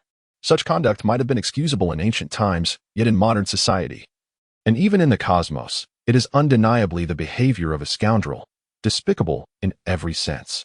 Do you understand?" After exhaling deeply, Aaron felt a sense of clarity wash over him. This was the first time he had articulated his innermost thoughts. Even the Kaioshin of time, who possessed the ability to read minds, could not help but roll his eyes upon sensing Aaron's unadulterated sincerity. To Aaron's surprise, Anna Kinomoto did not display the retreating expression he had anticipated. On the contrary, her gaze towards him sparkled with renewed vigor. "It doesn't matter." The simple phrase, imbued with a determined spirit, pierced through Aaron's ears. "Just like me, Aaron, you are merely pursuing what you desire and striving for your ideals. And there is nothing wrong with that." Anna Kinomoto believed this to be a matter of course, not solely due to a lack of sexual education, but because, after breaking free from a monotonous existence spanning over a decade, she genuinely felt that, as long as one does not violate the law or harm others, human beings ought to engage in the pursuits they desire. At this moment, Aaron was utterly stunned. Such a terrifying declaration of a harem had been so effortlessly embraced by her. Aaron took a deep breath and once again scrutinized the resplendent Anna Jean palace before him. He reaffirmed that this woman resembled the elite warriors of Vegeta in her purity, a caliber far beyond his own. I am delighted to have learned of your aspirations, Aaron. I shall not impede your journey. Likewise, I implore you not to dismiss me at the outset. Please gaze upon me with your discerning eyes. Anna Jean Palace pressed her head against Aaron's chest, yet this time, she adhered to his earlier counsel, tightly clutching the fabric of her skirt and refraining from further physical contact. Nevertheless, the fervent desire coursing through her caused her small fists to clench, the knuckles paling slightly. Aaron's lips moved slightly as she placed her hand upon her head. Is this sufficient? Is it truly adequate? The obedient response evoked within Aaron a vivid recollection of the dignified and courteous Anna from their first encounter. The slight irritation that had arisen from Anna's previous actions dissipated in an instant. I understand now, Anna. Although I am presently unable to respond immediately, I shall certainly keep a vigilant watch over you. Upon hearing this reply, Anna lifted her gaze, and her heart began to race with fervor. AI Ran gently moved her hand away from Anna's head, her fingertips delicately smoothing the few strands of hair that were clinging to her forehead due to perspiration. A faint smile graced her lips. Chapter 118. When the sneaky cat is caught in the act, have your emotions settled? AI Ran inquired with a tone of concern, gazing at Anna's bashful countenance. Anna's forehead remained pressed against AI Ran's chest, her breath still audible. Yet, this level of intimacy seemed insufficient to bring her satisfaction. I apologize for causing you trouble, AI Ran, she murmured, her grip on her skirt tightening, her hands growing even paler. AI Ran could even perceive the anguished cries of the dress on the verge of tearing apart. No matter, in your current state, I shall not turn a blind eye. Anna, feeling somewhat bashful, since she was on the brink of her endurance. Although AI Ran cannot respond to me, would it be possible for her to embrace me when no one else is around? AI Ran gazed down at her in silence, merely extending his arms. Anna Nishikimi clung to his waist with fervent delight, her breath quickening as she inhaled his scent with the desperate longing of an addict. Aaron experienced a bittersweet sensation amidst the bountiful fruits of the Anna Jean Palace. At that moment, a knock echoed at the door of the student council. Upon quick perception, Aaron discovered that the person standing outside was none other than Yukino Shida Yukino. Once again, a knock reverberated through the air. AI Ran hastily pried Anna Jinzagong's hand away, feeling a twinge of guilt as she retreated to the sofa. The latter quickly regained her composure, embodying the dignified demeanor of a refined young lady. Her cheeks slightly flushed, yet her expression betraying no further signs of distress. Observing Anna Jinzagong sauntering towards the door, AI Ran mused to herself that women truly are natural performers. With a click, the door swung open. Hello, it's a pleasure to meet you, President Anna. I am Yukino Shida Yukino from Class J of Year 2. Yukino Shida Yukino greeted Anna Jinzagong politely, her mind swirling with curiosity. Was the student council's door typically locked? Then, she beheld AI Ran, seated upright on the sofa. Mr. Ape? Yukino Shida Yukino softly murmured to herself, then cast a sharp gaze at the figure before her. Anna Kinemori. I must apologize, Yukino Shida-san. I was just discussing the matter of supplementary club equipment with the General Affairs Officer, and due to financial considerations, we cannot disclose the exact funding amount until it is officially determined. Anna Kinemori swiftly transitioned into a professional demeanor, fabricating an excuse with ease. Is that so? I apologize for the intrusion. It seems I have arrived at an inopportune moment. Yukino did not entirely trust Anna's words regarding the palace, yet she found herself unable to articulate any compelling reasons to dispute them. May I inquire if classmate Yukino Shida has come to the student council for a particular matter? Anna, the president of the Jinzagong, spoke once more. Her eyes narrowed, and although Yukino Shida was unaware of the connection between the enigmatic Suru and this Anna, it was imperative to eliminate all threats in their infancy. The competition was already sufficiently fierce. She spoke coolly, stating, I am here primarily for two matters. The first is to escort classmate AI Ran home, and the second is to inquire with the student council regarding the rejection of our application materials for the servitude department. Upon finishing her words, she glanced at AI Ran, who was approaching her, and a knowing smile graced her lips. It turns out that Yukino Shida is indeed the person that Aaron, the General Affairs Officer, spoke of fondly. Anna Jinzagong's tone was remarkably calm, as though nothing had ever transpired between her and Aaron. I am aware of the circumstances surrounding the service club. The reason for the rejection was due to the stringent membership requirements for establishing a club at Saiyan Academy. A group of fewer than 5 can only form an unofficial association without funding, while a formal club can only be registered with a membership of 5 or more. Is that correct? Yukino bowed her head. Prior to her arrival, she had familiarized herself with the distinction between clubs and circles at Saiyan Academy. If the servicing club were to be merely established as a circle, it would not only lack an independent activity room, but would also be prohibited from accepting student commissions. Consequently, the servicing club would inevitably lose its purpose for existence. At that moment, Arian, who had already reached the doorway, pondered for a moment before speaking. Anna, President, if the servicing club were to add another member, could you expedite the approval process? Since this was a request from Arian, the General Affairs Officer, I could temporarily affiliate myself with the servicing club, although I may not have much time to participate in activities as long as the membership criteria are met. The club's application would naturally proceed smoothly. Anna Kinomoto subtly blinked at Arian. Aaron raised an eyebrow, comprehending the implication behind that gaze. It suggested that my performance had been commendable, and thus, during our next private encounter, I ought to be rewarded. Yukino knitted her brows in response, saying, "No need." President Anna, I shall seek out another formal member. I do not particularly appreciate such blatant exploitation of loopholes. This is indeed acceptable. However, I must remind you, Yukino Shida, that the service club must have 5 formal members assembled by next Wednesday, as that is the final day for club registrations. I understand, President Anna. Yukino Shida acknowledged with a slight nod towards Anna Kinomoto. She then turned and strode towards the corridor, casually uttering, "Let's head back, Sir-kun." A faint blush crept onto her earlobes, prompting Yukino Shida to instinctively quicken her pace. In retrospect, those words seemed to imply that she and Sir-kun were already cohabiting, which was undeniably mortifying. AI Ran was momentarily taken aback. Then he offered a contrite expression towards Anna Jinzagong. "I apologize, President Anna, but I must leave early today." "There's no need for apologies."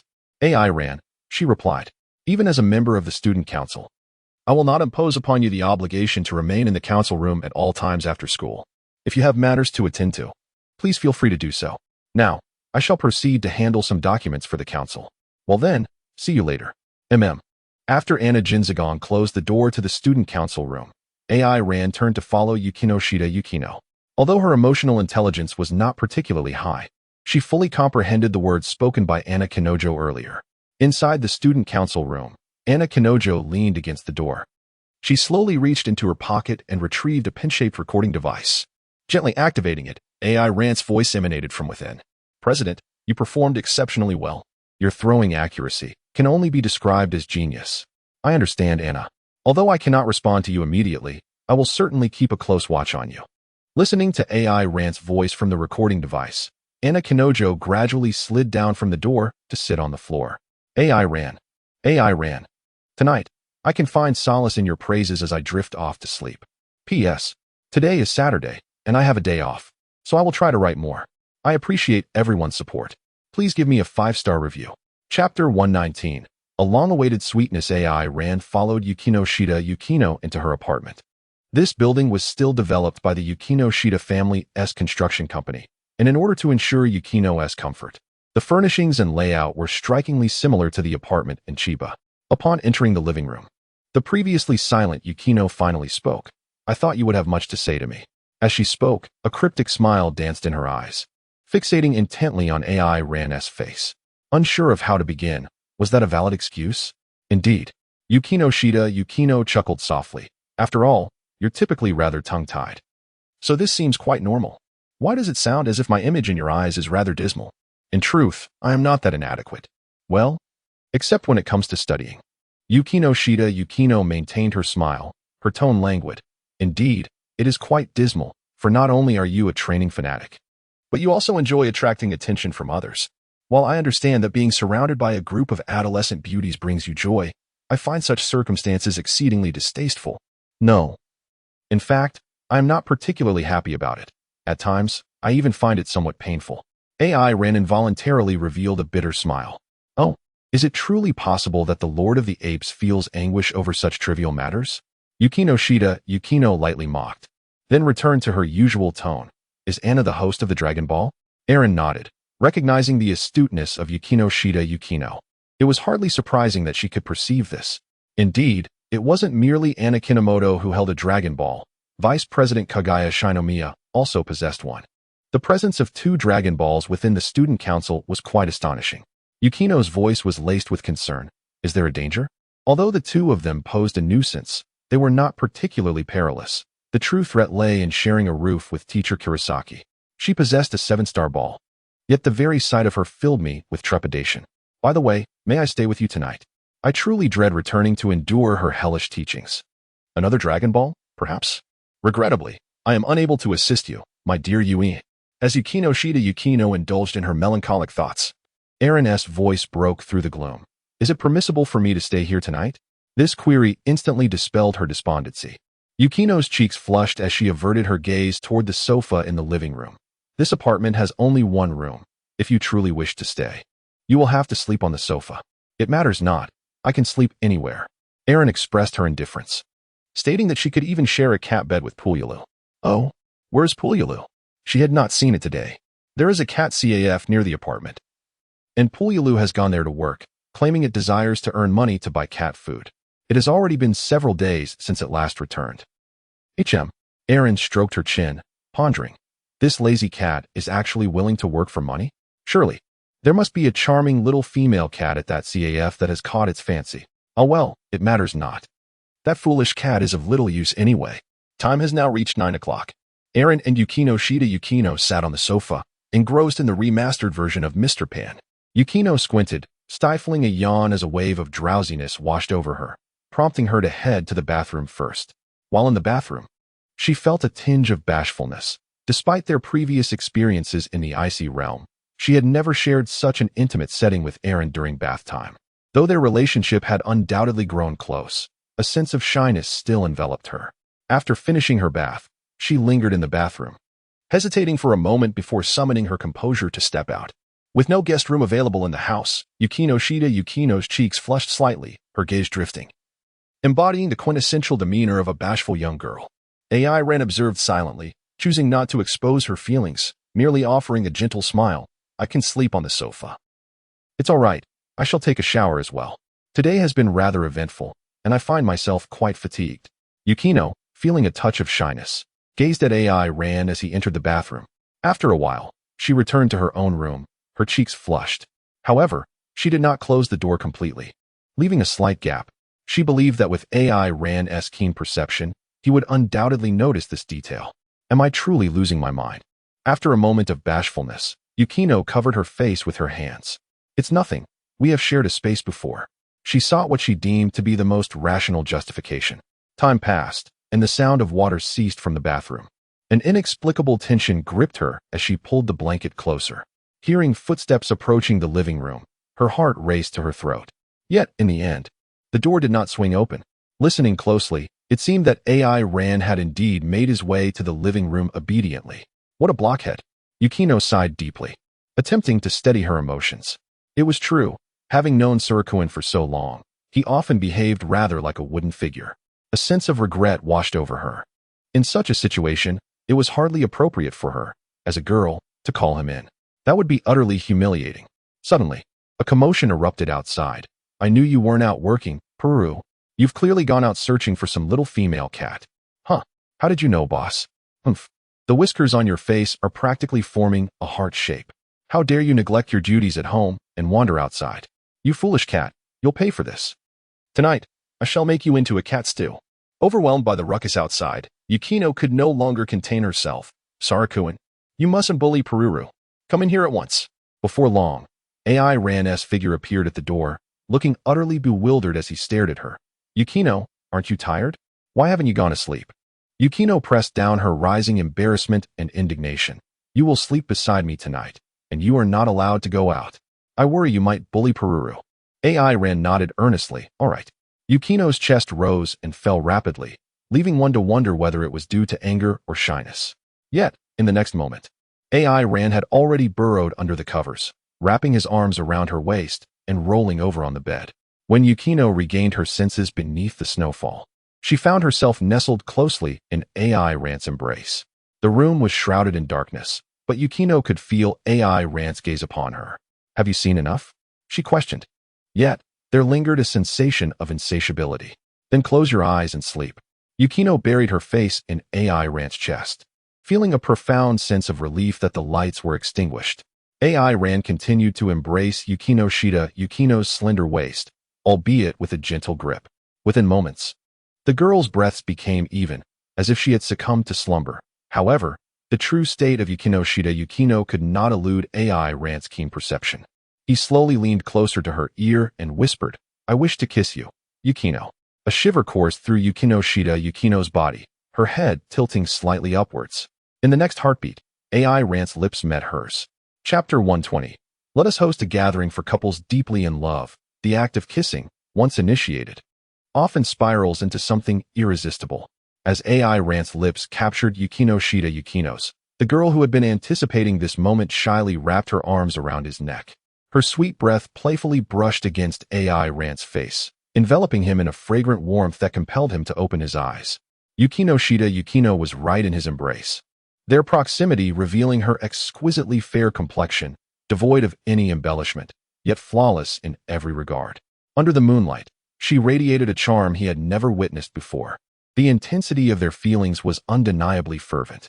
Erin's heart raced uncontrollably as she gently bit her cherry-like lips. Yukino responded with all her might, though inexperienced. Her fervor was unmistakable. In an instant, their lips parted, foreheads touching, noses brushing against one another. Yukino softly uttered Erin's name before closing her eyes and retreating into his embrace. "You must remain by my side forever," she whispered. The images in her mind played out like an old film, frame by frame. Discounting the turmoil brought about by the wicked dragon, their experiences together had been rather tranquil. From their initial encounter to a deepening understanding, and now to love. During solitary moments, Yukino occasionally found herself pondering the disparity in their personalities. Why, despite such differences, had she fallen for him so recklessly? Yet, she had never discovered a definitive answer to that question. Perhaps, it was simply that he possessed all the qualities she admired: strength, composure, and an unwavering presence that could arrive at her side in the blink of an eye. Words were no longer necessary to convey their emotions. An inexplicable harmony enveloped Yukino, filling her with a profound sense of comfort. The only regret she harbored was that Erin was a notorious flirt. In truth, Yukino had always been aware of many things. Just before Erin claimed her lips once more, she pressed her finger against his mouth, her eyes glistening with emotion as she tenderly reiterated, "You must remain by my side forever." "All right." In the dark, AI Rand responded earnestly. Subsequently, the two shared another kiss. A night of silence followed. In the morning, Yukino was the first to awaken. She lay there, staring blankly for a few seconds. As the drowsiness and confusion of waking faded, her delicate face flushed instantly. Cautiously, she glanced beside her, where the simian prince, AI Rand, remained asleep, breathing evenly, appearing to be in deep slumber. The dawn had yet to break fully. Yukino reached for her phone. But even this slight movement caused AI Rand to unconsciously furrow his brow before relaxing it in embarrassment, casting a furtive glare at the still sleeping figure beside her. The Saiyan race truly did not resemble carbon-based life forms. Her intent in retrieving the phone was to request a day off. After a moment's hesitation, she ultimately sent a message to Hiratsuka Shizun, also requesting a leave for AI Rand. Although she was aware that AI Rand, being unlike any carbon-based organism, could certainly attend school as usual, she hoped that he would choose to stay behind if she took the day off. Naturally, she did not wish for him to leave. However, Yukino sensed that, given her current condition, she would be unable to prepare a meal for the simian prince. She then illuminated her phone screen once more. Opening line. She entered the group chat for the Dojin Game Club. The simian prince has successfully taken the position of General Affairs in Shuchian Academy's Student Council. I would like to celebrate this with him. Let's gather at his home for dinner after school today. Shortly after sending the message, Kasumigakaka Shiyu and Sawamura Spencer Eruri responded in succession. "Yukino Shida, you woke up at this hour? Aren't you awake too, you black-stockinged woman?" Pretending to be a lady. "I'm busy finishing my new manuscript. I haven't slept all night." Don't call me that. And you're not the only one who hasn't slept all night. I've been drawing all evening. After sending her message, Eruri pouted in dissatisfaction, her gaze returning to the artwork before her. It was still the same theme she had been working on previously. Only this time, the princess was atop the knight, forcibly kissing him. All right, both of you. While work is indeed important, do take care of your health. Kata's schedule has always been quite regular. Let's meet at the Simian Prince's house tonight. I will also bring members of the serving department. After sending the message, Yukino displayed a satisfied smile. Upon seeing the latest message from Yukino, Kasumiga Kakashiya furrowed her brows slightly, sensing something amiss in the tone of today's correspondence.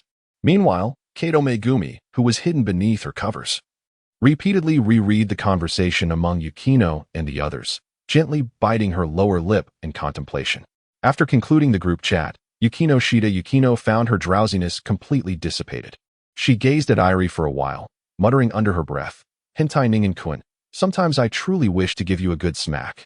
However, I suppose even if I did, with your tough exterior, it would hardly faze you." Leaving only my own hand stinging, she whispered, careful not to disturb him, yet unable to resist reaching out to touch Irie's handsome face. "Although I may not be able to assist you with your work, at the very least, I can offer some ideas and prepare delicious meals for you. What do you think?" "Sounds good." The unexpected response from Irie startled Yukino. She then noticed Irie had opened his eyes, his smile illuminated by the soft morning light. Yukino's cheeks flushed crimson, and she instinctively sought refuge beneath her covers. AI Ran did not grant her a chance, pulling her into his embrace without hesitation. "Are you pretending to be asleep?" Yukino glared at AI Ran in indignation, yet an involuntary allure emanated from her brows. I feel as though I have never awakened after you. It is merely an instinctual desire to behold you as you slumber." "Including the first time?" Aaron nodded, recalling that her first attempt at feigning sleep likely occurred during the inaugural night spent in the snowy realm. It seems that the seemingly honest demeanor of the great ape was merely a facade. I cannot believe I was deceived by you." Yukino's half-hidden face was enveloped within the blankets, her words emerging somewhat muffled. Aaron smiled softly, gently brushing snow beneath the snow's flowing hair. "By the way, I just requested a leave from teacher Hiratsuka, so we need not attend school today." Very well, since you are unwell today, I shall remain here to keep you company." "Indeed, it seems my conjecture about Saru was correct. He will certainly stay to accompany me." With this thought, the corners of Yukino's mouth involuntarily curled upwards, and she then lightly remarked, "I have contacted the members of the gaming club and the service club. We shall celebrate your appointment as the student council's general affairs this evening at your home." Aaron. P.S. Today marks the 3rd chapter. I humbly seek a 5-star review. Chapter 121. They are about to step onto the battlefield. Yukino has informed members of both clubs about a gathering at Aaron's residence tonight, although she did not elaborate on details. Considering that the two groups had previously encountered one another at Subu High, a simple introduction will suffice when the time comes. Kato Megumi sat in a moving train, lost in thought. Something must have transpired between Aaron and Yukino last night. Has Aaron ultimately made his choice? As for tonight's gathering, never mind, there's no use in dwelling on it. She will see them soon enough. Upon disembarking from the train and exiting the station, Kato Megumi glanced in the direction of Aaron's house before turning towards the nearest supermarket to procure snacks, beverages, and culinary delights for the evening's festivities. Aaron possesses an astonishing appetite and is utterly clueless when it comes to culinary arts. It seems rather inconvenient for Yukino to undertake such tasks today.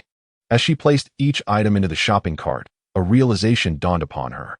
The provisions required for a gathering of 7 appeared to far exceed her initial expectations. Especially the copious amounts of ingredients before her, it was simply impossible for one person to transport them all. It felt as though at least 3 individuals would be needed to manage this haul. Had she known beforehand, she would have informed Aaron, who could have likely handled the task alone. Should she call Aaron to assist? Kato quickly dismissed this notion. Today, Aaron would probably prefer to accompany Yukino instead. How then could she manage to transport these ingredients? It was inconceivable to carry such a vast quantity in one go. Perhaps she ought to consider making several trips? She wondered if this supermarket offered a cart rental service. Just as Kato was deep in contemplation, her phone rang. It was Aaron. She hastily answered. "Aaron, what is the matter?" The timing of the call was impeccable, as she had been pondering Aaron's situation. Although her expression remained impassive, there was a noticeable fluctuation in Kato's tone. "Hey, where are you? Even though you're somewhat familiar with Tokyo, I still felt a bit uneasy and wanted to check in." Along with Aaron's voice, The plaintive wails of Pururu could be heard. Evidently, Pururu had once again committed some grievous misdeed, such as being extracted from a pile of mother cats at a cat CAF earlier that day. He had yet to resolve his issues with Kasumigakaka Shiwa and the others, and this foolish cat dared to establish a harem at the cat CAF? It was simply intolerable. Don't worry, Aaron, you can stay home and relax. I should be able to get there shortly, won't take long. Understood. Call me anytime if you need anything. All right. She concluded the call in a light-hearted tone. Kato exhaled gently. The frown that had lingered on her face had considerably eased. Glancing at the items in the cart, although there were many, she could still devise a way to transport them, perhaps by borrowing a small cart or delivering them in batches. Fortunately, Aaron's home was not far from here. She was confident a solution would present itself. Kato revitalized her spirits, her determination reignited. Just then, a familiar voice called out from behind her. Kato, aren't you heading directly to Aaron's house? Shiwa, is that you? I wanted to prepare the ingredients before heading over. What brings you here? Upon realizing that it was Kasumigakaka Shiwa behind her, Kato was momentarily taken aback. Although they shared the same objective, Kato was reluctant to jeopardize her friendships with the others. Aren't we celebrating Aaron today? I find it rather impolite to arrive empty-handed. So I have decided to purchase some fruit. The two young ladies encountered each other prior to the upcoming formal occasion. As Lily stepped out of her home, she felt somewhat uneasy. Behind her, Zawumura Sayuri stood by the door, waving her hand and wishing her a triumphant outing, appearing even more exuberant than the young lady herself. Indeed, Lily had grown up. Just a few days ago, she had brought her boyfriend home, and now she was off to another date. Her mother couldn't help but feel a mix of nostalgia and sadness, realizing that her daughter would no longer belong entirely to her. Nevertheless, even on a date, affectionate gestures were permissible, but it was essential that she refrained from being as forceful as last time, when she had even climbed onto the young man's lap, for such behavior might frighten him away. Zawumura Sayuri, addressing Lily, exclaimed with surprising candor, "What on earth are you doing?" Lily, flustered and indignant, turned around with a flushed face. It was evident that her mother had discovered the events that transpired in her bedroom last time. Zawumura Sayuri waved her hand dismissively, a smile gracing her lips. "Ah, you truly are the epitome of a tsundere. Never mind, dear. This is a matter for the youth. Just enjoy yourselves. Have you brought your wallet and phone?" Yes, I have everything." "Then off you go. Be careful on your way. If you find yourself out late, call me, and I shall come to fetch you. And if you decide not to return, remember to send me a message." "Understood." With no further words exchanged, Lily turned to leave. Just then, Zawumura Sayuri's voice called out from behind. "Oh, by the way, I placed something very important in your backpack. If you don't come home tonight, be sure to use it." "What is it?" "It's something quite significant. You'll find out when you leave the house shortly." "Got it." Lily waved her hand and hurried out of the courtyard, watching her daughter depart. Zawumura Sayuri reminisced about the moment when she had changed clothes and pondered how similar Lily looked to her younger self, shy and easily flustered. Even the manner in which she pursued the young man she fancied mirrored her own youthful experiences. With a smile, she thought, let it come naturally. As a mother, my role is to unconditionally support my daughter from behind, particularly concerning her safety. I hope she won't need it today. However, she couldn't shake the curiosity that arose when she had seen Lily changing. Although her foolish daughter still seemed quite slender, it appeared that her rear had become increasingly more ample. Meanwhile, as Lily walked along, she remained preoccupied with the thought of what her mother had deemed important. Reaching a secluded corner by the roadside, she glanced around to ensure no one was watching before opening her backpack.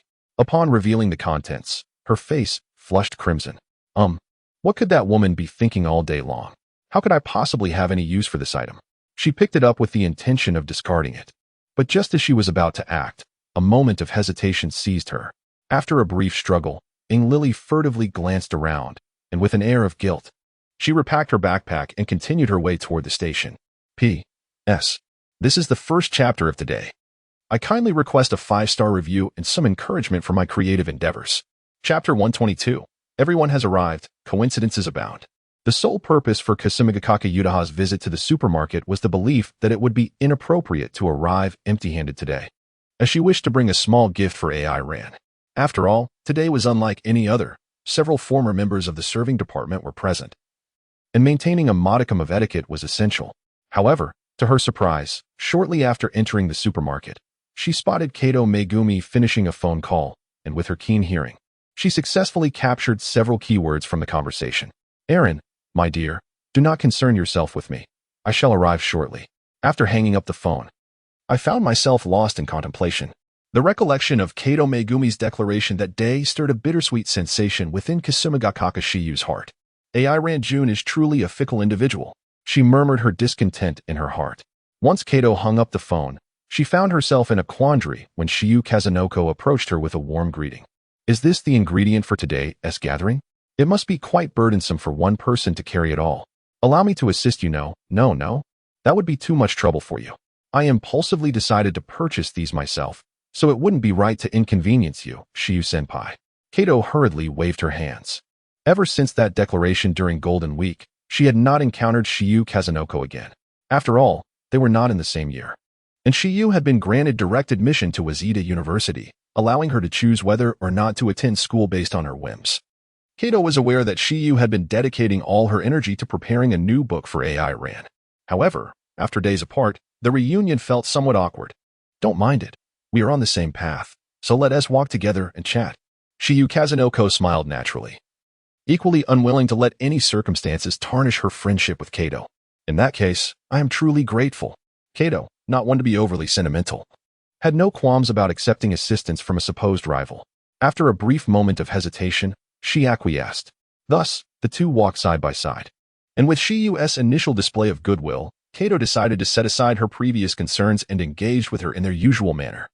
They discussed various topics typical among young women, and the atmosphere between them had undoubtedly shifted from the initial awkwardness. At the entrance of AI Ran's home, Yubaihan pressed the doorbell and awaited a response. After a while of silence, she pressed it again, yet there was still no answer. As she prepared to press it a third time, Hikigaya Hachiman intervened. There's no need to ring again. Why not? If they're not home, ringing will be futile. If they are home but preoccupied with something else, they would surely call out to us. There's also the possibility that AI Ran is engaged in something inconvenient, making it difficult for her to respond or open the door. However, Yukino sent a message 10 minutes ago saying she was waiting for us.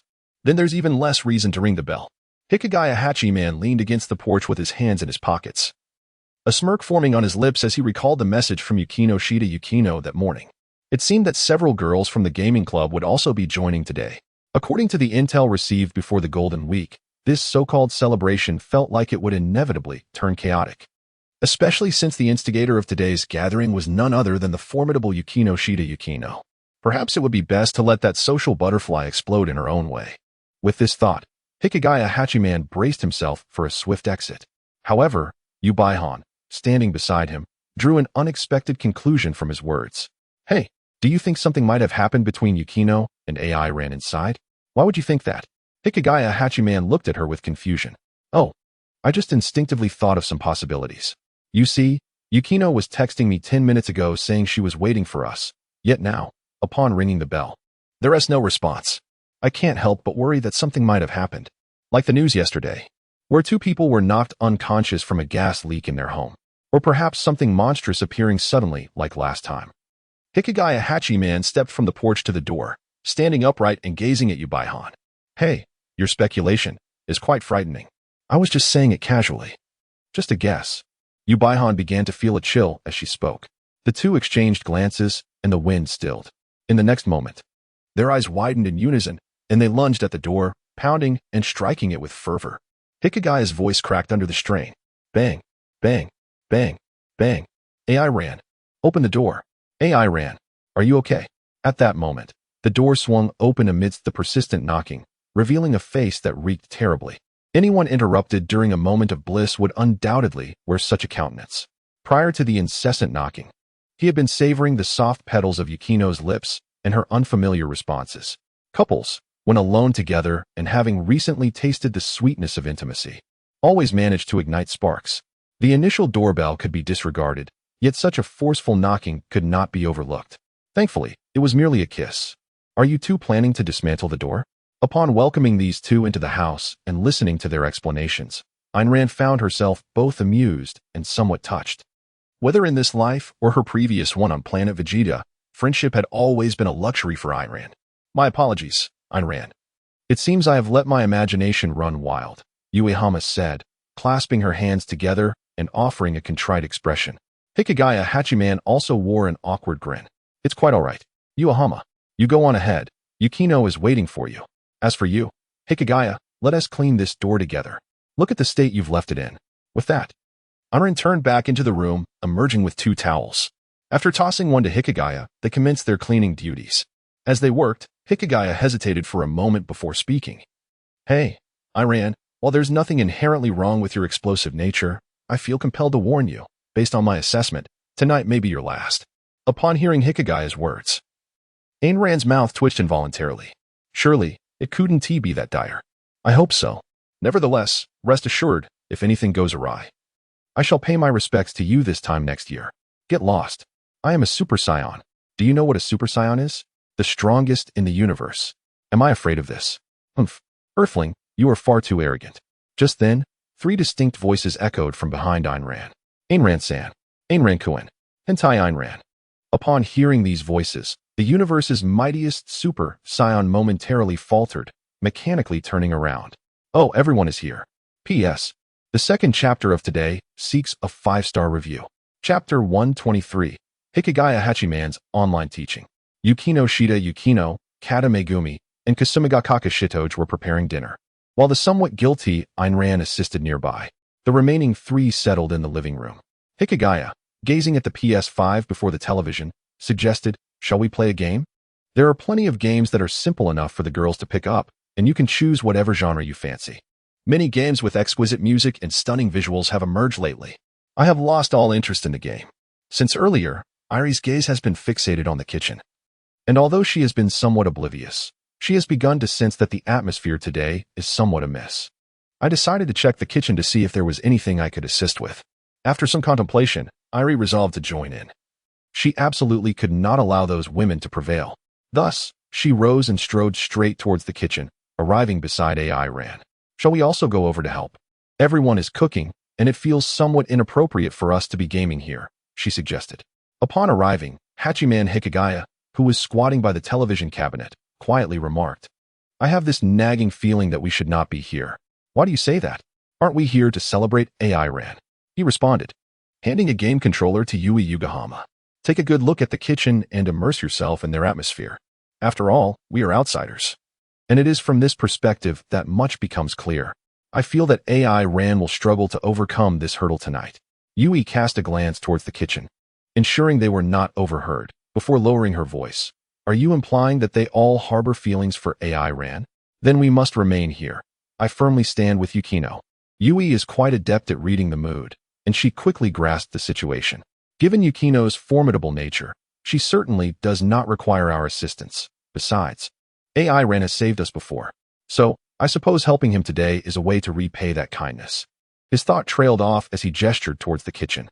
Observe closely. While they seem to get along quite well, there is a distinct separation among them. In this modest kitchen, each of the 4 girls maintains a half-meter distance from one another. Moreover, the culinary skills of Shiyu Kasa no Oka and Irie Shiro appear to be on par with yours. Why do you think they are not content to sit here and wait for their meal, but have all rushed into the kitchen instead? Humph. You're speaking ill of me. Yui puffed out her cheeks, and after a moment of contemplation, she uncertainly replied, is it because they want to be close to Ayn Rand? I cannot fathom what girls think, but from the experiences of a friend of mine, they seem to be employing a strategy to win Ayn Rand's affection. Really? You have such a friend? Yes, someone I met online. A genius among geniuses in the gaming world, known as the god of strategy. Is that so? Does a girl cooking really enhance her appeal? Yui Hachiman discreetly cast a glance at Hikigaya Hachiman, revealing her evident concern regarding the matter at hand. It was not merely about cooking. The essence lay in the degree of thoughtfulness and cuteness involved. Having said that, Hikigaya Hachiman officially launched the game. At this moment, Airi and Unju stood behind Yukino Shida, each holding a small plate of fried chicken. The flavor of this fried chicken was truly delightful, a testament to Hina's culinary skills. Airi, you should give it a try too. Aaron picked up a piece of chicken and offered it to Ing Lily, who responded with a delighted mmm. It really is delicious. Unlike her usual haughty demeanor, Ing Lily's cheeks flushed as she stood with her hands clasped behind her back, her voice softer than usual. To be honest, Ing Lily's culinary skills were rather lacking, and Aaron's skills were hardly commendable either. Thus, they had both been appointed by Yukino Shida Yukino as taste testers, tasked with sampling the dishes from the sidelines. As long as everyone enjoyed it, that was sufficient. She and Yukino Shida would continue preparing the next dish. Kato Megumi smiled at Aaron before wrapping the already fried chicken pieces in cling film and setting them aside. Kasumiga Kakashiwa was washing vegetables, while Yukino Shida Yukino neatly chopped and categorized the washed produce. Kato Megumi was busy at the stove, and one couldn't help but admire the efficiency of their collaboration. They appeared remarkably in sync. Yukino Shida and Kato are truly impressive in the kitchen. I can still vividly recall the taste of the buns you made last time, said Lily, the only girl in the kitchen with nothing to do. To avoid appearing foolish just standing there, she mustered the courage to initiate a conversation. As for why they didn't step outside first. These women must certainly be plotting something devious against Aaron today. My sole thought was to protect him here. While I may not compare to Yukino Shida, I sensed she seemed a bit unwell today, so it would be better for me to handle this task. Kato Megumi continued her work, seemingly engaged in trivial chatter. Indeed, it's wonderful that Kato is able to help today, but my cooking skills aren't as impressive as she makes them out to be. It's just that the appetite of that monkey is quite terrifying, and I've gradually become more adept at cooking more than necessary. Yukino Shida Yukino chimed in with what appeared to be modest words. Nearby, Kasumiga Kakashiwa frowned, her vegetables somewhat mangled under her hands. After plating and drizzling salad dressing, she presented a rather unremarkable vegetable salad, which was the only dish she had managed to learn thus far. Observing this scene, Aaron instinctively shrank his neck back. With a forced smile, Kasumiga Kakashiwa used her chopsticks to pick up a piece of vegetable and offered it to Lily. Lily, could you please taste this salad? I just learned how to make it, and it should taste decent. Really? You, of all people, have taken to cooking? Lily replied, taking a small bite and then giving a thumbs up. It's genuinely good. I didn't expect you to learn how to cook. During these days at home, I've been doing more than just typing away. I've learned quite a bit, Kasumiga Kakashiwa said, casting a flirtatious glance at Aaron. However, after tasting the vegetable salad, some dressing had inadvertently smeared the corner of Lily's mouth. AI Ran pointed to her face and said, Inari, take a tissue and wipe your mouth. There's something at the corner. Huh? I didn't feel anything. Are you sure? Inari replied, bewildered. It's quite a large spot, after all. AI Ran retorted with a hint of sarcasm, casually grabbing a tissue to clean the sauce from around her mouth. Seeing this interaction, Yukino Shida Yukino and the others exchanged glances filled with subtle intrigue. At that moment, Inari merely stared blankly at AI Ran, completely oblivious to the scene unfolding behind her. AI Ran's thoughts were simple. She cherished the tranquility of cooking and the joy of sharing a meal with everyone. However, observing from the corner of his eye, Hikigaya Hachiman regarded AI Ran with a look of pity. P.S. This is the first chapter of the day. Recently, I've been quite busy at work, with some tasks needing to be brought home. The author can only strive to do their best. Thank you all for your support. I humbly request 5-star ratings. Chapter 124, The Great Teacher's Online Instruction, continued. In the hall, Zaimo Kuzuyashiteru remarked to Hikigaya Hachiman, Hey, Hiki, listen. Don't you think there's something profound in the way Yukino and the others are conversing? Hachiman sat there, his gaze fixed intently on the large screen. What are you hearing? Surely, you can't miss their voices. They're not as quiet as us. Oh, you mean that? Upon reflection, isn't it just ordinary chit-chat? There's no need to worry excessively. Come on, Hiki, don't be stingy, just tell me. With a sigh, Hachiman pressed the pause button. Stealing a glance at the kitchen before slowly articulating, they're all expressing their thoughts through words. You're becoming increasingly profound, Hiki. What do you mean by taking action and expressing through words? It's clear that the thoughts of those four in the kitchen are focused on AI Ran. One can discern that from their dialogue. Yukino Shida Yukino is asserting her dominance. Kato Meguri is skillfully navigating the situation, and Kasumiga Kakashiwa is striving to fit in, while Inari is determined not to be outdone, interjecting whenever possible. How could she possibly not notice that sauce? AI Ran, in her navet, actually wiped it off for her. She must truly be oblivious to the brewing tension. Zaimokuza Yashitera looked at Hikigaya Hachiman, somewhat at a loss for words. I understand every word you're saying, but when they're strung together, it makes no sense to me. Perhaps it's better that way. There's no need to study such matters. Just know that while the four of them appear relatively normal, they're actually engaged in a subtle competition behind the scenes. I still can't see where their competition lies. It merely feels that the atmosphere is somewhat frigid. rendering it difficult to discern the best course of action. Hikigaya Hachiman let out a sigh, his heart laden with concern for Era. Although he casually remarked that it would be preferable for the current situation to erupt, he has always been a person who believes in repaying kindness. Assisting Era in resolving some of her more challenging predicaments would serve as a token of gratitude for the life-saving favor she had previously bestowed upon him. While the women in the kitchen have momentarily congregated, this is merely the inception of their interactions. No one can predict how they will relate to one another moving forward. One can only wonder if a moment might arrive when a knife could suddenly descend upon Era's head. Is it to be a matter of taking each step as it comes? In such a scenario, even Hikigaya Hachiman, a distinguished ally who has gleaned some insights from the divine, finds himself in a predicament.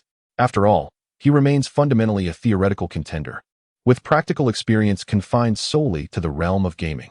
With this thought, he could not help but emit another sigh.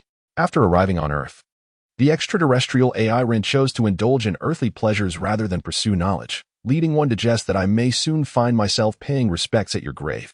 The festivities unfolded amidst the backdrop of game music and the lively chatter of young women. Initially, Yukino envisioned the addition of a cake to enhance the atmosphere, ideally crafted by her own hands. However, after contemplating the cake's complexity, the lack of professional tools at AI Rant's residence, and being persuaded by AI Rant's various arguments, she ultimately relinquished the idea of creating this cake, the purpose of which remained uncertain. Nevertheless, AI Ran was certain that the cake was not intended to celebrate his new role as the General Affairs Officer of the Student Council. Meanwhile, Kata Megumi was engaged in the final tidying of the kitchen, while Eriri and Kasumiga Kakashiwa assisted in serving the dishes. Eren and Yukinoshita approached the table, pouring a glass of juice onto its surface. The atmosphere swiftly transformed into one of lively exuberance, and what was once a spacious living room in Eren's home now felt rather cramped. Soon, everyone took their seats, despite their youth and the absence of rigid formalities. Yukino and Kazuria Shiyu, as per usual, perched themselves on either side of Eren like a pair of mischievous spirits, while Kato Megumi displayed no signs of discomfort. Eriri shot a discontented glare at Kazuria Shiyu, baring her teeth in a playful snarl. This was truly my first experience dining with such a large group.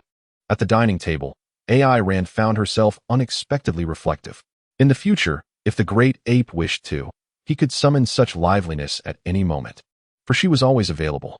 Yukinoshita gently placed her chopsticks on the table and gazed at AI Ran, her eyes shimmering with a peculiar brilliance. Observing the expressions of the other three protagonists at the table, Hachiman Hikigaya hurriedly interjected, "Opportunities abound. So let us find a chance for you to visit my home next time. I must express my gratitude to our talented chefs today for preparing such a delightful feast." As a person plagued by social anxiety, Hachiman lamented inwardly, realizing that the companions in a game and those in reality were entirely different entities. He needed to engage in further training under the guidance of the Divine One. At that moment, Eri eagerly exclaimed, "These dishes look absolutely delectable. AI Ran. Let us dig in. Oh, everyone, please enjoy your meal." The Saiyan, engrossed in the meal, was not inclined to ponder too deeply. Dining ranked at least third among AI Rant's interests. Thus far, the atmosphere at the table remained pleasant. Shiyukaze no Oka and Kei Kata displayed no signs of abnormality from beginning to end, for matters of love do not guarantee triumph simply by stepping forward temporarily. As Hachiman articulated, they were enhancing AI Rant's favor, a gesture of thoughtfulness and charm. They cherished AI Ran and yearned for ultimate victory. Yet they were not foolish enough to engage in actions that would cause him discomfort, regardless of the setting. However, among the three, there was one of lesser standing, Eri. She did not overthink. She merely felt uneasy about AI Ran being alone with them, prompting her to concoct a sauce incident to provoke Yukino and her companions. Thus unfolded a miniature palace intrigue in the kitchen, featuring three who feigned ignorance and one who, despite her lack of comprehension, believed herself to be quite astute. As the dinner drew to a close, AI Ran sipped her drink and, satisfied, patted her belly. "Well, since we gathered today, I happen to bring back some gifts from Kent that I would like to present to you all." Eren suddenly spoke up. Yukino looked at Eren with a puzzled expression. What is it? I'll go fetch it from my room. Please wait a moment." All eyes turned to him as he emerged from the room, carrying four exquisite boxes. A sense of apprehension surged within Hikigaya Hachiman. AI Ran. Is he truly intent on causing a significant stir? P.S. Today marks the second chapter. Initially, I intended to conclude this storyline within a single chapter. But after a day of contemplation, I resolved to thoroughly transition this plot, especially since the subsequent arcs featuring the four princesses and the Yongnai storyline are about to commence. I kindly request a 5-star review. Chapter 125, AI Rant's Gift. The observant Hachiman Hikagaya's heart skipped a beat upon noticing those exquisitely wrapped boxes. Is Eren truly contemplating the reckless act of hurling a bomb into the school of fish? Is he unconcerned about the potential repercussions for himself? This thought flickered through his mind, causing him to unconsciously set down the chopsticks on the table, as he readied himself for flight. Now, it was time for Eren to take center stage. Should he falter in his performance, alas, there would be no saving grace. Only the grim reality of better the demise of a comrade than the ruin of oneself. The object in AI Rant's possession was a relic he had brought back from Kent during his last journey. The looming threat of the malevolent dragon persisted. And with AI Rant as the sole warrior, he lacked absolute assurance that he could safeguard everyone at all times. Thus, he sought to reclaim 4 enchanted artifacts from Cain. At that moment, while receiving these gifts, Cain imparted wisdom garnered from billions of years of existence to guide AI Rant. When selecting gifts, one must prioritize beauty, portability, and even special significance. Most girls, in their innocence and exuberance, yearn for genuine affection from others. The daily interactions between individuals subtly influence one another. While gifts serve as tangible tokens, their form often surpasses their intrinsic value, acting as the most eloquent mode of expression. Naturally, gifts imbued with divine power hold unparalleled worth in the universe. As AI Rant reminisced about the triumphant expression on Cain's face, a smile unconsciously crept upon her lips. Particularly, personal items possess the extraordinary ability to constantly remind and delight their bearers, conveying the sentiment of the one who gifted it. During her time in Kent, AI Rant had merely considered employing Cain's divine powers for protection at critical moments. When Cain systematically elucidated the significance of these gifts, she found it rather bothersome. However, as time passed and events continued to unfold, AI Rant suddenly realized that Cain truly deserved her status as a deity who had existed for billions of years. First, she unveiled 2 exquisitely wrapped boxes beside Kasumi no Okashiyu and Inori Inori. Within lay 2 necklaces of similar design, each adorned with a pendant, a teardrop-shaped sapphire of deep azure, and a red 4-leaf clover gem. Inori, I believe the color of this sapphire harmonizes beautifully with the hue of your eyes. As she spoke, her gaze shifted toward Kasumi no Okashiyu. Courage, hope, love, luck. Shiyu, I feel that this 4-leaf clover pendant is particularly suited for you. AI Rant spoke softly, gradually extracting them and suspending them in midair. The 2 pendants, resplendent and translucent, shimmered with a hint of iridescent hues. Kazakiri Shiyu observed them, gently pressing her lips together. Being aware of the others present, she restrained herself from displaying overt emotions. However, her eyes, filled with anticipation, subtly conveyed an unspoken desire. Shiyu, allow me to adorn you with them. Eren unfastened the necklace. The nature of the seance would not permit Eren to utter overly sentimental words. Thus, his speech was succinct, and his actions were straightforward. Kaza no Oka Shiyu gazed into his eyes, gave a slight nod, and then turned away, presenting her back to him. AI Rant gently adorned her with the necklace, fastening the clasp at just the right spot. She then leaned down to adjust the position of the 4-leaf clover pendant, ensuring it hung perfectly between her collarbones. It should look quite lovely. I believe it suits you very well. I truly adore it. Thank you, AI Rankuin. Kasumi no Oka Poem Feather remarked softly, feeling the cool touch of the jewelry against her neck. Hentai AI Ran, I want you to help me wear it too. Inglili protested, playfully kicking AI Rant's calf. Though her tone remained haughty, her cheeks were flushed with a rosy hue. Eren smiled gently, patting her head, and carefully fastened a blue necklace around her neck. After completing this tender gesture, Eren turned to the other side of the dining table. Yukino wore a calm expression, as if Eren's actions had not exceeded her expectations. Meanwhile, Kato Megumi, who had just witnessed the scene, gazed at the 2 remaining unopened gift boxes. Feeling a mix of anticipation and uncertainty, her hand instinctively rested on her chest. Megumi's gift was somewhat different. Under the silent yet clearly expectant gaze of Kato Megumi, Eren opened the gift box to reveal a pair of delicate green earrings. Though petite, upon closer inspection, each earring bore exquisite engravings. According to Cain's description, These were handcrafted by her a century ago, as she had found the previous Tabora earrings unsightly and created these new earrings capable of storing divine power. Do you like them? AI Ran inquired. Do you like it? Do you truly like it? What a delightful surprise. Upon finishing her words, Kata Megumi took the initiative to grasp her hand, placing the gift box within her palm. Just moments ago, AI Ran had contemplated whether Kata's ears were indeed pierced. After completing this gesture, AI Ran finally directed her gaze toward Yukino Shida. Yukino, I am here. Aaron approached Yukino Shida, slowly unveiling the final gift box beneath the gaze of all present. Nestled within the soft, white velvet lay an exquisite bracelet that sparkled brilliantly. The mysterious cat-shaped agate intertwined with shimmering diamonds, reflecting an enchanting luminosity from every angle, exuding an ethereal and romantic aura. AI Ran experienced considerable distress while selecting this gift. As Yukino Shida had no habit of adorning herself with jewelry, she always ventured out barefaced, donning only a light makeup when in AI Ran's company. After much contemplation, he eventually unearthed a bracelet from the depths of the cane treasury, one that instantly captivated his attention. The feline motif harmonized beautifully with Yukino's identity as a devoted cat lover. May I assist you in putting it on? AI Ran's voice was unusually gentle. Yukino, with her lips pursed, pondered that the theme of today's gathering seemed to deviate somewhat from her original intentions. Letting out a soft sigh, she raised her head, her eyes glistening as she gazed at AI Ran, reiterating her words from the previous night. Remember your promise to me, Sarakuen. AI Ran nodded, understanding the words of Yukino Shida. Yukino, I promise, he declared, as he adorned her delicate wrist with the bracelet, carefully cradling her slender hand in his palm, scrutinizing it with increasing satisfaction. My taste is rather commendable. Yukino Shida. Yukino gently moved her wrist, withdrawing her hand from AI Ran's grasp. Experiencing the enchanting sensation bestowed by the small accessory, feeling a profound sense of belonging that brought her comfort. Consider yourself fortunate, Monkey King, she remarked, covering the bracelet with her other hand as she gazed at AI Ran, making her proclamation. After AI Ran presented her gifts, the dinner resumed in a relaxed and jovial atmosphere until its conclusion. Yukino Shida. Yukino and Kata Megumi took it upon themselves to tidy up the dishes, while the cheerful Kasumiga Kakashiya and Sawamura Arari also joined in, engaging in quiet whispers in the kitchen, their conversation a mystery to the others.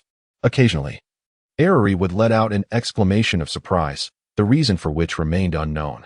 AI Ran and Hikigaya sat before the sofa, engrossed in a fighting game, while Yui Yugahama languidly observed their antics. Deep down, she longed to join in on the conversation shared by the girls. However, being adept at sensing the atmosphere, she discerned that it was perhaps best to remain quietly in the living room for the time being. I'll just step away for a moment, she declared, excusing herself to the restroom. With only the three of them present, Hikigaya nudged AI Ran with his elbow, seizing the opportunity to utter words that might be deemed inappropriate in the company of ladies. AI Ran, I must admit, I never expected you to survive the dinner table. By the way, were you planning to present your gifts during the meal? No, I intended to give them privately, one-on-one. Some unexpected events transpired. But it's not a significant issue. In the end, everything turned out well. They all seemed pleased. AI Ran set down the handle, took a sip of her tea after her meal, and let out a satisfied sigh. She was in good spirits today, having consumed an entire table of dishes, with 95 of it now residing in her stomach. It was a rare sensation, one that made her feel slightly overindulgent, her belly feeling a bit full. Yari Hachiman looked at AI Ran with an expression of utter disbelief, exclaiming, What do you mean there was nothing in the first place? Doesn't tea that equate to you confessing your feelings to 4 girls at once? And astonishingly, you weren't immediately punished for it. You're truly enviable. No. Rather, you're utterly infuriating. I recommend you play a game, if you will. What anime? Although I currently lack interest in games, since it's your suggestion, I shall give it a fair try. I recommend you play Higurashi, When They Cry. Get lost. Cast a glance at Hachiman Hikigaya before casually tossing him 2 rings. What do you want with the rings? I've already told you, I'm straight. There's no way I would accept your affections like they do. Give it up. What are you thinking? These are 2 artifacts. Although they may appear ordinary, their effects are akin to the gifts I presented to Yukino and the others. The same effect. And you claim you have no ulterior motives? You actually give me gifts with the same capabilities? Hachiman quickly retreated behind the sofa, his hands protectively clasped over his chest.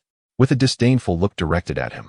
AI Ran leisurely remarked, "Whether you are truly straight is uncertain. That is a question for Atsuka. However, one thing is clear, I am undeniably straight." She did not afford Hachiman the opportunity to continue his flustered arguments. "These 2 rings are intended for you and Yui Yugahama. If this world were to face destruction, these rings would allow you both to teleport, with Kent City as the destination. Though it can only be used once. There is no limit on the number of people. Are you saying that there are still monsters like the ones we encountered last time?" A flicker of fear crossed Hachiman's eyes, and the atmosphere in the living room grew heavy. "Yes, to be precise, there are 5 of those monsters remaining. I have already located 4 and am dealing with them, but the strongest one is yet to be found." Hachiman appeared somewhat despondent. "In the presence of beings like you, we seem utterly powerless." Seeing Hachiman's sudden expression of dismay was rather irritating. "Rest assured, I am still quite strong, and I will surely protect this world. This is merely a precautionary measure. By the way, this is also an opportunity. You should give one of the rings to Yui. It might help to deepen your relationship. Sometimes, I truly cannot comprehend whether you are straight or not. You clearly have Atsuka." Hearing AI Rant's teasing, Hachiman's face flushed crimson. "I am undoubtedly straight. My friendship with Atsuka is purely platonic. The camaraderie between men cannot be defined by whether one is straight or gay." AI Ran waved her hand dismissively at Hachiman and then redirected her attention to the game. Soon, darkness enveloped the sky. Considering the late hour and the need to rise early for school, Hachiman and Yui Yugahama were the first to depart. "Hentai AI Ran. I must return as well. My painting has reached a crucial moment, and my mother has come to pick me up." Izumi Eri, too, chose to depart. Yet this time she did not opt to accompany Kasumiga Kakashiya and Kata Megumi. With a wave to the crowd and a final glance at AI Ran, she set off alone in a certain direction. Although the homes of Kasumiga Kakashiya and Kata Megumi lay in different paths, she chose to board the same train as Katu. Leaving together, before their departure, Kasumiga Kakashiya cast a meaningful glance at AI Ran. For this time, she intended to collaborate with Katu in formulating a new plan. After accompanying Yukino Shida Yukino home, Eren returned to his residence, only to find that the night had fully enveloped the sky. Given that Saiyans are entirely unlike carbon-based life forms, Yukino Shida Yukino declined Eren's invitation to stay over, as she had yet to recover. Why does it seem like it might rain again?" Eren sat cross-legged on the porch, gazing at the slowly receding dark clouds in the sky. He was torn between the idea of seeking out a desolate, uninhabited planet for training, as he had been unable to contact Kane and remained perplexed by his physical anomalies. However, the moment he transformed into a Super Saiyan, he found himself utterly unable to contain his bloodlust. The mere thought of this situation filled Eren with an irritable restlessness. Could it be that I am akin to Broly, a legendary Super Saiyan? AI Ran flicked the tail behind him and let out a self-deprecating sound. This was, of course, entirely impossible. Broly was a true once-in-a-millennium Super Saiyan. Even the fully awakened potential of Son Gohan was insufficient to contend with Broly alone, let alone AI Ran, who relied on external forces to transform into a monkey-like Super Saiyan. The calm did not last long, as AI Ran, seated on the porch, suddenly furrowed his brow. In his perception, a certain golden-haired defeated creature had come and gone, quietly opening the back door of AI Ran's home. After peeking out to confirm that Yukino Shida Yukino and the others had departed, she hummed a little tune and slipped into AI Ran's room. What was Eri sneaking back for? And why into my room? Was she planning an ambush? AI Ran inexplicably recalled how Chungu seemed to have been confronted upon entering the house back in the day. He hesitated for a moment before rising to his feet. Although Ing Lili often exhibited a somewhat haughty demeanor, there was surely no need for her to resort to such blatant hostility towards me. AI Ran comforted herself with a thought, just as she was about to return to her room. She sensed a sudden surge of malevolent energy emanating from the room of Tuka Shinwinter. Could it be? Has the seven-star dragon gone berserk? Without further contemplation, AI Ran pressed her fingers against her forehead and activated her teleportation. In the next moment, her figure materialized in Tuka Shinwinter's bedroom. The room was shrouded in darkness, illuminated only by the faint glow of the computer screen that had been left on. It was a chaotic sight. As she squinted in the dim light, AI Ran took a cursory glance around Tuka Shinwinter's disheveled quarters. In one corner, garbage bags were piled high, and clothes were strewn across the floor. She even spotted several pairs of underwear and a bra on the couch. Suddenly, a head emerged from beneath the covers. Is that AI ran. Classmate? Although she recognized the voice as belonging to Tuka Shinwinter, AI ran could distinctly sense something was amiss in her tone. It's me, Teacher Tuka.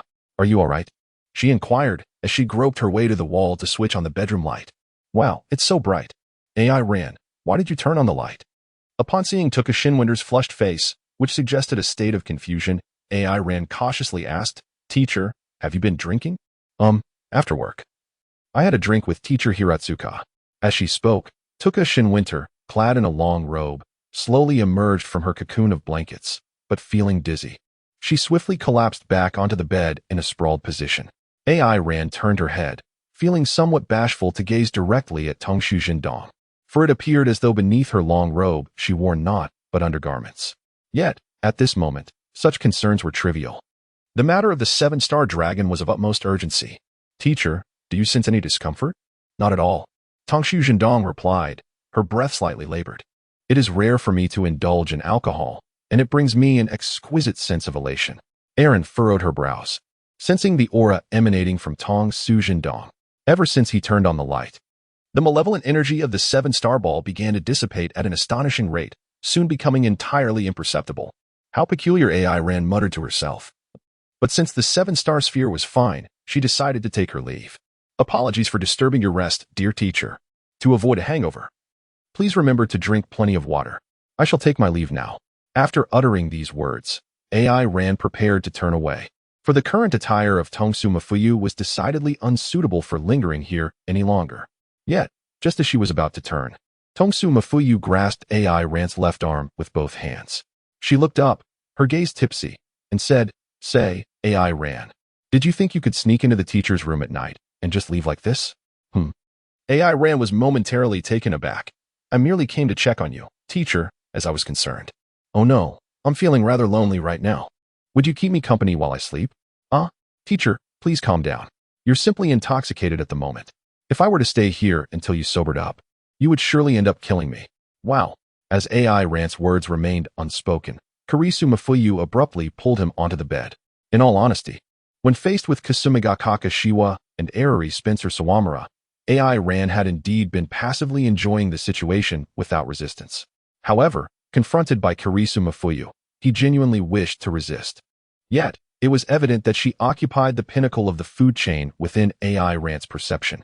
Moreover, she was an instructor who was clearly inebriated. In an instant, AI Ran found himself enveloped in Kurisu Mafuyu's embrace, his head nestled in the universally adored position. How warm. Kurisu Mafuyu's chin rested atop AI Ran's head as she softly murmured, What is happening? Kurisu-sensei, please regain your senses. AI Ran's face flushed as he made one last effort to escape. Sensing AI Ran's movements, Kurisu Mafuyu tightened her grip, proclaiming, You shall be my pillow, tonight. You shall remain here. I would prefer to return to my own room. If you truly need a pillow, I could introduce you to a cat named Pururu. With a renewed effort, AI Ran freed himself from Kurisu Mafuyu's grasp and promptly pressed his fingers to his forehead. Observing his actions, Kurisu Mafuyu rose from the bed, adopting a seated position reminiscent of a duck, her eyes glistening with tears. How cruel to reject my invitation. Is it because I am a few years older than you that you look down upon me? As she spoke, Kurisu Mafuyu began to loosen the sash of her robe.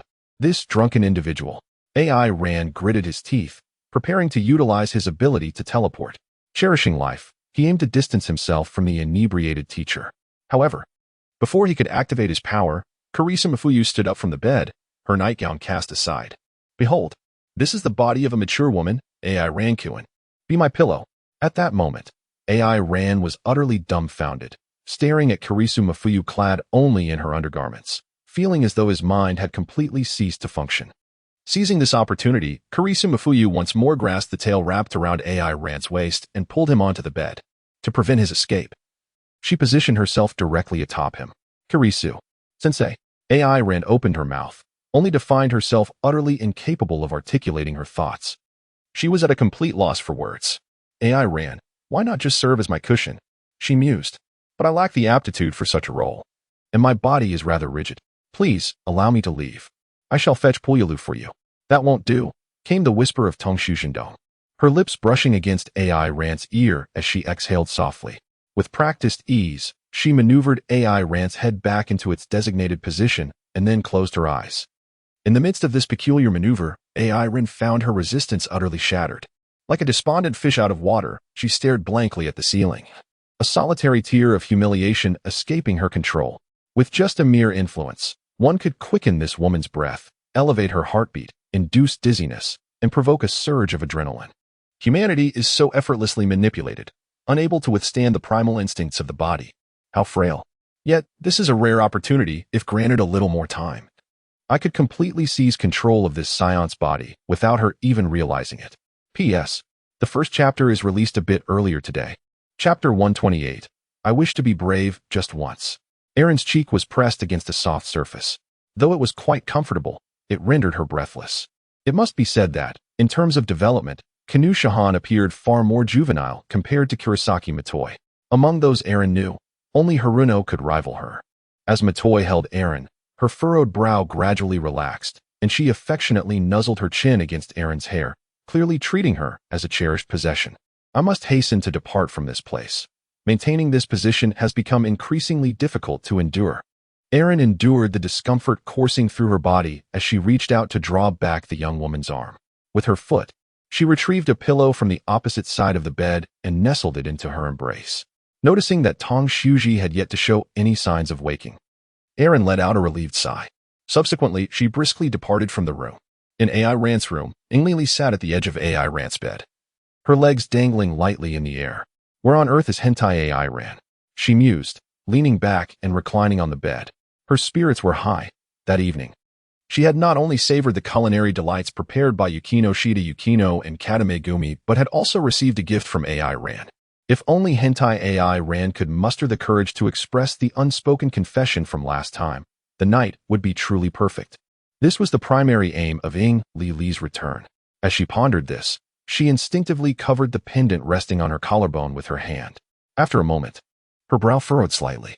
This afternoon, the expressions of Kazuki no Okashiyu and Katame Gumi had seemed somewhat peculiar, particularly the exchange between Katame Gumi and Yukino Shida Yukino, which was indeed worthy of contemplation. The room was enveloped in silence, a stillness that could accommodate all of one's errant thoughts. Inglili rested her chin in her hand, reflecting on Yukino Shida Yukino as final words urging Hentai AI Ran not to forget his promise.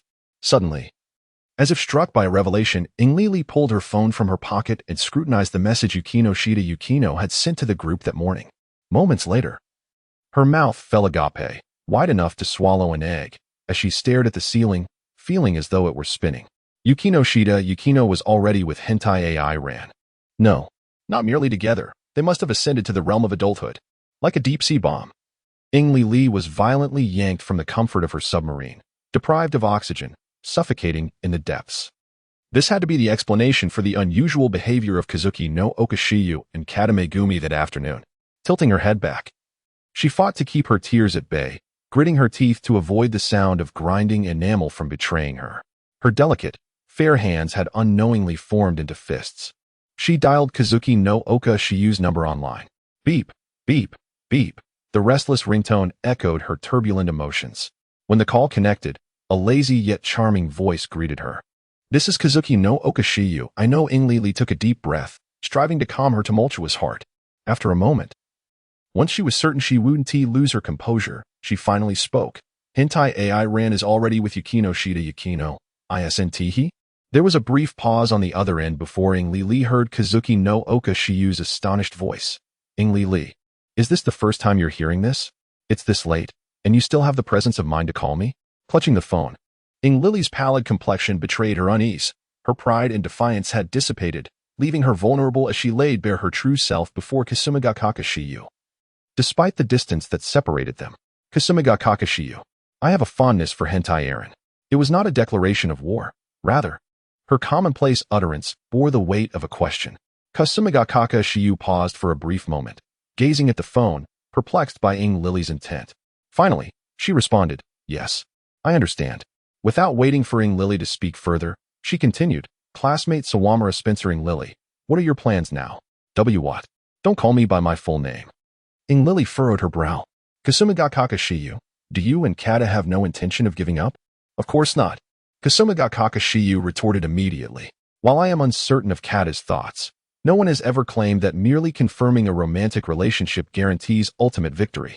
I feel the same way. At that moment, Lily's resolve seemed unwavering. The outcome remained uncertain. She understood better than anyone else that not only was Yukino already at the finish line, but even facing Kasumigakaka Shiyu, her chances of triumph were slim. Yet, she had made her choice. On one hand lay the faint, flickering hope of a distant firework. On the other, the facade of friendship. I, too, wished to muster the courage, just this once. Apologies, Kasumigakaka Shiyu, I know. It was you who first expressed an interest in hentai Aaron. Yet, regardless, I will not concede. Until the final outcome is revealed. I possess the right to pursue my hopes, even if it means shattering our friendship. Her lips parted. But Lily ultimately refrained from voicing her last thought. Nevertheless, she spoke with unwavering conviction to Kasumigakaka Shiyu. This time, silence enveloped the line. Tears shimmered in Lily's eyes, her voice wavering and choked with emotion. Speak to me. Kasumigakaka Shiyu finally responded. What is there to say? Ultimately, our circumstances are alike, including Kata's. Yet, matters of the heart do not adhere to a sequence, so you need not apologize to me. For reasons unknown. Lily detected sorrow and defiance in her tone. Thus, pursue your desires without hesitation and avoid regret. I shall not relent. You dare to offer me advice? Though Kasumigakaka Shiyu was not physically present, Lily instinctively adopted a defensive posture. It is not a conspiracy, merely an attempt to channel your efforts in a modest way. Do not forget, Yukino stands firmly at the finish line. Yukino. Eri instinctively compared Yukino with Kasumigakaka Shiwa, long black hair, fiery temperament. In any case, she is undoubtedly the most formidable contender for the championship. P.S. This chapter is rather chaotic. I have written at least 3 versions. I feel that this version is also lacking, but I am still here, and truly have no time for revisions. I will make significant changes to this chapter before the next one is released. Chapter 129, The Decision, Part 1. After hanging up the phone with Kasumigakaka Shiwa, Eri felt utterly drained and collapsed onto her bed. Meanwhile, Ran leaned against the wall, standing outside the room. He had maintained this posture for quite some time. Upon arriving here, he had overheard the conversation between Lily and Xia Zhiqiu Shiryu in the bedroom. Although he did not intentionally eavesdrop on the dialogue of the 2 young girls, his Saiyan hearing allowed him to imprint every word spoken by Lily into his memory. Ran's heart is currently in turmoil, his mind a chaotic mess. He has always sensed a hint of affection from Li, yet he never truly realized the depth of her feelings for him. Just moments ago, Li cast aside her pride and her tsundere nature, even choosing him over her friendship with Kasumigakaka Shiyu. This is no mere infatuation. Even the term gentle to the point of humility seems insufficient to describe her sentiments. It is as if she has transformed entirely in this brief period.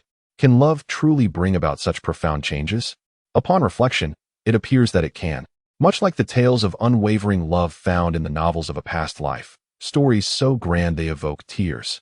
Not to mention, even in this 2-dimensional daily life, one can occasionally witness such love, reminiscent of the materialistic world of his previous existence. What kind of person is Li? Ran subconsciously pondered this in his heart. Did he truly know her? Their first encounter was in the anime The Everyday Life of a Female Character. Although the male lead of that series had since faded from his memory. Perhaps, in truth, that anime lacked a prominent male protagonist. Logically speaking, Eri was certainly not the ideal partner envisioned by a Saiyan. She possessed no steadfast convictions, her personality was rather whimsical, and her stature was quite petite. She was simply from a well-to-do family, had an appealing appearance, and possessed artistic talent. Ran reminisced about the first encounter with Lily in the CAF, which marked their true meeting. At that time, he did not even allow his gaze to linger upon Lily. His impression of her was of a fiercely temperamental and naturally tsundere individual, whose unmasked authenticity was likely intolerable to most. Reflecting upon it now, indeed, many events unfolded thereafter. As the two gradually drew closer, piece by piece, Lily undeniably unveiled her tsundere nature along with her peculiar quirks. Yet, intriguingly, Ran found himself capable of accepting them, something he had initially deemed impossible. Upon reflection, wasn't Lily always like this from the very beginning? At critical moments, she consistently bestowed upon Ran unexpected delights. Her tenacity could rival Yukino Shida Yukino, her courage paralleled that of Kasumiga Kakashino, and her unintentional tenderness echoed the essence of Kata Megumi. Lily is not a quintessential two-dimensional beauty. She is a living, breathing person. The qualities she possesses are never inferior to anyone else's. As for me, Aaron delves into the depths of his soul and mind, seeking to unearth the truest sentiments he harbors for Lily, moment by moment, scene by scene. Undoubtedly, he harbors feelings of romantic affection towards her. Indeed, it is a rarity for any man to encounter Lily without being stirred. Not even a Saiyan is an exception to this rule. It is only natural to be enamored by beautiful women, and he does not shy away from acknowledging this truth. Although his physique and lifestyle have wholly transformed him into a Saiyan, half of his soul remains that of an ordinary homebody. After a moment of contemplation, Aaron reaffirms within his heart he is indeed fond of Lily. Yet, this affection transcends mere physical allure. It blossoms through repeated interactions and the warmth of their shared moments. I am, undeniably, a creature of insatiable desire. AI Ran suddenly recalled his declaration when he had rejected Anna at the Jinzigong, a self-deprecating smile gracing his lips. In that moment, AI Ran had made a resolute decision in his heart. He had never been the archetypal, indecisive protagonist from the world of anime. Having affirmed his thoughts, he could no longer string along these young women. Thus, it was better to clarify certain matters. Taking a deep breath, he reached for the doorknob of his bedroom. Even if it is greed, I genuinely wish to live joyfully with them, he silently whispered to himself. The next moment, AI Ran pushed open the door to the bedroom. As he entered the room, AI Ran gently called out to Lily. Aaron's sudden appearance startled Lily, prompting her to hurriedly rub her eyes in an attempt to conceal the lingering moisture that still rested in her orbs. Ah, hentai AI Ran. Why did you enter without knocking? However, this is my room, after all. AI Ran opened his mouth, yet the words of jest remained unspoken. He approached the bedside and took a seat less than half a meter away from Lily. This proximity was sufficient to instill a sense of comfort in her, without encroaching upon her thoughts. At this moment, AI Ran yearned to convey his feelings and sincerity to her in the most straightforward manner. Lily.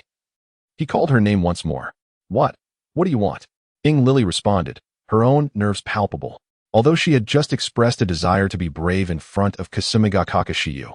Facing AI Ran instinctively prompted her to mask her true feelings with a facade of arrogance. Just now, I happened to overhear your conversation with Senior Shiyu outside the door. AI Ran noticed her facial expression and deliberately slowed her speech, lowering her voice considerably. Yet, even so, upon hearing AI Ran's words, Lily was taken aback. You heard my conversation with that black stockings plump woman?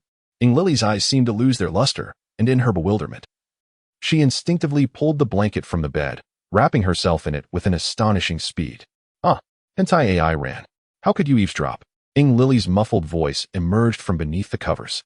Seeing Lily's ostrich-like behavior, AI Ran chuckled softly, disregarding Lily's typical tsundere inquiry. After a moment of contemplation, AI Ran gently pressed her lips together and gradually spoke, articulating each word. In truth, I also have feelings for Lily. Although I cannot pinpoint the moment I began to like you, it no longer matters. I am now certain that I like Lily. In an instant, the blanket was flung aside, and Lily quickly sat up in bed. Hentai AI Ran, what did you just say? I didn't hear clearly. P.S. This is the first chapter for today. The second chapter will be delayed for a while. Chapter 130. Has made her decision, Part 2. Lily stared blankly at AI Ran, appearing somewhat dazed. Her mind had been overwhelmed by AI Ran's previous declaration, leaving her momentarily devoid of thought. Maintaining a stupor on how to respond, Aaron patiently awaited for a moment, observing that Lily remained in the same state. She reiterated, I adore Lily. Suddenly, Lily exclaimed. AI Ran's straightforwardness left her somewhat flustered. If one were to say that a natural talent could counter its tsundere, then this unadulterated directness could effortlessly penetrate Lily's defenses in an instant. Please hold on for a moment. I need to process this. Allow me a moment to gather my thoughts. AI Ran observed her flustered demeanor and nodded slightly. Lily sighed in relief. Lowering her head with her hands pressed together against her chest, her gaze somewhat evasive. Occasionally, she would steal glances at AI Ran, yet whenever their eyes met, she would swiftly avert her gaze as if jolted by an electric shock. Did AI Ran just confess his feelings for me? Surely, that was an unequivocal declaration of affection. Was it not? But why so abruptly? Could it be that he overheard my conversation with Kasumigakaka Shia just outside the door? Yet, hasn't he already been involved with Yukino Shida Yukino? Ing Lili's thoughts spiraled chaotically within her mind, enveloping her in an inexplicable sense of confusion. Though her heart was largely elated, a multitude of questions still lingered. After a moment, she managed to digest AI Ran's earlier words, momentarily suppressing the tumult within her, and then turned to face him. AI Ran, are you not already with Yukino Shida Yukino? Why are you saying these things to me? Has the moment finally arrived? AI Ran fell silent for a moment, took a gentle breath, and ultimately decided to express her initial thoughts. Indeed, Yukino and I are together now. The expression on AI Ran's face remained relatively unchanged, yet a subtle sense of unease filled his heart. To simultaneously harbor affections for several girls and shamelessly declare his feelings to each of them was indeed a despicable act. Observing the frown forming on Ing Lily's delicate features, AI Ran gently articulated his thoughts. Prior to meeting you all, I had already developed feelings for Yukino. However, I am a rather greedy individual. Despite already having someone I cherished, I found myself inexplicably drawn to you. As AI Ran continued his narrative, Ing Lily's complexion grew increasingly pale. The joy she had felt from AI Ran's earlier confession swiftly dissipating. Why are you telling me this now? She bit her lip, struggling to suppress the tears threatening to spill. Her return to AI Ran's home indeed included a desire for him to confess his feelings, and he had done so. Yet this confession bore elements that she simply could not reconcile. She could accept the notion of stealing AI Ran away from Yukino, but she could not fathom the current predicament. What was this? A harem scenario straight out of a visual novel? Although the events surrounding AI Ran were far from ordinary, involving malevolent dragons and astonishing powers, even miraculous resurrections, this was not a world of fantasy. Science do not lie. At that moment, AI Ran spoke again. As the conversation deepened, the unease that had initially plagued him began to wane. Certain matters must eventually be confronted. Ing Lily, I am unwilling to maintain our relationship through feigned ignorance. For a long time, I have deliberately overlooked the feelings that exist between men and women, uncertain of what tomorrow might bring. When I finally resolved to confront this affection, I discovered that I could not let go of anyone. At this juncture, I found myself subconsciously yearning for a life filled with joy alongside everyone. AI Ran candidly recounted her emotional journey, adhering to the principles of honesty and straightforwardness. Human emotions are inherently complex. One cannot resort to shortcuts or alternative paths. The fear of loss and the indecision it breeds often lead to stagnation. After articulating her thoughts, AI Ran felt a considerable weight lifted off her shoulders, yet the previous unease resurfaced. What would Ing Lily do? Silence enveloped the room once more. Ing Lily wrapped herself in the quilt once again, cocooning herself in its warmth, and hugged her knees, hoping this gesture would alleviate her emotional turmoil. Her body trembled slightly as she recalled all the experiences shared with AI Ran. Outside, the slowly advancing dark clouds finally settled directly above the courtyard, and a gentle rain began to fall, accompanied by the rumble of spring thunder. It seems that my first intimate encounter with hentai AI Ran occurred under similar weather. Ing Lily mused, her thoughts drifting away. The shyness of that initial closeness with AI Ran. The despair witnessed as AI Ran faced the inevitable with the Samsung Dragon, all flooded back to her mind. The exhilaration of AI Ran's resurrection, along with the sweetness of their lips meeting. Even now, my feelings for hentai AI Ran remain unwavering. I yearn to be audacious just this once. Just moments ago, Iri expressed such sentiments to Kasumiga Kakashiwa. Meanwhile, AI Ran, uncertain of Iri's choice, found himself lost in silent contemplation. He instinctively wore a self-deprecating smile, realizing how outrageous such thoughts were in the realm of reality. Yet, as AI Ran continued his musings, he suddenly felt a surge of warmth radiating from his chest. In that moment, an answer emerged. He gently cupped Iri's face, and his gaze fell upon her tear-streaked visage, exquisite yet tinged with heart-wrenching grievance. Hentai AI Ran, you must always be my model for inspiration. Did we not make a pact? Only when you discover a culinary delight that moves me can I serve as your human canvas. Aaron's words remained unspoken. Ing Lily suddenly lifted her head and pressed her lips against Aaron's. Tears slipped through the gap between their lips, tinged with a hint of bitterness. Yet they did not diminish the sweetness that this intimate contact brought. As their lips parted, Ing Lily's breath became slightly hurried, and her petite face flushed with an unnatural hue. Nevertheless, she endeavored to maintain her composure. This is the most exquisite delicacy I have discovered. Can it fulfill the promise we made to each other? AI Ran nodded in a somewhat dull manner. This second chapter is a bit late today. The transition was quite challenging. I humbly seek a 5-star review. Chapter 131. Such a person cannot possibly exist in this world. Early morning.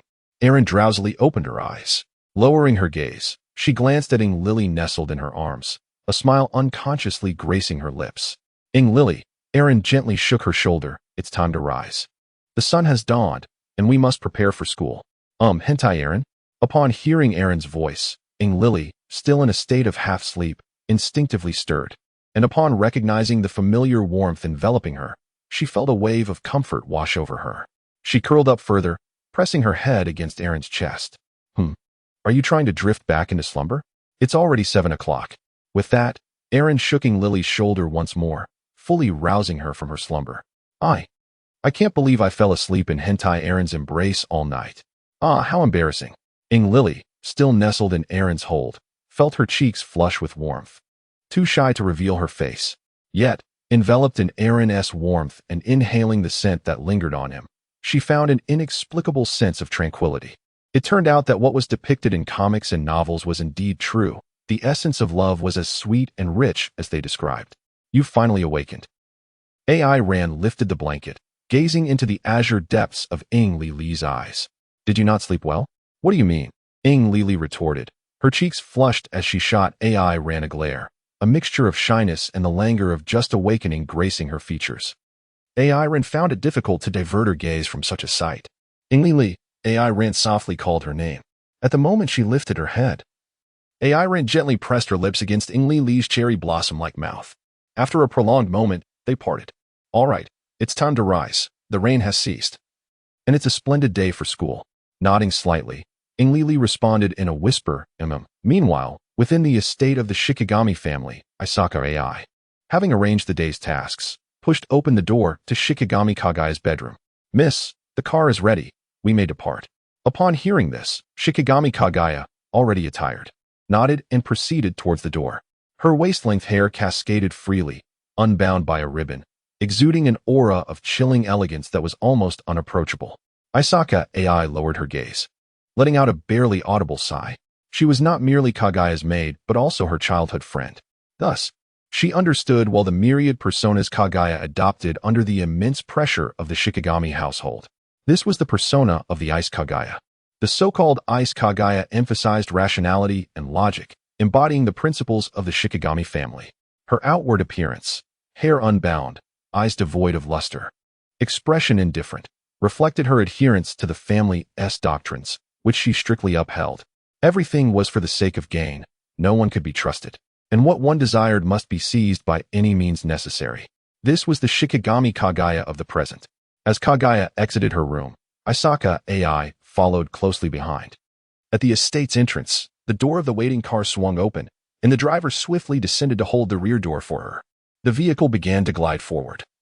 The streets outside blurring past, and after a steady pace, the driver activated the sound system, playing the soothing melodies Kagaya favored. At that moment, Kagaya spoke up. There's no need for music today. Please lower the rear window. I wish to see. Understood, Mississippi. As the window descended, Kagaya's gaze drifted outside. For reasons unknown, a sense of unease suddenly enveloped her. The sharply dressed middle-aged men hurriedly passing by, what compelled their haste? Kagaya found herself unaware. The high school students, seemingly of her age, laughing and frolicking along the road, she could not fathom their mirth. Was she not akin to a canary confined within a cage? A fleeting thought crossed the mind of Shikigami Kagaya, yet her expression remained devoid of any visible disturbance. At a traffic light not far from Shuchian Academy, cars came to a steady halt. Nearby, an apartment building was undergoing repairs, with a crane obstructing the roadway, causing some disruption to the traffic flow. Kagaya's gaze shifted to two elementary school students holding hands as they made their way to school. She had never experienced such moments. From the time she could remember, her outings were always surrounded by crowds. Lost in her thoughts, Kagaya observed the scene before her. Suddenly, a strange, thunderous sound pierced the air, the ominous snap of the crane's steel cable. Instinctively, she glanced upward towards the two children. The massive steel beam suspended by the crane was now swaying violently. Upon witnessing this, Kagaya's pupils constricted. She understood all too well what was about to transpire. Although her face remained impassive, her body acted on instinct, her hand already hovering over the door's release. At that moment, the frayed cable completely severed. It's too late, she thought. And even if I rush out, there is nothing I can do. Kagaya shut her eyes. Memories flooding back to her childhood, when she had climbed a tree to save a fledgling about to plummet, only to be chastised by her father. Kagaya, you are a descendant of the Shikigami family. You must always prioritize the family's interests and your own safety. This world is unforgiving. I will not allow you to harbor such foolish compassion. Preserving yourself and maximizing your benefits should be your constant concern. Though Kagaya's eyes were closed and she was unaware of the specifics, the gasps of bystanders led her to deduce that the two children were surely beyond salvation. A loud thud reverberated, precisely as she had anticipated, yet curiously, there were no screams of anguish from the children. Did they perish without suffering? She pondered, slowly opening her eyes. What lay before her left her utterly astounded. A fellow student donned in Shuchian Academy's uniform had enveloped the two children in his embrace, taking the brunt of the massive steel beam upon his back. Was it Aaron? How could there exist such a fool in this world willing to sacrifice himself to save others? How could such a selfless person be found in this realm? Witnessing the fate of her classmate, who remained blissfully ignorant of his own peril, Kagaya's unwavering beliefs began to crumble. Yet, what followed was even more jarring to her worldview.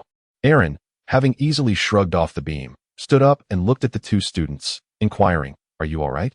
The two trembling elementary school students offered no response, having been reduced to tears by fear. What is there to cry about? Nothing significant has transpired. With a sense of helplessness, Aaron scratched his head and then revealed what he believed to be his most radiant smile. "Do not be afraid. It is all right now." However, upon witnessing Aaron's fierce grin, the two elementary school students began to cry even more intensely. Not far away, Kagaya Shinomiya stared blankly at Aaron, who was scratching his head and trying hard to console the two children. For the first time in her life, she felt an urge to get to know this classmate with whom she had only interacted a few times. The traffic light turned green. Vehicles resumed their journey. But Kagaya's gaze remained fixed on Aaron, forgetting to contemplate anything else. P.S. Seeking 5-star reviews. Chapter 132, Kagaya's Query After School. As usual, Aaron arrived at the student council. Anakin no Miya and Iino Yako had gone to inspect the club activities, while Fujiwara Chika was participating in a board game club event. Thus, the student council room was occupied solely by Shigami Kagaya.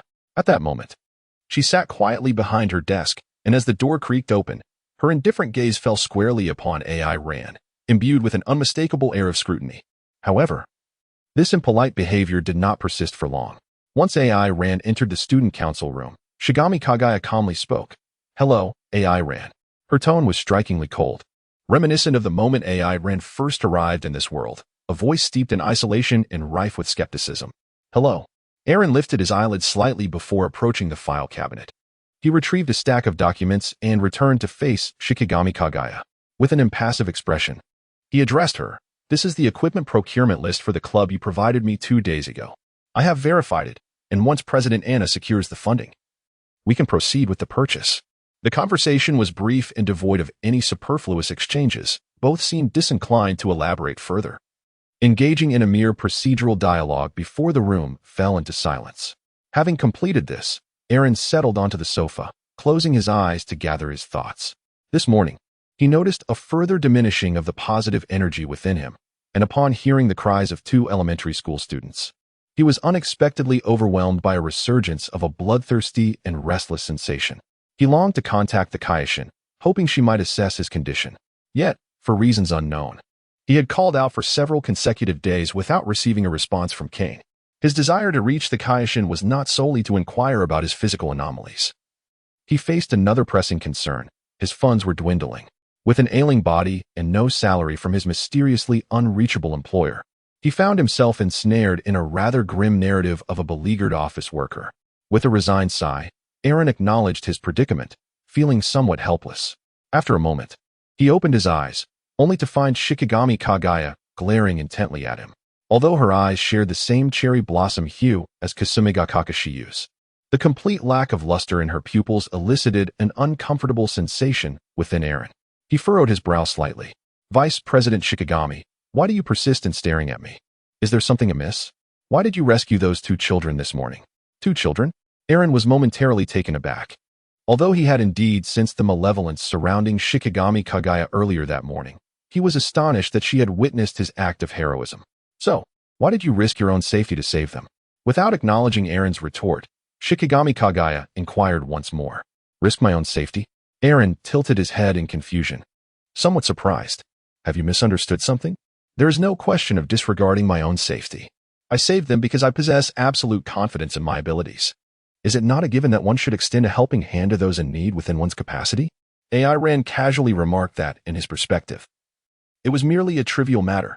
Upon hearing AI Ran's response, Kagaya Shinomiya felt a slight tremor within her heart. To her, the events of the morning were far from the simplicity he suggested. Rescuing someone beneath several tons of steel was perilous, where one misstep could lead to one's own demise. Indeed, the steel had truly struck him. Although she could not fathom how AI Ran had remained unscathed in such dire circumstances, it was inconceivable for a rational individual to have stepped forward under those conditions. In the face of death, are we not all equal? Or is it possible that there exist individuals who act solely on pure kindness and fervor, devoid of reason? Contemplating this, a subtle ripple crossed Kagaya's serene visage. She parted her lips, instinctively wishing to refute AI Ran's earlier statements, yet found herself at a loss for words. At that moment, AI Ran retrieved his phone from his pocket. Vice President Shinomiya, I have matters to attend to and must take my leave. Might we exchange contact information? With the weekend approaching, once President Anna approves the budget, please inform me of the specific procurement time so I can prepare accordingly. Contact information? Kagaya's composed countenance was suddenly marred by a flicker of panic. Her phone, which she had used for nearly a decade, contained no contacts beyond her family and Chika Fujiwara. Is exchanging contact information not an act reserved for friends? Is AI Ran seeking to befriend me? A mere commoner? What? Is it inconvenient? A voice filled with curiosity reached Shikigami Kagaya's ears. No, it did not. Kagaya exhaled softly and then took out her phone. After exchanging contact information with AI Ran, she waved goodbye and left the student council room, leaving Kagaya alone once more in the enveloping silence. She seated herself behind the desk, lost in thought. Time passed, and eventually, the door to the student council room was pushed open, interrupting Kagaya's reverie. Anakin no Miya, having completed her rounds, entered the room. Good afternoon, President Anna. Vice President Kagaya, she greeted. After a brief exchange of pleasantries, Kagaya placed the documents AI Ran had brought before Anna. This is the approved list of club equipment purchases from General Affairs. Please take a look, and if everything is in order, we can proceed with the funding approval. Did AI Ran come by earlier? Upon hearing AI Ran's name, a subtle shift crossed Anna's face. Including yesterday, she had not seen AI Ran for 2 days. Merely hearing his name caused her previously steady breathing to quicken slightly. Unaware of Anna's unusual demeanor, Kagaya replied, Yes, AI Ran was here earlier. But he seemed to have something to attend to and left. I see, Anna murmured, lowering her gaze to the documents before her.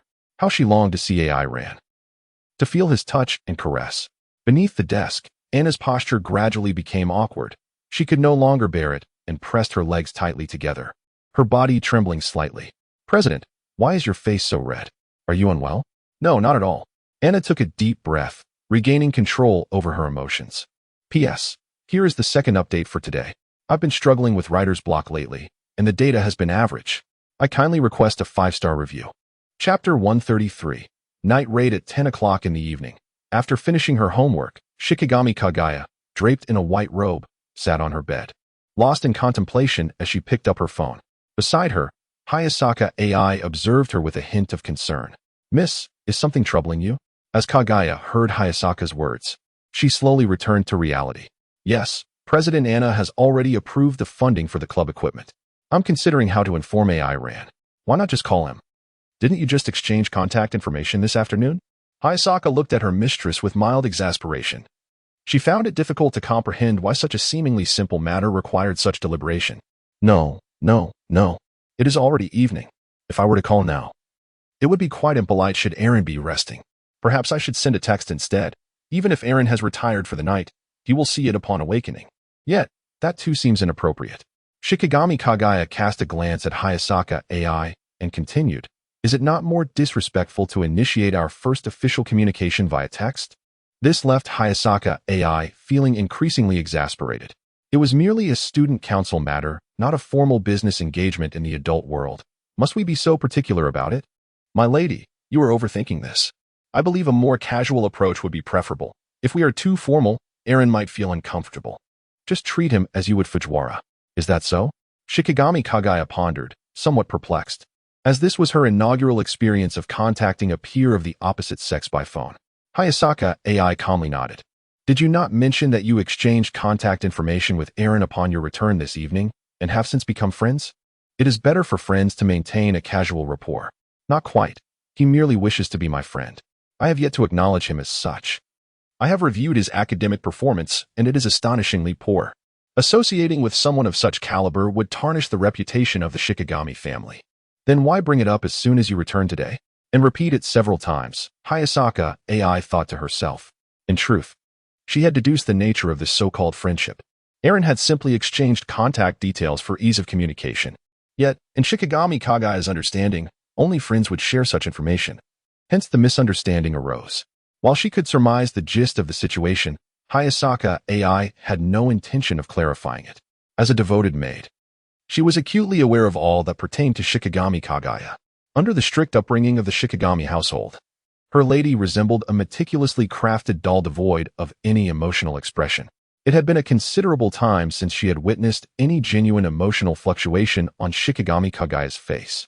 However, this evening, after Kagaya recounted the events that transpired in the student council room, Hayasaka AI discerned a flicker of surprise shimmering in the depths of Kagaya's gaze. She sincerely wished for her lady to experience the joys of youth as a typical high school student, even if only in the confines of school, to cast aside all concerns. Though Hayasaka AI harbored such hopes, her role as a maid rendered her unable to fulfill them. Could this Aaron, who had captured her lady's attention, perhaps achieve what she could not? No, it is still too early to draw conclusions. Hayasaka AI dismissed this thought within her mind. Human emotions are perhaps the most elusive entities in this world. Reflecting on this, Hayasaka AI gently remarked, since you have yet to decide how to inform General AI Ran, allow me to take on that task. Shikigami Kagaya paused momentarily, somewhat perplexed by Hayasaka AI's intentions. Observing the look of confusion on Shikigami Kagaya's face, Hayasaka AI elaborated. Have you not yet acknowledged General AI Ran as your friend? In that case, as your maid, I believe it would be prudent for me to conduct an investigation first. Shikigami Kagaya. Meanwhile, AI Ran had already succumbed to slumber. During this period, he had temporarily set aside his cultivation. The balance of work and rest is of paramount importance, especially considering he had just spent 2 relentless years training in the room of spirit and time, followed by a fierce battle with the malevolent dragon upon returning to this world. He now harbored doubts, suspecting that the peculiarities afflicting him might very well be after-effects stemming from his abrupt surge in power. The courtyard lay enveloped in silence, while the room of Teresu Mafuyu was shrouded in darkness. In fact, she had not attended school that day. AI Ran had even inquired about her condition from Hiratsuka Shizuku, learning that she was unwell and had taken a day off, intending to return to work the following Monday. Prior to drifting into sleep, AI Ran sensed Mafuyu's presence, and upon confirming that all was well, he dismissed it from his mind. Suddenly, a lithe figure vaulted over the courtyard wall and arrived at AI Ran's doorstep. The figure then produced a wire from her pocket, deftly inserting it into the keyhole. Within mere seconds, AI Ran's door swung open. With practiced ease, she entered his bedroom, burrowing beneath the covers, wrapping her arms around AI Ran's neck, pressing her face against his chest, her legs restlessly entwining with his. AI Ran. I have missed you so much. It has been 2 days since I last saw you. Sensing an anomaly, AI Ran awakened. Although the room was engulfed in darkness, he instantly recognized the person in his embrace. Anna? He exclaimed in surprise. AI Ran. AI Ran. Anna Kinjiyama seemed oblivious to his words, continuously nuzzling her cheek against his chest and softly murmuring his name. Disheartened by the lack of response, AI Ran furrowed his brow. He quickly assessed Anna's condition, noting that the malevolent aura surrounding her appeared even more potent than it had 2 days prior. Please, calm down, Anna. AI Ran firmly grasped Anna Jinzagong's shoulders with both hands, intending to first subdue her before purifying the malevolent energy with positive energy. However, the moment he made contact with her, A tremendous surge of electricity surged through AI Rand's body. The intensity of the current far exceeded that of their previous encounter in the student council room. AI Rand had no time to react and was instantly paralyzed. Though he did not lose consciousness, nonetheless, he was utterly bereft of any means to resist. AI ran. AI ran. Perhaps influenced by the Dragon Ball, Anna Jinzagong was now acting purely on instinct. She repeatedly called out AI Rand's name, her hands leaving his neck and slipping into his clothing, her legs intertwined with his. And the two maintained a peculiar posture, closely pressed against one another. Chapter 134. The peeping Tom with the telescope. Anna Jinzagong continued her exploration of AI Rand's body, moving from his neck to his chest, then to his abdomen, ultimately grasping his tail, his true tail. Anna, please calm down. At this moment, AI Rand struggled to regain his ability to speak and hurriedly sought to halt Anna's actions. However, as his voice reached her ears, the bewildered girl instinctively lifted her head. Her gaze fixated on AI Rand's lips. After a moment of hesitation, her breathing quickened, and she leaned in until their lips met. AI Rand, who sought to speak again, was interrupted by Anna Jinzagong. Why do you stick your tongue out without warning? With his mouth sealed, AI Rand lamented silently. Unable to recall how many times he had been overwhelmed by a woman, the dignity of a Saiyan lay in tatters during this ordeal. Yet, with no means to resist, he chose to passively accept the situation. One could not deny that the scent emanating from Anna Jinzagong was undeniably pleasant. The two maintained their kiss for an indeterminate amount of time until Anna Jinzagong finally pulled away, gasping for breath. Sweat trickled through her clothing, dripping onto AI Rand. Although her breathing remained rapid, it had steadied considerably, and the malevolent energy that had been on the verge of erupting had dissipated entirely. Have you regained your composure? Sensing Anna Jinzagong's breath gradually stabilizing, AI Rand tentatively inquired. She nodded gently, a hint of remorse crossing her features as she bit her lower lip. I'm sorry, AI Rand. I failed to uphold my promise. I had vowed to make you fall for me in a more subtle and dignified manner. As she spoke, tears flowed uncontrollably from Anna's brocade palace. Do not cry, AI Rand's tone was gentle.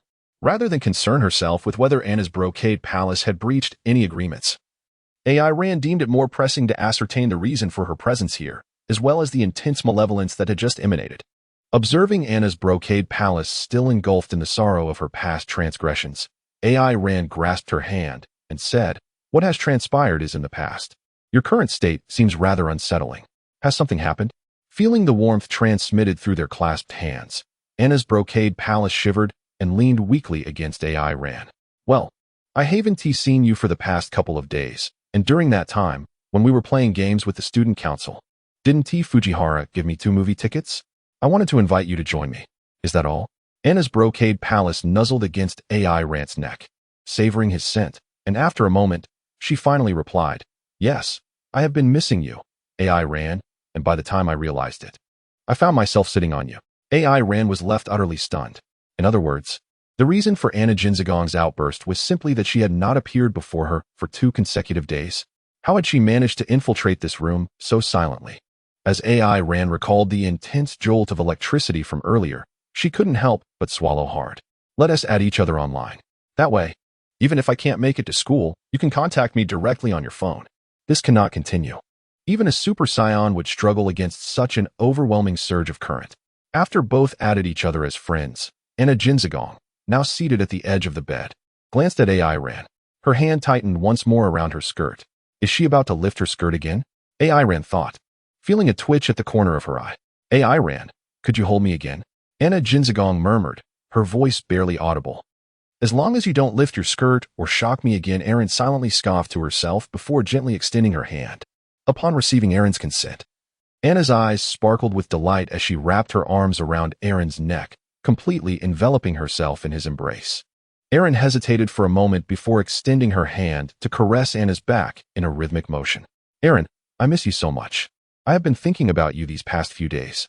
Anna whispered softly, and before long, she fell into a deep slumber within Erin's embrace. Letting out a gentle sigh, Erin carefully carried Anna to her bed, tucking her in snugly before commencing her examination.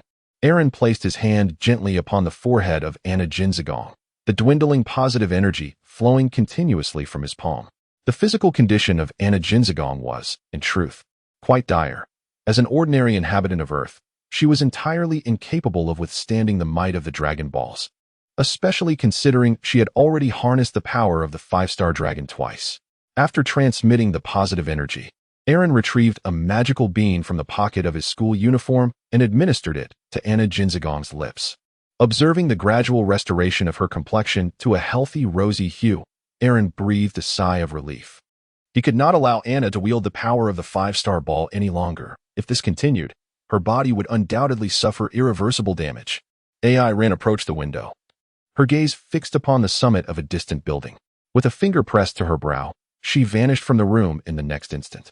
Several kilometers away, Isaka AI, clad in black attire and donning a detective hat, crouched behind a tripod-mounted telescope. Her appearance indeed bore the essence of a private investigator. After Kaguya Shigami had taken her rest, she ventured here alone, hoping that through her surveillance, she might unveil the true nature of AI Ran. However, the events she witnessed that evening left her utterly astounded. The student council president sneaking into the residence of the council's general affairs during the witching hour. The two embracing intimately, and even Anna, the president, had fallen asleep in AI Ren's bed. How long had they known each other? Was their relationship already of such intimacy? Isaka AI felt her worldview shaken. Yet, the subsequent scene completely upended her understanding. Through the telescope, she observed AI Ran's gaze directed toward her. Had she been discovered? A fleeting thought crossed Isaka AI's mind, quickly dismissed. After all, the distance from AI Ran's home was a full 3 kilometers. Just as she began to ease her anxious heart, she saw AI Ren press her finger to her brow once more, disappearing from her surroundings. What? How did she suddenly vanish? Was it magic? Isaka AI muttered to herself, preparing to adjust the telescope's focus when, out of nowhere, a gray hemp rope coiled around her neck. Before she could react, she felt her feet leave the ground. A suffocating sensation washing over her. Simultaneously, AI Ran's voice echoed in her ear. So, it has been you surveilling me all along? She struggled desperately, attempting to tear the gray rope from her neck. In the next moment, she was horrified to see a sphere of searing energy coalesce in AI Ran's hand. Do not test my patience further, Earthling. Chapter 135. Isaka AI's resolution. Isaka AI's face was etched with terror as her limbs flailed wildly. Her frantic attempts to break free continued. Eren observed her apparent disinclination to respond to his inquiries, and his impatience grew. With a scowl, he abruptly tore off Isaka AI's mask. Upon recognizing the individual before him, he was momentarily taken aback, as she seemed somewhat familiar. However, at that moment, a visceral bloodlust surged within him, and an uncontrollable aura of menace erupted. Had it not been for the Supreme Kai's prohibition against taking lives, he might have already severed Isaka AI's head from her shoulders. With a stern expression, Eren pulled Isaka AI closer and spoke in a low voice. I hope you will refrain from testing my patience any further, Earthling. You have 3 seconds to explain why you have been monitoring me. If you remain silent, I shall make you acquainted with a fate worse than death. As he spoke, he eased the grip of his tail, allowing Isaka AI to speak without hindrance. Coughing violently after regaining her breath, Isaka AI was acutely aware of Eren's countdown ringing in her ears. My name is Hasaka. Like you, I am a student at Shuchian Academy. I wish to get to know you, Eren, but lack the courage to greet you at school, which is why I resorted to spying on you. Today is my first visit. I have not monitored you before. Instinctively, Isaka AI donned her typical schoolgirl persona, a tactic that had always proven effective. Hasaka. Hasaka? Eren fixed his gaze on her face, repeating her name. Suddenly, a realization struck him. You are Isaka AI, the attendant of Shigami Kaguya. Upon hearing Eren recognize her, Isaka AI's pupils dilated in shock. A chill coursing through her. This individual indeed harbors intentions towards the young lady. Furthermore, he referred to me as an earthling? Is he truly an extraterrestrial? How could that be? This is too fantastical. Isaka AI's gaze fell upon the cord wrapped around her neck. No way. At that moment, she was genuinely frightened. The cord was not merely a rope, but Eren's tail. He is truly an alien. Unfazed by Isaka AI's expression, Eren had already sensed that she appeared to be an ordinary human devoid of any malice. Upon regaining his composure, he deduced from her aura that Isaka AI was clearly not the individual who had been surveilling him. Such a pity. Eren suppressed the murderous intent within, reluctantly placing Isaka AI down. I ask you, has there been any unusual occurrence with Shigami Kaguya recently? None. Isaka AI responded defiantly, showing no intention of retreating. She fixed her gaze upon Eren, for as a maid, she bore the duty to eliminate all dangers threatening Shiguma Kagaya. There are no anomalies. AI Ran furrowed his brow, lost in contemplation. Would involving Hayasaka AI make the task of reclaiming the Dragon Balls from the 6 stars somewhat less arduous? With this thought in mind, he glanced at Hayasaka AI, whose face was etched with vigilance. I harbor no malice towards Shikigami Kagaya. Before my arrival in this world, 7 tainted Dragon Balls found their way here. Each one resides within a different individual, possessing the power to obliterate this realm. My duty is to recover these Dragon Balls. He paused for a moment, gesturing towards his dwelling. Aside from the 2 I have already retrieved. One is with Anakin no Miya, and another resides with Shikigami Kagaya. Being a host to a Dragon Ball is exceedingly perilous, should the malevolent energy surge uncontrollably. It poses not only a threat to the host's life, but also endangers those in proximity. I cannot ascertain the veracity of your words. Truly, she is a professional maid, ever vigilant towards others, save for her master. Is such a way of life not exhausting? AI Ran shrugged and placed her hand on Isaka AI's shoulder. Startled by AI Ran's gesture, Isaka instinctively feared that AI Ran was about to commit an act of violence. She attempted to step back, only to realize she was utterly unable to free herself from AI Ran's grip. Then, Isaka witnessed AI Ran replicate the very same motion as before in his room. Amidst a whirlwind of confusion, the next moment, Isaka found herself in the courtyard of the Shikigami residence. At that moment, Isaka knew that if she merely called out, dozens of armed bodyguards would rush out, ready to turn AI Ran into a sieve. Yet, she hesitated, for AI Ran's recently displayed abilities had far exceeded her comprehension.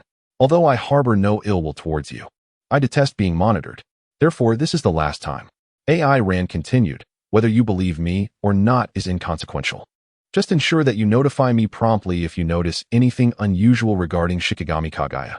If you truly care for her, before the Dragon Ball is retrieved, I will safeguard all hosts. As AI Ran spoke, she began to gently ascend into the air. Isaka AI's expression shifted continuously until she finally sighed. As long as you do not harm the young lady, I can cooperate with you. That's good.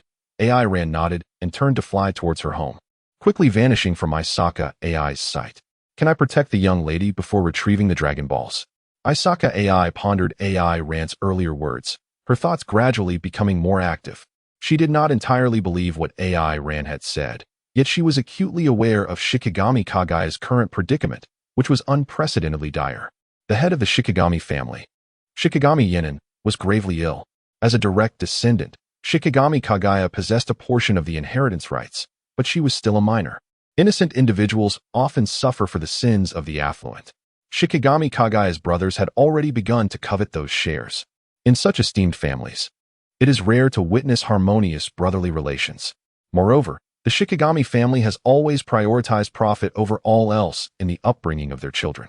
Even Isaka AI had faced threats from Shikigami Huangguang, the eldest son of the family, demanding daily reports on Shikigami Kagaya's condition. This act of betrayal tormented Isaka AI incessantly. Fortunately, Shikigami Kagaya's life had always been monotonous, oscillating between home and school. Even if Isaka AI reported, there would be little valuable information to convey. Now, with AI Ran's emergence, Isaka AI found a new possibility. If he could truly protect the young lady, then no one would be able to prevent her from attaining freedom. But could this man be trusted? Isaka AI murmured to herself. After a brief silence, she finally resolved to take action. When AI Ran returned home, it was already 2 o'clock in the morning. Upon arriving, his phone emitted a notification for a message. It was from Hayasaka AI. This afternoon at 2 o'clock, the young lady will accompany you to procure equipment for the club. As her close attendant, I will discreetly ensure her safety, so please do not misunderstand. After finishing her reading, AI Ran couldn't help but smile. It seemed that Hayasaka AI had genuinely been frightened this time, to the extent that she felt the need to mention her itinerary. Quietly, she opened the bedroom door, finding Anakin no Miya sleeping soundly, her rhythmic breaths soothingly reaching AI Ran's ears. As AI Ran attuned herself to Anna's presence, she realized that the tumultuous malevolence had completely subsided. With that realization, she gently closed the door. To claim that AI Ran held no thoughts about Anakin no Miya would be unrealistic. With her striking beauty and alluring figure, it was undeniable that Anna often found herself unable to restrain her impulses in AI Rand's presence, engaging in actions that were difficult to accept. However, it cannot be denied that, in the vast majority of situations, Anna exhibited clarity of thought, with both her intellect and emotional intelligence firmly intact. In fact, AI Rand's decision to confront Irie the previous night was, to some extent, influenced by Anna. Yet, to expect AI Rand to readily accept a woman with whom he had only recently begun to interact seemed somewhat beyond his capacity. Choosing not to rest in a guest room, AI Rand settled onto the sofa in the living room. Grasping the tail that coiled around his waist, he commenced his daily ritual of invocation. O Lord of the Kaioshin, can you hear my words? No response. Are you a third-rate deity? If you remain silent, I shall cease my efforts entirely. Eren speaks from the heart. The task of purifying the Dragon Balls has become increasingly arduous. The whereabouts of the one-star ball remain a mystery, and leaving that aside, the four-star ball lies beneath Yukishita En's possession, while the seven-star ball is in the hands of Tokisaki Kurumi. Confronted with these two individuals, Eren truly feels devoid of any confidence in successfully purifying the Dragon Balls. Once again, this call has yielded no response. This third-rate deity is, indeed, exceedingly unreliable. AI Ran, while expressing her grievances, took out her phone and sent a notification in the Game Club's line group, announcing that the club activities for this weekend would be postponed to Sunday. This weekend, AI Ran finds herself exceedingly busy. Tomorrow morning, she is to accompany Anakin no Kuni to watch a film. Given that Anna's emotions have been confirmed to influence the five-star sphere, it is best to cater to her needs. As for the afternoon, she must procure equipment with Shigong Huiyi. The weekend is to be filled with overtime. Moreover, she has been unable to reach her boss. Am I increasingly resembling a corporate drone? Setting her phone aside, AI Ran reclined on the sofa, her mind heavy with concerns for the future, and closed her eyes. Before long, the clock struck 6 in the morning. Maintaining her commendable lifestyle, Anakin no Kuni opened her eyes promptly. Did I sleep the night away in AI Ran's bed?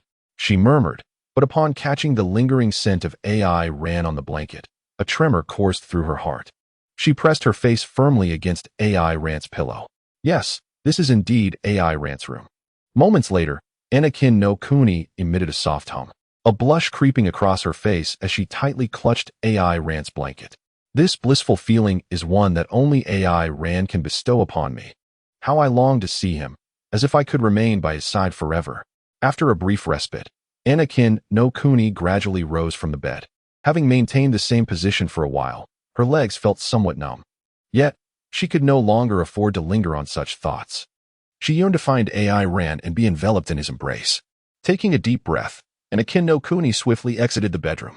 Soon, she discovered AI Ran peacefully asleep in the living room. AI Ran. She knelt beside him, slowly leaning onto his form, her delicate visage flushed with warmth as she nuzzled against his neck. Feeling AI Ran's body heat, a look of contentment and joy graced Anakin no Kuni's face. AI Ran. At that moment, AI Ran stirred from his slumber. AI Ran. Upon hearing her name called, Anakin no Kuni's cheeks reddened further. She instinctively grasped AI Ran's arm, burying her face against his chest, fitting snugly against him. Isn't it chilly sitting on the floor like that? Eren instinctively wrapped his arm around her shoulder and softly inquired. No, I'm perfectly fine. You should just sit on the sofa. I'll sit up first. Wait a moment, Anna. As she spoke, Anna Jinzagong climbed onto the sofa, burying herself in Eren's embrace. That familiar sensation of security enveloped her, making her feel as if she were floating. Why so convenient? Eren placed his hand on her lower back. The unexpected gesture elicited a soft murmur from Anna's lips. What's wrong? Not accustomed to this. No, I just happen to be a bit ticklish. Anna shook her head, and Eren could sense her body trembling slightly, as if she were battling with some internal conflict. Could it be that the five-star orb was rampaging again? Upon this thought, Eren swiftly assessed Anna's condition. Strangely enough, this time the malevolent energy not only failed to erupt, but had diminished significantly. Now, Eren was completely bewildered. Anna, he gently called her name. Didn't you mention last night that you wanted me to accompany you to the movies? Let us go together this morning. Really? Anna Jinzagong's eyes sparkled. Yes. It seems you haven't experienced the cinema yet. It's a rare opportunity. That is wonderful. Thank you, Eren. Anna Jinzagong exclaimed joyfully, and in the next moment, she impulsively pressed her lips against Eren's. Accustomed to such surprises, Aaron maintained a calm expression. However, as Anna instinctively prepared to take the next step, he swiftly turned his head away, halting her actions. Anna, do you remember what I mentioned before? I hope you can express your feelings in a more subtle manner. Don't worry, I will always be watching over you. All right, Anna Jinzagong replied sweetly, once again burying her face into Aaron's chest. They both relished a moment of tranquil silence. Suddenly, Aaron's expression shifted to one of discomfort. After a brief internal struggle, he diplomatically said, Anna, could you please sit up? Your sweat is dripping onto me. P.S. This is the second update of the day. I kindly request a 5-star review. Chapter 137, The Thawing of Ice and Snow, Part 1. At the entrance of the cinema, Anna Jinzagong brushed her hair back, her face adorned with an unnatural flush, and then looked at Aaron beside her, saying, Aaron, it truly means so much that you could accompany me today. As long as you are happy. A faint smile graced the corners of AI Rant's lips. This morning, Anna Jinzagong had exhibited a remarkably normal demeanor. Aside from her slightly labored breathing during the film and her persistent grip on AI Rant's hand, as well as the moment when she leaped into AI Rant's embrace to seek a kiss upon witnessing the protagonist's passionate exchange in the climax, everything else seemed quite ordinary. Although a chorus of exclamations and gasps echoed from various corners of the cinema, AI Rant felt that Anna's behavior today was indeed commendable. It marked a significant stride forward. As her head rested against AI Rant's chest, Anna Jinzagong gradually emerged from her daze of the recent kiss. She shifted slightly in AI Rant's arms. AI Rant, I must return now. I didn't go home last night, and my mother has already sent the driver to fetch me. You shouldn't stay out so late. Your mother might. There's no need to worry, Anna Jinzagong interjected. I told her I spent the night resting at teacher Tongshu's place, even though we weren't in the same room. In truth, that statement held a degree of validity. AI Ran nodded awkwardly. After all, Tongsu Zhendong lived in the same courtyard as AI Ran. The mention of Anna Jinzagong was somewhat misleading, as it only conveyed part of the truth. Please be careful on your way. If anything arises, feel free to contact me directly via line, AI Ran said. Before we part, could you hold me once more? Anna Jinzagong whispered softly. All right. AI Ran gently responded, and then embraced her, while Anna Jinzagong nestled contentedly in AI Ran's arms, relishing the comforting sensation of happiness. Being able to spend time with AI Ran felt like a dream. There would surely be many such opportunities in the future. Really? Anna Jinzagong looked up at him, her expression a blend of confusion and innocence, stirring something within AI Ran. It must be said, it is indeed challenging for a normal man to completely resist the charm of a girl like Anna. AI Ran suddenly recalled his previous life, reminiscing about the first time he encountered the anime lascivious jokes, where he wistfully thought that if he were the male protagonist, Anna would likely already have a second child. However, when he truly stood before her, he was more astonished by some of Anna's actions at the Jinzagong. After overcoming the urge that stirred within him with tremendous resolve, AI Ran gradually responded, I certainly will. In the future, if you wish to do anything, just contact me directly via line. Upon hearing AI Ran's promise, Anna took a deep breath, imprinting his presence into her heart once more, before stepping away from his embrace. I understand, AI Ran. I shall take my leave now. We shall meet again on Monday. Once Anna departed, AI Ran's phone suddenly buzzed. He picked it up to check, discovering a message from Hayasaka AI, alongside a brief text. There was also a location tag. It indicated the place where he had purchased equipment earlier that afternoon. It seemed that Lady Kagaya had already arrived. I will remain hidden among the crowd this afternoon to protect her discreetly. Aaron opened the location information sent by Hayasaka AI, revealing what appeared to be a luxurious shopping mall, accompanied by a landmark amusement park nearby. After replying to Hayasaka AI with a message acknowledging receipt, Aaron set off towards her destination. On the other side of the city, Shikano Kagaya stood alone within the mall, her gaze fixated on a claw machine at the entrance. She had never truly encountered such a contraption before, or rather, she had never ventured out alone. At all times, Hayasaka AI had been by her side. However, this afternoon, Hayasaka AI had taken leave. Though Kagaya was unaware of her intentions, she readily consented. Such an opportunity to step out independently was indeed rare. The claw machine was immensely popular, not only for its entertainment value, but also for the unique treasures it often contained. For instance, the moment she laid eyes on the red silk headband within, Shikano Kagaya was utterly captivated. Suddenly, a voice broke her reverie. Do you desire that headband? If so, you must seize it. If you manage to grasp it, it shall be yours. Are you underestimating me? Shikano Kagaya, emanating an icy demeanor, did not turn around, for she already recognized the voice belonged to Aaron. As she spoke, she retrieved a 10,000 yen bill from her wallet and approached the claw machine, only to be left dumbfounded. Where am I supposed to insert this money? At that moment, Aaron's voice chimed in once more. Vice President Shikano, I believe you should first exchange that bill for game tokens at the nearby exchange machine. This claw machine likely only accepts tokens. Upon hearing this, a fleeting blush washed over Kagaya's face, though it quickly faded, replaced by her usual frosty expression. I am well aware, it is merely a pastime for the common folk. The process of exchanging for game tokens went smoothly. When Shikano Kagaya arrived at the claw machine, cradling a substantial amount of tokens, Aaron involuntarily twitched at the corner of her eye. You can exchange one token for 100 yen. You went ahead and exchanged a 10,000 yen bill. Yet, upon witnessing Kagaya staring blankly at the buttons after inserting the tokens, Aaron sighed and offered another reminder. The right button moves the claw left and right.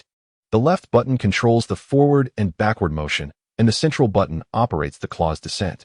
Truly, you are well versed in such plebeian amusements, Aaron. Aaron momentarily paused before replying. Long ago, I was rather enamored with this game for a while, spending entire days alone in the arcade. From your description, I can't help but feel a sense of pity for you. Have you truly descended to the point of indulging in such a lamentable game alone? Who could argue otherwise? AI Rand shrugged. The memories he spoke of belonging to a distant past, mere echoes of his previous life. Reflecting upon them now only stirred a sense of nostalgia, nothing more. In the midst of their simple exchange, Shikigami Kagaya had already commenced her endeavor to rescue the red silk ribbon. However, after inserting 3 game coins consecutively, the red ribbon showed no signs of budging. Chapter 138, The Thawing of Ice and Snow, Part 2. Shikigami Kagaya was gradually becoming impatient. Within a mere 10 minutes, she had already invested dozens of game coins. From logic to physics, she had tested various theoretical approaches, yet the red ribbon remained utterly unmoved. Now, Shikigami Kagaya had turned her attention to examining the material of the claw mechanism. It was becoming increasingly difficult to watch. A myriad of dark lines adorned AI Rant's visage, as he found himself utterly perplexed by the intricate workings of Shigong Kagaya's mind. How could a mere claw machine be intertwined with the realm of material science? Or perhaps, considering Shigong Kagaya's current age, it was rather astonishing that she had already mastered a plethora of diverse disciplines. Yet, upon further reflection, it seemed rather customary. AI Ran instinctively thought of Yukino Shida, who seemed to share a similar temperament. The readership of Shiyukaza no Oka was also alarmingly high. As for Iri, she was perpetually engrossed in various colorful comics to aid her artistic endeavors. Observing the increasingly agitated silhouette of Kagaya Shinomiya, AI Ran sighed softly. In truth, even though the items appear chaotic, they are all positioned in a specific manner, each one effectively restrained by others. The strength of that claw is insufficient. Only by loosening their respective positions can one hope to grasp the desired object beneath. He shared his gaming insights, only to witness Kagaya faltering yet again. I understand. But it matters not if I fail to seize it. After all, it is merely a trivial ribbon, Kagaya replied with a calm demeanor. Yet, this was a falsehood. In that moment, had she not been in such a public setting, she would likely be stamping her feet in frustration. The word failure had never existed in Kagaya's lexicon, especially not after suffering several consecutive defeats. Through Kagaya's aura, her true sentiments were unmistakable to AI Ran, prompting him to tentatively inquire, how about I give it a try? You? Kagaya turned to face him, marking the first instance of direct interaction since their meeting. Previously, for reasons unknown, Kagaya had consistently chosen to turn her back to AI Ran. Well, although it has been quite some time since I last played, I suppose I could give it a shot, and I should have a fair chance. This, too, was a deception, had it been under normal gaming conditions.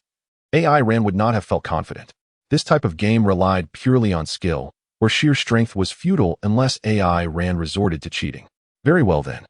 AI Ran, you may give it a try. Kagaya hesitated for a moment before nodding and stepping aside. AI Ran approached the claw machine but did not immediately engage the joystick. Instead, he placed his hand upon the control panel. With a gentle exertion of force, a subtle surge of energy caused the prizes within to shift slightly from their positions. Aaron nodded with satisfaction as he accepted a game token from Shikigami Kagaya, initiating his endeavor. However, he soon found himself embarrassed. The red ribbon was seized by the mechanical claws. yet its softness caused it to slip away as soon as it was lifted. At this moment, Eren truly felt awkward. A suppressed chuckle escaped from behind him, prompting Eren to instinctively turn around. He discovered Shikigami Kaguya observing him with a serious expression, her gaze now imbued with a hint of encouragement rather than the previous lackluster demeanor. "I shall attempt once more," Eren remarked, a note of resignation in his voice. As he took another token from Shikigami Kaguya, after inserting it into the claw machine, he exhaled softly, armed with the wisdom gleaned from his earlier failure. Eren's skills had noticeably improved. As the music began to play, he embarked on a new round of challenges. "Please hold on tight," a female staff member said as she packaged the ribbon in a transparent gift box and handed it to Eren. "Thank you." Eren nodded at the female shop assistant before walking over to Shikigami Kaguya's side. "Here you go, Vice President Shikigami." Kaguya, somewhat taken aback, replied, "For me? I cannot accept this. It was caught by the General Affairs Officer." Eren continued, "This was originally your game currency, wasn't it? Moreover, I believe you have a strong desire for this ribbon." As she spoke, Eren pressed the gift box into Kaguya's hands. "I feel that if you tied this red ribbon in your hair, it would undoubtedly enhance your beauty more than leaving it down." "Thank you," Kaguya instinctively nodded, feeling the texture of the gift box in her hands. "Is this what it feels like to have a friend? It seems different from the feeling I have when I spend time with Fujiwara. However, I do not find this sensation unpleasant." In a secluded corner of the shopping mall, Hayasaka AI, wearing headphones, observed the young lady from a distance, astonished by her current demeanor. Although Shikigami Kaguya maintained her usual impassive expression, that sparkle in her eyes was something Hayasaka had not seen in a long time. If there were truly someone capable of allowing the young lady to enjoy a typical school life like a normal person, could it be Eren? A thought that had crossed her mind the previous night flickered through Hayasaka's mind once more. Nonetheless, she remained uncertain. Eren was still too dangerous, too volatile. She touched her neck, where a mark lingered. But it is only with such power that one can truly protect the young lady, isn't it? Hayasaka's thoughts drifted further away. Meanwhile, Eren and Shikigami Kaguya had already commenced their shopping endeavors for the day. When Kaguya left, Hayasaka had provided her with a comprehensive shopping guide.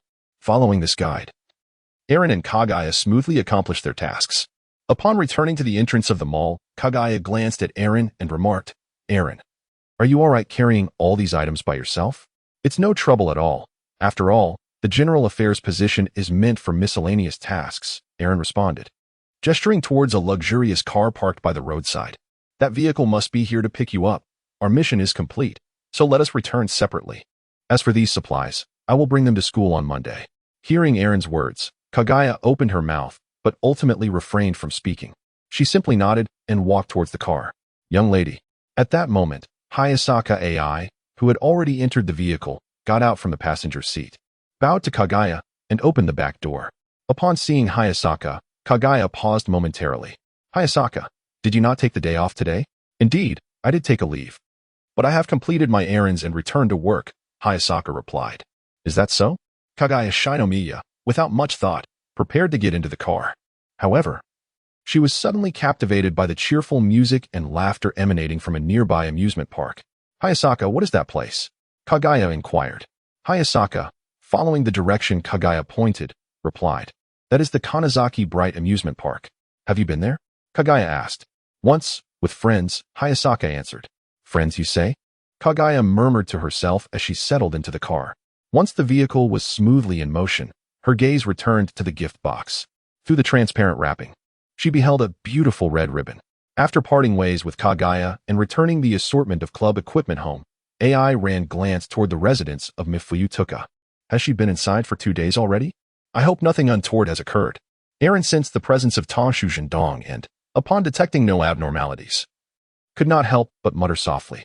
Nevertheless, he did not dwell on it for long. Instead, he donned his training attire and activated his instant teleportation, arriving once more in Antarctica. If one were to ponder the most serene location for cultivation on Earth, it would undoubtedly be this vast, icy expanse. In Antarctica, aside from the occasional penguin and seal, the realm was engulfed in polar night, devoid of any human presence. Of course, it seemed that the penguins had vanished from this place. The last time, following a fit of rage, Eren had unleashed an energy sphere that had sent every penguin in the vicinity to the underworld. Such a transgression.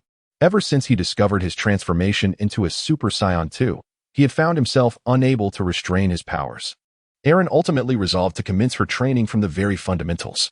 She would first thoroughly acclimate herself to the full power of Super Saiyan before daring to attempt the transformation into Super Saiyan 2. Aaron let out a low growl and swiftly transformed into a Super Saiyan. The bloodlust surged within him, even more intense than before. However, having mentally prepared himself, Aaron managed to firmly rein in his emotions. All right, he thought, I've managed to control it. AI Ran let out a faint sigh and spoke softly. He then cast hundreds of energy spheres into the air, skillfully guiding them to hover steadily above. The first round of training commenced. As AI Ran spoke, she waved her right hand, and the energy orbs in the sky began to rush towards her at an uncanny angle. With his eyes shut, AI Ran incessantly evaded, his movements a flurry of agility. The resounding roars echoed around him, enveloping him in a cloud of dust and smoke. Time seemed to stretch indefinitely until the cacophony of explosions gradually subsided, and AI Ran's figure emerged slowly from the haze. At that moment, his attire was tattered, and numerous small wounds adorned his arms. Indeed, I still have a long way to go. Reflecting on this, AI Ran commenced yet another round of training. 10 kilometers away, at a scientific research station distanced from the South Pole, several team members sipped tea while gazing in AI Ran's direction, observing the flickering lights in the distance. One individual nudged his companion and remarked, "You know, even during the polar night, how can there still be someone conducting arms testing over there? Moreover, according to international law, isn't it prohibited to engage in such activities in Antarctica? Which country do you think is responsible for this experiment?" "Hush, keep your voice down. Need you even ask? In this world, besides that so-called beautiful country, who else could be so audacious?" True enough. After completing her training, AI Ran returned home, the clock striking 11. After a refreshing shower, she retrieved a beverage from the refrigerator and made her way to the balcony on the second floor of her house. Leaning against the railing, she consumed her drink in one swift motion and then stretched languidly. Today's training had been exceptionally invigorating. It was essential to maintain such a regimen. By adapting to full power and gradually enhancing her combat strength in a steady state, it wouldn't be long before her prowess rivaled that of a Super Saiyan 2. Even without transformation, as she enjoyed the evening breeze, AI Ran was suddenly drawn to the sight of the sliding door on the balcony of Tongsu Mafuyu's house being opened abruptly. Aaron could distinctly sense a cool draft seeping into the room, expelling the stale air within. Soon, he caught a whiff of a scent reminiscent of mildew, intertwined with the lingering aroma of instant noodles. "Tongshu-sensei?" he exclaimed in surprise upon noticing a figure emerging from the room. It was now Tongshu Fuyuki, her hair slightly disheveled, clad in a deep red sports outfit, and carrying a basin as she stepped outside. It appeared she had just finished washing clothes, preparing to hang them out to dry. Drying clothes at such a late hour? The corners of AI Ran's mouth involuntarily twitched as he recalled the scene in teacher Tongshu's bedroom.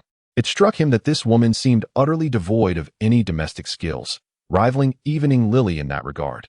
Suddenly hearing AI Ran's voice, Tongshu Mafuyu appeared momentarily taken aback. The events of the previous night caused her to instinctively wish to retreat into her room, but she forced herself to maintain a facade of nonchalance. AI Ran, "Classmate, are you still awake? I just finished bathing. Has the teacher not ventured outside these past few days?" The distance between their respective rooms was not substantial, prompting AI Ran to take a couple of steps forward, hoping to draw closer for a more intimate conversation.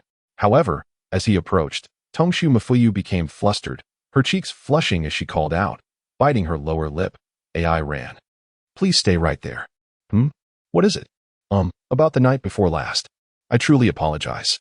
As a teacher, I should not have behaved in such an unseemly manner." Upon hearing these words, AI Ran's thoughts involuntarily drifted back to that night, contrasting the inebriated Tongshu Mafuyu with her usual stern demeanor, which were two entirely different extremes. The memory of her uninhibited actions and her alluring figure made AI Ran's face flush with warmth. "Teacher Tongshu, nothing transpired that night. Besides, you merely had a bit too much to drink." After AI Ran finished speaking, the atmosphere instantly plunged into silence. After a while, Tongsu Zhendong looked at AI Ran with a serious expression and said, "I assure you, teacher, I will never drink again." "All right, then AI Ran. You should rest early. At your age, it is essential to ensure sufficient sleep every day to avoid affecting your growth." With this resolution, Tongsu Zhendong felt a sense of relief as she managed to diffuse the previous awkwardness. Once relaxed, She placed the basin she had been holding on the ground. Perhaps due to her sportswear being slightly small, it could not fully encompass her curves, causing the zipper to ascend only halfway, revealing a large expanse of fair skin tinged with a delicate blush. When she bent down, AI Ran could distinctly see the deep valley in between. And under the balcony light, he could trace the line down to her abdomen. Wow, it's bare. Aaron was taken aback and quickly turned his head to the side. Observing his reaction, Fuyuki inquired with a puzzled expression, Aaron, are you feeling unwell? And no, not at all. Aaron swiftly shook her head. In that moment, Matsukasa Mafuyu did not ponder much and retrieved an article of clothing from the basin, a crimson bra. Without hesitation, she shook it lightly before hanging it on the clothes rack before Aaron's eyes. Next came panties, stockings, and a uniform, leaving Aaron momentarily bewildered. At that moment, it seemed that Matsukasa Mafuyu was oblivious to any impropriety, gazing at Aaron with a perplexed expression. Do you have something to discuss, Aaron? No, I merely find you quite admirable, teacher. AI Ran scratched his head. To be honest, the current demeanor of Tong Su Jindong, in stark contrast to AI Ran's previous impressions, is quite endearing. He shrugged and was about to retreat to his bedroom for some rest when, at that moment, the seven-star dragon began to cause trouble once again. Chapter 140. The first step towards connection. Aaron turned around, preparing to return to his bedroom for rest. Based on his experience, although the club activity was scheduled for 8:30 in the morning, there would undoubtedly be early birds arriving, particularly the ever-enthusiastic Shiyu of the Kasumi no Oka. During this time, whenever she wasn't busy typing away, she had been incessantly chatting with Aaron online. If not for Aaron's intention to practice this evening, Shiyu would likely already be at his home. Fuyuki Matoi shook out the last piece of clothing and hung it on the rack. At that moment, the ground began to tremble unnaturally. An earthquake? Matoi remained relatively calm. In this island nation, earthquakes were not considered a great calamity.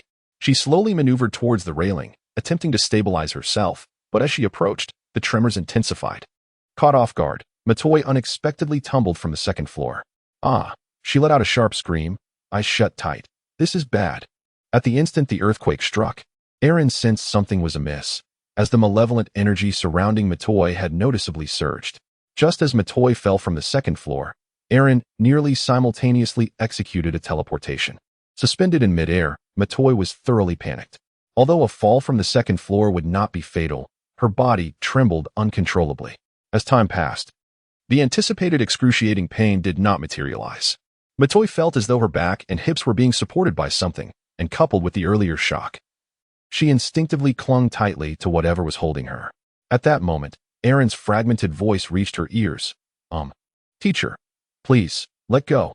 I can't breathe. Aaron-kun?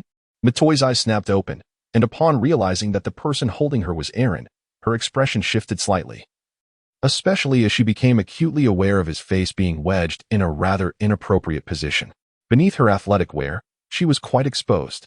Flushing deeply, she immediately released her grip and stammered, Aaron-kun, I'm fine now. Please let me down. All right. Once he was able to breathe freely, Aaron gently lowered Matoi, inhaling the fresh air deeply. At this moment, one thing became abundantly clear. The teacher-student dynamic between them was indeed fraught with discord. In her heart, AI Ran was quietly contemplating. At this moment, Tongshu Matoi gradually adjusted her mood. Although her face still bore a rosy hue, her expression had reverted to that of the frosty teacher. AI Ran, is your hand all right? If you catch the teacher like that, your arm could easily dislocate. I shall take you to the hospital. It's nothing, AI Ran replied, shaking her head while lightly shaking her arm to indicate that she was completely fine. However, Tongshu Matoi, who had been gazing intently at her, suddenly furrowed her brows. How can it be nothing? Your arm is already bleeding, and there are so many wounds. Did you sustain those while catching me? Aaron lowered her gaze to observe her arm.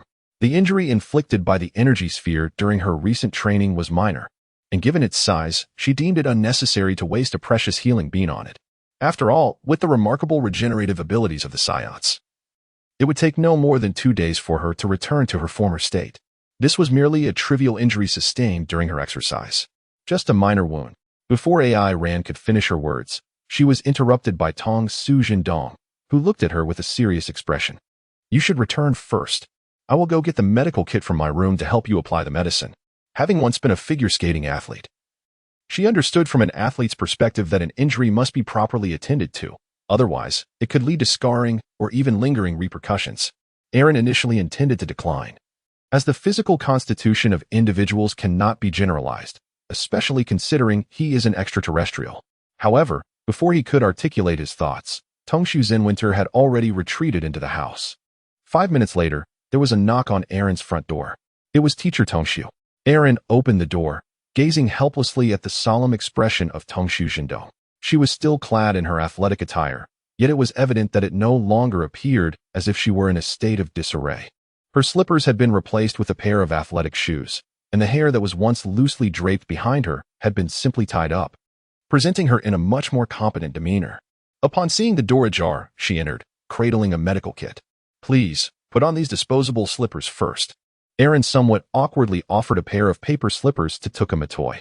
In the shoe cabinet, there were actually 4 pairs of women's slippers, prepared by Yukino Shida Yukino after the last gathering. "It's all right," Tuka Matoy replied calmly as she accepted the paper slippers from Aaron and slipped them on, following him into the house. This was not her first visit to Aaron's home. However, the immaculate cleanliness still took her by surprise. The polished floor and tidy surroundings were entirely uncharacteristic of a bachelor-esque dwelling. Aaron guided her to the sofa and then poured a cup of tea for her. "Teacher, we have no other beverages at home, only black tea. Please, do have a taste." "Thank you." Noticing that Aaron had also seated himself on the sofa, Tongshu Zhendong shifted closer to him, gently clasping his arm in her hands before slowly resting it upon her own lap. In a soft voice, she inquired, "Does it still hurt?" "It doesn't hurt anymore." Aaron's tone was somewhat unnatural, as the positioning of his hands was evidently awkward. The warmth radiating through his trousers caused a slight flutter of anxiety within him. "No matter how much I care, this creature before me is a teacher. It is the most fearsome entity on Earth. I must remain composed." AI Ran reminded herself to temporarily forget the sensations transmitted through her hands. At that moment, Tongshu Zhendong's words interrupted her thoughts. "AI Ran, thank you for saving me, but even for the sake of our teacher, please refrain from engaging in such perilous actions in the future. Do you understand? Safeguarding our teacher is also an integral part of our responsibilities." AI Ran instinctively responded with the standard script of a Dragon Ball purifier when addressing a client. Yet Tongshu Mafuyu failed to grasp the underlying meaning of AI Ran's words. She merely perceived that AI Ran was expressing concern for her as a teacher. What a wonderful student he is. Although his academic performance ranks at the bottom of the class, it is undeniable that he possesses the qualities of a good student. Clearly, I must provide him with additional tutoring to help him improve his grades promptly. With a sigh, Tongshu Mafuyu turned to open the medicine cabinet, revealing the sole vial of potion contained within. How remarkably simple this medicine cabinet is, containing only a single bottle of medicine. AI Ran sighed inwardly. But when he discerned the contents of the vial, he hastily withdrew his hand from Tongshu Zhendong's leg. "Teacher, this doesn't appear to be a wound treatment. It seems to be a specialized spray for exterminating cockroaches." Chapter 141. The expectation of Kasumi no Oka poem. The following morning, the sky remained somewhat overcast, heralding the approach of summer, where the weather can shift unexpectedly. Just yesterday afternoon, everything felt normal, yet in the dead of night, rain began to fall inexplicably, causing a significant drop in temperature and dispelling the warm atmosphere that had enveloped the day. The incessant buzzing of his phone jolted AI Ran from his slumber. AI Ran answered the phone and glanced at the time. It had just passed 4 o'clock. Without needing to scrutinize the screen, he could already surmise who was calling. Upon answering, a voice, languid yet tinged with coolness, immediately reached his ears. "I thought your mornings were spent solely in various exercises. It seems I, your prospective girlfriend, have been rather naive." AI Rankuin. "It was Senior Shiryu." Aaron forced a smile as he tousled his hair, then hurriedly exited the bedroom. Upon reaching the entrance, he was greeted by the rapid tap of high heels striking the floor, a rhythm that mirrored the urgency of their owner's emotions. Simultaneously, the voice of Shiyu Kaminaku from the other end of the line resonated once more. "Aaron-kun, can you guess where I am right now?" There was no need for guessing. As AI Ran spoke, she opened the grand door. The refreshing fragrance of Kasumagakaka Shiyu wafted in, accompanied by a cool breeze. Today, she had evidently put considerable effort into her appearance, donning a light blue camisole dress that barely concealed half of her thighs. Over it, she wore a sleek black coat, and her long, voluptuous legs were elegantly encased in black stockings, complemented by a pair of white high heels, exuding a certain mature charm. Her delicate face was adorned with subtle makeup, Yet AI Ran could still discern traces of fatigue. The simple cosmetics failed to completely mask the faint dark circles beneath her eyes. How did you know I was just outside? Before AI Ran could speak, Kasumagakaka Shiyu had already interjected. I still know you somewhat well. It isn't difficult to make such a guess. Upon hearing AI Ran's words, a smile graced Kasumagakaka Shiyu's face, and she spread her arms wide, adopting a playful tone as she said, "Carry me inside." AI Ran responded with a sound. Then with one hand he grasped the thigh of Kasumagakaka Shiyu, while his other arm encircled her back, lifting her effortlessly. Upon feeling the chill emanating from her body, he instinctively drew her closer into his embrace. Long ago, the relationship between AI Ran and Kasumagakaka Shiyu had entered a peculiar state. Eren was acutely aware of the feelings that Kasumagakaka Shiyu harbored for her, as Shiyu had boldly confessed her affections directly. Likewise, Shiyu discerned that Eren reciprocated her sentiments. For no matter what request she made, Eren's response was invariably a simple affirmation. If only she had met Eren before Yukino Shida Yukino, or perhaps, if she were the sole individual to know Eren. Such thoughts involuntarily crossed Shiyu's mind. At that moment, she recalled Airi's passionate declaration of love shared over the phone one fateful night.